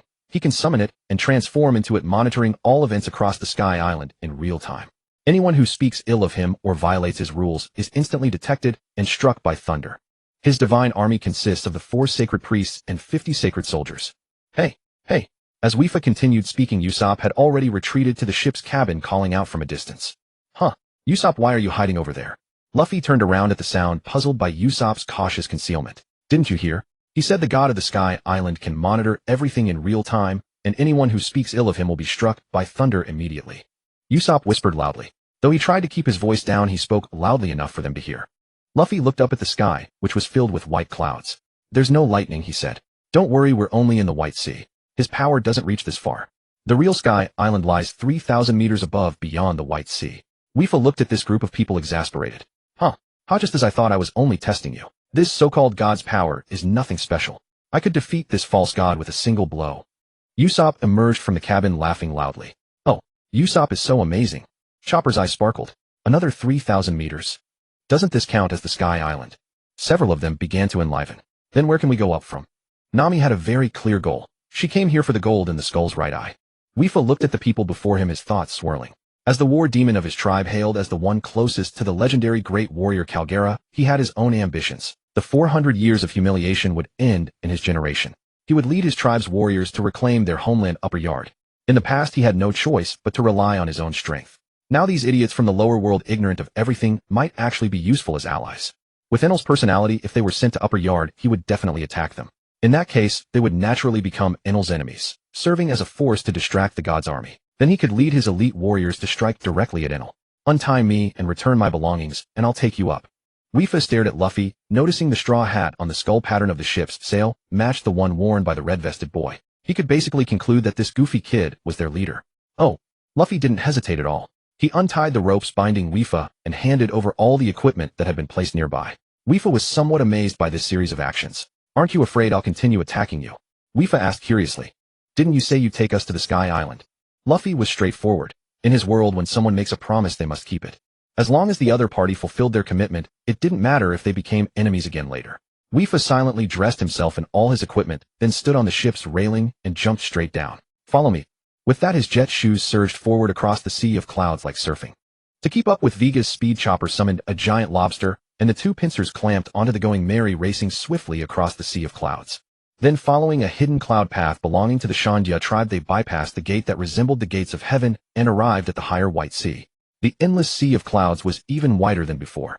In the distance, a forest could be seen atop the clouds, and at its center a colossal green pillar stretched straight up into the higher clouds. That is the Divine Kingdom, a sacred domain that no one is allowed to approach. Upper Yard. That is also the only place on the entire sky where Shaluya exists. In that side is Angel Island, where all those ruled by the gods are gathered. By centering on Upper Yard, you have entered his surveillance range. Wherever you wish to go is up to you. With that, Vega activated his frying shell and set off in a direction away from both Upper Yard and Angel Island. Is it really necessary to be this afraid? Sanji watched the departing figure, feeling a touch of disdain.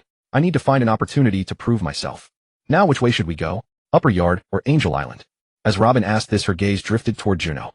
This time Luffy did not make a direct decision, for he too found it difficult to choose. One side promised forest adventure, the other Sky Island adventure. Both were experiences they had never encountered before, and neither side could be abandoned. That so-called Upper Yard is very likely the other half of Gyre Island. However, what that person just said was quite clear: that God is not only a Logia-type devil fruit user who commands lightning, but also possesses the ability to sense the entire Skypiea. No one is permitted to land there without authorization. Approaching rashly could easily result in an attack. And therefore, once we head toward the forest, what we will likely face is continuous combat. And we should go to Angel Island first. Usopp raised his hand and answered eagerly. And I mean, we should at least prepare for battle first. I agree, Juno said. We can also take the opportunity to gather information about Skypiea. And intelligence is most valuable when cross-verified. Relying on a single source is risky. The person just now obviously harbors ill feelings toward Angel Island. Even if what he said was not entirely false, if he conceals key information, the resulting impression will be completely different. Yoshi, then we'll go to Angel Island first. With a clear objective in mind, the Going Merry headed toward the layered district of cloud buildings. The White Sea was cloud, the higher White Sea was also cloud, and the beach and land were cloud as well. Only the appearance of the differently composed clouds varied slightly. Yo-ho-ho. Luffy was the first to leap onto shore, bouncing on the cloud as though it were a trampoline. Usopp and Chopper clung to each other, still uneasy about that god who could monitor the entire Skypiea. But after Sanji and Zoro jumped onto the white cloud beach one after another, they gradually became drawn in, as well, casting aside their fear and jumping ashore together. Nami and Robin emerged from the cabin in light beachwear, unrestrainedly displaying their youthful vitality. When they stepped onto the bow, Sanji, who was already waiting on the beach, immediately whistled and cheered. And Miss Nami, Miss Robin, your beauty leaves me breathless. Amidst the appreciative cheers, Nami and Robin went ashore together. And Juno was the last to arrive, and upon stepping onto the cloud, he stowed the ship away. With no ship visible outside, their target became much smaller. Chopper rolled around on the soft clouds, while Luffy was immediately captivated by the fruit trees growing out of the cloud. They resembled coconut trees, yet bore fruit that looked like pumpkins. And Usopp wriggled on the cloud, like someone waking in the morning and rubbing against a warm quilt. Sanji picked bright wildflowers by the roadside, and placed them on Nami and Robin's heads. And Zoro looked around, and found a shady spot to lie down. Juno also reclined on the island cloud. And the softness of this cloud surpassed any mattress he had ever encountered. Lying upon it made him feel as though his body were melting away. Ah, so hard. Luffy, entangled in the tree and clutching a green pumpkin, let out a scream. And after setting foot on the island, everyone seemed to cast aside all their worries, earnestly savoring the present moment. This was the way of a pleasure-seeking life. On the beach stood a pavilion, within which several cloud-made lounge chairs were arranged. Nami walked along, and upon reaching the pavilion, lay down comfortably. Shouldn't we go into the town to gather information and make preparations? Robin asked, her eyes fixed on a long staircase behind the beach that wound upward from below. Flanking the winding staircase were various cloud formations and buildings constructed upon them. Living on Skypiea is simply wonderful. Chopper's voice carried a tone of languid contentment. Sigh. Cursed hard-working fate. Juno rose from the island cloud, stretched, and looked around at the others. Who's going to the settlement? Count me in.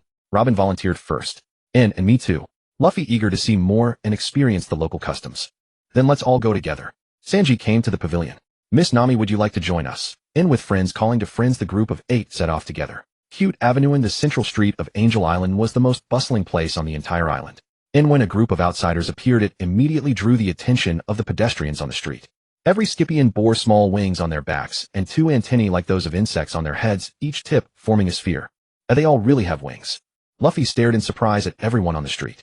In as they curiously observed the Scythians around them, those Scythians were equally observing them. Excuse me, where can we buy local specialties? Or where can we exchange money? Juno, meeting those gazes, casually asked a passerby for directions. On this prosperous avenue, finding a landmark was not difficult. In first the grain shop, Juno planned to exchange currency at the grain store. Why did you think to exchange money at a grain shop when there's a gold store right across the way? Nami asked, puzzled. Because this is Skypiea, a place without soil. Gold, silver, and jewels may hold value, but grain and produce are far more essential here. 100 blocks worth of grain down below could sell for 200 or more here. And as for gold and silver jewelry, they hold value both below and here, so the difference between the two places is negligible. Perhaps we can use the price differential of grain to acquire more gold here on Skypiea.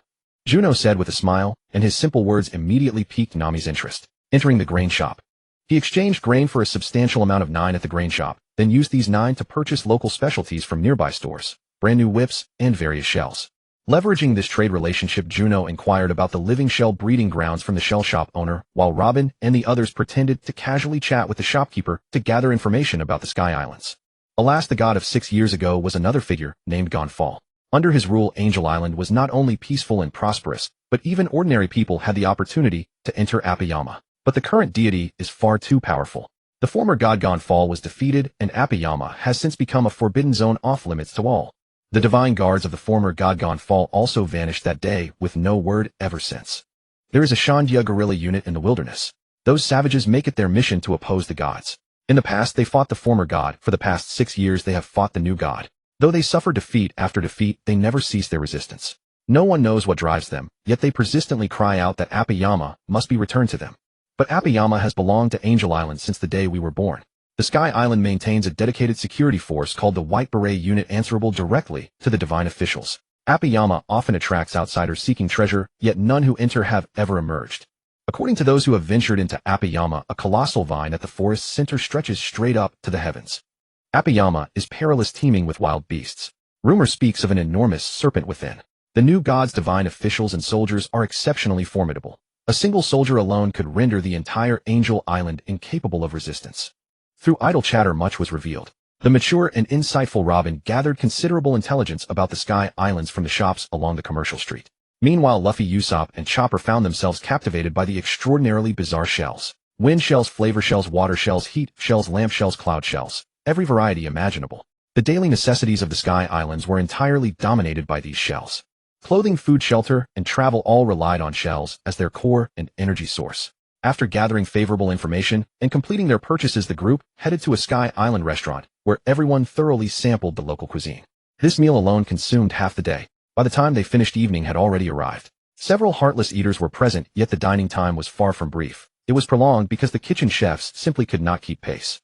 Throughout the entire day, not a single member of the White Beret security force appeared anywhere near them, nor did anyone attempt to apprehend them as fugitives. They had likely avoided the main entrance, meaning no one had been alerted. Naturally, no one knew they were illegal entrants. As for Enel, the god who sat above all, unless someone deliberately opposed him or disrupted the balance, he would not target certain individuals. After all, in his own eyes, he had already achieved immortality and invincibility akin to lightning itself. There was no one in this world who could defy him or stand as his equal. By the time they left the restaurant, fully satisfied, dusk had already settled. Attempting to enter the primordial forest of Apayama at night would only heighten the danger. So when Luffy enthusiastically shouted that they should depart immediately, he was swiftly restrained. Instead, they decided to rest at an inn in town. The guest room beds were cloud beds crafted from island clouds. Lying upon them proved far more comfortable than the island cloud beds they had experienced at Angel Beach. The night passed without incident. At the break of dawn, Luffy was already brimming with excitement to set out. His impassioned voice roused everyone from their slumber, and together they prepared to depart. Beyond the white seas, Apayama lay ahead, its towering trees serving as unmistakable landmarks. The luxuriant forest was a magnificent emerald jewel within that boundless white world. If battle ensues from this point forward, Juno-san, do you have any arrangements? Nico Robin asked aboard the Going Merry. The existing intelligence is insufficient for detailed analysis. The only confirmed target is that Logia-type Rumble fruit user, and there is simply no clever workaround. Juno shook his head in resignation. Yet as he spoke he produced paper and pen to write. The previous person mentioned that the deity possesses the ability to monitor the entire Sky Island at all times. We must remain vigilant. He can hear sounds, but surely cannot read writing. Rumble fruit Logia-type exceptional speed electric current attacks extreme heat. Rubber provides insulation granting immunity to lightning, but offers no protection against intense heat, nor can it inflict damage upon lightning. In this battle only I can serve as his opponent. To avoid arousing Enel's premature suspicion, Juno communicated entirely, through writing throughout. No, I want to fight him myself. Luffy crossed his arms, his tone carrying a hint of willfulness. Should any complications arise, such as innocents being caught in the crossfire, or you falling into clear disadvantage, we will intervene together. Agreed. Juno also spoke. Fine. Luffy pouted, his expression thoroughly unwilling, yet he still nodded. If he starts attacking people indiscriminately, you can help restrain him. In short, we shall adapt to circumstances as they unfold with the safety of all companions as the paramount priority. Juno nodded. Furthermore, Wappa will certainly lead his warriors to seize this opportunity and launch another assault on Enel and his divine army, which to some extent can serve as allied forces and draw a portion of the enemy's attention. Then aren't they simply using us? Nami was visibly displeased. As the party being exploited, it was a loss either way. Such matters are always mutual. It will benefit us as well. Juno replied. None of that matters now. What truly matters is how we find the right eye of the skull. Nami was deeply concerned about the gold which had been authenticated by the direct descendants of Roland from 4 centuries ago. Either we use cloud shells to create cloud pathways and fly above, or we locate the central vine and observe from a commanding height. Juno offered his solution. Regardless of whether it would work, it was their only option. Although the true gold had already been confiscated by Enel and repurposed to construct the golden ship, he could only pretend ignorance for now. As the Going Merry drew gradually closer to that forest, tension gripped everyone aboard. Once the vessel docked at the shore, and all had disembarked, Juno stowed the Going Merry away. Standing beneath the tree roots, everyone gazed upward at the colossal trees before them. Even the exposed roots above ground reached 4 or 5 meters in height. The diameter was hardly less impressive. The complete trees boasted trunks even more towering, with 30 to 50 meters being commonplace. What magnificent trees! Luffy's eyes sparkled as he beheld the trees before him. What matters now is which direction should we take. Sanji tapped the nearby route. In such a dense forest, it would be all too easy to lose our way if we are not careful. Above the white seas, a group of primitively dressed individuals, each armed with various weapons, emerged from a cluster of cloud islands. Once everyone had exited the cloud cavern, the last person to emerge flipped a sheet of cloud downward to seal the entrance, as though the passage had never existed. Leading the group was the aforementioned Wappa. Wappa, those people you told me to watch have already reached Appiato. When shall we make our move? As all the warriors waited in silent anticipation, one individual glided in from the distance and approached Wappa to report everything he had observed. Advance. Wappa gritted his teeth and surged forward first. His windshell shoes allowed him to glide across the sea of clouds with ease as smooth as ice skating. Those behind him all followed in unison. Thinking of direction, Juno suddenly remembered that the compass bird from earlier was still tied up inside the Mary. He found an open space, released the ship, and let out the compass bird from the hold. Facing south, left is east, right is west, back is north. Juno recited the mantra silently. His left hand pointed toward the east, which meant heading into the forest. No sooner had they confirmed their direction when Luffy charged straight ahead, without hesitation. Much like a certain ninja renowned for his unpredictability, he acted entirely without strategy. Those around him tried to shout, but the moment they opened their mouths, no sound came out. Because no matter how much they called out, it would be useless to him. Never mind. As long as we maintain roughly the right direction, that should suffice. Everyone was left with no choice but to jog along, hurrying to catch up. Juno now understood why shonen manga protagonists around the turn of the millennium all shared this same archetype, driven by insatiable curiosity and a complete lack of caution. Because such character designs made it convenient to spin out plot developments. The competition among manga creators back then was even fiercer than what exists in the web novel industry today. Without strong results, a series would be cancelled outright. Such protagonists, with their tendency to wander aimlessly and act without thinking, were far more likely to drive the narrative forward. Hearing the commotion ahead, Juno immediately knew Luffy had caused another disaster. The flapping of wings echoed through the forest as startled birds scattered in all directions. Their cries were filled with terror, and feathers drifted down from above as they flew overhead. Meanwhile, Luffy was wrestling with enormous creatures deep within the woods. 5 towering wolf-like beasts, each standing 5 meters tall, positioned themselves in 5 different directions, bearing their fangs at Luffy. The hot breath from their mouths carried a foul stench, and strands of saliva glistened between their teeth. I've already apologized. If you keep attacking me, I won't hold back. Luffy's proactive apology meant he was clearly the one who had provoked these beasts. But if apologies proved useless, he knew how to fight. Of course, they couldn't understand his words. They only knew they had been provoked and harmed. So the 5 massive wolves lunged at Luffy simultaneously. Rubber rotating wheel.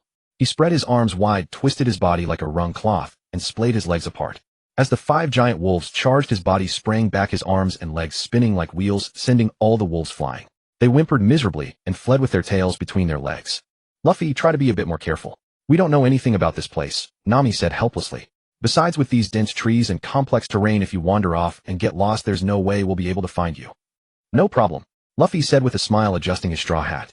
But just then 10 cloud paths suddenly extended from various points in the forest, stretching out before them. They formed a ring of encirclement, surrounding them completely from all directions.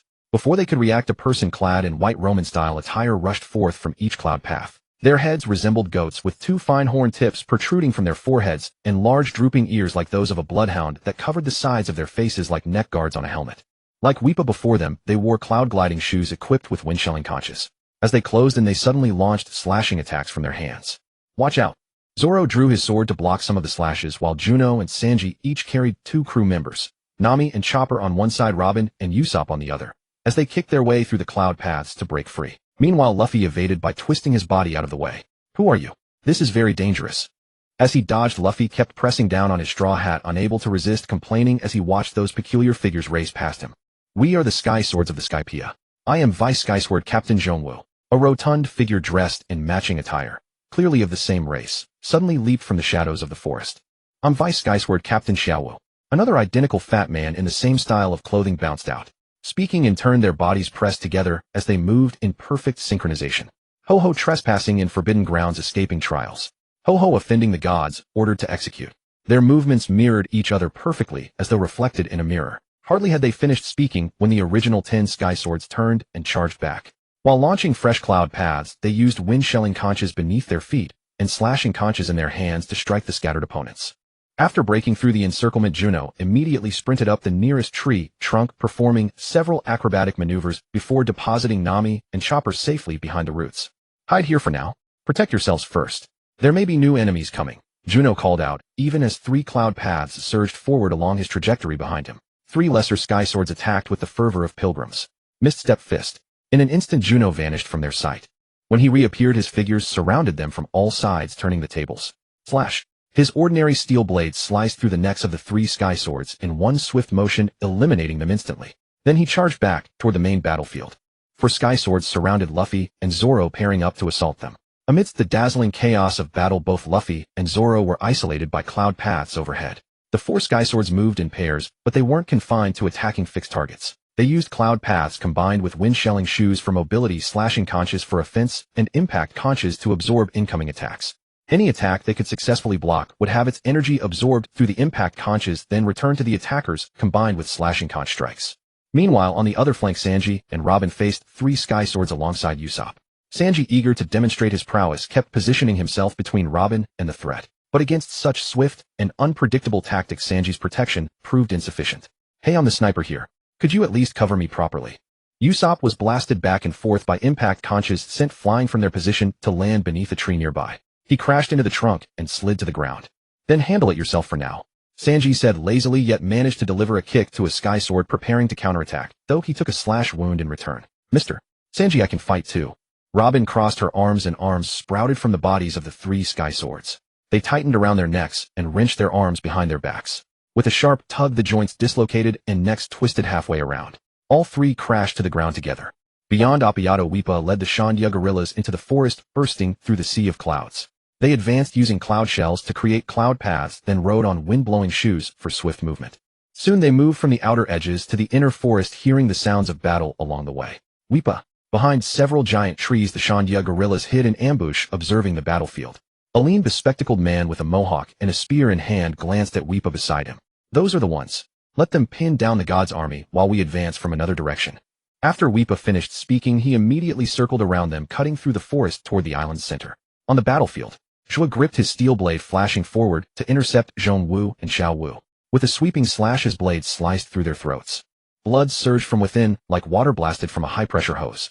Having dispatched the remaining enemies, Zhua stood atop a colossal tree root, watching Luffy, Zoro, and the others fight. Hurry up and finish them. These are just grunts. Much stronger enemies are coming.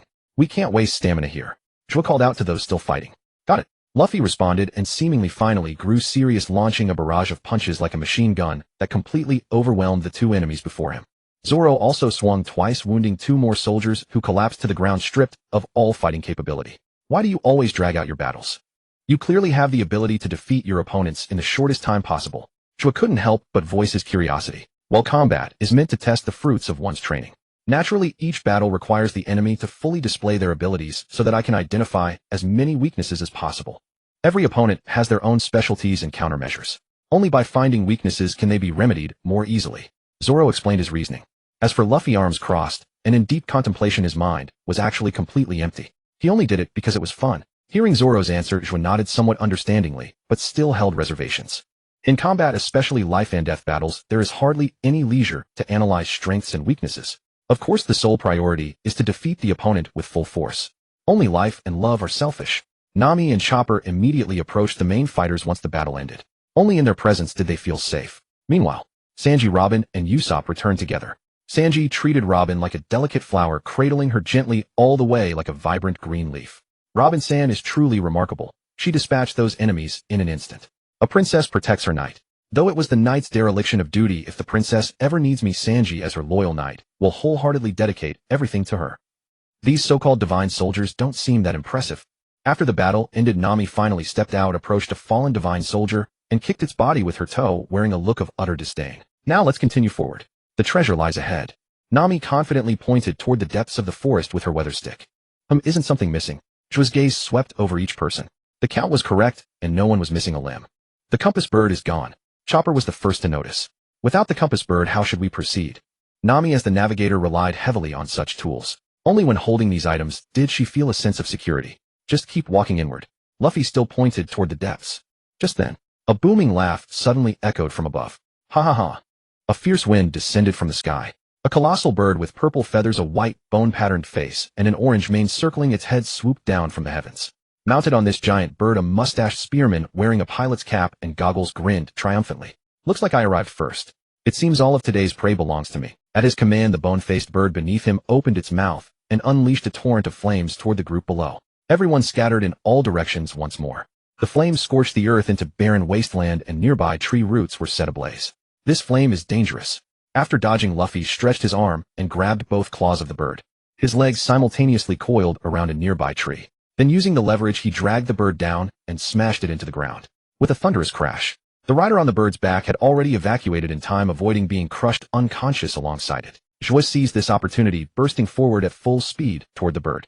He grabbed the bird by the neck and slammed it against a tree trunk twice, splitting the bark, then disappeared into his farm space, reappeared moments later, and returned to the fight. Without the bird, the divine priest lost his aerial advantage. The ensuing battle would be relatively easier. When Juno emerged from the farm space, 3 more individuals had appeared on the battlefield. One was a round-bodied man wearing an orange straw hat, round-framed glasses, and long red hair. Another was a bald man in sunglasses carrying a peculiarly long sword whose hilt ended in a large sphere, accompanied by an enormous dog at his side. The third was a dark-skinned man in purple clothing with a spider-like hairstyle, his arms crossed in front of him, pressing downward rhythmically, as if exerting tremendous force, teeth gripping his lower lip, eyes rolling upward. One couldn't tell what he was doing. Along with the previous bird knight, 4 enemies in total took positions at 4 directions, completely surrounding Luffy and his companions. Zoro gripped his dual blades, facing the bald swordsman. Luffy was drawn to that large sphere. Sanji faced the bird knight. Robin crossed her arms before her chest, confronting the spider-head man. Nami, Chopper, and Usopp huddled together in the center among the 4. The moment Juno appeared, the nearest bald swordsman was drawn to him. Clang. Your opponent is me. Zoro positioned himself beside Juno, his dual blades locking with the bald man's long sword. Before the bald man's triumphant smile could fully spread, Juno's figure suddenly vanished like a phantom. An abruptly extended blade pressed directly against the tree trunk behind Zoro. The battle commenced. Sanji also faced the spear knight, his black leather shoes clashing against the spear with evenly matched force. Luffy's fists flew like bullets aimed straight at the large sphere. Yet each time the sphere managed to dodge just in time, causing all of Luffy's attacks to miss. That's so weird. You can dodge my attacks in advance, just like Juno. Luffy remarked blankly, inadvertently leaking information about his ally. Ahaha, this is the power bestowed upon us by our divine lord, the divine heart net. As long as we maintain this state, every one of your attacks falls within my sight, making it absolutely impossible for you to strike me. The sphere bounced gleefully before Luffy like a spring toy. Meanwhile, Nico Robin activated her ability. Arms sprouted across his body, executing joint locks and twisting his frame. But at that very moment powerful wind erupted from beneath his feet, and the spider-head figure suddenly shot skyward, attempting to break free by creating distance from his attackers. Juno walked over to Robin. Need any help? Among the entire team, Luffy and Zoro were absolute battle maniacs who strictly followed dueling etiquette. Others were generally not permitted to interfere in their fights. Sanji, by contrast, was relatively rational, albeit only to a degree. In non-emergency situations, he too harbored a romantic notion of dueling, favoring one-on-one combat. Nico Robin, however, was the most pragmatic of them all. As long as ultimate victory could be achieved, she had no qualms about allowing others to assist, turning a solo fight into a numbers advantage. Only the three cowards wished nothing whatsoever to do with combat. Of course, Robin replied with a smile. Usopp, take that guy down from the sky. Juno turned to Usopp, who was still trembling. If possible, make it quick. He is about to fly out of my range. Robin warned, feigning exertion. Huh. Oh. As long as I don't have to charge and headfirst, leave this to me. After a moment of dazed stupor, Usopp quickly snapped back to reality and immediately responded. Slingshot and hand ammunition loaded, he took aim at the target in the sky. Death Star explosion. Just as the projectile was about to reach the spider-headed creature, all the arms sprouting from its body suddenly vanished. The explosive struck its body and detonated instantly. Everyone move. We don't yet know what abilities or techniques these people possess. For safety, scatter and take cover separately. Juno reminded Nami and the others nearby. The aerial explosion did little harm to the spider-head. After breaking free and soaring into the sky, it descended once more. The explosions rained down upon it, but aside from tearing some patches on its clothing, the results were minimal. One isn't enough, then let's throw several. Death Star, continuous explosion. Continuous firebird. A barrage of attacks poured from Usopp's hands, engulfing the target in explosions and flames. But at that moment, swirling masses of black clouds appeared in the sky. Every projectile was intercepted by the dark haze. Those clouds were not shields. They resembled marsh gas. All explosions and flames were absorbed by the wall-like black clouds. Seeing his attack rendered useless, Usopp didn't hesitate and immediately fled. Juno, it's your turn now, he shouted as he retreated. Juno watched the rapidly descending spider head and assumed a combat stance, gathering his strength and focusing his mind. Legs bent, fists drawn, every ounce of his will concentrated into a single point. As the figure in the sky drew closer, swamp clouds suddenly materialized beneath Juno's feet. Yet Juno stood upon them as though unaffected, completely unfazed. The swiftly falling spider head furrowed its brows, its expression clouded with uncertainty and suspicion. Just as it was about to touch the ground, it abruptly braked, utilizing its jet buffaloes to hover midair. Swamp Cloud Burger. It generated a mass of swamp clouds and hurled them directly at Juno on the ground. True to expectations, the unexpected occurred. The launched swamp cloud passed straight through Juno's figure on the ground. That figure was merely an illusion. Once touched, it dissolved. In that instant, Juno appeared from the side and delivered a flying kick straight into the spider head's vital region. The creature was sent flying backward, crashing violently into a nearby tree and carving a massive dent into the trunk, a trunk that would require more than 10 people to circle. Juno pursued without pause, denying it any chance to counterattack. After knocking it unconscious, he immediately retracted it into his spatial storage. These high-ranking officers possessed far greater base strength than ordinary humans and beasts. Meanwhile, Zoro's battle against the bald swordsman had fallen entirely into disfavor. The opponent's sword could morph at will and possessed the ability to sense attacks beforehand, allowing it to react in advance. No matter how Zoro attacked, his strikes could not land, and he found himself relentlessly pressured. After a prolonged exchange, a battered Zoro could only resort to evasion. On the battlefield between Sanji and the knight, the bird had been defeated, but the knight's lance still held a special ability. With the heat shell activated, the entire lance erupted in roiling flames. Fire against fire. Sanji's legs spun, generating scorching heat through friction. Yet during combat, he similarly displayed a remarkable and almost supernatural evasion ability. Furthermore, the knight could deploy a unique rope cloud trap during battle, continuously constricting Sanji's movement area and confining him within an increasingly cramped space. Luffy's opponent, the stout spherical fighter, operated in much the same way. For any attack directed at him, as long as an opening existed, he could evade it flawlessly. Adorned with multiple impact beads, he could continuously absorb kinetic and mechanical energy, as long as he had not reached their absorption limit, achieving near-complete defense. Meanwhile, the energy absorbed by the impact beads could be channeled back to empower his own attacks, further bolstering his combat strength. After dealing with one, Shandya priest Juno and the others simply gathered together to watch the spectacle unfold. Observing the remaining opponents, they all demonstrated the ability to anticipate their enemies' moves before they happened. This ability was known as observation haki, or alternatively Heart's Network. Skypiea was a small island with a limited population, yet it boasted a surprisingly large number of individuals who had mastered observation haki. Their strength was not particularly formidable, but their combat power lay entirely in their mastery of the shell abilities. Juno could only come to one conclusion: haki was contagious. Prolonged exposure to those who already possessed it could to a certain extent facilitate its awakening in others. And the most intimate form of contact was of course hand-to-hand combat. Wrapped in hockey fists, meeting flesh allowed both combatants' intentions to collide and stimulate one another. Under such mutual stimulation, the stronger individual's haki could catalyze the weaker one's development. As for these priests under Enel's command on Skypiea, their grasp of Heart's network was likely more a product of Enel's devil fruit powers. Through electromagnetic induction, they stimulated the bioelectric components within the priests' bodies, adjusting their bioelectromagnetic fields, and thereby awakening a low-tier version of observation haki. On another front, the Skypiea guerrilla force bypassed the Straw Hats battlefield and headed straight for the center of Upper Yard.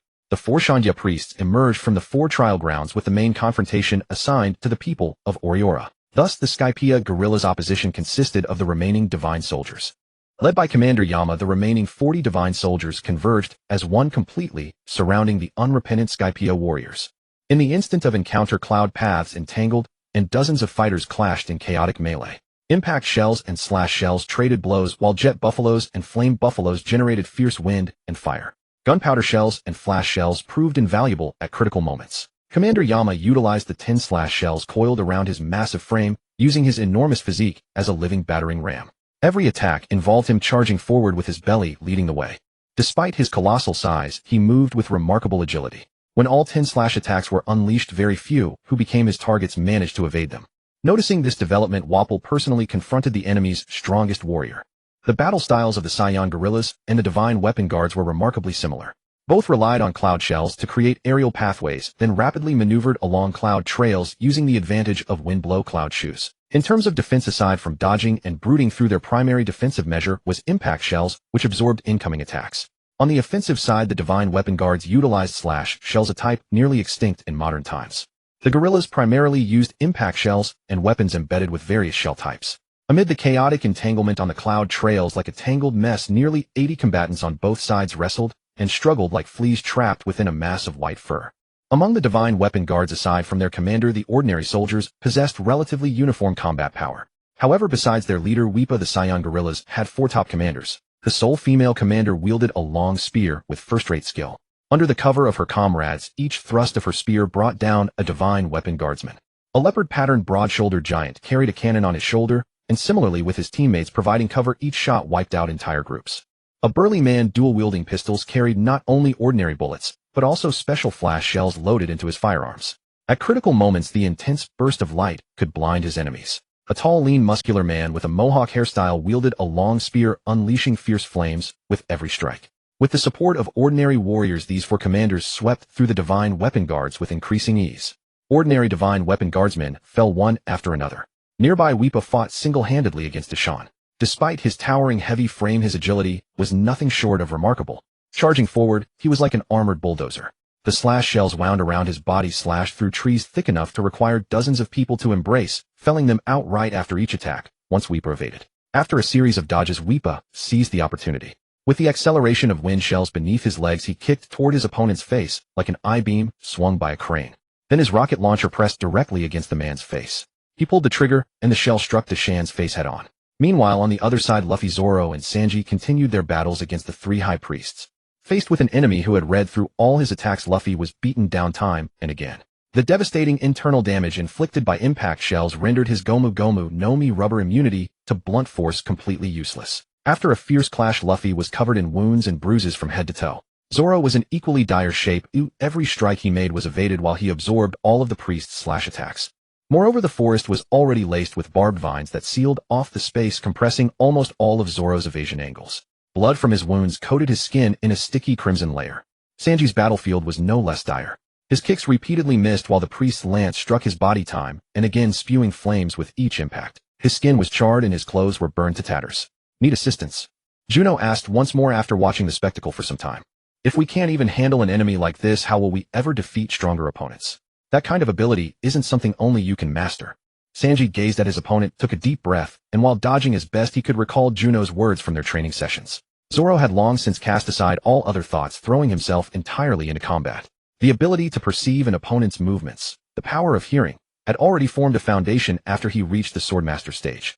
The foundation of the iron-cleaving realm was to hear the breathing of all things, find the breath of iron, and then deliver a single decisive cut at its weakest point. Now combining the wave theory Juno had described, he sensed vibrations and breath. Not only the breath of his opponent's sword, but the rhythm of the man himself, the wind stirred by every movement. This time the breath he sensed was not used for offense, but to aid his evasion.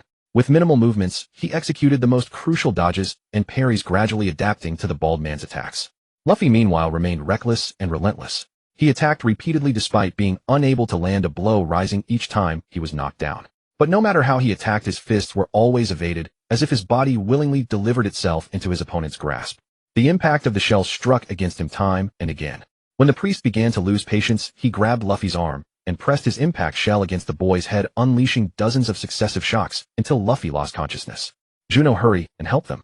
Nami, Chopper, and Usopp sheltering behind Juno, and Robin cried out. Seeing Zoro gaining ground and Sanji managing to hold his own, they had barely time to feel relief before witnessing Luffy's pitiful state, and worry surged anew. They grabbed Juno's arm and pleaded. Juno watched Luffy fall to the ground, no longer hesitated, and charged forth. Ho ho, your turn now, isn't it? The High Priest Edo watched the new opponent rushing toward him and abandoned his pursuit of Luffy. Perched upon a high tree branch, he looked down upon Juno from above. Juno sprinted straight up the tree trunk. Hypnosis. What his eyes saw, what his nerves reacted to, and what his heart's network sensed were in severe contradiction. His body instinctively moved to evade according to his heart's network's perception. But at that instant Juno forcibly controlled his body and threw his punch according to what his eyes saw. A single punch charged with tremendous force drove deep into the priest's flesh and sent him flying. With insufficient physical conditioning and poor body control, the priest had relied entirely on the spontaneous reactions of his heart's network. Upon sensing an attack, his body would automatically execute a corresponding response. Once that reaction was initiated, he could not alter it within such a brief span. Taking advantage of this opening, Juno, with superior physical stats and mastery over his body, forced an immediate change, altering his attack trajectory and deceiving his opponent in the most direct manner possible. The margin was mere fractions of a moment. This was the benefit of constant physical training and body control. Of course, this also relied on Juno's use of hypnosis to disrupt his enemy's thoughts, causing their responses to skip frames. As soon as the priest was sent flying, Robin used her ability to bring Luffy back from the ground below the battlefield. Chopper immediately examined him. Then he applied medicine and bandaged the wounds. Battlefield first aid was performed to perfection. Pursuing the direction Dado had been sent flying, Juno once again employed hypnosis, making vision and heart's network perception diverge in opposite directions. Relying on his formidable body control, he altered his attack immediately after his opponent committed to a reaction, striking again. Once more the High Priest was sent flying. The shockwave of force devastated his internal organs, causing him to cough up blood. His body crashed into a large tree behind him and became embedded within the trunk. Pressing his attack further, High Priest Dado, having already suffered 2 heavy blows, had lost his fighting capacity. Embedded in the tree trunk, he had no means to evade the incoming punch, until the fist punched clean through him from one side of the 5-meter diameter tree trunk to the other. Deep within the forest, the Sandia guerrillas had achieved a resounding victory. Every Shinin captain and all the Shinin soldiers who had fought alongside them lay defeated. Yet even the ordinary warriors on the guerrilla side had suffered dearly. Half were wounded, several critically so. Those who are too grievously wounded to fight remain here. Those still capable of movement continue onward. Waipa proclaimed, charging ahead at the vanguard. Ha ha, truly fine warriors indeed. As the guerrillas prepared to press forward, a sudden sound made them immediately brace for combat. Following the sound, they saw perched upon a tree branch a bare-chested man, whose elongated earlobes hung to his chest, 5 thunder drums circling behind his back. A predator's smile gracing his face as he observed his prey. Careful, it's Enel. Kamakiri, the Mohawk commander, was the first to issue the warning. The remaining Sandia warriors who could still fight immediately shifted into battle formation. It is God, the Thunder God. Do not ever forget that again. As he spoke, with no visible movement on his part, a bolt of lightning descended from the heavens and struck the Mohawk, directly rendering him unconscious instantly. Attack! Chebo, with a cannon barrel slung over his shoulder, immediately commanded all the warriors to unleash every ranged attack at their disposal in a simultaneous barrage. But in their eyes, the target they attacked dissolved into phantom lightning, and every strike passed harmlessly through the electrical illusion without effect. Only when they ceased their assault did the scattered lightning recondense, reforming into its original shape. Enel remained seated exactly where he had been, not even shifting his posture by a fraction. God is God. All resistance from mortals shall be utterly futile, but those who dare offend the divine shall be punished. No sooner had he finished speaking than dozens of lightning bolts rained down from the sky, striking each person with pinpoint accuracy. The screams of agony rose and fell, weaving together in a cacophony of torment. After the lightning strike, everyone lay sprawled on the ground, completely charred, including Waipa. Just as Enel, looking thoroughly uninterested, was about to depart, Waipa began to struggle. Such tenacious individuals caught Enel's interest. Though the battle on the other front also seemed to be going entirely against their side, right now he wanted more than anything to see just how far this stubborn fellow could push himself. When Waipa, supporting himself with all 5 limbs and trembling violently, finally managed to rise, a mighty shout erupted from his throat. Then, gathering all his strength, his cloud shell spewed forth a trail of clouds, and he surged skyward, riding the cloud current. The wind-blowing shells on his shoes suddenly intensified their output, making his kicks swifter and more powerful.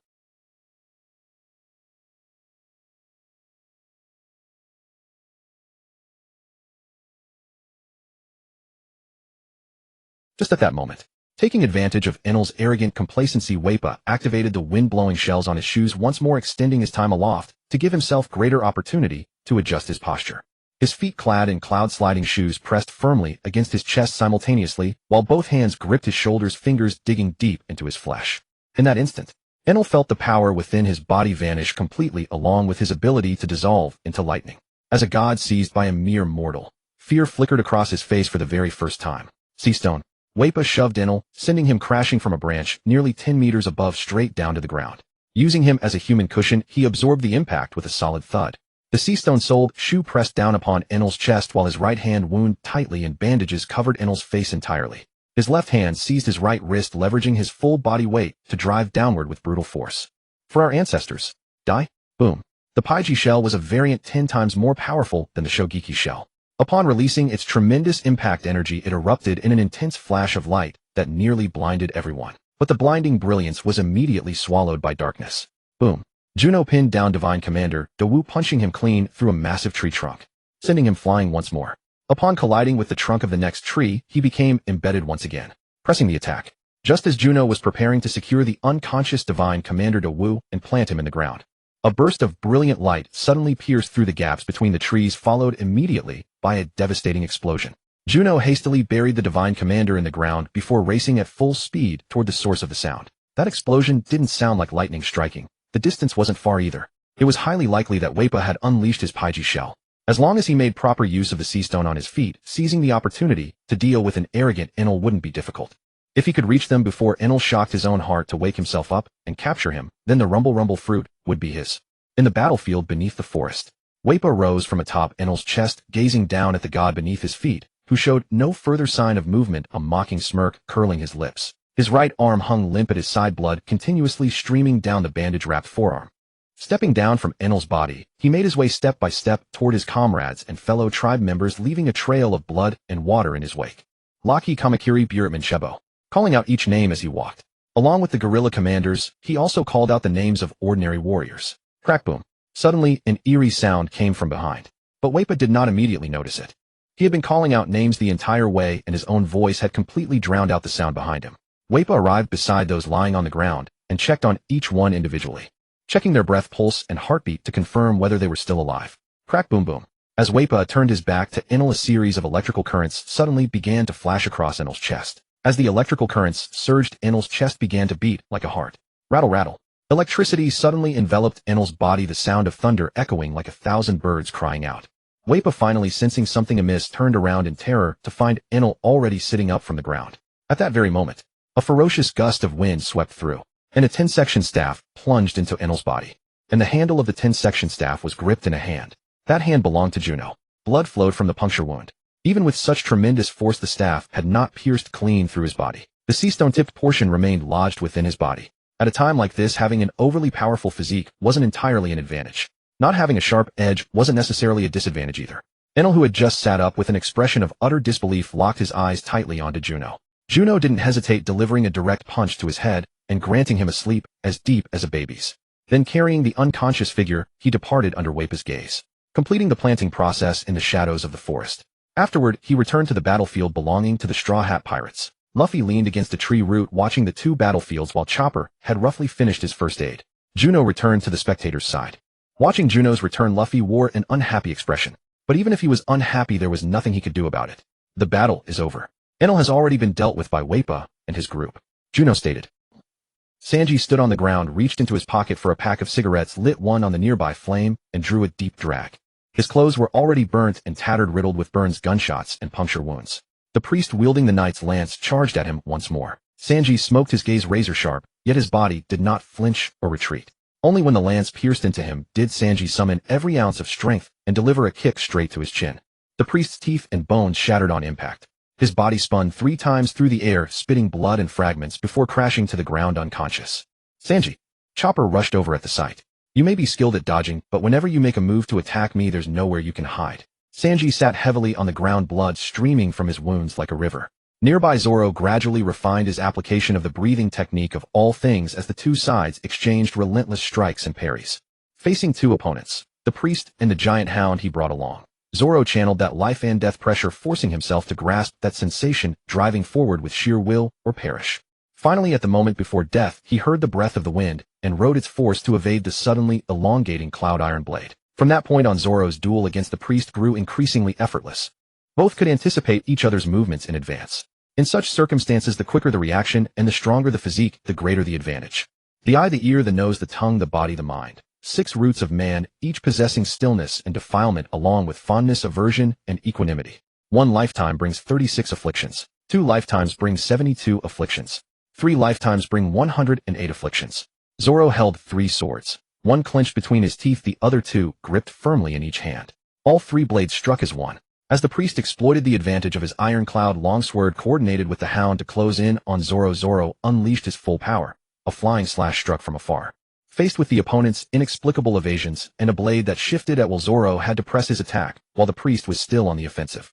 Otherwise, that sword would transform into a shield, and even his iron-cleaving strikes could not break through. The 3-sword spiral cyclone not only deflected the ironclad blade, but tore through like a storm of steel, leaving both man and beast thoroughly bloodied. Both lay defeated on the ground. Meanwhile, a startled cry rang out. How is this possible? Juno bestowed the credit for defeating Enel upon Wappa, drawing simultaneous suspicion from Nami, Usopp, and Robin.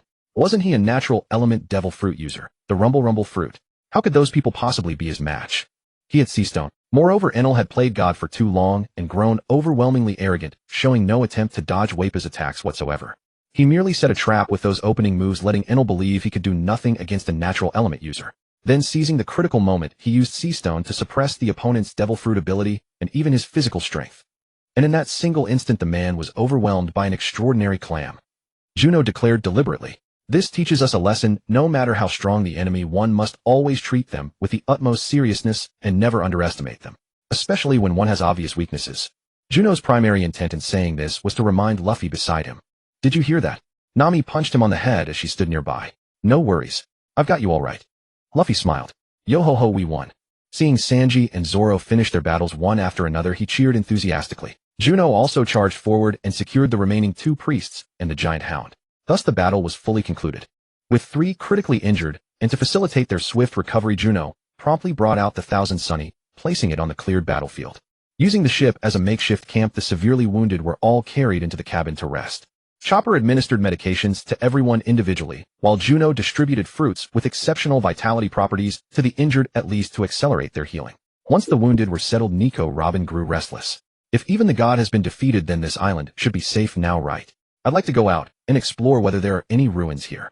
After all, this island may very well be the half that broke away from Jaya and rose into the sky 400 years ago. The world from 4 centuries past should still have remnants or cultural heritage to discover. With that, she stepped off the ship on her own, a small bag slung over her shoulder, and disappeared into the forest. Among the crew, aside from Robin's passion for archaeology and her desire to collect ancient knowledge, only Nami harbored an irresistible obsession with gold and treasure. Now Robin, confident in her abilities, dared to venture into the forest alone to conduct research. But Nami simply lacked that kind of courage. Even if treasure lay before her, she would first consider her own safety. She stayed aboard with Usopp assisting Chopper. As the only combat-ready member still free to move about on the ship, Juno stayed behind to protect the Thousand Sunny, minimizing the risk of wild beasts wandering aboard. Luffy sat on the deck, swaying restlessly in dissatisfaction. He felt ready to move about freely, but Chopper refused to let him leave. Luffy never questioned his companion's professionalism and would cooperate whenever possible. But when their restrictions hindered him, he grew openly frustrated. "I didn't even get to see the god, and in the end, I wasn't the one who defeated the opponent. And now I can't even go exploring," Luffy muttered endlessly. "Today's lesson is simple. From now on, in any battle, you must give it your all from the very beginning. It saves time." Juno instructed. "Yeah." Luffy nodded, though his expression made it clear he had not taken a single word to heart. Gurgle, almost immediately a thunderous rumble echoed from his stomach. "I'm starving. I want meat." Luffy lay sprawled on the deck, tongue lolling. But Sanji was critically injured and clearly unable to rise and tend the kitchen. Until Sanji recovers, you're stuck with my cooking again, Juno said, making his way toward the galley. Cooked meals are delicious too. Pile everything in. The more ingredients, the better. Luffy declared his philosophy. What he meant by delicious was richness of flavor. His taste buds seemed to perceive the pure essence of every ingredient directly, regardless of how it was cooked or how many components were combined. Perhaps to him, as long as the original flavors of the ingredients came through, anything was delicious. Deep within the forest, a knight clad in full armor rode a crimson-winged steed descending from the heavens. Approaching the Mary, he circled above them, surveyed the scene, and then soared past without lingering. He headed toward Wappout's battlefield on the other side. After he departed, a little girl ran over from the shore, a cloth bag slung across her body. The bundle was clearly overstuffed and heavy, yet the child refused to set it down, pressing forward from the shoreline into the heart of the forest. When she finally scrambled over tangled tree roots and reached the Mary, the sudden appearance of the ship startled her. But there was no time to pause. Asha had sensed from beyond Jaya the agonizing silence of countless lives extinguished, and she needed to find out what had befallen Riki. She wanted to see the current state of all the Sabaody warriors. On deck, an anxious Nami gazed into the depths of the forest. She wanted to search for treasure, but even without the so-called god, the colossal beasts lurking within were far beyond her capabilities. In such a situation, she could only wait with mounting dread. A crimson figure suddenly streaked across the sky. What? Is it a bird or a horse? Nami wore a puzzled expression, but in an instant her face contorted with terror. Was someone riding on that creature? Bad news. The god has returned again. Nami shouted and sprinted toward the kitchen. Inside, Zoro was cooking a massive pot of rice, while Luffy had already devoured 2 full barrels, now clutching a third with his head buried deep inside. Luffy, Zoro, stop eating. I just saw the god coming again. What? Luffy lifted his head from the barrel, looked at Nami, his face smeared with food, glistening and pure. His belly was swollen like a round ball. Someone just like that bird knight who fought Sanji before has come back. He just flew over the Mary. This bird knight is far more formidable than the last one, wearing what appears to be sturdier and heavier iron armor. The bird itself is larger and resembles a horse. This must be someone even more powerful than the previous ones. What should we do? Robin just went out. Is she in danger? Nami was in a panic, unsure what to do. Don't worry, I'll handle this enemy this time. Luffy lifted the rice barrel and poured the porridge directly into his mouth. No meat, but I'm still 3/4 full. It'll do. He jumped out, and the round bulge on his stomach instantly returned to normal. Who knows how many more they have? What if that was just a scout? After seeing our ship, he might have gone back to fetch reinforcements. If they bring more people like before, you're all injured. Zoro is alone. I have no combat ability, and Robin is gone. What will we do then? Nami had watched the previous battle in its entirety and didn't even dare to imagine what would happen if it occurred again. Hearing Nami's description, Zoro could roughly guess that the person she mentioned must be Gonfal, the former ruler of Skypiea. However, he said nothing. After all, as a complete stranger, he knew nothing about events on Skypiea. Robin should have a den mushy with her. You can contact her and tell her to be careful. Isn't that enough? Zoro offered the reminder. Nami slapped her thigh and suddenly realized. She hurried back to her room, found the den mushy, and contacted Robin. Luffy stretched his arm from the kitchen and wrapped it around the mast outside. I'll eat the rest when I get back. Make sure to cook more. Luffy's voice lingered in the air after his body took off. Clinging to the mast, he shielded his eyes and gazed into the distance. In his line of sight, the silhouette of a slight girl wearing a headscarf and a dress gradually disappeared into the shadows of the forest. Who was that? Luffy reached out. Asha clutched her cloth bag and quickly sprinted into the forest on her short legs. Just as she was focused on her journey, a pair of arms suddenly appeared beside her. She instinctively looked over, but found no person at the end of the arm. Just more arm extending further, and when she looked back, the limbs stretched dozens of meters long. And behind that elongated arm, someone was hurtling toward her with loud cries. The sudden occurrence left Asha completely stunned, and before she could react, she stumbled and fell to the ground. Then screaming loudly, she grabbed handfuls of dirt from the ground and threw them at the approaching Luffy. The forest is dangerous, don't go any further. We just saw the bird knight fly past again. Luffy took the dirt, pelting him without any reaction, simply approaching Asha to explain his purpose. That's Gonfal, the previous god of Angel Island. He wouldn't attack anyone without reason. Clearly Asha knew who he was and wasn't worried at all. Who are you? Why can your arm stretch? Are you a god too? Asha asked, fear and curiosity warring in her voice. Years of experience had taught her that anyone different from ordinary people was not ordinary. They might also be like Inola being called God. No, I'm Luffy. I ate the Gomu Gomu no Mi and became a rubber person. While introducing himself, he used his hand to stretch the flesh on his body, even flipping open his lips. I'm Asha. Asha was born with Kinbunshaku, or armament haki, with a range large enough to almost completely cover the entire island of Jaya.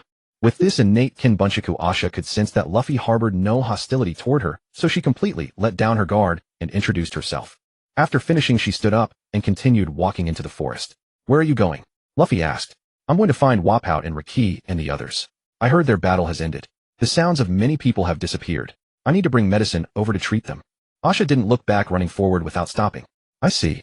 Luffy followed alongside her the whole way, and when he looked at her again his eyes held only admiration. In the forest, Nico Robin stood beneath a massive tree with her arms crossed over her chest, activating her powers and sensing her surroundings. Squawking, squawking. Suddenly the din-din mushy in her backpack began ringing. Another hand sprouted from Robin's shoulder, retrieving the receiver from her bag. Hello, what is it? Thank goodness. Robin, are you alright?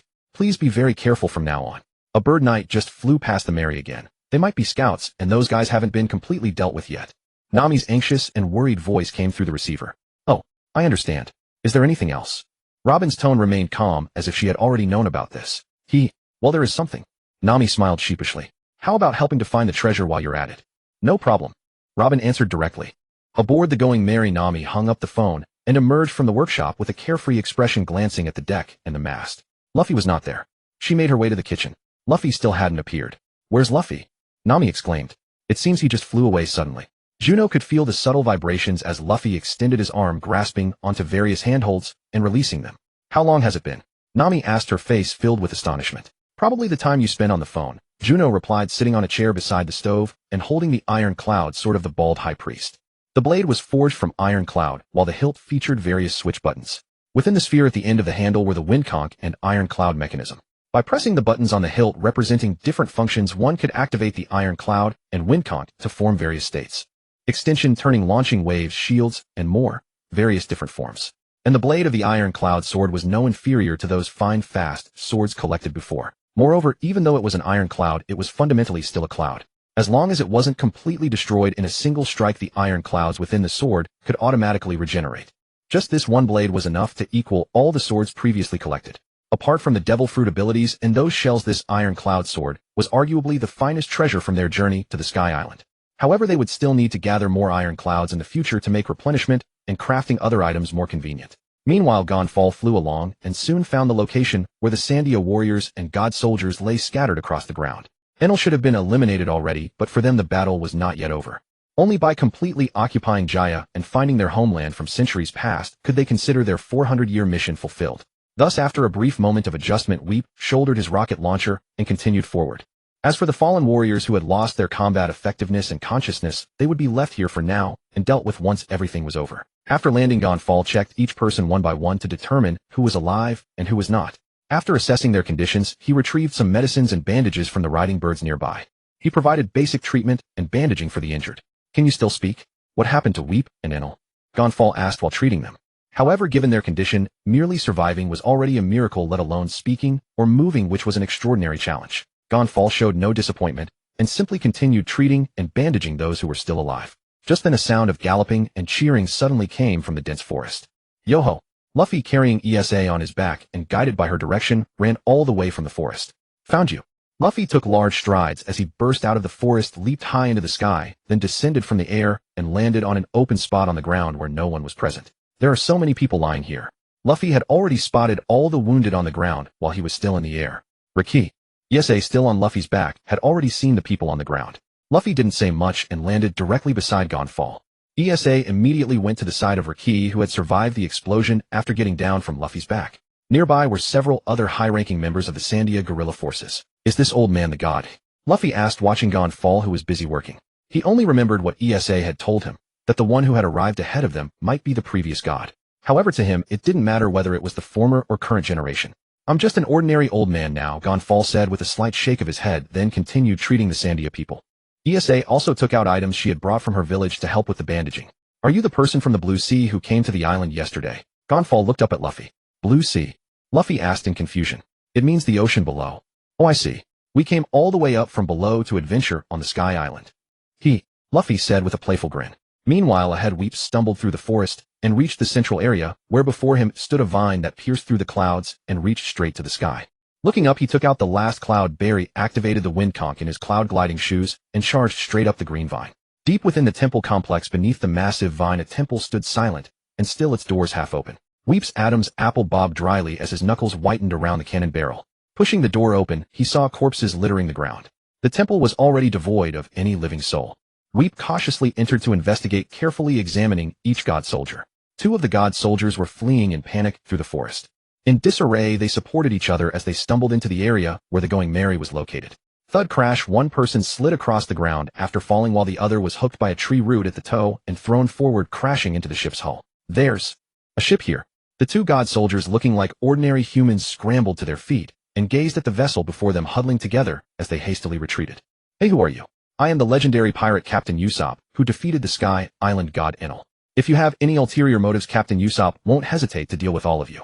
Usopp stood on the mast crow's nest, shouting seriously down at the two people on the ground. Hearing Usopp's voice, Nami also ran out from the cabin, pulling Juno along with her. By the ship's railing, Nami hid behind Juno, peeking her head out from behind his shoulder.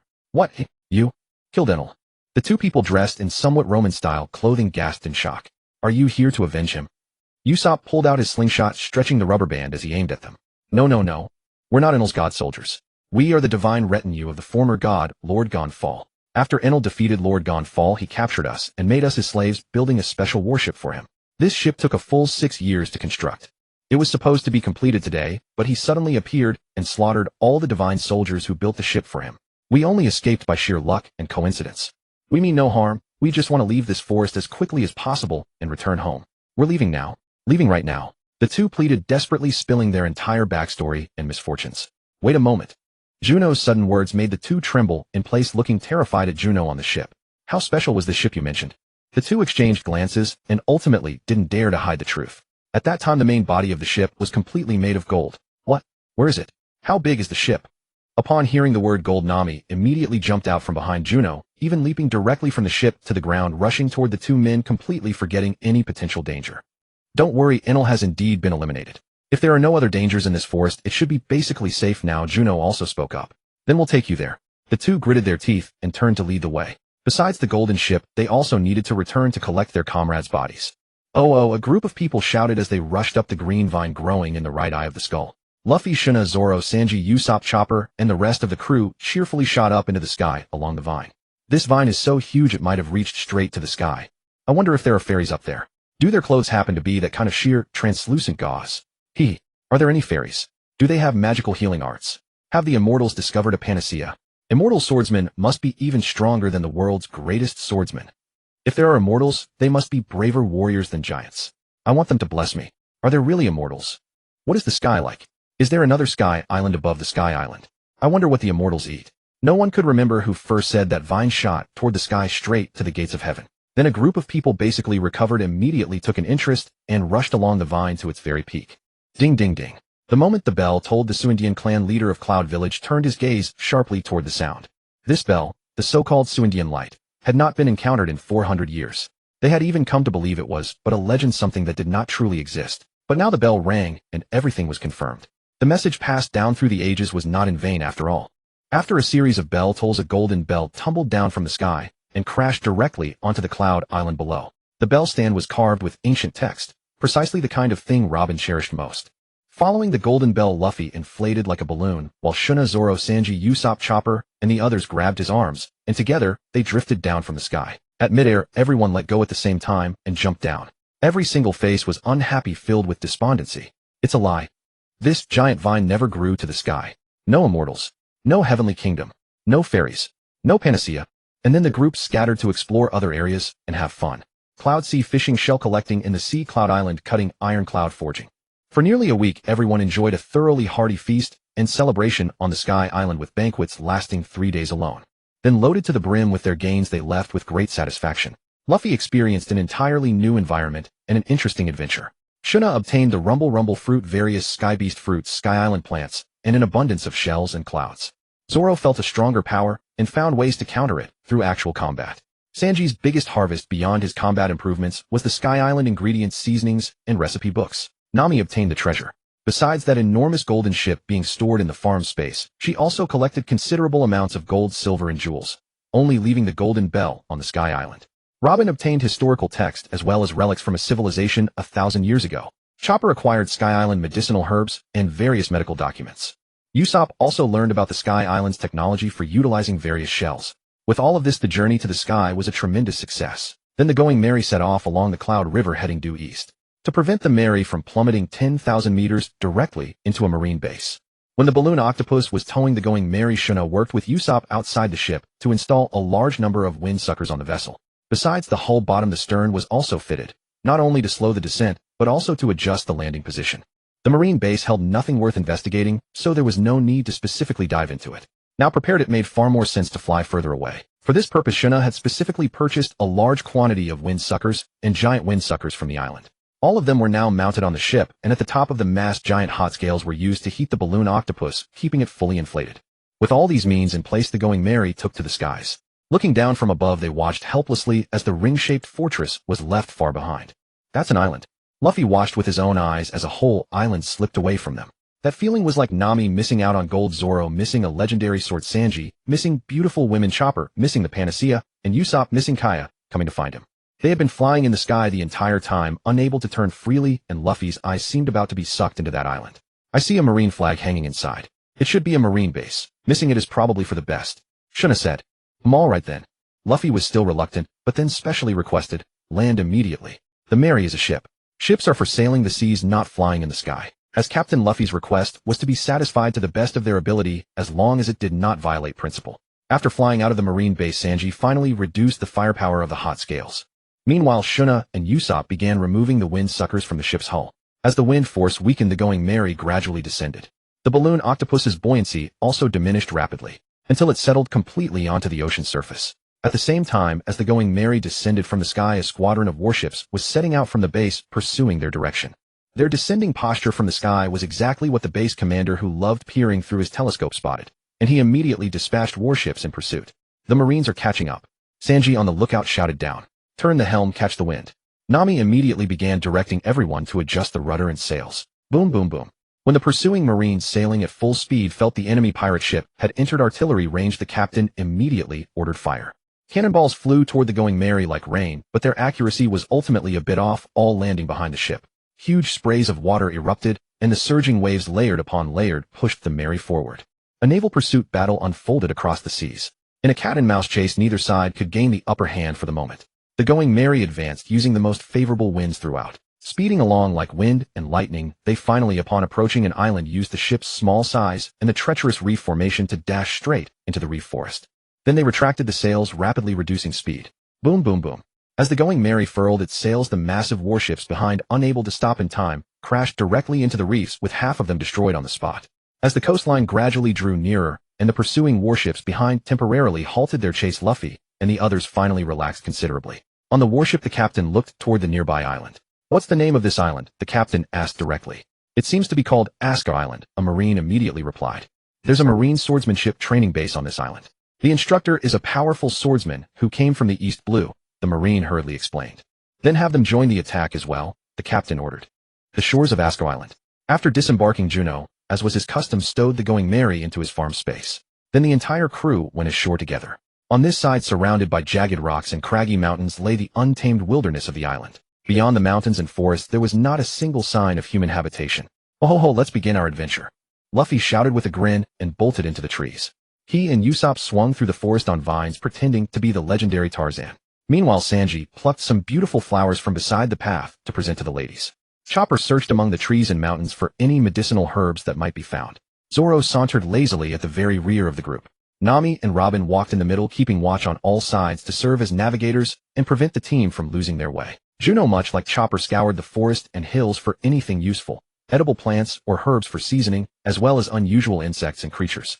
They traveled from the coastline deep into the island's interior, crossing mountains and ridges from mid-morning, well past noon. Luffy had long since grown too weary from hunger to continue bouncing about in the forest. They followed the river until they reached a vast lake at the island's heart. Once the ship was set upon the water, Sanji finally got to work. The Going Merry drifted freely on the lake without dropping anchor. Thwack! With a sharp, clear sound, just as they were enjoying lunch in the kitchen, a crude knife was embedded in the mast. Many had heard the sound, but Robin spoke first. It's a knife. The moment she said it, a long row of hands erupted from the ground, as if grass were growing. Through a relay of hands, the knife was delivered back to the kitchen. What is this? A dagger? A switchblade? There's writing on it. Zoro, is that you? The moment the question was asked, Zoro immediately reached out and took the knife into his own hands.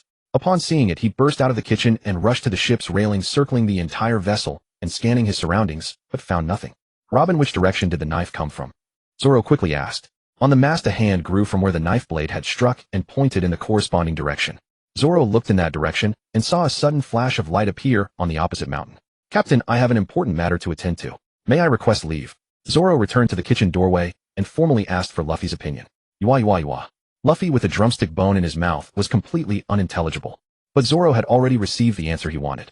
He immediately turned and dove into the lake, swimming toward the direction of the flash. Is someone asking to meet with Zoro? Chopper asked curiously. Usopp immediately launched into a mysterious explanation. Haha, if this captain hasn't guessed wrong, that knife is a promise between men. A duel between swordsmen. It's a vow between two swordsmen. A fight to the death. Oh.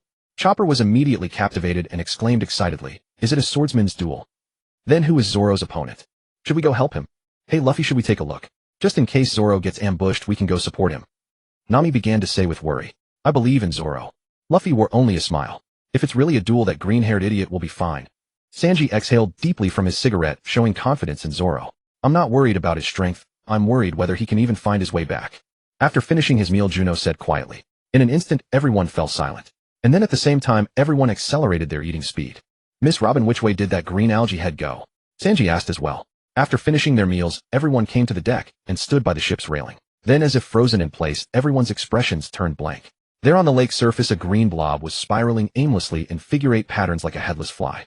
There was no sign of him approaching the shore. That idiot green algae head. Sanji's worry suddenly disappeared. Well, at least he hasn't swum to the other side of the ship. That counts as some progress. Juno shrugged. Let's set sail. Nami said with some helplessness. And on the shore across the lake, 3 figures of varying heights and builds stood in a row, watching Zoro in the water with great disappointment. Mr. Zoro, please come this way. Standing at the very front, a boy with a face full of acne but a long sword at his waist, wearing a floral-patterned haori and a duckbill cap, called out to Zoro in the water. Beside him stood a slender figure in full armor and a burly man carrying 2 large clubs on his back. Hearing someone call out to him, Zoro finally stopped his aimless swimming around in the water. He looked up and realized they were already at the river mouth. Then he turned on the water's surface and finally saw the people. How did you get over there? Zoro complained first. If he complained first, then the mistake wouldn't be his. Hey green algae head, are you taking a bath in the lake? The Going Merry had adjusted its direction and arrived beside him. Sanji, leaning over the ship's railing, looked at Zoro in the water with a face full of mockery. Shut up, Zoro said awkwardly, then continued swimming forward. The Going Merry and Zoro arrived at the shore together. Everyone went ashore, and Juno put away the ship. Where is the true owner of this knife? Zoro demanded of the 3 people in front of him, holding the short knife in his hand. Mr. Zoro, please follow us. Master is already waiting for you. The boy wearing the duckbill cap backwards politely invited them again. Lead the way, Zoro said directly. Just as the boy turned around, Juno shouted out immediately. Everyone turned their heads to look at him together. Are you Marines? Juno pointed to the Marine emblem on the boy's back. It was on the back of his clothes and also on his hat. Yes, we are Marines from the island's Marine dojo. The boy replied with a gentle smile on his face, not at all flustered that everyone in front of him were pirates. Lead the way, Zoro urged again. Hey Zoro, didn't you hear them? They said they're Marines. Usopp shouted while reaching out to grab Zoro's shoulder. I know. Zoro showed no signs of hesitation. Following the 3 people ahead, he climbed the mountain. Hey, is it okay if we go together?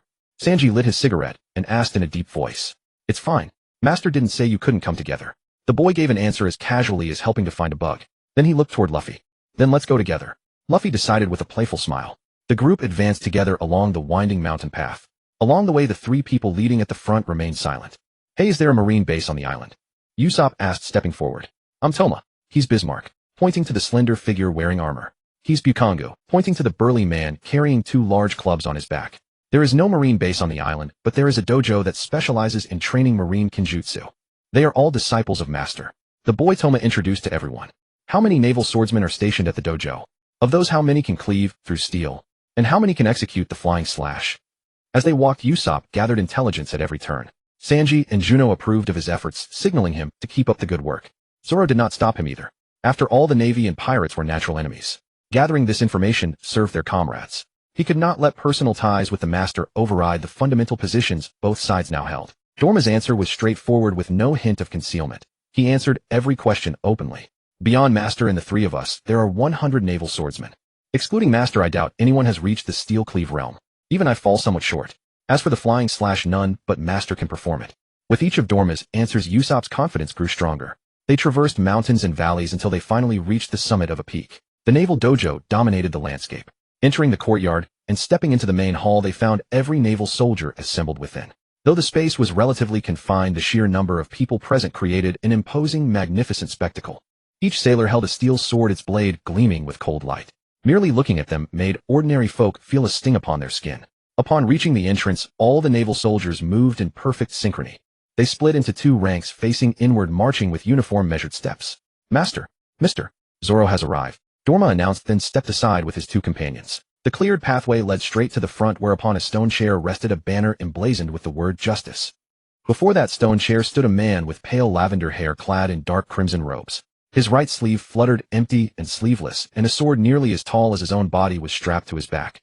He stared coldly at Zoro, and Zoro met his gaze with equal sharpness. Then Zoro advanced silently toward him. The atmosphere between them grew taut as drawn blades, as though steel would clash at any instant. See, I told you they would duel. With this kind of tension, they'll be fighting any moment now. Hiding behind Luffy, Usopp whispered quietly. Every naval soldier in the hall stood like wood. Apart from the beat of their hearts and the flow of blood, their faces were utterly blank. There's something wrong with these sailors. Juno observed the soldiers in the hall and spoke softly, her lips barely moving. Prompted by Juno, Sanji, Robin, Nami, and Chopper turned their attention to the naval troops. At first glance, nothing seemed amiss, yet something felt off. A second look revealed that the expressions on these sailors' faces differed from normal. No expression. Eyes devoid of spirit, as if hypnotized or controlled. Each person voiced their observations. Meanwhile, at the innermost part of the hall, Zoro faced the figure head-on. Sokka, Zoro, ha ha ha. The moment they called out each other's names, both burst into laughter. I never expected the pirate hunter to become a pirate himself. It seems your sword of justice has finally found its purpose. I can't believe you're still alive. The two men regarded each other, trading words one by one. Indeed, I'm still alive. After that explosion, I was fortunate enough to drift alive through the comm belt from the East Blue and enter the Grand Line. It's truly incredible. Zoro extended the short sword towards Sokka. You still kept this blade? Zoro remarked. It's our promise. Of course I kept it. Sokka took the short sword and returned it to his waist. You're remarkably bold, bringing your entire pirate crew along. Sokka glanced toward the entrance, surveying the varied figures of pirates. Just recently, the Navy's G8 base issued orders to hunt you down on Asuka Island. We each stand on our own allegiances. If it comes to it, we'll let our swords decide. Zoro showed no concern whatsoever. How about joining me? I can have your bounty withdrawn, and you won't have to worry about Navy pursuit anymore, Sokka invited Zoro. That won't do. Zoro shook his head solemnly. He is a man to whom I've already pledged my life. At the hall entrance, Luffy heard Zoro's words and smiled innocently. Hey, are we going to fight? Luffy shouted toward the people inside. Sokka turned his gaze toward the hall. As a naval officer, upon discovering pirates, I could directly notify the Navy to blockade the island's sea routes. The G8 naval base maintains over 1,000 standing sailors, and all 10 warships possess the Navy's most advanced steam engine technology, far faster than sailing vessels. Once encircled, you would have no chance of escape. Help me with a favor, and I won't notify the Navy. After it's over, I'll let you leave directly. Sokka looked at Zoro, awaiting his response. Zoro, Luffy called out once more. Though he said nothing further, his meaning was perfectly clear. They would never willingly become a burden to their companion. I have my own debts of gratitude to repay. Zoro regarded Sokka before him. He could sense that the Sokka standing there was no longer the same person from years past. Yet even so, he could not simply turn away. Back then, when they hunted pirates together, it was Sokka who had saved him at the critical moment. And in doing so, his arm had become entangled in chains, causing him to fall into the gunpowder storage. When the explosives aboard the pirate ship detonated, if not for him, Zoro would certainly have perished at sea alongside them. No matter what the final outcome, what needed to be repaid must be repaid. What do you want me to do? After calming Luffy, Zoro turned to Sokka. There are 3 jade orbs in the village at the foot of the mountain. Retrieve them and destroy them. I'll have my men accompany you. No need to bring them back. Zoro countered. Of course not. What do you take me for? Sokka responded as though insulted. At the entrance, Juno and a few others had been observing the state of the naval soldiers in the hall. Rather than telling them everything, it was better to let them observe and think for themselves. Under their watchful gaze, Dorma and his 2 companions, having received orders, led the entire hall's naval soldiers out without uttering a single word. Those originally stationed at the entrance quickly stepped aside to both flanks. Only after all the naval soldiers had departed did Zoro walk out from the innermost part. He passed silently before the group.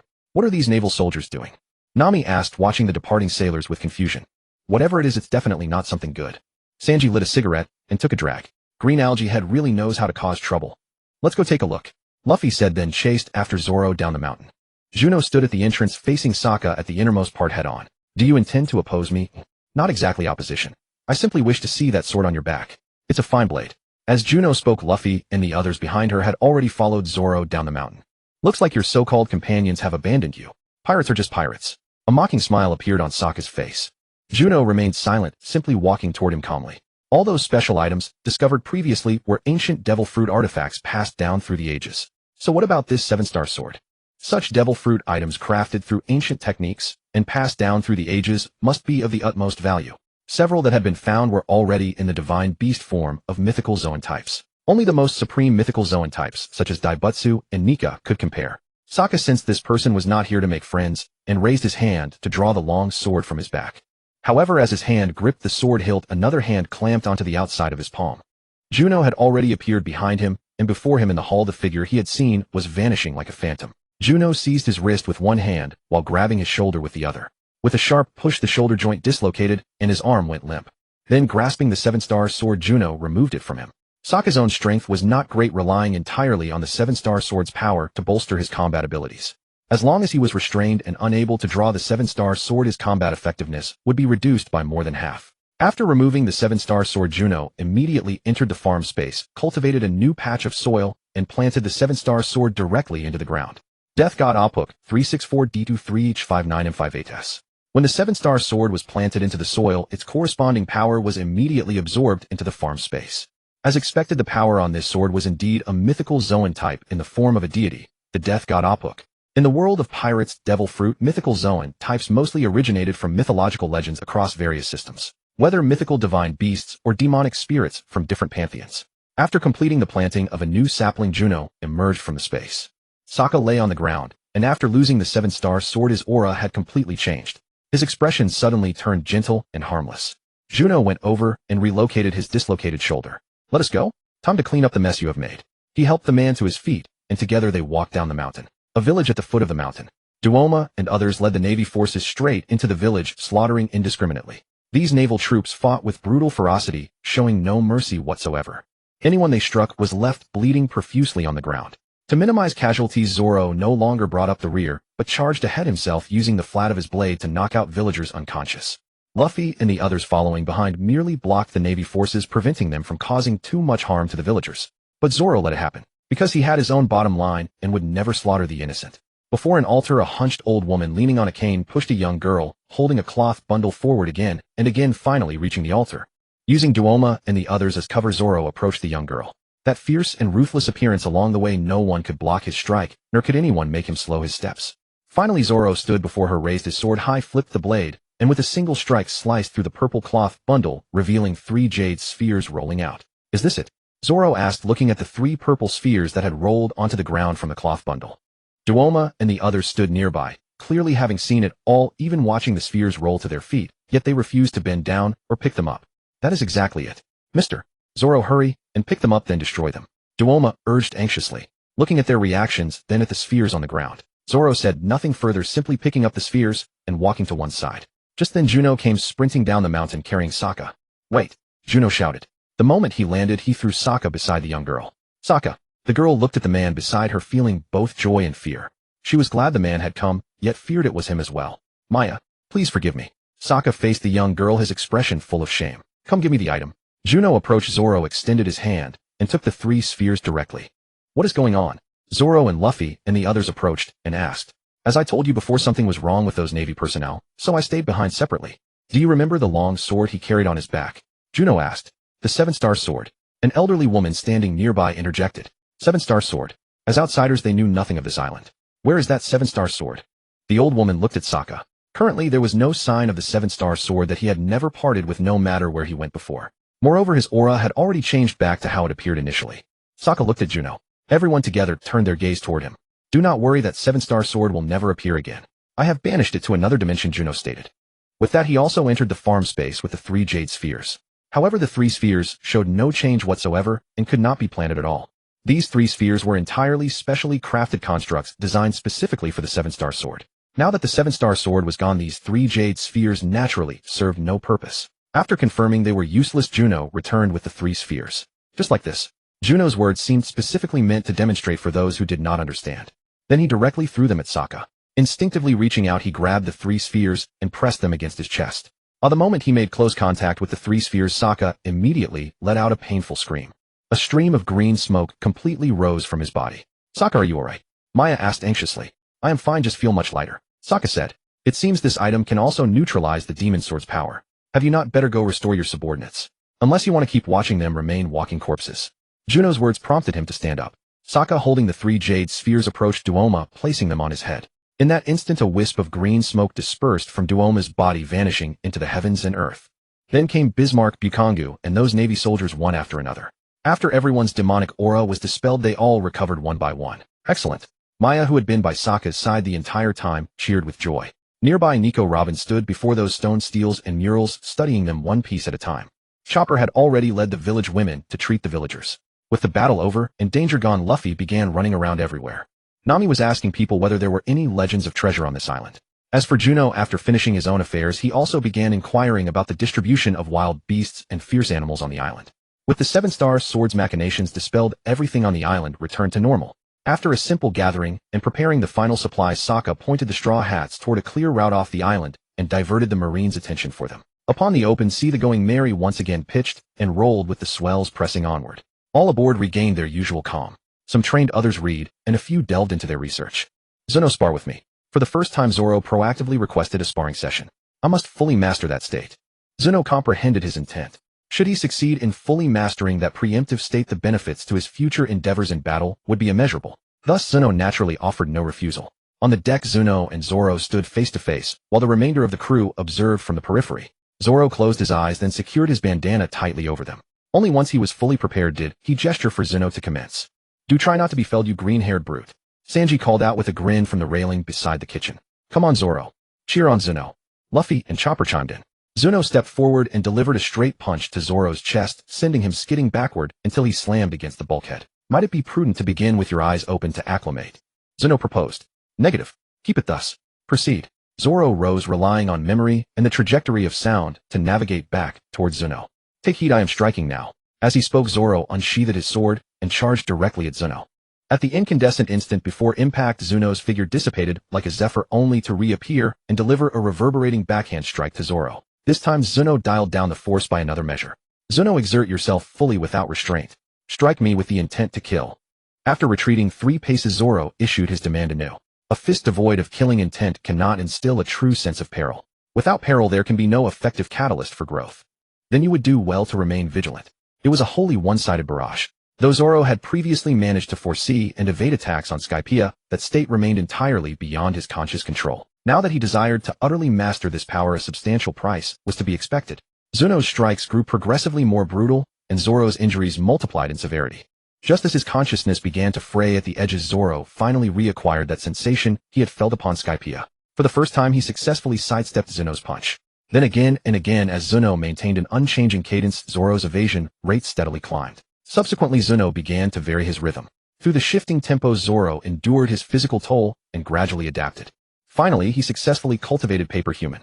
The duel concluded only after a full quarter hour, once Zoro could effectively evade regardless of how Zuno altered his pace. Zuno ceased his assault, and Zoro collapsed. Chopper hastened forward to examine and treat him, while Zuno also provided several fruits to aid his recovery. The green-haired warrior shows remarkable ruthlessness toward himself, Sanji remarked with quiet awe. Zoro was carried below deck. While Chopper continued his treatments, the Going Merry pressed onward. As the hours slipped away, the vessel carved an ever greater distance across the water. Suddenly, a massive tidal surge materialized upon the open sea. Its origin lay directly astern of the Going Merry, racing rapidly toward their course. From within those towering ramparts of sapphire and white foam, 3 crimson-faced figures emerged. Sensing the anomaly, Nami immediately assumed command, directing the entire crew to flee the encroaching wave. Yet at that very juncture, a formidable vessel appeared head-on in their path. It bore no sails nor flags, and every soul aboard appeared utterly despondent. Upon sighting the ship, they immediately erupted into shouts. Quick, alter course and plunder them. Only the captain possesses the authority to order maneuvers. Where is the captain? Gone. How shall we steer? Where is the navigator? Gone. Opt. The crew collapsed into a weeping mass. At that precise moment, the 2 vessels narrowly missed one another. The Going Merry surged forward to escape the tidal wave, while that ship sailed blindly straight into its path. Subsequently, not a trace remained. The waves and winds, however violent, were within Nami's capacity to master. But the sea monkeys swirling within the surf, none could predict whether they would turn their aggression upon the Going Merry. Usopp stood at the stern, manning the rear cannon. Even amidst the violent tossing and rolling, his projectiles found their mark upon the 3 sea monkeys. Amid the heaving surf, the wind intensified, and with the current riding behind them, the Going Merry gradually wrestled free from the relentless waves under Nami's command. Through a tumultuous skirmish, the Going Merry finally breached the hazardous zone. After piercing through a dense fog bank, land masses and undulating hills finally materialized upon the horizon. Yet within that thick mist, a shadow prowled across the sea like a specter. As they drew near the coastline, an unbroken expanse of grassland came into view. A gentle breeze swept through, sending verdant tides rippling outward in relentless succession. Among the grasslands stood certain trees of exceptional height, their proportions appearing as though deliberately elongated. "Oh, it looks invigorating." Usopp breathed in the wind, drifting from the island rich with the fragrance of fresh grass. Beneath the clear skies, and amid the boundless prairie, Usopp's chronic land sickness failed to manifest. Yo-ho-ho! Kufi leaped ashore first. Usopp followed promptly. Together they rolled about in the soft grass. Juno dropped anchor, and everyone except Chopper and Zoro disembarked onto the island. By the time they stepped onto the turf, Luffy and Usopp had already sprinted far into the island's interior. Juno likewise strolled slowly inland. The deeper they ventured, the more fruit-laden trees dotted the landscape. Their crimson produce resembled long red chilies, yet when split open they revealed the flesh and sweet aroma of apples. Juno excavated several fruit trees and transferred them into his farm dimension. Alongside these conspicuously elongated flora there existed fauna that had undergone similarly distorted transformations. Dogs stretching dozens of meters in length, slender white cranes. Platypuses, moose, horses, leopards. All species were markedly more elongated than their counterparts elsewhere. Though they appeared to possess no overt supernatural abilities, Juno still captured every single one. Regardless whether they harbored any distinctive traits could only be ascertained after consumption. Sanji remained at Nami and Robin's side, standing quietly upon the shoreline. On this boundless flat island nothing else could be discerned. At least upon superficial inspection the land appeared entirely safe. Just as their vigilance began to wane, suddenly, two cannon-like booms echoed across the coast. Two grappling chains wrapped around the Going Merry, securing it to the earth. A colossal pirate vessel emerged from astern, severing their avenue of retreat. The pirate flag flying atop the vessel was highly distinctive. The central skull featured two bones extending outward to either side, and its nasal cavity was painted a stark red. "We are the Foxy Pirates. Take your time. We seek only honorable duels." Looking at the pirate crew before him, Juno knew his harvest had arrived. Silver Fox, Foxy, possessor of the slow fruit ability. To a large extent this ability was among the Paramecia-type powers encountered so far, exceptionally well suited for the weak to triumph over the strong. Once struck by his slowing beam, a target would be frozen for 30 seconds. During that period any damage received would only register after the effect expired. In battles with a clear power disparity, even 1 second of pause could be a lifeline. In evenly matched combat, even half a second could determine life or death. A duel. Since you issued the challenge, I alone decide when this fight ends and how it concludes. Now let me face your entire crew by myself. Juno did not wait for them to finish their words. He bent his knees and leaped, instantly clearing the Going Merry and landing on the enemy pirate ship. On deck, every member of Foxy's pirate crew wore black fox-ear headpieces and eye masks. Their strongest officers stood on the deck as well. Fishmen, giants, burly men towering far beyond normal stature. These were precisely the targets Juno needed. With his Mystic Fist's ultimate technique, soul-devouring strike activated, his figure began to flicker across the entire ship. Each flicker signified his fist striking the back of an opponent's head. Giants over 10 meters tall, burly men 5 or 6 meters high, fishmen over 3 meters. Juno's targets were entirely focused on these individuals. Every punch drove force directly into their bodies. Beneath the scalp and skull lay the brain. The shockwave traveled straight into the cranium, and in an instant every person he struck fell into unconsciousness. No. That's not what a duel means. We're all pirates. If you're going to provoke someone, you must be prepared for the consequences. Pirate duels are not children's games. After knocking out his chosen targets, Juno drew the ironclad sword, in an instant flipped the switch, and watched as the blade extended. With a sweeping strike, he wounded every pirate aboard the ship. Then pressing against the enemy ship, he absorbed all inanimate objects directly into his farm world. The conscious pirates on board plummeted into the sea, while those knocked unconscious, stripped of awareness, or killed were all drawn into the farm space along with the ship itself. "Can you at least let us finish talking?" Those who had fallen into the water cried out in despair. "Where's our ship? Hurry and pull everyone up." On the sea surface a panicked crowd shouted in continuous, overlapping waves. After landing, Juno stepped on one floating man's head for leverage, bounded onto the Going Merry, and then returned to shore. "You're far too hasty. What if there was a formidable fighter on that ship?" Nami slapped Juno's shoulder, her expression tinged with lingering fear. Even the women had been startled by Juno's sudden attack. "Looks like there's no one formidable on their ship," Robin concluded, watching the pirates floundering in the sea. "Just tell me, do you want that ship and whatever treasure it should hold?" Juno countered. "Need I ask?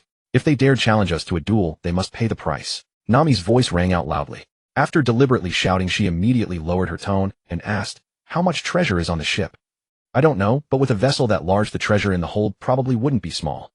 Even without treasure, selling such a massive ship would fetch no less than 100 million. I struck quickly and decisively. I didn't damage their ship much at all," Juno said. "Haha." Nami began laughing greedily. "Give us our ship back." A red shark with yellow spots carried the pirates from the water onto shore. Several of them immediately shouted at Juno upon landing. Without a word, Juno kicked the one who was yelling. Fools, were pirates. You're the ones who declared a duel, yet I faced your entire ship alone. You should consider yourselves fortunate. If you're not prepared to die at sea, then go home and stop wandering the waters. Otherwise, even if you survive today, by luck you'll meet your end somewhere else later. With that, Juno walked toward the shore. Seeing him standing at the water's edge, the pirates in the sea quickly changed direction to avoid crossing paths with him. What's going on? Did a fight break out? Hearing the commotion outside, Chopper, in his muscular form, helped Zoro emerge from the cabin. Don't worry, it's all minor trouble. These pirates came looking for trouble, but I handled their entire crew with ease. Juno waved dismissively at the two on the ship's railing. I told you it's a duel. It's a davy-back fight. The pirates, who had finally managed to climb ashore from the other side, shouted out. Isn't that still a duel? Never mind, the fight is over. Nothing more can be said. When you live by the sword, you accept the consequences. Juno spread his hands. Davy-back fight. Sanji muttered. What's that? Do you know? Nami looked at him curiously. The davy-back fight is a special dueling tradition among pirates used to compete for valuable crew members or pirate flags. Once the battle begins, both sides must abide by the rules. Any crew members or flags lost in a davy-back fight must be reclaimed through equal competitions. The losing side selected crew members must immediately swear allegiance to the winning captain. The pirate flag taken from the losing side can never be flown again for life. Anyone who violates these terms will be considered a disgrace among pirates. Robin answered. So that ship we encountered recently, the one without a flag and missing its captain and crew, lost in a match against them. Nami recalled the ship they had met while escaping the sea wave. It seems you encountered the Frog pirates. That's right, they suffered 3 consecutive defeats, and all their finest crew members have sworn allegiance to our foxy pirates. The pirates wearing headgear and eye masks spoke with great pride. Without their key crew members, that crippled pirate crew has completely perished at sea. Juno brought up the matter specifically to demonstrate the ruthlessness between pirates. Do any of you have members from the Frog pirates? What does that have to do with us? The foxy pirates responded as if it were perfectly obvious. You see, the relationship between pirates is simply this cruel. Did you initiate the duel just now, eh? Juno demanded. But the duel we meant was not. Cut the nonsense. Just tell me, were you the first to shout duel? Juno interrupted them directly. Yes, the pirates responded with their heads bowed. Is it reasonable to treat as enemies pirates who charge at us shouting duel, and specifically firing claw cannons? Juno asked again. But, yes, when facing an enemy's challenge, isn't it right for our side to actively accept and fight? Should facing an entire pirate crew alone, isn't that the weak battling the strong, the few against the many? Yes, then now that I have achieved victory, is it reasonable for us as the winning side to claim the spoils? Reasonable. Chopper and Zoro hopped ashore together. Zoro, wrapped in bandages from head to toe, resembled a half-mummy. After discovering that the Mary had been surrounded by pirates, he straightened his posture once more and gripped the hilt of the blade at his waist. Though it hadn't been long, his wounds had healed considerably. If he endured the pain, engaging in basic combat was far from impossible. On the coast, Juno's questioning of the foxy pirates members continued. Where is your captain? Our captain has already gone to the island to find your captain. As long as your captain agrees to this duel, it must proceed. The foxy pirates members seemed to already foresee a future of triumphant victory, their faces brimming with smugness. How could they not be? In the so-called davy-back fight, every game event and every rule was entirely set by them, with referees chosen from their own ranks, and that massive rulebook was constantly being amended to further secure their advantage. They had restricted every possible avenue of victory for the opposing side in every game, wishing perhaps that they could even declare using one's legs to run afoul in a foot race. But they themselves could break rules at will, since both the rules and the referees were their own people. This so-called duel was never intended to be fair from the very beginning. So how do you intend to compete? Juno employed a subtle hypnosis technique, deliberately steering them to confess their own prior schemes. After every match, our referee team revises the rules to ensure we always emerge victorious. After hearing their words, Juno turned to Sanji and Robin, the only ones aboard aware of this davy game. There's no way to win such a contest except through their manipulation, is there? Nami glared at them with utter disdain. So this so-called davy duel is really like this? How can such a thing be held in such high regard? Were those pirates who agreed to compete all fools, or merely seeking an excuse to disband their crew? Sanji and Robin clearly hadn't anticipated such revelations from the pirates. The book only mentions the existence of the davy duel without detailing the rules. I have only ever heard the name myself, Robin admitted. I was merely a chef before, Sanji added, equally uninformed. But that idiot Luffy is truly an idiot. Zoro suddenly interjected. Juno stowed the Mary and dashed toward the island's interior at top speed. On the grassland, a man with a bizarrely shaped head had already raised his net gun. Opposite him, Luffy had snatched a hunting rifle from an old man nearby. Both aimed their weapons skyward. Die.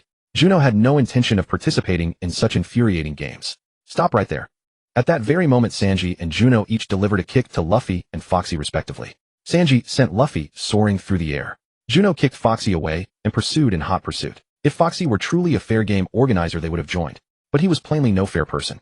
Juno had no interest in playing this kind of nitpicking game with them. Punch after punch landed squarely, each one hammering into Foxy's head. Just as Garp had flattened Bellamy's spiked crown, Juno promptly crushed Foxy's oddly shaped skull as well. His skull was shattered into comminuted fractures until he fell into complete unconsciousness. He then brought them into the farm space, planting the Foxy Pirates crew, Fishman Giant's Mink along with Foxy himself, all into the earth. On the grassland, after being kicked away, Luffy grabbed Sanji behind him.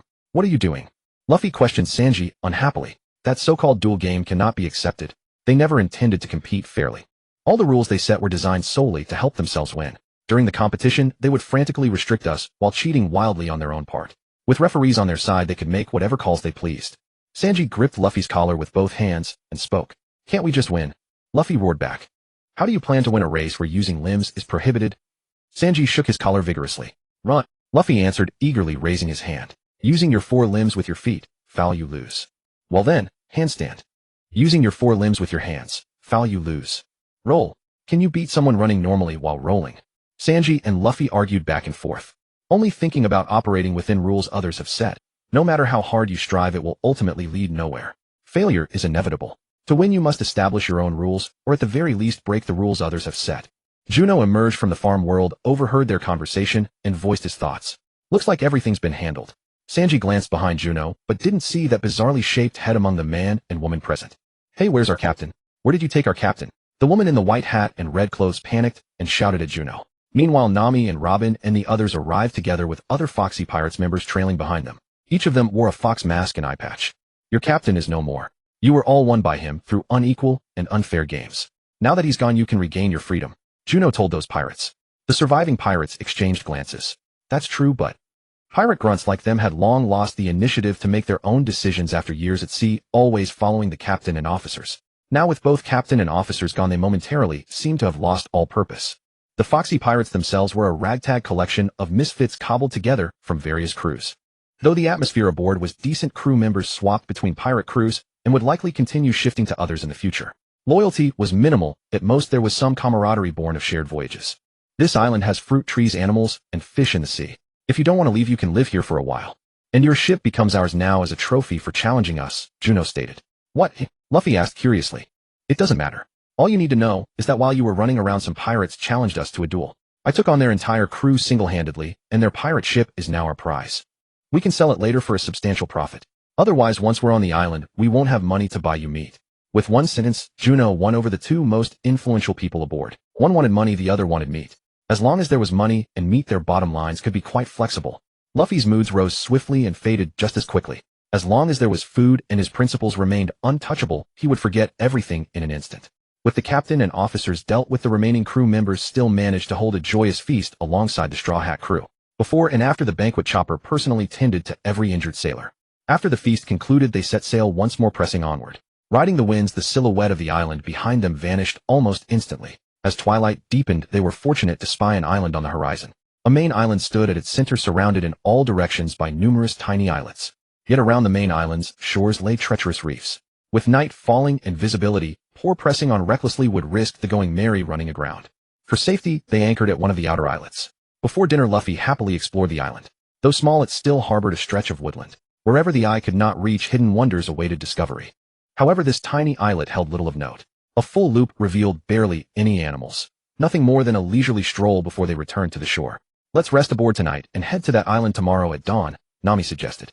After dinner, Usopp took his turn on watch. The others settled into sleep in the cabin. Juno had brought down a large supply of island clouds from the Sky Island.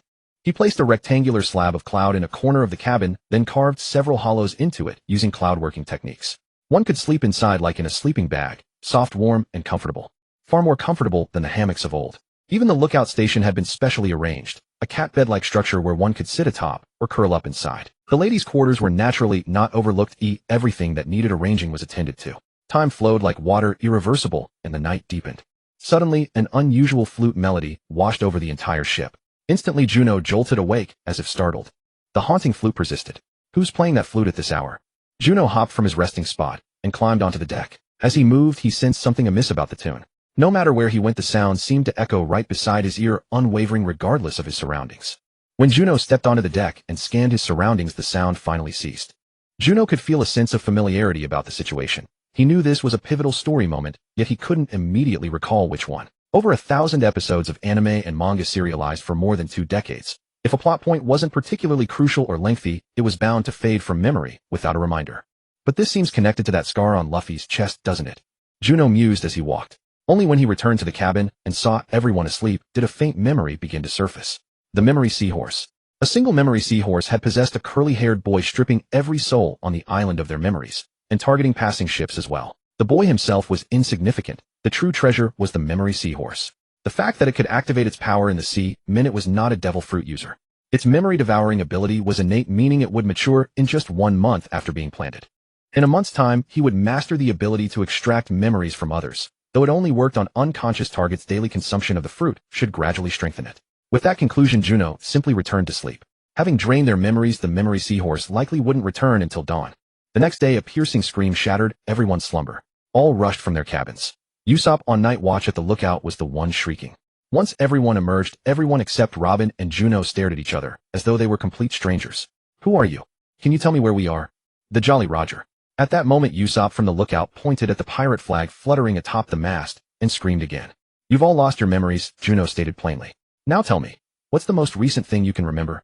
Luffy had just been swept into a whirlpool. Nami had finished a job and was heading home. Sanji had completed his shift at the bar tie. Zoro was working as a bounty hunter in the East Blue. Usopp recalled preparing to brag to Kaya. Chopper remembered being on Drum Island with Dr. Kureha. "So neither of us lost our memories?" Robin asked, glancing at Juno. "The only difference is, I was reading last night, not sleeping. I was asleep, but I heard an unusual flute sound in the middle of the night. It wasn't loud, but it woke me immediately," Juno explained. "I heard it too, the flute," Robin added. "What are you talking about?" "I don't know who you are, but I'm going home. I have important matters to attend to. I absolutely cannot waste time here." Chopper and Usopp each retreated to a corner, fearing the intimidating Zoro might notice them. "I understand your distress, but surely you can spare me a few minutes to listen. First of all, you're in the Grand Line. Even with your memory loss, you should know at least something about the Grand Line, correct?" Juno said. "As for you amnesiacs, excluding Chopper, you all originated from the East Blue. To return there, you'd either need to cross the Calm Belt or trek back over Reverse Mountain. But even then, making a comeback via another route is nearly impossible. Second, I asked for just a moment of your trust. Consider what I can reveal about each of you." Juno said. "Oh, it seems you know quite a bit about us. Then tell us first. We'll listen before making any decisions." Sanji lit a cigarette and took a drag. "Let's start with the most resistant, Nami. Your hometown is Kokoyasi Village. Your adoptive mother was Belmir, and you have an older sister figure named Nojiko. There's also a village deputy named Jinzo who deeply cared for your family and greatly admired your adoptive mother. But 8 years ago, the Arlong Pirates, a fishman pirate crew, suddenly invaded your village, killing your adoptive mother. Your talent for cartography led the fishmen to force you into serving as their surveyor. In an attempt to save your village, you made a verbal pact with Arlong. If you could gather 100 million berries, he would return your homeland to you. But you failed. Just as you amassed enough funds, the corrupt Navy officers colluding with Arlong raided your family's orange orchard and dug up every last coin you'd buried." Juno recounted every detail meticulously. Nami grew increasingly horrified with each word, eventually collapsing to the ground, hands clutching her face as she wept uncontrollably. However, the Arlong pirates have been completely eradicated. Kokoyasi village has been liberated, and the naval officers who colluded with the pirates have been defeated as well. The tattoo on your shoulder is proof. It bears Jinzo's windmill and Belmir's orange. In that instant, Nami stood frozen, speechless. "So this beautiful lady's past was so rough," Sanji said as he walked over to Nami, preparing to give her a warm, knightly embrace. Almost instinctively, she pushed Sanji away. "And then there's Luffy from Windmill Village in the Ko Kingdom. He lived with Dayton alongside Ace and Sabo, and that straw hat was an important promise with Shanks." Luffy just chuckled foolishly upon hearing this. "Zoro, your master was Shimatsuki Kushiru, and your senior sister was Kuna. But she passed away in an accident, and the Wado Ikamanji you carry was inherited from your master and senior sister at that time. You have 2 pirate hunter subordinates named Johnny and Joseph. I wonder if they're still in your memory." After hearing this, Zoro fell into thought. Though his brow furrowed, he was no longer as resistant. "Usopp from Shell's Town. You were close friends with Kaya, the richest family's daughter in the village. Because she was too frail to go out, you would often climb trees and tell her jokes through the window. Your Usopp pirates consisted of only 3 mischievous boys, Garuppo, Onion, and Kaboo. Your long nose was inherited from your mother, and your father Yasop sailed away to become a pirate when you were very young and never returned. That's why from a young age you liked to shout, 'Pirates are coming in the village,' to give your seriously ill mother something to hold on to. After she passed away, it became a habit, and the villagers grew to dislike you." "How do you know all these details about me?" Usopp muttered. Because I was shipwrecked and washed ashore on your island where you rescued me, and I lived in the village for 2 years. Juno shrugged. As for Sanji, he's the apprentice of Red-Leg Zeph. Together they run the floating restaurant Verity, where all the cooks are known as battle chefs and fight pirates who come looking for trouble almost every day. However, Zeph lost his right leg in an accident and now relies on a crude prosthetic, a simple piece of wood. Upon hearing this, Sanji grew even calmer. Lastly, there's Chopper, Tony Chopper from Drum Kingdom. He's naturally a reindeer, but after eating the human fruit, he gained human intelligence and abilities. He studied medicine under both Dr. Hiralik and Dr. Correa. Well, can you believe we're your companions now? After finishing, Juno looked at everyone. Some of the more superficial secrets mentioned had already been discussed with them beforehand, so even if they recovered their memories, there would be no issues. I see. So you're all my companions. I'm amazing. I've already found so many powerful companions. Luffy rubbed his philtrum with his index finger and laughed triumphantly. Are you serious? Arlong really died. Has the village been saved? Nami quickly asked to confirm. Of course. Once we recover our memories, you'll know naturally. There's no need to lie about something like this. Juno said. Though I don't know where you learned about my past, I'll travel with you until we find our next target. Zoro gripped the 3 swords at his waist, his knuckles turning white from the tension. Usopp crept up behind Juno and whispered, Hey, did I really save you? If that's true, you'll protect me, right? Naturally. Juno replied definitively. Though Sanji and Chopper still maintained some wariness, at least they now had a sense of shared purpose. Watching Juno take control of the situation and calm everyone down, Robin also smiled. Then how should we go about recovering our memories? Sanji asked. Our only lead now is that island over there. The one who took our memories will definitely keep watching us. Not just because your memories weren't completely taken, but because they didn't take a single bit of mine or Robin's. Regardless of why they took our memories, they certainly won't let the rest go easily. Nami, you ride the vagabond we brought from Skypiea and enter the island openly from above, while I'll swim up from the sea. When the time comes, the first one to step forward and approach, you will definitely be the mastermind behind this, Juno said. Why? Luffy, Chopper, and the others tilted their heads in confusion. If the guys who stole our memories are really on that island, then the residents must have already had all their memories stolen as well. Think about how you acted when you first woke up, Lost your memories in an unfamiliar place, everything around you seems so out of place. What do you think your reaction would be to a stranger suddenly appearing before you? Juno countered. We'd naturally stay far away. What if they're enemies or bad people? Nami said. Exactly. In that situation, anyone who dares to approach a stranger is definitely suspicious. If we can catch them, we'll find clues to get our memories back. Juno said. Then why me? They're so powerful. Why not send them? Nami had forgotten to consider the dangers of an unfamiliar place when she wanted to run away. But now when accepting the arrangement, she felt inexplicably resistant. First, Juno and Robin aren't suitable because the other party doesn't have our memories. To them, we represent the unknown, and the unknown means danger. As for Luffy and the others, they're the main force on our ship. If they're cautious, they might not choose to make contact immediately. Only you, your memories end during the period when you were oppressed by the Arlong pirates in the East Blue. You're extremely sensitive to everything around you and harbor hostility toward pirates. To them, you're the best pawn to break through us. Even if a fight breaks out, the 2 of us who haven't lost our memories definitely won't attack you. That way we'll have a chance to counterattack, create an opening for them to continue their sneak attacks, and steal our remaining memories. Juno analyzed. I see.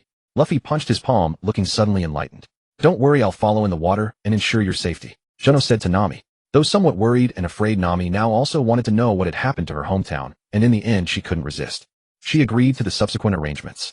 Juno brought out the vagabond from the cabin, helped Nami aboard, and dived underwater himself. Gripping the underside of the vagabond, they sped rapidly toward the island's port.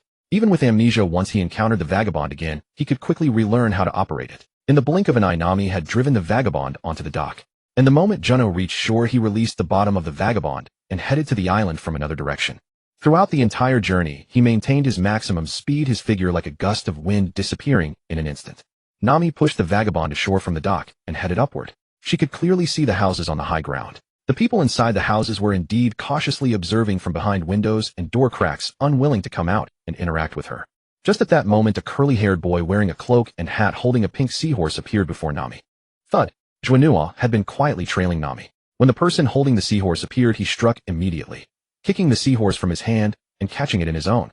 Though the child was not struck directly, the seahorse had been clutched in his hands, and the force transmitted through it sent him sprawling to the ground. The instant his hands separated from the seahorse, the boy's memories fully returned.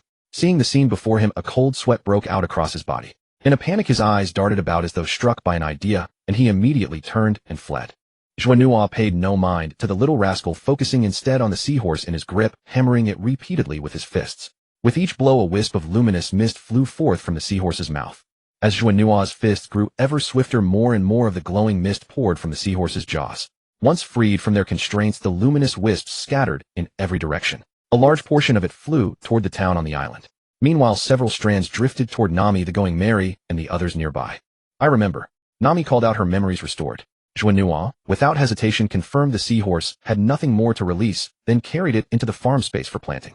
When he emerged from the farm, once more the island's villagers had all gathered, every last one of them brandishing guns or blades. The brat led the front line, and upon spotting Juno and Nami, he immediately pointed at them and screamed, "They are the pirates who stole our memories." With that shout, the entire crowd of islanders charged toward the two, swords drawn and guns firing. Juno cradled Nami in one arm and lifted Wapa in the other, and in just a few bounds they reached the shoreline. Why is this happening? We were the ones who restored their memories. Nami complained bitterly. That little brute must be behind this. Previously, he was the one carrying the memory seahorse, absorbing everyone's memories. Now, fearing that someone might settle scores and trace it back to him, he's driving us away preemptively. And by pinning the blame on us, the islanders won't bother investigating further. After all, we are pirates. Juno placed Wapa upon the water surface. Nami boarded first, and Juno followed, riding Wapa back to the Going Merry. Welcome back, Miss Nami. You've worked hard. This is a specially prepared drink. Please enjoy. Sanji said, carrying a tray and rushing to her side at once. Excellent. Let's hold a party on shore. Luffy exclaimed joyfully. Sorry, but that won't be possible. Juno said. Why? Everyone asked curiously. Because that little bastard accused us first. He was the one controlled by the monster, yet he ran back and told the islanders that we stole their memories. Now the entire island is armed and hunting us down for revenge. We're setting sail now. Nami said helplessly. What about the raft we just spent all that effort building? Usopp asked aggrieved. We'll just leave it on the island and wait for some fortunate soul to find it. Nami said, already making the final decision. She began directing everyone to move immediately. After the Going Merry departed the island, they once again set course eastward. As for the log pose, although they had anchored the previous night at the coast of a small island off the main island, the magnetic field recorded by the pose covered the entire island as one. Overnight, the log pose had long since completed its recording. Half a day later, a new island appeared before them all. Looks like an uncharted island. Prepare to land. Meat? I want meat.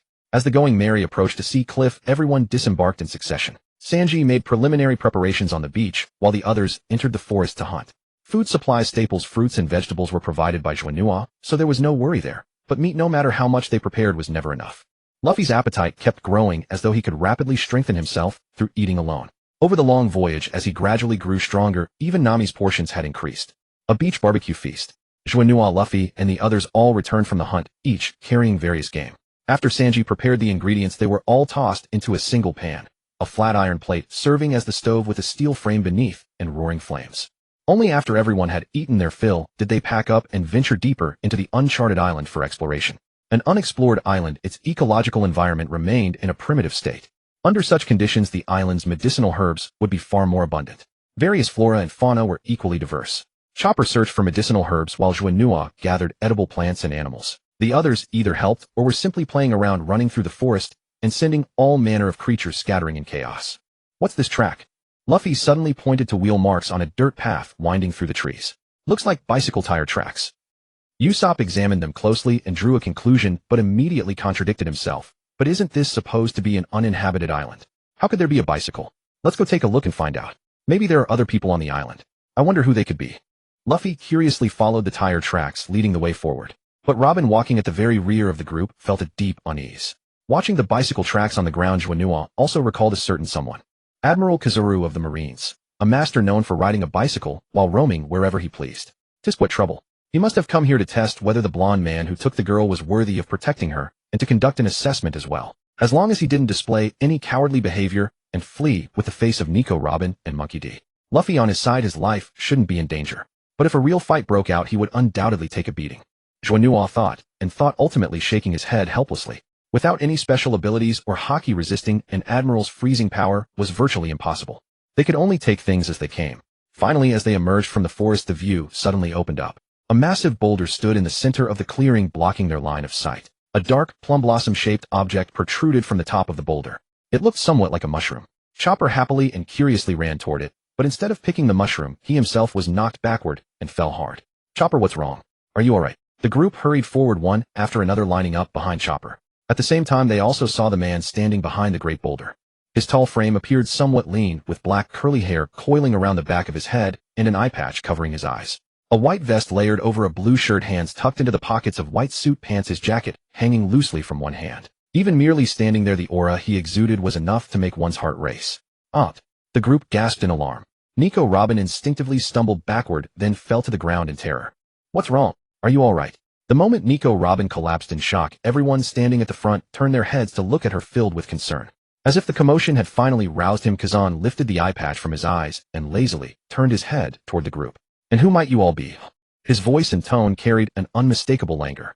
Then, raising his gaze as though he had finally spotted the figure lying on the ground at the very rear of the line, the expression on his face shifted instantly, from that earlier languor to cold seriousness. His eyes locked onto Robin, and this silent confrontation made it impossible for her to move a single muscle. Sweat poured down her body. Who is he? Why is Robin so panicked? Nami asked, her voice trembling. One of the 3 fleet admirals of the Navy headquarters, Kazan. Juno spoke first. This is the Navy's supreme combat force, the one they used to counter the 4 emperors. Oh, you seem to know quite a lot for a kid. The unexpected remark caught Kazan's attention, and his gaze shifted toward him. When I have nothing better to do, I read the newspapers. In this regard, the world government and the Navy never hesitate to spread their propaganda. Juno walked forward several steps, deliberately positioning himself between Kazan and Robin, blocking their line of sight. In that instant, the entire Straw Hat crew shot alarmed glances toward Kazan. They also assumed ready-to-fight stances. Why would someone of his stature be here? Shouldn't he be going after those bountied pirates worth over 100 million berries? Usopp hid behind Zoro, raising his hand to shout at Kazan. Just disappear already. Usopp's voice grew smaller and smaller, and his body was completely concealed behind Zoro. Kazan, meanwhile, appeared entirely unbothered, treating them as if they were nothing at all. After finishing his look at Robin and Juno, he turned his gaze toward Luffy and the others and finally, almost as if teasing, let his eyes land on Nami. Mama, there's a breathtakingly beautiful young lady over here too. Are you free tonight? Kazan said deliberately, perhaps attempting to ease the atmosphere. But Robin, consumed by her lingering nightmare, had nearly lost all ability to resist, unable even to rise to her feet. Seeing her in such a state, Luffy could not possibly relax. Instead, the look in his eyes toward Kazan grew even heavier. What do you think you're doing, you oaf? You're a Navy admiral. Does that give you the right to harass women at will? Sanji immediately snapped and shouted at him. Hold on, you guys, come on. I'm just out for a stroll, don't get so worked up. Kazan lazily waved his hand at them. Then, propping his chin on one hand, he watched Luffy, Juno, and Zoro. But aren't you that? Kazan seemed suddenly lost in thought, searching his memory. That what? The group was left in an awkward limbo by his attitude. Forget it, not important. Kazan scratched his head in exasperation, placed his jacket on the ground as a makeshift pillow, and lay down right there. Standing has worn me out. I'll just rest for a bit. Hey Juno, are you sure that's a Navy admiral? How could someone like him possibly be an admiral? He can't even speak clearly, stumbling over his words like that. Usopp pointed at Kazan and shouted, Hey, how can you judge a person solely by appearances? My principle as a Navy soldier is to carry out a laid-back justice. What kind of justice is that? Seeing the admiral behave like this, everyone was utterly at a loss for words. Alright, I'll just be straightforward. I'm not here to arrest you, so you can rest easy. After the Arabasta incident, Nico Robin suddenly disappeared. Looking at this now, my guess was correct. She indeed joined up with you. I merely came to confirm her whereabouts. Kazan said lazily while lying on the ground. You really are something else, being so laid back. Sanji didn't even know where to begin his complaint. However, I will still file a report to headquarters. With you added to her bounty, the total bounty of your pirate crew has changed. 100 million berries plus 66 million plus another 60 million plus 79 million. Totaling. Kazan kept clicking his fingers, then gave up. Never mind, can't be bothered. Let's just leave it at that. As he spoke, he simply closed his eyes, perhaps too lazy to stay awake any longer, or perhaps thinking about how to handle the situation. After all, the Straw Hat Luffy was his teacher Garp's grandson, and Robin had been personally released by him. Even if he truly intended to let them go, he would still need a suitable excuse. But Luffy had no intention of waiting. He simply could not stand the fact that he and his companions were being weighed and priced like livestock, discussed, as if they were nothing at all, so disregarded, so despised. Yet for all that, this same person had frightened Robin into silence, too terrified even to lie on the ground and get up. He had to help Robin recover. And there was only one way to help, defeating him. Goma no. Luffy loudly announced the name of his attack and prepared to strike. Usopp and Sanji immediately grabbed his arm and wrapped their arms around his waist, hurrying to stop him. What are you doing? Don't stop me. Luffy shouted and screamed, displaying his usual recklessness, so noisy that Kazan opened his eyes once more, annoyance finally showing in his expression. Facing an enemy he clearly couldn't defeat, yet choosing to act so recklessly, was he trying to drag his companions to their deaths alongside him? Once a fight broke out, Kazan wouldn't be able to hold back against Robin. This Garp grandson was the same. We shouldn't be the ones to provoke first. He's the strongest Navy. Usopp and Sanji held him firmly, preventing him from acting wildly. Do you really want to just stand by and watch them take Robin away? Luffy shouted in anger. I already told you I'm only taking a walk this time. I have no intention of arresting you. Kazan was dumbfounded, his face filled with exasperation. Is Garp's grandson an idiot? Can't he understand human language? I'm going to punch you into orbit. Luffy was still stomping his feet. Just then, having confirmed they wouldn't fight, a group of refugees emerged from the nearby woods. Men and women, young and old, dragged their families along, and the moment they stepped out, everyone knelt down before them. Seeing these wretched people, Luffy suddenly calmed down. Isn't this supposed to be an uninhabited island? According to the Navy's report, a cruise ship went missing in these waters a month ago. They are likely the passengers from that vessel. Kazan offered an explanation. Looking at these wounded, malnourished people, Chopper immediately stepped forward to provide medical treatment. Sanji also found Juno, took out the food and tools from the ship, and provided a proper meal for these ordinary people. Only our group of survivors was rescued from the entire ship. While returning from the culinary city of Bysir, our vessel encountered a freestyle swimming frog that directly smashed our ship to pieces. From within the crowd, a man of refined demeanor recounted his ordeal to them. Yet most of the listeners only felt curiosity toward that so-called freestyle swimming frog. Some were skeptical, while others remained deeply curious. As expected, Luffy's eyes already began to gleam with excitement. That frog is named Yokozuna. Kazan, lying on his side on the ground, spoke a name. We endured great hardship to reach this island, surviving on sporadic meals for an entire month, only to finally spot someone at sea. But it was merely a person riding a bicycle. The man continued his account. You've got to be kidding me. No way someone could ride a bicycle on the ocean. Usopp waved his hand dismissively with a laugh. That was me, Kazan interjected again. And after that, a pirate ship made landfall. That was us, Nami said. After another round of playful banter, once all the refugees had eaten their fill, Kazan turned his gaze toward them. Everyone should prepare yourselves. Not far from this island lies another island with inhabitants. Given your current condition, it would be far better to go there and receive proper medical treatment. I'll see you there, Kazan said, pointing at the refugees. Everyone do not trust his words. He is from the Navy. Luffy instinctively shouted to the refugees in response. For an instant, silence fell over everyone. All eyes locked onto him. Is there a problem? The refugee countered weakly. This time it was Luffy's turn to be speechless. Yes, you're right. To ordinary people, the Navy are the good guys, and we are the bad guys. Haha, I see. Luffy let out an embarrassed laugh, suddenly understanding the situation. But how is he supposed to get people over there without a ship, eh? Usopp asked curiously. If anyone can, it's him, Robin said. Juno had been helping her up for some time now. In the original story, Robin had collapsed to the ground the moment she saw Kazan, and hadn't gotten up even after he froze the ocean and sent the refugees away. She remained seated the entire time with no one to help her up. This period spanned at least an hour, as it included Chopper treating them and Sanji preparing food. With Robin's confirmation, Luffy and the others also joined in to help with preparations. Zoro, assisted by chopping trees, Usopp helped construct carts, while Sanji and Juno worked together to prepare their meals. Once all the luggage, food, and fresh water were neatly stacked, covered with canvas, and securely tied with hemp ropes before being pushed to the shore, the preparations were finally complete. Then everyone's attention turned to Kazan, eager to see how he would transport them away. Kazan approached the seaside, plunged his hand into the water, and closed his eyes as if sensing something. Just as he was making his preparations, a massive yellow sea beast raised its head from the depths, opening its fearsome jaws to latch onto Kazan. Danger! Rubber! At the same moment, Juno drew his iron-cloud sword, transforming it into a whip form that lashed around the sea beast's neck, hauling it from the water and slamming it onto land. But the instant the sea beast emerged, the entire ocean froze solid in an instant. Biting cold radiated outward, waves encased in ice, and everything turned white. For a brief moment, everyone stood frozen in stunned silence. They produced incomprehensible sounds from their throats, jaws hanging open in disbelief. The refugees, meanwhile, could only wonder if they were dreaming. These ice layers should hold for about a week. Keep walking in this direction and you'll reach the other island in roughly 4 days. Oh, it'll be quite cold along the way, so stay warm, Kazan said as he returned to the island, gathering the clothes he'd discarded and settling back onto the open ground to watch the Straw Hat crew. Of course, his main focus remained on Luffy and Robin. Meanwhile, at the shore, Luffy and the others had gathered warmth, providing clothing for the refugees, and helped transport the carts from the island onto the ice. They escorted the refugees all the way to the sea. Meanwhile, Juno planted the captured sea beast in his own field. By the time Juno emerged from the farm world, Kazan and Luffy found themselves in confrontation once more. Kazan's formidable presence pressed heavily upon Luffy. What are you doing? Luffy finally breathed a sigh of relief upon seeing Juno appear, turning to confront Kazan. How should I put this? You're just like your grandfather, Monkey D. Luffy. Kazan sat cross-legged before him, hunched over slightly, but instead of meeting Luffy's gaze, his eyes fixed on the ground beneath him. When Kazan mentioned his grandfather, Luffy instantly grew anxious. His grandfather held the rank of rear admiral, while this man was a fleet admiral, clearly his superior. What truly worried him was his grandfather's relentless iron fist and his constant desire for him to join the Navy.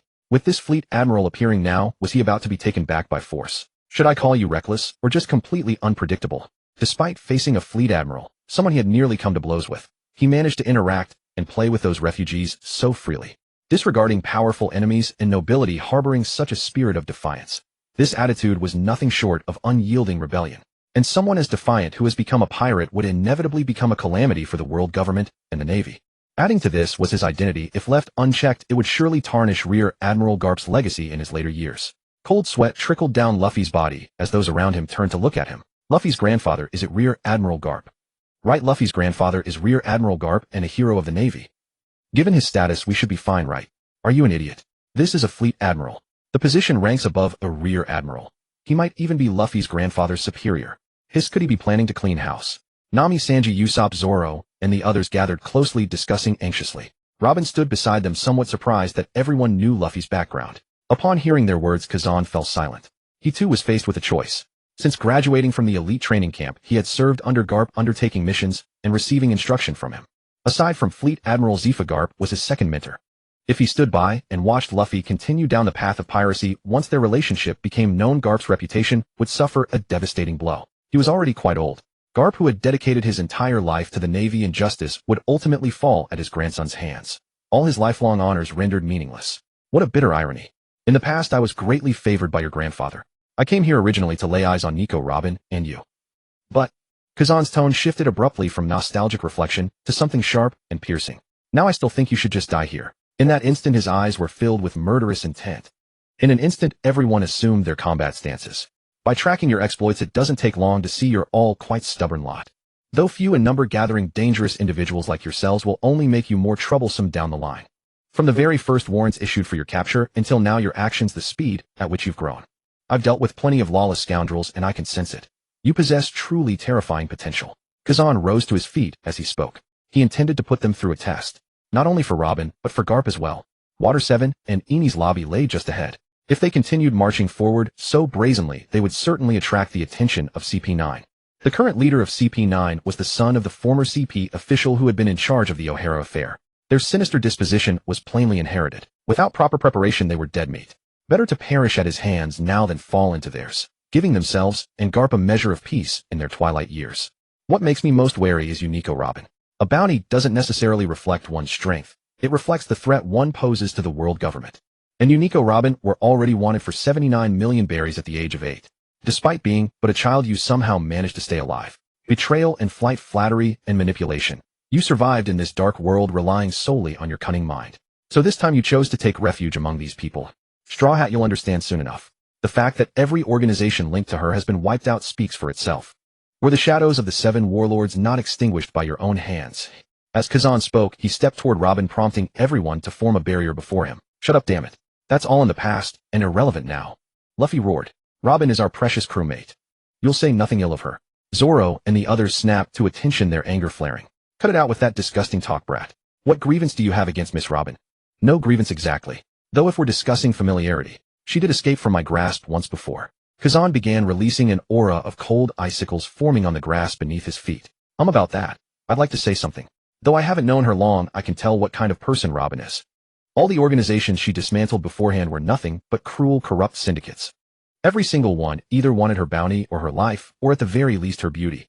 Or perhaps they were warlords like the executives of Baroque Works who sought to plunge a nation into chaos and slaughter countless innocents. Was she supposed to simply submit and wait for death? Juno raised his hand. His words drew Kazan's gaze. To defend her so fervently, it seems you've already grown quite close to them. Kazan's gaze finally settled upon Robin. Anything else you wish to say? If you're here to arrest me, just do it. Robin had lost all patience with his words. Clutched. At the instant her ability activated, arms erupted from Kazan's body and the surrounding ground, seizing every joint and wrenching them forcefully in opposite directions. Arg. Robin, why did you attack so abruptly? Wasn't there still room for negotiation? Usopp shrieked in terror. Even as he felt the force tearing at his limbs, Kazan still found room for a wry smile. Ah, it seems I spoke too much. How unfortunate.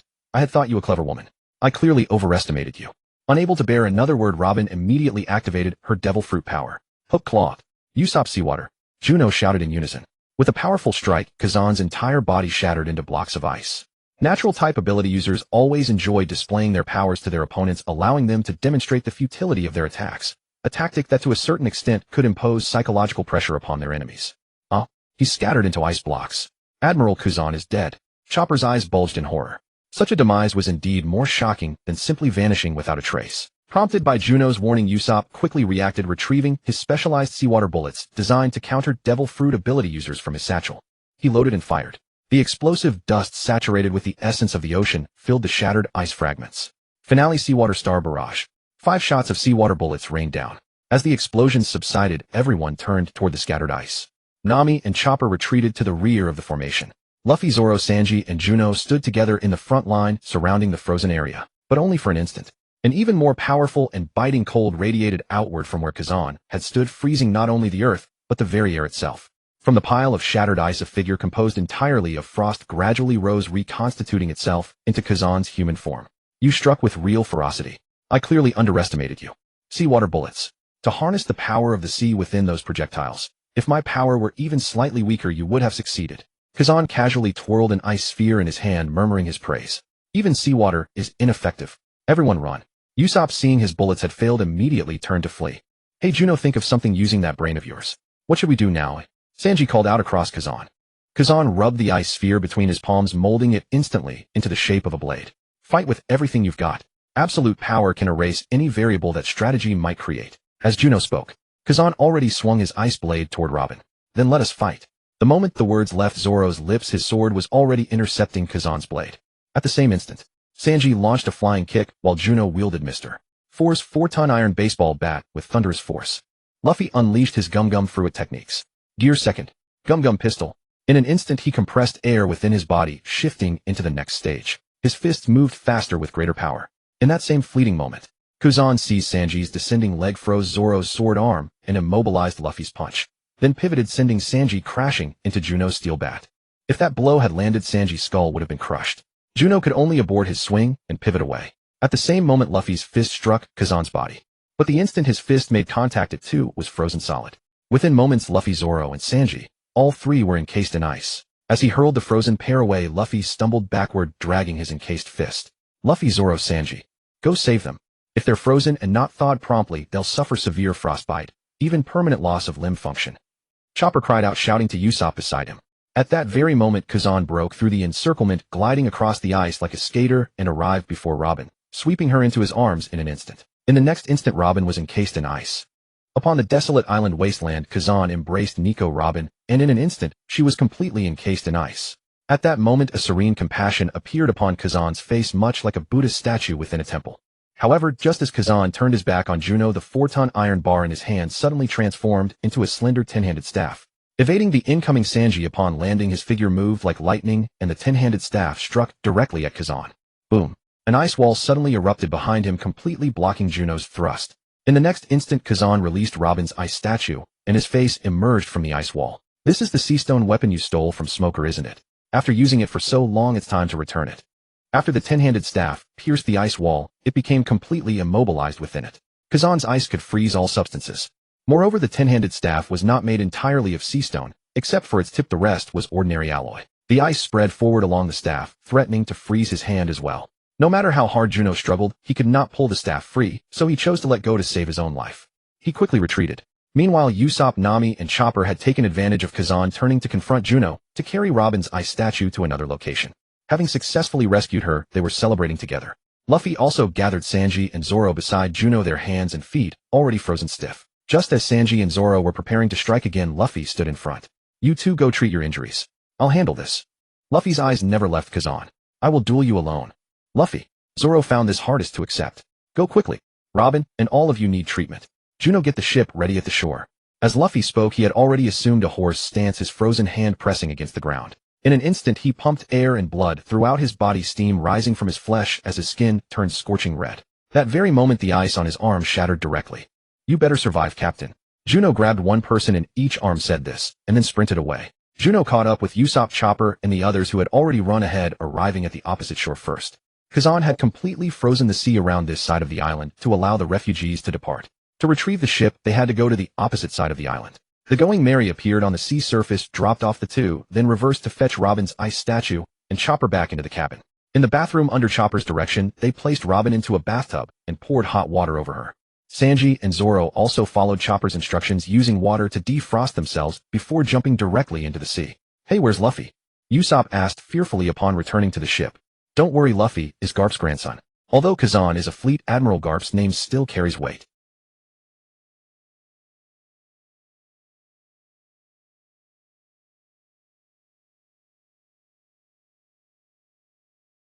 As long as we don't drag our feet on the battlefield, the admiral won't easily kill Luffy. Those who have become admirals must have at least this much political acumen. They can tolerate the world noble's actions. What about Luffy? Couldn't they accept? Juno patted Usopp's shoulder. Really? Nami asked skeptically beside him. Of course. The admiral's leniency is directed only at Luffy. After all, Luffy is Garp's grandson. In the eyes of both the admiral and Grandpa Garp, we are at best delinquents leading the good grandson astray. So don't provoke their limits recklessly. Alright, you wait here. Let me go check. With that, Juno vanished from the shoreline and rushed back to the battlefield. By the shore, in a world of ice and cold, Luffy's body emitted steam as he attacked Kazan with all his strength. His second gear machine gun punches and third gear giant shots were all frozen solid by Kazan immediately afterward. Luffy had no sea stone weapon on hand, nor any haki, absolutely no means to counter a Logia-type ability, let alone one wielded by a fleet admiral. When Juno returned to the battlefield, Kazan had already ridden away on his bicycle, leaving only a receding figure on the ice. Luffy's ice statue stood upright on the ground, frozen mid-punch. Juno carried Luffy's ice statue back to the ship. People have been frozen like this, and you still call that holding back? Usopp asked anxiously. He didn't shatter the ice statue directly. Doesn't that count as mercy? If he had been even slightly more ruthless and come over to kill us, we wouldn't have had anywhere to run. Think about the sight of him freezing the entire ocean this afternoon. If he had been even a little more brutal, the entire island and surrounding seas would have become a polar region, Juno said. Does this mean we don't need to fear the Navy anymore? Usopp suddenly cheered up. Are you dreaming? Even in a large family, there are close and distant relatives, let alone an armed organization like the Navy that spans the entire sea. Today we got lucky and encountered an admiral who has a close relationship with Luffy's grandfather Garp, or owes him a favor. He showed us respect and let us go. What if one day our luck runs out and we encounter an admiral from a faction hostile to Vice Admiral Garp? A large organization can never be completely united. Struggles for power within are inevitable. If Garp's political rivals learned that his own grandson was a pirate, they might immediately petition the world government and lead a fleet to wipe us out, all to damage the political prestige of Garp's faction. Therefore, the only thing that can truly control your own destiny is strength that belongs entirely to yourself. If your strength is insufficient, luck won't favor you forever. Juno finished speaking, and Zoro immediately brought out his training equipment, shouldering those several-ton dumbbells to train on the island. Sanji also smoked deeply, breathing out silently, then approached Zoro and asked for some weighted materials, beginning his own training nearby. Here he did 1,000 weighted squats, over their 2,000 weighted swings. Here 10,000 kicks, of over their 20,000 push-ups. In short, the two of them kept training and one-upping each other. Watching the increasingly intense rivalry between them, Usopp had no idea what to do, so he went to the bathroom to help melt the ice. After a busy afternoon, Robin and Luffy were finally completely defrosted and recovered. To accommodate their conditions, everyone remained by the shore. That evening, Sanji prepared dinner with trembling legs. After everyone ate, they all gathered in the ship's cabin, standing guard beside the two in their makeshift beds. Hey Juno, what should we do if we encounter enemies we can't defeat again? You also said we can't always rely on Vice Admiral Garp's name to be let go. Having relaxed, Nami could no longer contain herself and finally asked the question. Luffy fell silent. This was the first time he hadn't resisted mentioning his grandfather and his background. He was straightforward and single-minded, but that didn't make him foolish. The quietened Luffy listened in silence. Continuous training to grow stronger is a given. Beyond that, we must seek to master abilities capable of countering natural attribute devil fruit users. Otherwise, if we encounter natural attribute powerhouses far beyond our level again in the future, we won't even be able to land a meaningful blow, let alone defeat them. Lastly, whenever we assess that an opponent exceeds our combined strength, we must call for reinforcements immediately rather than face them alone. Our numbers are already limited, and losing any single member would be a devastating blow. In my homeland, there's an old saying.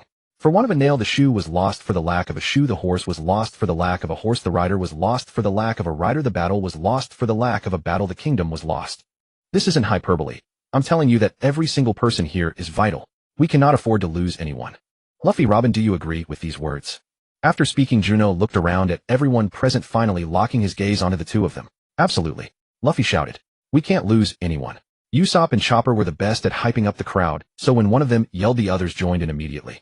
Prompted by their enthusiasm, Nami, Sanji, and Zoro also chimed in. But Robin merely lay on the nearby bed, motionless and silent, her eyes fixed on the ceiling in a daze. Robin, if you don't mind, would you share your past with us? It was clear that Admiral Kazan letting us go wasn't just out of respect for Vice Admiral Garp. It was largely because of you, Robin. Juno turned to Robin. Really? Nami and Usopp couldn't believe it. He's an admiral. Perhaps his power wasn't as great back then, but neither was Robin's. Why do you think Robin was able to escape from him? There's only one possibility. Kazan deliberately let her go back then. Moreover, from our earlier conversation, it's evident that Kazan had been tracking Robin's every move all along.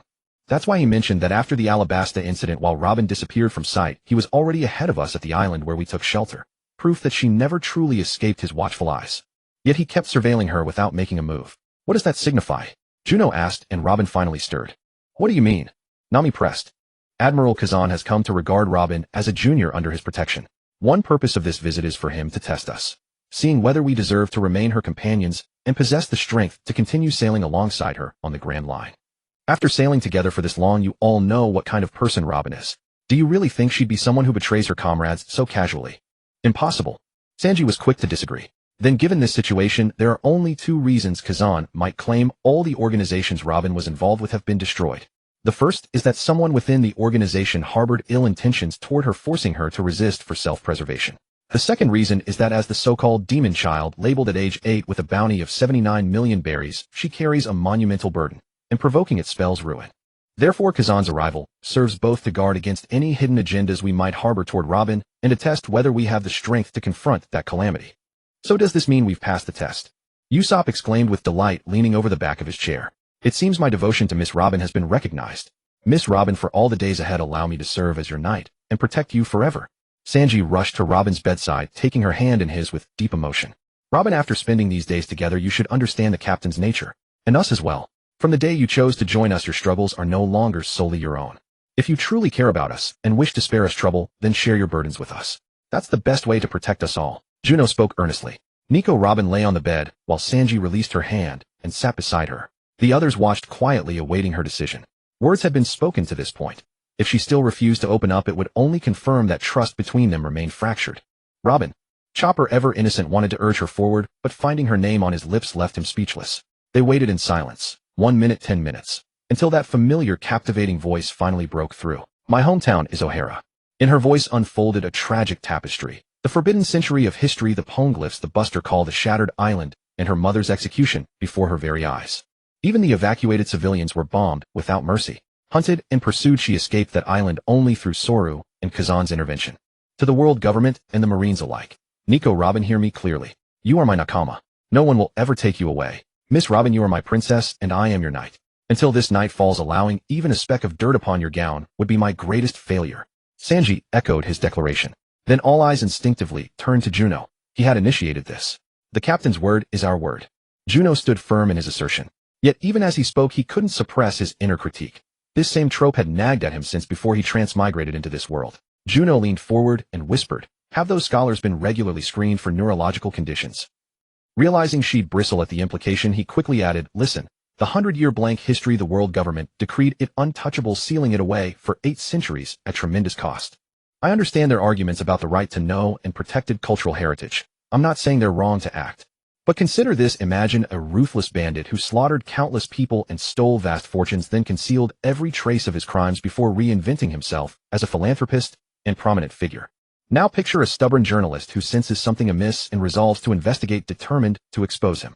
That should be commendable, yet instead of proceeding stealthily, the fool makes a spectacle of himself, shouting directly at his target, look at me. Wait for me. I'm coming for your dark past. Once I uncover the truth, you'll face justice. Rather than investigating alone, he rallies a group of like-minded allies to join his pursuit. Certainly this remains a noble endeavor. Yet these individuals also shout provocations at their target. Worse still, after their taunts, they boldly march into a nearby residential building with all their collected evidence. In such a scenario, what do you think that murderous philanthropist would do to most conveniently eliminate any evidence against him? Destroy the building along with it. Usopp, being someone who studied explosives, immediately understood Juno's idea and responded. Now that those scholars are gone, others will judge their merits and faults. The world government would never incur such enormous costs to conceal anything trivial. It must be a staggering secret. Kazan didn't come looking before or after, but suddenly appears now, and the sole reason is that ahead of us on this route we'll encounter those who seek to capture Robin. The Navy pursues all pirates, but those targeting Robin specifically. It's the world government's CP organization. Robin's spirits dampened as she continued, joining Juno's words. Ahead on this route lies Water 7 and Enies Lobby, and beyond that, the great triangular sea formed by Enies Lobby, the Marine headquarters, and the deepest sea prison. As the secretary to the boss of Baroque Works, Robin possessed some knowledge of the basic information along the Grand Line. The Marine headquarters. Usopp's eyes widened in disbelief, struggling to form the words. You've got to be kidding me. Is the Marine headquarters on this route? Nami was equally terrified. The Marine headquarters and the deepest sea prison probably aren't the main issue. Those don't directly relate to Robin's situation. The real trouble should be at Eni's lobby, right? Juno asked. And members of CP9 are stationed at Eni's lobby. Back then it was CP9 agents who carried out the buster call on O'Hara. Robin said, Wait, you've been talking about the CP organization the whole time. What exactly is this CP organization? Nami asked curiously. Cypher PUL, abbreviated as CP, is a secret spy agency directly under the world government. There are 9 departments from CP1 to CP9, with higher numbers indicating greater status. After becoming a secretary under one of the warlords of the sea, Robin used that title and its connections to investigate publicly available information. The person who shot her mother on O'Hara and initiated the buster call, Spandine, along with his CP9 organization. She had never forgotten them despite all the time that had passed. Because she remembered, she naturally sought opportunities to investigate. However, uncovering CP9 was already pushing her limits. Beyond the upper echelons of the world government, few in the world knew of the CP0 organization. The buster call, that's what they call it. Once unleashed, 5 admirals and 10 warships mobilized simultaneously, continuing until the target is completely annihilated. Only fleet admirals have the authority to initiate a buster call, but the head of CP9 can do the same. Nico Robin only knew that it was the CP organization's commander who triggered the buster call back then. It wasn't until she later researched the buster call that she discovered this was actually a privilege reserved for admirals. What? Usopp began biting his nails, his anxiety mounting. Does this mean if we keep going forward we'll face another power on par with an admiral? Let's turn back. We'll take a different route. What do you think, Nami? I'd like to, but without a log pose, how do we even return? Nami was on the verge of tears. Water 7 is the island with the most advanced shipbuilding industry in the world. If you have enough money, you should theoretically be able to purchase permanent log poses for all the islands in the first half of the Grand Line. Nico Robin reminded them. So we still have to keep moving forward. Nami and Chopper hugged each other in despair, while Usopp looked as though his greatest fear had come true. Just cut down all the enemies. Just blow all the enemies away. Zoro and Luffy simultaneously offered their solutions. These are enemies who command the buster call. Do you hear me? Someone on par with Kazan. We just dealt with one, and a single buster call can summon 5 admirals like the ones Luffy faced. How are we supposed to fight enemies like that? Nami grabbed Zoro by the shoulders and shook him furiously. As people who lived at sea, they almost universally accepted the fundamental principle that higher rank meant greater strength. The leader of CP9 held the same rank as an admiral and could trigger a buster call, which meant they possessed power equivalent to an admiral's. One misunderstanding had sent everyone's thoughts spiraling in an uncontrollable direction. A high position and authority don't necessarily translate to strong combatability. Many nobles with elevated status couldn't defeat an ordinary sailor. However, when we make plans, we can prepare contingencies based on the worst-case scenario, Juno said, and indeed, he was recalling the plot and designing strategies. What should we do then? Nami and Usopp both seized his hands, their eyes filled with eager anticipation. Assume that members of the CP9 organization are lying in wait in Water 7, and through their intelligence network, they've learned Robin is coming to the island and have prepared for her capture. There are only 2 possibilities for their actions. First, violent capture. In that case, as long as we stay together and fight, when encountered we can retreat to the shore and flee by ship. Second, intellectual capture. Among them there are certain smart individuals who hope to achieve the greatest results with the least cost and impact. They will surely find ways to approach you. Through verbal manipulation and psychological pressure, they'll threaten you into going with them. For instance, they might offer to spare us all if you surrender yourself. Miss Robin, you must not go with them. Sanji immediately pleaded. But if they choose the second approach, I think that's actually a good thing. Juno explained. Why? Because it shows they lack absolute martial superiority. At the very least, their assessment of their own capabilities falls short of admiral-level power, which actually works in our favor. Because many who consider themselves powerful don't measure from their own capabilities. They anchor their judgment on how weak their enemies are. If they move to arrest us the moment we set foot on shore, then they likely possess formidable strength. But if they resort to schemes and manipulation instead, it can only mean they don't believe they have absolute power. That's our opportunity. Juno concluded. That does sound somewhat reasonable, Sanji nodded. Then, Captain, besides recording the log poses magnetic readings, what other purposes do we have for landing at Water 7? Juno turned to Luffy beside him. Buy meat. Luffy thought for a moment and gave his answer directly. That means resupplying provisions. Anything else? Juno raised a finger to make a note. You mentioned earlier that it's the place with the most developed shipbuilding industry in the world, right? The Thousand Sunny has sustained damage in many places since setting sail from the East Blue. It's time for specialized repairs. It would be ideal to recruit a professional shipwright aboard. Although your abilities can now reduce damage after landing, injuries sustained during navigation are inevitable. We're not professional shipwrights, so we can't properly repair the vessel. Usopp said. That's 1-2 in total anything else. Given how dangerous this is, why not just wait aboard for the log pose to finish recording and leave immediately? Juno can support the food provisions. It's not difficult to endure a few days of vegetarian meals. For ship repairs and a shipwright, we can find them on the next island. Nami offered the safest approach. If we just send those bastards flying, nobody will specifically come after Robin, right? Luffy remained silent for a moment before asking a question. No one dared to dispute Luffy's choice, or rather any objection proved utterly futile. To spare Robin any lingering worries, he had already made his decision. They would set foot on the island. They would confront that so-called CP organization head-on. With their minds made up, the Straw Hat crew rested on the island for 2 days, waiting until every member had fully recovered before resuming their journey. Yet during their period of rest, a small boat drifted past and rained down a multitude of flyers upon them. If you are a pirate among pirates, a true sovereign of the seas, bring your most trusted companions to this island. Its name is Carnival Island, a sanctum of entertainment where every day is a festival boasting hot springs, beauty parlors, stunning beauties, and lavish feasts. Such were the chief attractions of that revelry haven. Gazing at the pamphlets, not only did Luffy's curiosity ignite, but Nami and Sanji also found their resistance wavering. Usopp and Chopper, meanwhile, simply hoped to prolong their stay before heading to Water 7. Carnival Island. Do you mean the town of St. Fowl? Robin examined the materials printed on the flyer, yet failed to locate the name she remembered. Oh, you're familiar with this place? Nami asked, intrigue coloring her voice.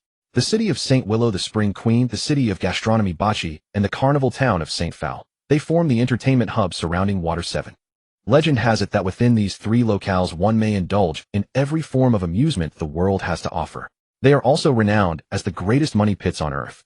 Robin finished her explanation. With our decisive confrontation drawing near, why not go and revel while we still can? The more thoroughly we relax beforehand, the sharper our resolve will be when the battle begins. Nami smiled. It was not merely her crewmates who required unwinding. Robin herself stood in dire need of respite.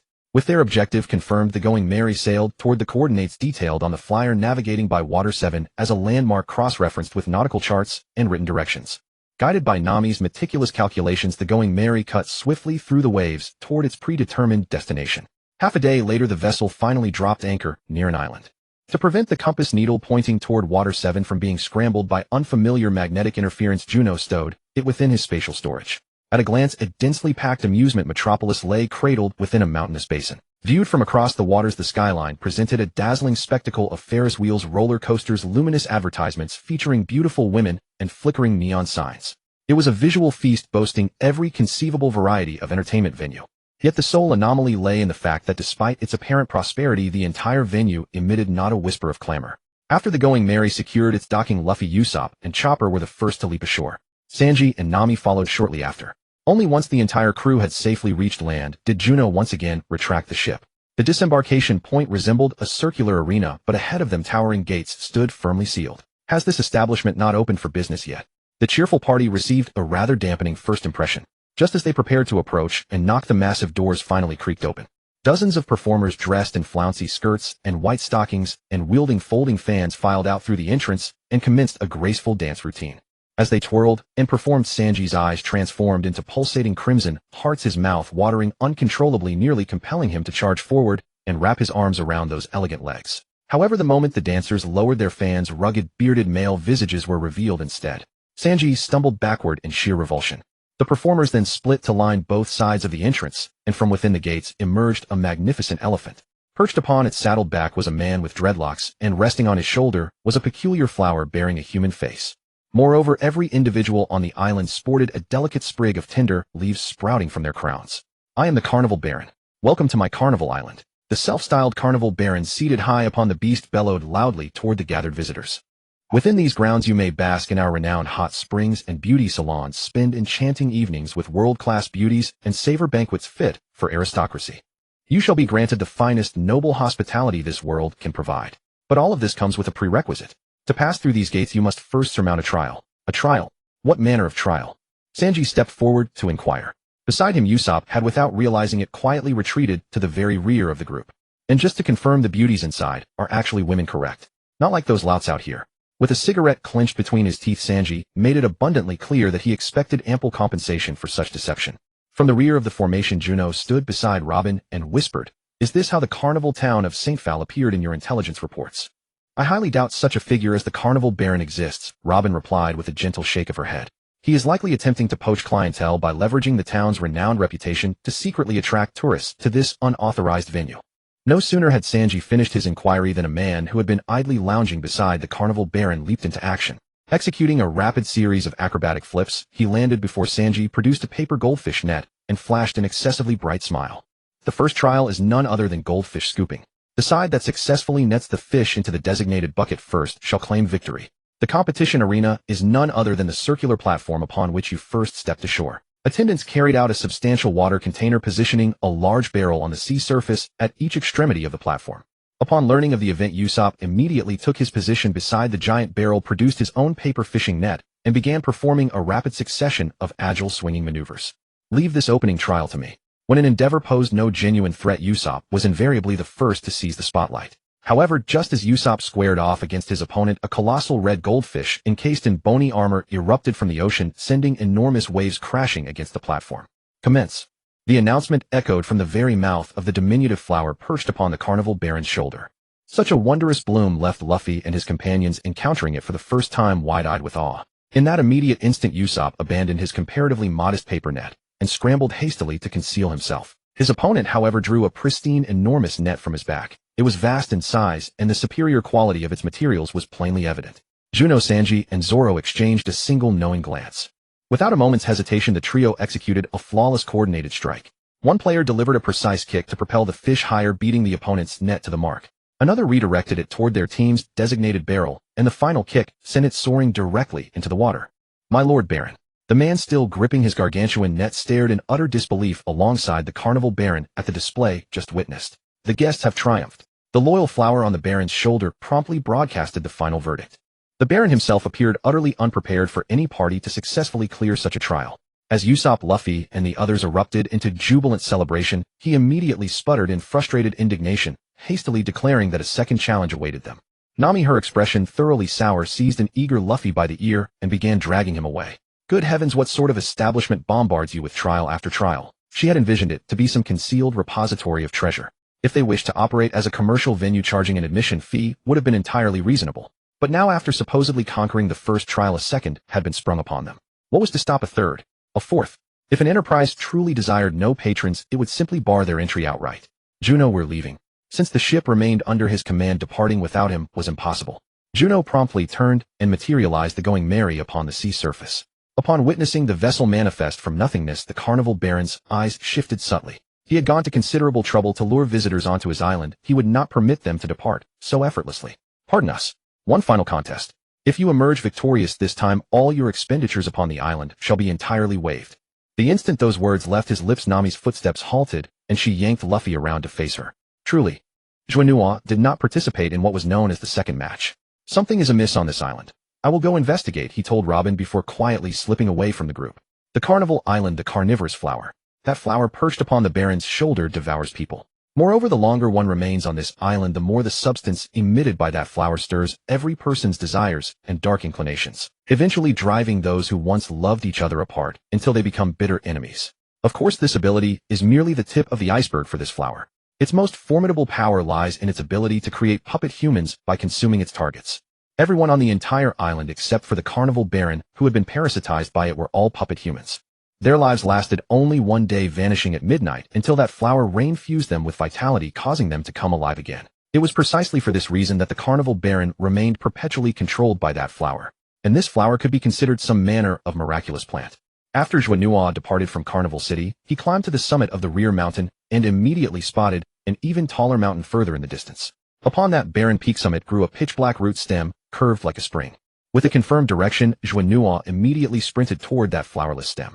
Upon the summit, Juno stood before that black stem and looked upward. Such a thing alone had a diameter exceeding 10 meters with a length surpassing 100 meters. Having circled around it, he realized that pulling such a massive plant directly from the mountain would not be easy.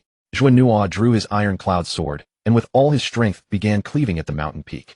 When hungry, he ate essence fruits. When thirsty, he drank from spiritual springs. As he relentlessly chopped through the mountain, carving valleys and ravines, the deeply buried roots of that black stem beneath the earth finally began to reveal themselves. Besides the root stem, there were also countless tunnels upon this mountain. A mustachioed man in a steel helmet emerged from a tunnel, watching Juno unleash his fury. He could only quietly hide to one side, wanting to see the final outcome, yet too afraid to approach. Only after nearly hollowing out the entire mountain did Juno reach the base of the black stem, wrapping both arms around it, and pulling upward with all his might. Just as he exerted force, countless black filaments shot forth from that pitch-black cross-section surrounding him. Juno had long been vigilant, and at the very moment it reacted, he immediately retreated in a burst of speed. In the same instant, he drew his iron cloud sword once more and swept it forward in a wide arc, leaving a wound upon the creature. A shriek echoed as if directly within his ears. Thereafter, Juno's figure nearly vanished from the mountaintop, with only that massive black pillar being slashed open or smashed to the ground. Meanwhile, the carnival baron, who had been watching the spectacle along with the flower upon his shoulder, began to tremble in agony. He then immediately rushed toward the tall mountain on the island. Halfway up the mountainside, the carnival baron saw gullies everywhere with boulders rolled about from the slashing, drastically altering the original terrain. Looking upward, the stems upon the summit continued to twist and roll under force. Yet he could not see his enemy. Wretches, who are you? The carnival baron gripped his bow, nocked an arrow, but had no target. In an instant, the black stem upon the summit suddenly exploded, transforming into countless arrows. Juno saw this sight, and immediately leaped aside. The fact that it could transform into such a form meant this was not its true body, or at least not its complete true body. Moreover, the presence of other reactions meant that flower had also arrived. Juno turned his sharp gaze, scanning, and caught sight of the carnival baron climbing the mountain as well. The flower upon his body no longer appeared cute as before, but had transformed into a hideous visage. Rooted into the carnival baron's form, it resembled a creature with eyes. Wish. Juno's figure vanished rapidly. Countless arrows from the heavens poured down like a torrential storm, completely covering the entire mountain peak, each arrow striking like a small bomb. Before he could feel triumphant, Juno had already appeared behind him, driving a sword strike straight through the carnival baron's body. The creature rooted within him tried to open its maw directly toward him. Juno controlled his iron cloud sword, transforming it into the iron cloud whip, which coiled around the carnival baron and dragged him, slamming him back and forth repeatedly. Once both man and flower were thoroughly disoriented, Juno seized them both and successfully entered the spatial dimension. Lily carnation, that was the name of that plant. Without the root stem, the flower growing upon the carnival baron's body was its true form. Planting the true form would yield new growths. Without the flower's power to sustain it simultaneously, all people upon the entire island who bore 2 tender leaves upon their heads instantly withered into dry branches. Carnival City had been bustling with voices mere moments before, with people preparing meals for them. In the next instant, everyone vanished entirely, leaving behind nothing but scattered dry branches upon the ground. Luffy and the others, who had just been immersed in various irritable emotions, suddenly recovered. What just happened? Where did those people go? How did they all suddenly turn into dry wood? A group of people inside the hotel watched the surroundings abruptly change and burst into startled cries. Nico Robin also recalled what Juno had said before departing. He must have found whatever was hidden in the shadows. What? What was hidden in the shadows? Everyone turned to look at her. Let us wait a moment. He should be returning soon, Robin said. Soon Juno hurried back to that empty city from the high mountain. Seeing Juno reappear, Sanji and the others asked their earlier questions once more. Those people showed no anger, so I concluded there was something wrong with this island, and went to investigate. Everyone on this island, humans controlled by a special plant, and it has now been resolved, Juno stated. He had originally intended to rest for a night in the vacant hotel on this island. But looking at the puppet dry branches lying about everywhere, the mere sight made one's spine chill and hairs stand on end. Nami and Usopp pulled everyone along, departing on the spot before nightfall fully descended. They took out the record pose, pointing toward Water 7 once more, and sailed forward aboard the Thousand Sunny. The group sailed upon the sea for several more days. Everyone, whenever free, trained or made preparations. Finally, they spotted a unique island rising from the ocean surface. Red brick houses with crimson tile roofs divided into countless small sections by innumerable waterways. At the very top, like a colossal fountain, water cascaded from channels flowing in all directions. Next, we will be going ashore. The most important thing is that everyone stays together. No objections, correct? Juno looked around at everyone. I'm going to punch those guys. Luffy declared, his words unchanged as ever. Ruined Ship Island is the most desolate area in Water 7. As its name suggests, it serves as a dumping ground for countless decommissioned vessels. Everything usable has long since been dismantled. What remains are nothing but complete and utter scrap. First, let's visit the exchange office to convert our treasure into cash. Then we'll find a reputable shipbuilding company to repair the ship, and perhaps recruit a capable shipwright along the way. Meanwhile, we'll gather essential supplies, food, fresh water, seeds, medicinal herbs, and the like. Juno repeated the mission plan to everyone once more. I'm going to knock the hell out of those guys who made Robin sad. Luffy simply stated his intention and voiced his demands. The rest was up to his crew to execute. Relax. If we bring the right people and strut across the island as a group, we'll be noticed immediately. There'll be plenty of opportunities for you to throw your fists around. Juno said. After disembarking, Mary was stored within spatial storage. The group traveled light and found a passage from ruined Ship Island leading to the main urban district of Water 7. Both sides of the passage were lined with shops selling navigation supplies and weapons, clearly catering to pirates who couldn't make open purchases in the main commercial district. They purchased a city map at the maritime office and rented 4 two-seater Bluos from a nearby vehicle shop. The entire group set off toward the commercial street. Nami led the way with the map in hand, everyone following behind her. The city's waterways served as the main transportation arteries. These ox-like creatures with small boats strapped to their backs were the city's primary mode of transport, called Bluos. They were everywhere throughout the city. They could be used for both carrying passengers and hauling cargo. Different Bluos had different personalities. Some would suddenly play pranks on their riders, giving them a fright. Others would inexplicably race alongside neighboring Bluos while swimming through the waterways, while still others would suddenly accelerate on their own. Residents lining the canals leaned out of their windows to watch the passing crowds. After seeing enough newcomers, locals could easily spot fresh faces. Welcome to Water 7. Make the most of your stay here. Straw hat, long nose. Nothing serious, just saying hello. Haha. Miss, might I invite you to dinner? Are you a first-time visitor to Water 7? Where are you headed? Along the way, the residents on both sides showed great warmth toward Luffy and his crew. Some even put down what they were doing to personally guide them. Meanwhile, the Blue carrying Nami and Robin not only accelerated the other 3 behind them, but also ignored the map directions entirely. Instead of turning downward as the route indicated, it surged upward recklessly. Riding the small boat felt like being on a roller coaster. Upon reaching the peak altitude, it launched directly out of the waterway. It spanned a horizontal distance of dozens of meters and dropped over 10 meters vertically. What normally required navigating 7 curves and 8 bends was accomplished in a single dramatic leap, landing them straight into the commercial district. After locating the exchange office on the street, everyone followed Nami into the luxuriously decorated establishment. Inside a private room, after confirming the prices and making their selections, Juno directly withdrew a substantial portion of the gold and treasure from his spatial storage. After appraisal, the gold was exchanged for berry totaling 400 million. For safety, all the money was immediately stored back into spatial storage. Watching all 4 chests of money vanish before their eyes, Nami and Usopp finally breathed a sigh of relief and relaxed. Now that we have money, the next step is to find a shipyard. Nami pushed herself up from the table, ready to lead everyone out. If you gentlemen are looking for a shipyard with exceptional craftsmanship, the Kara Company at Dock 1 is the finest on the island. It is also personally managed by the mayor of Water 7 himself, so the quality is absolutely guaranteed. The business manager at the exchange office, having just completed their transaction, offered helpful guidance as well. The Blue Nami Road was a walking encyclopedia of the city. Simply tell it your destination, and it would effortlessly navigate to the goal at the fastest speed via the shortest route. Quick!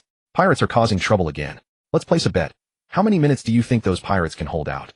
Minutes. Any one of the foremen at Dock 1 could take care of those death-seeking pirates with a single hand. In the waterway, upon hearing the shout, all the citizens mounted their Bluos and headed in unison toward the commotion.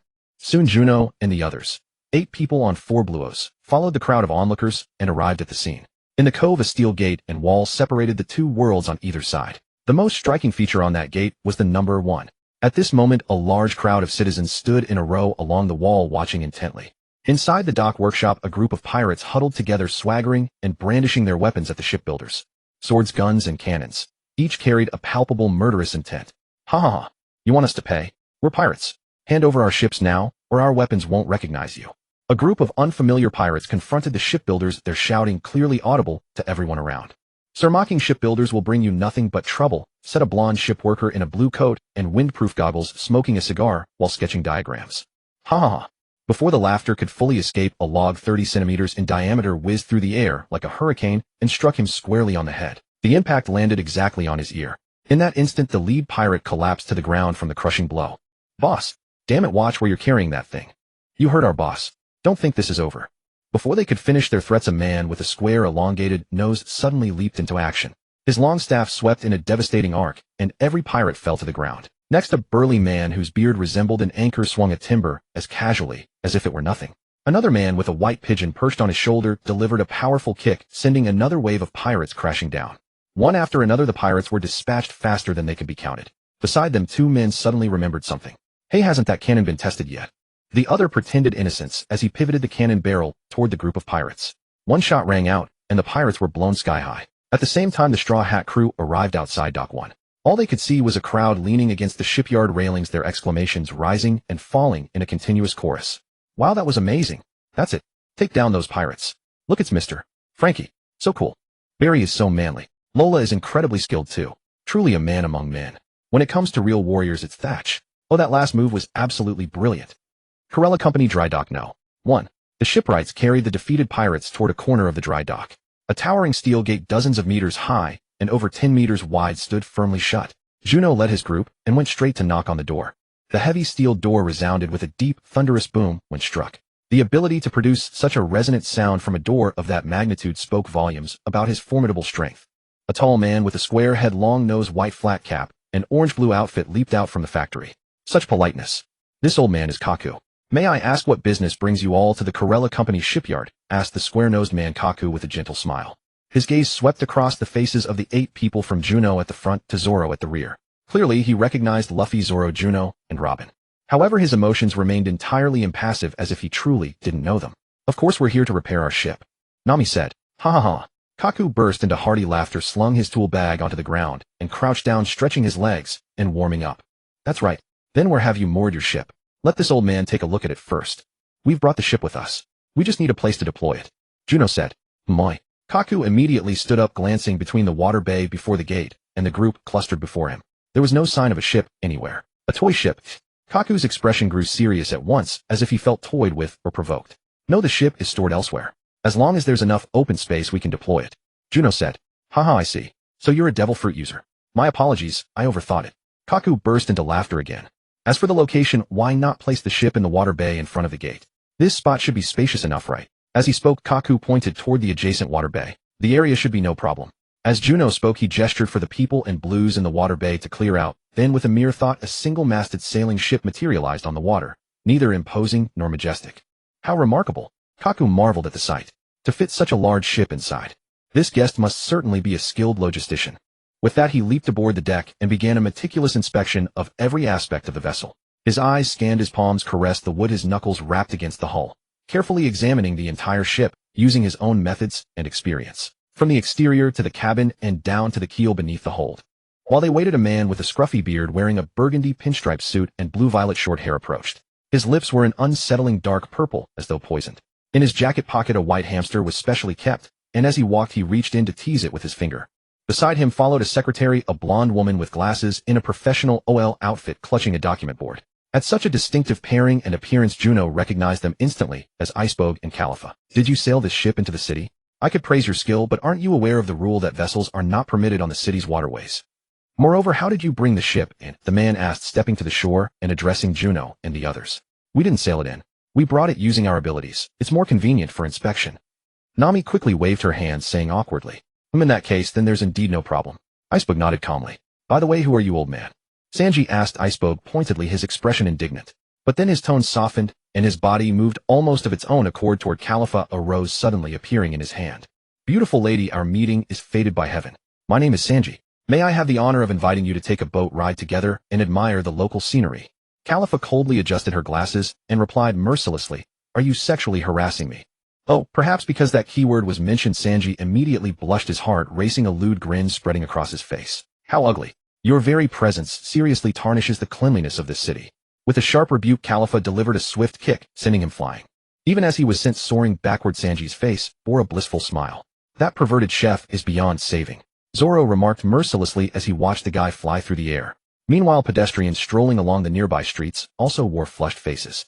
I haven't seen Secretary Califa lose her temper in a while. If only I could get kicked by Secretary Califa. A group of men stood to the side, gazing at Califa love-struck as though their very bones had been sapped from them. Icebook. I just found this little guy. A name. Let's call him Tyrannosaurus. We'll need to prepare food and a cage for it. Icebook said. Everything has already been prepared, Mr. Icebook. Califa replied in her usual serious manner. As expected of you, Califa. Icebook turned to her in surprise. The honor is mine.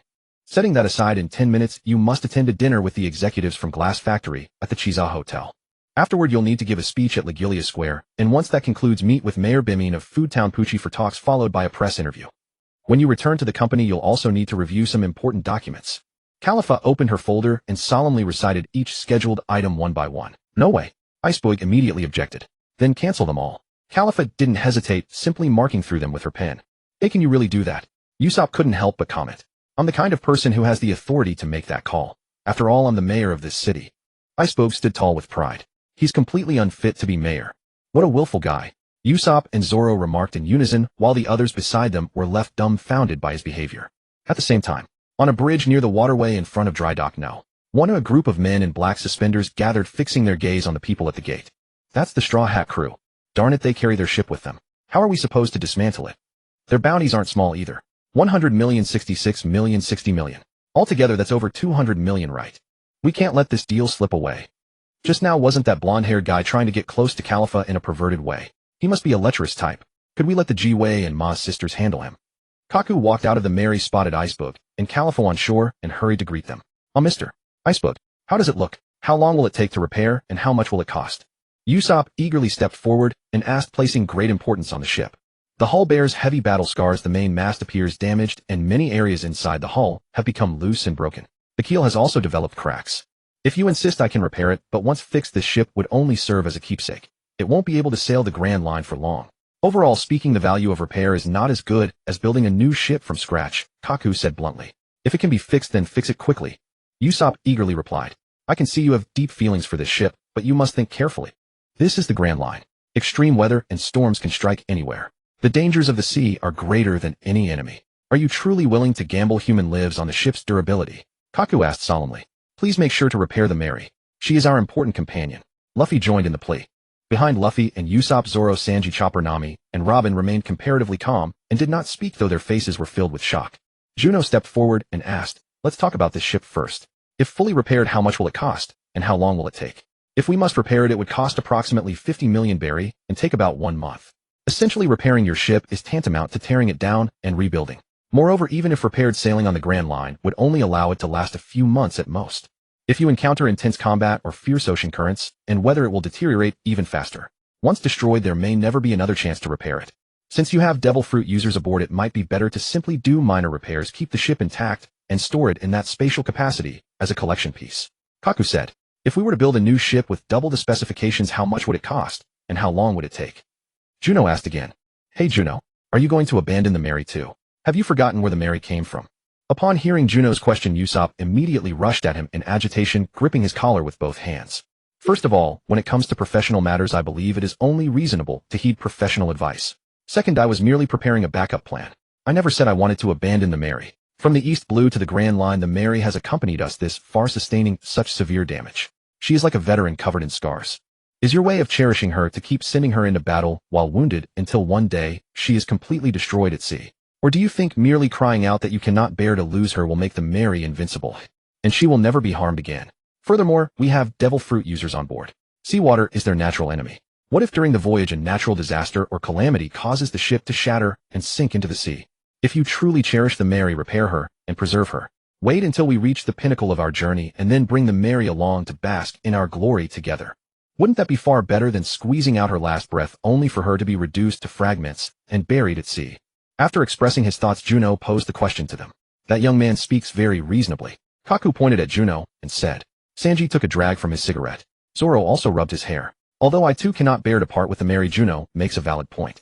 Since it can be repaired, let us definitely do so. Spending more money is fine. But once repaired, we can simply store her away. After all, his ability can hold her. When the day comes that we all achieve our respective dreams, we will bring out the Mary and build a dedicated exhibition hall. Your slingshot, Sanji's kitchenware, Zoro's swords, Nami's navigation charts, Chopper's medical equipment, Robin's writing supplies, Luffy's straw hat, and our ship, all enclosed in glass cases and placed on display. When you have children with Kaya, or when all of us have our own descendants, we will bring every child to you, and you will recount our past to them. If the Mary were absent at that time, would you not feel regretful? Juno said, placing both hands on his shoulders. Hearing Juno's words, everyone, including Luffy, Sanji, Zoro, Chopper, Nami, and Robin, broke into smiles. It was as if they had already glimpsed that day arriving. However, the smile on Robin's face was different. She simply admired Juno's ability to persuade his companions through such a method. As for Sanji, he was entirely lost in a delightful dilemma. At that time, who should I have children with? Miss Nami or Miss Robin? It's so difficult to choose. By then, Dr. Full Body would be so happy too. Chopper also fantasized about Dr. Full Body standing by his side at that time. At that time, Zoro gazed at the Wado Ikamanji at his waist. Mr. Kaku, please, I beg you to repair the Mary. Usopp approached Kaku, solemnly bowed deeply, and earnestly made his request. Rest assured, since our guests have made their decision, we will do our utmost. Besides repairing the old ship, you also wish to build a new one, correct? Do you have any specific requirements? Kaku asked again. First, the volume needs to be enlarged. Then regarding the bedrooms, design 10 rooms initially. If there is extra space afterward, we can add more. If possible, include separate bathrooms and restrooms for men and women. We also need a sufficiently large and sturdy training room, an independent kitchen, an infirmary, a study and drafting room, an explosives research lab, and meeting and recreation rooms. If possible, add a garden, a livestock farm, and an aquarium. Under these conditions, the faster the ship, the better. Of course, sturdiness is essential and firepower must be formidable. In short, we want everything. The more comprehensive the ship, the better. Juno added every requirement he could think of. Kaku grew increasingly flustered with each detail, while Luffy and the others grew more and more excited. Your demands are too numerous. The design alone would need to be completely redone. It may be possible to fulfill your requirements, Kaku said, glancing toward Iceberg beside him. As the owner of Correo Corporation, I have no problem with such a challenging design. However, the corresponding price will be higher. Iceberg stated his conditions without concealment, with the core message being more money. Added, as long as a ship that meets the conditions and is sufficiently perfect can be designed, money is absolutely no issue. Juno declared. Within Dock No. 1, the Going Merry rested in a dry dock chamber. After the deposit for vessel repair and design had been settled, just as they were about to mingle with others, 3 CP agents clad in black suits and white shirts appeared and spirited Iceberg away. 5 foremen sat atop a pile of timber, their expressions crestfallen and troubled. It's always like this. Those bastards are so annoying. What do they want with Mr. Iceberg? None of our business anyway. It's all about power, right? Let's beat the crap out of them. Stop it. Those guys are from the world government. A group gathered and began complaining to each other. Juno and the others, emerging from their hiding spot, happened to overhear their conversation. The world government. Are there many world government personnel on this island? Sanji suddenly asked. After all, it's connected to Eni's lobby. By rail sea train it only takes 2 or 3 hours. Those troublemaking types like to come here whenever they feel like it. I wonder what they always want with Mr. Iceberg, spoke the blonde foreman wearing diving goggles on his head. Perhaps they're after bribes. After all, Mr. Iceberg is the mayor of Water 7 and owner of the Kara Corporation. In a place like this, they probably think there's plenty of fat to be squeezed from him. Juno remarked casually. The presence of world government personnel on the island served as proof that this place was not welcoming toward Robin. With the entire team now gathered together, even if the agents discovered Robin, making contact would not be easy. Let us see what those agents would do. Juno glanced at Rob, Lucci, and Kaku sitting together. Leave the ship matters to you all. After telling the foreman, the group walked out of the shipyard together. First, find a place to stay. An inn or hotel would suffice. Second, properly tour the city of water. After booking the rooms at the inn, everyone set out together, riding upon Bullock. With the ship matters settled, things naturally grew more relaxed. Following the waterways, the group made their way back toward the commercial district. It seems we can rest easy. There are no fleet admiral level fighters among the world government agents, which is a considerable advantage for us, Juno reassured Robin beside him. Robin simply nodded. The group arrived at the commercial district, strolling and savoring the surroundings, at least able to sample some local delicacies. Behind them, a group of men clad in black suspenders and iron crotches slunk along in pursuit. These individuals were hardly skilled trackers, but following them this far they had long since been exposed. Do we need to deal with those people behind us? Robin asked after turning a corner. They don't look like world government agents, do they, eh? If they can't even do this properly, and their world government forces, the world government would have collapsed long ago. It doesn't affect us anyway, so who cares?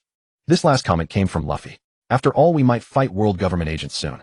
If it's unnecessary, let's avoid making enemies, Sanji said dismissively. Those people behind were too weak to stir any interest. Even if they truly charged up and provoked them, there was nothing to fear. However, just as they were touring, the city of Bullock emerged from a side intersection carrying 2 pointed-nosed women dressed in remarkably modest attire, mere string bikinis, with their hair styled into distinctive block shapes. The moment the Bullock appeared, the 2 block-haired women collided with Sanji and Chopper, who were also at the edge of the group, the collision with Sanji being particularly forceful. When beautiful women threw themselves into his arms, Sanji eagerly opened his to embrace them. Beautiful ladies, are you alright? Sanji gazed at the 2 perfectly positioned women on either side, his lecherous expression entirely unrestrained. We're fine. Thank you so much. I'm Kiwi, and this is my sister Moats. How about we treat you to a drink as thanks? I know a place with excellent liquor. Many Kara Corporation foremen gather there. Kiwi, dressed in a striking red outfit, extended the invitation to Sanji. That's right, let's go drink together. A man like you truly embodies masculine charm, Moats, clad in lemon yellow, eagerly chimed in from beside her. How could we impose? Sanji's smile was nearly uncontrollable, as the 2 women surrounded Sanji, flattering him until he lost all sense. The rest of the crew exchanged looks of utter disdain. Zoro glanced at Juno, while the others exchanged glances with one another. They all wanted to see what this group was truly about. With a slight nod, Juno followed the Bullock brought by the 2 sisters. Soon the group arrived at a bar in the commercial district. Behind the bar counter, the bartender sported horn-like protrusions on his head, a full beard, dead fish eyes. Bruno served the drinks. The 2 sisters led the group straight to the bar and took their seats. Make yourselves at home, everyone. I want meat, Luffy declared as soon as he sat down. The current atmosphere, except for Sanji, who was lost in his romantic reverie. Only Luffy seemed oblivious to any trouble. But since they had already come this far, everyone naturally wanted to see what these people were planning with such elaborate effort. After Luffy's demand for meat, the others followed suit, ordering drinks and food. Behind the counter, Bruno behaved as a completely proper bartender. Before he revealed his true identity and abilities, no one could have guessed he was an agent. He looked so honest and simple. Even when he saw Nico, Robin, Bruno showed no reaction.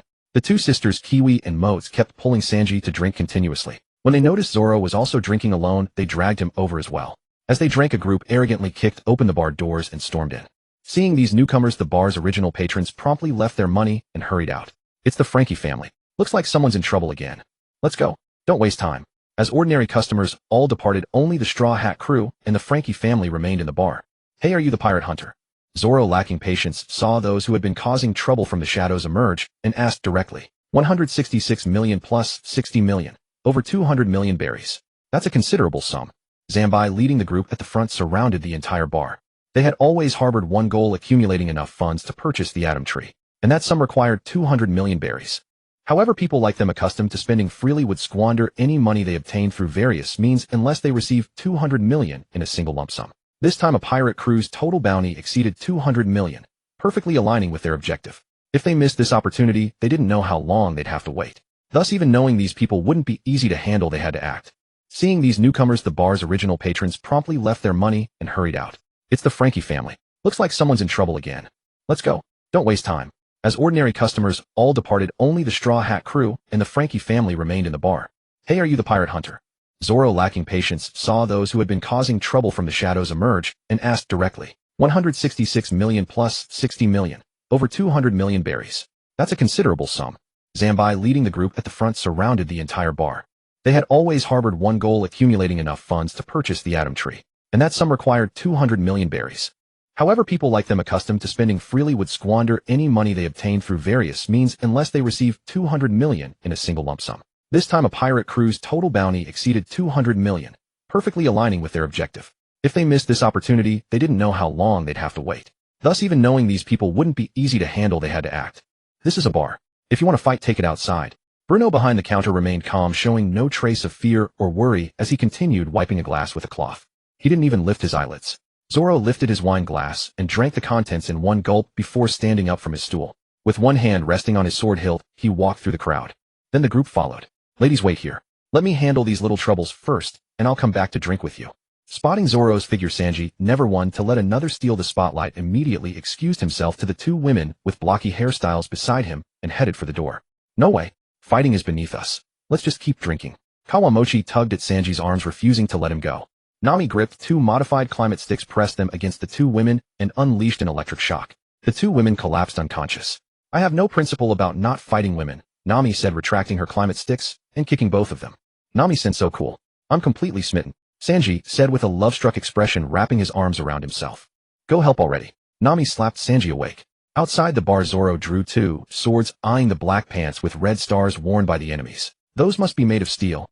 Now I won't have to worry about cutting through you with my blades.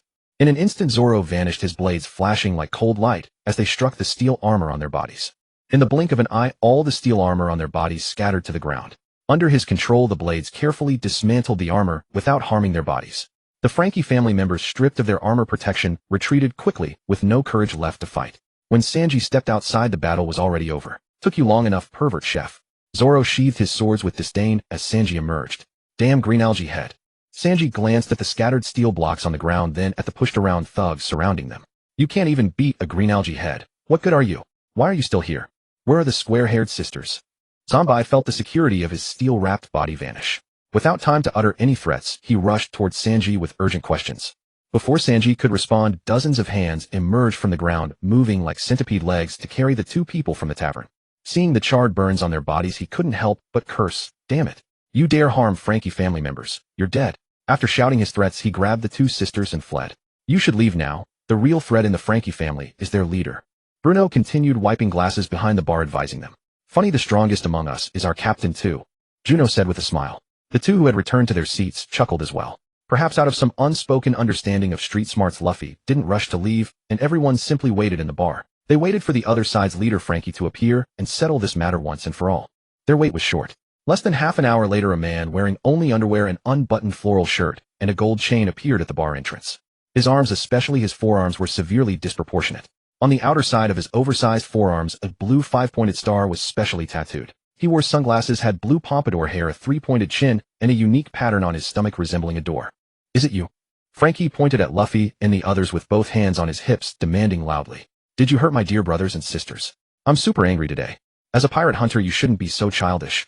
When your finger points at an enemy and attack, your life belongs only to the winner. No one in this world will play house with you where you only get to win." Juno snorted. "Oh, I really appreciate your reminder." Straw Hat Kid stepped forward. "Even though you're right, as their leader, you can't just turn a blind eye to your subordinates getting hurt." Frankie's gaze locked tightly on Luffy. Luffy clutched a meat bone in his hand, his mouth stuffed with a huge bite, his cheeks puffed out, as if swollen beyond his body's proportions. Seeing the other party directly point the blame at him, Luffy immediately swallowed with all his might, without even chewing, forcing it down. "Don't fight inside the bar." Bruno still couldn't resist reminding them. "Don't worry," Luffy said with a smile to Bruno, then walked out to face Frankie. The scene shifted with the battle, and everyone followed the two as they walked out of the bar. Zoro and Sanji stood outside the door while Nami, Usopp, and Chopper hid behind it. Juno and Robin stood together behind the seats. Behind the bar, Bruno's gaze intentionally or not locked onto Robin. To find the Pluton blueprints, they had been undercover in Water 7 for 5 years under the orders of their leader Spandam. Over these 5 years, whether through their secret investigations or the overt pressure from world government CP agents, they had gained nothing. Now, with another key wanted criminal appearing, they naturally needed to pay special attention. Nico Robin, the sole survivor of O'Hara, and her wanted poster had been posted in Iceberg's office for years. To say there was no connection between them was absolutely impossible. However, as undercover agents, before receiving specific orders, their most important task was to relay information rather than apprehend the target. So he didn't make a move, just watched them, waiting for the right moment to pass the information to their leader. Even though that guy seemed like an idiot, that was still their leader. It was an unchangeable reality. Outside the bar, Frankie jumped to a high place, inhaled deeply until his body expanded, then breathed flames toward Luffy, who was punching at him. Powerful flames poured down, engulfing Luffy. The heat radiated onto the nearby water surface, causing it to produce steam. Water mist swirled, filling the air above the canal. However, Luffy paid no mind to it, his fist striking directly toward Frankie at the height. Although he sent Frankie flying backward, his body, having undergone steel modifications, was equally immune to most physical attacks. Luffy's punches landing on him were hardly noticeable. His powerful right arm functions as a projectile punch, while his weaponized left arm serves as a submachine gun. He can breathe flames from his mouth, and no matter how hard he is struck, he takes no damage. Our boss is a cyborg. His body is forged of steel. His very form is the most powerful weapon, Zambai boasted triumphantly. "Steel, you say? My sword should be able to cut through that," Zoro murmured, his hand resting on the hilt at his waist as a confident smirk played across his lips. Having witnessed Zoro slice through their armored plating, Zambai and the others wisely kept their counsel. Meanwhile, Luffy's body contorted and stretched with unnatural flexibility, each strike of his elongated limbs carrying devastating force. Beyond the searing heat of his flames, neither his punches nor bullets could harm him. Even so, the flames could not burn indefinitely. Luffy evaded the fireballs with ease, and when Frankie unleashed a relentless barrage like a flamethrower, he simply punched him into silence. In the midst of battle, Frankie showed no restraint. Ignoring whether his attacks might strike civilians or whether his flames could damage nearby structures, he pursued Luffy with single-minded determination. Luffy, by contrast, took great care to avoid the waterway and homes lining both sides of the street, keeping his distance throughout. He never activated Gear Second, fighting Frankie with only his basic form, as though they were merely sparring partners. As Frankie's cola fuel depleted rapidly, his fighting prowess waned. His flames grew weaker and less hot, his punches losing their force. Only when his iconic pompadour finally deflated did both battered fighters lay down their arms. Luffy fixed his gaze upon Frankie, seeking to understand what had truly transpired. Frankie, however, seemed entirely unconcerned. He burst into uproarious laughter. "Straw Hat, you've got spirit, I'll give you that." With that, he strode past Luffy and into the bar, approaching the counter before opening his abdomen to retrieve 3 empty glass bottles, which he handed to Bruno. The Straw Hats followed Frankie and his crew into the bar. Chopper immediately rushed over to examine and treat Luffy. Outside the bar, despite Luffy's best efforts to contain the battle and minimize collateral damage, the destructive shockwaves still wrecked numerous homes and injured many civilians. After finishing his examination of Luffy, Chopper went out specifically to tend to those civilians caught in the crossfire. At the bar counter, when Luffy and Usopp witnessed Frankie pouring cola directly into his stomach, they immediately erupted into excited shouts, their eyes sparkling with wonder. Sanji and Zoro felt a similar pull of interest. "Oh, it's a robot." With enthusiastic supporters amplifying the astonishment, Frankie could not help but swell with pride. "I am thoroughly impressed by all of you. We at the Frankie family shall forego your bounties," Frankie declared magnanimously. Though the earlier battle had seemed evenly matched, there had been another factor at play. Part of it stemmed from his energy running low. But Straw Hat had not yet revealed his full strength either. A single captain had been enough to hold him at bay, and the remaining 2 with bounties of 60 million each While perhaps not matching Straw Hat himself, were certainly no pushovers compared to his own crew, especially that green-haired swordsman whose blade could cleave through steel. Such an opponent was no slouch. The rest of the crew, even if not as formidable, were clearly capable fighters nonetheless. Even if he had collected the bounties, the losses suffered by the Frankie family would have been far too costly. And so everyone gathered in the bar for a drinking party, forging bonds over drinks. Frankie had cultivated an image of a hedonist, one who lived for the moment. By his own words, carrying money overnight would be a disgrace. That evening, the Frankie family returned to their base, while the Straw Hats made their way back to the inn. For safety, Nami and Robin shared a room. The others, Luffy and Chopper, Usopp and Jum, Zoro and Sanji, positioned themselves outside the women's room, ensuring they could respond to any emergency within the shortest possible time. Late at night, in a designated chamber, a man with pale purple curls and a mask sat at the head of the table, flanked by Rob, Lucci, Califa, Bruno, and Kaku. Now that Nico Robin has arrived on the island, you must capture her. We have spent 5 years searching for the Pluton blueprints with no success, so capturing the demon child herself would be equally monumental. After apprehending her, use her to attack Icebug. That way the pirates take the blame. As long as that bastard Iceberg feels threatened, he will definitely move the blueprints, and then we can seize both him and the plans in one stroke. The man seated at the head of the table was Spandam, the current head of CP9. He spoke with relentless verbosity, spittle flying. Where exactly is Nico Robin now? Can we go apprehend her directly? Facing his superior's interrogation, Califa adjusted her glasses and responded. We have already mapped out the inn where they are staying and the layout of their rooms. She pulled a document from her folder and laid it upon the table. Then what are we waiting for? Go seize that foolish woman right now. Does she think throwing in with pirates will keep her safe? Spandam slammed both hands upon the desk and shouted. The 4 agents rose immediately, redonned their masks and disguises, and departed in silence. Wait. Just as they finished preparing, Spandam called them back. First, see if we can recruit her, make her willingly work for us. By nightfall, the 4 CP9 members reached the inn where the Straw Hats were staying. Through Bruno's door fruit ability, they opened a portal through the air and stepped directly into a spatial rift, arriving straight at Nico Robin's room. Nami slept peacefully, utterly unable to sense the intruders. An air door materialized beside Nico Robin's bed, where a figure wearing a hat and face mask stood near Nami, a dagger clenched in hand. Another agent wearing an Anubis mask gently roused Robin without disturbing the sleeping Nami beside her. The remaining 2 stood guard within the air portal, gazing upon the 4 figures shrouded in disguise, then glancing at Nami upon the adjacent bed. Nico Robin understood if she refused to go, Nami would surely die. The eerie passage hovering in the air meant that if they awakened Luffy and the others, the agents could kill Nami before reinforcements arrived and slip away through the portal. Comprehending their unspoken threat, Nico Robin gave a slight nod. She rose from bed and stepped through the passage. As the air door sealed shut behind her, the room fell silent once more. Only Nami remained breathing steadily, completely untouched by what had transpired. Aside from the disheveled bedding where Robin had slept, no trace of the abduction remained. Something terrible has happened. In the early morning, a scream echoed through the street from the inn as its center. Passers-by on the main street couldn't help but curiously look toward the source of the sound. Inside the room, Nami gazed at the empty bed beside her, and her scream instantly drew the attention of her companions. The door was kicked open, and 5 people and 1 animal rushed in from outside. Miss Nami, what's happening? What is it? Robin. She's gone. Nami pointed at the adjacent bed, her pupils trembling with shock. We had agreed yesterday that whoever woke up first in the morning would rouse the other if there were plans to move. What about the Den Mushi? Call her first, Juno reminded.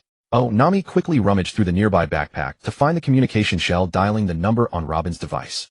No response. I can't reach her. Nami looked back at Juno and the others with tears welling up. Let's go find her. Luffy roared and bolted for the door. Hold on. We have no leads. Where would we even look? Juno countered. Let's check the room first. Juno needed to lay out his analysis of their capabilities in a convincing manner. Fortunately, Sanji remained composed, rallying Zoro and Usopp to restrain Luffy. The person was definitely taken last night, and our earlier suspicions have proven correct. First, the CP9 agents lack overwhelming combat power, which is actually an advantage for us. Second, they opted to threaten Robin by holding our lives hostage. Otherwise, she wouldn't have been taken without even sending out a single warning signal. Third, at this point, Juno pretended to examine the guest room, pacing around and scrutinizing the surroundings. They must have come to this room last night. Damn it, invading a woman's bedroom in the dead of night. Sanji exclaimed in anger. But the doors and windows are intact. With 20 years of survival experience, Robin would have detected anyone forcing entry and raised the alarm immediately. But she didn't, which means the enemy used some special ability to bypass the doors, windows, and walls entirely, entering the room directly and leaving the same way. It's similar to an ability that can create a passage spanning distance and space. As Juno spoke, a shocked expression suddenly crossed his face. Hurry, pack your things and leave immediately. We might be in trouble soon. With that, Juno signaled everyone to return to their rooms and gather their belongings. Instead of heading downstairs, they went up to the rooftop. Hey Juno, what do you mean? Can you explain more clearly? After following Juno to the rooftop, Sanji couldn't help but ask. Juno brought out some ordinary animal essence fruits for everyone to eat. If my guess is right, will likely be wanted across the entire city very soon. Juno said. Why? Everyone looked puzzled, staring at him with confusion. Do you remember the people we encountered at the shipyard yesterday? Juno prompted. Are you referring to Mayor Iceberg? Nami asked. Yes. Yesterday, while we were discussing shipbuilding details, representatives of the world government suddenly arrived seeking him and told us to hide immediately. After they left, it was evident from the foreman's conversation that the world government agents had visited Mayor Iceberg more than once. Considering their ability to silently infiltrate rooms last night, it can be concluded that Mayor Iceberg possesses something the world government desperately needs, but has yet to obtain. They couldn't locate it even with their stealthy infiltration abilities. However, last night, they captured Robin and threatened our lives, forcing her to willingly cooperate with them. If they could make Robin willingly submit to capture, they could manipulate her into targeting Mayor Iceberg as well. They only need to confront the mayor, injure him, not kill him. By making Iceberg feel his life is constantly in danger, he'll be compelled to relocate the secret he's protecting. Once he acts on this, the world government will obtain the secret. Then they'll kill the mayor. CP9 will complete their mission, and all the blame will fall on us. Juno said. Would they really have such far-reaching plans? Zoro said in disbelief. Let's wait and see. We'll know by noon for certain. If we want answers sooner, we should head straight to the Kara Company or the mayor's residence. We should already see results there. As long as Mayor Iceberg was attacked last night, my guess is likely accurate. Juno said. Everyone began leaping across the rooftops toward the Kara Company headquarters, which was located behind Shipyard No. 1. When they finally reached the nearby rooftop, they saw that the entrance to Kara Company was completely surrounded by reporters and shipworkers, forming a dense crowd with no gaps. Every reporter held cameras and registration books with microphones pressed to the shipworkers' mouths. Amidst the commotion, they finally caught some key words. Iceberg attacked unconscious. This is actually true. Nami and the others were shocked again. Juno, where should we look for Robin? Luffy asked. We don't know where those CP organization bases are, let alone who they are. But Iceberg is alive, and last night's attack was just the first step in their plan. So they'll definitely come back again tonight. You mean Robin will be coerced into attacking Mayor Iceberg again tonight? Sanji leaned against the rooftop railing, struck a match, and lit his cigarette, his expression somber as he gazed toward the Kara Company headquarters in the distance. Then let's go explain to them and help protect the mayor together, Luffy said, preparing to launch himself forward. Juno grabbed him. Wait, we can't go, Juno said. Why not? Chopper asked. There are definitely world government undercover agents inside Kara Company, some even in high positions. If we rashly go out there claiming we want to cooperate with them, the outcome will likely be that our information gets leaked, and they use it against us, leading to even more devastating consequences. Juno asked. What should we do now? Sanji asked. Find a place to prepare and rest. Then assign someone to keep watch on the company headquarters. Juno said. Usopp, try mounting those shells from Skypiea onto your slingshot to create a more powerful one. The rest of you should rest as much as possible to recover your strength for tonight's battle. Inside the ward of the Spira Company headquarters, Mayor Iceberg lay in bed. Khalifa stood nearby, clutching a folder, while a nurse monitored the patient's condition beside the bedside. In front of the headquarters building's main entrance, a large crowd of reporters waited. Beyond them, even further out, a sizable group of citizens who had received the news had also arrived. As the mayor of Water 7, Iceberg had performed his duties commendably over the years, and following this incident, the citizens of Water 7 were deeply concerned about him. Who attacked the mayor? Was it Frankie family? It must be that perverted bunch. Without evidence or messages, everyone could only guess based on their own experience. In the end, nearly everyone arrived at a highly consistent conclusion. However, the shipwrights stationed at the headquarters entrance had no way to provide a definitive answer. They simply pretended not to hear, offered no response, and did their best to maintain order at the scene. Thus, a group of people who were anxious and believed they had clues left the scene, spreading the news further. The 5 chief foremen passed through the crowd one after another and entered the building. Facing the reporters' persistent questioning, their only response was to shout, "Get lost." In the end, all the foremen anxiously gathered outside the ward. What exactly happened? Does anyone know who did this? Those damned bastards, if I find out who did this, I'll make them pay. How's the situation inside? Several people paced back and forth in front of the door, gnashing their teeth. Unconsciously, their hands kept colliding and pounding against their chests. Everyone calmed down. The white dove on Rob Lucci's shoulder spoke up. Our most important task right now is to ensure Mr. Iceberg won't be attacked again. Meanwhile, in the city, the news of Iceberg's attack spread quickly. Some people took the opportunity to turn uncertain matters into confirmed news while spreading information. The more it spread, the more certain it seemed that Frankie family was behind it. Some were passing on rumors, others were framing them, and still others were seeking deliberate revenge. The fact that Frankie family was despised by the entire city of Water 7 was absolutely no accident, nor was it the scheme of a few people. However, as the news spread, nobody dared to pass it on to Frankie family themselves. In the end, they could only tell others about it themselves, satisfying their urge to talk. But members of Frankie family ultimately needed to go out to find food. When they heard this news, they immediately brought it back to Frankie family's base. Originally, they had been defeated by Luffy and his crew, and Frankie had left Water 7 with money to buy Atom Tree lumber from the black market, so he wasn't on the island. So when the city was spreading related news, they couldn't receive it at all. But now without money in hand, Frankie couldn't go to the black market to buy materials. Those under his command hadn't been injured, so of course they still needed to wander around the city, investigate information, and look for targets. As they moved about, the news that the entire city was discussing naturally couldn't escape their notice. Frankie family. Zombie ran home in panic. Boss, the Mayor Iceberg from Spirit Company, was attacked last night and is still in a coma. They're saying everywhere in the city that we're the murderers. Boss, what should we do now? Zombie quickly relayed the news he had heard. What did you say? Upon suddenly hearing this news, Frankie was equally incredulous. Then came endless rage. It wasn't because someone was slandering him, but because the one injured and in a coma was Iceberg, his senior brother. After Master Tom's death, he was his only family. Overcome with emotion, he immediately wanted to rush out the door. But before his foot had crossed the threshold, he pulled back. Injured and in a coma meant he wasn't dead yet. Now the city was saying he was the murderer, so going there would be useless. For years ago, when he returned to the island to find Iceberg, Iceberg had him driven away, then came alone to his base and handed over the Pluton blueprints to him, and had prophesied a future where he would be targeted. Now it had really happened. That meant the enemy had come for those blueprints in his possession. What's the situation in the city now? Frankie asked, needing to be cautious. People are discussing everywhere in the city, but they immediately leave when they see us approaching. We can't gather any more information. Zombie said. No matter what method you use, everyone go into the city to gather information, Frankie said.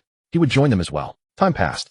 Spirit Company headquarters. Inside the ward on the hospital bed, Iceberg finally opened his eyes and looked at everyone in the room. He's awake. The nurse cried out in delight. Khalifa also suppressed her excitement and came to the door as quickly as possible to announce the good news to the foreman and shipwrights. Mr. Iceberg is awake. The cheers spread quickly through the shipwrights to outside the main gate. Then from the reporters and citizens outside the gate, the news spread throughout the entire city. The sounds of joy echoed throughout the city. On the rooftop, Juno and Zoro, though leaning against the wall and sitting on the ground, kept their ears tuned to what was happening over there. Upon hearing the sound, they immediately stood up and looked over. Soon, Juno said, "Who attacked Mr. Iceberg?" The reporters and citizens frantically questioned and asked. Inside the ward, Khalifa and the foreman all asked angrily. It was Nico Robin. Iceberg stated the enemy he had seen. Nico Robin. Her bounty poster from back then has always hung on the wall of your office. But now she's become a member of the Straw Hat Pirates. Do you have some connection with her? Khalifa seemed to suddenly remember something. No, Iceberg replied. Straw Hat Pirates. The three foremen, Barry, Lulu, and Felston, roared in anger. Then the shipwrights outside the door immediately spread the news they had heard. It was the Straw Hat Pirates. I heard it too. The Straw Hat Pirates attacked Mayor Iceberg. The people on the rooftop heard it too. Juno is so amazing. He actually guessed it correctly. Chopper looked at him in amazement from the side. This was the first time he had so intuitively felt Juno's ability to foresee anything. Tonight the person who took Robin and Robin himself will surely appear again. We just need to guard here. We can observe the other side in real time. Also at this moment, Sanji walked onto the rooftop carrying a bundle larger than a person on his back. Fortunately, I got the things back in time. Otherwise, we'd already be surrounded. Sanji placed the bundle on the rooftop floor. The meat aroma from inside made Luffy's mouth water. I want to eat meat. Now it's not convenient to cook. We can only buy prepared food directly. It's just a bit expensive. Eat first. After eating your fill, you'll have the strength to face the upcoming battles.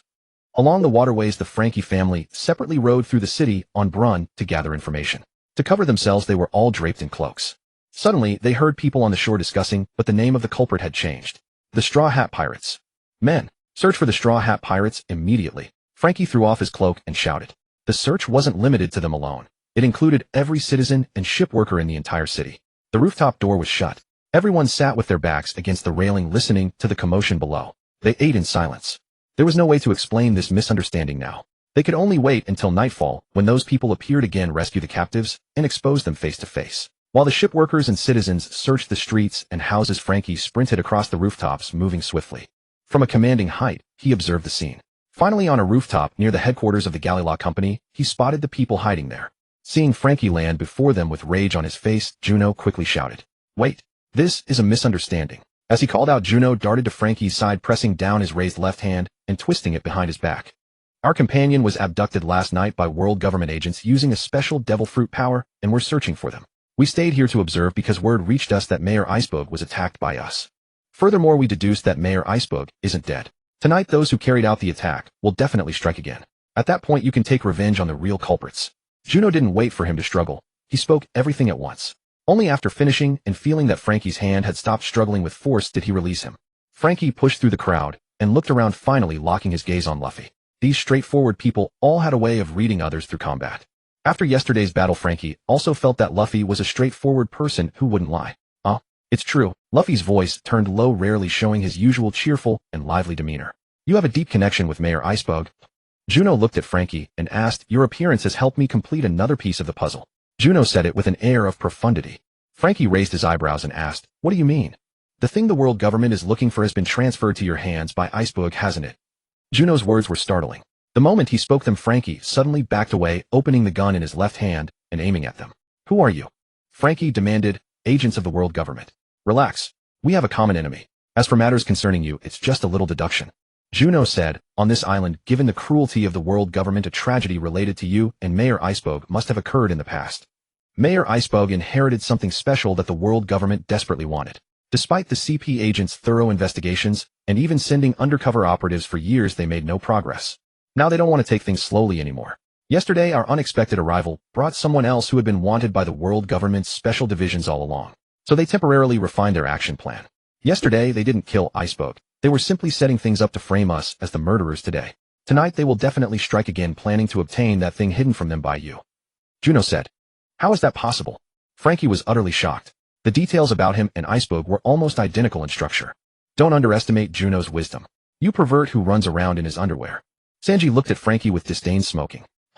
Well, it's not that great. Frankie smiled shyly, like Chopper receiving praise. Hey, I'm not praising you. Idiot. Sanji had a vein popping on his head. Juno stood in place, beginning to ponder. After recovering, Frankie watched Juno, standing motionless, and asked curiously, what is he doing? It's hard to explain such things to an idiot pervert like you. Just know that he's thinking about something very important. Sanji came to stand beside Juno like a bodyguard. Zoro, nearby, though not beside him, had his hand on his sword hilt, ready to draw at any moment. Suddenly, Juno looked at Frankie. Let me ask you 2 questions. First, in recent years, have you had any contact with Icebug? At least within the past 5 years. Especially if you mention some kind of code known to someone other than Icebug.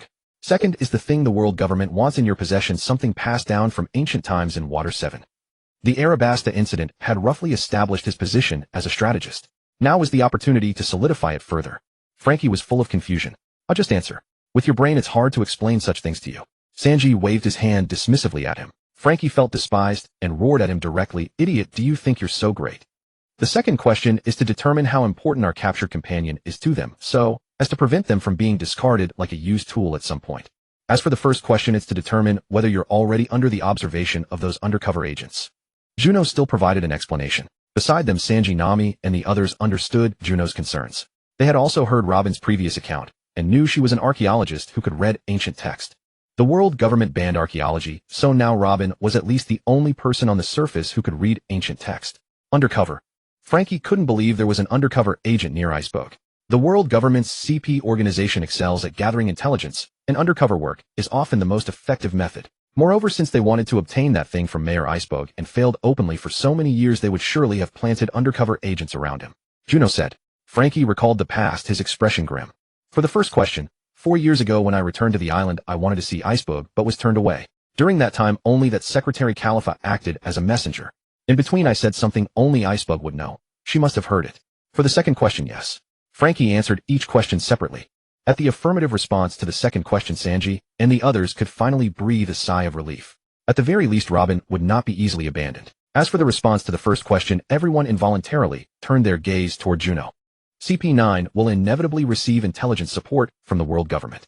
If you have connections with Icebug and they still cannot obtain what they seek today, then they will inevitably shift their focus. From the worst-case scenario, if Khalifa serving as the mayor's secretary is a mole, then they would surely already know about your visit to Icebug 4 years ago.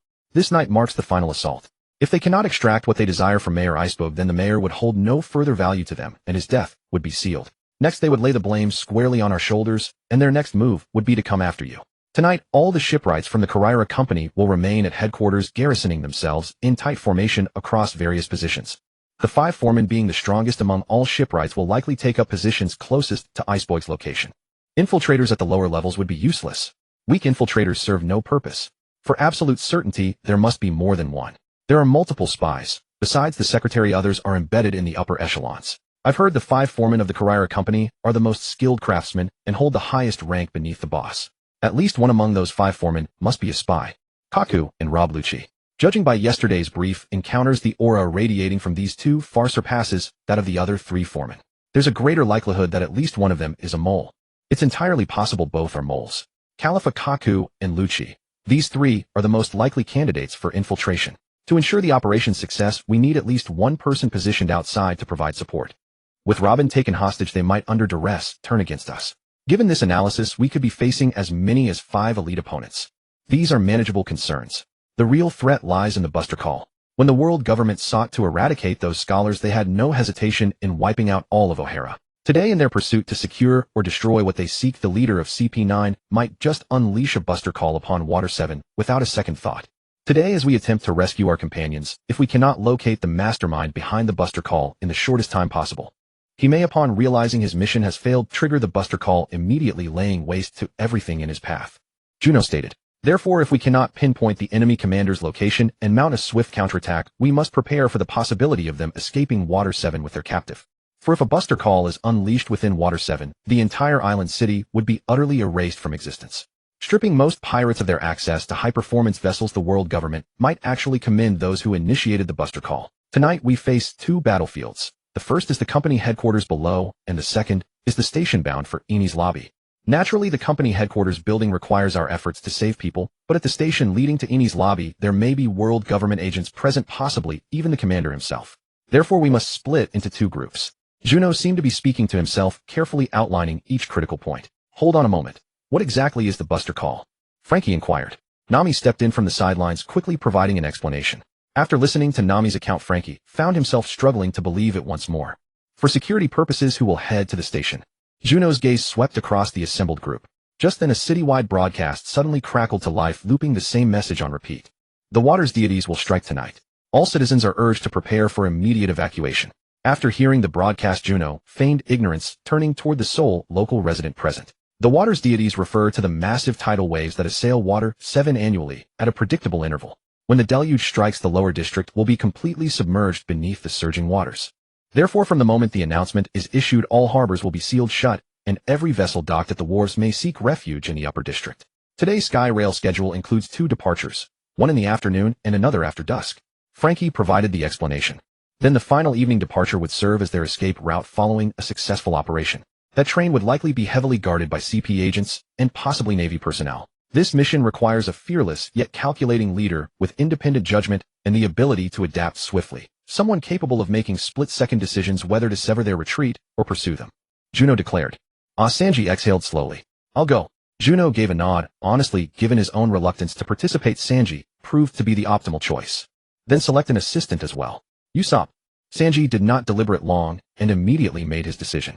The alignment with the anticipated scenario was truly remarkable. Please know, I suffer from a condition that proves fatal the moment I step outdoors.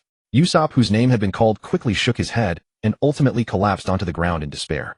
Cut the nonsense. When the time comes, we'll need your explosives to blow apart the train. Sanji casually revealed his reasoning for selecting Usopp. The Sky Rail connects to Eni's lobby. I'm curious, in addition to the active train, are there any others in operation? We must prepare tracking equipment in advance to avoid scrambling for tools at the last moment. Juno did not interfere with Sanji's selection, but instead posed the question to Frankie. There's a decommissioned train waiting, though it hasn't been operational for quite some time and requires inspection and repair. Frankie, caught up in the atmosphere of the moment, attentively awaited further orders. Then I'm counting on you to lead a team there immediately and get that train operational as soon as possible. When the time comes, whether you reinforce us here or head to the station, the choice is entirely yours. Juno also addressed him. At present, only a handful of individuals remain to assault the building. We lack concrete evidence regarding those moles, making it impossible to establish contact with them beforehand. We must simply wait, and when hostilities erupt at headquarters, we'll look for an opening to intervene. After speaking, Juno gave Frankie's metallic shoulder a pat. Frankie regarded them with an unreadable expression before moving toward the rooftop's edge. I'll keep eyes on you at all times. With that, he departed. Let's head to the station first and hold position. We can also scout for suitable ambush points and see if we can track down the world government officer carrying the golden din mushi that holds the Buster Call authorization. After speaking, Sanji grabbed Usopp and they departed together. Below, as the recent broadcast echoed across the city, the citizens who had been preying on the Straw Hat crew were instantaneously reduced by 90%.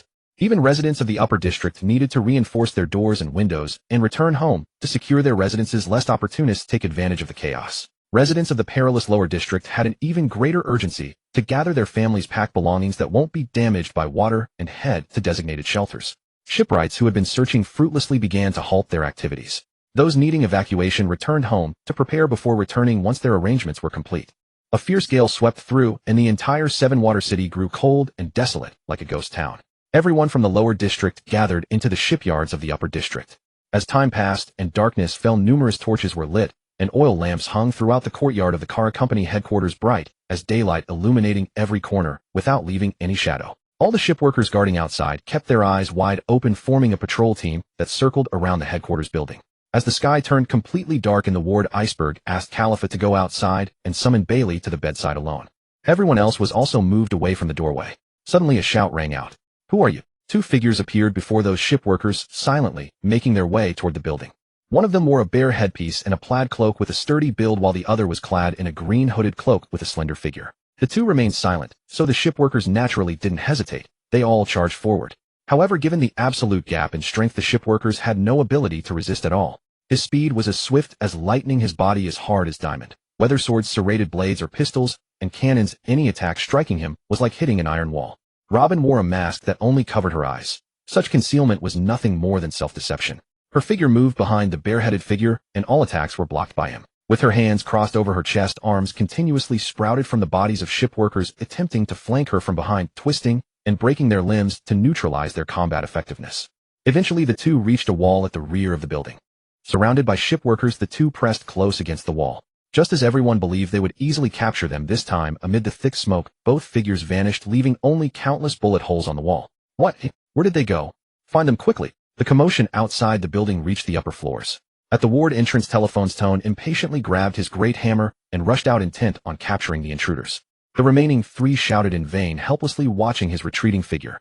Soon Bailey emerged from the ward with a grave expression. "I have something very important to do. I may need to leave temporarily.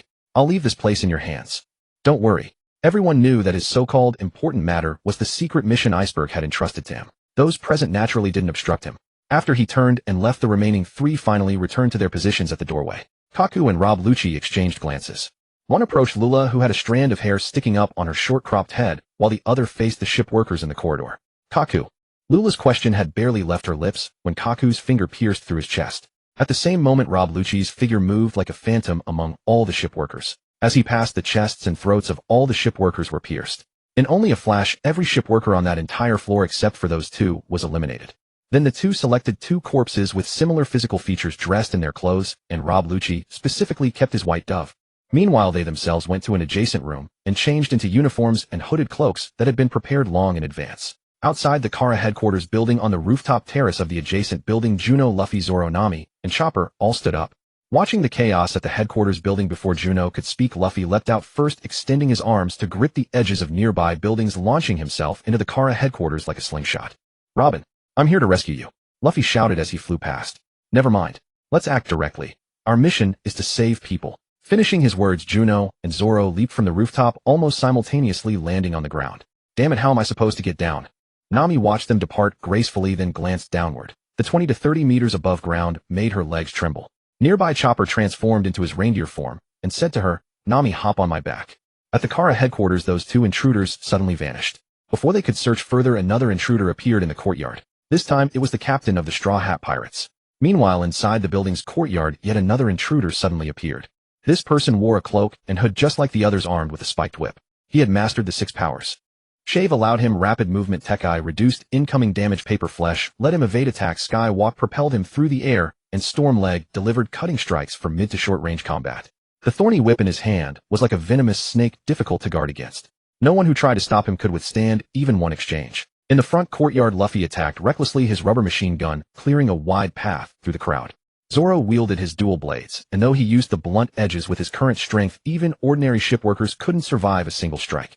The two covered each other as they charged toward the main gate. Meanwhile, Juno activated his hypnosis ability, rendering those weaker shipworkers unable to even see him. He walked openly into the building, then casually hypnotized a shipworker along the way to learn the location of the ward.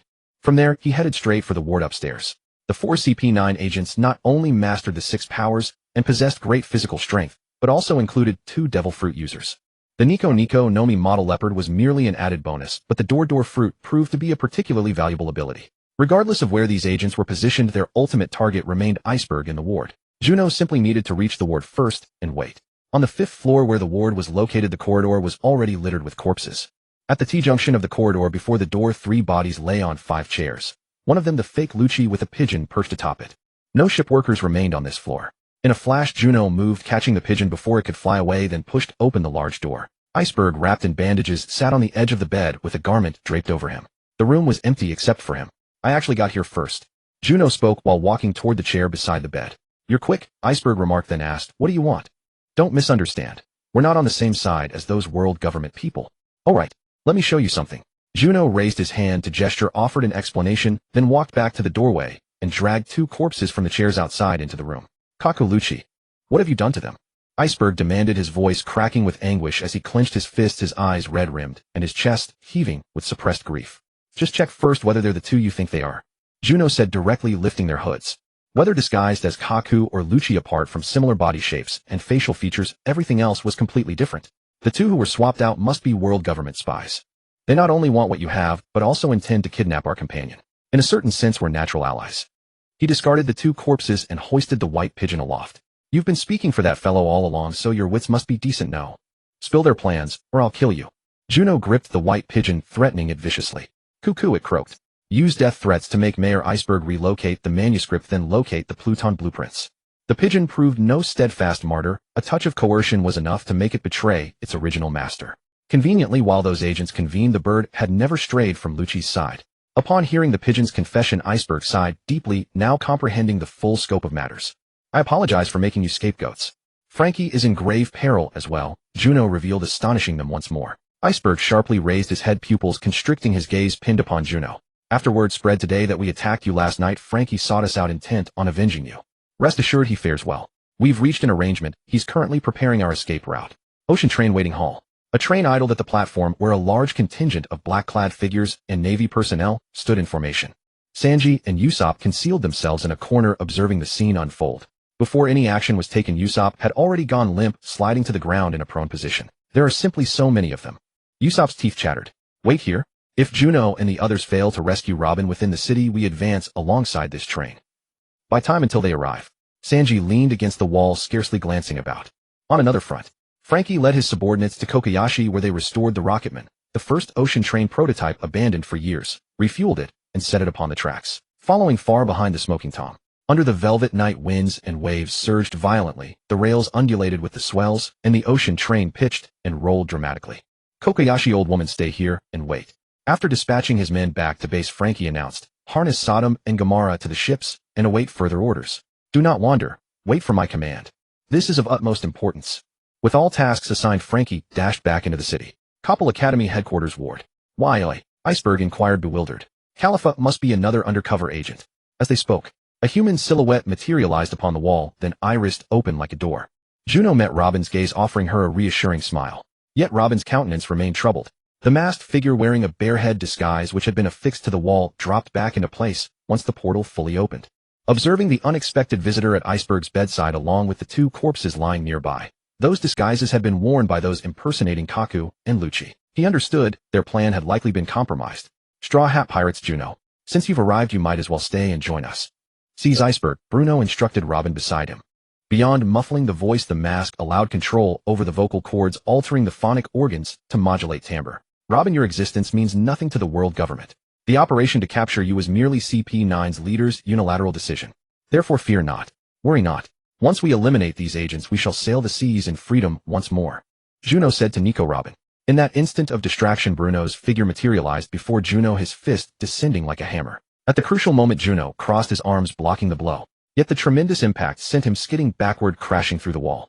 The pain was transient. He recovered swiftly. Juno's figure surged forward like a countercurrent. Leaping into a pounce, he unleashed spiral force while igniting electrical energy, his fist driving into his opponent's body. Even against Tekai iron body defense, the spiral force contorted his muscles with current penetrating through.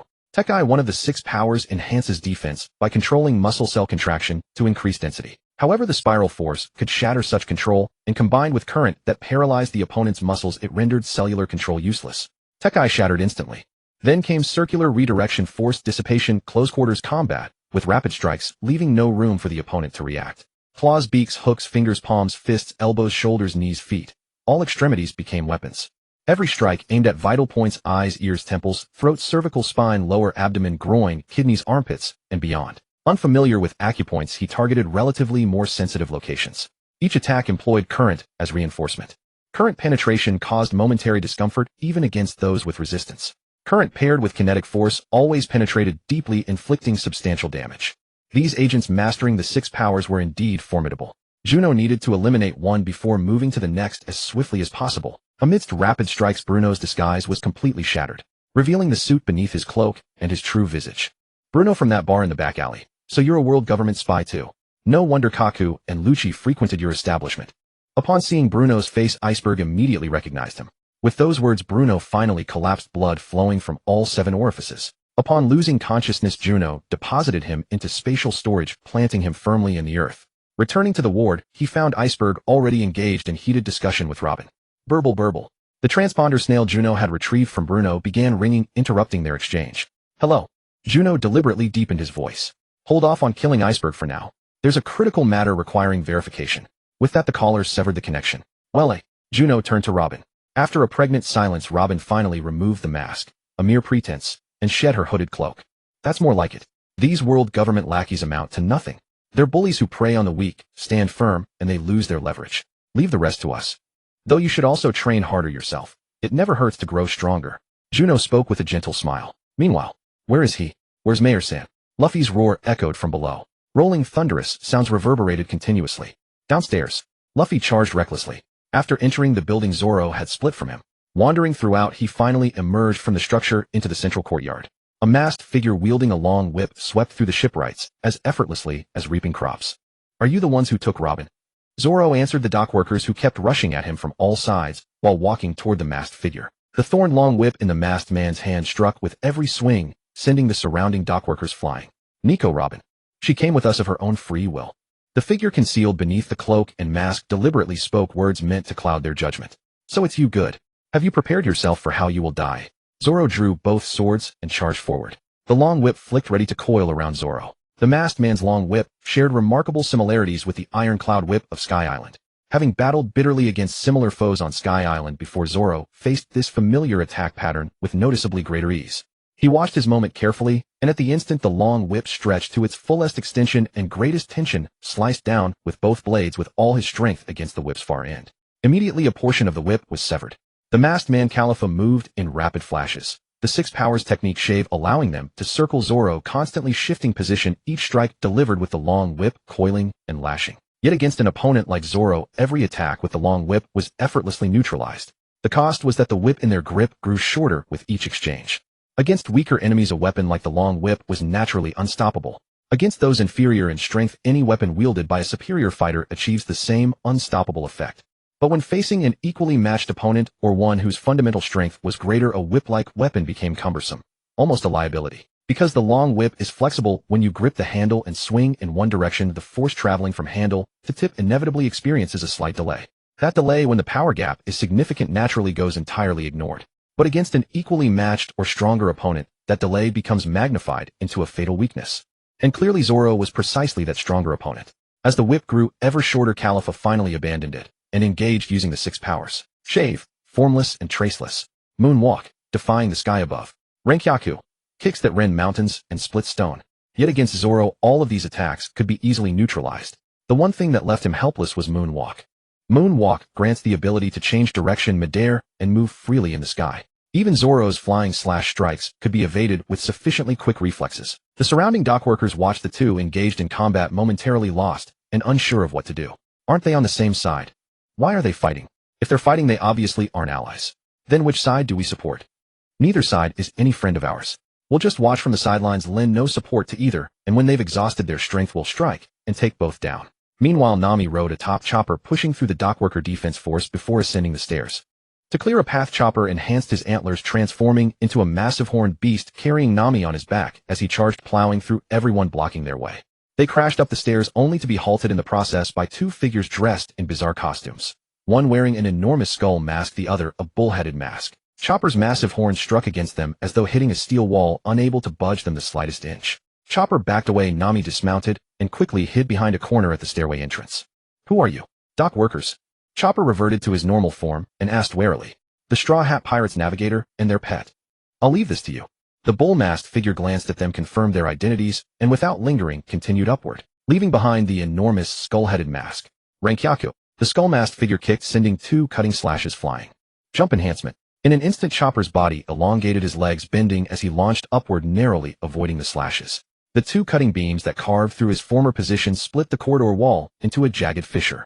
Arm strength enhancement. Descending, Chopper shifted again, his arms swelling to several times their normal circumference, palms pressed together. Carved hooves. Iron body. Chopper's strikes against the opponent felt as though they were striking impenetrable steel. Tekai. Just as Chopper's power began to falter, the skull-masked figure, Kaku, struck again, his hardened fingers rapidly piercing several bloody holes into Chopper's body. Rankyaku. Just then Nami burst out from behind, aiming her weather rod at the skull-masked figure. A mighty hurricane erupted instantly, sending the opponent flying several meters back.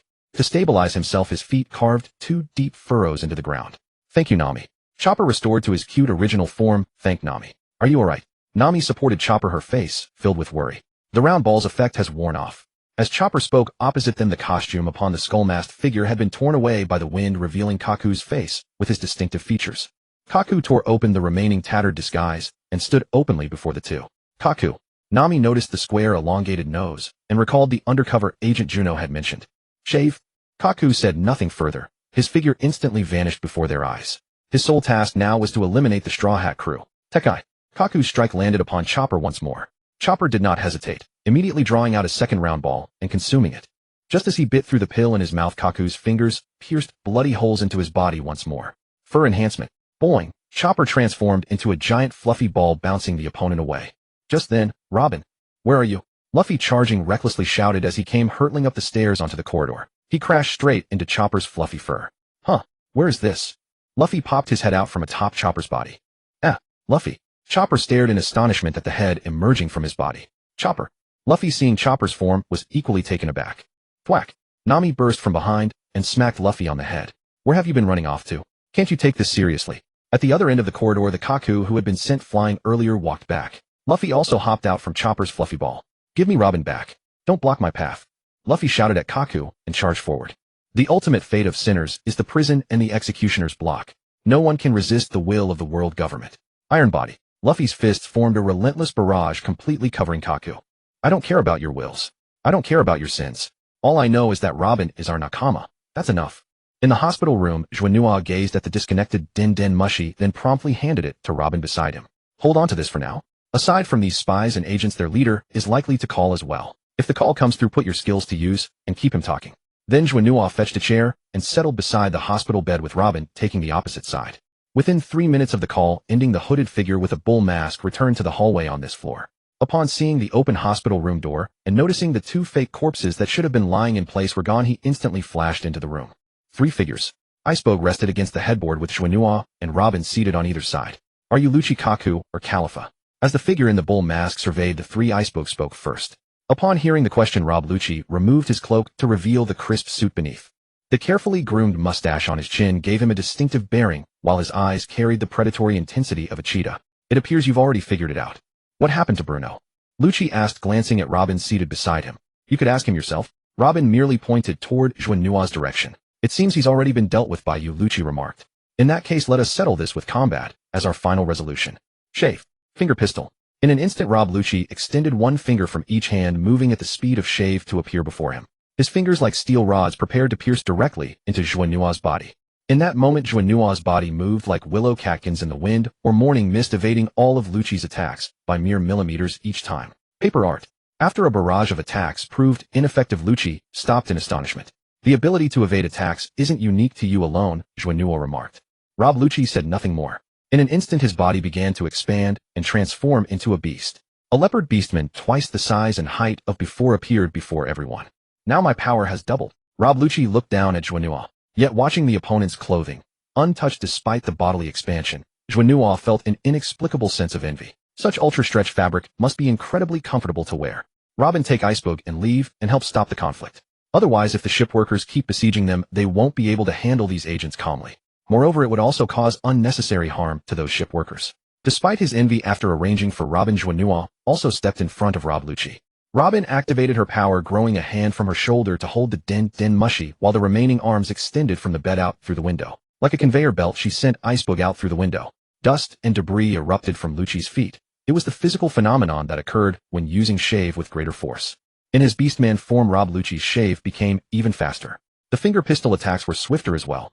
Juno's hands moved like serpents, and at the critical moment wrapped around his arms, twisting and applying pressure before releasing an electric current. Iron Body made his frame harder, and Juno's strength and electric discharge failed to produce the same results as when facing Bruno. Immediately, Juno changed tactics, kicking him to create some distance, then the two charged into each other again, fists colliding. A flurry of punches filled the air, every fist meeting finger against finger, bone against bone. The powerful force of their collisions created shockwaves that whipped up fierce gusts throughout the not-so-small room. Outside the building, Robin brought Mayor Icebug to the entrance. Seeing their figures, the shipworkers immediately began shouting, "Look quick! Someone's coming down from upstairs. It's Mayor Icebug. Prepare to attack, save the boss. Fools don't strike yet. They're together now, and it's easy to accidentally hurt the boss." However, as the two landed on the ground, the remaining shipworkers around them all closed in. "Everyone please stop." Icebug quickly spoke up. "They came to rescue me. The enemy is upstairs now, and the Straw Hat crew are our allies. Although you may not believe it, our enemies are Khalifa Kaku and Rob Lucci. They infiltrated my side for 5 years to achieve their undisclosed purposes, and today marks the final confrontation." Icebug's words were like a storm, raising a tsunami unbelievable to hear. Whether it was Khalifa or Foreman Kaku and Lucci, they had all built too many bonds and friendships with them over the years. Yet these words came from Icebug's own mouth. How is this possible? This must be fake. Mr. Icebug, were you kidnapped by these pirates? Did they force you to say this? Hey, idiots. Is Mr. Icebug really someone without backbone? This is even harder to believe than the secretary and foreman being undercover agents. As long as we don't disturb them, it'll be fine. If possible, please have Mr. Icebug evacuate all the ship workers from the building, Robin reminded softly. Now notify everyone in the building to evacuate completely. Gather all forces and wait for orders. Icebug issued his instructions once more. With his command, someone immediately rushed into the building to begin execution. Meanwhile, in the hospital room, even with Rob Lucci transforming into his Beastman form and unleashing greater power, Juno's strength, speed, and physique were equally unmatched. Moreover, as the fruit accumulated, his power grew even stronger. Especially in such high-intensity combat, the power originally accumulated within his body began to gradually release. Amidst the screaming battles and mutual refusal to yield, Rob Lucci was progressively being pushed back, retreating from the hospital room to outside the door, then crashing through walls from the upstairs corridor, and finally falling into the courtyard at the center of the building. In the courtyard, Zoro stood on the rooftop, slashing his sword toward the sky. In the air, the masked figure in the cloak continued to dodge Zoro's strikes. Whenever the masked person needed a moment to rest, they would use those ship workers as human shields, making Zoro hesitate to attack for fear of harming innocents. Thus the two remained at an impasse. Lucci fell into the central courtyard of the building. Looking up at Khalifa in the sky, he immediately shouted, "Khalifa, contact the station and have them come support." But barely had the words left his mouth when Juno's pursuit arrived again. Knight's kick. Jumping from the high altitude, gathering all his strength, and taking advantage of Rob Lucci's shouting to Khalifa, he descended rapidly. His foot was like a cannonball, locking onto his target firmly. Iron Body. Rob Lucci once again employed their prized technique. Iron Body, centered on controlling the body's muscles and cells, is the foundation of the 6 powers and the root of their ultimate techniques. His arms blocked in front of him, giving it his all to withstand the blow from the sky.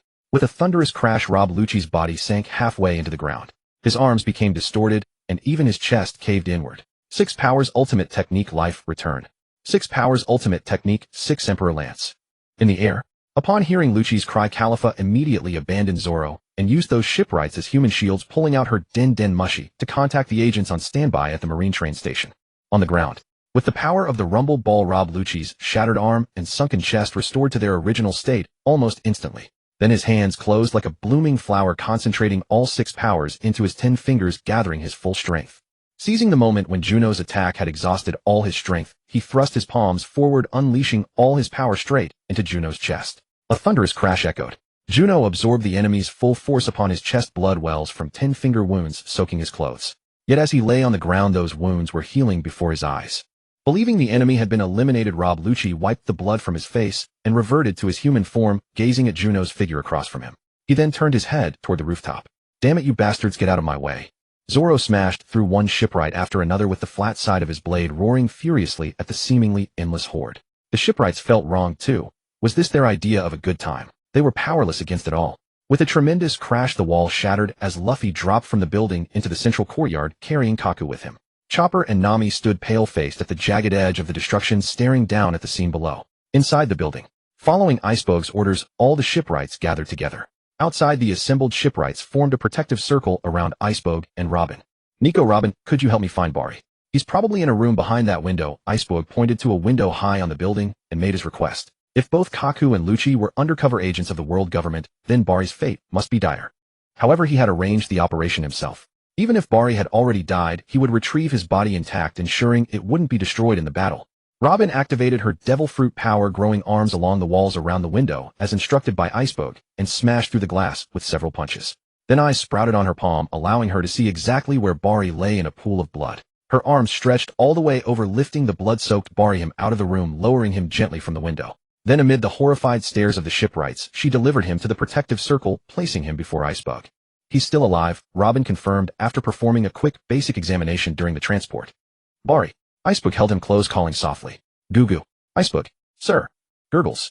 Still clinging to life, the wounded man gazed at the figure before him, only to speak in a mouthful of blood and foam. "Send someone into the building to find a reindeer wearing a red hat. He's our ship doctor. At least save the patient's life first." Nico, Robin, seeing the grim sight of blood-soaked Bari, offered a suggestion. Upon hearing this, the shipwrights immediately ran back into the building. Meanwhile, at the marine train station, the telephone Den Mushi, carried by a short, stocky agent with a scar across his blonde face, suddenly rang. "This is Khalifa of CP9. Immediately bring all personnel to full support. Target the Water 7 Shipbuilding Company headquarters building." She terminated the call right after speaking. The agent who received the call immediately turned to face all the agents and Marines. "Everyone move out now. Target the Water 7 Shipbuilding Company headquarters." "Hi." With a unified shout, all agents and Marines stomped their feet in formation, uniformly shouldering their swords and rifles. At the very front of the agent ranks walked a man in a hat, his face resembling that of a rat. He wore a chef's uniform, was short in stature with fluffy hair, protruding eyes, and large buck teeth, like a rodent. On his feet were roller skates. At the front of the Marine ranks stood an officer wearing a steel helmet, armored body, and a crimson cape, wielding a dual-bladed greatsword. With curly hair and a skeletal, emaciated frame, he looked like a walking skeleton. "Move out." Following the call of the agent who received the transmission, over 100 people charged forward at once. However, the Marines, led by that skeleton-like officer, rushed ahead, while the agents in black suits followed closely behind. In a corner, Usopp watched the moving formation and immediately grew panicked. "Hey Sanji, what should we do now? They're advancing into the city. They're going to besiege Luffy and Juno, right?" Sanji, also watching the world government forces advance at full speed, finished his last cigarette, flicked the butt to the ground, and ground it under his leather shoe. Juno's earlier instruction had been to adapt to the situation, and now was the time to do so. "I thought I wouldn't have to do anything tonight. I never expected this to be part of his plan either. That guy's really impressive. Usopp, play to your strengths." After saying that, Sanji sprinted toward the advancing column. Shamo. With his long legs, he quickly caught up to the group and tore through them like a tiger among lambs.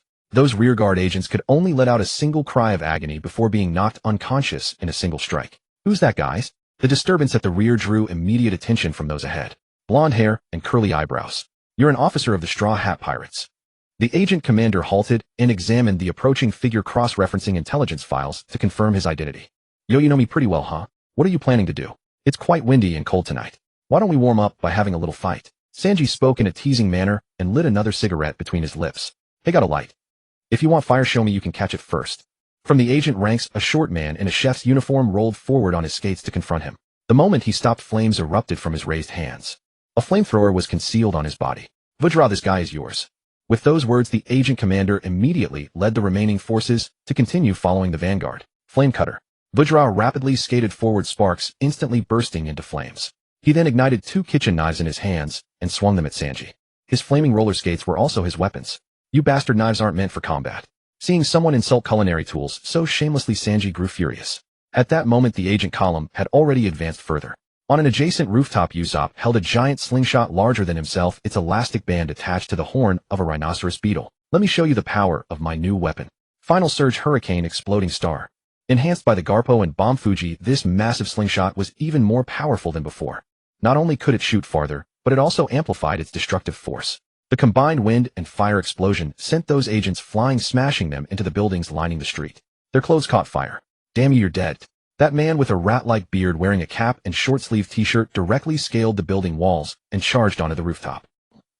Inside the courtyard of Carrera Corporation headquarters, Kaku, Lucci, and Khalifa stood side by side. Luffy, Zoro, and Juno each took their positions. The two sides faced each other, tension as thick as drawn swords.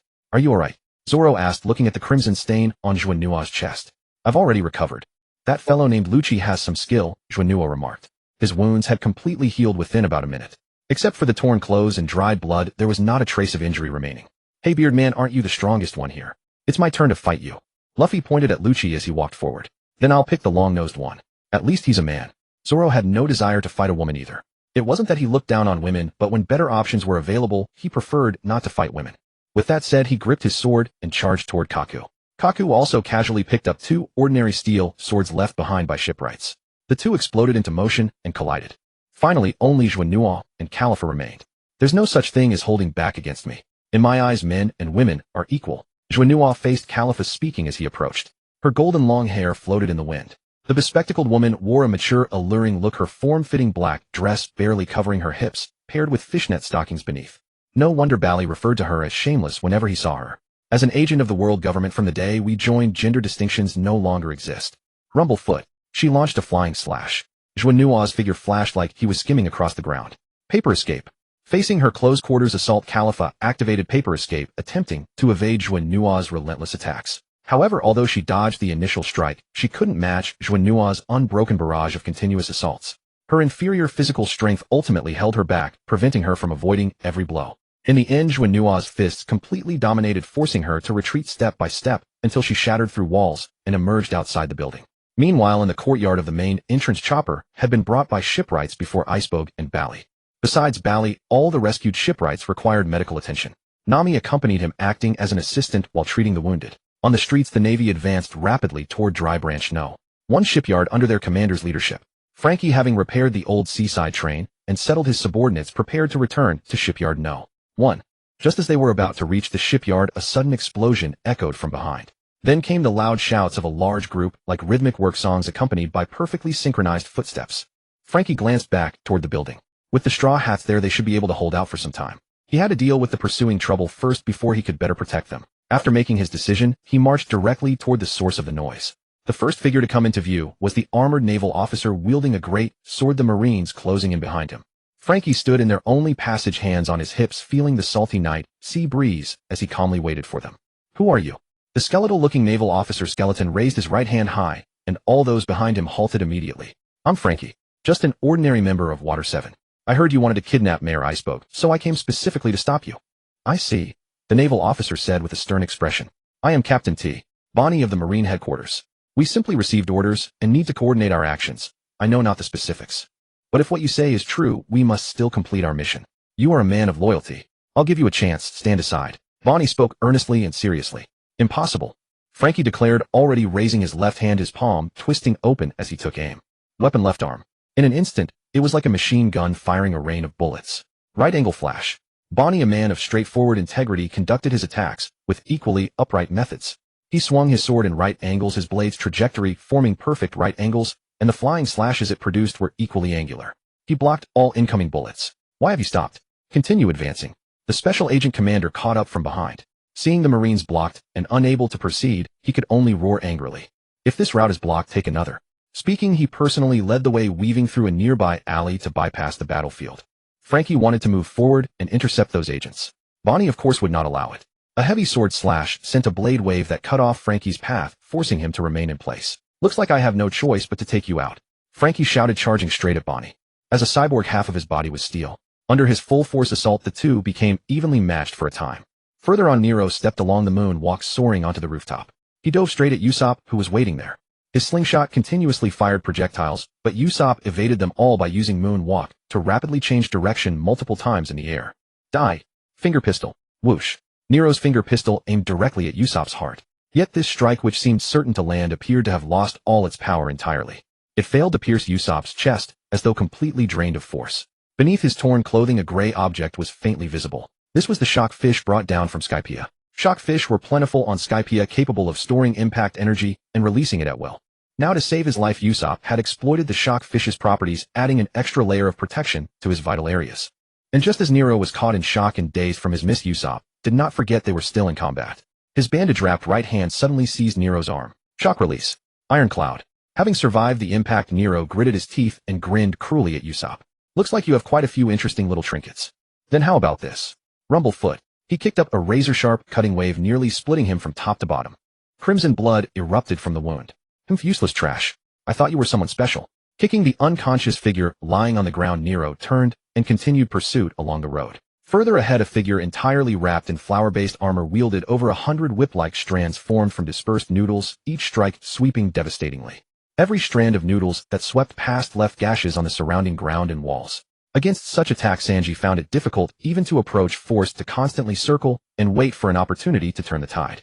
After Frankie settled Frankie's family and departed alone, Zanbai waited with his companions in the base beneath the bridge for only a brief moment. Once Frankie was gone, he too led his men out to observe the situation outside. On the streets, the figures of world government agents and Navy personnel rushing about soon came into their line of sight. Are all of them Navy? Where are they heading? Could Big Brother be going to help Mayor Ice? Should we go lend a hand? Several of them lay upon the rooftop, watching the receding Navy and agents in black suits on the street below. In the end, everyone turned to Zanbai, awaiting his command. Let us follow and scout ahead first. We shall decide once we see the outcome. Inside the Carrera Company headquarters building, Juno pressed his advantage with relentless strikes. Having adapted to Lucci's strength, facing Khalifa was as simple as a healthy adult dealing with a frail child. He fought his way into the building, smashed through walls for cover, rendered the opponent unconscious, and stored them within spatial cultivation. Only then did he push aside the rubble and step out. Outside, Zoro and Kaku were locked in a fierce sword duel, their blade flashes forming an unbroken curtain, the clang of steel meeting steel ringing ceaselessly. 3-sword style? I practice 4-sword style. Kaku wielded dual blades in his hands, and his legs could unleash Demonio Flamingo kicks, which also counted as dual weapons. Although he had not consumed a devil fruit, his own strength was far from mediocre. His attacks with both hands and legs were dense and interwoven, rapidly alternating, like a paper-cut figure in a ferocious gale. The figure's limbs flailed chaotically in the wind, impossible to read or predict. At one point, he actually managed to wound Zoro. Kaku possessed paper ability, while Zoro, through prior pressure training, had mastered a similar evasion technique. As they adapted during the clash, both fighters could sense each other's attacks and were able to dodge or parry accordingly. Under these circumstances, an unspoken understanding seemed to emerge between them. Neither would dodge or block, choosing instead to pour all their strength into offense.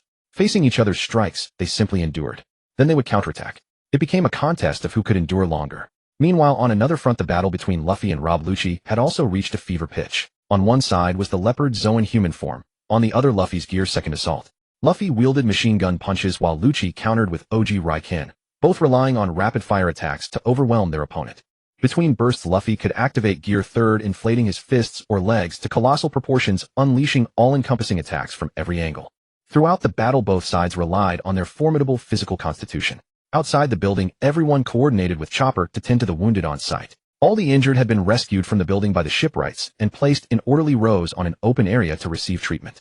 Suddenly, the headquarters building collapsed entirely. Amid the swirling dust and debris, the shipwrights stared in utter shock. They were also deeply relieved that they had acted swiftly enough to evacuate everyone inside, the wounded and the deceased alike. Luffy and Rob Lucci fought in the air. One employed Soru to walk upon the sky, while the other used gas breathing techniques to launch himself heavenward. Then both fought with reckless abandon, exchanging blows in the fiercest manner possible, trading injury for injury. Those who fought with fists appeared less brutal than those wielding blades nearby. Blade edges slicing through flesh inevitably drew blood and tore through bodies. Meanwhile, Juno stood to the side watching them fight. Juno, what are you just standing there for? Go help us. Nami called out urgently. This is our fight. Luffy and Zoro shouted in unison. But just then, a group of Navy personnel and men in black suits, led by a stocky agent with a scarred face, finally arrived at the scene. Mayor Ice, we have come to assist, the lead agent at the front shouted loudly. Hearing such words and seeing the approaching Navy, the shipwrights harbored no suspicion whatsoever, let alone any defense. They even wore smiles upon their faces. Be careful. Ice's warning had barely left his mouth before the shipwrights were still wondering what to be careful about when the rapidly approaching Navy and agents had already provided their answer. Bullets and shell fragments from their weapons struck the shipwrights' bodies, erupting into vivid red blossoms of blood against the snow. In an instant, half of the shipwrights fell to the ground. Only at this moment did the shipwrights realize that the world government and the Navy were the true enemies. But as they prepared to counterattack, the enemy who had seized the initiative had already charged into their ranks. Blades rained down, wounding another batch. Robin activated her ability, dislocating as many limbs as possible to neutralize their combat effectiveness. In such chaos, Chopper could not focus on healing others, and had no choice but to transform on the spot into a towering reindeer man. Arm muscle point. His hooves struck one after another, sending both Navy personnel and agents flying wherever they made contact. Upon discovering the battle, Juno also entered forcefully. The Phantom Fist, his figure multiplied into myriad forms, and before every enemy stood what appeared to be a Juno. Then he unleashed the Beast King Fist, merging all the innate abilities of 100 beasts and insects, each mastering different body parts, into one unified control over his entire physique, unleashing all of his power. Blessed by biological aptitudes, his strength and speed were amplified thousands-fold. Like thunder from the highest heavens, in an instant all the soldiers were sent flying. He specifically captured all the familiar-looking leaders among the agents. Taking them as captives was the best way to eliminate all evidence. Next, Juno departed without lingering, for Luffy and Zoro still had time to kill. In One Piece, background battles designed to showcase power levels could drag on for days or even weeks. However, throughout Luffy's journey as the protagonist, no battle had ever lasted more than a single night. Even so, when they fought to their heart's content, it would still take at least several dozen minutes to an hour. As he made his way downhill, he encountered Frankie, who was engaged in battle with T-Bone. T-Bone was a rigid, inflexible man of justice. He was also in this world a truly good man. Juno arrived at the scene and seamlessly took over the fight from Frankie, whose body was covered in wounds and whose metal armor was cracked and shattered. Then he delivered a heavy punch, knocking him unconscious, found a high place, and secured him firmly with timber. If a tsunami could still sweep him away from such height, the wood would serve as his final means of self-rescue. Just as he was about to continue downhill, a man with a mouse-like beard and large circular earrings on both ears caught up with him. A pirate. Nero was delighted the moment he saw Juno. "I remember you. You're one of the wanted pirates from the Straw Hat crew, Juno, right? I just dealt with that long-nosed waste. Let me see how strong you are." Nero, swollen with confidence, charged at Juno, and then he fell. In an instant, he threw his full strength at empty air, while Juno followed behind him leisurely and effortlessly, rendering him unconscious. He stored him within spatial cultivation. Just as Juno was about to press forward, Sanji was already helping Usopp hurry along the street. Juno entered his pocket dimension, scooped a bowl of holy spring water, and fed it to Usopp. It would at least ease his condition. "How are things up there?" Sanji asked. "All handled. Only Luffy and Zoro are still going at it one-on-one." Juno and Sanji brought Usopp back to the Carabella Company headquarters. On the battlefield where the fighting had ceased, Frankie walked with Iceberg to a secluded corner. "How are you? Are you alright?" Seeing the ruins before him and the blood on Iceberg's body, Frankie was filled with worry. "I'm fine, it's already under control." Iceberg forced a smile, wanting to laugh, but the circumstances left him unable to. "Is it all because of that thing?" Frankie asked heavily. "Yes." Iceberg nodded, then looked at Frankie and spoke with solemn gravity. "Leave. After tonight, those targeting us will only grow stronger and more numerous. Where can we go? And what about you?" Frankie shot back. "Someone has to stay behind to erase our traces. Besides, Fram was already killed. Once those undercover agents are dead, your existence will be completely covered up. But you cannot remain on this island," Iceberg said with earnest depth. "I will make my own decisions." Frankie suddenly roared, then strode away without looking back. The shipwrights watched in disbelief as Iceberg, the leader of Water 7, showed such closeness with the city's underworld boss. Juno and Sanji brought Usopp before Chopper. Seeing both of them covered in blood, Chopper gasped and immediately rushed to treat them. "Handle Usopp first. This guy's wounds nearly split him in two," Sanji said, pointing to Usopp, who had already opened his eyes beside them. Holy spring water truly worked wonders. Among the ruins, the battle continued. Zoro and Kaku's fight was the first to enter its final chapter. 9 mountains and 8 seas form a single world. 1,000 realms gather to become a lesser 1,000-world realm. This realm multiplied thrice. He who shatters the self and never ceases. 3-sword style secret art, Ikadai Sandai Daika Sekai. A flash of cold light passed, and the figures of Zoro and Kaku crossed paths. Kaku's slashing strike was completely severed. In that instant, a fountain of blood erupted from his body, splattering across the ground. Juno stepped forward and gave him a healing fruit. He still had consciousness and could open his mouth, so eating the fruit would benefit him more than merely drinking holy spring water. He then stored Kaku within his pocket dimension. Only after delivering Zoro to Chopper did he enter the dimension to plant trees. Finally, everyone awaited the conclusion of Luffy's battle. Watching his companions fall one by one, Rob Lucci finally lost control. He let out a piercing howl to the heavens, roaring with feral intensity. Seizing the moment, he clashed directly with Luffy, once more his tail coiling around him. 6 powers, ultimate secret art, greatest wheel, 6 king spear. Luffy's thrown hand rotated and grew larger continuously. Gomu Gomu, no giant red hawk. Both were charging their power to the limit, and when it peaked they struck simultaneously. In terms of attack range, Rob Lucci's dual fists naturally reached Luffy's body a moment sooner.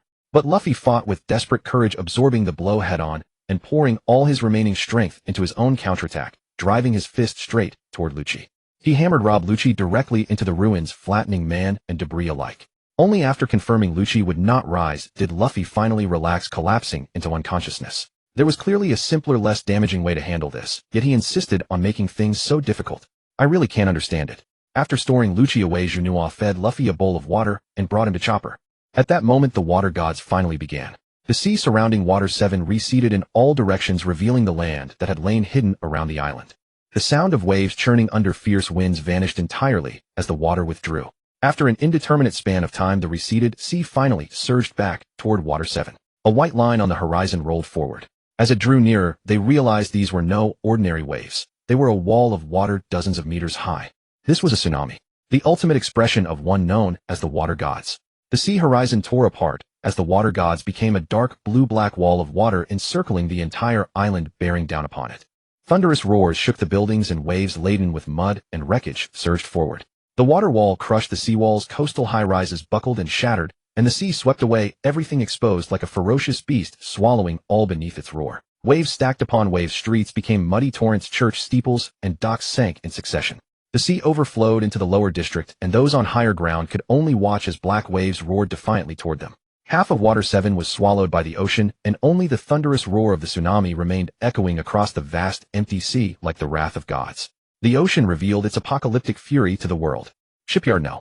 1 sat at a high elevation designed with open sight lines and connected waterways to facilitate vessel launching. From this commanding height, the end-time scene could be seen in its entirety. So this is the water gods. Truly terrifying. Robin observed from the parapet of Shipyard No. 1. This maritime disaster strikes once every year. The people of Water 7 had long grown accustomed to it, Iceberg said with deep emotion. But that isn't even the gravest problem. The most severe consequence is that each water god's event raises the sea level a notch further. Rather than saying the water surface rises, it's more accurate to say the island's foundation itself is sinking. If this continues, Water may 7th ultimately vanish entirely, Iceberg said. Then build an island that can float on the sea. I've heard there's a pirate ship in the West Sea as massive as an actual island. With Water 7 possessing the most advanced shipbuilding technology in the world, there's no reason we couldn't construct such a vessel. Juno spoke of what she knew. I do have that very idea, Iceberg said, looking at Juno with surprise. But designing a vessel capable of sustaining an entire city's population and way of life is far from simple. It requires accounting for every possible factor. What are your plans moving forward? Watching the relentless tsunami before him, Iceberg asked Juno. The leader of CP9 is still alive. After you leave, he will likely continue coming after you, Juno said, placing herself in their position rather than answering directly. We anticipated this long ago. Iceberg nodded, then glanced back at Chopper, who was still tending to the wounded. Your pirate crew is different from others. That's true. Though our captain yells about becoming pirate king, our actions amount to little more than an adventure guild. But if any unauthorized voyage outside world government sanction is labeled piracy, then the title hardly matters, Juno said with a dismissive shrug. Could you do me a favor? Iceberg asked Juno after a moment of silence. Regarding Frankie, Juno countered. That doctor said you were clever. I never thought just meeting you would allow you to guess my thoughts. Iceberg sighed with emotion. It's hardly something bizarre. There are always clues to follow. Frankie is a cyborg, and our captain will certainly be interested in him and welcome his arrival. Juno said. He's not just any cyborg. He modified himself, and his shipbuilding skills rival my own. As for the new ship you mentioned, we can join forces to build it together. Iceberg said. That's even better. We've been worried about not finding the right shipwrights. Those marks on the Mary, as an insider, you should be able to see them. It's all patches layered one upon another by us amateurs.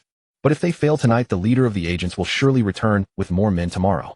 Your ship still needs time to complete, and if they bring more troublesome enemies, it might affect our progress. Iceberg spoke directly without beating around the bush. So we need to hold them off. When I dealt with those agents earlier, I took the opportunity to interrogate them and gathered some useful intelligence. Robin, I'll need your help next.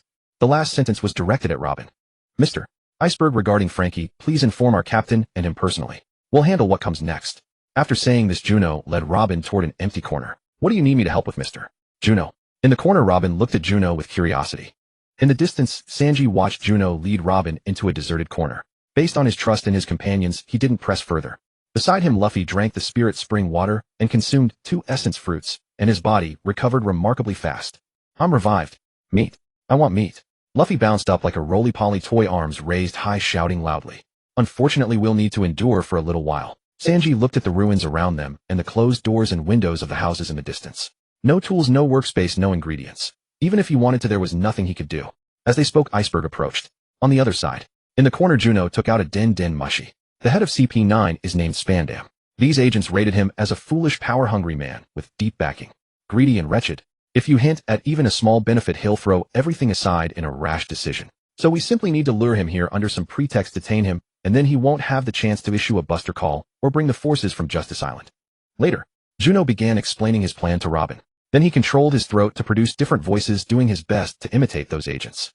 After final confirmation, Juno dialed Spandam's Den Den Mushy. Hey, did you get both the person and the item? As soon as the call connected on the other end, a string of accusations came through. Why are you so slow? Scouts just reported that the Water God Parade in Water 7 has begun. Have you returned yet? Sorry, Chief, we were a step behind. Although we caught the person, we haven't obtained the item yet, and he made a request. He insists that you personally come here to negotiate. Juno said. What? He dares to make demands. Then torture him. Let him know that CP9 agents are not to be bargained with. The Den Den Mushy broadcasted the absurd facial expressions from the other end in real time. Unfortunately, we can't. He said that if his demands aren't met, he'd rather die with his secret. Then bring him back. He said that Justice Island is our territory, and he absolutely will not leave Water 7 until his conditions are met. Chief, we've already spent years here for this mission. We've finally made progress. Why not just agree to him? Juno said in a persuasive tone. Where is Khalifa? After all these years as his secretary, hasn't she gathered any information? Spandam was furious and humiliated. Sorry, Chief. Regarding such a secret, he's always guarded it very strictly, and I've never had the opportunity to learn about it. However, if you're truly worried, you could bring the remaining 3 CP9 members along. With all of CP9 protecting you, you shouldn't feel unsafe, right? Robin spoke up. Hearing those serious words in a woman's voice, Spandam couldn't withstand the mockery. Damn it. Make sure he's ready for me. I'll come tomorrow. If his answer doesn't satisfy me, then he dies. No, he should wish for death, but be unable to die. When will this damn tsunami end? Spandam deliberately added one last bravado-filled remark before hanging up the Den Den Mushy. Are you sure about luring them over? Robin looked at the hung-up Den Den Mushy concerned. Rest assured, I interrogated those agents. That Rob Lucci is the strongest in CP9 in 800 years. If the strongest is like this, the rest naturally pale in comparison. Dealing with them won't be difficult. Let's go tell the others and make arrangements for tomorrow. With that, Juno led Robin back to the center of the group. Juno, Robin, we're getting a new crewmate, Luffy said with a smile. I never agreed to join you lot. Behave yourself, Frankie shouted at Luffy from the side. Give it up. Once Luffy decides someone is his companion, they're going on the ship. There's no refusing. Sanji said with a grin, a cigarette in his mouth. Captain, to ensure the safety of our ship repairs and construction later, I've decided to lure all the remaining CP9 members over, eliminate them all at once, keep the news concealed, and only release them after we've departed. Juno walked over and said, Agreed. Luffy agreed immediately without any objection. After all, as long as it was something his companions wanted to do and wouldn't harm the team, he supported it wholeheartedly. Regarding Frankie, as long as we take full responsibility for tonight's events and leave together, Mr. Iceberg will be safe. He's after all the mayor of Water 7. Generally, without concrete evidence, it's difficult to openly target him. As for behind the scenes, as long as you leave with us and he blames everything on us, no one will target him. Juno also urged him. After the battle ended, everyone was transferred to the warehouse at the shipyard. Kokoro, Chimney, that little rabbit, and the Frankie family members followed behind Frankie as they slowly made their way over. Some brought medical supplies, others gathered ingredients and firewood, and someone built a stove on the spot. With materials and tools at hand, Sanji's culinary skills were put to full use. While some cooked, others ate. There was wine, meat, and a feast. As drinks were shared and songs were sung, everyone's distance was naturally bridged. Time passed as the sky gradually brightened, the morning sun rising in the eastern heavens. The tsunami had receded unnoticed. Citizens who had taken refuge finally had the chance to venture out and return home to repair their houses. Juno arrived at the station waiting for the train from Eni's lobby. Since Spandam had said he would come, he would undoubtedly appear. For the sake of his own credit, he would not be absent. As the water gods receded, Water 7 ushered in a great period of prosperity. Merchant ships came from all directions, transporting various supplies. The goal was to exploit this round of vulnerabilities. As the train horn echoed across the sea, a locomotive arrived from Eni's lobby. Before anyone had even disembarked, the Den Den Mushy in Juno's hand began to ring. Where are you? Spandam's voice came directly through the Den Den Mushy. Juno watched the agents and marines disembarking from the train along with the 3 distinctly recognizable CP9 agents and confirmed they had all arrived before turning and walking away. We are all on the wreck ship island. There is no need to worry about being noticed here, Juno said, controlling his vocal cords to imitate Kaku's voice. Watch over them. I will interrogate them myself. He hung up the Den Den Mushy without another word. On the wreck ship island, the torrential wash of last night had scoured away all floating debris, leaving everything laid bare and exposed. Juno specifically selected a high ground, draping black suits over wooden frames to reveal half a hat or half a shoulder, deliberately posing figures with their backs turned toward the approach, arms draped over each other's shoulders. From a distance, it appeared all the people were gathered there, making the surroundings seem entirely secure. This was designed to let them lower their guard. Meanwhile, Juno himself, using those suits as cover, stood behind the mannequins. By the time he had finished setting up the battlefield, Spandam finally arrived with his team. Whether agents or marines, all of them remained stationed at the platform. Accompanying him were only the remaining 3 top experts from CP9. He had never once considered that his operation might fail. Therefore, in his mind, everything on the wreck ship island at that very moment was completely under his control. As the four drew closer, Juno finally stepped out. "Look here," he suddenly leapt into view, shouting at the four of them. At the same time, his hands moved in a rapid sweeping motion. In truth, he was employing his hypnosis ability. "Sleep." As the words left his mouth, Spandam collapsed on the spot. The remaining three were also affected, but ultimately did not fall. While Spandam lay unconscious on the ground, Juno immediately took action. Xiaoxi, fully mastered, and with his body strengthened multiple times, exhibited greater speed and practicality than the Pashu technique. The first target was the tall, lean man with long black hair tied back. He was the only one among the remaining three who possessed a devil fruit ability. His overall combat strength was also the strongest. Eliminate him first, and the other two would have no chance of escape. Charging forward, his palms pressed together into claws, he seized and twisted the muscles upon his body, each strike landing precisely upon vital points. The remaining two, upon realizing what was happening, immediately moved to rescue him. Juno's every evasion was executed at the last possible moment, causing all their attacks to land squarely upon their own comrades. After a relentless barrage of attacks, one of the three fell first. Then Juno turned his attention to the rotund figure whose mouth had been sealed with a zipper. He delivered a single punch. The zipper-sealed mouth tore itself open. The Do Ryoku value has exceeded the limit. Unable to assess. There are countless things that cannot be assessed. For instance, when do you think you will fall? Juno's strength was overwhelmingly superior against the two of them. His attacks could all find their mark, yet their combined assault proved entirely ineffective. Every attack was evaded, and under his guidance their blows continued to land upon each other's bodies. When Sanji, Robin, and Chopper arrived at the scene, Juno was standing upon Spandam's body, a golden Den Den mushi in one hand, and a regular Den Den mushi in the other. "Confess honestly, do you have any secret codes for communication between you? Any signals? Did you bring any devil fruits with you?" No. With each question Juno asked, he delivered a kick, and Spandam's responses were limited to "no" and "spare me." Sanji, Chopper, and Robin slowly approached him. Sanji relit his cigarette. "You actually came out alone to accomplish something this significant. You have all been exhausted through the night. You should get some proper rest," Juno said. "This is..." Robin's eyes fixed upon the golden Den Den mushi in Juno's hand. 20 years ago, Spandam had pressed that button upon the Den Den mushi right before her eyes, and then cannon fire swept across all of O'Hara, until it was utterly destroyed. "That's right, this is a buster call. As long as this button is pressed, the Navy will dispatch the highest level mobilization order. No matter when or where 5 vice admirals will be summoned, and 10 of the most advanced warships will appear to completely erase the location where the signal originated from the map." As Juno spoke, he extended the golden Den Den mushi toward Robin. Robin did not take it. She dared not touch this nightmare. "Then I will put it away. When we reach the New World, if the 4 emperors dare to cause us trouble, then I will launch a buster call upon their territory," Juno said, and stored it within his spatial ability. "Wait a moment." Then Juno adjusted his throat to imitate Spandam's voice and dialed the Den Den mushi. "Sir, immediately summon everyone in Water 7 to return to Eni's lobby. Without my order, no one is permitted to act freely. Furthermore, all operations over the past 2 days are to remain strictly confidential. If I discover anyone has leaked information, they are finished. For the next 2 months, I have important matters to attend to. No one is permitted to disturb me without reason. Before I contact you, none of you are allowed to reach out to me. Even if you attempt to do so, you will not be able to connect." After Juno finished speaking, Spandam on the ground stared at him as if he had seen a ghost. "Chopper, can you make him temporarily unable to see, hear, or speak? It would be best if he were completely unable to move his limbs as well." Having resolved the world government matter, Juno turned to Chopper and made his request. "I can try. I cannot guarantee anything else, but I can certainly render him temporarily unable to move or speak." Chopper nodded in reply. At the Marine train station, all naval forces and agents immediately returned upon receiving the notice. They had long grown accustomed to Spandam's inexplicable impulsive orders. Thus, when Juno issued commands in his name, the Navy officers and agents never questioned them, simply obeying without hesitation. On the abandoned ship island, a blindfolded and earplugged Spandam was confined in a small shed hastily constructed by the Frankie family. Bound in iron chains, he was fed nothing but thin porridge once a day. Meanwhile, the construction of the new Carol was underway on the rubble-strewn ruins. Frankie and Iceboat collaborated to design a new vessel for the Straw Hat crew, while foreman Barry Mister Tubon Clay and the other 3 foremen led their shipwrights in repairing the Going Merry. "Would you like a ship that rivals the One Piece's vessel?" Frankie asked Luffy slyly after completing the blueprints. The moment the words "One Piece" reached his ears, Luffy's eyes lit up with excitement. "Absolutely." His voice was so thunderous it could have shattered the roof. "Then give me the money. I'll source the materials. At least 200 million. 200 million. When Luffy brought Frankie to Nami, her face contorted in sheer astonishment at the figure. "Don't worry. This money will yield unparalleled value. Atom wood is the hardest timber in the world and the finest material for shipbuilding.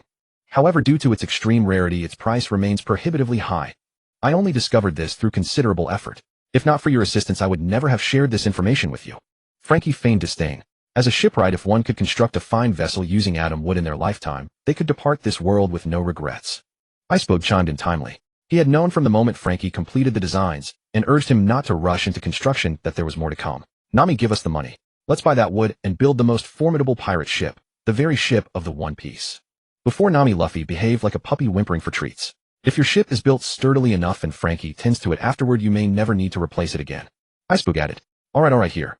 Nami waved dismissively and led them to Juno's training ground. After the battle concluded, Juno and Zoro resumed their training. Though Nami managed the Straw Hat Crew's finances, all their wealth was kept with Juno. Yet Luffy insisted on asking Nami first, then having her request the funds from Juno. That is what he called proper procedure. How much? After hearing their requirements, Juno naturally refused none. More is always better. The more money we have, the more atom timber we can procure. Using atom for both the keel and the main hull framework creates an entirely different class of vessel. Frankie explained. In cash we hold nearly 500 million, and there are also treasures to liquidate, roughly another 500 million. Altogether around 10 billion. How much atom can we purchase? Nami, a perfectionist at heart, was resolved to do things properly this time. Throughout their journey, Juno's provisions had spared them considerable expenses. We should be able to use atom for both the keel and the main framework. This would make it an even superior vessel than the One Piece's ship. Frankie grew visibly excited. After exchanging everything for currency, Juno accompanied Frankie aboard the marine train to the black market to purchase the materials. All materials were stored directly into Juno's spatial storage before they returned to Water 7 and delivered to the shipyard. The discovery of atom would send shockwaves through the entire island's shipbuilding industry. Until the new ship was completed, they could only wait and continue their training.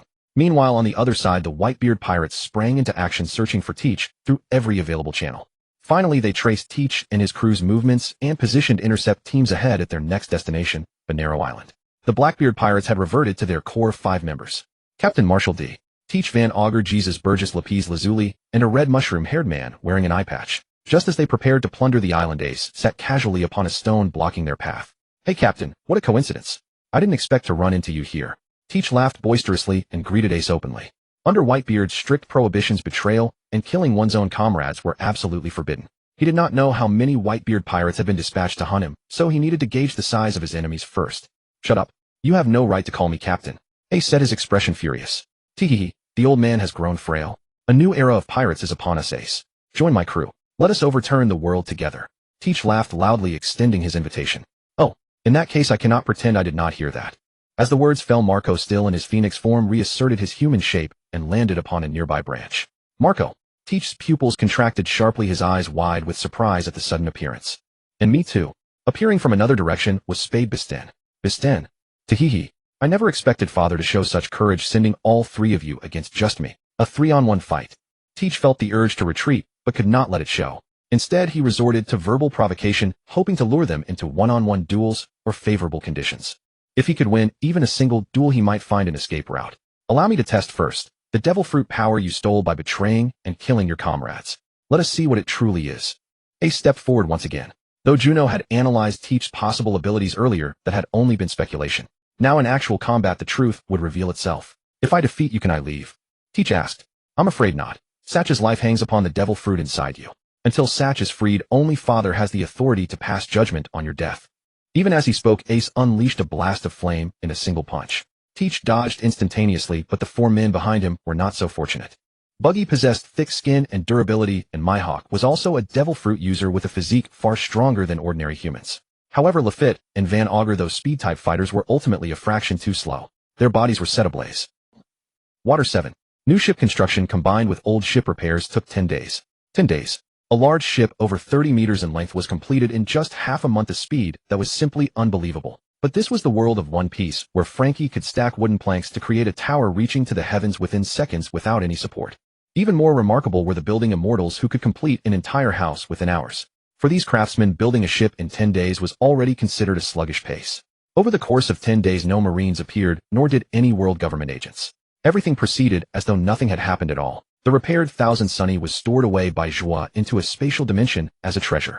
The newly built ship was also retrieved and brought to the seaside. This time, Frankie boarding the ship was only natural. He needed to consider Iceberg. Following the pirates with the blueprints and shouldering all the blame was the best choice. Next stop, Fishman Island. That marks the end of the first half of the Grand Line. Frankie had essentially grown up in Water 7 and possessed some knowledge of the surrounding waters. The Thousand Sunny was the name of the new vessel. The figurehead looked at once like the sun and like a lion. The entirely new design incorporated all the concepts Juno had previously mentioned. The grove planted orange trees transplanted from the Going Merry. The livestock pen kept a few pigs and cattle. However, on the second day after departure, Luffy killed them all and had Zoro cook the meal. Animal husbandry ultimately proved unfeasible. Only the aquarium could be replenished by frequent fishing.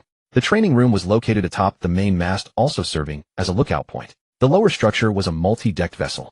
The topmost level served as the kitchen and dining hall. The next level down was the medical room and research laboratory. The deck level functioned as a workshop with the recreation area below, overlooking the aquarium. Surrounding the circumference were the crew members' bedrooms.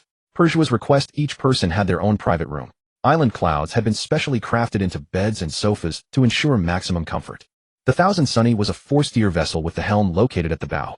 Beneath the bow was the main cannon operation room, and beneath the stern was the power room featuring Frankie's unique cola energy system. Anyone who saw it couldn't help but praise its brilliance. Special compartments along both sides of the hull were loaded with small boats capable of handling various emergencies. Due to Jua's special arrangements, during the voyage, a news bird flew overhead. Nami called it down, purchased the latest newspaper, and obtained the new wanted posters in passing. Straw Hat pirates attacked Water 7, destroyed the Galila Company, causing the disappearance of Mayor Iceberg's secretary and foreman and resulting in the death of world government officials. Nami read the headline directly from the front page of the newspaper. To have suppressed this news for so long before reporting it is already quite impressive. New reports have come out, so there should be new wanted posters now, right? Jua jumped down from the training room, landing on the deck. Mentioning the new wanted posters immediately sparked everyone's interest, and they all gathered around. Straw Hat, Monkey D, Luffy, alive or dead, Bounty 530000000. Conqueror, Jua, alive or dead, Bounty 210000000. Demon Child, Nico Robin, alive or dead, Bounty 16000000. Pirate Hunter, Roronoa Zoro, alive or dead, Bounty 10000000.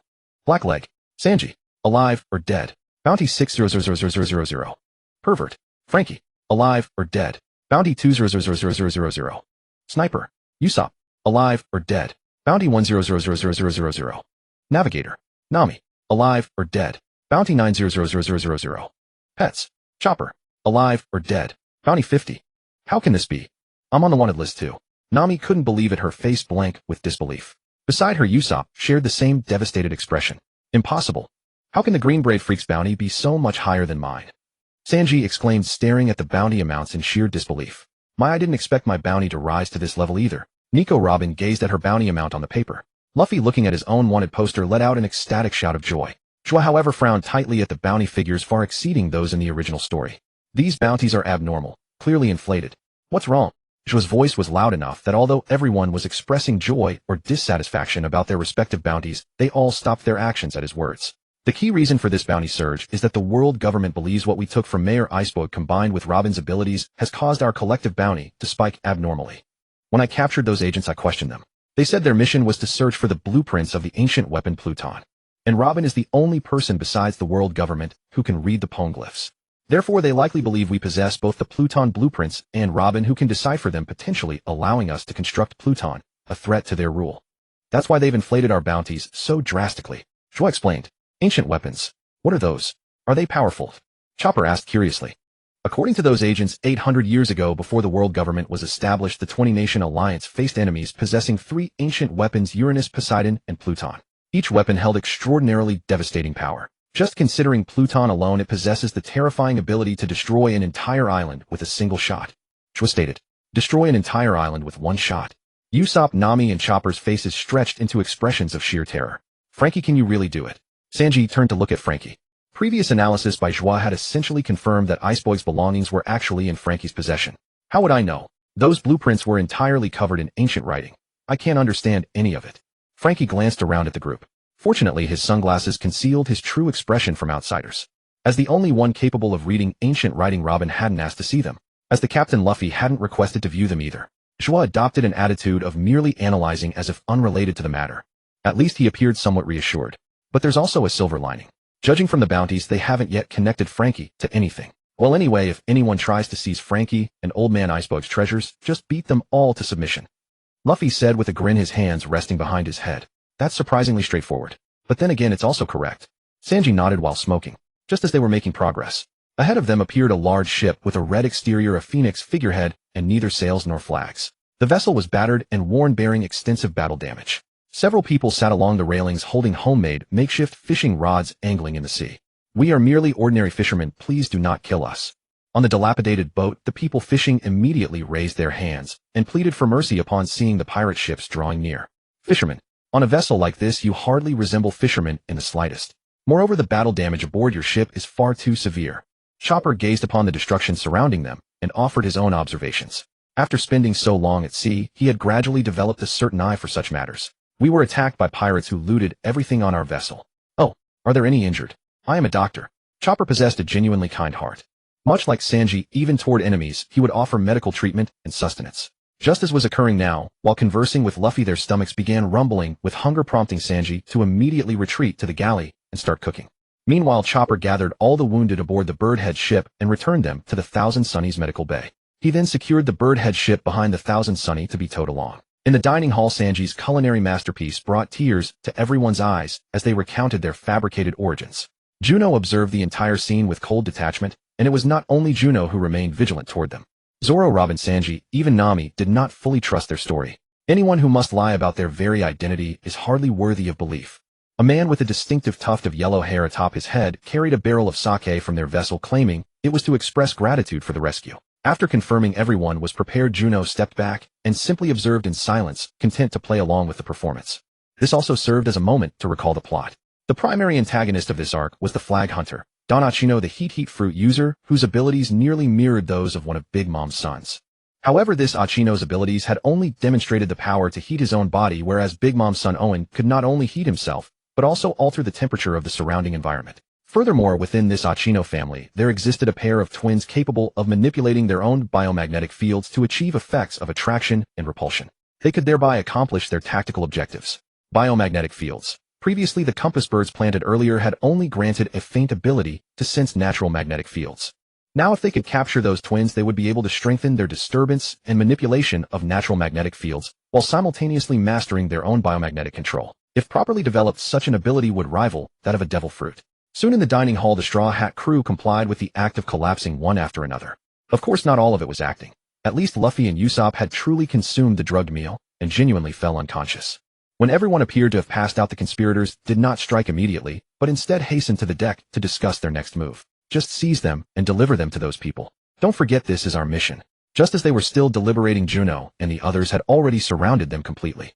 "It seems you have someone backing you. Can you tell us who it is?" Juno stepped forward first. "How is that possible?" The group stared at them in disbelief. "That exquisite meal was completely ruined by the poison you administered. The odor of that drug was far too pungent." Sanji leaned against the staircase and lit a cigarette. What kind of fool would fall for such amateurish acting? Nami emerged from the dining room, dragging two burdens and throwing them to the ground, giving each a kick for good measure. The sharp sting of pain served to rouse them from their daze. "I can't have you wreaking havoc aboard my ship," Frankie declared. "We've reached this point with no way back. Let's fight." The pirates, who had been crouched together deliberating, drew their swords and charged at Juno. Bang, bang, bang. By the time all enemies lay defeated, Juno's lingering phantom had yet to dissipate. "Talk. Who is the hidden enemy behind you?" Juno stood atop a pile of the subdued foes. "The Flag Hunters." Stanton spoke. "We retreated from the New World, already suffering heavy losses, only to encounter the Flag Hunters en route. They stole our pirate flags and captured us. If we refuse to help them seize other pirates, they will kill us." Night had fallen across the vast ocean, where nothing existed beyond the rolling waves. Yet, suddenly 3 naval warship banners appeared directly ahead of their course. "Warships! Warships ahead! Alter course immediately!" While they still hesitated on deck regarding how to handle these pirates, Nami, stationed at a vantage point, sounded the alarm. Ahead of their course, the warship sails concentrated light under the illumination. Due to the great distance, only the sail shapes resembling warships could be discerned, nothing else was visible.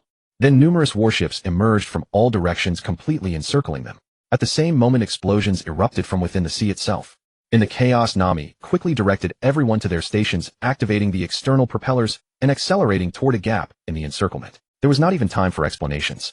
As the Thousand Sunnies sped through the opening in the blockade, a single genuine warship from the encirclement moved toward those sail decoys. Those so-called warships were nothing but enormous rafts with naval flag sails staked upon them. Each raft was illuminated by searchlights shining upon the sails. Ha ha ha! Who conceived such a cunning scheme? This is truly entertaining. On the prow of the Doghead warship, Garp laughed heartily at the wooden rafts beside him. Vice Admiral, according to intelligence, these waters fall within the hunting territory of the Ochino family, the Flag Hunters. Bokuta Garp's adjutant wearing a cowboy hat reported with meticulous precision.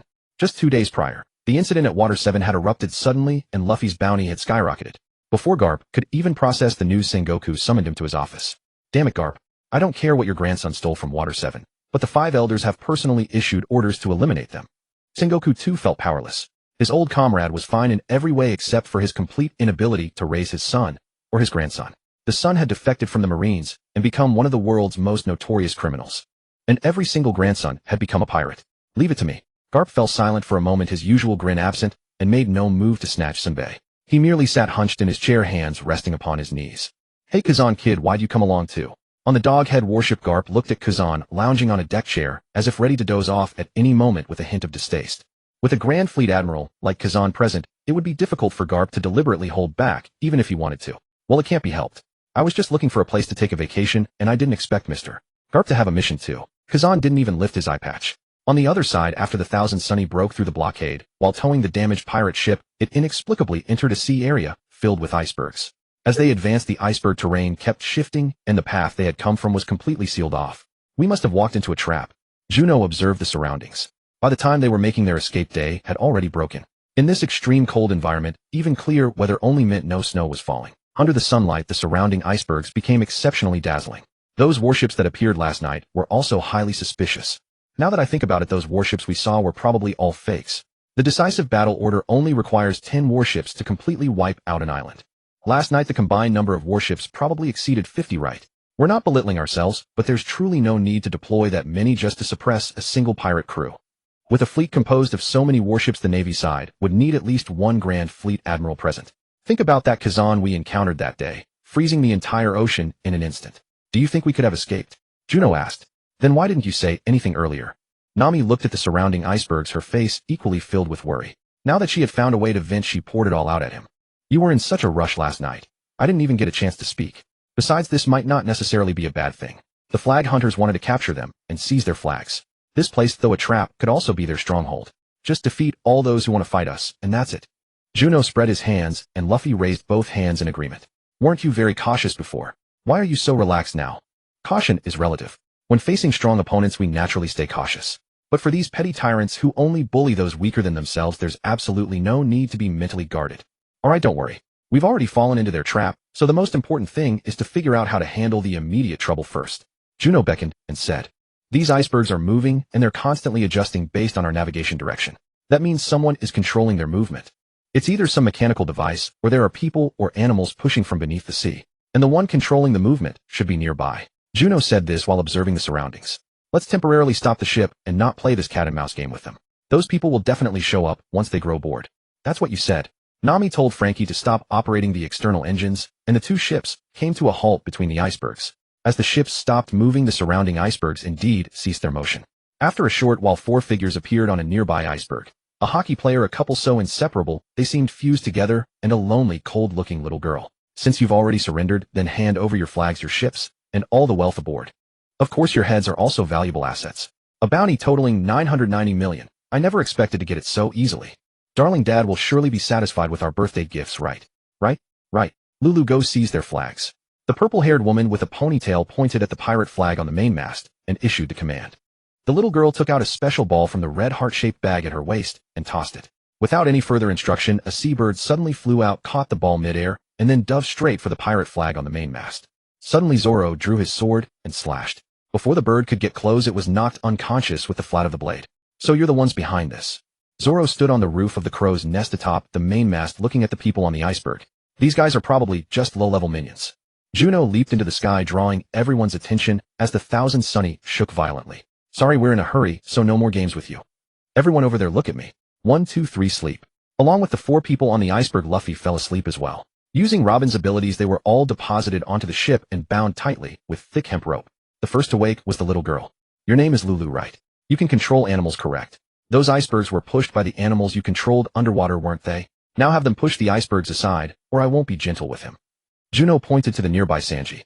At this moment, Sanji looked at the 2 women, the big and the small, who had been ruthlessly bound by Nami, feeling utterly unwilling in his heart. But he still couldn't resist Nami. He could only stand by them with a love-struck expression, making people feel a chill. He immediately nodded without any objection. Leading her to the ship's railing under her direction, the penguins in the seawater pushed away all the icebergs that had blocked their path, leaving only a wide channel. Take us to your headquarters. Pirates don't pretend provocations never happened, Juno said, and Luffy and Zoro, who had been awakened, also nodded in agreement. Then the icebergs moved again, clearing another navigable route. Following the path forward, they soon arrived before a massive frozen landmass. On the frozen land, the only building was a yellow structure resembling a pineapple. Is that the Flag Hunters' headquarters? Luffy was the first to leap onto the frozen land. Hey, Flag Hunters, come out. We're here to find you. Luffy cupped his hands around his mouth and shouted loudly toward the building. As his voice faded, two figures, one in red and one in blue, identical in appearance and dress, differing only in clothing color, spun through the air and landed in front of them. Both stretched their arms wide and kept their legs together, resembling two connected crosses. Behind them, the Doghead warship arrived at the outer perimeter of the frozen sea. Oh, what a hassle. So many icebergs completely blocking the way. Let's just wait for the sun to melt the ice before moving forward. Have you captured our dear younger brother and sisters? Release them, leave your flags, ships, and treasure behind, and we can let you join the Arkino family to become members of our clan. Two burly fellows looking like muscle-bound warriors each took turns speaking. Even at this moment, they maintained an arrogant air as if victory were theirs by default. No, Luffy's tone was resolute. What a pity. It seems I'll have to collect your heads as bounties. As he spoke, both of them attacked Luffy simultaneously. Leave these two to us. Zoro and Sanji struck at the same time, causing Juno to fall a step behind. After all, there were only these few enemies. Not fighting meant they could pick up easy rewards later. While Zoro and Sanji held off the twin brothers, Luffy headed toward the pineapple-shaped building across the way. Hey, if that building over there is their headquarters, their treasure must be stored inside, right? They want our treasure, so let's take theirs. It's only fair. Watching the already engaged fighters, Nami patted Juno on the shoulder with a mischievous grin, then turned toward the opposite building. With Juno's spatial abilities, they could maximize their gains. Then what are we waiting for? Let's move. Juno had no intention of sitting out, even if he didn't need to fight. Don't worry. We'll watch the ship. Frankie pounded his steel chest to assure them. With no worries behind them, the two made their way toward the Pineapple House. Meanwhile, on the coastal shore, the Red Blue brothers faced Zoro and Sanji. In a one-on-one matchup, their magnetic powers were not particularly remarkable. Whether it was sudden repulsion or attraction, the two guarded carefully and could break through in an instant, always severing the magnetic links at the most critical moments. Soon, beneath the strikes of swords and kicks, the twin brothers were defeated, and Usopp, along with Chopper, tied them up with ropes, bound together with the four people captured earlier. On the other side, inside the building, Luffy battled a balloon-like naked man out of the building. As the heat intensified, the surrounding ice began to melt, and the air grew scorching. Inside the building, Juno and Nami apprehended the low-level thugs and forced them to reveal the locations of the treasury and supply rooms. They made their way smoothly to the treasury door. As a notorious cat burglar from the East Blue, her skills extended beyond navigation. Her finest talent was picking locks. Opening the treasury door, dazzling golden light flooded their eyes. Piles of gold, jewels, and treasures plundered from pirate ships were heaped like mountains. And vast amounts of cash. Since I'm lending you my space, I say we split this treasure 3 to 7. You get 3, I get 7. Nami's obsession with treasure knew no bounds regardless of the situation. I don't care much for wealth, but you can't take advantage of me. At most we split 50-50. Juno held up one hand, spreading his 5 fingers. 50-50 it is. Knowing Juno's nature, Nami didn't press further and agreed, then began sifting through the treasure hoard to appraise the value. She divided it in half, registered her share, and then stored everything into his spatial dimension. After looting all the treasure, the two finally emerged from the building. The earth trembled and the icy land began to melt. A wave of scorching heat swept outward from the center. The central steam vortex shot straight into the sky, dispersing even the clouds above. Beyond the icy sea, on the Dogwood warship, Garp and Kazan both gazed toward the sudden spectacle emerging from the heart of the ice field. The intense heat was palpable even from their distance. Mr. Garp, Kazan asked. Haha, let them handle their own matters. We'll wait until they're finished. Garp laughed heartily. What bad luck, kid Kazan. I'm feeling awfully hot. Use your powers to cool things down a bit. Inside the Pineapple House, members of the Phoenix Pirates continued searching for their pirate flag. Meanwhile, after bursting from the treasury, Juno hoisted Nano onto his shoulder and sprinted back to the ship at top speed. After this battle, this iceberg would likely disappear completely. The captured individuals they had brought aboard were merely wasting space. Juno sent them all back to their own stronghold. Good luck to you all. The Magnetic brothers were knocked unconscious again by him. Everyone else was delivered back to their own base. Don't worry. When we went to find the treasury, just now we saw there are still plenty of manpower in their base along with numerous mechanical devices. They can absolutely support their escape. On the ice island, Luffy's battle against Arkino entered its final stage. The entire ice island shattered completely, and a seafloor volcano awakened, ignited by the 10,000-degree scorching heat. Surging lava covered the battlefield, and a foul sulfurous odor permeated the surroundings. The balloon-like naked man swam through the lava as though it were warm water, while Luffy felt as though he would catch fire just by getting close. Juno jumped from the ship into the sea using fishman karate techniques to manipulate the seawater, smashing surrounding icebergs into the magma so Luffy could find temporary footing. My body radiates temperatures exceeding 10,000 degrees. Everything that approaches me is melted instantly. Even if your fists are rubber, they'll only melt faster. Arkino pushed his abilities to their limit, resembling a miniature sun. The surrounding air warped from the abnormal heat. The temperature of my resolve to become king of the pirates is 100,000 times yours. My fists carry temperatures of 1,000,000 degrees. Gomu Gomu no Shinho. Luffy bellowed with all his might, pure while empowering latent devil fruit abilities. His fist struck Arkino's 10,000-degree body, leaving only superficial burns. Rapid cellular regeneration was also a major reason his injuries remained minor. The sudden burst of power sent Arkino flying across the battlefield. Juno had long since anticipated where Arkino would land and rushed to intercept him. He caught him, and together with the twin magnetic brothers planted them all into the ground. Then Juno emerged from the seawater, holding a block of ice, sliding across the lava to retrieve Luffy and bring him back to the ship. Chopper immediately stepped forward to provide medical treatment. As they boarded, the ice on the island began to crumble and collapse under the lava's influence. "Let's go," Nami shouted, directing everyone to man the sails and steer toward Fishman Island. Upon the sea surface, a marine warship bearing the bulldog emblem hovered ominously, as if suspending reality itself. As the Thousand Sunny burst from the ice field, the crew's cheers were swiftly stifled by the oppressive presence looming before them. "Hey, is that warship real, or an illusion?" Nami grabbed Juno's shoulder, shaking him excitedly. Meanwhile, Luffy leaned over the railing, his eyes wide with astonishment as he stared at the familiar bulldog insignia on the approaching vessel. "Gee, Grandpa." Luffy could hardly believe his eyes. "Quick, change course." It was the first time he had ever shown such sheer panic in front of his crew. Luffy's grandfather. Isn't that Vice Admiral Garp, the hero of the Marines? Sanji gazed at the distant warship, a look of utter dread clouding his own face.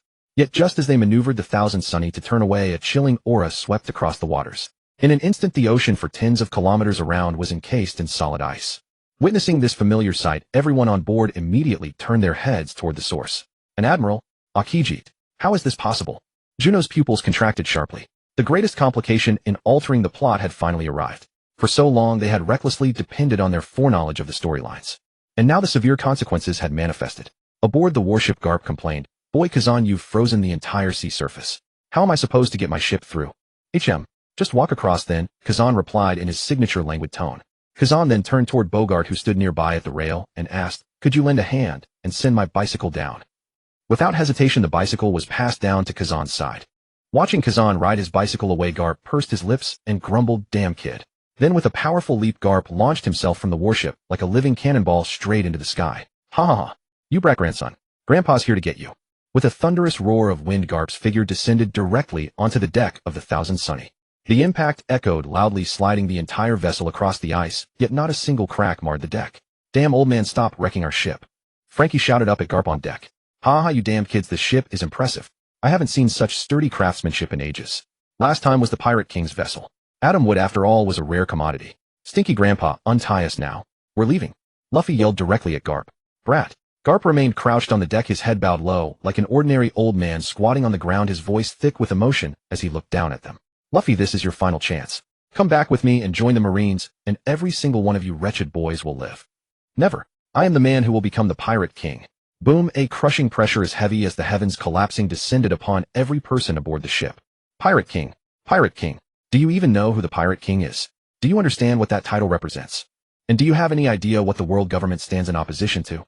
Under the sheer weight of Garp's conquerors, Haki, Usopp, Chopper, Nami, Robin, and Frankie collapsed instantly. Luffy, Juno, Zoro, and Sanji fought to resist with all their might. Yet the assault of conquerors, Haki felt as though an unseen force were relentlessly hammering at their very souls with a colossal mallet, like being blindsided when exhausted to the absolute limit.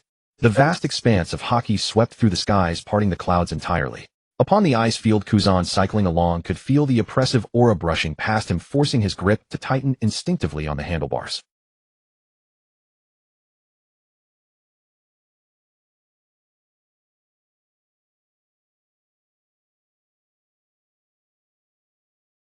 It was none other than Ace and Marco's party. They had successfully captured Marshal D. Teach and his entire crew, who were now locked below decks. Their original plan had been to escort the prisoners through Fishman Island and return to the New World.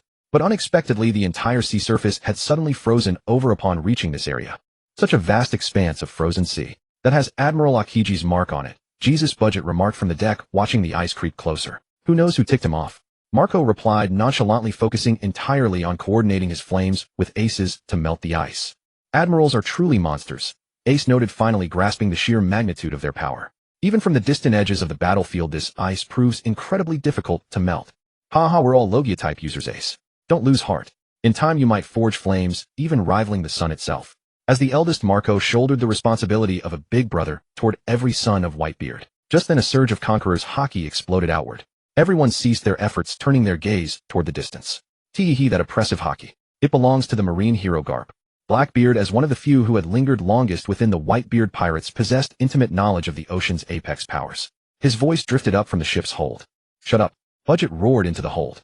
On the ice field, Ace stared toward the source of the haki, a faint unease mingling with worry in his chest. Aboard the Thousand Sunny, Luffy, Juno, and the other two fought desperately against Garp's Conqueror's haki. Relentless waves of spiritual pressure continuously battered their bodies. Grandpa, I will never abandon my dream.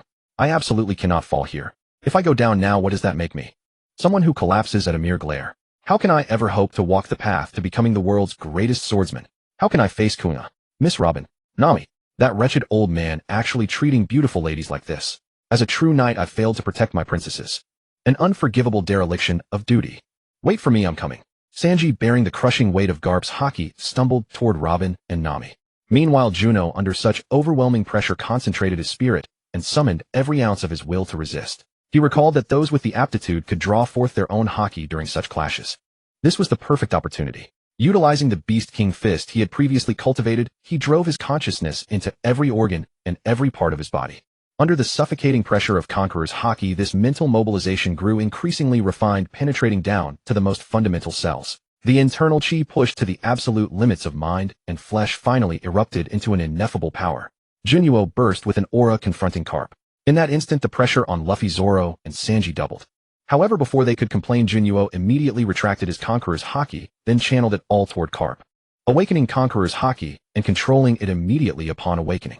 Such talent far exceeds ordinary human capability. A smile instinctively appeared on Garp's face, but the thought that such a genius was a crewmate of his bastard grandson made him frown again. Meanwhile, having endured the Conqueror's haki impact from two people, a powerful aura suddenly erupted from Luffy.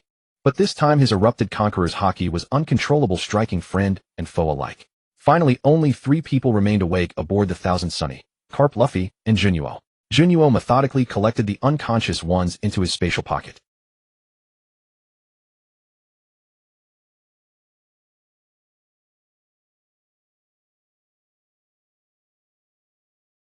He then stored the Thousand Sunny itself within his spatial domain. The 3 of them landed directly on the ocean surface. Captain, you don't mind, do you? Juno asked, glancing at Luffy. I'll protect our companions. Luffy planted himself in a horse stance, one hand braced on his knee, the other fist pressed against the ice. As his entire body suddenly contracted, his body heated up and turned red, steam swirling around him. Dear Second, my dream, I will never back down. Gum Gum Machine Gun. His fist fell like a rainstorm, completely enveloping Garp. As Juno gathered his haki to provide support, Kizaru appeared before him. Young man, their grandfather-grandson matters are family affairs. Perhaps we should refrain from interfering. What are your thoughts? Or perhaps we continue our unfinished battle from last time. As Kizaru spoke, an ice spear formed in each hand. Juno mobilized his Conqueror's haki, letting it flow continuously through his body. Guided by this power, it circulated along the chi within him. Conqueror's haki coating, feeling the invisible power on his fists. Then let's try it. His fist met the ice spear. Both ice spears shattered instantly. Haki. Kizaru, being familiar with this power, said, Time capsule. A force shot from his hand, completely wrapping around Juno. Iron Cloud sword in hand, he guided his Conqueror's haki to wrap around his entire body and the blade. Through his fuzzy perception, he swung the sword toward where Kizaru stood. A single slash, like splitting mountains and parting the sea, cut the ice surface in two. On the other side, after Garp's haki erupted, 2 more waves of Conqueror's haki burst forth. Within these, he sensed a familiar presence. Luffy. Marco Bista. Please help me escort Blackbeard and his crew back. I have some personal matters to attend to. With that, Ace used his flame burst to slide rapidly across the ice, charging toward where the Conqueror's haki had erupted. Marco, what do we do now? Bista asked. A fleet admiral and a vice admiral. No matter how you look at it, Ace is in grave danger alone. First bind Teach and the others with sea stone handcuffs to restrain their limbs, then let's all go check on them. Regardless, brothers matter more than traitors. Marco said, then spread his wings and took flight. I'll go ahead first. Marco soared into the sky.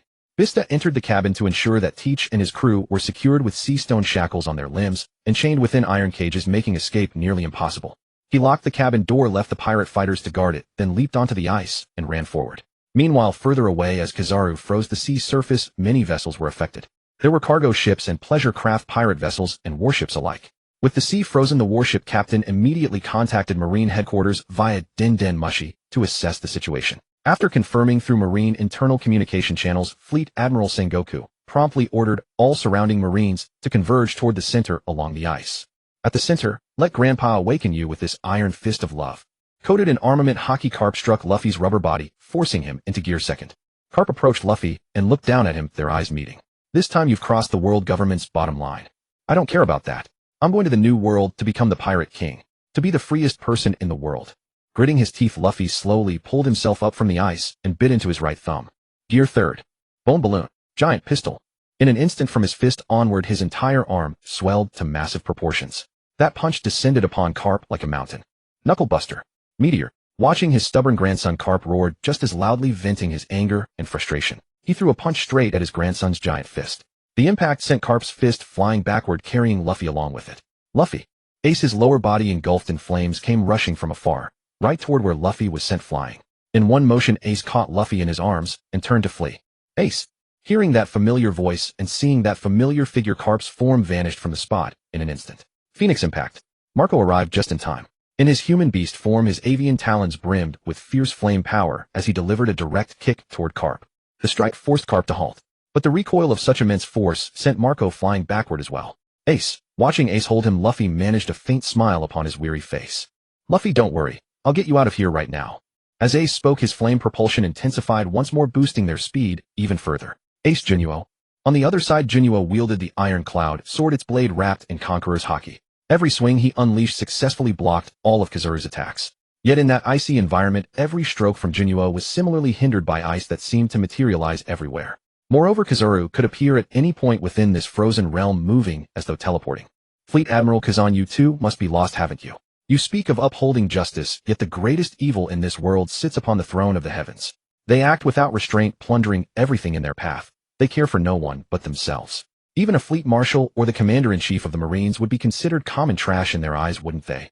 You've lost your sense of justice, so you indulge yourself. Facing such an extraordinarily controlling adversary, Juno simultaneously shattered the ice beneath his feet with his Conqueror's haki while attempting to shake his resolve. What are you trying to say? Attempting to turn a Marine fleet admiral? Young man, your ideas are truly reckless. Even as Kizaru spoke, an ice cage formed around Juno, completely encasing him. It's simply that someone as rare and decent as you among the Marines shouldn't be ruined by those fat pigs. If people like you ultimately lose hope, this world may truly deserve to perish, Juno remarked. In the original story, she had never understood Kazan's decision to join the Blackbeard pirates. Was it an undercover operation? Or had he truly lost hope in everything and chosen to join a faction aiming to overthrow the world government? Regardless of the reason, the news of a Marine admiral becoming a pirate, and even serving as a pawn for another pirate, would do more harm than good to the entire world. Let me put it this way: when you feel lost, take time to observe the daily lives of ordinary people across the islands. Don't let your gaze fixate solely on pirates. For someone like you, finding your true purpose is far more valuable than capturing a few more pirates, Juno said, while his battle haki enhanced slashes showed no sign of slackening. Combined with hypnosis, his Conqueror's haki made him even more unpredictable and impossible to guard against. Under the hypnotic effect, the moment Kazan revealed the slightest weakness, the result would be nothing short of being struck down by Juno's blade. One was a wide area coverage attack, leaving no escape. The other was a precise pinpoint strike, yet always blocked by haki at the most critical moments. Young man, let me ask you something. What drives someone like you to sail the seas? Kazan created a massive ice dome completely enclosing both of them, preventing anyone nearby from seeing or hearing their conversation. Some say freedom means doing whatever you want, but I hold a different view. Freedom means not having to do what you don't want to do. The former is surrendering to one's desires, which eventually leads one to become a pirate. The latter is understanding one's own thoughts and discovering the direction forward. Take yourselves, for instance. The greatest evil stands right above your heads. Do you dare oppose them? Juno countered. What did you take from Water 7? Kazan asked again. In truth, we took nothing. We simply bore the blame to prevent those bastard world government officials from harassing those citizens, Juno explained. Are you certain? Absolutely. I interrogated those CP9 agents I captured. They were looking for the Pluton blueprints, one of the 3 ancient weapons, on this island. It's said to be capable of sinking an entire island with a single shot. But what use is it to us? We're pirates. Do we need such a thing? Moreover, the most crucial point is that a weapon of such destructive power would inevitably surpass all existing technology. If it fires real shells, how enormous would the cannon barrel need to be to destroy an island? And if it's an energy weapon, where would the power source come from? Without an industrial base, blueprints alone are useless. No one could build that ship. Just that one rumor alone proves that Pluton could never have been constructed by a mere pirate crew. So there's no need to worry about those blueprints being leaked or even falling into pirate hands. Most pirates lack the foresight to appreciate them. As for the power to destroy an island, would the Navy lack it? Or the world government? Neither lacks it. The Navy has Buster Call, which can effortlessly erase an island from the map. The world government's hidden forces would only be even more formidable. Otherwise, they would never have felt comfortable letting the Navy's strength operate so independently. Juno spoke his mind as it came, as if giving him early guidance. You're too clean. If you leave like this, I'll face suspicion. Kazan didn't know whether he was genuinely persuaded or simply trying to do Sengoku a favor. Then fight. Juno sheathed his iron cloud sword and concentrated all his strength into his body. Haki wrapped around him, making the Beast King fist flow even more naturally. Hypnotic illusions intertwined with strikes, his body flashing forward in an instant. A single punch delivered as if detonating from afar. A sweeping kick split the very air. Countless ice spears erupted from all directions, some finding their mark upon Juno. They carved deep wounds across his body. Worse still, freezing ice congealed directly from the atmosphere around him. With no room to evade, Juno could only rely on his conqueror's haki to blast through. Then Juno began to retreat as well. Kazan, if you want to find a solution, why not seek out a non-affiliated nation or an unmanaged island? Use your own influence to try governing an island according to your ideals and observe how it develops. If you feel one example isn't enough, gather more people and more islands, and try different approaches simultaneously. Of course, while experimenting, the most important thing is to provide education for everyone. Only through learning can people think. Only when people begin to think will they seek ways to pursue a better life. But tell them absolutely no privileged class must ever exist. Once privilege appears, the world nobles will never be an isolated case. The boundary between nobles and world nobles is merely power, not humanity. In fact, if you observe more nations, you'll discover that some small country nobles commit atrocities even worse than the world nobles. Juno shared his thoughts as he ran. Meanwhile, elsewhere, Ace carried Luffy and fled while Marco, serving as aerial support, continuously attacked the pursuing Garp to slow him down. Luffy wanted Ace to go rescue Juno, but Ace knew Luffy was the higher priority right now. Don't worry, old man won't be so ruthless. After ensuring your safety, will come back for them. Ace carried Luffy as they fled toward the direction of their ship. Midway, Bisley was engaged in combat against Bogart's naval forces on the ice. Though it was unclear how long the battle had lasted, Bisley clearly held the advantage. Seeing Ace and Marco approaching, his flower sword grew even sharper and more ferocious. Bogart kept retreating. Ace unleashed a wave of flames to drive back the Navy, then entrusted Luffy to Bisley's care. Bisley, take my brother back first. I'll go rescue Marco. This is my personal matter. I won't drag you into danger. With that, Ace unleashed another fire punch at the Navy, preventing them from pursuing directly. Behind, Marco, relying on his ability to fly and his powerful recovery, fought and retreated simultaneously, wearing down Garp. Flame Thistle. A circular flame shield blocked all of Garp's attacks. Both sides fell into a stalemate. The Whitebeard pirate's ship was anchored upon the frozen ice. After the 3 division commanders departed in succession, the remaining pirates guarded the vessel and their prisoners with meticulous care. However, a massive contingent of Navy forces, having received their orders, converged upon the center of the ice floe from every direction. A pirate ship is here. Surround them. Seize them. Led by a vice admiral with a distinctive mohawk hairstyle, the Navy advanced with relentless momentum, effortlessly capturing all the pirates who lacked their commander's leadership. Wahahaha, is that the Navy? I am Marshal D. Teach, one of the 7 warlords of the sea. Quick, rescue us. We are allies. Upon hearing the clamor of battle and shouting from outside the ship, Blackbeard immediately bellowed aloud. The vice admiral, upon hearing the sound, cleaved through the cabin door with a single sword strike, revealing the pirates imprisoned within iron cages. A look of utter disgust spread across his face. His hand, gripping the sword hilt, whitened at the knuckles from the force. Wahaha, allies. Rescue us quickly. Blackbeard displayed no sense of a pirate's proper demeanor before the Navy, continuing to laugh loudly. 7 warlords of the sea. I do not recall receiving any notice regarding the appointment of a new warlord. Vice Admiral Usopp merely shook his head and turned to leave the cabin. Keep watch over them. Do not trust their words, and above all, ensure they do not break free from their restraints.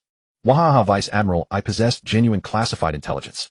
If you take me along, I guarantee you will earn merits beyond imagination. It was merely a test. Besides, my wrists are bound in sea-stone handcuffs. Do you truly fear I could escape from your custody? Moreover, my men have already petitioned the world government for a warlord position. A traitor of the Whitebeard pirates. This title alone should secure me a place among the 7 warlords, especially since Crocodile's seat has been vacant. Blackbeard continued, speaking incessantly. Then speak only after you have actually obtained that position. Vice Admiral Usopp remained resolute in his stance. However, I fear you will never have that opportunity. The world government has no need for a captured individual to serve as a warlord. Wahaha, how merciless. But you may not be aware, having arrived late. The center of the battlefield just witnessed 3 separate bursts of Conqueror's Haki. Although one belonged to Vice Admiral Garp, the other 2 are no small matter. Additionally, have you noticed the pirate flag aboard the ship? This is Whitebeard's crew. There are 3 division commanders on board, Marco, Ace, and Vista. Blackbeard said with a grin. When dealing with these troublesome pirates, your subordinates would only be delivering themselves to death by confronting them. Take me with you. At the very least, I am a useful combatant. Meanwhile, upon the ice, a string of eerie green flame orbs descended like fireflies, completely enveloping Garp. The moment they made contact, they would instantly erupt into flames. Fire Daruma. Marco, you and Vista leave together. Leave this to me. Ace shouted upward toward the figures in the sky. You brat, do you really think you're impressive? Upon hearing those words, Garp immediately charged out, bearing the flames head on. Fistbone Galaxy Impact. A fist infused with Haki struck Ace, immediately disrupting his Logia transformation. Each punch landed directly upon his physical body. Ace. Phoenix Saber. Blue flames erupted from Ace's body, rapidly healing his wounds and revitalizing his stamina. That's enough. Trust me. Leave this place to me. This was always my personal matter. Also, do not forget. Teach that traitor must be delivered to Father's hands for him to execute personally. Massive flames erupted from Ace's entire body. Mirage Fire Flash. The flames surged toward Garp, who charged at him. You must return alive. Marco flapped his wings and pursued Vista's direction. At the same time, Juno accompanied Kazan, sprinting toward the same destination at a leisurely pace. Yo, Fire Fist, Ace, Vice Admiral Garp, require assistance. Kazan halted his steps and asked Garp, though I am aged, I can still handle these whelps on my own. Garp firmly shook his head. Having been refused, Kazan said nothing further, immediately turning about to continue the pursuit of Juno. You brat, am I really such a failure? Why do all of you pursue so-called freedom? Can one not be free while serving in the Navy? Am I not free? Why become criminals? Only after Kazan departed did Garp finally relax, his entire body suddenly slumping. Old man, are you truly free? Ace countered with a question. I do not know why that bastard initiated this chaotic era, but I know this era represents hope. How ironic. The great pirate era is hope. After this self-mocking remark, Ace shifted his tone and asked Garp once more. Old man, has anyone ever told you that you are actually quite selfish? You have never considered that we also possess our own thoughts and desires. Even if it means death, I will march forward along the path I have chosen. Suddenly, Ace's emotions surged, his voice rising sharply as flames exploded around his body. Great Flame Commandment, Flame Emperor. Old man, don't die. As he formed multiple colossal spiral flames gathering into a sun-like orb, Ace softly murmured to Garp, and then the flames detonated instantaneously, enveloping Garp completely. On the other side, Vista carried Luffy racing swiftly toward the ship's mooring position. Along the way, Vice Admiral Usopp, escorting Blackbeard Teach, happened to encounter the returning Vista. Teach, Navy Vice Admiral. Seeing the two blocking their path, Vista could only set Luffy down gently and draw the dual blades at his waist. Wahaha, Captain Vista, we meet again. Teach laughed boisterously at Vista. Vista, 5th Division Commander of the Whitebeard Pirates. I may not know what brings you to paradise, but now surrender immediately. Usopp likewise drew the legendary blade at his hip. Snap. A slashing attack. With a metallic ring, Vista's dual blades blocked Usopp's heavy strike. The two clashed rapidly, their blades flashing like cold lightning woven into an interlocking web. Wahaha, so this is the Straw Hat Kid, is it? Monkey D. Luffy. I wonder what relation he bears to Monkey D. Garp, with no opponent to face, Blackbeard turned his gaze toward Luffy, who was slowly struggling to rise on the ground. Truly tenacious. Speaking thus, Teach stepped past the ongoing duel and made his way toward Luffy. Rose Blossom Storm. Witnessing Ace's younger brother about to fall into Teach's grasp, Vista unleashed his full power. His dual swords bloomed like a field of roses, forcing Vice Admiral Usopp to retreat momentarily, and he immediately turned to rush toward Luffy's location. Gear 2nd.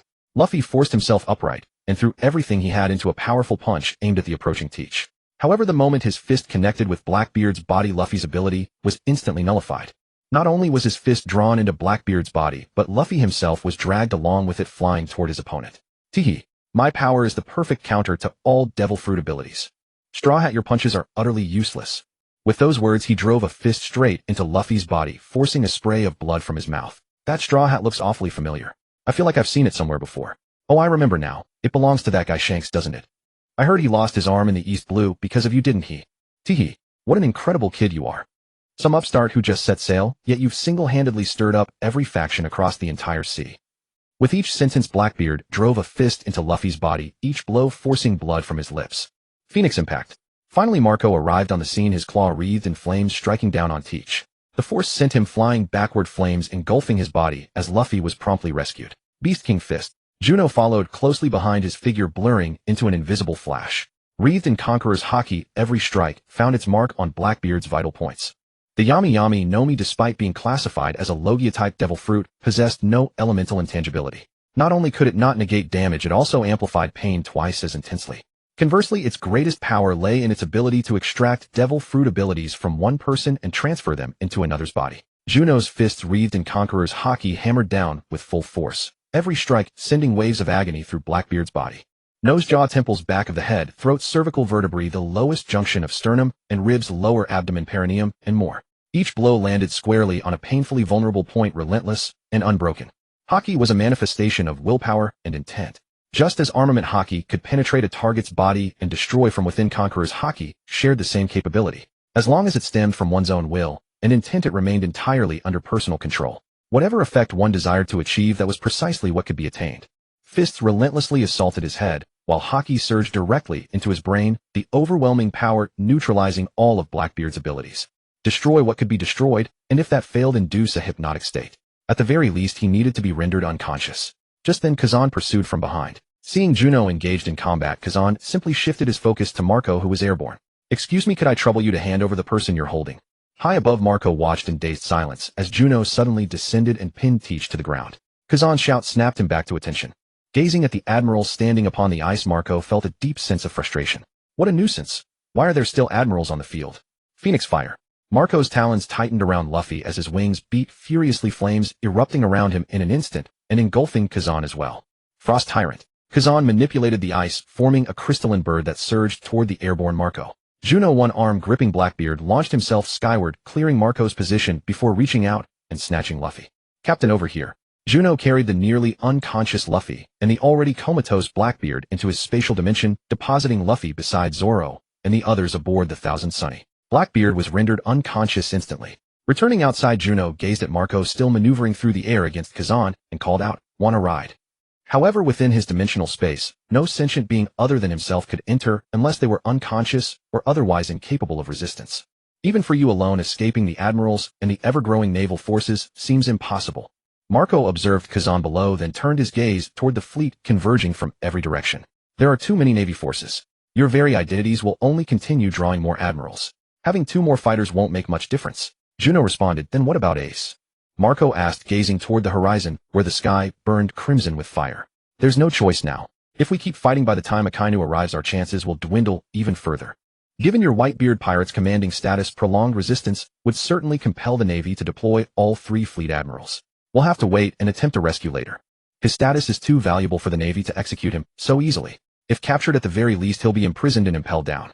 As long as he's alive, there remains a chance to save him. By that time, perhaps the 2 of you will be the primary forces in the rescue." Juno declared. "Then we shall try our best." Reluctantly, Marco unleashed another flame shield to deflect Kazan's attack before following Juno toward Bisley. Juno kicked Bacchus aside and seized both men. "Relax, don't resist. I'll use my Conqueror's haki to render you unconscious." The instant they fell into unconsciousness, Juno immediately transported them into his spatial dimension. Within his spacious realm, farmland stretched under clear blue skies with crops, grains, fruits, and vegetables growing in orderly rows. Juno settled everyone aboard the Thousand Sunny with the Going Merry docked nearby. Beside the 2 ships stood a cluster of farm buildings. In the courtyard lay the Spirit Spring Lake. Beyond the whisper of a gentle breeze, the entire world rested in profound silence. Outside the spatial dimension, within the frozen wasteland, Kazan and Bacchus gazed at the spot where the 3 had vanished, their lazy expressions unchanged. "Oh my, they're gone." Kazan scratched his head in mild frustration. "Admiral, what should we do next?" Bacchus asked, looking to Kazan. "I'll hold this position. You go reinforce Vice Admiral Garp," Kazan said, then simply sat upon the ice watching the place where Juno and the others had disappeared. Bacchus understood well that although the rank difference between a Vice Admiral and an Admiral was only 1 tier, the gap in their actual power was vast. The combined strength of those 3 individuals far exceeded what Bacchus and ordinary Navy personnel could withstand. Drawing his sword, he rushed at full speed toward the burning flames. On the battlefield, the clash between Garp and Ace continued unabated. As increasingly more naval officers converged around them, both men felt a deep knot of tension form in their chests. One feared his younger brother and comrades might not escape. The other dreaded his grandson heading toward an irreversible end. "Old man, this is my final strike." Great Flame Seal Ghost Fire. A colossal vortex of flames erupted, engulfing both himself and Garp within its swirling core. From within the vortex, serpentine dragons of condensed fire materialized their enlarged heads, targeting their opponent. The vortex itself converged with immense force, resembling vengeful deities punishing sinners from hell, culminating in a catastrophic explosion. Ace, the 2nd Division captain of the Whitebeard Pirates, had been captured by the Marines and transported to the deepest level of Impel Down. In the New World, aboard the Moby Dick of the Whitebeard Pirates, news reached Whitebeard's hands through a newspaper. On the deck, Newgate sat in his designated place and 4 drip stand beside him with tubes connected all over his body. Father Ace has been captured. What should we do? The crew members gathered around Whitebeard. Quahaha, does the newspaper only mention Ace? Newgate asked with a booming laugh. Yes, the newspaper doesn't mention Marco or Vista, nor does it mention the traitor Teach. Is that so? Quahaha, then we wait. Wait for word from Marco and Vista. They will surely return. I believe in my sons. Newgate exclaimed with unrestrained laughter. The 6th level of Impel Down. Carp, his entire body wrapped in bandages, sat cross-legged on the ground outside the cell. Inside the prison cell, Ace's hands and feet were shackled with seastone cuffs, his entire body suspended against the wall. Old man, is Luffy okay? After a long silence, Ace asked Carp. One of his crewmates has formidable abilities. He vanished together with his gang and the 2 captains of the Whitebeard Pirates. Carp's voice was low and grave. Is that so? That's wonderful. Ace let out a sigh of relief, then fell silent once more. After another period of silence, this time, it was Carp who spoke first. And you? Carp lowered his head, gripping his knees with both hands, his body and voice trembling. It doesn't matter, either way is fine. I was never meant to be born into this world in the first place. I've already lived 20 extra years. That's more than enough. Ace said with an air of utter indifference. Although your father was a bastard, have you ever considered your mother? Your life was exchanged for hers. Would you give it up so easily? Carp countered. If there's a chance to meet again in the underworld, I will apologize to her. Ace replied. With that, all words had been exhausted. Silence reclaimed the corner of the prison. In the first half of the Grand Line upon the seas between Water 7 and Sabeti Archipelago, the previous ice barrier created by Kazan had been dissolved. Now the ocean surface was filled with naval patrol warships. Inside the farm space. This place is so vast. Such expansive land. So much food. Too bad there's no meat. After waking up, Luffy led Frankie, Usopp, and Chopper running across the land of the space, galloping far and wide, without ever encountering a boundary.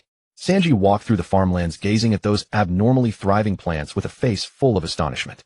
No wonder even that idiot Luffy couldn't finish all the grain you produced. It turns out in your space these crops grow this fast. Probably 1 harvest per day, right? And these medicinal herbs.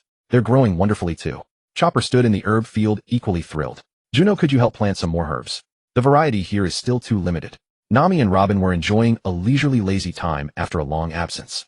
Previously at sea, no matter how safe it appeared on the surface, they always had to stay somewhat vigilant.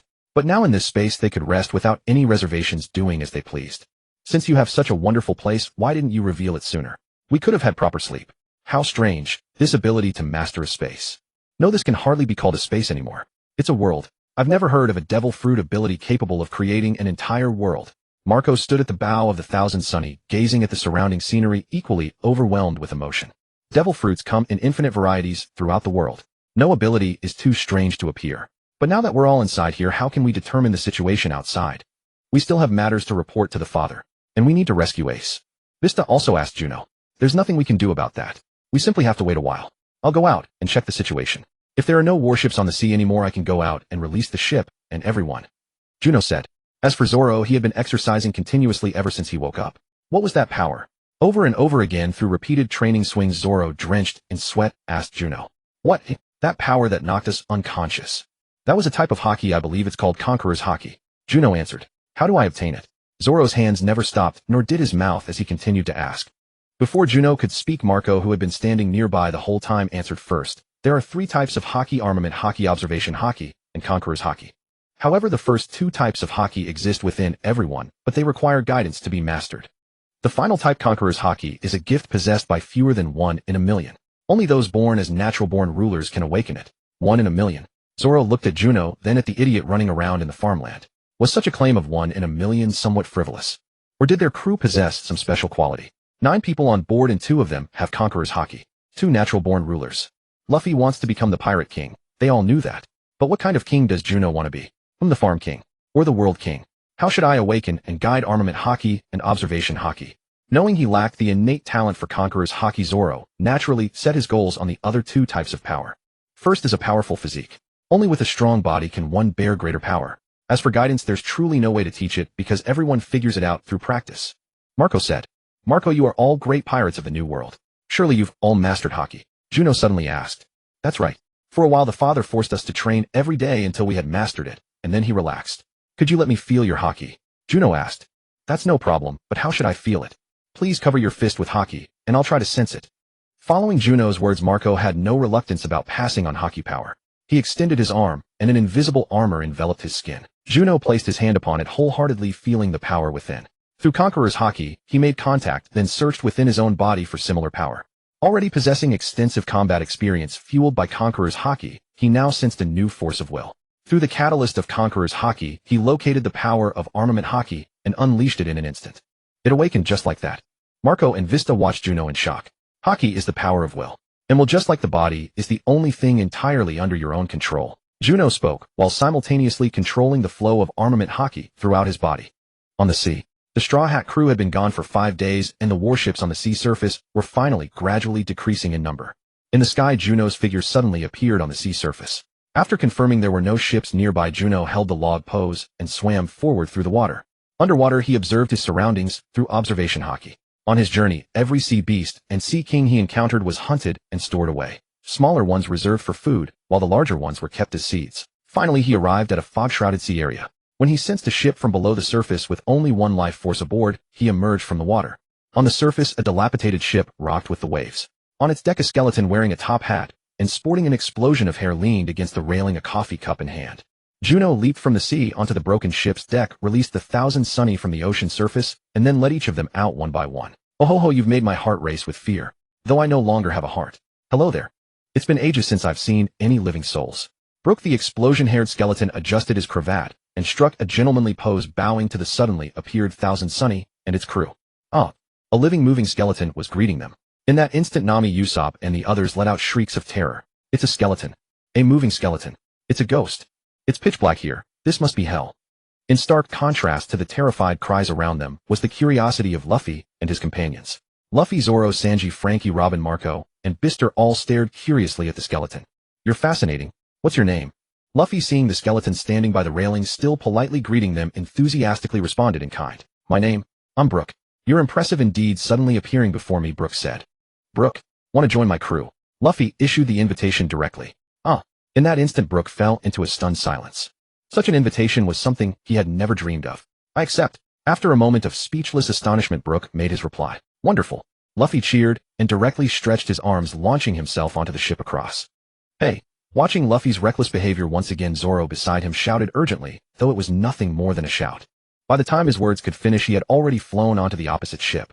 Is this the sea zone we encountered while following the log pose toward Fishman Island? Frankie, observing the fog-shrouded surroundings, asked Juno. Of course. I'm not so lost that I can't even read a direction. So you know where we are? This is likely the mysterious sea known as the Devil's Triangle. Legend has it that over 100 ships go missing here every year. It is the most dangerous zone between Water 7 and Fishman Island. Frankie's words made the remaining crew even more terrified. 100 ships lost every year. This place is so dangerous. Juno, why did you release us here? Put us back immediately. Take us back to your world. Do I need to pass out for this? Chopper, let's knock ourselves unconscious. Usopp grabbed Juno's collar and shouted, then turned to Chopper beside him, pressing their heads together as if preparing to collide. But on the other hand, at least we don't need to worry about the Navy here, for they would not come to such dangerous waters either. Juno said, That's true, but since we're already here, let's make the best of it and enjoy the adventure. Previously, we escaped from the coordinated pursuit of an admiral and a vice admiral, which proves we have some capability. If danger does arise, we'll have the strength to defend ourselves. Juno said, By the way, do you have a den mushy? After so many days, we need to contact the old man and confirm Ace's condition. Marco said, looking at Juno. Juno directly took out a den mushy and handed it to Marco. After receiving the den mushy, Marco called Bister, and they went aside to dial Whitebeard Newgate's number. Hello, this is the Whitebeard Pirates. The voice on the other end was not the familiar one they both knew. I'm Marco. We need to speak with the old man. Marco didn't waste words and stated it directly. Captain Marco. Yes, right away. The old man, Captain Marco, is contacting us. After panic came surprise, and a burst of joyful shouts came from the den mushy. Kurara, my sons, how are you faring? Need your old man to come fetch you. Whitebeard's voice was as bold and magnanimous as ever. I'm truly sorry, and thank you for your concern. We are currently with Ace's brother, and there is no immediate danger. I contacted you just to ask how Ace is doing. Marco asked the question he wanted to ask after reporting their safety. Ace was captured by the Navy and has been imprisoned and impelled down for 5 days now. We still don't know what the Navy plans to do with him. Whitebeard's voice came through the den mushy. Meanwhile, Luffy also returned to the Thousand Sunny with Brook. Everyone, Brook is Laboon's companion. Laboon has been waiting for Brook and them. Luffy was overjoyed. He saw that Laboon's 50 years of waiting had not been in vain, and the one who made the promise with him was still there. But the others thought differently. After 50 years of bitter waiting, the result was only a skeleton, and the entire crew had completely vanished. Wasn't that a kind of sorrow? Thank you for taking care of Laboon. Coming before Juno and the others, Brook once again bowed solemnly to them. The lighthouse keeper is the one who cared for it. We merely passed by. I only hope this time the promise with him will not be broken. Juno shook his head and said, Usopp, to celebrate the new companion joining, let's throw a banquet. Luffy cheered with delight. Oh, Sanji did not hesitate, turning and heading straight for the kitchen. Before long, Marco returned to Juno's side with the din din mushi. Everyone, may we borrow this din din mushi for a while? Because there are still important matters requiring us to contact the outside world at any time. Ace. Only at this moment did Luffy suddenly remember, Pinehead, did you get news about Ace? I already know. He's locked away in the deep sea prison. Facing Luffy, Ace's younger brother Marco did not hide the news and shared everything he had just learned. I'm going to rescue him. Luffy knew the prison could only mean trouble, so his immediate reaction was to save his brother. We would love to storm in and bring him back right now, but it cannot be done yet. The deep sea prison is no ordinary jail. It is the Navy's most heavily fortified facility, housing the world's most vicious criminals. Breaking someone out of there is practically impossible. That is why we must first return and confirm the situation with father, then devise a plan before acting. Marco shook his head. I don't care. I'm going to rescue him. Let us deal with what is in front of us first, Juno said. Even if we go to save him, we must first escape from here, then find the location of the deep sea prison before we can do anything. Oh, then let's set course for Fisher Tiger Island. Luffy turned and stood at the bow, shouting toward the horizon. I said we need to handle things here first. Didn't any of you notice that Brook has no shadow? Juno pointed to the empty space beneath Brook's feet, visible in the dim light. He is a dead man, so not having a shadow is only natural, isn't it? Usopp had somehow acquired an entire set of exorcism gear, across garlic strings, and holy water. I actually did have a shadow once. Brook explained. But 5 years ago it was stolen from me within this fog. The one who steals shadows, Moonlight Moria, Marco said. As the vice-captain of the Whitebeard pirates, his knowledge of the seas might surpass even Whitebeard's himself, save for certain events of bygone eras. Moonlight Moria? Luffy tilted his head, confusion written across his face. He is one of the 7 warlords of the sea, just like Crocodile, Robin interjected. That's right, it was Moonlight Moria who took my shadow. Though no expression could be read on Brook's skeletal face, his voice trembled with emotion. He is laughing. Those who have lost their shadows will dissolve into nothingness under direct sunlight. That is why I cannot sail with you. Then we'll just knock him flying and take your shadow back. Luffy raised his fist. We need to eat first before any action. Sanji called out from the kitchen doorway. Suddenly a strange sensation prickled at Juno's awareness. Faint, almost imperceptible. He followed the feeling with his gaze, but saw nothing.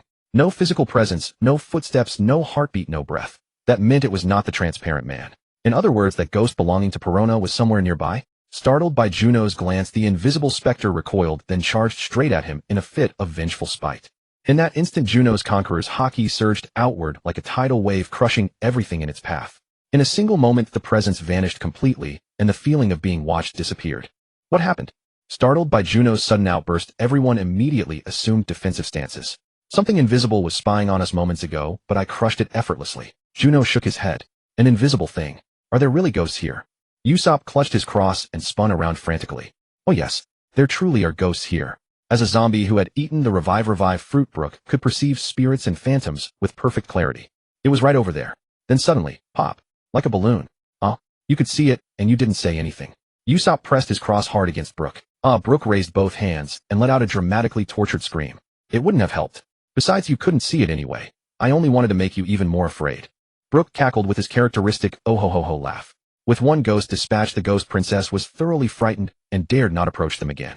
Aboard the Thousand Sunny, everyone celebrated with a lively welcome feast. Brook, do you know what kind of power they possess? Since we're going to help you reclaim your shadow, we at least need to be fully prepared. At the dining table, Juno asked Brook quietly, trying not to disturb the high-spirited crew. That island is full of zombies. They stitch corpses together into monsters and fuse stolen shadows into those creatures, granting them power.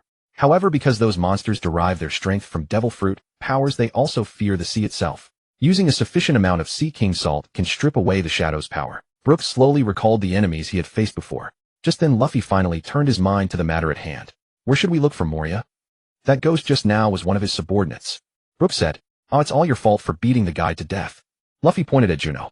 Juno ignored him and turned to Chopper. Chopper, can you understand the language of sea beasts? Yes. Chopper nodded firmly. As long as that was possible, there would be no problem. Juno jumped back into the sea, grabbed a sea beast, and had Chopper ask about the direction of any massive ships or islands within this foggy region. This entire sequence of actions was as if the earlier encounter with the Navy had been completely forgotten. Or perhaps Luffy simply knew clearly what needed to be done most urgently and refused to waste energy worrying about future troubles. Whatever needed to be done could always be accomplished step by step. Guided by the sea beast, the Thousand Sunny arrived before a colossal wall. Circling the towering barrier, they eventually approached a massive mouth. The doorway, shaped like giant teeth, separated the inside from the outside world. So this is the entrance. Hey Moonlight Moria, we've come for you. Return my Nakama's shadow right now.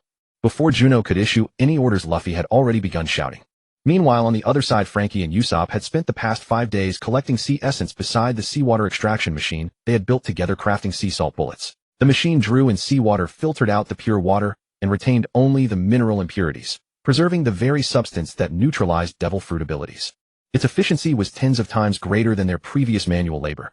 Luffy let out a loud shout. Before long, a bat monster carrying a sake bottle flew through the air. After glancing at them from afar, it immediately flew backward. Then in Juno's spiritual sense, a life force was rapidly approaching from behind the door. Behind it followed a group of ghosts that he had already crushed once before. When that life force arrived above the massive gate, it opened like a monstrous maw, swallowing everything outside into its jaws. Just as the Thousand Sunny passed through the gate, the Invisible Man had already jumped aboard. Juno's figure flashed forward like lightning, delivering a sweeping kick. The attack, charged with haki, forced him back into his true form. A man resembling a leopard suddenly appeared, his face stitched together like a patchwork creation. Watching this sudden appearance, Sanji's anger flared. You damn bastard, were you invisible just now? Sanji grabbed him by the collar, his rage building with no outlet. Do you have any idea? That was my dream. You bastard took it all away from me. Meanwhile, Juno's haki surged again, obliterating the second wave of ghosts that surrounded them. As the ship docked, Juno sealed away the Thousand Sunny for protection. The Invisible Man, Absalom, became Juno's seed. The moment everyone stepped ashore, a horde of zombie monsters surrounded them completely. Usopp, since he had already obtained information from Brook earlier, now was the time to put those preparations to use. Usopp raised his slingshot and fired sea bullets straight into each zombie's mouth. As the sea bullets detonated in the assembled monsters' mouths, dark silhouettes burst free and shot upward into the sky before vanishing completely. Stripped of their shadows, the monsters collapsed lifelessly to the ground. Oh, what a reliable comrade. Perhaps this is finally my chance to get my shadow back. Brook said, genuine joy in his voice as he watched the monsters fall in droves. Brook, do you remember which monster has your shadow? Juno asked. One of them is a swordsman. That body is incredibly powerful. Even as a corpse that's been dead for years, with my shadow, I still wouldn't be his match. I can't even beat my own shadow. Brook said dejectedly. Isn't that great? It just means you're really strong. Luffy said with a grin. Luffy, use your Conqueror's haki with me, or it'll be a hassle to clear out these little monsters. Juno looked at Luffy. During those 5 days in the farm space, Juno had been training with Luffy to master haki. At first, Juno could suppress Luffy's haki with his own Conqueror's haki, keeping it locked deep inside. But as Luffy adapted quickly, he also gained mastery over his Conqueror's haki, able to control it at will and distinguish friend from foe. For armament and observation haki, Juno could only explain based on his own experience.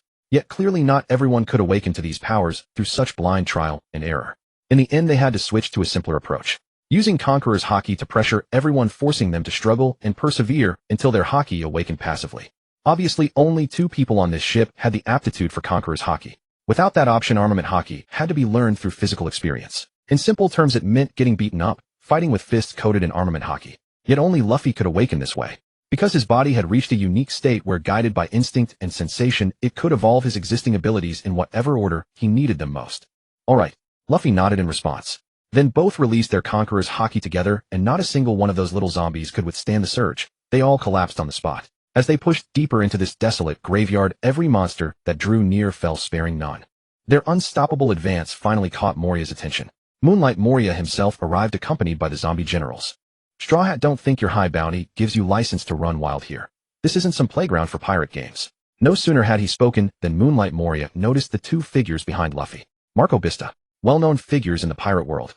Both were battle captains of the Whitebeard Pirates. Marco, Bista, what are you doing here? I heard Ace of the Whitebeard Pirates was captured. Why aren't you going to save him, instead showing up at my place? With the big names present, the minor players faded into insignificance. Well, how should I put this? We're traveling together today, but we do need a favor from you. Would you release this friend's shadow? That way there'd be no conflict between us. Marco, certainly not eager for a fight, pointed toward Brook. That would be me. Brook stepped forward. A skeleton. Moria looked at him surprised. Lord Moria, this is the one who caused chaos at our base earlier, freeing many zombie soldiers. Perona floated in the air dressed in gothic attire, identifying Brook. Phoenix Marco, while you're from the Whitebeard Pirates, you're not yet capable of interfering in my affairs. If you want your shadow back, try beating me. Moonlight Moria cared nothing for these two. In his heart, he remained someone who dared to challenge Yonko Kaido. Though he ultimately fell to Queen's hands, he was still a renowned warrior who faced death with his back straight. He wouldn't surrender simply because of a few words from another. This guy was just a battle captain. As his words fell, more than a dozen elite zombies marched forth from behind him, the so-called zombie generals. Among them was one clad in wooden clogs, a Japanese-style swordsman with a legendary blade at his waist. Then I'll trouble you. Brook stepped forward with his cane sword pointing at the swordsman and offering a formal bow. I'm here to challenge you again. With his opponent chosen, Luffy stepped forward and pointed at Moria. I'll challenge you too. If I defeat you, you'll return my companion's shadow. Luffy understood that against pirates, only by truly defeating their captain, or even all of them, could one rest assured about the outcome of a battle. On the Thriller bark, the only truly living beings are 4 Moria: Hogback, Perona, and Absalom. The rest are all monsters stitched together from corpses with shadows stuffed inside. The invisible man Absalom has already been captured. Hogback is a doctor of little use to Juno, but his devil fruit can enhance Chopper's medical prowess. As for Moria and Perona, one controls shadows and the other ghosts, both abilities related to the soul. Juno wanted them. Brook was dueling a zombie samurai and Zoro was quite interested in their swordsmanship, so he stayed by the side to watch. Luffy sought out Moria, and as soon as the fight began, they both fought while retreating. Moria intentionally tried to avoid Marco and the others so as not to be surrounded. Having boarded the ship, Nami never intended to leave empty-handed. She pulled Juno and ran towards the castle silhouette deep inside. Robin's aesthetic was unconventional, liking such terrifying and bizarre things. Walking on this island was like touring an exhibition. The more one looked, the more one liked it. Sanji followed Robin along. Usopp and Chopper huddled together, pulling Frankie to hide behind Zoro. In this terrifying atmosphere, they had no desire to stay long. As for those zombies, since they were corpses themselves and their shadows belonged to others, they had even lower resistance to Conqueror's haki. Except for that dragon-slaying samurai Ryuma, who was fighting, all the remaining zombies that dared to appear were stunned by haki. The entire island fell silent. Perona's soul left her body, blocking the path before Juno and Nami. This form was the one she considered safest because a soul state was comparable to elementalization. Ordinary attacks simply couldn't reach her. However, she had chosen the wrong enemy. Standing before her was Juno. When her soul appeared, Juno completely suppressed her with Conqueror's haki firmly locked onto her soul, seized it, and forced her to lead the way to find all of Moria's pirate treasure. After another round of valuation and splitting the loot 50-50, Juno stored it in his space. Nami clutched her ledger tightly to her chest and parted from Juno. Meanwhile, Juno took Perona and found Hogback. Deliberately creating a lapse, he let Perona escape so he could follow behind her and more easily locate her body, planted into the ground. Rumbling explosions continued. Luffy vented his own sense of powerlessness on Moria. Because facing an admiral and grandpa, he couldn't even hold them off. Previously, he always maintained a carefree, cheerful, and relaxed demeanor. But now a genuine, urgent drive to grow stronger had ignited within his heart. I will absolutely never lose again. With a mighty roar, Luffy flew through the air, and that enormous fist directly smashed the entire castle into ruins. Rubber King Ape Gun. An enormous fist wrapped in armament haki pounded Moria into the ground. Luffy landed on the ground looking at the unconscious Moria. He walked towards his comrades. Juno then also retrieved Moria. As Moria vanished from this world, all the shadows within the zombies across the entire island simultaneously detached from their zombified bodies. Even the zombie samurai fighting Brook fell immediately. Zoro watched the shadow return to Brook's body, and the fallen corpse's face filled with regret. However, he still stepped forward and picked up the sword that had fallen to the ground. This is the legendary sword of Wano Country Autumn Water, one of the 12 supreme grade swords. Vista came to Zoro's side, also gazing as if admiring a supreme treasure. Before they could even celebrate among themselves, a group of savager-looking people ran out from the forest, cheering, singing wildly, and expressing their gratitude to them. Hold a banquet. Help Brook carry that single intact piano from the ruined ship. Yo-ho-ho, yo-ho-ho, yo-ho-ho, yo-ho-ho, delivering Binks's fine wine right beside you, riding the ocean waves freely like the sea breeze. Even the sunset grows loud on the other shore of the sea. Bird songs trace circles in the air. As soon as the melody of Binks's good wine played, everyone couldn't help but sing along.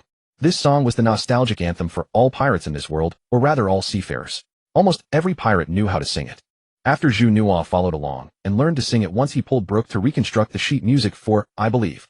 With accompaniment, I Believe became even more blood-pumping. Wanna fly into the sky shoulder to shoulder with the sun, the world waits for me to change it, the dreams I wish to achieve, never fear others seeing them here. I can make them all come true, laugh aloud, letting you and I stand side by side. Where can there not be endless joy? Cast aside worries, take brave strides forward, I stand right in the middle of the stage. Compared to Binks's good wine, I Believe was more suited to express emotions. Soon after everyone learned I Believe, Binks's good wine was put away with reverence. Brook didn't say much about it. That song belonged to the memories of the Rumbar pirates. Now that he had joined a new pirate crew, he had to create new memories. Let's start with this new song. I believe I am me, I believe in tomorrow. Yo-ho-ho-ho, what a passionately stirring song. I feel my hot blood beginning to boil. Though I have no blood anymore. Oh-ho-ho-ho. Brook laughed heartily, immersing himself wholeheartedly in this joyous and passionate banquet. Before parting, that short and stout female warrior with dual swords on her back came before Luffy and handed him a life card. Thank you for your rescue. This is my mother's life card. With this, she can become a guest of Big Mom Pirates Tato Land when she goes to the New World. Lola was a person who repaid kindness, but she had forgotten her mother's nature. When she escaped from Tato Land to avoid the arranged marriage, she became a traitor to the Big Mom Pirates. As the Thousand Sunny sailed out of the fog zone, it happened to encounter a particularly special ship. Calling it a ship was almost an understatement. It could be considered a floating castle. The Onsen Island. This was a specially themed hot spring cruise ship where everyone could relax aboard. There were pirates, nobles, and merchants alike. The ship had decent security forces sufficient to handle ordinary crises. After boarding the Onsen Island, Marco and Bista immediately transferred to a merchant vessel and headed straight for Sabati Archipelago. Meanwhile, the Straw Hat crew intended to take a good rest here and enjoy the hot spring services. Marineford Headquarters. Regarding the capture of the Whitebeard Pirates, Main Division Commander's Fleet Admiral Sengoku intended to handle it lightly, respecting the face of his old comrades. However, Sakazuki, the representative of the hawkish faction, did not think so. We Marines have thus far been unable to penetrate the New World. With Ace in our hands now, this is exactly our opportunity. We must make those pirates in the New World aware of the Marines' stance. Establishing a new base in the New World. I'm afraid the world government won't allow it. That's a political matter. Vice Admiral Tsuru shook her head slightly. Moreover, a new base isolated in the New World would also be easily destroyed by those pirates. No, it will be a public execution. I propose that we carry out a public execution of Ace, the battle captain of the Whitebeard Pirates. Sakazuki did not even glance at Garp beside him. His eyes were fixed solely on Sengoku. Moreover, he deliberately emphasized Whitebeard's title in his words. This matter still requires careful deliberation. Whitebeard was hailed as the strongest man in the world. Though now aged, his abilities, strength, and influence were not to be underestimated. If an irreconcilable conflict arose, the Navy would suffer losses it could scarcely bear. Sengoku still wished to delay. At the same time, he genuinely was considering the matter from the perspective of minimizing losses. Sacrifices are unavoidable for the sake of justice. If Whitebeard dares to come, then we shall ensure they never return. Sakazuki's stance was resolute. What a terrifying decision. Borsellino may have appeared to be coasting along, but that did not mean he understood nothing. Once this war erupted, both the Navy and the Whitebeard pirates would inevitably suffer enormous losses. The only ones who would truly rejoice perhaps were the world government. It was not merely a matter of the Navy belonging to the world government. It was akin to how ancient emperors harbored suspicions toward the powerful generals guarding their borders. Precisely because of their suspicion toward the Navy, the world government had specifically established the Seven Warlords system, openly declaring it as the third great force to balance the Navy and the pirates. I will personally travel to the Holy Land to meet with the five elders. Looking at the hesitating Sengoku and Tsuru, who avoided the topic, Sakazuki simply tossed out these words and left the conference room. In that instant, Sengoku slumped back in his seat, powerless. Everyone present knew that once Sakazuki made contact with the five elders, this proposal would surely be approved. Yet they had no way to stop him. Sakazuki was a fleet admiral. He inherently possessed the right and qualification to request an audience with the five elders. Damned Garp, you always create so much trouble for me. Sengoku slammed his hand on the table, pointing at Garp and berating him. Garp treated it as mere background noise, letting one ear in and the other out, a smile playing on his face. Eventually running out of steam, Sengoku stopped on his own. Aboard the Onsen Island, hot springs, gourmet cuisine, amusement parks, casinos, entertainment venues, singing and dancing halls. Whatever form of recreation one could imagine, this ship had it all. After a relaxing massage and foot rub, Juno returned to the waterslide area on the top deck, reclined on a sun chair, and casually picked up a newspaper to read. In 2 weeks, Ace, battle captain of the Whitebeard Pirates, will be publicly executed at Marine Headquarters. When Juno saw the news in the newspaper, he immediately sat bolt upright. What is going on? Blackbeard has already been buried alive. Why is he facing public execution? Did the Navy even know Ace's true heritage? Or would his lineage eventually be uncovered by the Navy or the world government? What's wrong? Nami and Robin, seated beneath a parasol nearby and enjoying desserts, noticed Juno's sudden change. Robin spoke up. Juno said nothing, merely handing them the newspaper. The two leaned in together, silently reading through it, both covering their mouths in shock. No way. Inside the farm space, everyone already knew that their safe retreat was thanks to Ace's rearguard action. Originally, upon learning of Ace's capture, they had hoped to find a chance to raid that so-called impelled down and rescue him. Now with this news, it turned out to already be an execution notice. Should we tell Luffy? That is a given. Just as the three were still discussing, Luffy came running over with a strange creature in his arms, Usopp, and Chopper surrounding him. Hey, I found something amazing. Look, transformation. Luffy held a creature resembling a raccoon with a long tail adorned with fins. Before finishing his sentence, the beaver cat in his hands immediately transformed into Chopper's appearance. Accompanying them were also two young girls. Having stowed away on the ship with no money for food, their stomachs were growling. Nami had specially ordered a feast for them. However, the one serving their meal was the owner of this onsen island vessel. As he brought the dishes and began introducing them, he took advantage of everyone's attention being focused on him to have his subordinates plant a listening din-din mushy in the nearby flower bed. Juno stared at him, provoking his emotions. He recalled that this ship also had a treasure hunt plotline, though the ultimate prize was the rainbow ring. Since he had encountered it, he might as well help resolve it. After quickly pushing through the plot, they could depart promptly. Using his conqueror's haki to induce hypnosis, Juno compelled the owner of the onsen island to fully reveal his hidden intentions through more drastic means. Soon changes began to occur on the deck. A suddenly appearing trap captured the younger of the two little girls, and then a massive cannon emerged from the center. Such a hassle. I had originally planned to wait until you solved the puzzles in that notebook before making my move, but you are just too foolish. So, I'll just take matters into my own hands instead. Hand over that notebook or I'll beat her to death. Between the massive cannon jaws, a pillar extended with the little girl tied to it, while her older sister held the notebook in her hands. Her lips were bitten until they bled. The captain manipulated the cannon to deviate by 1 meter, firing a shot.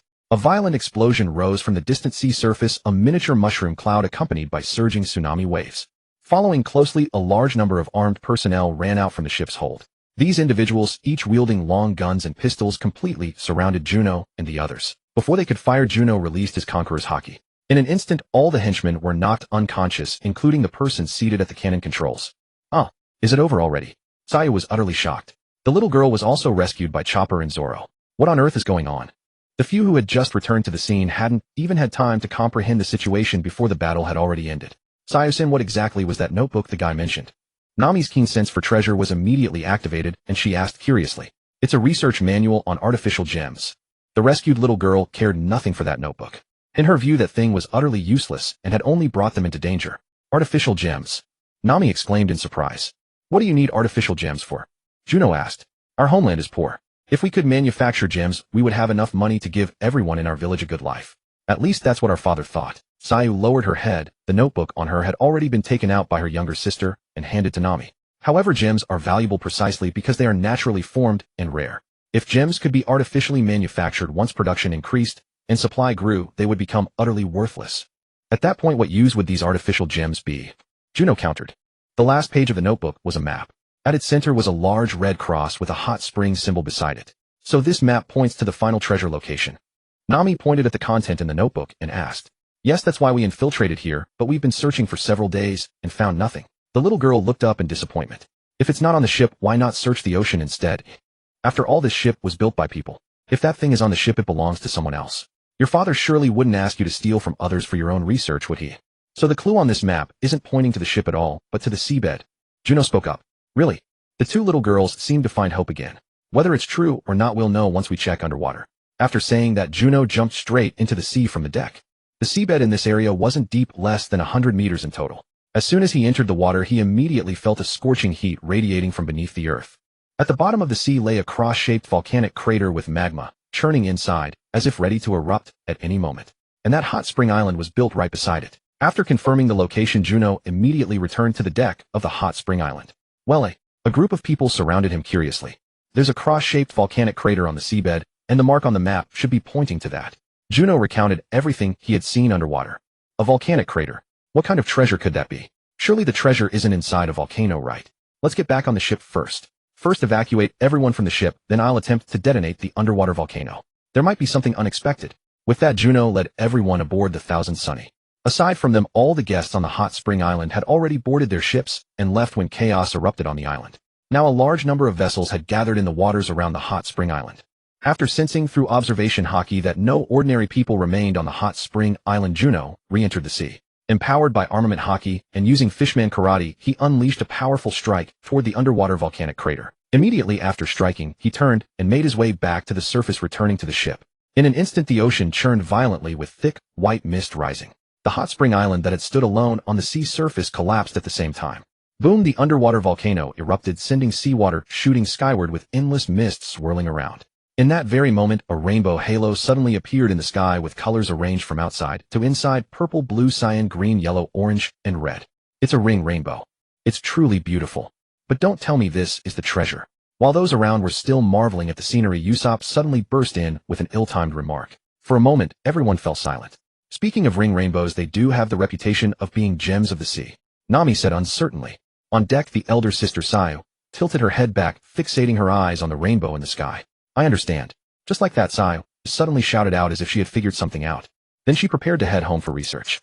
Juno and the others could only help them find a cruise ship from the surrounding waters that could take them back to their village island or a nearby one paying for it, so they could return home safely. After handling this matter, Juno, Nami, and Robin exchanged glances before taking out the newspaper from earlier and handing it to Luffy. Luffy could read as well. After finishing the newspaper content, he let out an earth-shattering shout that he couldn't contain. Ace! I'm going to rescue Ace.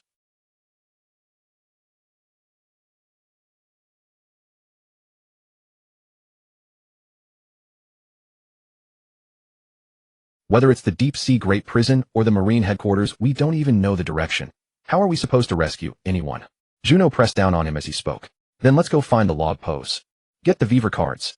Rarely did Luffy understand what he needed to do. Continue heading toward Fishman Island.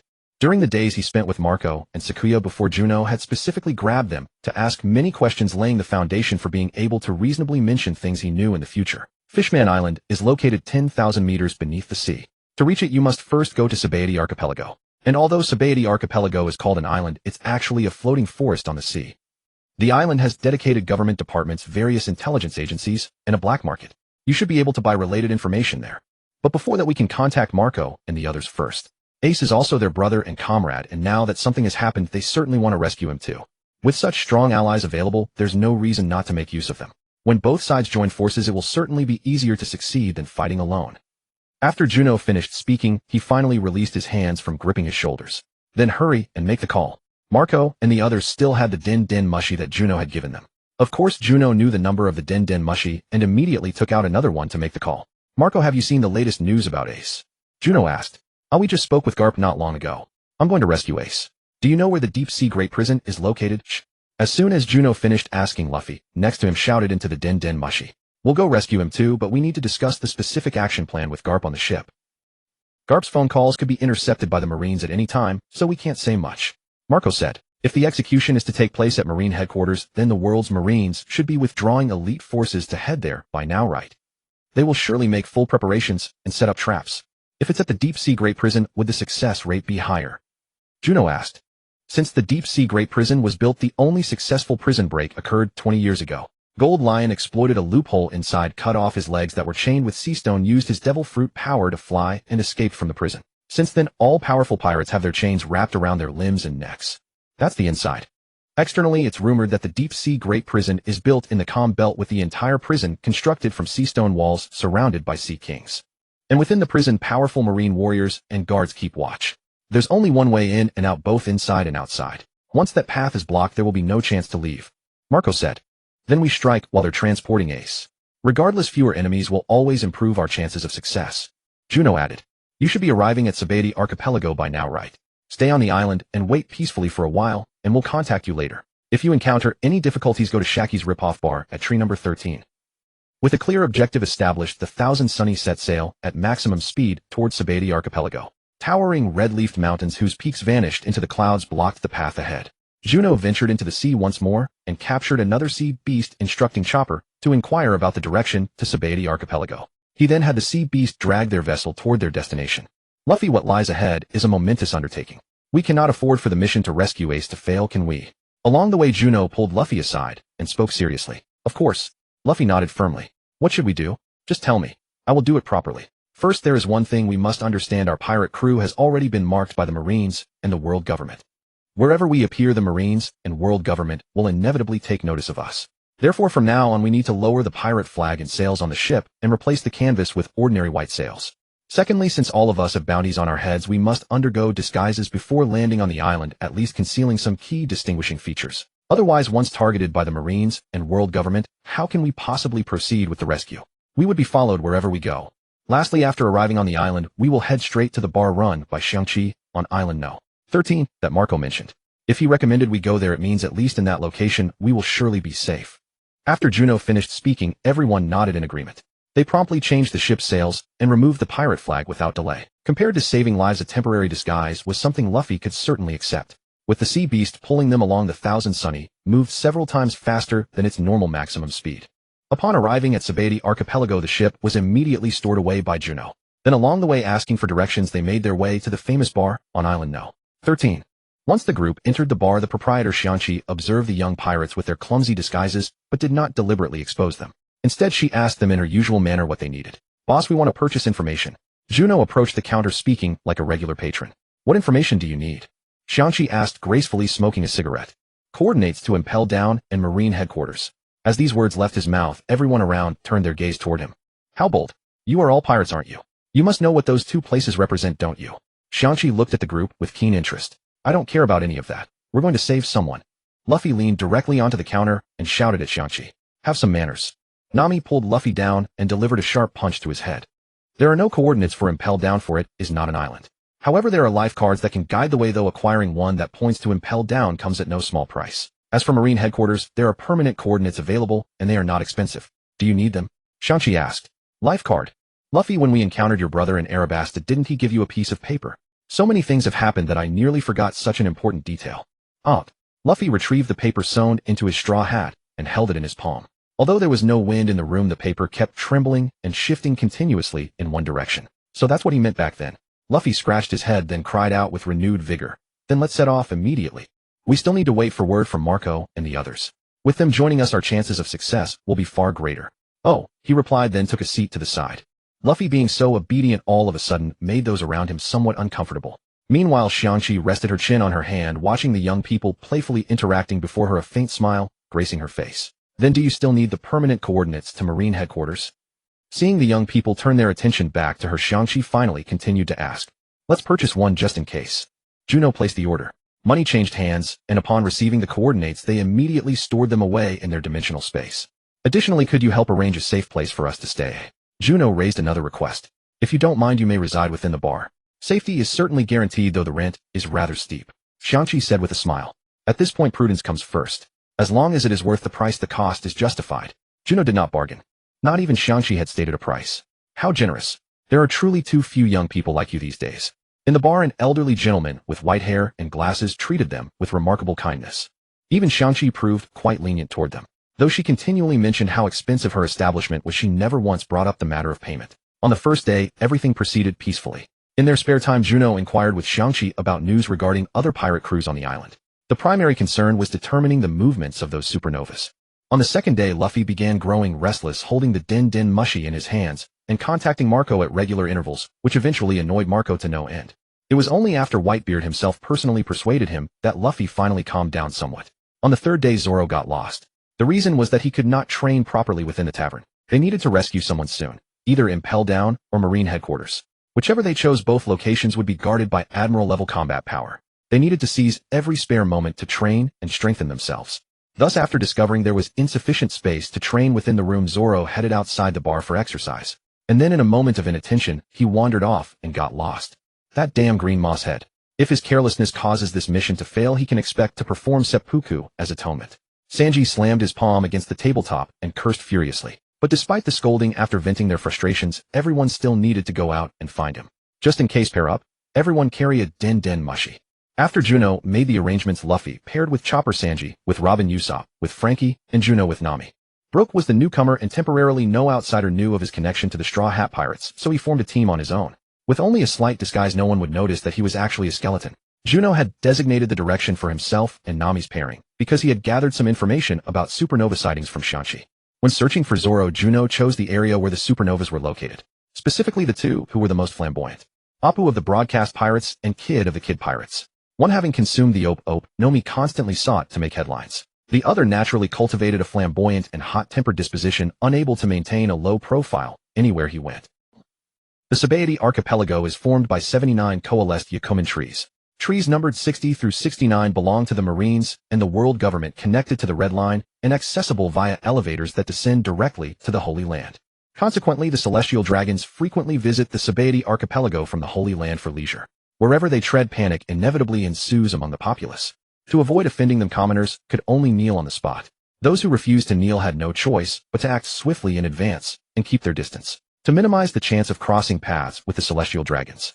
Unfortunately, Roronoa Zoro, wandering aimlessly through the streets, happened to run right into a procession of them, making their way toward Tree Island No. 1. Everyone around him was kneeling along both sides of the road, while a thoroughly bewildered Zoro stood motionless in the middle of the street, scratching his head and glancing around in confusion. Damn it, where did the Tree Island go? Is that guy a giant tree monster? What's with these people? Why is everyone kneeling? As Zoro surveyed his surroundings, he also took note of the crowd prostrate on the ground, a look of utter bewilderment on his face. Hey over there, kneel down. An elderly man kneeling behind Zoro called out to him, who wore an expression of complete ignorance. Huh. Zoro was taken aback. Before Zoro could react, the celestial dragon, perched atop a pirate captain turned slave, wearing a bubble helmet, raised his golden pistol and fired 3 shots directly toward him. In that very instant, Zoro's blade slashed through the incoming bullets with effortless precision. You damned fool. Do you have any idea how dangerous it is to fire a gun at people? Zoro glared at the shooter, his eyes and brows radiating a palpable killing intent. The celestial dragons were utterly fearless. As long as their killing intent had not yet condensed into haki capable of inflicting direct harm, those arrogant nobles completely ignored the hostile stares of others. On the contrary, such fierce threats only made them more irritable. How dare a lowly peasant stand on the road and block my path? Kill him immediately.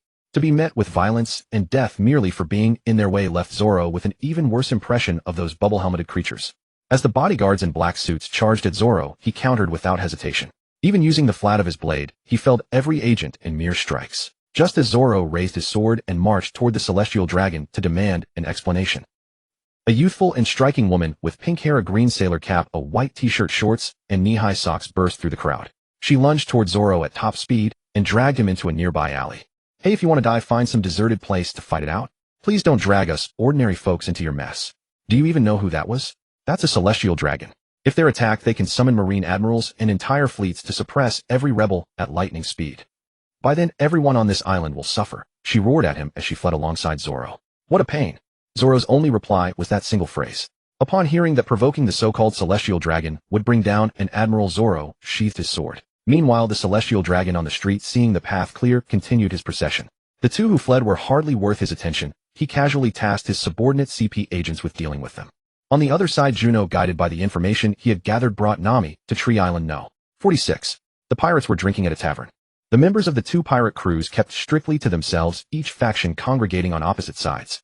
Taking advantage of the fact that Nami's eyes were dazzled by the dazzling merchandise on the street, Juno used hypnosis to guide her into a shop for a proper shopping spree. At the same time, Juno, disguised, made his way near the tavern. Kid's magnet fruit proved far more useful than Juno's sound fruit. Seizing the perfect moment, he channeled his conqueror's haki to precisely suppress his targets without the slightest leakage, leaving them momentarily stunned and dazed. Capitalizing on their stagger, he exploded into motion, charging into the tavern. With a fist wreathed in armament and conqueror's haki, he drove a crushing blow straight into Kid's head. Even a man with an iron skull couldn't withstand that punch and collapsed instantly. Juno seized him and stored him in his spatial dimension. Then, repeating the same trick, he took down Beej before the latter could so much as react. Having silently neutralized both pirate captains, Juno vanished, as if he had never been there. By the time the remaining patrons regained their senses, not even a trace of him remained. Returning to the shop, Juno lifted the hypnotic suggestion and forcefully pulled Nami along to continue their search. This time with the fishman Kimi out of the picture, and the entire Arlong pirates annihilated, no one like Hachan existed to rescue her. Given that in the original story, she was rescued by Hachan over 30 times, and considering the events where fishmen hunted and sold her, the so-called Kimi would never have survived long enough to reach Sabaody. She would have been captured by the slave trade long before and sold into bondage. Without Kimi, there would be no desperate raid on the slave auction. Without that raid, Luffy would never have. Boom. A deafening explosion rang out. Run for your lives. Someone attacked a celestial dragon. We're all gonna die. The Marine Admiral is coming. The gods are about to unleash their wrath. As the frantic cries echoed from every direction, fleeing figures began to appear all around. Couldn't that be that idiot? Nami turned her gaze toward the source of the commotion. While Jewelry Bonnie was dragging Zoro to escape the celestial dragon's pursuit on another street, Luffy and Chopper were walking along. Chopper's nose was incredibly keen, but Zoro's movements were utterly erratic and unpredictable, forcing the reindeer to blindly follow his scent wherever it led. Eventually, they found themselves directly in front of the celestial dragon's procession. Before they could even process the sight of everyone kneeling around them, the gunshots had already begun. A massive bullet struck Luffy squarely, but his rubber body simply deflected it backward. The ricocheting projectile fell directly onto the celestial dragon, detonating on impact and knocking him instantly unconscious. Charlos. The fallen celestial dragon sent the surrounding crowd scattering like a kicked hornet's nest, everyone desperate to put distance between themselves and the incident. You dare attack the creator of this world, the Genesis God, the world nobility, the great celestial dragons. You're dead, the agents in black suits shouted frantically at Luffy. Huh, he hit me first. Luffy didn't understand the nuance, his sense of justice was brutally simple. Whatever you do to me, I'll do back to you. Finishing his thought, he gestured for Chopper to lead the way so they could continue searching for Zoro. However, he had severely underestimated the celestial dragon's influence. In the brief moment he turned away, every person within sight had already scattered. The agents, slaves, and knightly warriors who had originally guarded the celestial dragon moved in an instant, completely surrounding them. The alarm echoed through the skies. The navy stationed on the island promptly sealed off the port and quickly surrounded the scene. At naval headquarters, the phone in the fleet admiral's office began to ring. An attack by a world noble has occurred on Sabaody Archipelago, requesting reinforcements. After the incident, Din Mushy signals crossed the 6 seas of the world and the Red Line. All intelligence organizations and spy agencies began communicating with each other. Borsalino, your speed is the fastest. Go to Sabaody Archipelago immediately and apprehend the rioter. On Tree Island, no. 36, he was the one who shot at me first. Why am I the one being surrounded? Luffy couldn't understand why things had come to this point. He was the one who had been attacked, and the guy with the bubble helmet had been wounded by his own bullet. Now everyone was coming after him. But he wasn't going to just stand there and let them beat him up. So with Gum Gum Machine Gun leading the charge and Chopper providing reinforcement support, the two worked together and broke through the encirclement. Juno led Nami following alongside the Navy forces. Finally, amidst the Navy's assault, they spotted Luffy and Chopper. Meanwhile, noticing the strange happenings on the island, Sanji and Robin's expressions turned grave. Could that mosshead or idiot captain have caused trouble again? Sanji effortlessly shifted between his infatuated and serious states. Let's go check it out together. Robin didn't shirk away, walking forward alongside him. Aside from the two of them, Usopp, Frankie, and Brook also moved toward the chaotic area. Zoro, who had been taken by Bonnie, eventually separated from her. They were strangers from the start. Bonnie only took Zoro to prevent him from clashing with the world nobles. Once that objective was accomplished, they naturally went their separate ways. Without someone forcibly guiding him, Zoro's natural instincts took over once more. After wandering around, he simply followed the Navy forces and converged on the battlefield. Luffy, what on earth is going on? Juno and the others arrived first at the scene and immediately joined the fray. During the chase, Nami furiously demanded answers from him. I have no idea. I was just walking along when some guy in a bubble helmet suddenly shot at me. The bullet bounced back and exploded on him, and then we were chased. Luffy could only recount everything that had happened. Bubble helmet. Does he look like an idiot? Juno asked pointedly. Yeah, super stupid. Can't even wipe his nose, it's just hanging below. Luffy said with utter disgust. This is a huge problem. Juno shook his head as he spoke. Luffy, hurry and gather everyone. We need to leave immediately. Why, oi? But we haven't heard anything from the Pineapple Head yet. Didn't they say we should wait a while? Luffy asked in confusion. The guy who got blown up is a world noble, the highest nobility in this world. In this world they enjoy all privileges. They can kill at will and capture people to make them slaves. Their words are absolute truth. Once a world noble is attacked, the entire island will be immediately sealed off. The Navy admirals will arrive at the scene within moments, and they'll do everything in their power to eliminate whoever attacked the world noble. They won't hesitate to issue a Marineford order if needed. If we want to save Ace, we can't afford to get hurt now. As he said this, Juno suddenly had an idea. I have a plan. I'm going to capture that world noble. If we use the world noble as leverage to exchange for Ace, it might make this rescue mission much simpler. Even if we can't exchange directly, it would force the Navy to divert some of their elite forces, weakening their defenses. After saying this, Juno told the others to run ahead while he returned directly. Taking advantage of the fact that the Navy and world government's strong ones hadn't reacted, yet he headed back to the scene. The world noble was protected by a group of CP agents and Knight members, quickly running toward the elevator that would take them back to the Holy Land. Among them, besides the world noble who had been knocked out earlier, there were two more. One man and one woman, an elder and a younger person. Juno used his Conqueror's Haki to knock out all the weak ones, hypnotized everyone, then swiftly captured all three world nobles and stored them in his spatial ability. After completing this, he immediately headed back in the original direction. Breaking through the enemy lines along the way, Luffy and Chopper protected Nami, while Nami contacted the scattered members through Din Mushy, issuing a call to regroup. When Juno returned to the group, even Zoro had already gathered. Not only was the Straw Hat crew assembled, but all the pirates on the entire island had been driven out by the Navy. Scattered everywhere, fleeing in all directions. What's the situation now? Sanji kicked aside a group of Marines and asked Juno, who had just returned to the group. Simply put, the World King casually shot at Luffy, but the bullet rebounded and hit him instead. So Luffy became the rioter who attacked the World King, and now both the world government and Navy will send admiral-level combatants to capture us. Juno described the current situation in simple terms. What a hassle. Who do you think this is all because of? Everyone shouted together at Zoro. Regardless, let's head to the seaside first, then I'll knock you all unconscious and store you in my space to escape into the sea. Juno explained his plan. No, Luffy firmly and decisively refused. In a corner, an aged man with long white hair and glasses leaned against the wall watching Luffy and his crew break through. He held an iron flask, taking sporadic sips. Just as Juno and the others approached the coastline, the sea was already filled with warships. Where warships were insufficient, world government official vessels made up the numbers. They completely surrounded the entire Sabaody archipelago. And on the bow of one of the warships, 3 identical giant bears faced the shore, opening their wide mouths as power and energy converged within, releasing laser cannons in succession. At this critical moment, Frankie dragged Usopp and jumped into the sea. Juno held Nami and dove. The others were capable enough to evade in time. However, under the force of those 3 shots, everyone was forced apart. Robin, Nami, are you both okay? Sanji was the first to call out to the side. That's 7 warlords of the sea, Bartholomew Kuma. Robin looked at the figure on the warship's bow with disbelief. There were actually 3 of them. Who would dare believe such a situation? Is this warlord a triplet? Frankie in the water also saw the opposing side. A flash erupted as the energy cannon fired at the shore once more. Another section of the coastal ground was blasted apart. Damn it. Usopp climbed ashore, calculated the distance, and pulled out a slingshot from his bag. Activating a mechanism, the previously arm-sized slingshot instantly expanded to a size larger than a person. Killer move, wind, fire, blast, triple star. The slingshot, equipped with puffing tom shells and flame shells, fired projectiles with greater power and longer range. 3 consecutive shots hit all 3 targets squarely. But after the explosion, as the smoke cleared, the 3 were unscathed and proceeded to fire another laser cannon. With the successive attacks from the pacifistas, the warships defending the island also began to converge. Not only were the warships on the sea surface bringing more pacifistas, even on land a cordon of pacifistas had appeared. What's going on? How can this warlord produce so many? How the hell did he manage this? Is he a multiple birth? Usopp, unable to comprehend the situation, cried out in desperation. Continuous laser blasts relentlessly swept across their movement area, constantly slicing through the battlefield and separating them. Juno wouldn't have been able to collect them into his space even if he wanted to. It seems there's no other way.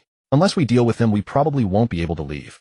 With his dual swords drawn, Roronoa Zoro spoke, and as soon as he finished, his figure lunged toward one of the pacifistas that was gradually approaching them. These aren't the warlord himself. I'd wager they're some kind of clones or robots, Juno called out loudly to his companions who were scattered in different directions. Sanji lit a cigarette using a flame on the ground. Whether they're clones or robots, it doesn't matter, as long as we take them all down. Sanji followed right behind him.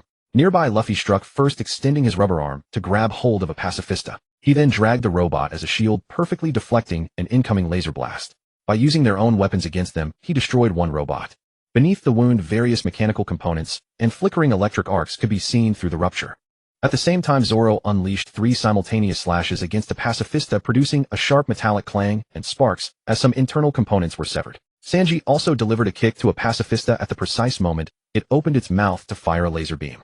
In that instant, Sanji's kick snapped its jaw shut, causing the laser to detonate inside its mouth and blow apart half of its head.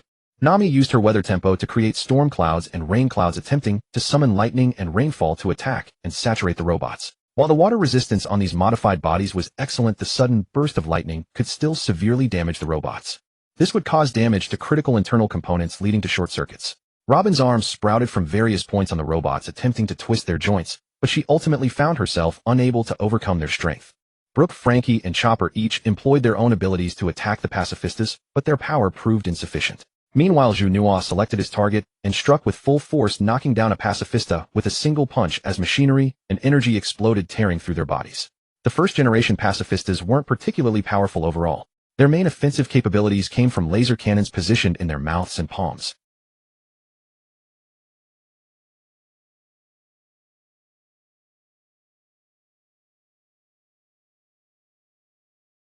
With the right opening, eliminating them wasn't particularly difficult. My, how frightening! A yellow figure suddenly appeared within the pacifista cordon. Tall and slender, clad in a yellow and black striped casual suit, with brown sunglasses and hands in his pockets, he observed the Straw Hat crew subduing the first-generation pacifistas. Upon seeing this sudden appearance, Luffy and the others immediately raised their guard. May I ask, are you the ones who harmed the world nobles? Borsalino's voice carried an air of calm detachment. No, Luffy answered straightforwardly. Hearing this, Borsalino assumed he was lying. Before arriving here, he had already received relevant information. His own bullets bounced back and hit him, Luffy added without giving Borsalino much time to speculate. In any case, it has something to do with you all. It seems this old man hasn't come to the wrong place. You youngsters look quite formidable. Speed is power. Then again, have you ever been kicked at the speed of light? As Borsalino spoke, he had already appeared before Juno. After all, Luffy was Garp's grandson, and striking too hard might provoke him. Since there was someone in this group who looked stronger and could take a beating better, Borsalino naturally chose the safer option. One leg rose high with dazzling light flashing below his calf, like he was gathering strength, yet also giving him a chance to escape, delaying the strike. But even when Juno dodged, Borsalino's figure followed like a shadow. No matter where he moved, Borsalino's body maintained that stance of a leg drawn back, gathering power. Meanwhile, a portly man with a bowl cut and red clothes charged into the battlefield wielding a double-bladed axe.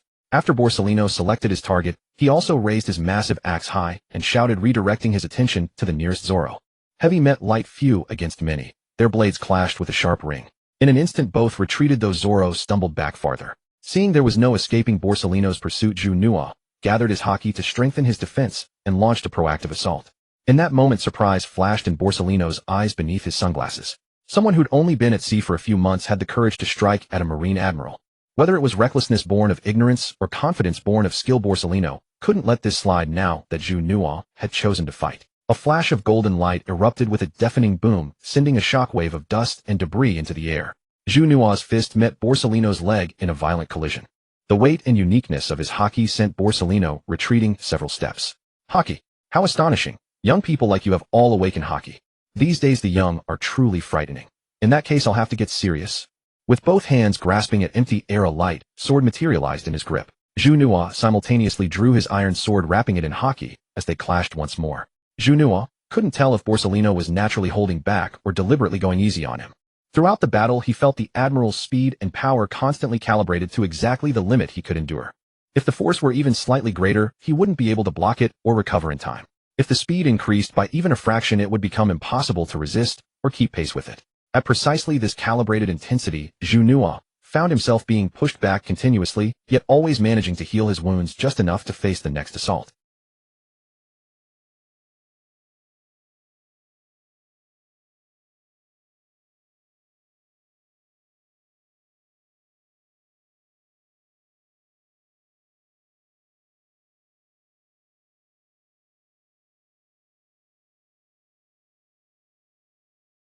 He walked silently from outside the pacifista cordon into its center, making his way toward Luffy. Bartholomew Kuma appeared on the scene, his movements sharp and decisive. With a single strike of each palm, he sent Zoro, Sanji, Frankie, Robin, Usopp, Nami, Brook, Chopper, and the others flying. As a member of the Bakuyan tribe, he had been taught since childhood by his father that the sun god Nika was hope itself. Years earlier, when he had traveled to the kingdom of Goa with Dragon and witnessed Luffy's ability to reshape his body, the legend his father had once recounted to him resurfaced in his memory. The sun god Nika could freely manipulate his body into infinite transformations, fighting with complete freedom. The power displayed by Luffy after consuming the Gomu Gomu no Mi bore a striking resemblance to the legend of the sun god Nika. Previously, he had only been able to watch from the shadows. But now, with all his memories about to be erased, this was his last opportunity. He wanted to take a chance. He wagered that Luffy was the one who carried the legacy of the sun god. Even if he lost that bet, he would never know. The consequence awaiting him was to become an unconscious puppet slave. But winning meant securing the future of the world. Sending people flying with his pawpaw fruit powers was Kuma's carefully hidden trump card, one he had never before revealed in public. So the Marines and the world government watched as each person disappeared one by one, assuming Kuma had simply blasted them to ashes. Beside them, as Luffy watched his companions vanish in succession, despair steadily consumed his expression. Hysterical, collapsing to the ground, weeping uncontrollably, slamming his head against the earth, calling out each companion's name one by one. Witnessing Luffy's emotional breakdown, even if Kuma had the chance, he turned and walked toward Juno. That was precisely his intention, to make Luffy see clearly that he was now a powerless fool, incapable of protecting anything. He had no ability to enter the new world, and no ability to stand against the world government itself. As Juno engaged Smoker in combat, Kuma drew near. Smoker gazed at the Kuma before him and sighed wearily. As expected, pirates cannot be trusted. Moments before, within his observation haki, he had clearly sensed that everyone struck by those palms had been launched away at speeds invisible to the naked eye. Their life forces had not diminished in the slightest. In other words, those people were not merely unharmed. They hadn't even sustained so much as a scratch. Just as Smoker prepared to intercept, Rayleigh, who had been hiding in the shadows, suddenly drew his blade and appeared standing before Smoker, allowing Kuma to send Juno flying as well. Whatever Smoker could perceive, Rayleigh could as well. Knowing that Kuma was on their side, Rayleigh seized every critical moment to create an opening for him. Facing Kuma's palm, Juno offered no resistance, appearing caught off guard as he was sent flying. He too wanted to know where Kuma's palm would deposit him. Truly terrifying. I never imagined someone of your stature had been hiding on this island all along, Smoker remarked without so much as glancing at the spot where Juno had vanished. His gaze locked onto Rayleigh before him. The young seeds of the sea cannot be crushed here so easily. Beside him, Kuma's figure instantly appeared at Luffy's side. Luffy watched helplessly as his companions disappeared one by one, unable to stop it. In his emotional collapse, he didn't even attempt to resist, simply sent flying by Kuma's palm. Thus, every member of the Straw Hat Pirates vanished from Sabaody Archipelago. Those struck by Kuma's palm were launched into the sky at tremendous speed, traveling for 3 days and nights.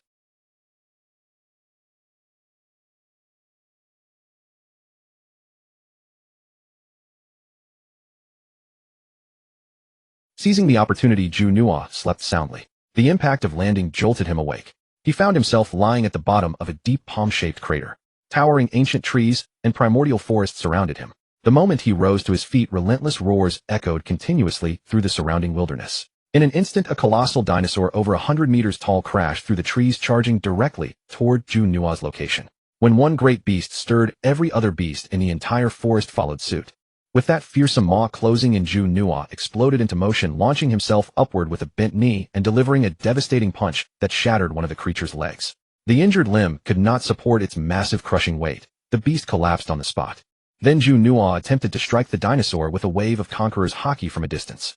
As expected, it rendered the creature unconscious instantly. Once the dinosaur was incapacitated, Juno immediately seized it and transported it into his spatial realm for cultivation.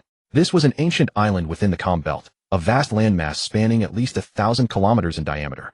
Every creature on the island was prehistoric in nature. Dinosaurs were merely one small classification among them. Saber-toothed tigers larger than ordinary dinosaurs, ancient mammoths dwarfing the largest sauropods, pythons exceeding a kilometer in length, centipedes stretching hundreds of meters beneath the earth, scorpions and mantises 100 meters wide, colossal spiders, golden eagles, pterosaurs. All creatures upon the island measured no less than 10 meters in size. Beyond the prehistoric beasts on land, hypergigantic sea kings in the oceans surrounding the island were countless. For these fearsome creatures, Juno simply unleashed his Conqueror's haki to incapacitate them, then captured and cultivated whichever fell unconscious. When hungry, he ate the fruits. When seeking variety, he devoured those fierce beasts. Whenever free, he trained his body. He integrated swordsmanship, fishman karate, and judo suru, the 6 powers, and even the primal combat instincts of various animals into his own creation, the Beast King Fist.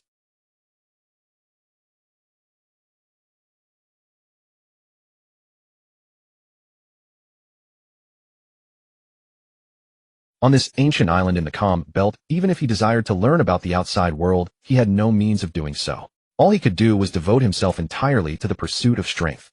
The sole mystery that perplexed him was how Kuma had come to know he could use these creatures to grow stronger. Could it be that since departing East Blue on every island, he had specially searched for the vulnerabilities exposed by various plants and animals? With no external news to disturb him, time passed swiftly. A year slipped by in the blink of an eye. Finally, the first devil fruit ripened. To prevent any mishaps, Juno deliberately waited until several different devil fruit abilities had matured before beginning his experiments. Most crucially, he sought to verify whether these newly cultivated fruits still carried the inherent weaknesses of ordinary devil fruits, vulnerability to seawater and sea stone, and whether consuming multiple different fruits would prove fatal. The final verification results were of course flawless. The farm-grown fruits possessed no weaknesses, and consuming multiple different varieties caused no catastrophic physical strain. As for the animals, after the tests were complete, they were naturally returned to his spatial realm and reburied in the soil. With the results confirmed, Juno feasted heartily. Most importantly, these repurchased fruits tasted exactly like ordinary fruit, devoid of the notorious unbearable flavor whispered about in legends. The first was the Yuta Yuta no Mi. The vibrational power of sound could expand the influence range of Memory Hippo's abilities. From that point onward, whether mythical Zoan Paramecia or regular Zoan, Juno spared not a single devil fruit. He consumed them all.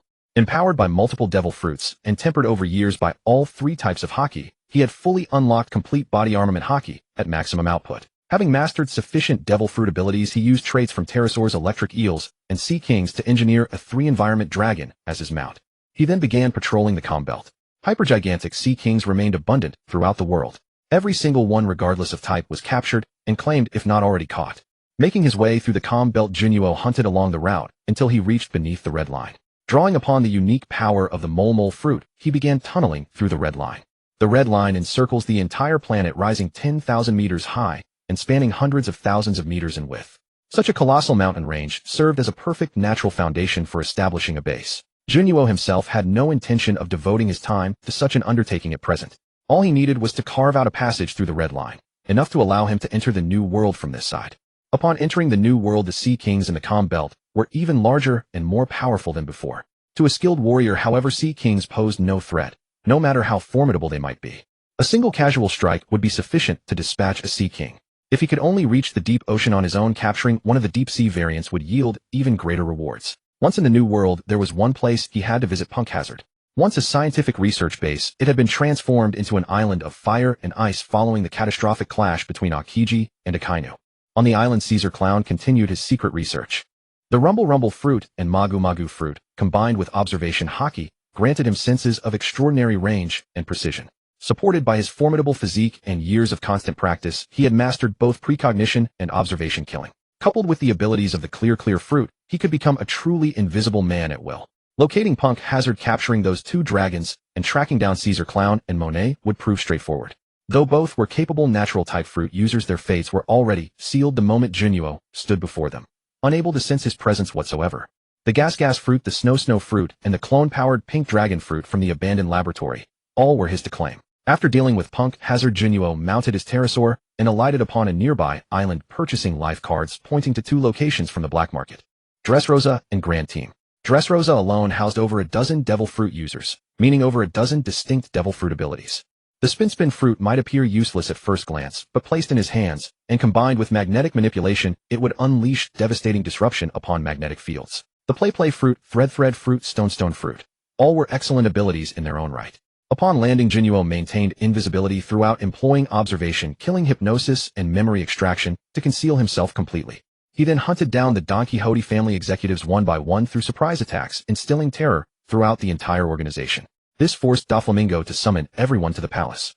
With all the commanders concentrated within the royal palace, Juno had the perfect opportunity to strike.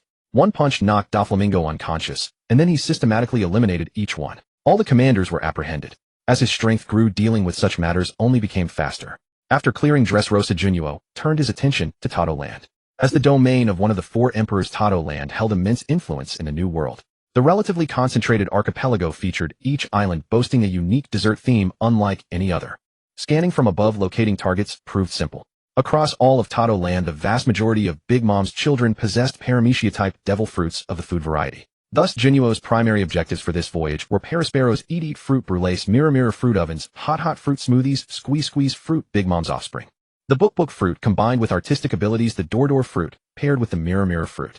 The Memory Squid ability, coupled with the Memory fruit and Stare fruit, allowed direct manipulation of a target's memories without requiring them to fall asleep. The Thread fruit, combined with the Play fruit, eliminated the need for physical contact to activate its power. Many seemingly worthless fruit abilities become invincible the moment another ability is combined with them. Tato Land was vast, and Big Mom was utterly unhinged. Even if homies populated every corner, as long as he quietly incapacitated them with haki and extracted their memories, no one along his path would ever discover his presence. He first determined the location of each target, then infiltrated, secretly waiting until they slept before striking silently, extracting their complete memories and capturing those he desired. With thorough preparation in place, a single night was all it took for half of Big Mom's fleet to lose its core strength. Having secured all his targets, he mounted his pterosaur and flew toward Gran Tesoro. The Transport fruit and Pierce fruit were equally indispensable. He retained the Gold fruit as well, adding one more possibility of locating pure gold. Next came Wano country. Though nominally completely isolated, Doflamingo's extracted memories revealed the way to Wano. Flying directly into Wano on his pterosaur, he carried several swords to the bell post near the ambush bridge, drawing Ushimitsu Kozo forth. Rapid fruit combined with the Kazakiri fruit unleashed an endless barrage of scythe-like wind blades that completely enveloped Ushimitsu Kozo. Were it not for his extraordinary physique, he would have been reduced to 1,000 cuts. Ushimitsu Kozo's true form was a fox who had consumed a mythical Zoan devil fruit, granting him the ability to transform into the giant Onawabara form known as Daibutsu. But a beast remains a beast. Aside from mimicking samurai swordsmanship, he possessed no ability to develop his devil fruit power.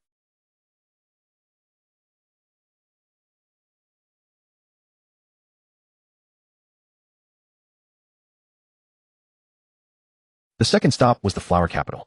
Kurazumi Higuruma's 8-headed great serpent fruit was also a premium mythical Zoan capable of developing 8 separate lives. 8 heads could control 8 elements.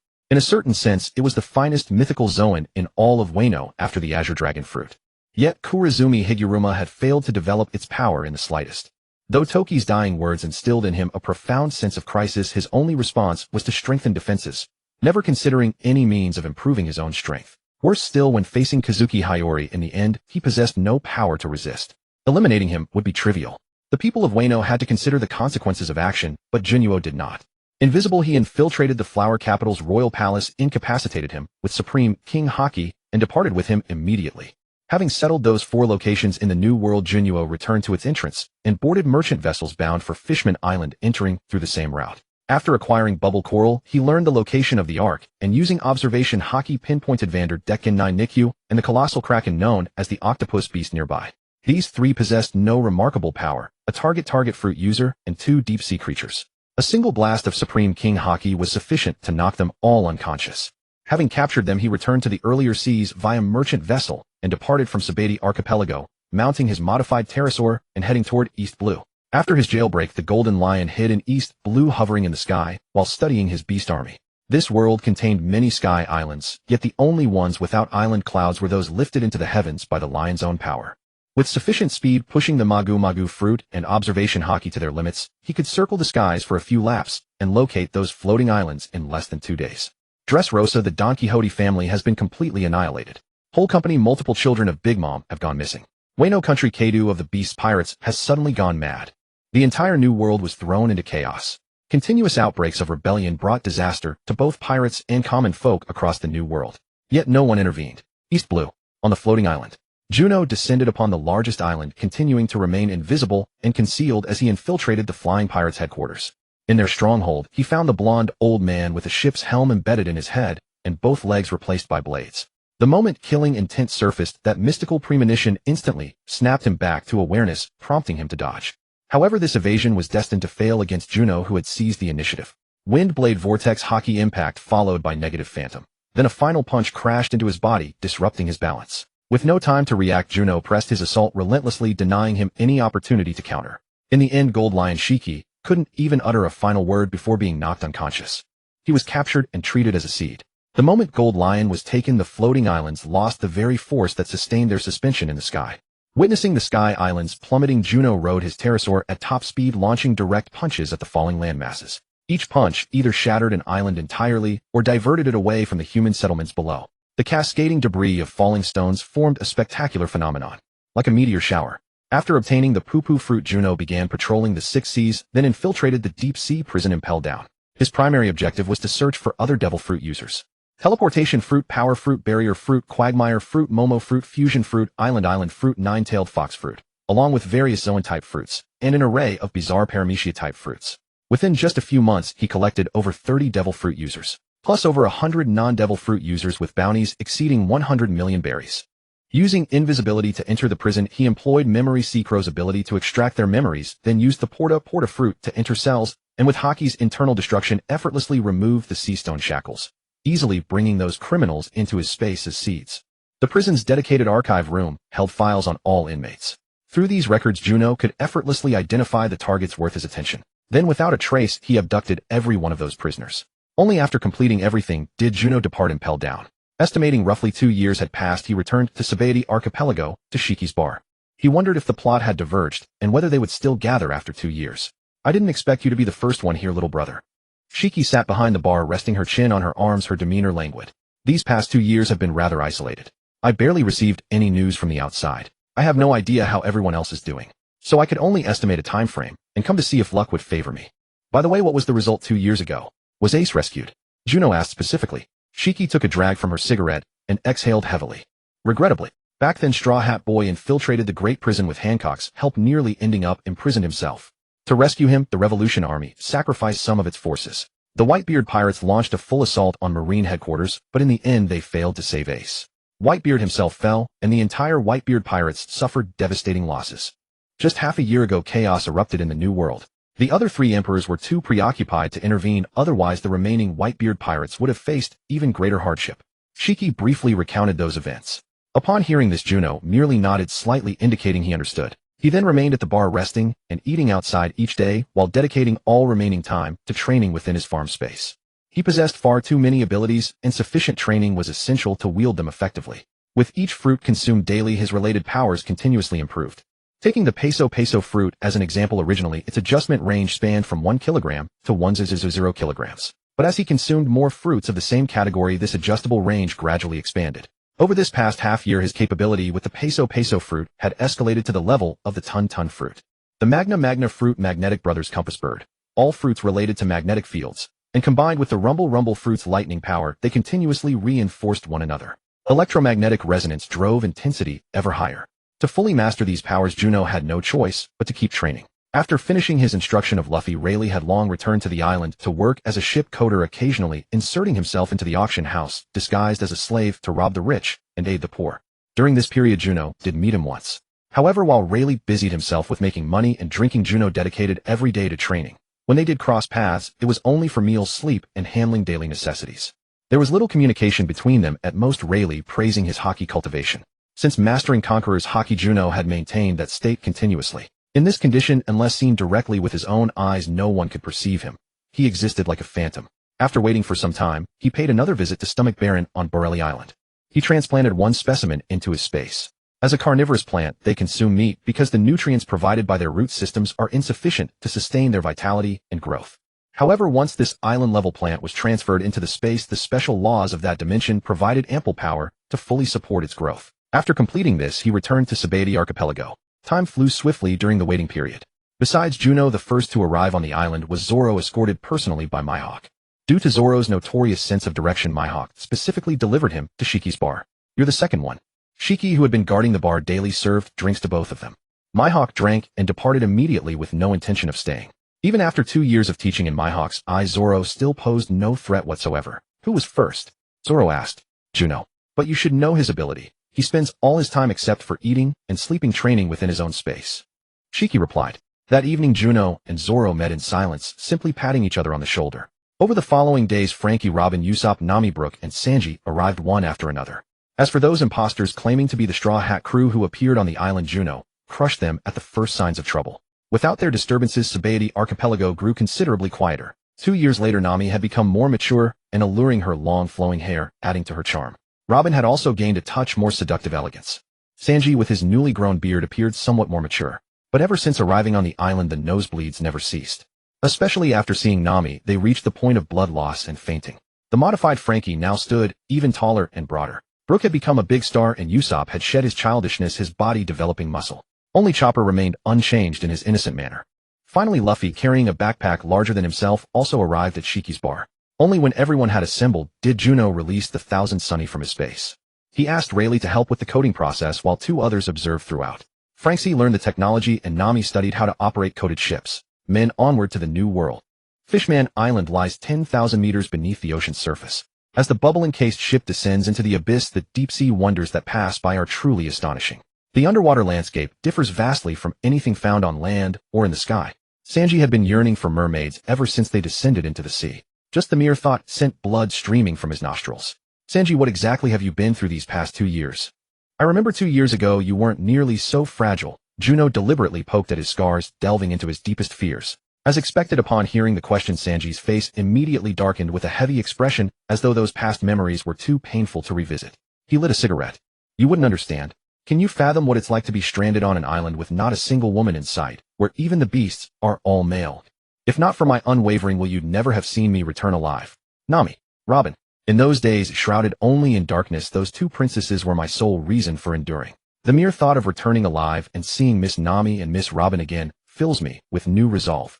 Sanji drew closer to them, acting like a devoted dog wagging its tail for affection. Robin's hand sprouted from the table surface, pressing against Sanji's face. The instant her palm made contact with his cheek, Sanji collapsed, blood spraying from his nose. A hand. A real woman's hand. A beautiful woman's hand. "Miss Robin, please embrace me with your hands. I'm ill. I need treatment." Sanji lay beside Robin, his nosebleed gushing like a stream. To save time, Chopper simply wrapped Sanji completely in bandages, leaving him utterly immobilized, even covering his eyes and ears completely. 10,000 meters, a distance that seemed so vast on paper. Yet as a straight 10-kilometer span, even an average person jogging would cover it in roughly 2 hours. With transportation, the time would naturally be even shorter. Along the way, any deep-sea behemoths that dared approach were simply repelled by Juno's Conqueror's haki. Thus their descent was remarkably smooth, even arriving at the proper port leading to Fishman Island. Unlike in the original story where they burst through the bubble as unlawful intruders, they now approached through the proper channel. At the passage entrance, Big Mom's flame red lips pirate flag still hung prominently. A clear declaration to all who entered Fishman Island that this was Big Mom Pirates' territory. Yet after the Thousand Sunnies sailed into Fishman Island, an oppressive shadow fell over its entire population. It bore little resemblance to the slums of certain island nations on the surface. Upon entering Fishman Island, they witnessed slave-hunting squads escorting groups of female mermaids chained together onto pirate ships flying the Big Mom flag. Of course, it wasn't just the beautiful female mermaids. Male merfolk and robust fishmen were taken as well. The entire Fishman Island had become a wholesale marketplace for the slave hunters. Damn, how dare they treat such beautiful mermaid ladies this way? Unforgivable. The moment Sanji set foot on shore and saw the sorrowful expressions on those mermaids' faces, he acted without a single ounce of hesitation, responding purely from instinct. He charged straight ahead. Pervert cook. Zoro sneered contemptuously, yet charged along with him regardless. After all, he needed to keep an eye on him, preventing any ambush or injury from insufficient strength. After stowing the Thousand Sunny, Juno joined the fray. A rubber fist reunited after 2 long years. Pitch-black slender legs. Countless arms sprouting from all directions, capable of dislocating everyone's joints. 3 blades streaking through splatters of blood, leaving bodies strewn wherever they passed. Slingshots firing explosives, transforming hands operating like machine guns. The suddenly towering and muscular reindeer's hooves could precisely strike vital points, rendering everyone combat incompetent. A sword-wielding skeleton and a woman controlling the weather within Fishman Island were equally unbelievable. Juno walked over using Conqueror's Haki to cleanly dispatch the enemies, disabling the entire slave-hunting squad of the Big Mom Pirates. Those few who had been trading blows now stared blankly at Juno. Only Sanji immediately bounced over to the mermaids. "Miss Mermaids, rest assured we're here to rescue you." However, steel chains bound everyone together. While Sanji could now kick through this iron chain, doing so would inevitably injure the mermaids. So he looked toward Nami, hoping she could work her magic to unlock them directly.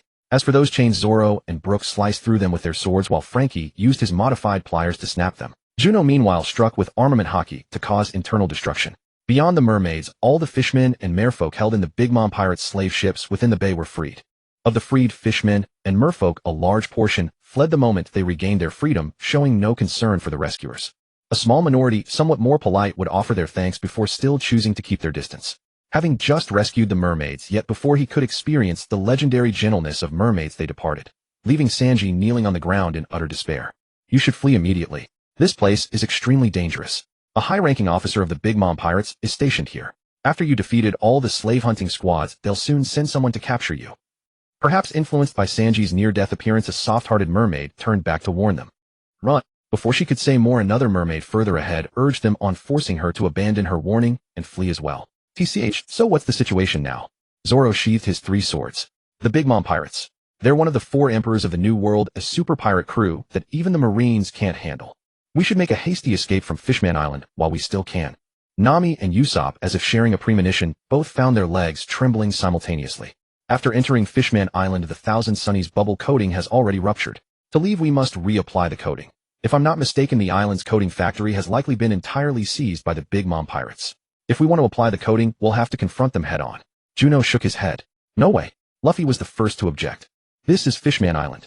Sanji hadn't yet had the chance to get close to the mermaids, so he refused to accept defeat. "Oh, I completely forgot to ask if they'd let me see their panties. By the way, do mermaids even wear panties?"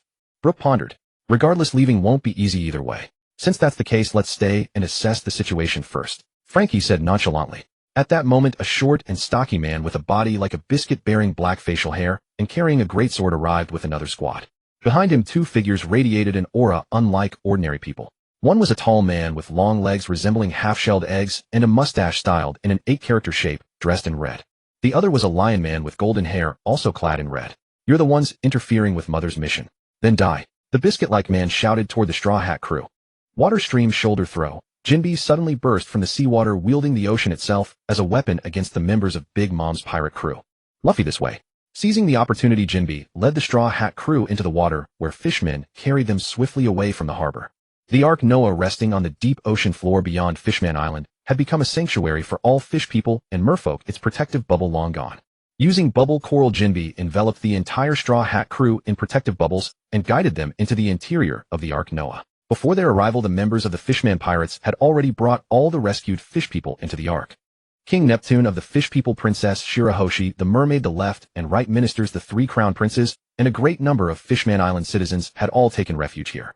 Along the way, Sanji's gaze remained firmly captivated by the mermaids surrounding them. Whistles and nosebleeds entangled upon him in equal measure. Most of the fish people and merfolk bore visible wounds. Upon seeing the casualties, Chopper immediately shouldered his medical kit, gathered medicinal herbs from Juno, and rushed to treat the injured. The colossal Ark Noah resembled a vast floating island. Jinbe led the Straw Hat crew to its center, where they stood before King Neptune of the Fish People. "Your Majesty, these are Luffy Coin and his companions I mentioned before. They rescued our people at the harbor just now." Jinbe faced Neptune, bowing respectfully as he reported on the mission's success and introduced Luffy and his party. "Thank you most sincerely." Neptune wore a golden crown upon his head, his enormous body towering over 10 meters tall, his curly orange hair and massive beard framing a face of kingly dignity, his lower half ending in a great fish tail. "Haha, it's nothing," Luffy replied with a carefree smile, showing absolutely no deference. "Absolutely intolerable. What rude behavior." "Before you now stands King Neptune, ruler of the Ryugu Kingdom on Fishman Island. Commoners, you must show proper respect to His Majesty the King." A catfish-like merman wearing a top hat and monocle wielding a horn cane pointed tremblingly at Luffy, intent on scolding him. "Left Minister, there is no need for such formality." Neptune hastily calmed his minister. No matter how much Jinbe trusted them, the Straw Hat crew were ultimately pirates, and trust between them had yet to be established. "Could you tell us what has befallen Fishman Island? We had always heard it was a paradise untouched by the outside world. How did it come to this?" Juno asked. "It all began half a year ago," King Neptune said with a heavy heart. "Half a year ago, something inexplicable occurred in the New World. Everything suddenly descended into chaos. The pirate crews of Charlotte Linlin and Kadu, two of the four emperors, ran rampant across the seas. Originally, with Whitebeard's death, the entire Whitebeard pirates were on the verge of disbandment. Fishman Island lost its protection. Big Mom took notice, and as long as we supplied sweets each month, we could maintain a superficial peace. But for reasons unknown, half a year ago, Big Mom's crew suddenly arrived at the island and demanded that we hand over all the chefs capable of making desserts. Big Mom's strength and military power were far beyond our ability to resist. Since then, they have used those captured chefs as leverage, preventing us from making a desperate stand. Later, they sent men to capture our clansmen to serve as slaves. It was subsequently discovered that the sudden disappearance of Big Mom's chefs had triggered her eating disorder. When denied her desired sweets, she would descend into madness, destroying everything in her path. They could only expand their ranks by collecting dessert chefs from every corner. In the end, they captured fish people as slaves and traded them with the world nobles in exchange for sweet tributes and more chefs. Jinbe's additions made the weight of their plight even heavier. Only Juno felt a flicker of discomfort listening to this, for he knew he was the one who had set these calamities in motion. This is utterly outrageous. How could they possibly seize beautiful mermaid ladies to serve as slaves, all for the sake of desserts? I refuse to accept this. Sanji's anger burned fiercely. Robin turned toward Juno. "Do you still remember what happened in Alabasta?" Juno countered. "What?" Frankie and Brooke asked in curiosity. Big Mom pirates are one of the four emperors of the New World, controlling vast territories. If Luffy wishes to become the pirate king, then they will inevitably become our enemies. Over the past 2 years, I have learned certain matters concerning the final island. Upon hearing this, all present turned their gaze toward him. Robin, do you still remember those stone tablets you once read? The so-called historical texts. This question was directed specifically at Robin. Of course. Robin nodded solemnly. Those stone tablets record events from 800 years ago. Some detail the blank century, while others document certain extraordinary occurrences. Among these tablets, 4 are exceedingly special. They are all red, and only by gathering all 4 red stone tablets can one locate the final island. Raftel. Are all 4 in the hands of the 4 emperors? Usopp was the first to react, his voice trembling. Though he had grown physically stronger, facing the supreme pirates of the seas still made his legs weaken. "I am uncertain. These are matters of extreme importance. If anyone could possibly possess them, it would surely be the 4 emperors. Therefore, with Big Mom pirates destined to be our enemies, weakening their strength in advance is a necessary strategy. The current situation on Fishman Island presents an excellent opportunity. What say you?" Juno asked. "Yo, let's do it." Luffy was the first to respond. Having experienced the incidents at Sabaody Archipelago, the Newgate Peninsula, and Marineford, Luffy was no longer the naive and ignorant boy he had once been. Though he still possessed boundless courage, that courage was no longer blind recklessness. He had learned how to cooperate with his companions. He also understood that many enemies could not be overcome by courage alone. "Now, Jinbe and Your Majesty the King, how many of Big Mom's crew remain on Fishman Island?" Juno asked directly. "The commander left behind is Big Mom's son, one of the Sweet Commandments, the captain of Stakes Katakuri. Assisting him are 5 other children of Big Mom. Additionally, the combatants include Baron Tamagaman and the Mink Pikosu. Total forces exceed 1,000. They shuttle between the ocean surface and Fishman Island via pirate ships, transporting our fish people brethren and various ingredients for making desserts." Jinbe spoke. "That many people?" Usopp still felt a wave of fear. "Fear not. True powerhouses remain comparatively rare in this world. When the time comes, my conqueror's haki will clear the field. I'll leave you the weakest among them," Juno said with a grin. Jinbe, should we return to Fishman Island to confront them? We fear we cannot involve you. Otherwise they may use those captured fish people as hostages to threaten us. Therefore we shall fight them under the banner of the Straw Hat Pirates, proclaiming our intent to challenge a four emperor. This way you will have ample time to rescue your people, Juno declared. Fishman Island. The Straw Hat crew had returned to the island once more. With no intention to conceal themselves, the moment their feet touched Fishman Island, they were immediately spotted by members of the Big Mom pirates stationed at strategic points throughout. Moments later, thousands surged forth from every direction. The bearded figure, whose body was made of biscuits, accompanied by his younger siblings, led the pirate horde to completely encircle the Straw Hat crew. Meanwhile, Jinbe led the Fishman pirates and elite forces from the Ryugu Kingdom Palace, infiltrating Fishman Island from another direction with the goal of rescuing their captured compatriots. In the lowest district of Fishman Island, the dimly lit Fishman Street, watching the enemies close in from every side, Juno stepped forward alongside Luffy, and both released their conqueror's haki simultaneously. In an instant, every low-ranking Big Mom pirate fell unconscious at once. The only ones still standing were the biscuit giant Kakuri, the egg baron Prometheus, and 5 other children of Big Mom. A total of 8 individuals. Conqueror's haki. As they saw their subordinates collapse in droves, Minister Katakuri and his nearby officers were utterly stunned, exchanging shocked glances. Conqueror's haki, that rare talent found in merely 1 in a million, is unexpectedly possessed by 2 members of a rookie pirate crew. How could this not astonish them? Those useless lackeys are nothing but trash. Let them fall. Other than its psychological effects, Conqueror's haki serves no practical purpose. Eliminate them. With Minister Katakuri's command, the remaining 5 moved forward in unison, forming a line. I'll fight you. Luffy, adhering to his simple yet steadfast belief that a king should duel a king and a general should clash with a general, declared his intent. As captain, his enemy was clearly the commander, the biscuit giant before him. Meanwhile, Juno set his sights on the egg baron, a Zoan-type devil fruit user. His ability was highly unusual. He could transform into eggs to undergo successive evolutionary stages. Each transformation granted him greater power. His base form, the egg baron, resembled a newly hatched chick. Beyond that, his evolutionary tiers followed the traditional noble ranks of Duke, Marquis, Count, Viscount, and Baron. Each rank up represented an evolution that shattered the limits of his previous form. Though in the original story he had only displayed abilities commensurate with a Count, awakening a Zoan-type fruit would necessarily introduce yet another tier beyond that. And further developing haki would add yet another level still. In conservative estimation, his devil fruit ability possessed at least 2 more tiers of growth. If he could harness such power, his strength would undergo a remarkable evolution in future battles. Once Luffy and Juno had selected their targets, the others followed suit, each choosing their own opponent. Zoro and Brook picked enemies who wielded swords. Sanji strode forward on his long legs toward the lion-headed mink. The remaining crew members divided the rest of the enemies among themselves. Usopp took up his slingshot to team up with Chopper and Nami against a single opponent. Zoro, Robin, Frankie, and Brook each took on 1 opponent. Their targets happened to be the 5 of Big Mom's children who lacked devil fruit abilities. Juno and Sanji each faced a fighter. Luffy and Katakuri clashed their battle, tearing through Fishman Street, kicking up clouds of dust and debris as the buildings collapsed around them. Luffy unleashed Gear Forth, his rubbery fist strengthened by armament haki, becoming utterly indestructible.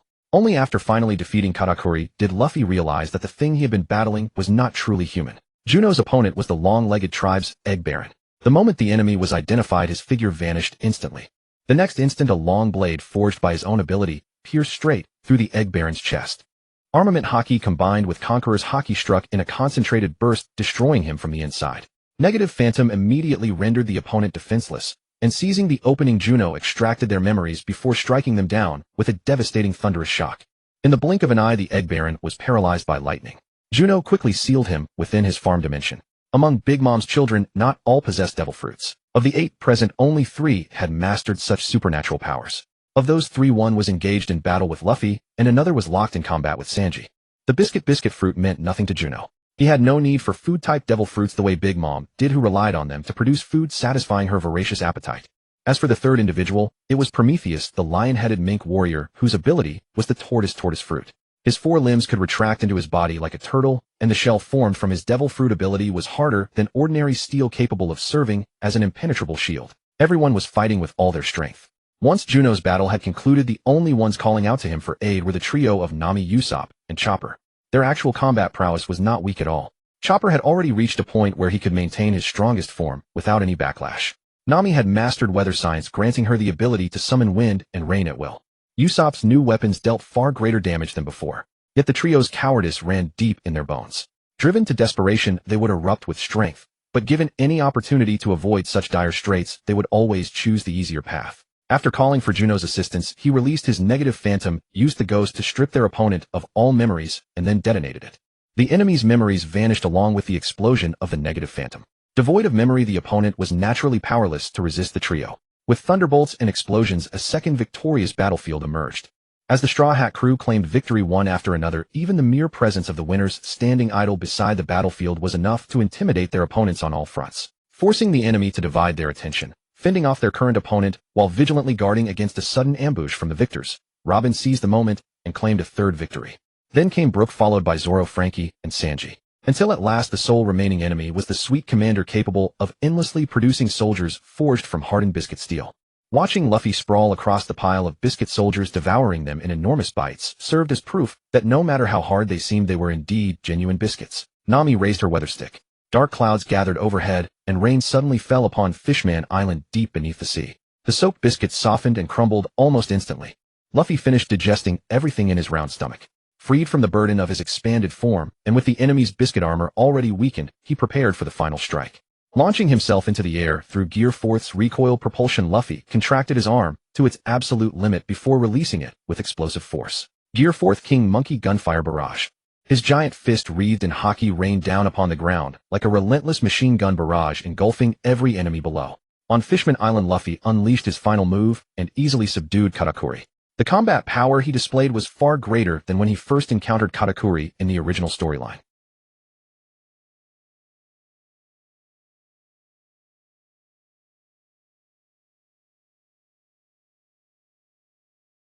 He knew clearly that in this world, to fulfill one's dreams and protect those one holds dear, sufficient strength is an absolute necessity. Therefore, throughout these 2 years, he had completely restrained his carefree nature and devoted himself wholeheartedly to training. Moreover, under Zhu's influence, he had grown accustomed to the presence of Conqueror's haki well in advance, and later under Rayleigh's tutelage, his mastery of haki had become increasingly proficient. With full power unleashed, Katakuri was sent crashing to the ground. His body was drenched in blood, motionless. It felt almost too straightforward. Usopp looked around at the many fallen bodies and felt a sense of unreality. The greatest reason lay in the gap between rumor and reality. Having sailed these seas and heard countless tales of how formidable the 4 emperors were encountering their subordinates, and winning with such ease naturally left him bewildered. That is precisely why they say those who possess Conqueror's haki are 1 in a million. If one's Conqueror's haki is sufficiently powerful, no matter how large the army, as long as their strength is inadequate, they can be rendered combat inactive in an instant. Without the support of a massive army, those remaining commanders standing alone are naturally easier to handle. Engaging in combat without pressure naturally feels effortless. But feeling unpressured only applies to dealing with these subordinates. The 4 emperors' strength remains leagues ahead across the entire Grand Line, Zhou remarked. Adhering to the principle of wasting nothing, once the battle concluded, all the officers who survived were captured and planted within the spatial realm. They were at least Big Mom's sons, possessing natural physical endowment, and their actual strength was not poor. The reason victory appeared so effortless was that they were facing the protagonist's crew. After securing the battlefield, the Fishman informants relayed word from the port to King Neptune and Jinbe. Soon after, the Fishman King returned to the island with his forces from the Noah Ark. Among their ranks was a mermaid whose figure towered even over the 10-plus-meter-tall king. She was the Fishman Princess, Shirahoshi. Seeing the fallen bodies at the port, the Fishman soldiers immediately sprang into action, binding and escorting the 1,000 grunts to the prison. Your Majesty, we have found no sign of the Big Mom Pirates officers. The Catfish Minister reported to Neptune after tallying the results. Rest assured, all the officers have been dealt with. Unless Big Mom sends reinforcements, Fishman Island will no longer face danger, was stated. We are deeply grateful for your assistance to Fishman Island. Please stay longer, so we may properly express our heartfelt gratitude. As Neptune spoke, he prepared to return to the Ryugu Palace. Jinbe's Fishman pirates, after thorough searches, confirmed the safety of the Ryugu Palace, finally returned to Fishman Island, approaching Luffy and the king to report the situation. The Fishman Kingdom's royal family and ministers escorted the Straw Hat crew and Jinbe back to the Ryugu Palace. The remaining Fishman forces cooperated with the Fishmen and Merfolk in returning to their homeland and rebuilding their homes. Inside the palace, the gratitude banquet was held in a rather modest manner, with even the ingredients provided by Zhou. All supplies of the Ryugu Palace and Fishman Island had been monopolized by the Big Mom pirates. Buildings throughout were damaged, and restoring them completely would require considerable time. Sanji stayed by Shirahoshi's side the entire time. Luffy could not care less as long as there was food to eat. Zoro engaged in drinking contests with others while Usopp boasted to the Fishmen. Brook as a skeleton was a spectacle in the eyes of the Fishmen, and he performed alongside Frankie. Chopper, having treated the Fishmen earlier, was now floating on a cloud of praise. Meanwhile, Robin subtly inquired about history and ancient texts during her exchanges with the Fishmen. Nami pulled the king and prince aside openly and covertly expressing the need for rewards, preferably treasure. However, it was clear that Fishman Island could hardly afford to produce any such riches at present. All the wealth that had previously existed had been plundered by the Big Mom pirates. Shua sat quietly at his seat, simply eating and drinking. I never imagined that after 2 years you would have become this powerful. Jinbe approached Shua with a glass in hand, speaking casually. Katakuri's strength was merely mediocre. Logically speaking, with your power combined with Fishman Island's elite forces, you should not have been unable to withstand the Big Mom pirates, even in the deep sea. Shua asked.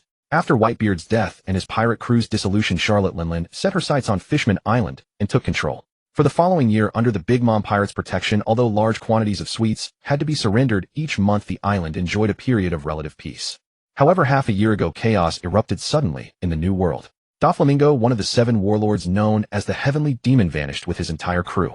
Big Mom and Kadu successively unleashed devastation across the New World. Their rampages claimed countless lives in the New World, causing tremendous disaster.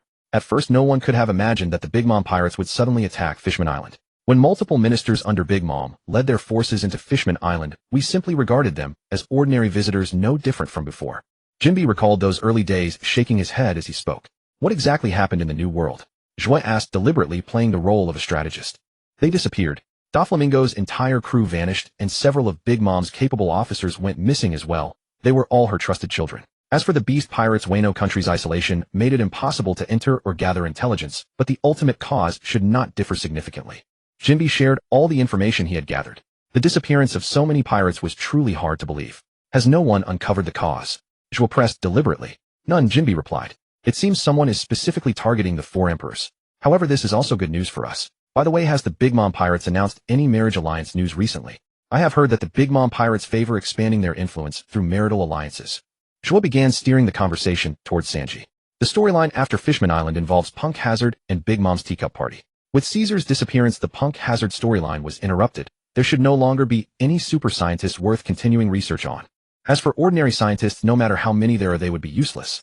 Without the Punk Hazard storyline, the next event would be the Big Mom pirates' attempt to form an alliance with Germa 66 through marriage. Now that the Big Mom pirates have suffered heavy losses, they will naturally be more eager to acquire powerful resources to supplement their strength and influence. Germa 66 volunteering themselves is a case of the seller and buyer both finding satisfaction. I have not heard of any such news. But this year marks the time for Big Mom's quadrennial teacup party modeled after the world government's World Conference. If there is indeed related news, it will surely be announced before the teacup party begins, Jinbe stated. If what you say is true and the Big Mom pirates have lost a significant number of officers, then they are effectively short of a portion of their strength. She will certainly find ways to make up for it. Aside from pirates, are there any other factions in the 4 seas that could dominate in terms of military strength? Joy asked specifically. In terms of military force, that would be the War Kingdom Germa 66. They possess the highest level of combat weapon technology in the world. It is said that their clone army can be reproduced infinitely. As a former 7 warlord, Jinbe had learned much information. While others treated Germa 66 as legend, he knew the truth. At the Sea Forest, Robin approached the massive stone inscription and studied it carefully before concluding that it was a letter of apology. Nami had learned about the new navigational device required to enter the New World from Fishman Island, and Luffy invited Jinbe a second time to join their crew. Jinbe did not refuse. Previously having refused the world government's conscription, he had been imprisoned and impelled down, sharing a cell with Ace. Due to the bond between them, Ace had ultimately made one final request of Jinbe, asking him to look after his younger brother. He had also witnessed Luffy's reckless courage as he stormed the prison to rescue Ace. Now Jinbe held an exceptionally favorable impression of Luffy. Moreover, he still needed to travel to Tado Land and rescue all the compatriots who had been captured by Big Mom's pirate crew. Jinbe thought this and said exactly that. Luffy, eager to have Jinbe join his crew, immediately decided to accompany him to Tado Land under the pretext of helping a friend. After the banquet concluded, they rested for 3 days before the Straw Hat Pirates and the Fishman Pirates set sail together toward Tado Land. After Thousand Sunny received a new coating, it surged to the surface alongside the Fishman Pirates and entered the New World, using it as the passage for pirates to enter the New World. The nearest marine vessel belonged to the G5 base, and warships from this fleet constantly patrolled these waters. When both pirate ships burst from beneath the ocean's surface simultaneously, nearby marine warships immediately gave chase. Standing at the bow was Smoker, the chain-smoking marine captain, just as he had been in the original story. It's the Straw Hat Brat. Watching that pirate crew breach the Grand Line right under his watch was his greatest failure in a lifetime of naval service. He would capture them no matter what. All hands full speed ahead. Destroy the pirates. Smoker gripped the rail and issued the order. Boom, boom, boom. The warship's cannons bombarded in different directions toward the 2 pirate vessels. Facing the naval pursuit, both pirate ships sailed with remarkable ease. Throughout the chase, neither pirate side fired back. Whether the Straw Hat Pirates or the Fishman Pirates, their ships outperformed standard naval vessels. After evading the Navy in successive maneuvers, the two pirate crews finally broke free from the pursuit. Beyond G5 waters, the two pirate groups finally reached a relatively safe zone. Jinbe produced a life card pointing toward Tato Land and steered directly into Big Mom's territory. However, en route, a snail castle appeared on the ocean surface and rapidly approached Thousand Sunny. Germa 66. Jinbe stared in astonishment at the distinctive vessel and let out a surprised exclamation. He then turned to Juno. All the speculations made at Fishman Island had turned out to be correct. Aboard Thousand Sunny, Sanji glimpsed the familiar snail, lit a cigarette, and turned to descend into the cabin. Everyone on deck was fixated on the rapidly approaching snail, so none noticed him. Oh, a snail sailing on the sea with a castle on its back. Luffy looked at the endlessly approaching object and exclaimed in wonder. At the edge of the castle's ramparts, a pink-clad figure stood, her gaze steadily observing the Straw Hat Pirates aboard their ship. Please halt your advance and state your purpose, Jinbe sternly warned the still-approaching figure. His words had no effect. As the snail castle drew closer, a gracefully alluring pink figure leapt high and landed directly on Thousand Sunny. Only after she landed safely did Zoro and Juno exchange glances. Why didn't you intercept her? I thought you were going to act. The information conveyed through their exchanged looks. Where is Sanji? The first words from the enchanting pink figure were a question about Sanji. Huh. A beautiful woman appeared, yet Sanji, who usually rushed to the front line, was nowhere in sight. Nami and Robin felt this was absolutely abnormal. Are you related to Sanji? His older or younger sister? Juno suddenly asked.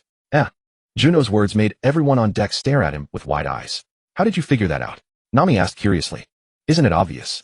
Look at her eyebrows, just like Sanji's. Such curly eyebrows should belong only to biological siblings, wouldn't you agree? Juno said. Because of the butterfly effect caused by Juno, this time the Straw Hat Pirates had not encountered the person whose sketch resembled Sanji, so naturally no one else possessed curly eyebrows like Sanji's. They really are curly eyebrows. Luffy looked at the pink figure in surprise. You're quite right, Sanji is my dear younger brother. My name is Vinsmoke Reiju. Could you have him come out? I have something to discuss with him. Reiju's bearing exuded an alluring and charming aura. No wonder he suddenly hid. He used to be the one most eager to approach beautiful women. Nami pouted. Are you people from Germa 66? Juno asked. The king of Germa is our father, Reiju replied. What? Our cook is a prince. Zoro couldn't believe it, and Usopp found it hard to accept. Fair lady, may I have the honor of seeing your underwear? Brook approached, removing his top hat, at least making the gesture seem quite gentlemanly. Behave yourself. Nami punched Brook to the ground. This is Sanji's older sister. So are you really here for the marriage alliance between Sanji and Big Mom's pirate crew? Jinbe also came aboard Thousand Sunny and voiced the speculation Juno had raised. Reiju, hearing this, looked at Jinbe in surprise. The marriage alliance news hasn't been officially made public. How did you know? Jinbe of course recognized her, but this former warlord had no channel to learn such secret information. Jinbe looked toward Juno. The Straw Hat crew followed his gaze to Juno. You're the Straw Hat Pirate strategist. I remember your name is Juno. Reiju also turned to look. Where did you get this information? I guessed. Juno said lightly and carefree. Guessed. Reiju was surprised. If you call me the strategist, isn't such obvious deduction easy to figure out? Juno looked completely relaxed. You truly are remarkable. Your guess was correct.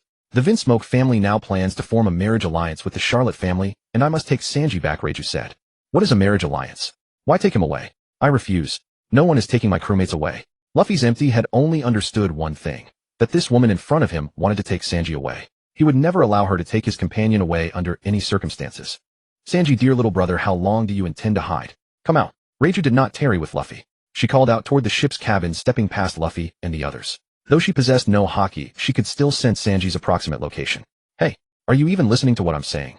I said I won't let anyone take my partner away. Luffy leapt once again before Reiju. That's wonderful. You're finally experiencing what it feels like to talk to someone who won't listen. Usopp slumped with emotion, his voice trembling as tears welled in his eyes. What are you talking about? This woman is here to take Sanji away. Luffy pointed at Reiju. Sanji, you should know your father's nature. Once he's decided something, no one can refuse him. Reiju continued as she walked. I refuse. The moment Reiju finished speaking, Luffy declared. But at that very moment, Sanji emerged from the kitchen with a cigarette dangling from his lips, rings of smoke curling around him. You've come out now? Come with me, Reiju urged. Doesn't your father have 3 other sons? Why not send them instead? Sanji countered. That's because you hold no value to him. You haven't forgotten what happened back then, have you? This alliance between Germa 66 and Big Mom's domain requires only a nominal representative. As the Vinsmoke patriarch's own son, your marriage to one of Big Mom's daughters is sufficient. How long that union lasts, or whether either of you wishes it, to that end, is irrelevant, Reiju replied. Ha ha ha. Juno laughed outright. It was truly hard to imagine Vinsmoke Gauche could be so naive as to believe marrying into Big Mom's crew would expand their power. What's so funny? Laughing while someone is speaking is terribly rude, Reiju said, turning with a frown to regard Juno. I didn't mean to, but I overheard a joke and simply couldn't contain myself. Forgive me, forgive me. Juno waved his hands apologetically. Really? What joke was it? Chopper asked eagerly, his eyes sparkling as he looked up at Juno. Juno, you must have spotted something else, right? Usopp chimed in. It's not that I found a problem. It's just genuinely hilarious. Having such a leader is truly your fortune. May I ask something directly? Is your ruler much like those bubble-headed fools sniffling about with a vacant expression all day, eh? Juno asked bluntly.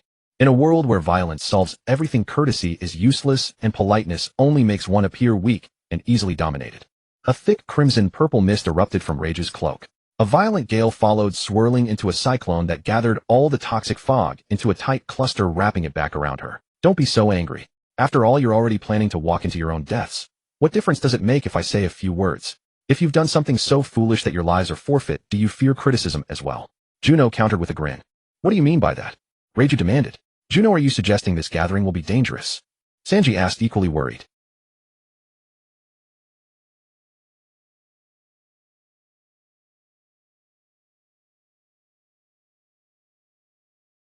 Ichiji, Niji, and Yanji were Gamma's self-proclaimed perfection, emotionless, immune to pain, hard, powerful, swift. Sanji was their complete opposite, a failure, overly emotional, and feeling deeply with none of the combat genes activated, entirely ordinary. Reiju fell somewhere between. Her combat genes awakened alongside her emotions, yet she could deliberately feign indifference. Unlike Sanji, who couldn't pretend at all. So even though his father and brothers had bullied him since childhood, he still regarded them as family. Especially Reiju, who had been the only source of warmth after his mother's death. So naturally, if he could avoid it, he wanted everyone to survive. Isn't it obvious? A little lamb becoming the bride of a great lion, bringing her whole family to the lion pride's territory for the wedding feast. Isn't it simply because the lamb fears the pride won't have enough to eat, so it sends extra dishes? Juno spread his hands. Germa 66 is no sheep. Reiju objected. Fine, you Germa are lions, but they're dinosaurs. Still the same result, isn't it? I dare say the day you announce this marriage alliance is the day Germa meets its end. You think you can gain influence through the alliance with the Yonko, but in truth they only want to devour your entire kingdom in one bite to strengthen themselves. At most, that one named Gamma might survive. If he surrenders quickly and proves useful as a scientist, perhaps he could continue his research, Juno said. Even the Big Mom pirates value their honor. If they truly dared such treachery, who would risk partnering with them again? Reiju questioned. Why would they cooperate? Simply subjugate you entirely. Besides, they are pirates. Among the 4 major pirate crews recognized worldwide. The Straw Hat Pirates, the Heart Pirates, the Bonnie Pirates, and the Red Hair Pirates. Which of the others haven't engaged in widespread destruction and plunder? Even Germa practiced the same brutality. Strength determined all things, only the powerful earn the right to possess all. And now when the moment arrives, you fail to see clearly. A minor faction that has struggled to survive even in the North Blue for decades dares to envision equal partnership with the Big Mom Pirates in the New World. Have you simply not awakened from your dreams? If not for the chaos that struck the New World half a year ago, which weakened the Big Mom Pirates, you'd be unworthy of even being delivered to their doorstep. They'd find it too troublesome to bend down and take you, Juno emphasized deliberately. And as for marriage alliances, no individual or faction that is wed into the Big Mom Pirates has ever escaped their influence. Can you dissuade them from this plan? Sanji asked Reiju. You actually believe what he's saying? Reiju asked, surprised at Sanji's question. He's my companion. Shouldn't I trust him? Besides, he's never been wrong about anything he said, Sanji replied. Is that so? Reiju didn't press Sanji further, instead turning her gaze toward Juno. Regarding this matter, I cannot provide you with definitive answers or evidence. But the frequently unhinged Big Mom should be one of the 4 emperors of the New World, though now she would more accurately be counted among 3. Among the remaining 3, she is the poorest choice. That you were selected by someone like her. I hardly know whether to call it fortune or misfortune. Juno had no intention of explaining further. Such matters were useless to explain to Reiju, who held no decision-making authority anyway, not even the power to offer advice. And Garp himself was a stubborn, self-willed man. A person like that would only trust himself, refusing to turn back until he hit the southern wall. Unless he experienced it firsthand, any words from others would only make him believe they meant to harm him. If we cannot produce sufficient evidence, there is no way to persuade father. So Sanji, come with me. You should understand that if they come to fetch you themselves, they will not be as reasonable as I am. Reiju shook her head at Juno, then turned her attention back to Sanji. Hey, are you also heading to Big Mom Pirates territory? Frankie suddenly spoke up. We must go to Big Mom Pirates territory for the alliance through marriage, Reiju replied. In that case, we're going too. Since we're all going in the same direction, let us journey together. With this common ground, both sides temporarily set aside their conflict. Reiju remained on the Thousand Sunny, while Germa 60 SIXS Snail Castle followed behind. Sanji, I recall you spent your childhood learning culinary arts. Are you still practicing cooking? With the direct conflict resolved, Reiju's attitude became considerably warmer. Due to the 4 emperors, the entire New World was nearly divided into 4 regions, each ruled by 1 emperor. The remaining small portion belonged to the world government and the chaotic territories. Big Mom Pirates' territory was the largest. 34 islands formed a massive archipelago nation, collecting all residents in Tato land through the soul tax system. It was meant to realize her dream of a peaceful nation where all races coexisted. But over the past half-year, Big Mom's episodes of madness had become increasingly frequent, each lasting longer than the last. Each fit of madness spread outward from Whole Cake Island like ripples. Already towering 2 or 3 stories in height with immense strength, and aided by her self-crafted fire cloud and thunder cloud, once she began her destruction, no one in all of Tato land could stop her. The only way to calm her was to feed her until she had eaten whatever she craved. However, ever since Longbread went missing, the number of chefs in all of Tato land capable of producing desserts satisfying her had dwindled. Not only were those chefs lacking in skill, but more crucially, she killed them. In the past, there was Longbread's influence. Even if the food did not satisfy her, she would show some restraint, allowing chefs to continue serving her and create more things that could please her. But now, with Longbread gone, no matter how well they cooked, if she did not get what she wanted during one of her episodes, if the taste failed to satisfy her, she would strike without hesitation and kill those chefs. The vast majority of chefs abducted from around the world were ordinary people. They simply could not withstand the monstrous torment inflicted by the deranged Big Mom. And those chefs from territories plundered by the Big Mom Pirates, in order to survive, did their best to downplay their abilities. Making money was irrelevant. The most important thing was staying alive. Thus, as the top-tier chefs dwindled, the quality of desserts made for Big Mom declined, which in turn further aggravated her food craving disorder, making her episodes even more frequent. When the Straw Hat Pirates, the Fishman Pirates, and Reiju's team entered Tato land, Charlotte Linford, Big Mom herself, was once again in the midst of a rampage, descending from her thundercloud Zeus onto an island. She gnawed on everything she saw while simultaneously destroying all food and buildings. Every unsatisfying bite served as another trigger for her condition. The island's residents devised every means to flee, but all ships at the shore were forbidden from departing, and no one except pirate crew members was allowed aboard. Even those facing imminent death who sought to leave the island would be branded traitors. Moreover, under Tato land's rule, all taxation depended on the lifespan and souls of its citizens. Under such long-term oppressive pressure, everyone within the nation had long been broken. No spark of resistance remained.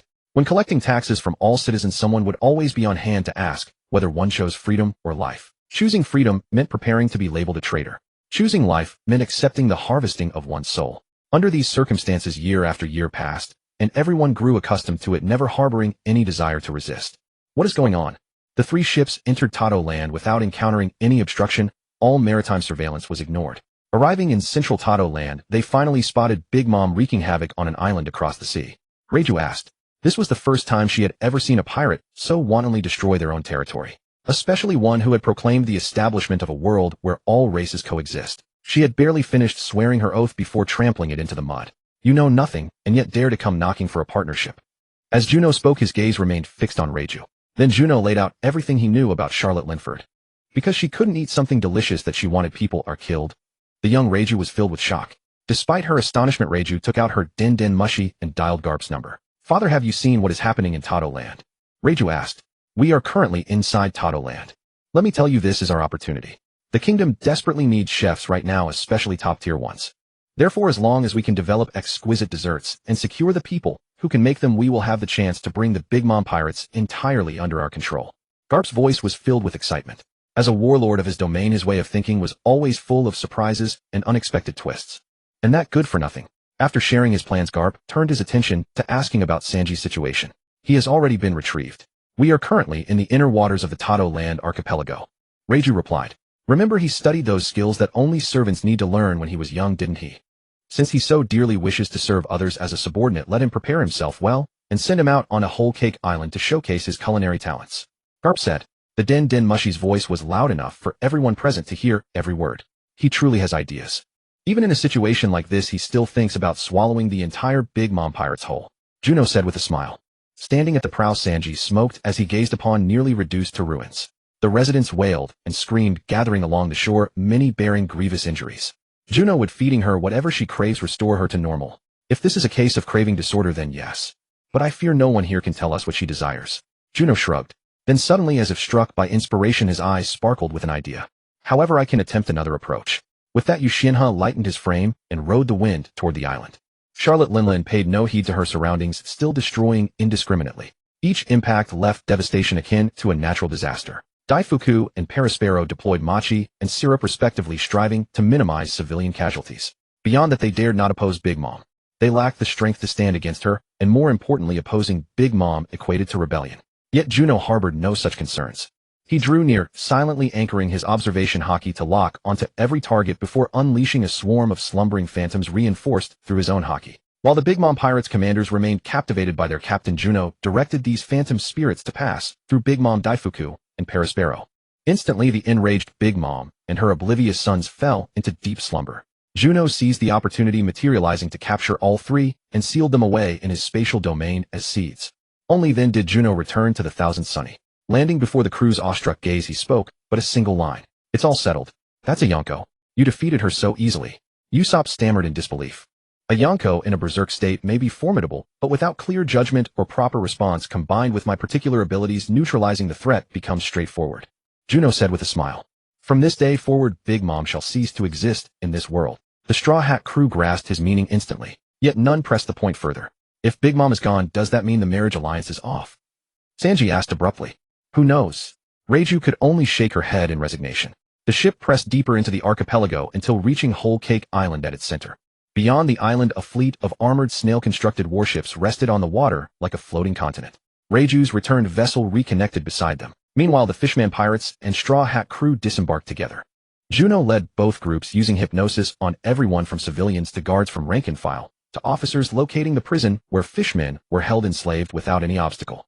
With Big Mom gone, the three Sweet Commanders absent, and no other special paramecia users remaining, Whole Cake Island offered no defense. Upon securing the location, Luffy joined Jinbe and the Fishman Pirates to rescue the captives. Robin extracted information about the poneglyphs from the hypnotized individuals. Nami learned the whereabouts of Big Mom's treasure hoard and Whole Country's vault. Chopper tended to those wounded during Big Mom's rampage. Usopp and Frankie headed to Big Mom's research facility together. Among the world's most powerful factions with established territories, specialized research centers were standard. Even those operating outside their home grounds would fund at least one external research operation. Big Mom, despite her volatility, possessed the foresight of an elder stateswoman from the same era as Vegapunk, having dedicated herself to building a nation. Zoro sought out the Charlotte family's martial arts instructor to access stronger training equipment. Sanji made his own request. Could you hypnotize him to make him forget about the marriage alliance?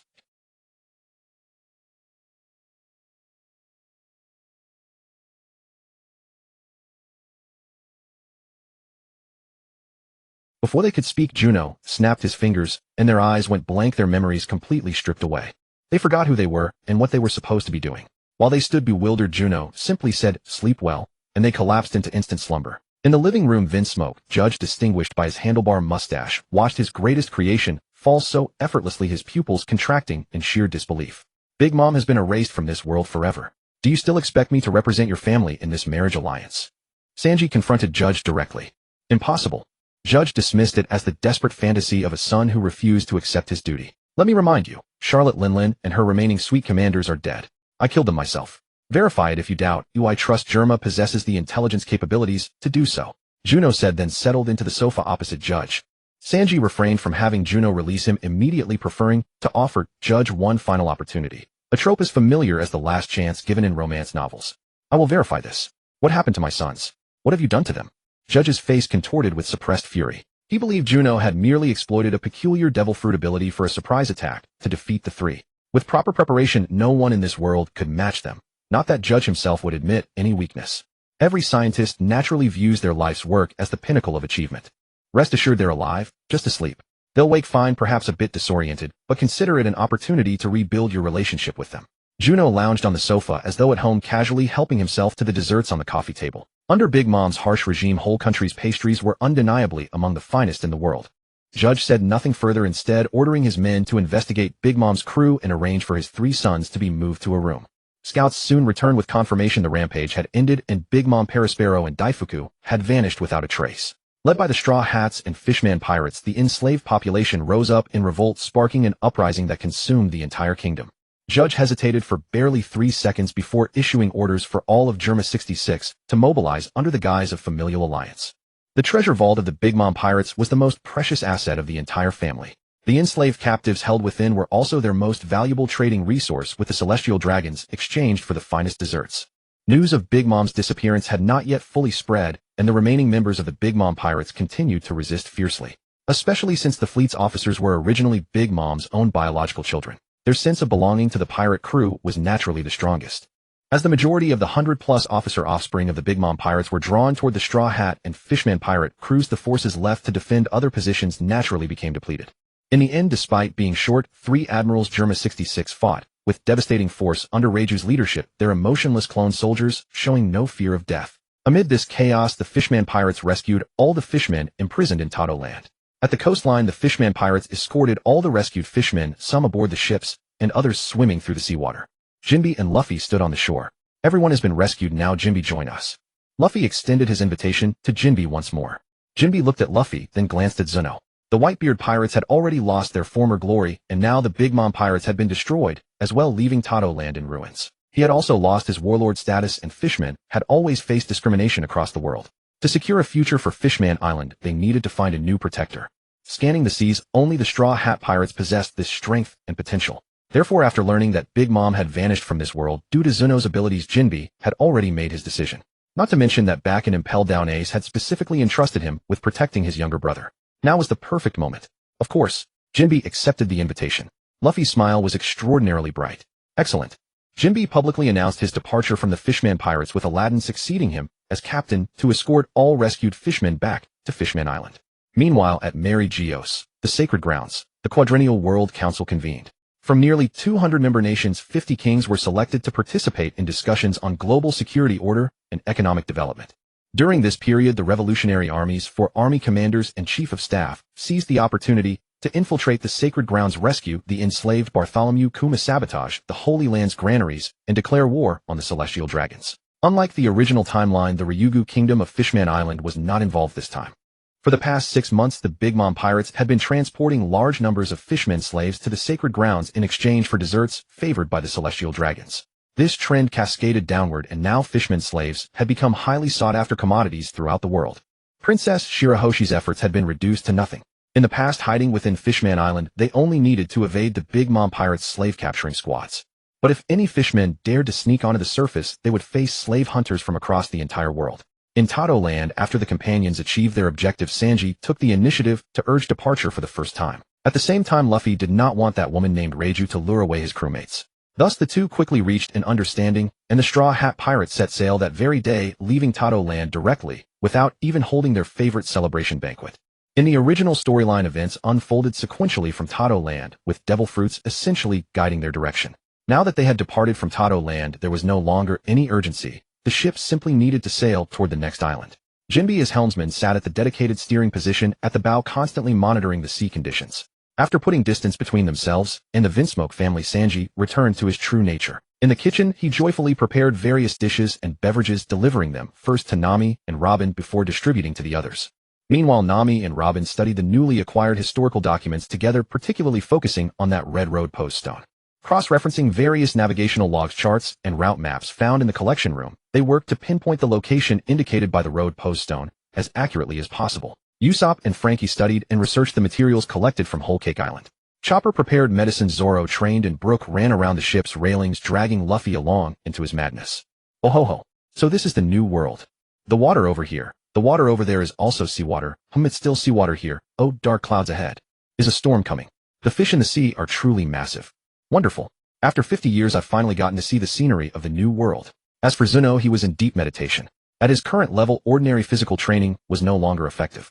Moreover, as long as he continued consuming those fruits daily, his physique would continue to grow steadily. Physical training simply could not compare to a single devil fruit. Only through meditation could he more freely control his haki and better develop his fruit abilities. The remaining plot arcs were few: Wano Country, Egghead, and the Giant Kingdom. After clearing the Giant Kingdom instance, it would be time for a full-scale confrontation with M and his faction. It was undeniable that the world government's power and influence made them the strongest force in the world. To defeat them, picking them off one by one remained the best strategy. 4 red road post stones. 1 in Big Mom's possession, now successfully copied. 1 in Zoe's Mink Forbidden Ground, 1 in Wano Country, and the last one either on Elbaf or in Mary Geos.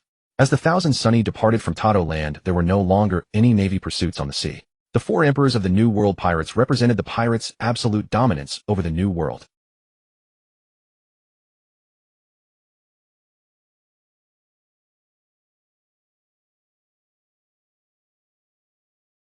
On the ocean surface, a pirate fleet of 13 ships, filled with cyberpunk mechanical aesthetics, formed an arc-shaped encirclement around the Thousand Sunny.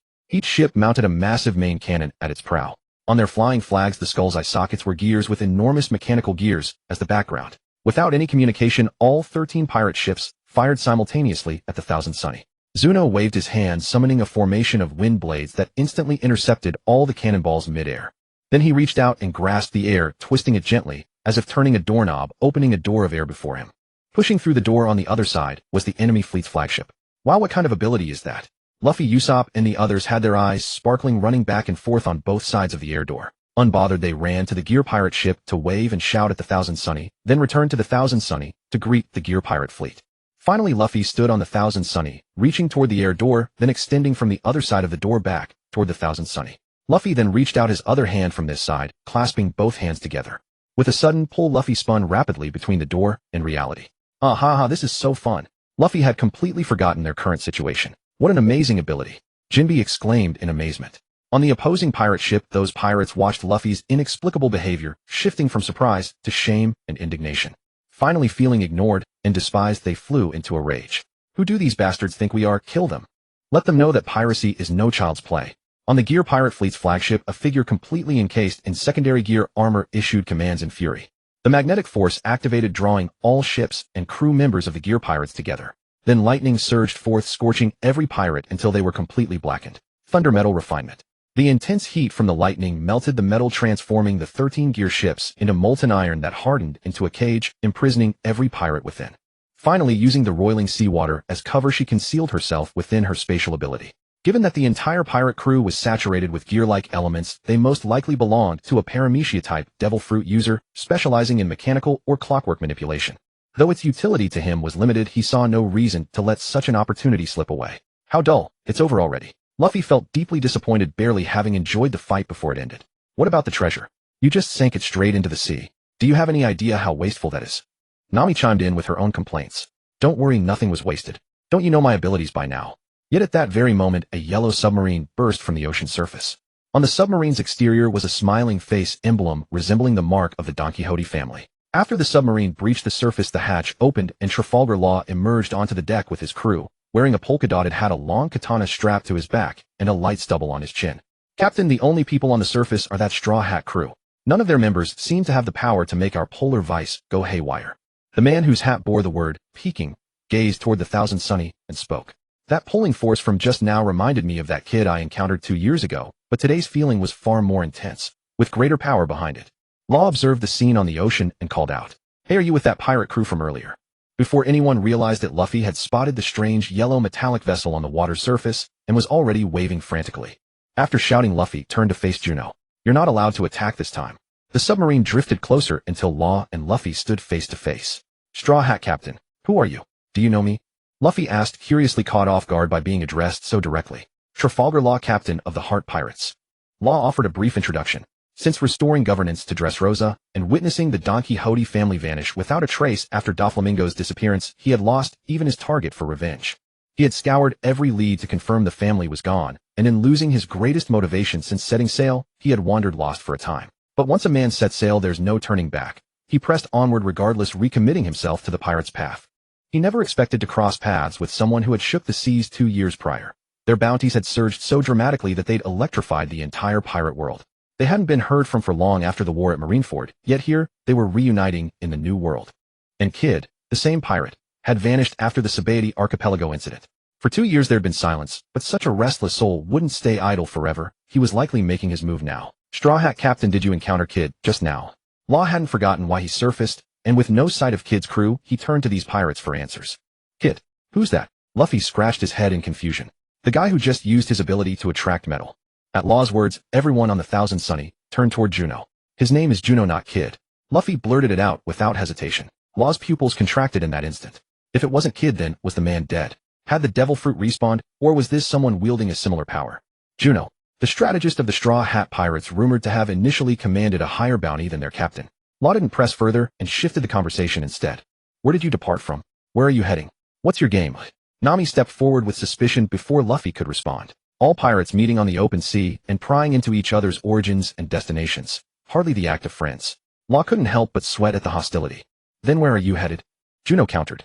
Law replied without hesitation, wanting to show good faith. His crew member Bob, a bear mink, had grown up in the North Blue and longed to return home to see Zoe. As captain and crew, Law and the Heart Pirates couldn't refuse. You know how to get to Zoe. Where's that? Luffy detested being left in the dark when something sounded intriguing. When curiosity struck, he needed answers immediately. Zoe is both a nation and the name of a giant elephant. Legend says a 10,000-meter tall elephant walks endlessly across the sea day and night. Upon its back lies a peculiar race, human in form, yet bearing animal traits. In simple terms, they're beast men. Think of them like Chopper, Juno explained briefly. Haha, that sounds amazing. I've decided. Our next stop is Zoe.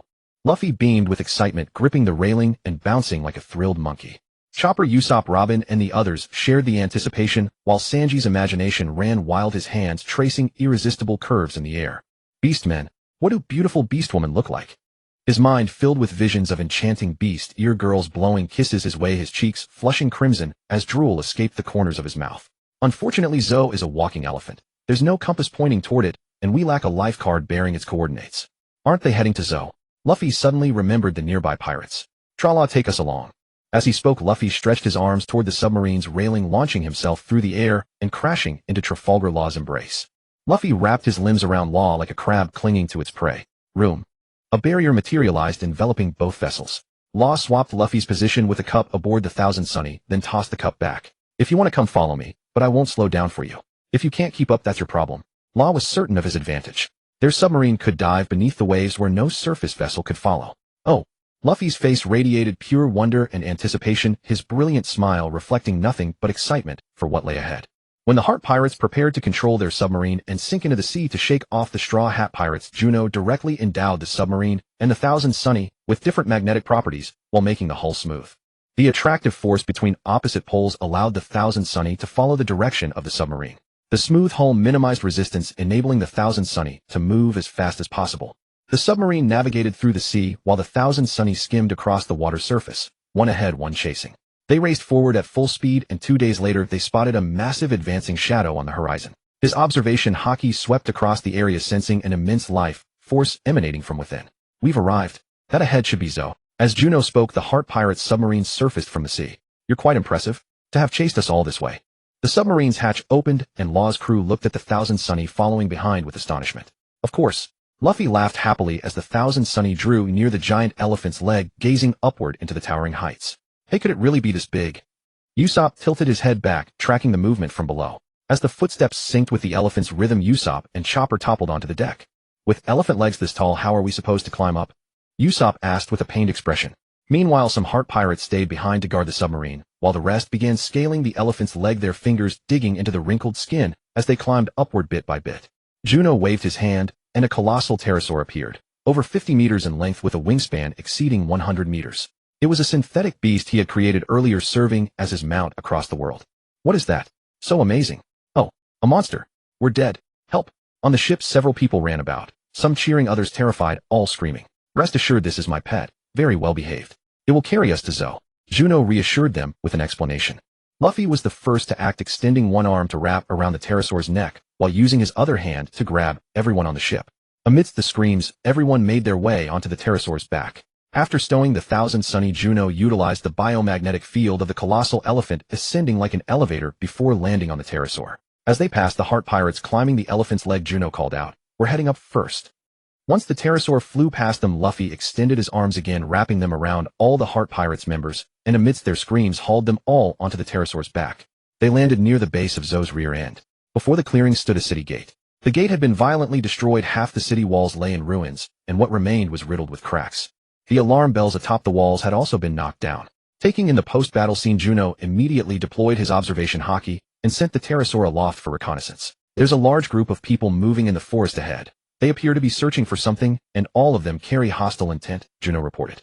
Hee as long as they don't block our path. Luffy couldn't care less. Meanwhile, the Heart Pirates remained on high alert. Leading the way, Luffy passed through the collapsed city gate and followed the soul path through the forest. Hey, didn't you hear him? There are people in the forest. Law shouted at the reckless Luffy. What difference does it make? Luffy simply continued forward. Reluctantly, Trafalgar's crew had no choice but to follow along, for safety in numbers at least. As they walked, Juno detected ultrasonic waves. Within a minute, a squad of beastmen charged out of the forest, blocking their path. Bullhorn's horse hooves, 8 bodies with bat wings. Each bore distinct animal traits, all clad in matching uniforms. Are they the mink tribe? Sanji surveyed them with disappointment. Likely not, Juno replied, shaking his head. The mink tribe's only human-like quality is their humanoid form. They should not possess human skin or facial features. TCH, only 2 minks. Whatever grabbed them all. As the centaur at the front gave the order, a swarm of beast men rushed forward with fierce cries targeting Chopper and Beppo in the group. Conqueror's haki suppressed them, knocking all the beast men unconscious. Juno proceeded to extract their memories. They were members of the beast pirates who followed Jack the Drought to Zou solely to track down a group from Wano country. Now the entire furry nation has been crushed by Jack's pirate fleet, and both kings, the cat Viper and the dog Inuarashi, have been captured. All the mink tribe members are currently tied up in the central plaza undergoing torture and interrogation. They are out hunting for any minks who escaped capture, Juno revealed with the extracted information. Beppo could scarcely believe it. Had his homeland, which he had never even seen, been destroyed before he could take a single look? If the entire tribe is being tortured, then the Beast Ear girls and Beast Tail girls would be suffering too, right? Damn it. Absolutely unforgivable. Hold on, ladies. Your knight has come to save you. Sanji exploded with excitement, charging down the main road like a man possessed. In the blink of an eye, he returned with dust clouding behind him. The road to that so-called central city is this way, correct? Upon receiving confirmation, Sanji turned and charged out once more. TCH, pervert chef. Zoro grumbled, but quickened his pace. Walking along the single forest path, there was no worry about him suddenly spinning in circles. As they drew closer to the central city, traces of battle grew denser everywhere. Smoke rising from all sides, devastation covering the ground. The corpses multiplied, the stench of blood intensified, and the buildings at the city's edge had all been reduced to ruins. The sound of combat reached them. Sanji had encountered the Beast Pirates patrol forces, and in a single glance punches were thrown with no chance for explanation or communication. Has the pervert chef still not finished fighting? Did he waste all his energy on absurd fantasies, leaving him too weak to move? As soon as Zoro arrived, he mocked Sanji. Then you do it. If you can't handle these guys as effortlessly as Juno, I'll laugh at you too. Sanji kicked away a minotaur while responding to Zoro. To save time, I don't suppose you mind me jumping in? Juno asked as he approached the battlefield. Then it's up to you. Sanji just wanted to speed things up and rescue people. The quicker the fight ended, the better. Juno stepped forward, his biological magnetic field affecting each individual. The field instantly reversed and twisted countless times, causing every targeted person's body to collapse in an instant. It was as if a piece of paper had suddenly caught fire, reducing to ash that scattered in the wind. In the center of the ruined city, hundreds of minks were trapped on wooden frames by the pirates of the Beast's pirates on the desolate streets. Whips fell, blades sliced, and thousand-cut executions rained down upon them. At the very center, 2 colossal figures, a cat and a dog, had one severed at the arm and the other at the leg. The surrounding mink elders were equally scarred and maimed. Blood and flesh littered the entire city. Amidst the bound minks, a towering 8-meter figure swung a massive scythe. One strike and his targeted victim would be cleaved in 2. With a clanging ring, Zoro appeared beneath Jack's blade. His twin swords met the attack, blocking Jack's casual swing. A human? Are you from Wano? Tell me right, and where are Kinemon and the others? Jack the Drought suddenly exerted force, sending Zoro flying sideways. Who are they? I've never heard of them. I simply couldn't stand your cruelty. Zoro drew another blade, standing resolutely before the elephant man. Approaching head-on, Zoro noticed 2 ivory tusks protruding from the giant's face, one already missing. The curved scythe in his hand matched the arc perfectly concealed within that tusk. How terrible! How could you be so brutal to these ladies? Such grievous wounds. How long will it take for them to heal? Sanji flashed between the bound female minks, his heart aching until he could barely breathe. I'll treat their wounds. Hurry and untie them all. Chopper sprang into action. Usopp, Frankie, and Robin joined him immediately. Bebo was equally flustered. Their efforts showed no regard for the beast pirates scattered around them. As if they were invisible. This finally enraged Jack the Drought. Seize them. At his command, all pirates torturing minks across the ruins charged toward the 2 groups at the central plaza. Conqueror's haki, precisely controlled, dropped every grunt into unconsciousness. Only Jack remained standing. Roar! Jack bellowed to the heavens, retrieving his scythe from his remaining tusk and swinging it at them. I can't let you disturb them now. Zoro blocked Jack's attacks with his dual blades. Then you go over there. Law expanded his room, swapping the 2 combatants with distant stones, relocating them beyond the core area to fight without obstruction. Luffy had already pounced upon the 2 largest figures, freeing Nekomamushi and Inuarashi. Law led his crew alongside Chopper, providing emergency treatment to all the wounded, striving to save as many lives as possible. Fortunately, people in this world possess remarkably resilient constitutions. Consider Frankie at barely 16, hit by a speeding train, drifting at sea for days, crawling onto a derelict ship, and single-handedly remodeling himself into a cyborg using salvaged parts. Such vitality would be unthinkable in any other world. The mink's resilience far surpassed even that version of Frankie. Thanks to their extraordinary vitality, aside from those killed outright or suffering fatal wounds, everyone survived. Those who could still move helped carry the immobile. Meanwhile, the battle continued. Jack was already in Fishman with formidable physique, and with the ancient Zoan devil fruit amplifying his vitality further, these opponents would need their heads severed or hearts extracted to truly fall. Even a blade piercing his heart might not kill him. Jack's dual weapons roared, each strike carrying crushing force. Against such an enemy, Zoro had no intention of yielding an inch. Armament and observation haki shrouded both fighters, escalating the conflict to extremes. A stomp shattered the earth like spiderwebs. A slash split the soil into deep trenches. Here 3 blades flew like petals carried by the wind. Their twin sides churned like the gleaming cold light of death incarnate. The towering one stood firm and weathered unflinching against a myriad of cuts. The challenger, a demonic warrior, fought with blood-charged green hair, determined to shatter bones and rip open entrails even against an adamantine foe. In an instant, fierce winds swept stones, and killing intent surged toward the heavens. Both powers clashed and retreated several paces. Zoro finally unfastened his emerald headband from his arm and tied it around his forehead. 3 blades rose in formation.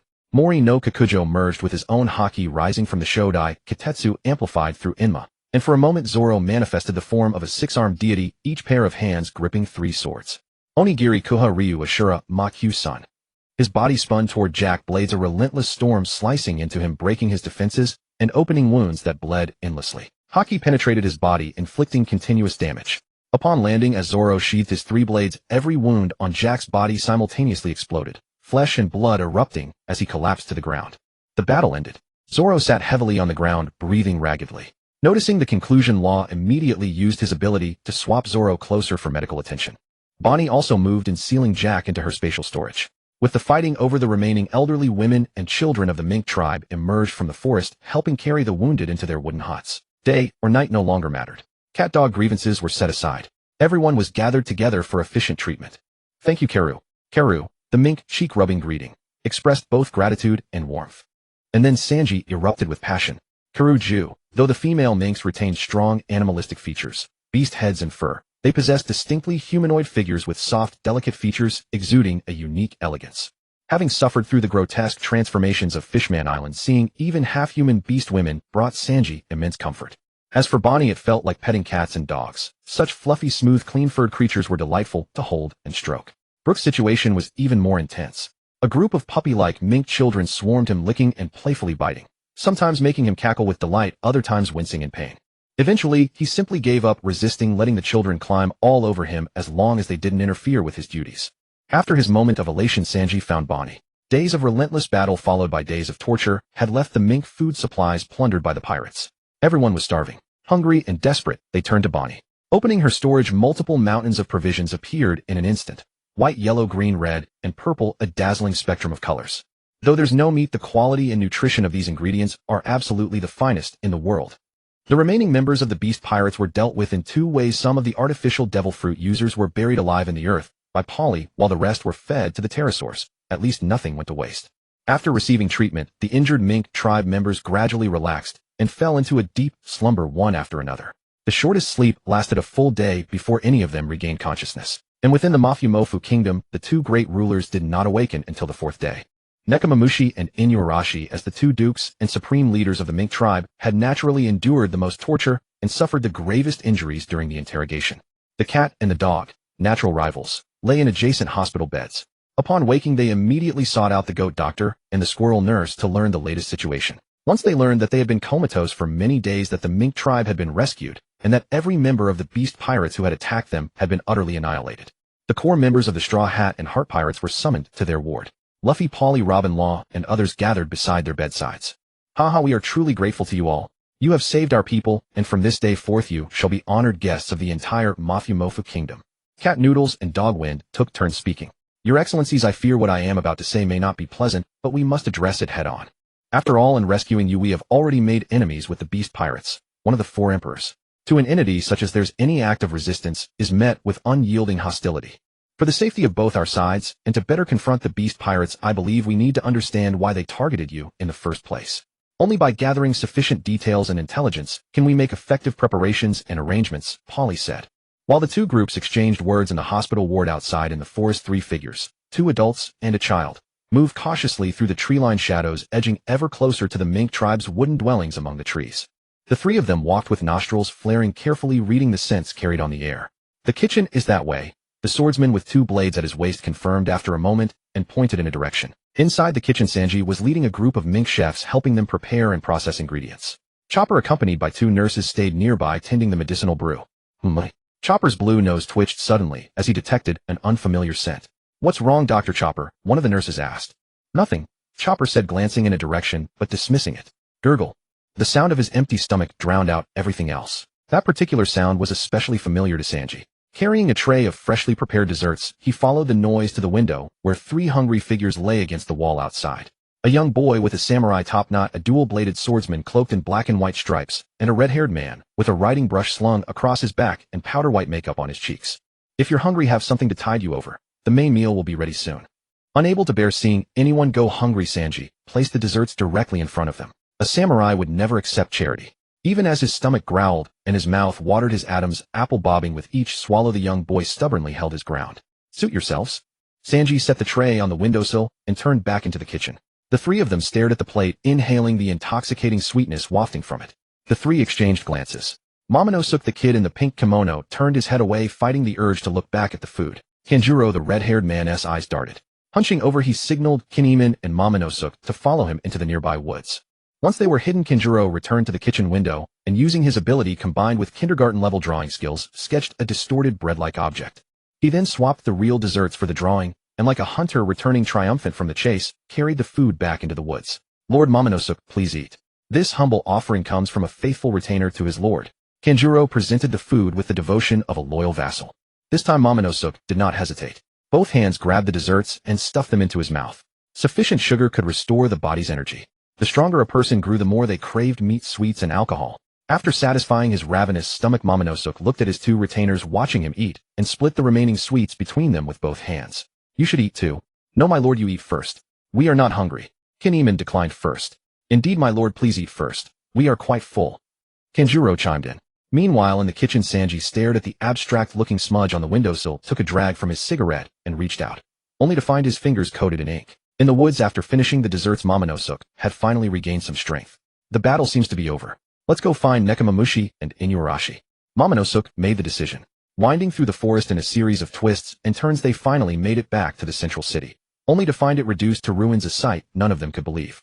The city was destroyed, the ground littered with debris, the stench of blood still sharp in the air. A handful of minks were still clearing the rubble. "Inuarashi, Nekomamushi." Momonosuke strode into the ruins, calling out loudly. His voice drew the attention of the mink tribe members still moving about the wreckage. "Lord Hikage. What? How did you three come out?" The squad leader overseeing the reconstruction work stared in disbelief and rushed over to them. "Pedro, what is going on here? Why did this happen?" Momonosuke grabbed the green-clad, cape-wearing mink with flowing curly hair and demanded answers. "Now is not the time for this. Why did you come out at all?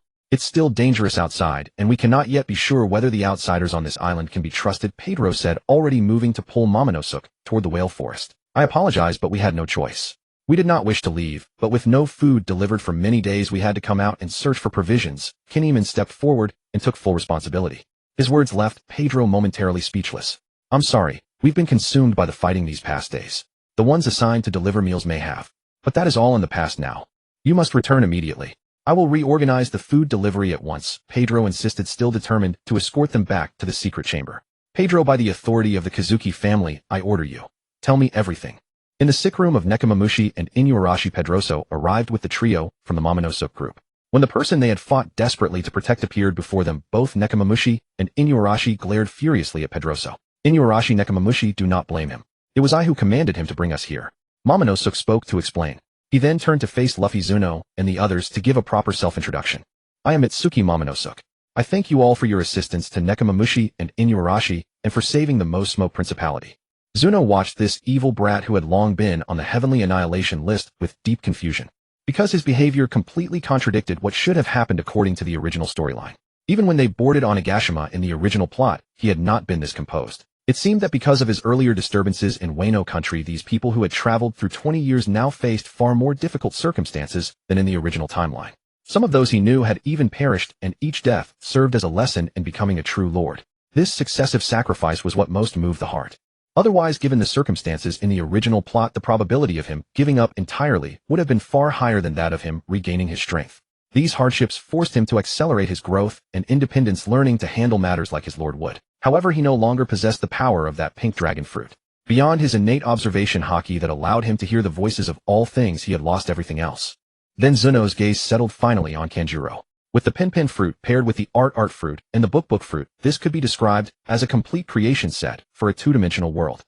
I apologize for the hostility you have now incurred with the Beast Pirates. I have heard you have already eliminated their top commanders. Given this enmity, I believe we must unite to better oppose them. Momonosuke said. You are from Wano country, are you not? After 2 years apart, Zuno now had a solid excuse to explain his unique source of information. This meant he could afford to be a bit more reckless when revealing spoilers later on. Yes, Momonosuke admitted directly. Kanjuro and Kinemon simultaneously adopted defensive postures. Cooperation is not a problem, but before we proceed, we need to be honest with each other. Let me ask you a question, and if your answers satisfy me, I will support this alliance. Zuno said. As his voice entered the man's ears, he had already silently completed the hypnosis. Whatever he asked afterward, the man would confess truthfully. What question? Please ask. Is there a history text on Zo's back?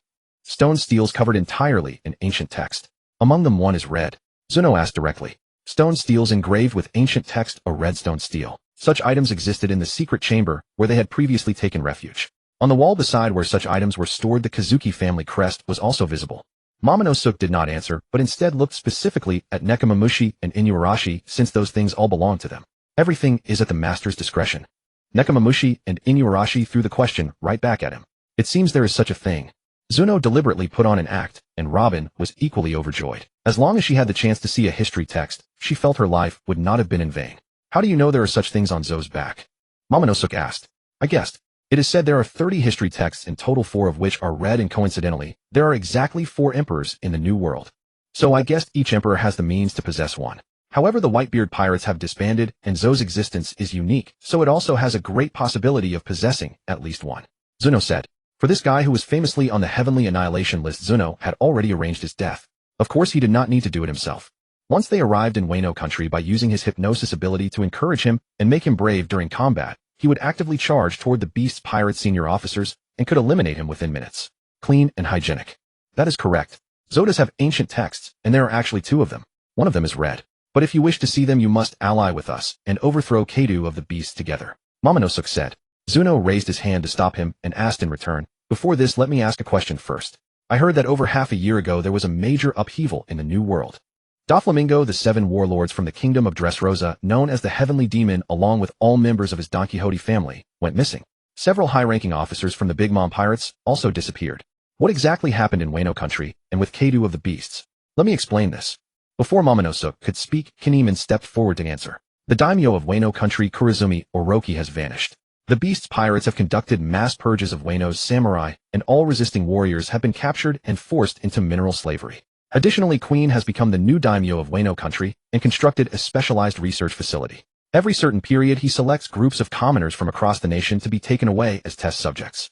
Now the entire country remains under martial law, with only Beast Pirates members permitted to leave their residences. All civilians must restrict their movements to designated hours for work or supplies. During all other times, everyone must remain at home or their workplace with no wandering allowed.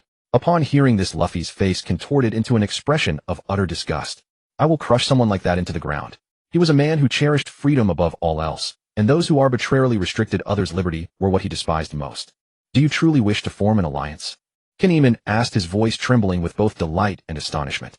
I am the man who will become the Pirate King, Luffy declared once more. To claim the title of Pirate King means defeating every other pirate crew or forcing them all to submit. Uttering those words automatically cast him as a natural enemy of the 4 emperors. Law, standing nearby, fell momentarily lost in thought upon hearing those words. In the Paradise Seas, nearly every pirate crew considered it beneath them to speak of the Pirate King. Ha ha ha. The Pirate King. It has been such a long time since I have heard that term. Both Nekomamushi and Inuarashi wore expressions of deep nostalgia. By the way, though so many years have passed, Straw Hat Boy, your straw hat looks rather familiar. Inuarashi suddenly shifted his attention to that particular hat. Duke Inuarashi, do you know Shanks? Luffy felt a sudden surge of joy at encountering an old acquaintance in a foreign land, removing his straw hat from his head and clutching it to his chest. It truly is him. That brat from Captain Rogers' era has grown into a figure carrying the title of Emperor. What is your connection to him? Duke Inuarashi pressed. We made a promise to each other. When I reach the New World, I will personally return this straw hat to him. And then I will become the Pirate King and show it to him. Whale Forest. At the center of the forest stood a colossal tree resembling a whale. Cat Flame Snake and Dog Tranquil led the way in person, with the trio from Wano following closely behind. Accompanied by the Straw Hat crew and the Heart crew, they made their way up to the tree branches, passed through a doorway into a dark passage, descended countless steps, and finally arrived at an underground stone chamber. Inside the spacious stone chamber lay two square stone slabs, one red, the other gray. Upon seeing them, Robin immediately stepped forward to examine them closely. After completing the recording, they returned outside the whale tree. Excellent. Next stop, Wano country. In recent days, having witnessed the elephant spraying water over its back, explored the forests, learned the history of the mink tribe, and savored their traditional cuisine, Luffy could hardly remain still. With the final task completed, they could finally set sail. As for helping Wano reclaim its country, if he had felt somewhat reluctant before, he now ached to finish it as quickly as possible. To him, Shank's friends were his own friends. When a friend was in trouble, it was his duty to lend whatever help he could.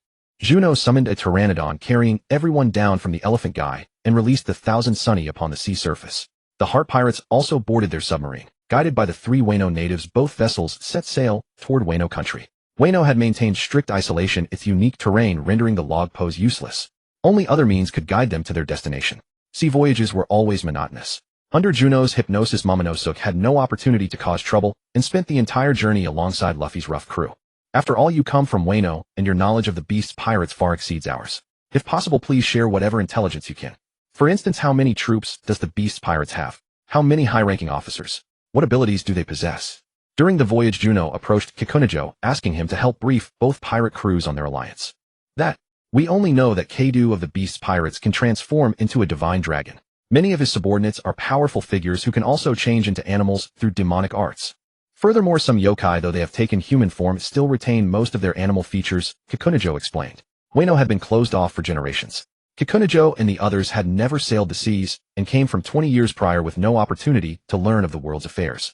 They knew nothing of the devil fruits. To them, those who could transform into animals were simply yokai. The mythical Zoan-type devil fruit, Ryu Nomi Model Sarayu. This mythical Zoan fruit grants not only the ultimate physical enhancements of the animal type, but also mastery over various elemental and conceptual abilities. The divine dragon form likely commands wind, fire, and lightning. He is hailed as the world's strongest creature. World News has frequently reported his attempts to find places to commit suicide. He even once invaded Marineford, was defeated by the combined might of 3 fleet admirals, yet managed to escape. This demonstrates that his physical prowess ranks among the best in the world. Kaido is indeed formidable. Back when our Lord Odin pierced through his body, he still could not kill him. Kikunajo sighed. I've heard that beneath Kaido the beast's pirates have the 3 calamities. The Storm King Jack has already been dealt with, so there's no need to worry. What about the remaining 2, the Flame Bug and the Plague? What abilities do they possess? Juno continued questioning. Throughout the exchange, it was Juno who took the lead, weaving half-questions with reasoning and conjecture, cleverly incorporating intelligence gathered from both sides to fill in the gaps. Thus, the basic profile of the beast's pirates was pieced together. Phew. Sanji exhaled a puff of smoke, looking at the 3 Wano natives and shaking his head. You are the victims, the first-hand witnesses, yet you know less than us outsiders. Yes, indeed. With this, how could we trust that an alliance with you would be enough to defeat a Yonko like beasts? Please, you must believe us. Kikunajo dropped to his knees in a full prostration before both crews. We've come this far, there's no going back. The voyage proceeded without a single incident. The route to Wano itself lay within a no-man's land rarely visited. The closer they drew to Wano, the more underwater currents and reefs appeared. These formed a natural barrier encircling Wano. The deeper they traveled, the larger the whirlpools created by currents crashing against the reefs became their suction, growing ever more dangerous. For safety, everyone boarded the Pteranodon once more. Juno sealed both ships within his spatial ability. They crossed directly over the towering wall, encircling Wano from the air. Suddenly the view opened wide. The Pteranodon circled overhead, surveying the entirety of Wano's land and sea. Within the enclosed inland waters, aside from Onigashima, not even an extra reef was visible. Desolation stretched across every province of Wano. Even the capital, Flower Capital, resembled a ghost town. Shall we strike now, or wait for the main forces, Juno asked. There are no main forces left. Half a year ago, when Kaido purged the samurai and enacted the sword ban and travel prohibition, all the accumulated resistance fighters were wiped out.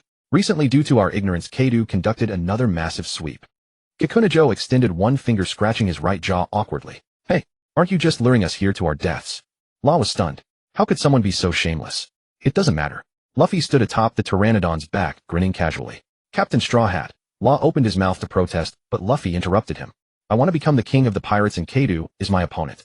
That means I'll need to fight regardless. Isn't this perfect? At least I have all of you to help me. He flashed a goofy smile. Juno, let's go straight to Onigashima. That's Kadu's headquarters, right? Wouldn't it be wiser to proceed, gradually whittling down the enemy's strength bit by bit? Juno countered. For now this approach takes longer, but it's stable and safe, advancing steadily, winning at every step. It would also minimize our losses and show those people that others are still resisting, inspiring their will to survive. Alright then. Luffy was reluctant, but ultimately agreed. Flower capital. Behind the city rose an isolated peak known as Mount Fujitora. A colossal tree atop the summit embraced the palace like a crescent moon. Two massive bridges on either side connected the ground to the midslope. Yet now the entire mountain had been transformed into a steel fortress. Mount Fujitora was originally the residence of the daimyo. Now the palace atop the summit has been converted by Queen into his own entertainment hall, where the most celebrated geisha of Flower Capital are kept. Below, Mount Fujitora itself has been transformed into his research facility with weapons installed throughout the entire mountain. Kikunajo added the intelligence once more. Bang bang bang bang bang bang. Tonight is my stage. The banquet is at its finest, reaching the peak of excitement. Dance up, make some noise, shouted out. This is Lord Queen's ball. Drums, thunder, lights blaze bright. My body throbs with rhythm alone. Even round and fat my dancing is first rate. This is my swagger. Funk, funk. The finest dance, the finest man. You're all left speechless, aren't you? Oh yeah. Within the palace atop Mount Fujiyama, a grand ball was underway. On stage stood a portly man with sunglasses, a cigar clenched between his teeth, yellow braids, and a tank top, leading backup dancers in sultry choreography while singing seductive tunes. Beside the stage, a gorgeously dressed and strikingly beautiful woman accompanied the performance with her music. The melody shifted, and so did the lyrics. Bang bang bang bang bang bang. Lady Xiaoji, the most beautiful flower. Nothing in this world outshines you. My heart was stolen by you long ago. Keen's heart has been pierced by your arrow. I am strong, gentle, and handsome. Shed the weight, and I'll bewitch them all. That's me. I'll wager everything to protect you. Lady Xiaoji, become mine. Funk, funk. I love you to madness. Follow me forever. Oh yeah. Keen shook his body and rolled his shoulders, advancing step by step toward the beauty. He dropped to one knee and extended his hand toward her. Just then a wave of conquerors' haki swept through. Unstoppable and pervasive, the overwhelming pressure knocked out the majority of everyone on Mount Fujiyama instantly. Not even Xiaoji before him was spared. Conqueror's haki. Who is it? Keen roared and bolted out of the palace. Standing in the corridor, he surveyed the area. The ground was littered with unconscious minions felled by the Conqueror's haki. Only a few remained awake, the stronger devil fruit users and artificial devil fruit subjects. Lord Keen, what was that just now? As all who remained gathered together, a pteranodon descended from the sky. With a single flap of its wings, a gale like blades erupted. The scythe demon wind slashes engulfed them all. This wind slash ability came from the Kama Kama no Mi. When those fused super beasts were originally created, this fruit was specifically given to him for testing to verify whether it could be applied to such creatures. In an instant, half of the palace crumbled. To shield Xiaoji from the onslaught, Keen transformed into his Brachiosaurus form and absorbed all the wind slashes upon himself, leaving his body covered in grievous wounds. Blood soaked the ground. His subordinates, however, lacked such power. The colossal wind slashes sliced apart those with weaker physiques, cleaving them into pieces scattered across the area. Who are you people? How dare you provoke the beast pirates? With Keen's deafening roar, the Zoan devil fruit user somehow, through his scientific prowess, had mechanized his animal form into a robot. His hands and tail transformed into laser cannons, firing a barrage at the pteranodon above. At the last critical moment, the pteranodon dodged sideways and hurled everyone on its back into the air. Everyone screamed as they landed atop Mount Fujiyama. Is that guy also a cyborg? Leave him to me. At least let me get a taste. Frankie found an enemy much like himself and immediately grew interested. He charged forward without hesitation while the rest grouped together to deal with the remaining ability users. Everyone stay alert. Keen, known as the Plague Disaster, is also a scientist. His hands may hold numerous devastating viruses. Therefore, for everyone's safety and to minimize the danger of virus leaks, now is not the time for heroics. We must finish them as quickly as possible. Juno issued this warning immediately upon landing and joined the assault against Keen. Death's Ghost Assault, combining the Death Rate Fruit and Phantom Fruit powers from the 7-star sword, unleashing a swarm of phantoms. As these phantoms burrowed into Keen's body, the violent explosions not only tore his flesh apart, but also dealt catastrophic damage to his soul. Pressing his advantage before Keen could fully perish, Juno extracted his memories, and using information from within obtained a Wano country-specific snail, Den Den Mushi, to dial N's personal line. Lord N. Lord Jack has been defeated. Those who broke free earlier have found reinforcements and are causing chaos in Flower Capital. We stand no chance. Lord Keen is struggling enormously against them alone. To draw N out individually, this was the only way. Keen and N were bitter rivals who would never seek each other's aid, even in death. To make the call seem legitimate, Juno had no choice but to pretend to be an ordinary subordinate. How many are there? N asked without suspicion. Around 20-something. They seem to be rookies from the past couple of years, but all of them are formidable. Labeling them as both rookies and powerful ensured in would not summon Kaido outright, but instead come personally, perhaps bringing along only a few of the 6 flying cages. Understood. Un's voice was calm, betraying no emotion. After hanging up, silence fell over the area. Juno sealed Keen within a spatial pocket. Momonosuke, Kinemon, and Kanta entered the palace together. I didn't expect one of the 3 disaster commanders of the Beast Pirates to fall so easily. Law looked at Juno in amazement. Next time it's my turn to fight. Luffy took the victory for granted, but was frustrated that he hadn't gotten to fight. As for the others, they paid it little mind and focused on preparation. In arrived swiftly. He came directly as a featherless pterosaur soaring through the sky. The entire process took less than 5 minutes. Returning to human form, flames blazing behind his back, he stood upon the treetops at the summit, surveying his surroundings. Aside from the minions sprawled lifelessly on the ground, there was no sign of Jack or Keen. His gaze finally locked onto the straw hat. Where are Keen and Jack? Have you killed them both? Huh. Them, the elephant guy and the fat guy? Yeah, we took them down. Luffy answered directly. Is that so? So that phone call was a deliberate trap to lure me here. And instantly pieced everything together, yet neither fled nor called for Kaido. He clearly possessed absolute confidence in himself. Then before we fight, why don't you tell me who you all are? Especially those of you who escaped from Wano country, and watched the 3 figures step out of the palace adorned in traditional Wano garb. My lord is Lord Kazuki Momonosuke, the son of Kazuki Oden. We have returned. Go back and tell Kaido to prepare his grave in advance. Kanta suddenly stepped forward, pointing at In on the great tree and shouting his declaration. Onlookers assumed he was simply inflamed by witnessing Juno's strength bursting with bravado and provocation. But who was he really? A Korizumi spy embedded deep within. Ignoring the 20 years of time displacement, a member of the Korizumi family who had concealed himself for nearly a decade, driven solely by vengeance. How could he possibly rejoice at the Kazuki family's impending victory? His words were clearly a warning, urging the opponent to hurry and summon Kaido. Yet In predictably failed to grasp the underlying meaning. He slowly drew the long blade at his waist, spread his wings, and swung. Zoro immediately raised his sword to meet him, and the two clashed. Jin, the god of the previous generation of the Sacred Land, and the last member of the Lunaria clan. When flames ignite upon his back, he possesses near-immortal regenerative power and defensive capabilities.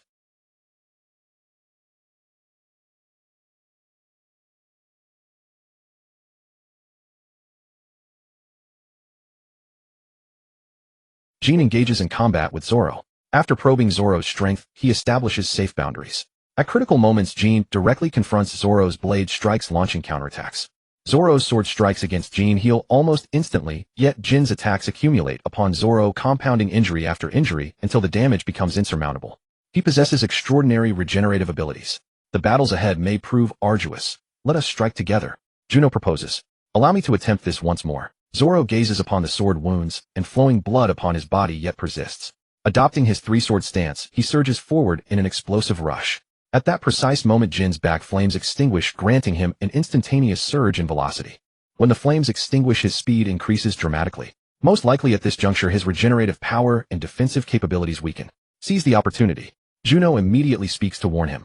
Zoro is a man who heeds advice. After a single strike failed, he had already begun formulating a strategy. Upon hearing the reminder, he at least had a direction in which to strive. Upon hearing Juno's words, Jin's flames flare up instantaneously with greater intensity. Scorching fire spreads from his back to his hands, ultimately enveloping the katana he wields.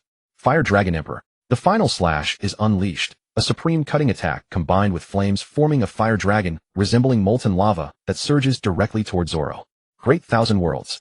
Zoro's 3 swords flow in motion as he charges head-on against the fire dragon, cleaving it in twain. Twin emperors within the blade. Behind the dissipating fire dragon, Jin transforms into his beast form, with flames once again covering the wings of his pteranodon. Using his wings as weapons, he bursts from behind the fading fire dragon and crashes into Zoro's midsection. Zoro suffers a devastating blow and spews a mouthful of blood. Juno finally decides to intervene. Slow light. A beam strikes, and Jin's movements slow accordingly. However, a burst of haki erupts, and his previously sluggish motions instantly recover. Immobilization technique. Juno once again employs the slow light, but this time imbues the beam with Conqueror's haki. Through the purest stacking of intent, he pushes the Devil Fruit's power to its absolute limit. Within it lies a contest of haki between the two. Blade Storm. Juno's hands transform into swift cutting blades, releasing endless flying thunder god wind edges that completely envelop and surround the immobilized Jin. Within the flames, although his body would normally recover from injuries, the slow light delays not only his movements, but also the cellular regeneration throughout his entire body. The injuries sustained cannot be promptly healed while fresh wounds continue to accumulate. Gradually layer upon layer of flesh is carved away, until his flesh is reduced to a mangled mess. Crashing to the ground, Jin's body continues its recovery. Grim Reaper, soul-severing apparition. The power of the Death Deep fruit combines with the Ghost fruit and Shadow fruit in a joint development. The apparition directly charges into his shadow, seizing control over it. Changes to the physical body directly affect the shadow's form, and the advanced application of the Shadow fruit ability is to manipulate the body itself through the shadow's condition.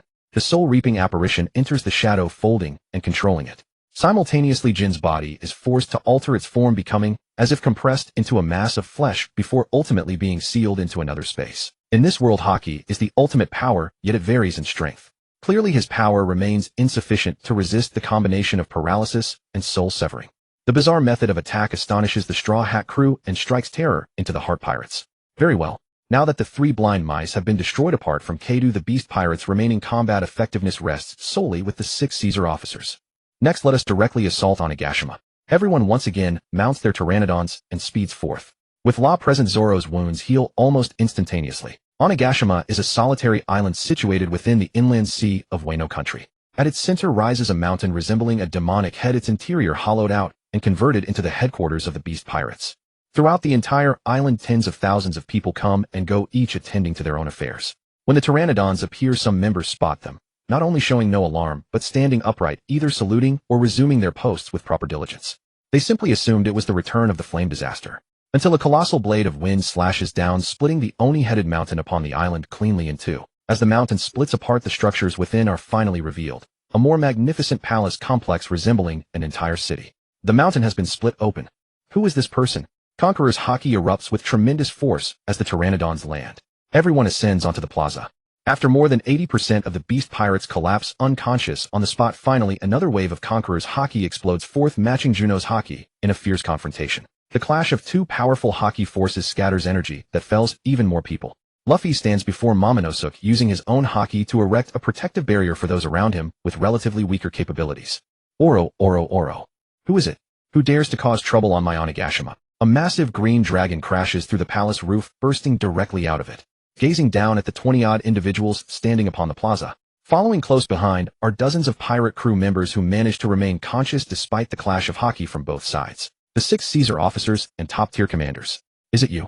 Truly audacious. Hey, are you Kaido? Why did you seize Tama's homeland? Hand it back at once. As the Haki confrontation concludes, Luffy steps forward and shouts toward the green dragon circling above. Oro, are you the ally those good-for-nothings recruited? If you wish to reclaim Wano country, then give it everything you have and defeat me. Only by vanquishing me can you fulfill your wishes. Facing the provocation, Kaido feels no anger. In fact, he is filled with anticipation. Having dominated the new world, he simply seeks entertainment. Although he claims to seek death everywhere, his purpose is not to die, but rather to challenge his own limits and discover new methods of growing stronger. Enough idle chatter, let us fight. Juno acts first. In the pirate world, battles superficially appear as epic clashes, such as Akainu versus Akiji, said to have raged for 10 days. Ace versus Jinbe likewise fought for several days. Going further back, those legendary powerhouses, once they engaged in combat, expended even more time.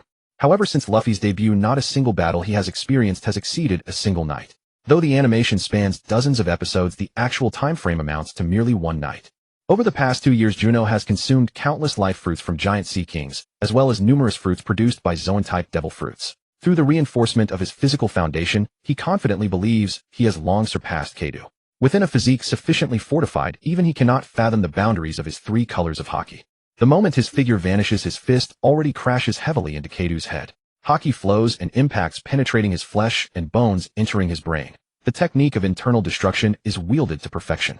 Kaido's eyes lose focus, his dragon body goes limp, and he plummets from the skies. Juno presses his advantage, his fists hammering Kaido's head like a Gatling gun, continuously driving Haki and the power of slowness into his mind.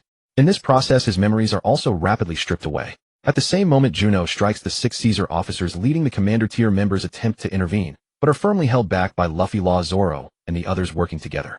News of the downfall of Big Mom's crew spread across the world through the newspapers. With Big Mom suddenly vanishing, and only the remaining top commanders left, Germa 66 completely seized control of Tato Land. Thus, Germa 66 replaced Luffy as the new pirate emperor. After all, they had occupied the territory of the former Yonko. Under such circumstances, pirates from across the new world were drawn like moths to a flame. The Whitebeard pirates disbanded following Whitebeard's death, and his former territories were ruthlessly carved up and squabbled over with barely even his homeland spared from the chaos. Now Big Mom herself had vanished and Tato land was occupied by an unfamiliar faction called Germa 66. Naturally, opportunists would come testing the waters. If they succeeded in seizing Tato land's territory, it would indeed count as a monumental achievement. Holy Land Merigios. Chamber of Power.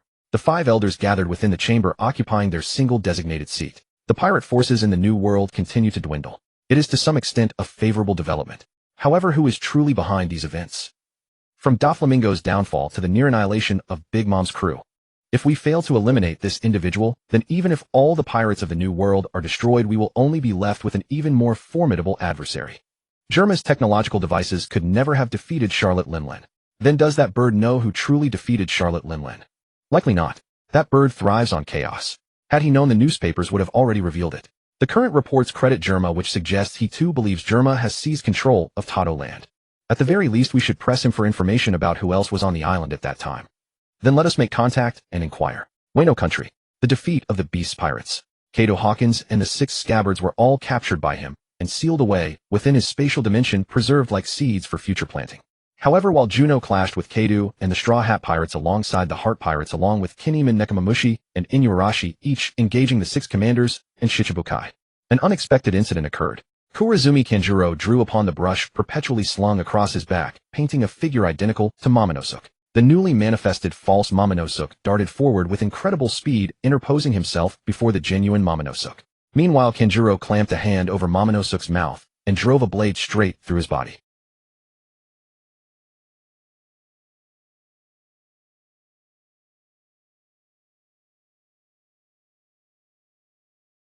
When the battle concluded, no one had noticed what had transpired. The painted Momonosuke appeared utterly lifelike, mimicking a living person flawlessly under Kanjuro's control. The real Momonosuke was utterly extinguished. Kanjuro threw the corpse into nearby ruins and applied a concealment illusion before departing. Since returning from the battlefield, Kanjuro had remained constantly at Momonosuke's side, never allowing himself to stray far, solely to prevent anyone from discovering the deception. He wouldn't even permit Hiyori, his own younger sister, to approach. This was all to ensure the charade remained undetected before the Straw Hats departed. He even commanded the painted Momonosuke to declare that Hiyori had been reduced to a courtesan entertaining guests, bringing disgrace upon the Kazuki clan. These words rang loud and cut deep. A family's private matters are none of an outsider's concern. Yet in that instant, Luffy's gaze toward Momonosuke turned distinctly hostile. Sanji sought out Hiyori as well. If you feel this place no longer has room for you, why not set sail? Sanji cheerfully introduced each member of the crew to Kazuki Hiyori. Brother speaks truly. For whatever reason, I have brought shame upon the Kazuki name. From henceforth, I am but Kahaku. Kahaku sorrowfully withdrew into a corner. Before the banquet could conclude, she departed the venue. It was at that moment that a woman with seastone cuffs binding her wrists, twin horns adorning her brow, and clad in blue and white garb, charged up Fujiyama. Hey, is it you lot who defeated Kato? Bursting into the palace, her first words were directed at those assembled in the hall. The newcomer was Kato's daughter Yamato. Though Onigashima had sunk, she had somehow avoided the sea and arrived in Hanamachi. Who are you? Are you here to avenge him? Usopp stepped forward, first pointing at her interrogatively. I am Kazuki Oden. Kato is my sworn enemy. His death is of no consequence to me.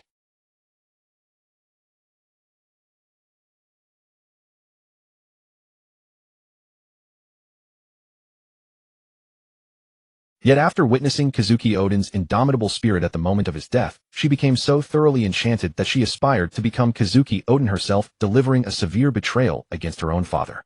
In truth, this betrayal was largely verbal. She never took substantial action beyond endless declarations. Had Kato possessed even a shred of wisdom, he might have discarded the useless Kurazumi clan and released her to rule Wano country. Naturally, from Kato's perspective, the enslavement and mining operations continued unabated. Should she dare incite the people of Wano to revolt, he would simply kill them. Kill until none remained to oppose her, until everyone turned against her instead. That would be success. After all, Kato cared nothing for Wano's citizens. He wanted only its resources. Where else were slaves to be found? Were pirates bound by justice? At minimum, he wished for her to deeply understand that accomplishment requires strength.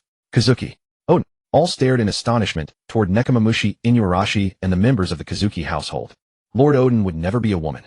Years ago, Lord Oden perished in the boiling cauldron at the hands of Kurazumi, Orochi, and Kato to save us. Who exactly are you? What is your purpose in impersonating Lord Oden? Do you seek to unlawfully seize power? And if you intended to assume another's identity, you should at least conduct proper investigation beforehand. Kinemon pointed at her and rebuked her furiously. I am Kazuki Oden. Yamato persisted stubbornly. It is not impossible that he truly is Kazuki Oden. After all, abilities in this world are endlessly bizarre. Consider our companion Brook. Before you encountered him, could you have imagined a living skeleton existed? Perhaps Kazuki Oden did not fully perish all those years ago. His soul may have been transferred into this woman's body through various circumstances, growing with her until now. Juno spoke up suddenly. Since Yamato so desperately wished to become Kazuki Oden, Juno did not mind lending a helping hand. Truly, Kinemon's loyalty to Kazuki Oden was beyond question. Though the notion sounded absurd, he would rather believe it to be true. Impossible. Every person you long to see return may simultaneously be someone else's object of bitter hatred. Some wished for Kazuki Oden to survive, others desired his complete annihilation. The voice belonged to Kanjuro. Initially, he had merely intended to kill Momonosuke. Now he sought to control Wano through Momonosuke and reclaim the Kurizumi clan's dominion. If another Kazuki Oden emerged, who would rule this nation? I am Kazuki Oden. Yamato remained obstinate. After reading Oden's navigational logs, she had completely immersed herself in his identity. How shall we verify this?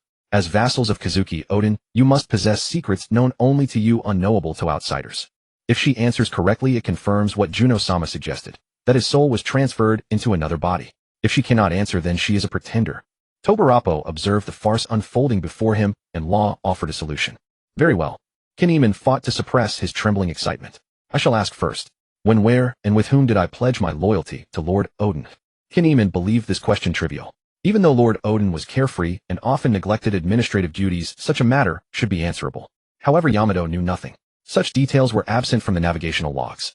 After being confined on Kuma House Island, she had no means of learning about Kazuki Oden. Before her confinement, she had been too young and never had the opportunity to inquire about his past. Together with him. Yamato pointed toward Kanjuro. In that instant, Kanjuro laughed with relief. See, I told you she cannot be genuine. Who are you? Why do you impersonate Lord Oden? Kanjuro shouted, already poised to attack.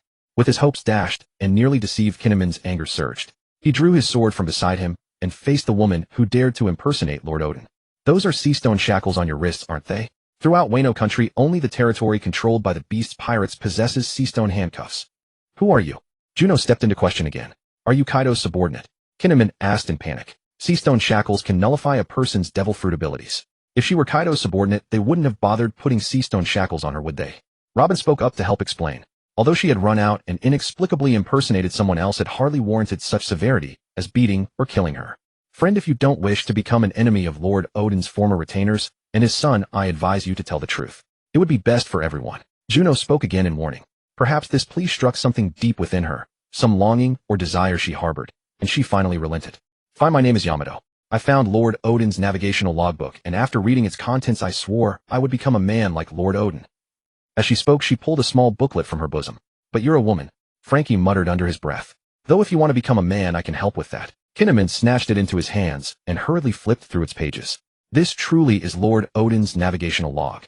Where did you find this?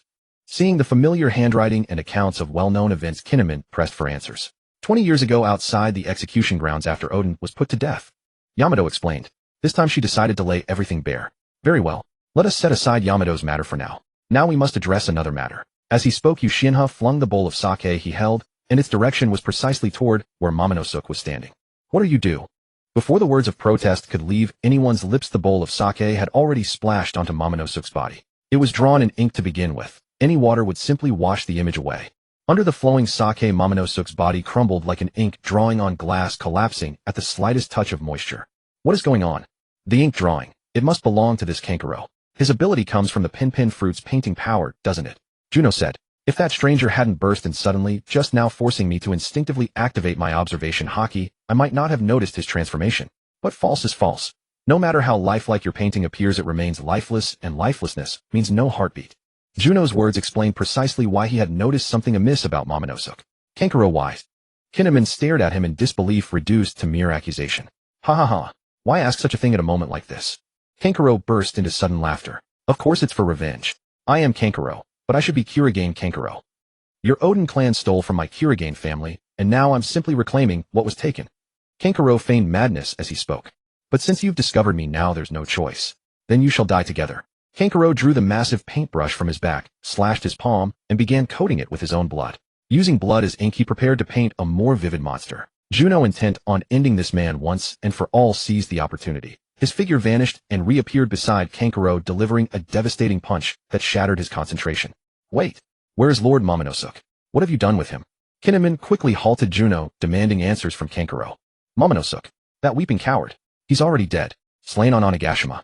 And Onigashima itself has sunk. You were the ones who sank it. Perhaps his corpse has already been devoured by sea beasts, leaving nothing but bones scattered across the ocean floor. How satisfying. How wonderful. Knowing there would be no mercy shown to him, Kankuro surrendered completely to his rage. As the words left his lips, Juno's hand clamped around his head. Power and haki erupted from his palm, leaving Kankuro clinging to his final breath. He then sealed him away into his spatial dimension. Where is he? Juno returned to the surface, and Kinemon urgently asked. Done for. He'll never appear again, Juno stated. Kinemon had nothing more to say, nor could he. From that point forward, Kinemon led his forces in hunting down the remaining beast pirates. Meanwhile, he organized divers to search the ocean depths for Momonosuke's remains. Hijiki was also located, and with no other heirs remaining in the Odin clan, Kinemon and Denjiro had no choice but to install her as the new daimyo. Unable to find Momonosuke, Kinemon and Denjiro could only appoint Hijiki as the new daimyo.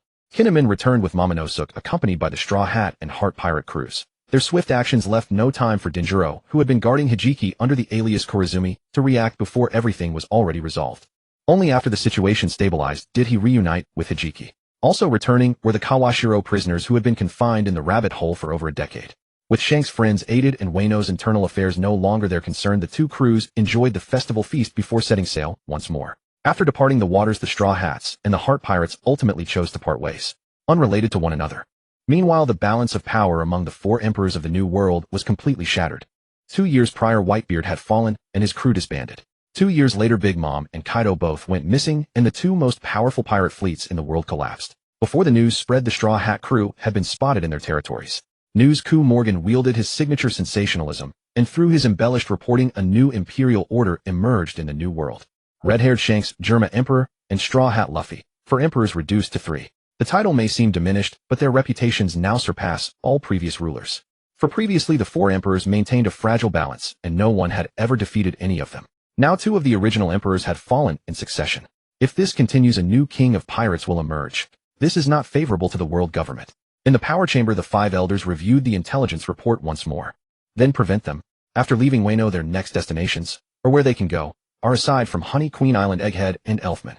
Meanwhile, conduct a reverse search from the Mink Tribe's island. Eliminate these troublesome members of the D clan first. Then we'll slowly deal with other pirate threats at sea. Vast ocean stretches endlessly ahead with the Thousand Sunny sailing across its surface. A pterodactyl loops back and forth in the sky, scouting for them. Suddenly it returns from the distance, crying out above the Thousand Sunny. The pterodactyl says it spotted an island ahead. Chopper translates for it. Oh, wonderful. Let's head there. With the pterodactyl leading the way, the journey proved far more stable and smooth. Guided by the creature, the Thousand Sunny quickly approached the island it had spotted. As they drew nearer, what caught their eyes first was a hemisphere floating in the sky. Upon seeing this, Juno knew they had arrived at Egghead Island. This was Vegapunk's territory. It should have been not long ago that York, one of Vegapunk's 6 body doubles representing Desire, had already notified the 5 elders that Vegapunk was continuing O'Hara's historical research. In other words, it wouldn't be long before the 5 elders arrived on this island. If they could eliminate the 5 elders, they could dismantle the world government's power. Even if replacements were available, each one would only be weaker than the last. Once all the substitutes were eliminated, with only M still standing alone, dealing with him would be far easier. On Egghead Island, the punk record in the sky had been shrouded by a protective barrier. Around it, large numbers of people were attacking the barrier. In the city below, explosions rang out one after another as the city fell entirely into warfare. Admiral Kazuru, along with Aragami, led the navy in attacking Egghead Island, working in coordination with the CP organization. Dozens of pacifistas launched laser cannons, fighting against the navy. The Seraphim first helped the navy break into the lab, then fought their way out. A member of the 5 elders with a scarred face, wearing a yarmulke and leaning on a cane, stood at the rear of the encirclement force. Beyond the island's waters, as the Thousand Sunny drew near, those aboard could already hear the sounds of cannon fire from the island. The naval fleet surrounded the island, cannons roaring as they exchanged fire with the pacifistas on shore. In the sea, modified mechanical sea beasts stirred up trouble, attempting to overturn the naval fleet. Several vice admirals, some aboard ships, and others in the water, fought against those powerful modified sea beasts. What's going on? Why are so many warships bombing the island? With a fleet of this scale, it's another buster call. Amidst a series of questions, Robin seemed to see the past repeating itself. What exactly is on this island that's worth the world government crossing the New World to launch a buster call? Jinbe asked in surprise. As a former warlord, he knew quite a bit. A buster call. The attack that destroyed Miss Robin's homeland. Sanji gazed at the warships continuously firing from the distant sea, his expression grave. I remember Juno mentioning before that this is an attack capable of directly destroying an entire island, wiping it completely off the map. Let's go ashore and rescue people. Luffy made his final decision. As the Thousand Sunny drew closer, the warships besieging the island turned their aft cannons toward the vessel. Delayed ray. Juno released a beam, and wherever it passed, whether shells fired ships on the sea surface, ocean waves, or creatures on and beneath the vessel, all moved in slow motion simultaneously. Then Juno wrapped wax around the ship to create handles, allowing the pterodactyl to grasp the Thousand Sunny and fly directly onto the island, landing among the crowds of hiding people. After the ship and pterodactyl touched down, Robin, Sanji, and the others immediately began evacuating people nearby. Everyone board the ship. We'll help get you all to a safe place. And now the most convenient and safest location was the only one available, Juno's farm dimension. Juno used his observation haki to lock onto the scientists on the island. Then he gathered them all together, knocked them unconscious with his conqueror's haki, and stored them all in his dimension along with the ship. Only after the evacuation was complete did Kizaru appear before them. We meet again. Pirates. Since you've managed to survive once, why come to waste your lives again? Within the navy, Kizaru was neither as resolute an eagle as Akainu nor as steadfast a dove as Akiji. He couldn't match the unscrupulous methods of the later Aragami, nor could he adhere to principles like Ichiji. But he had his own emotions.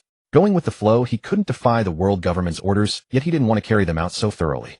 So the solution he could think of was to slack off. The moment he saw Kizaru, Luffy charged forward. 2 years prior, an admiral had nearly annihilated the entire pirate crew, and it was only thanks to Kuma's intervention that they managed to escape. Now upon seeing him, Luffy's first thought was to test the gap between himself and back then. Looks like rats have invaded the island. How are those people executing their missions? A man with green hair, bare-chested, wearing a coat with the characters tattooed on his chest, walked over. Juno stepped forward to meet him. You're also an admiral, right? Perfect timing to test your strength. Meanwhile, Kizaru and Luffy clashed fiercely. Luffy's armament haki successfully captured Kizaru's elementized body, but Kizaru's speed was beyond Luffy's ability to keep up with. Soon Zoro and Sanji followed suit.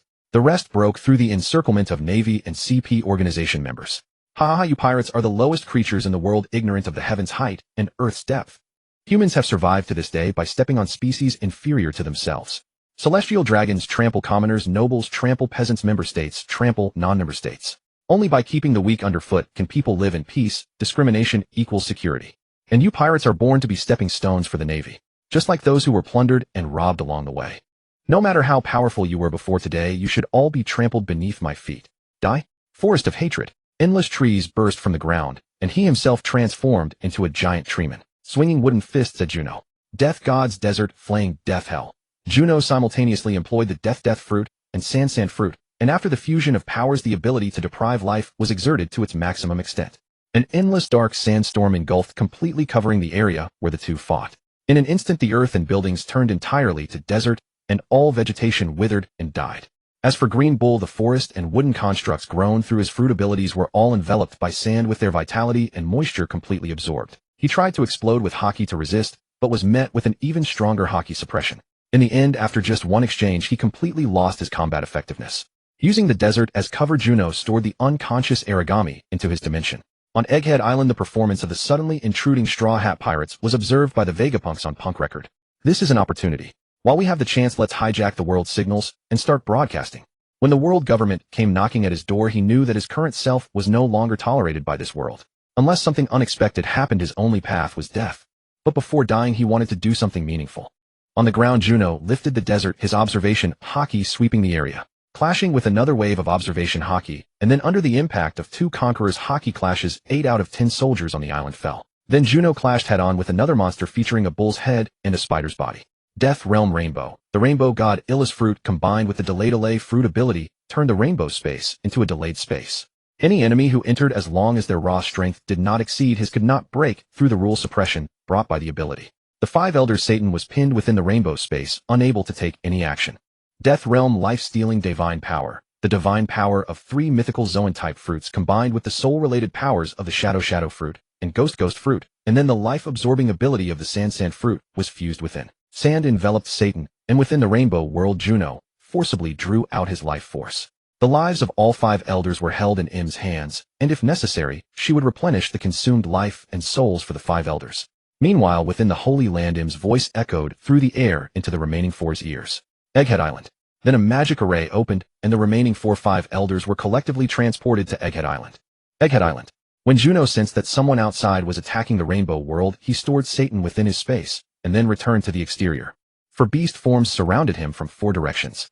One was a colossal creature with a bird's head, bird wings, bird talons, and a serpent's body, flames wreathing its neck and head shrouded in black smoke. Another was a massive warthog with 4 tusks and spotted hide, also wreathed in black flame clouds. The third was a gigantic sandworm bearing cross-shaped blade scars upon its head. The final one was a towering skeletal horse draped in equine flesh across its face and back, still encircled by the black flame clouds, signifying the awakening of its devil fruit ability. The remaining 4-star elders all appeared in their strongest beast forms, completely surrounding Juno. Fourfold Gate. Dominating Fist, 9-fold Wave. Juno opened a portal before him, then struck with one punch, the blow simultaneously connecting with the heads of all 4 phantom beasts. Conqueror's Haki surged from his fist like tidal waves crashing against their skulls. As armament Haki collided and clashed, the 4-star elders launched coordinated attacks toward Juno at the center. Then Juno's figure vanished in an instant, disappearing before their eyes. Rainbow Death Realm Hell, Soul Reaping Domain. The Iris form merged with the Plutus form, combining the Shadow Fruit and Phantom Fruit abilities. Through the rainbow, he created a personal domain, then filled it with the power of the Grim Reaper, granting the Phantom the ability to sever shadows and souls. Enclosing all 4-star elders within the domain, Juno struck his palms together as they attempted to resist, producing the sharp ring of symbols. The sonic resonance pierced through their ears and into their minds. The Memory Seahorse's capabilities, honed over 2 years of constant refinement, now far surpassed its original form. As memories were stripped away, their resistance weakened. Shadows were severed. Deprived of shadow, soul, and memory, all 4 ceased their assault. With this, all 5-star elders were eliminated. After dealing with the 4 remaining elders, Juno returned to Egghead Island. But before he could revel in his victory, a sense of threat suddenly descended from above. Using observation Haki to scan the skies, Juno detected something enormous hovering tens of thousands of meters above. An object resembling an interstellar spacecraft, suspended over Egghead Island. Intense energy signatures were converging rapidly. What the hell is this? The Heavenly King's Mother Core shouldn't be able to fire more than once, right? Juno immediately located the Straw Hat crew, still engaged in combat. Luffy, everyone move out with me now. An attack from above is incoming. Juno didn't give them time to respond.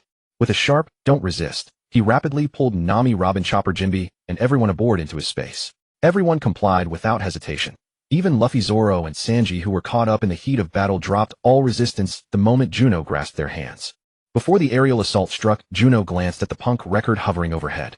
There was still a chance. He opened a door through the door fruit and stepped into the punk record experimental island. He absorbed the entire island into his space, catching each of the 6 Vegapunks in turn. Simultaneously, crimson light pillars descended from the sky like relentless rainfall. Juno followed into the dimensional space he had opened, then quickly relocated to the sea beyond Egghead Island. The entire island and the naval fleet anchored offshore were consumed by the barrage. Only Kizaru escaped. Their comrades, fellow soldiers, and adjutant all reduced to ash in that apocalyptic strike. Borsalino gazed upward at the sky. Through the cloud cover, his observation Haki stretched out, but found nothing.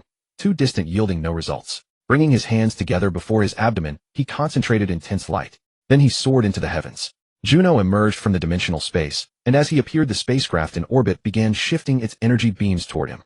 The movement appeared sluggish, yet even a slight adjustment translated across the ocean surface into an enormous distance, blanketing a vast area below.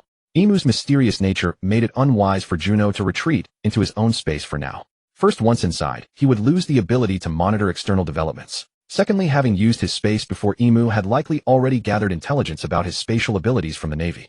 They might possess countermeasures tailored to exploit this vulnerability. After all, the fundamental rule remained unchanged. Entry and exit points were fixed and unavoidable. While the space offered protection, if Imu sealed it from the outside, emerging would force a fatal confrontation. He could easily fall into a trap she had deliberately laid. As he kept fleeing, a figure descended from above. It was Borsalino. Kizaru, crashing into the ocean, was already battered and wounded. His body plunged straight into the sea before him. Then a massive black-purple magic circle materialized out of nowhere, completely enveloping Juno's path ahead. Behind him, a laser cannon from the sky carved a deep crater into the ocean water, surging inward but never filling the abyss. Juno prepared to enter the dimensional space of the door fruit. However, the moment the magic circle appeared, the door fruit suddenly failed. The surrounding space was sealed, preventing him from achieving his objective. Dead Star electromagnetic upheaval. Juno had only one purpose: to destroy the red line. Combining the magnet fruit with the rumble fruit, he manipulated the planet's magnetic field until it spun under his control. Between electromagnetic conversions, the entire world seemed to plummet into apocalypse, with all electromagnetic signals shutting down. Mary Geos, the sacred ground, bore the brunt of the devastation. Both the world government headquarters and the Flower Field's ancient citadel were struck simultaneously by countless thunderbolts.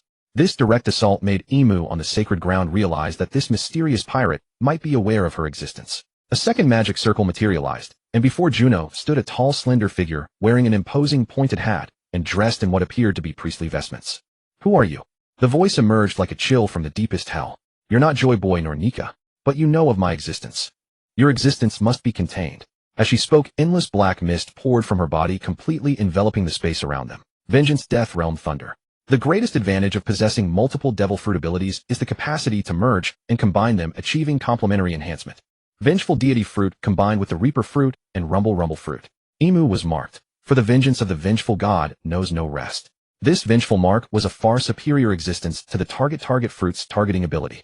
This mark allowed attacks aimed at the target to pierce through any ordinary obstruction and strike directly. Beyond the black mist, thunderbolts rained down in a surrounding barrage. Within the black mist, lightning struck Emu's true form hidden behind layers of protection.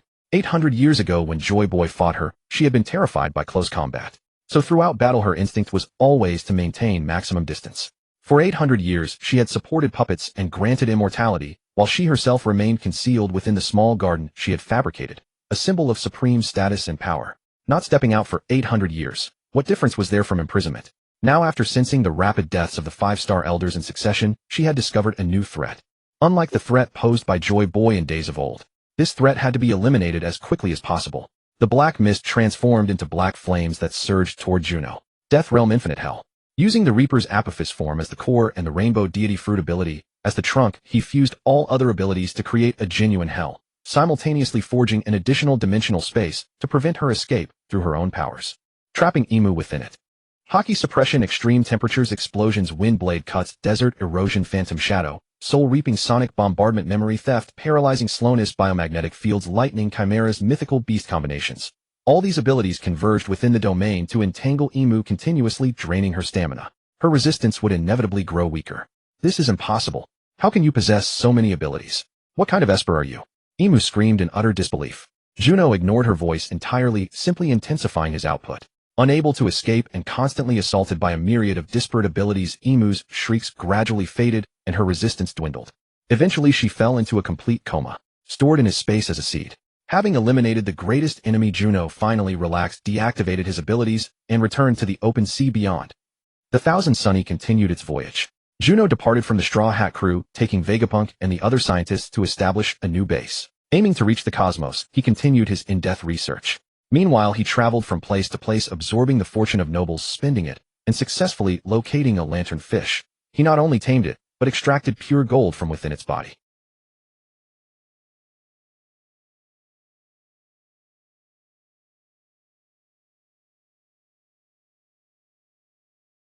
To be continued.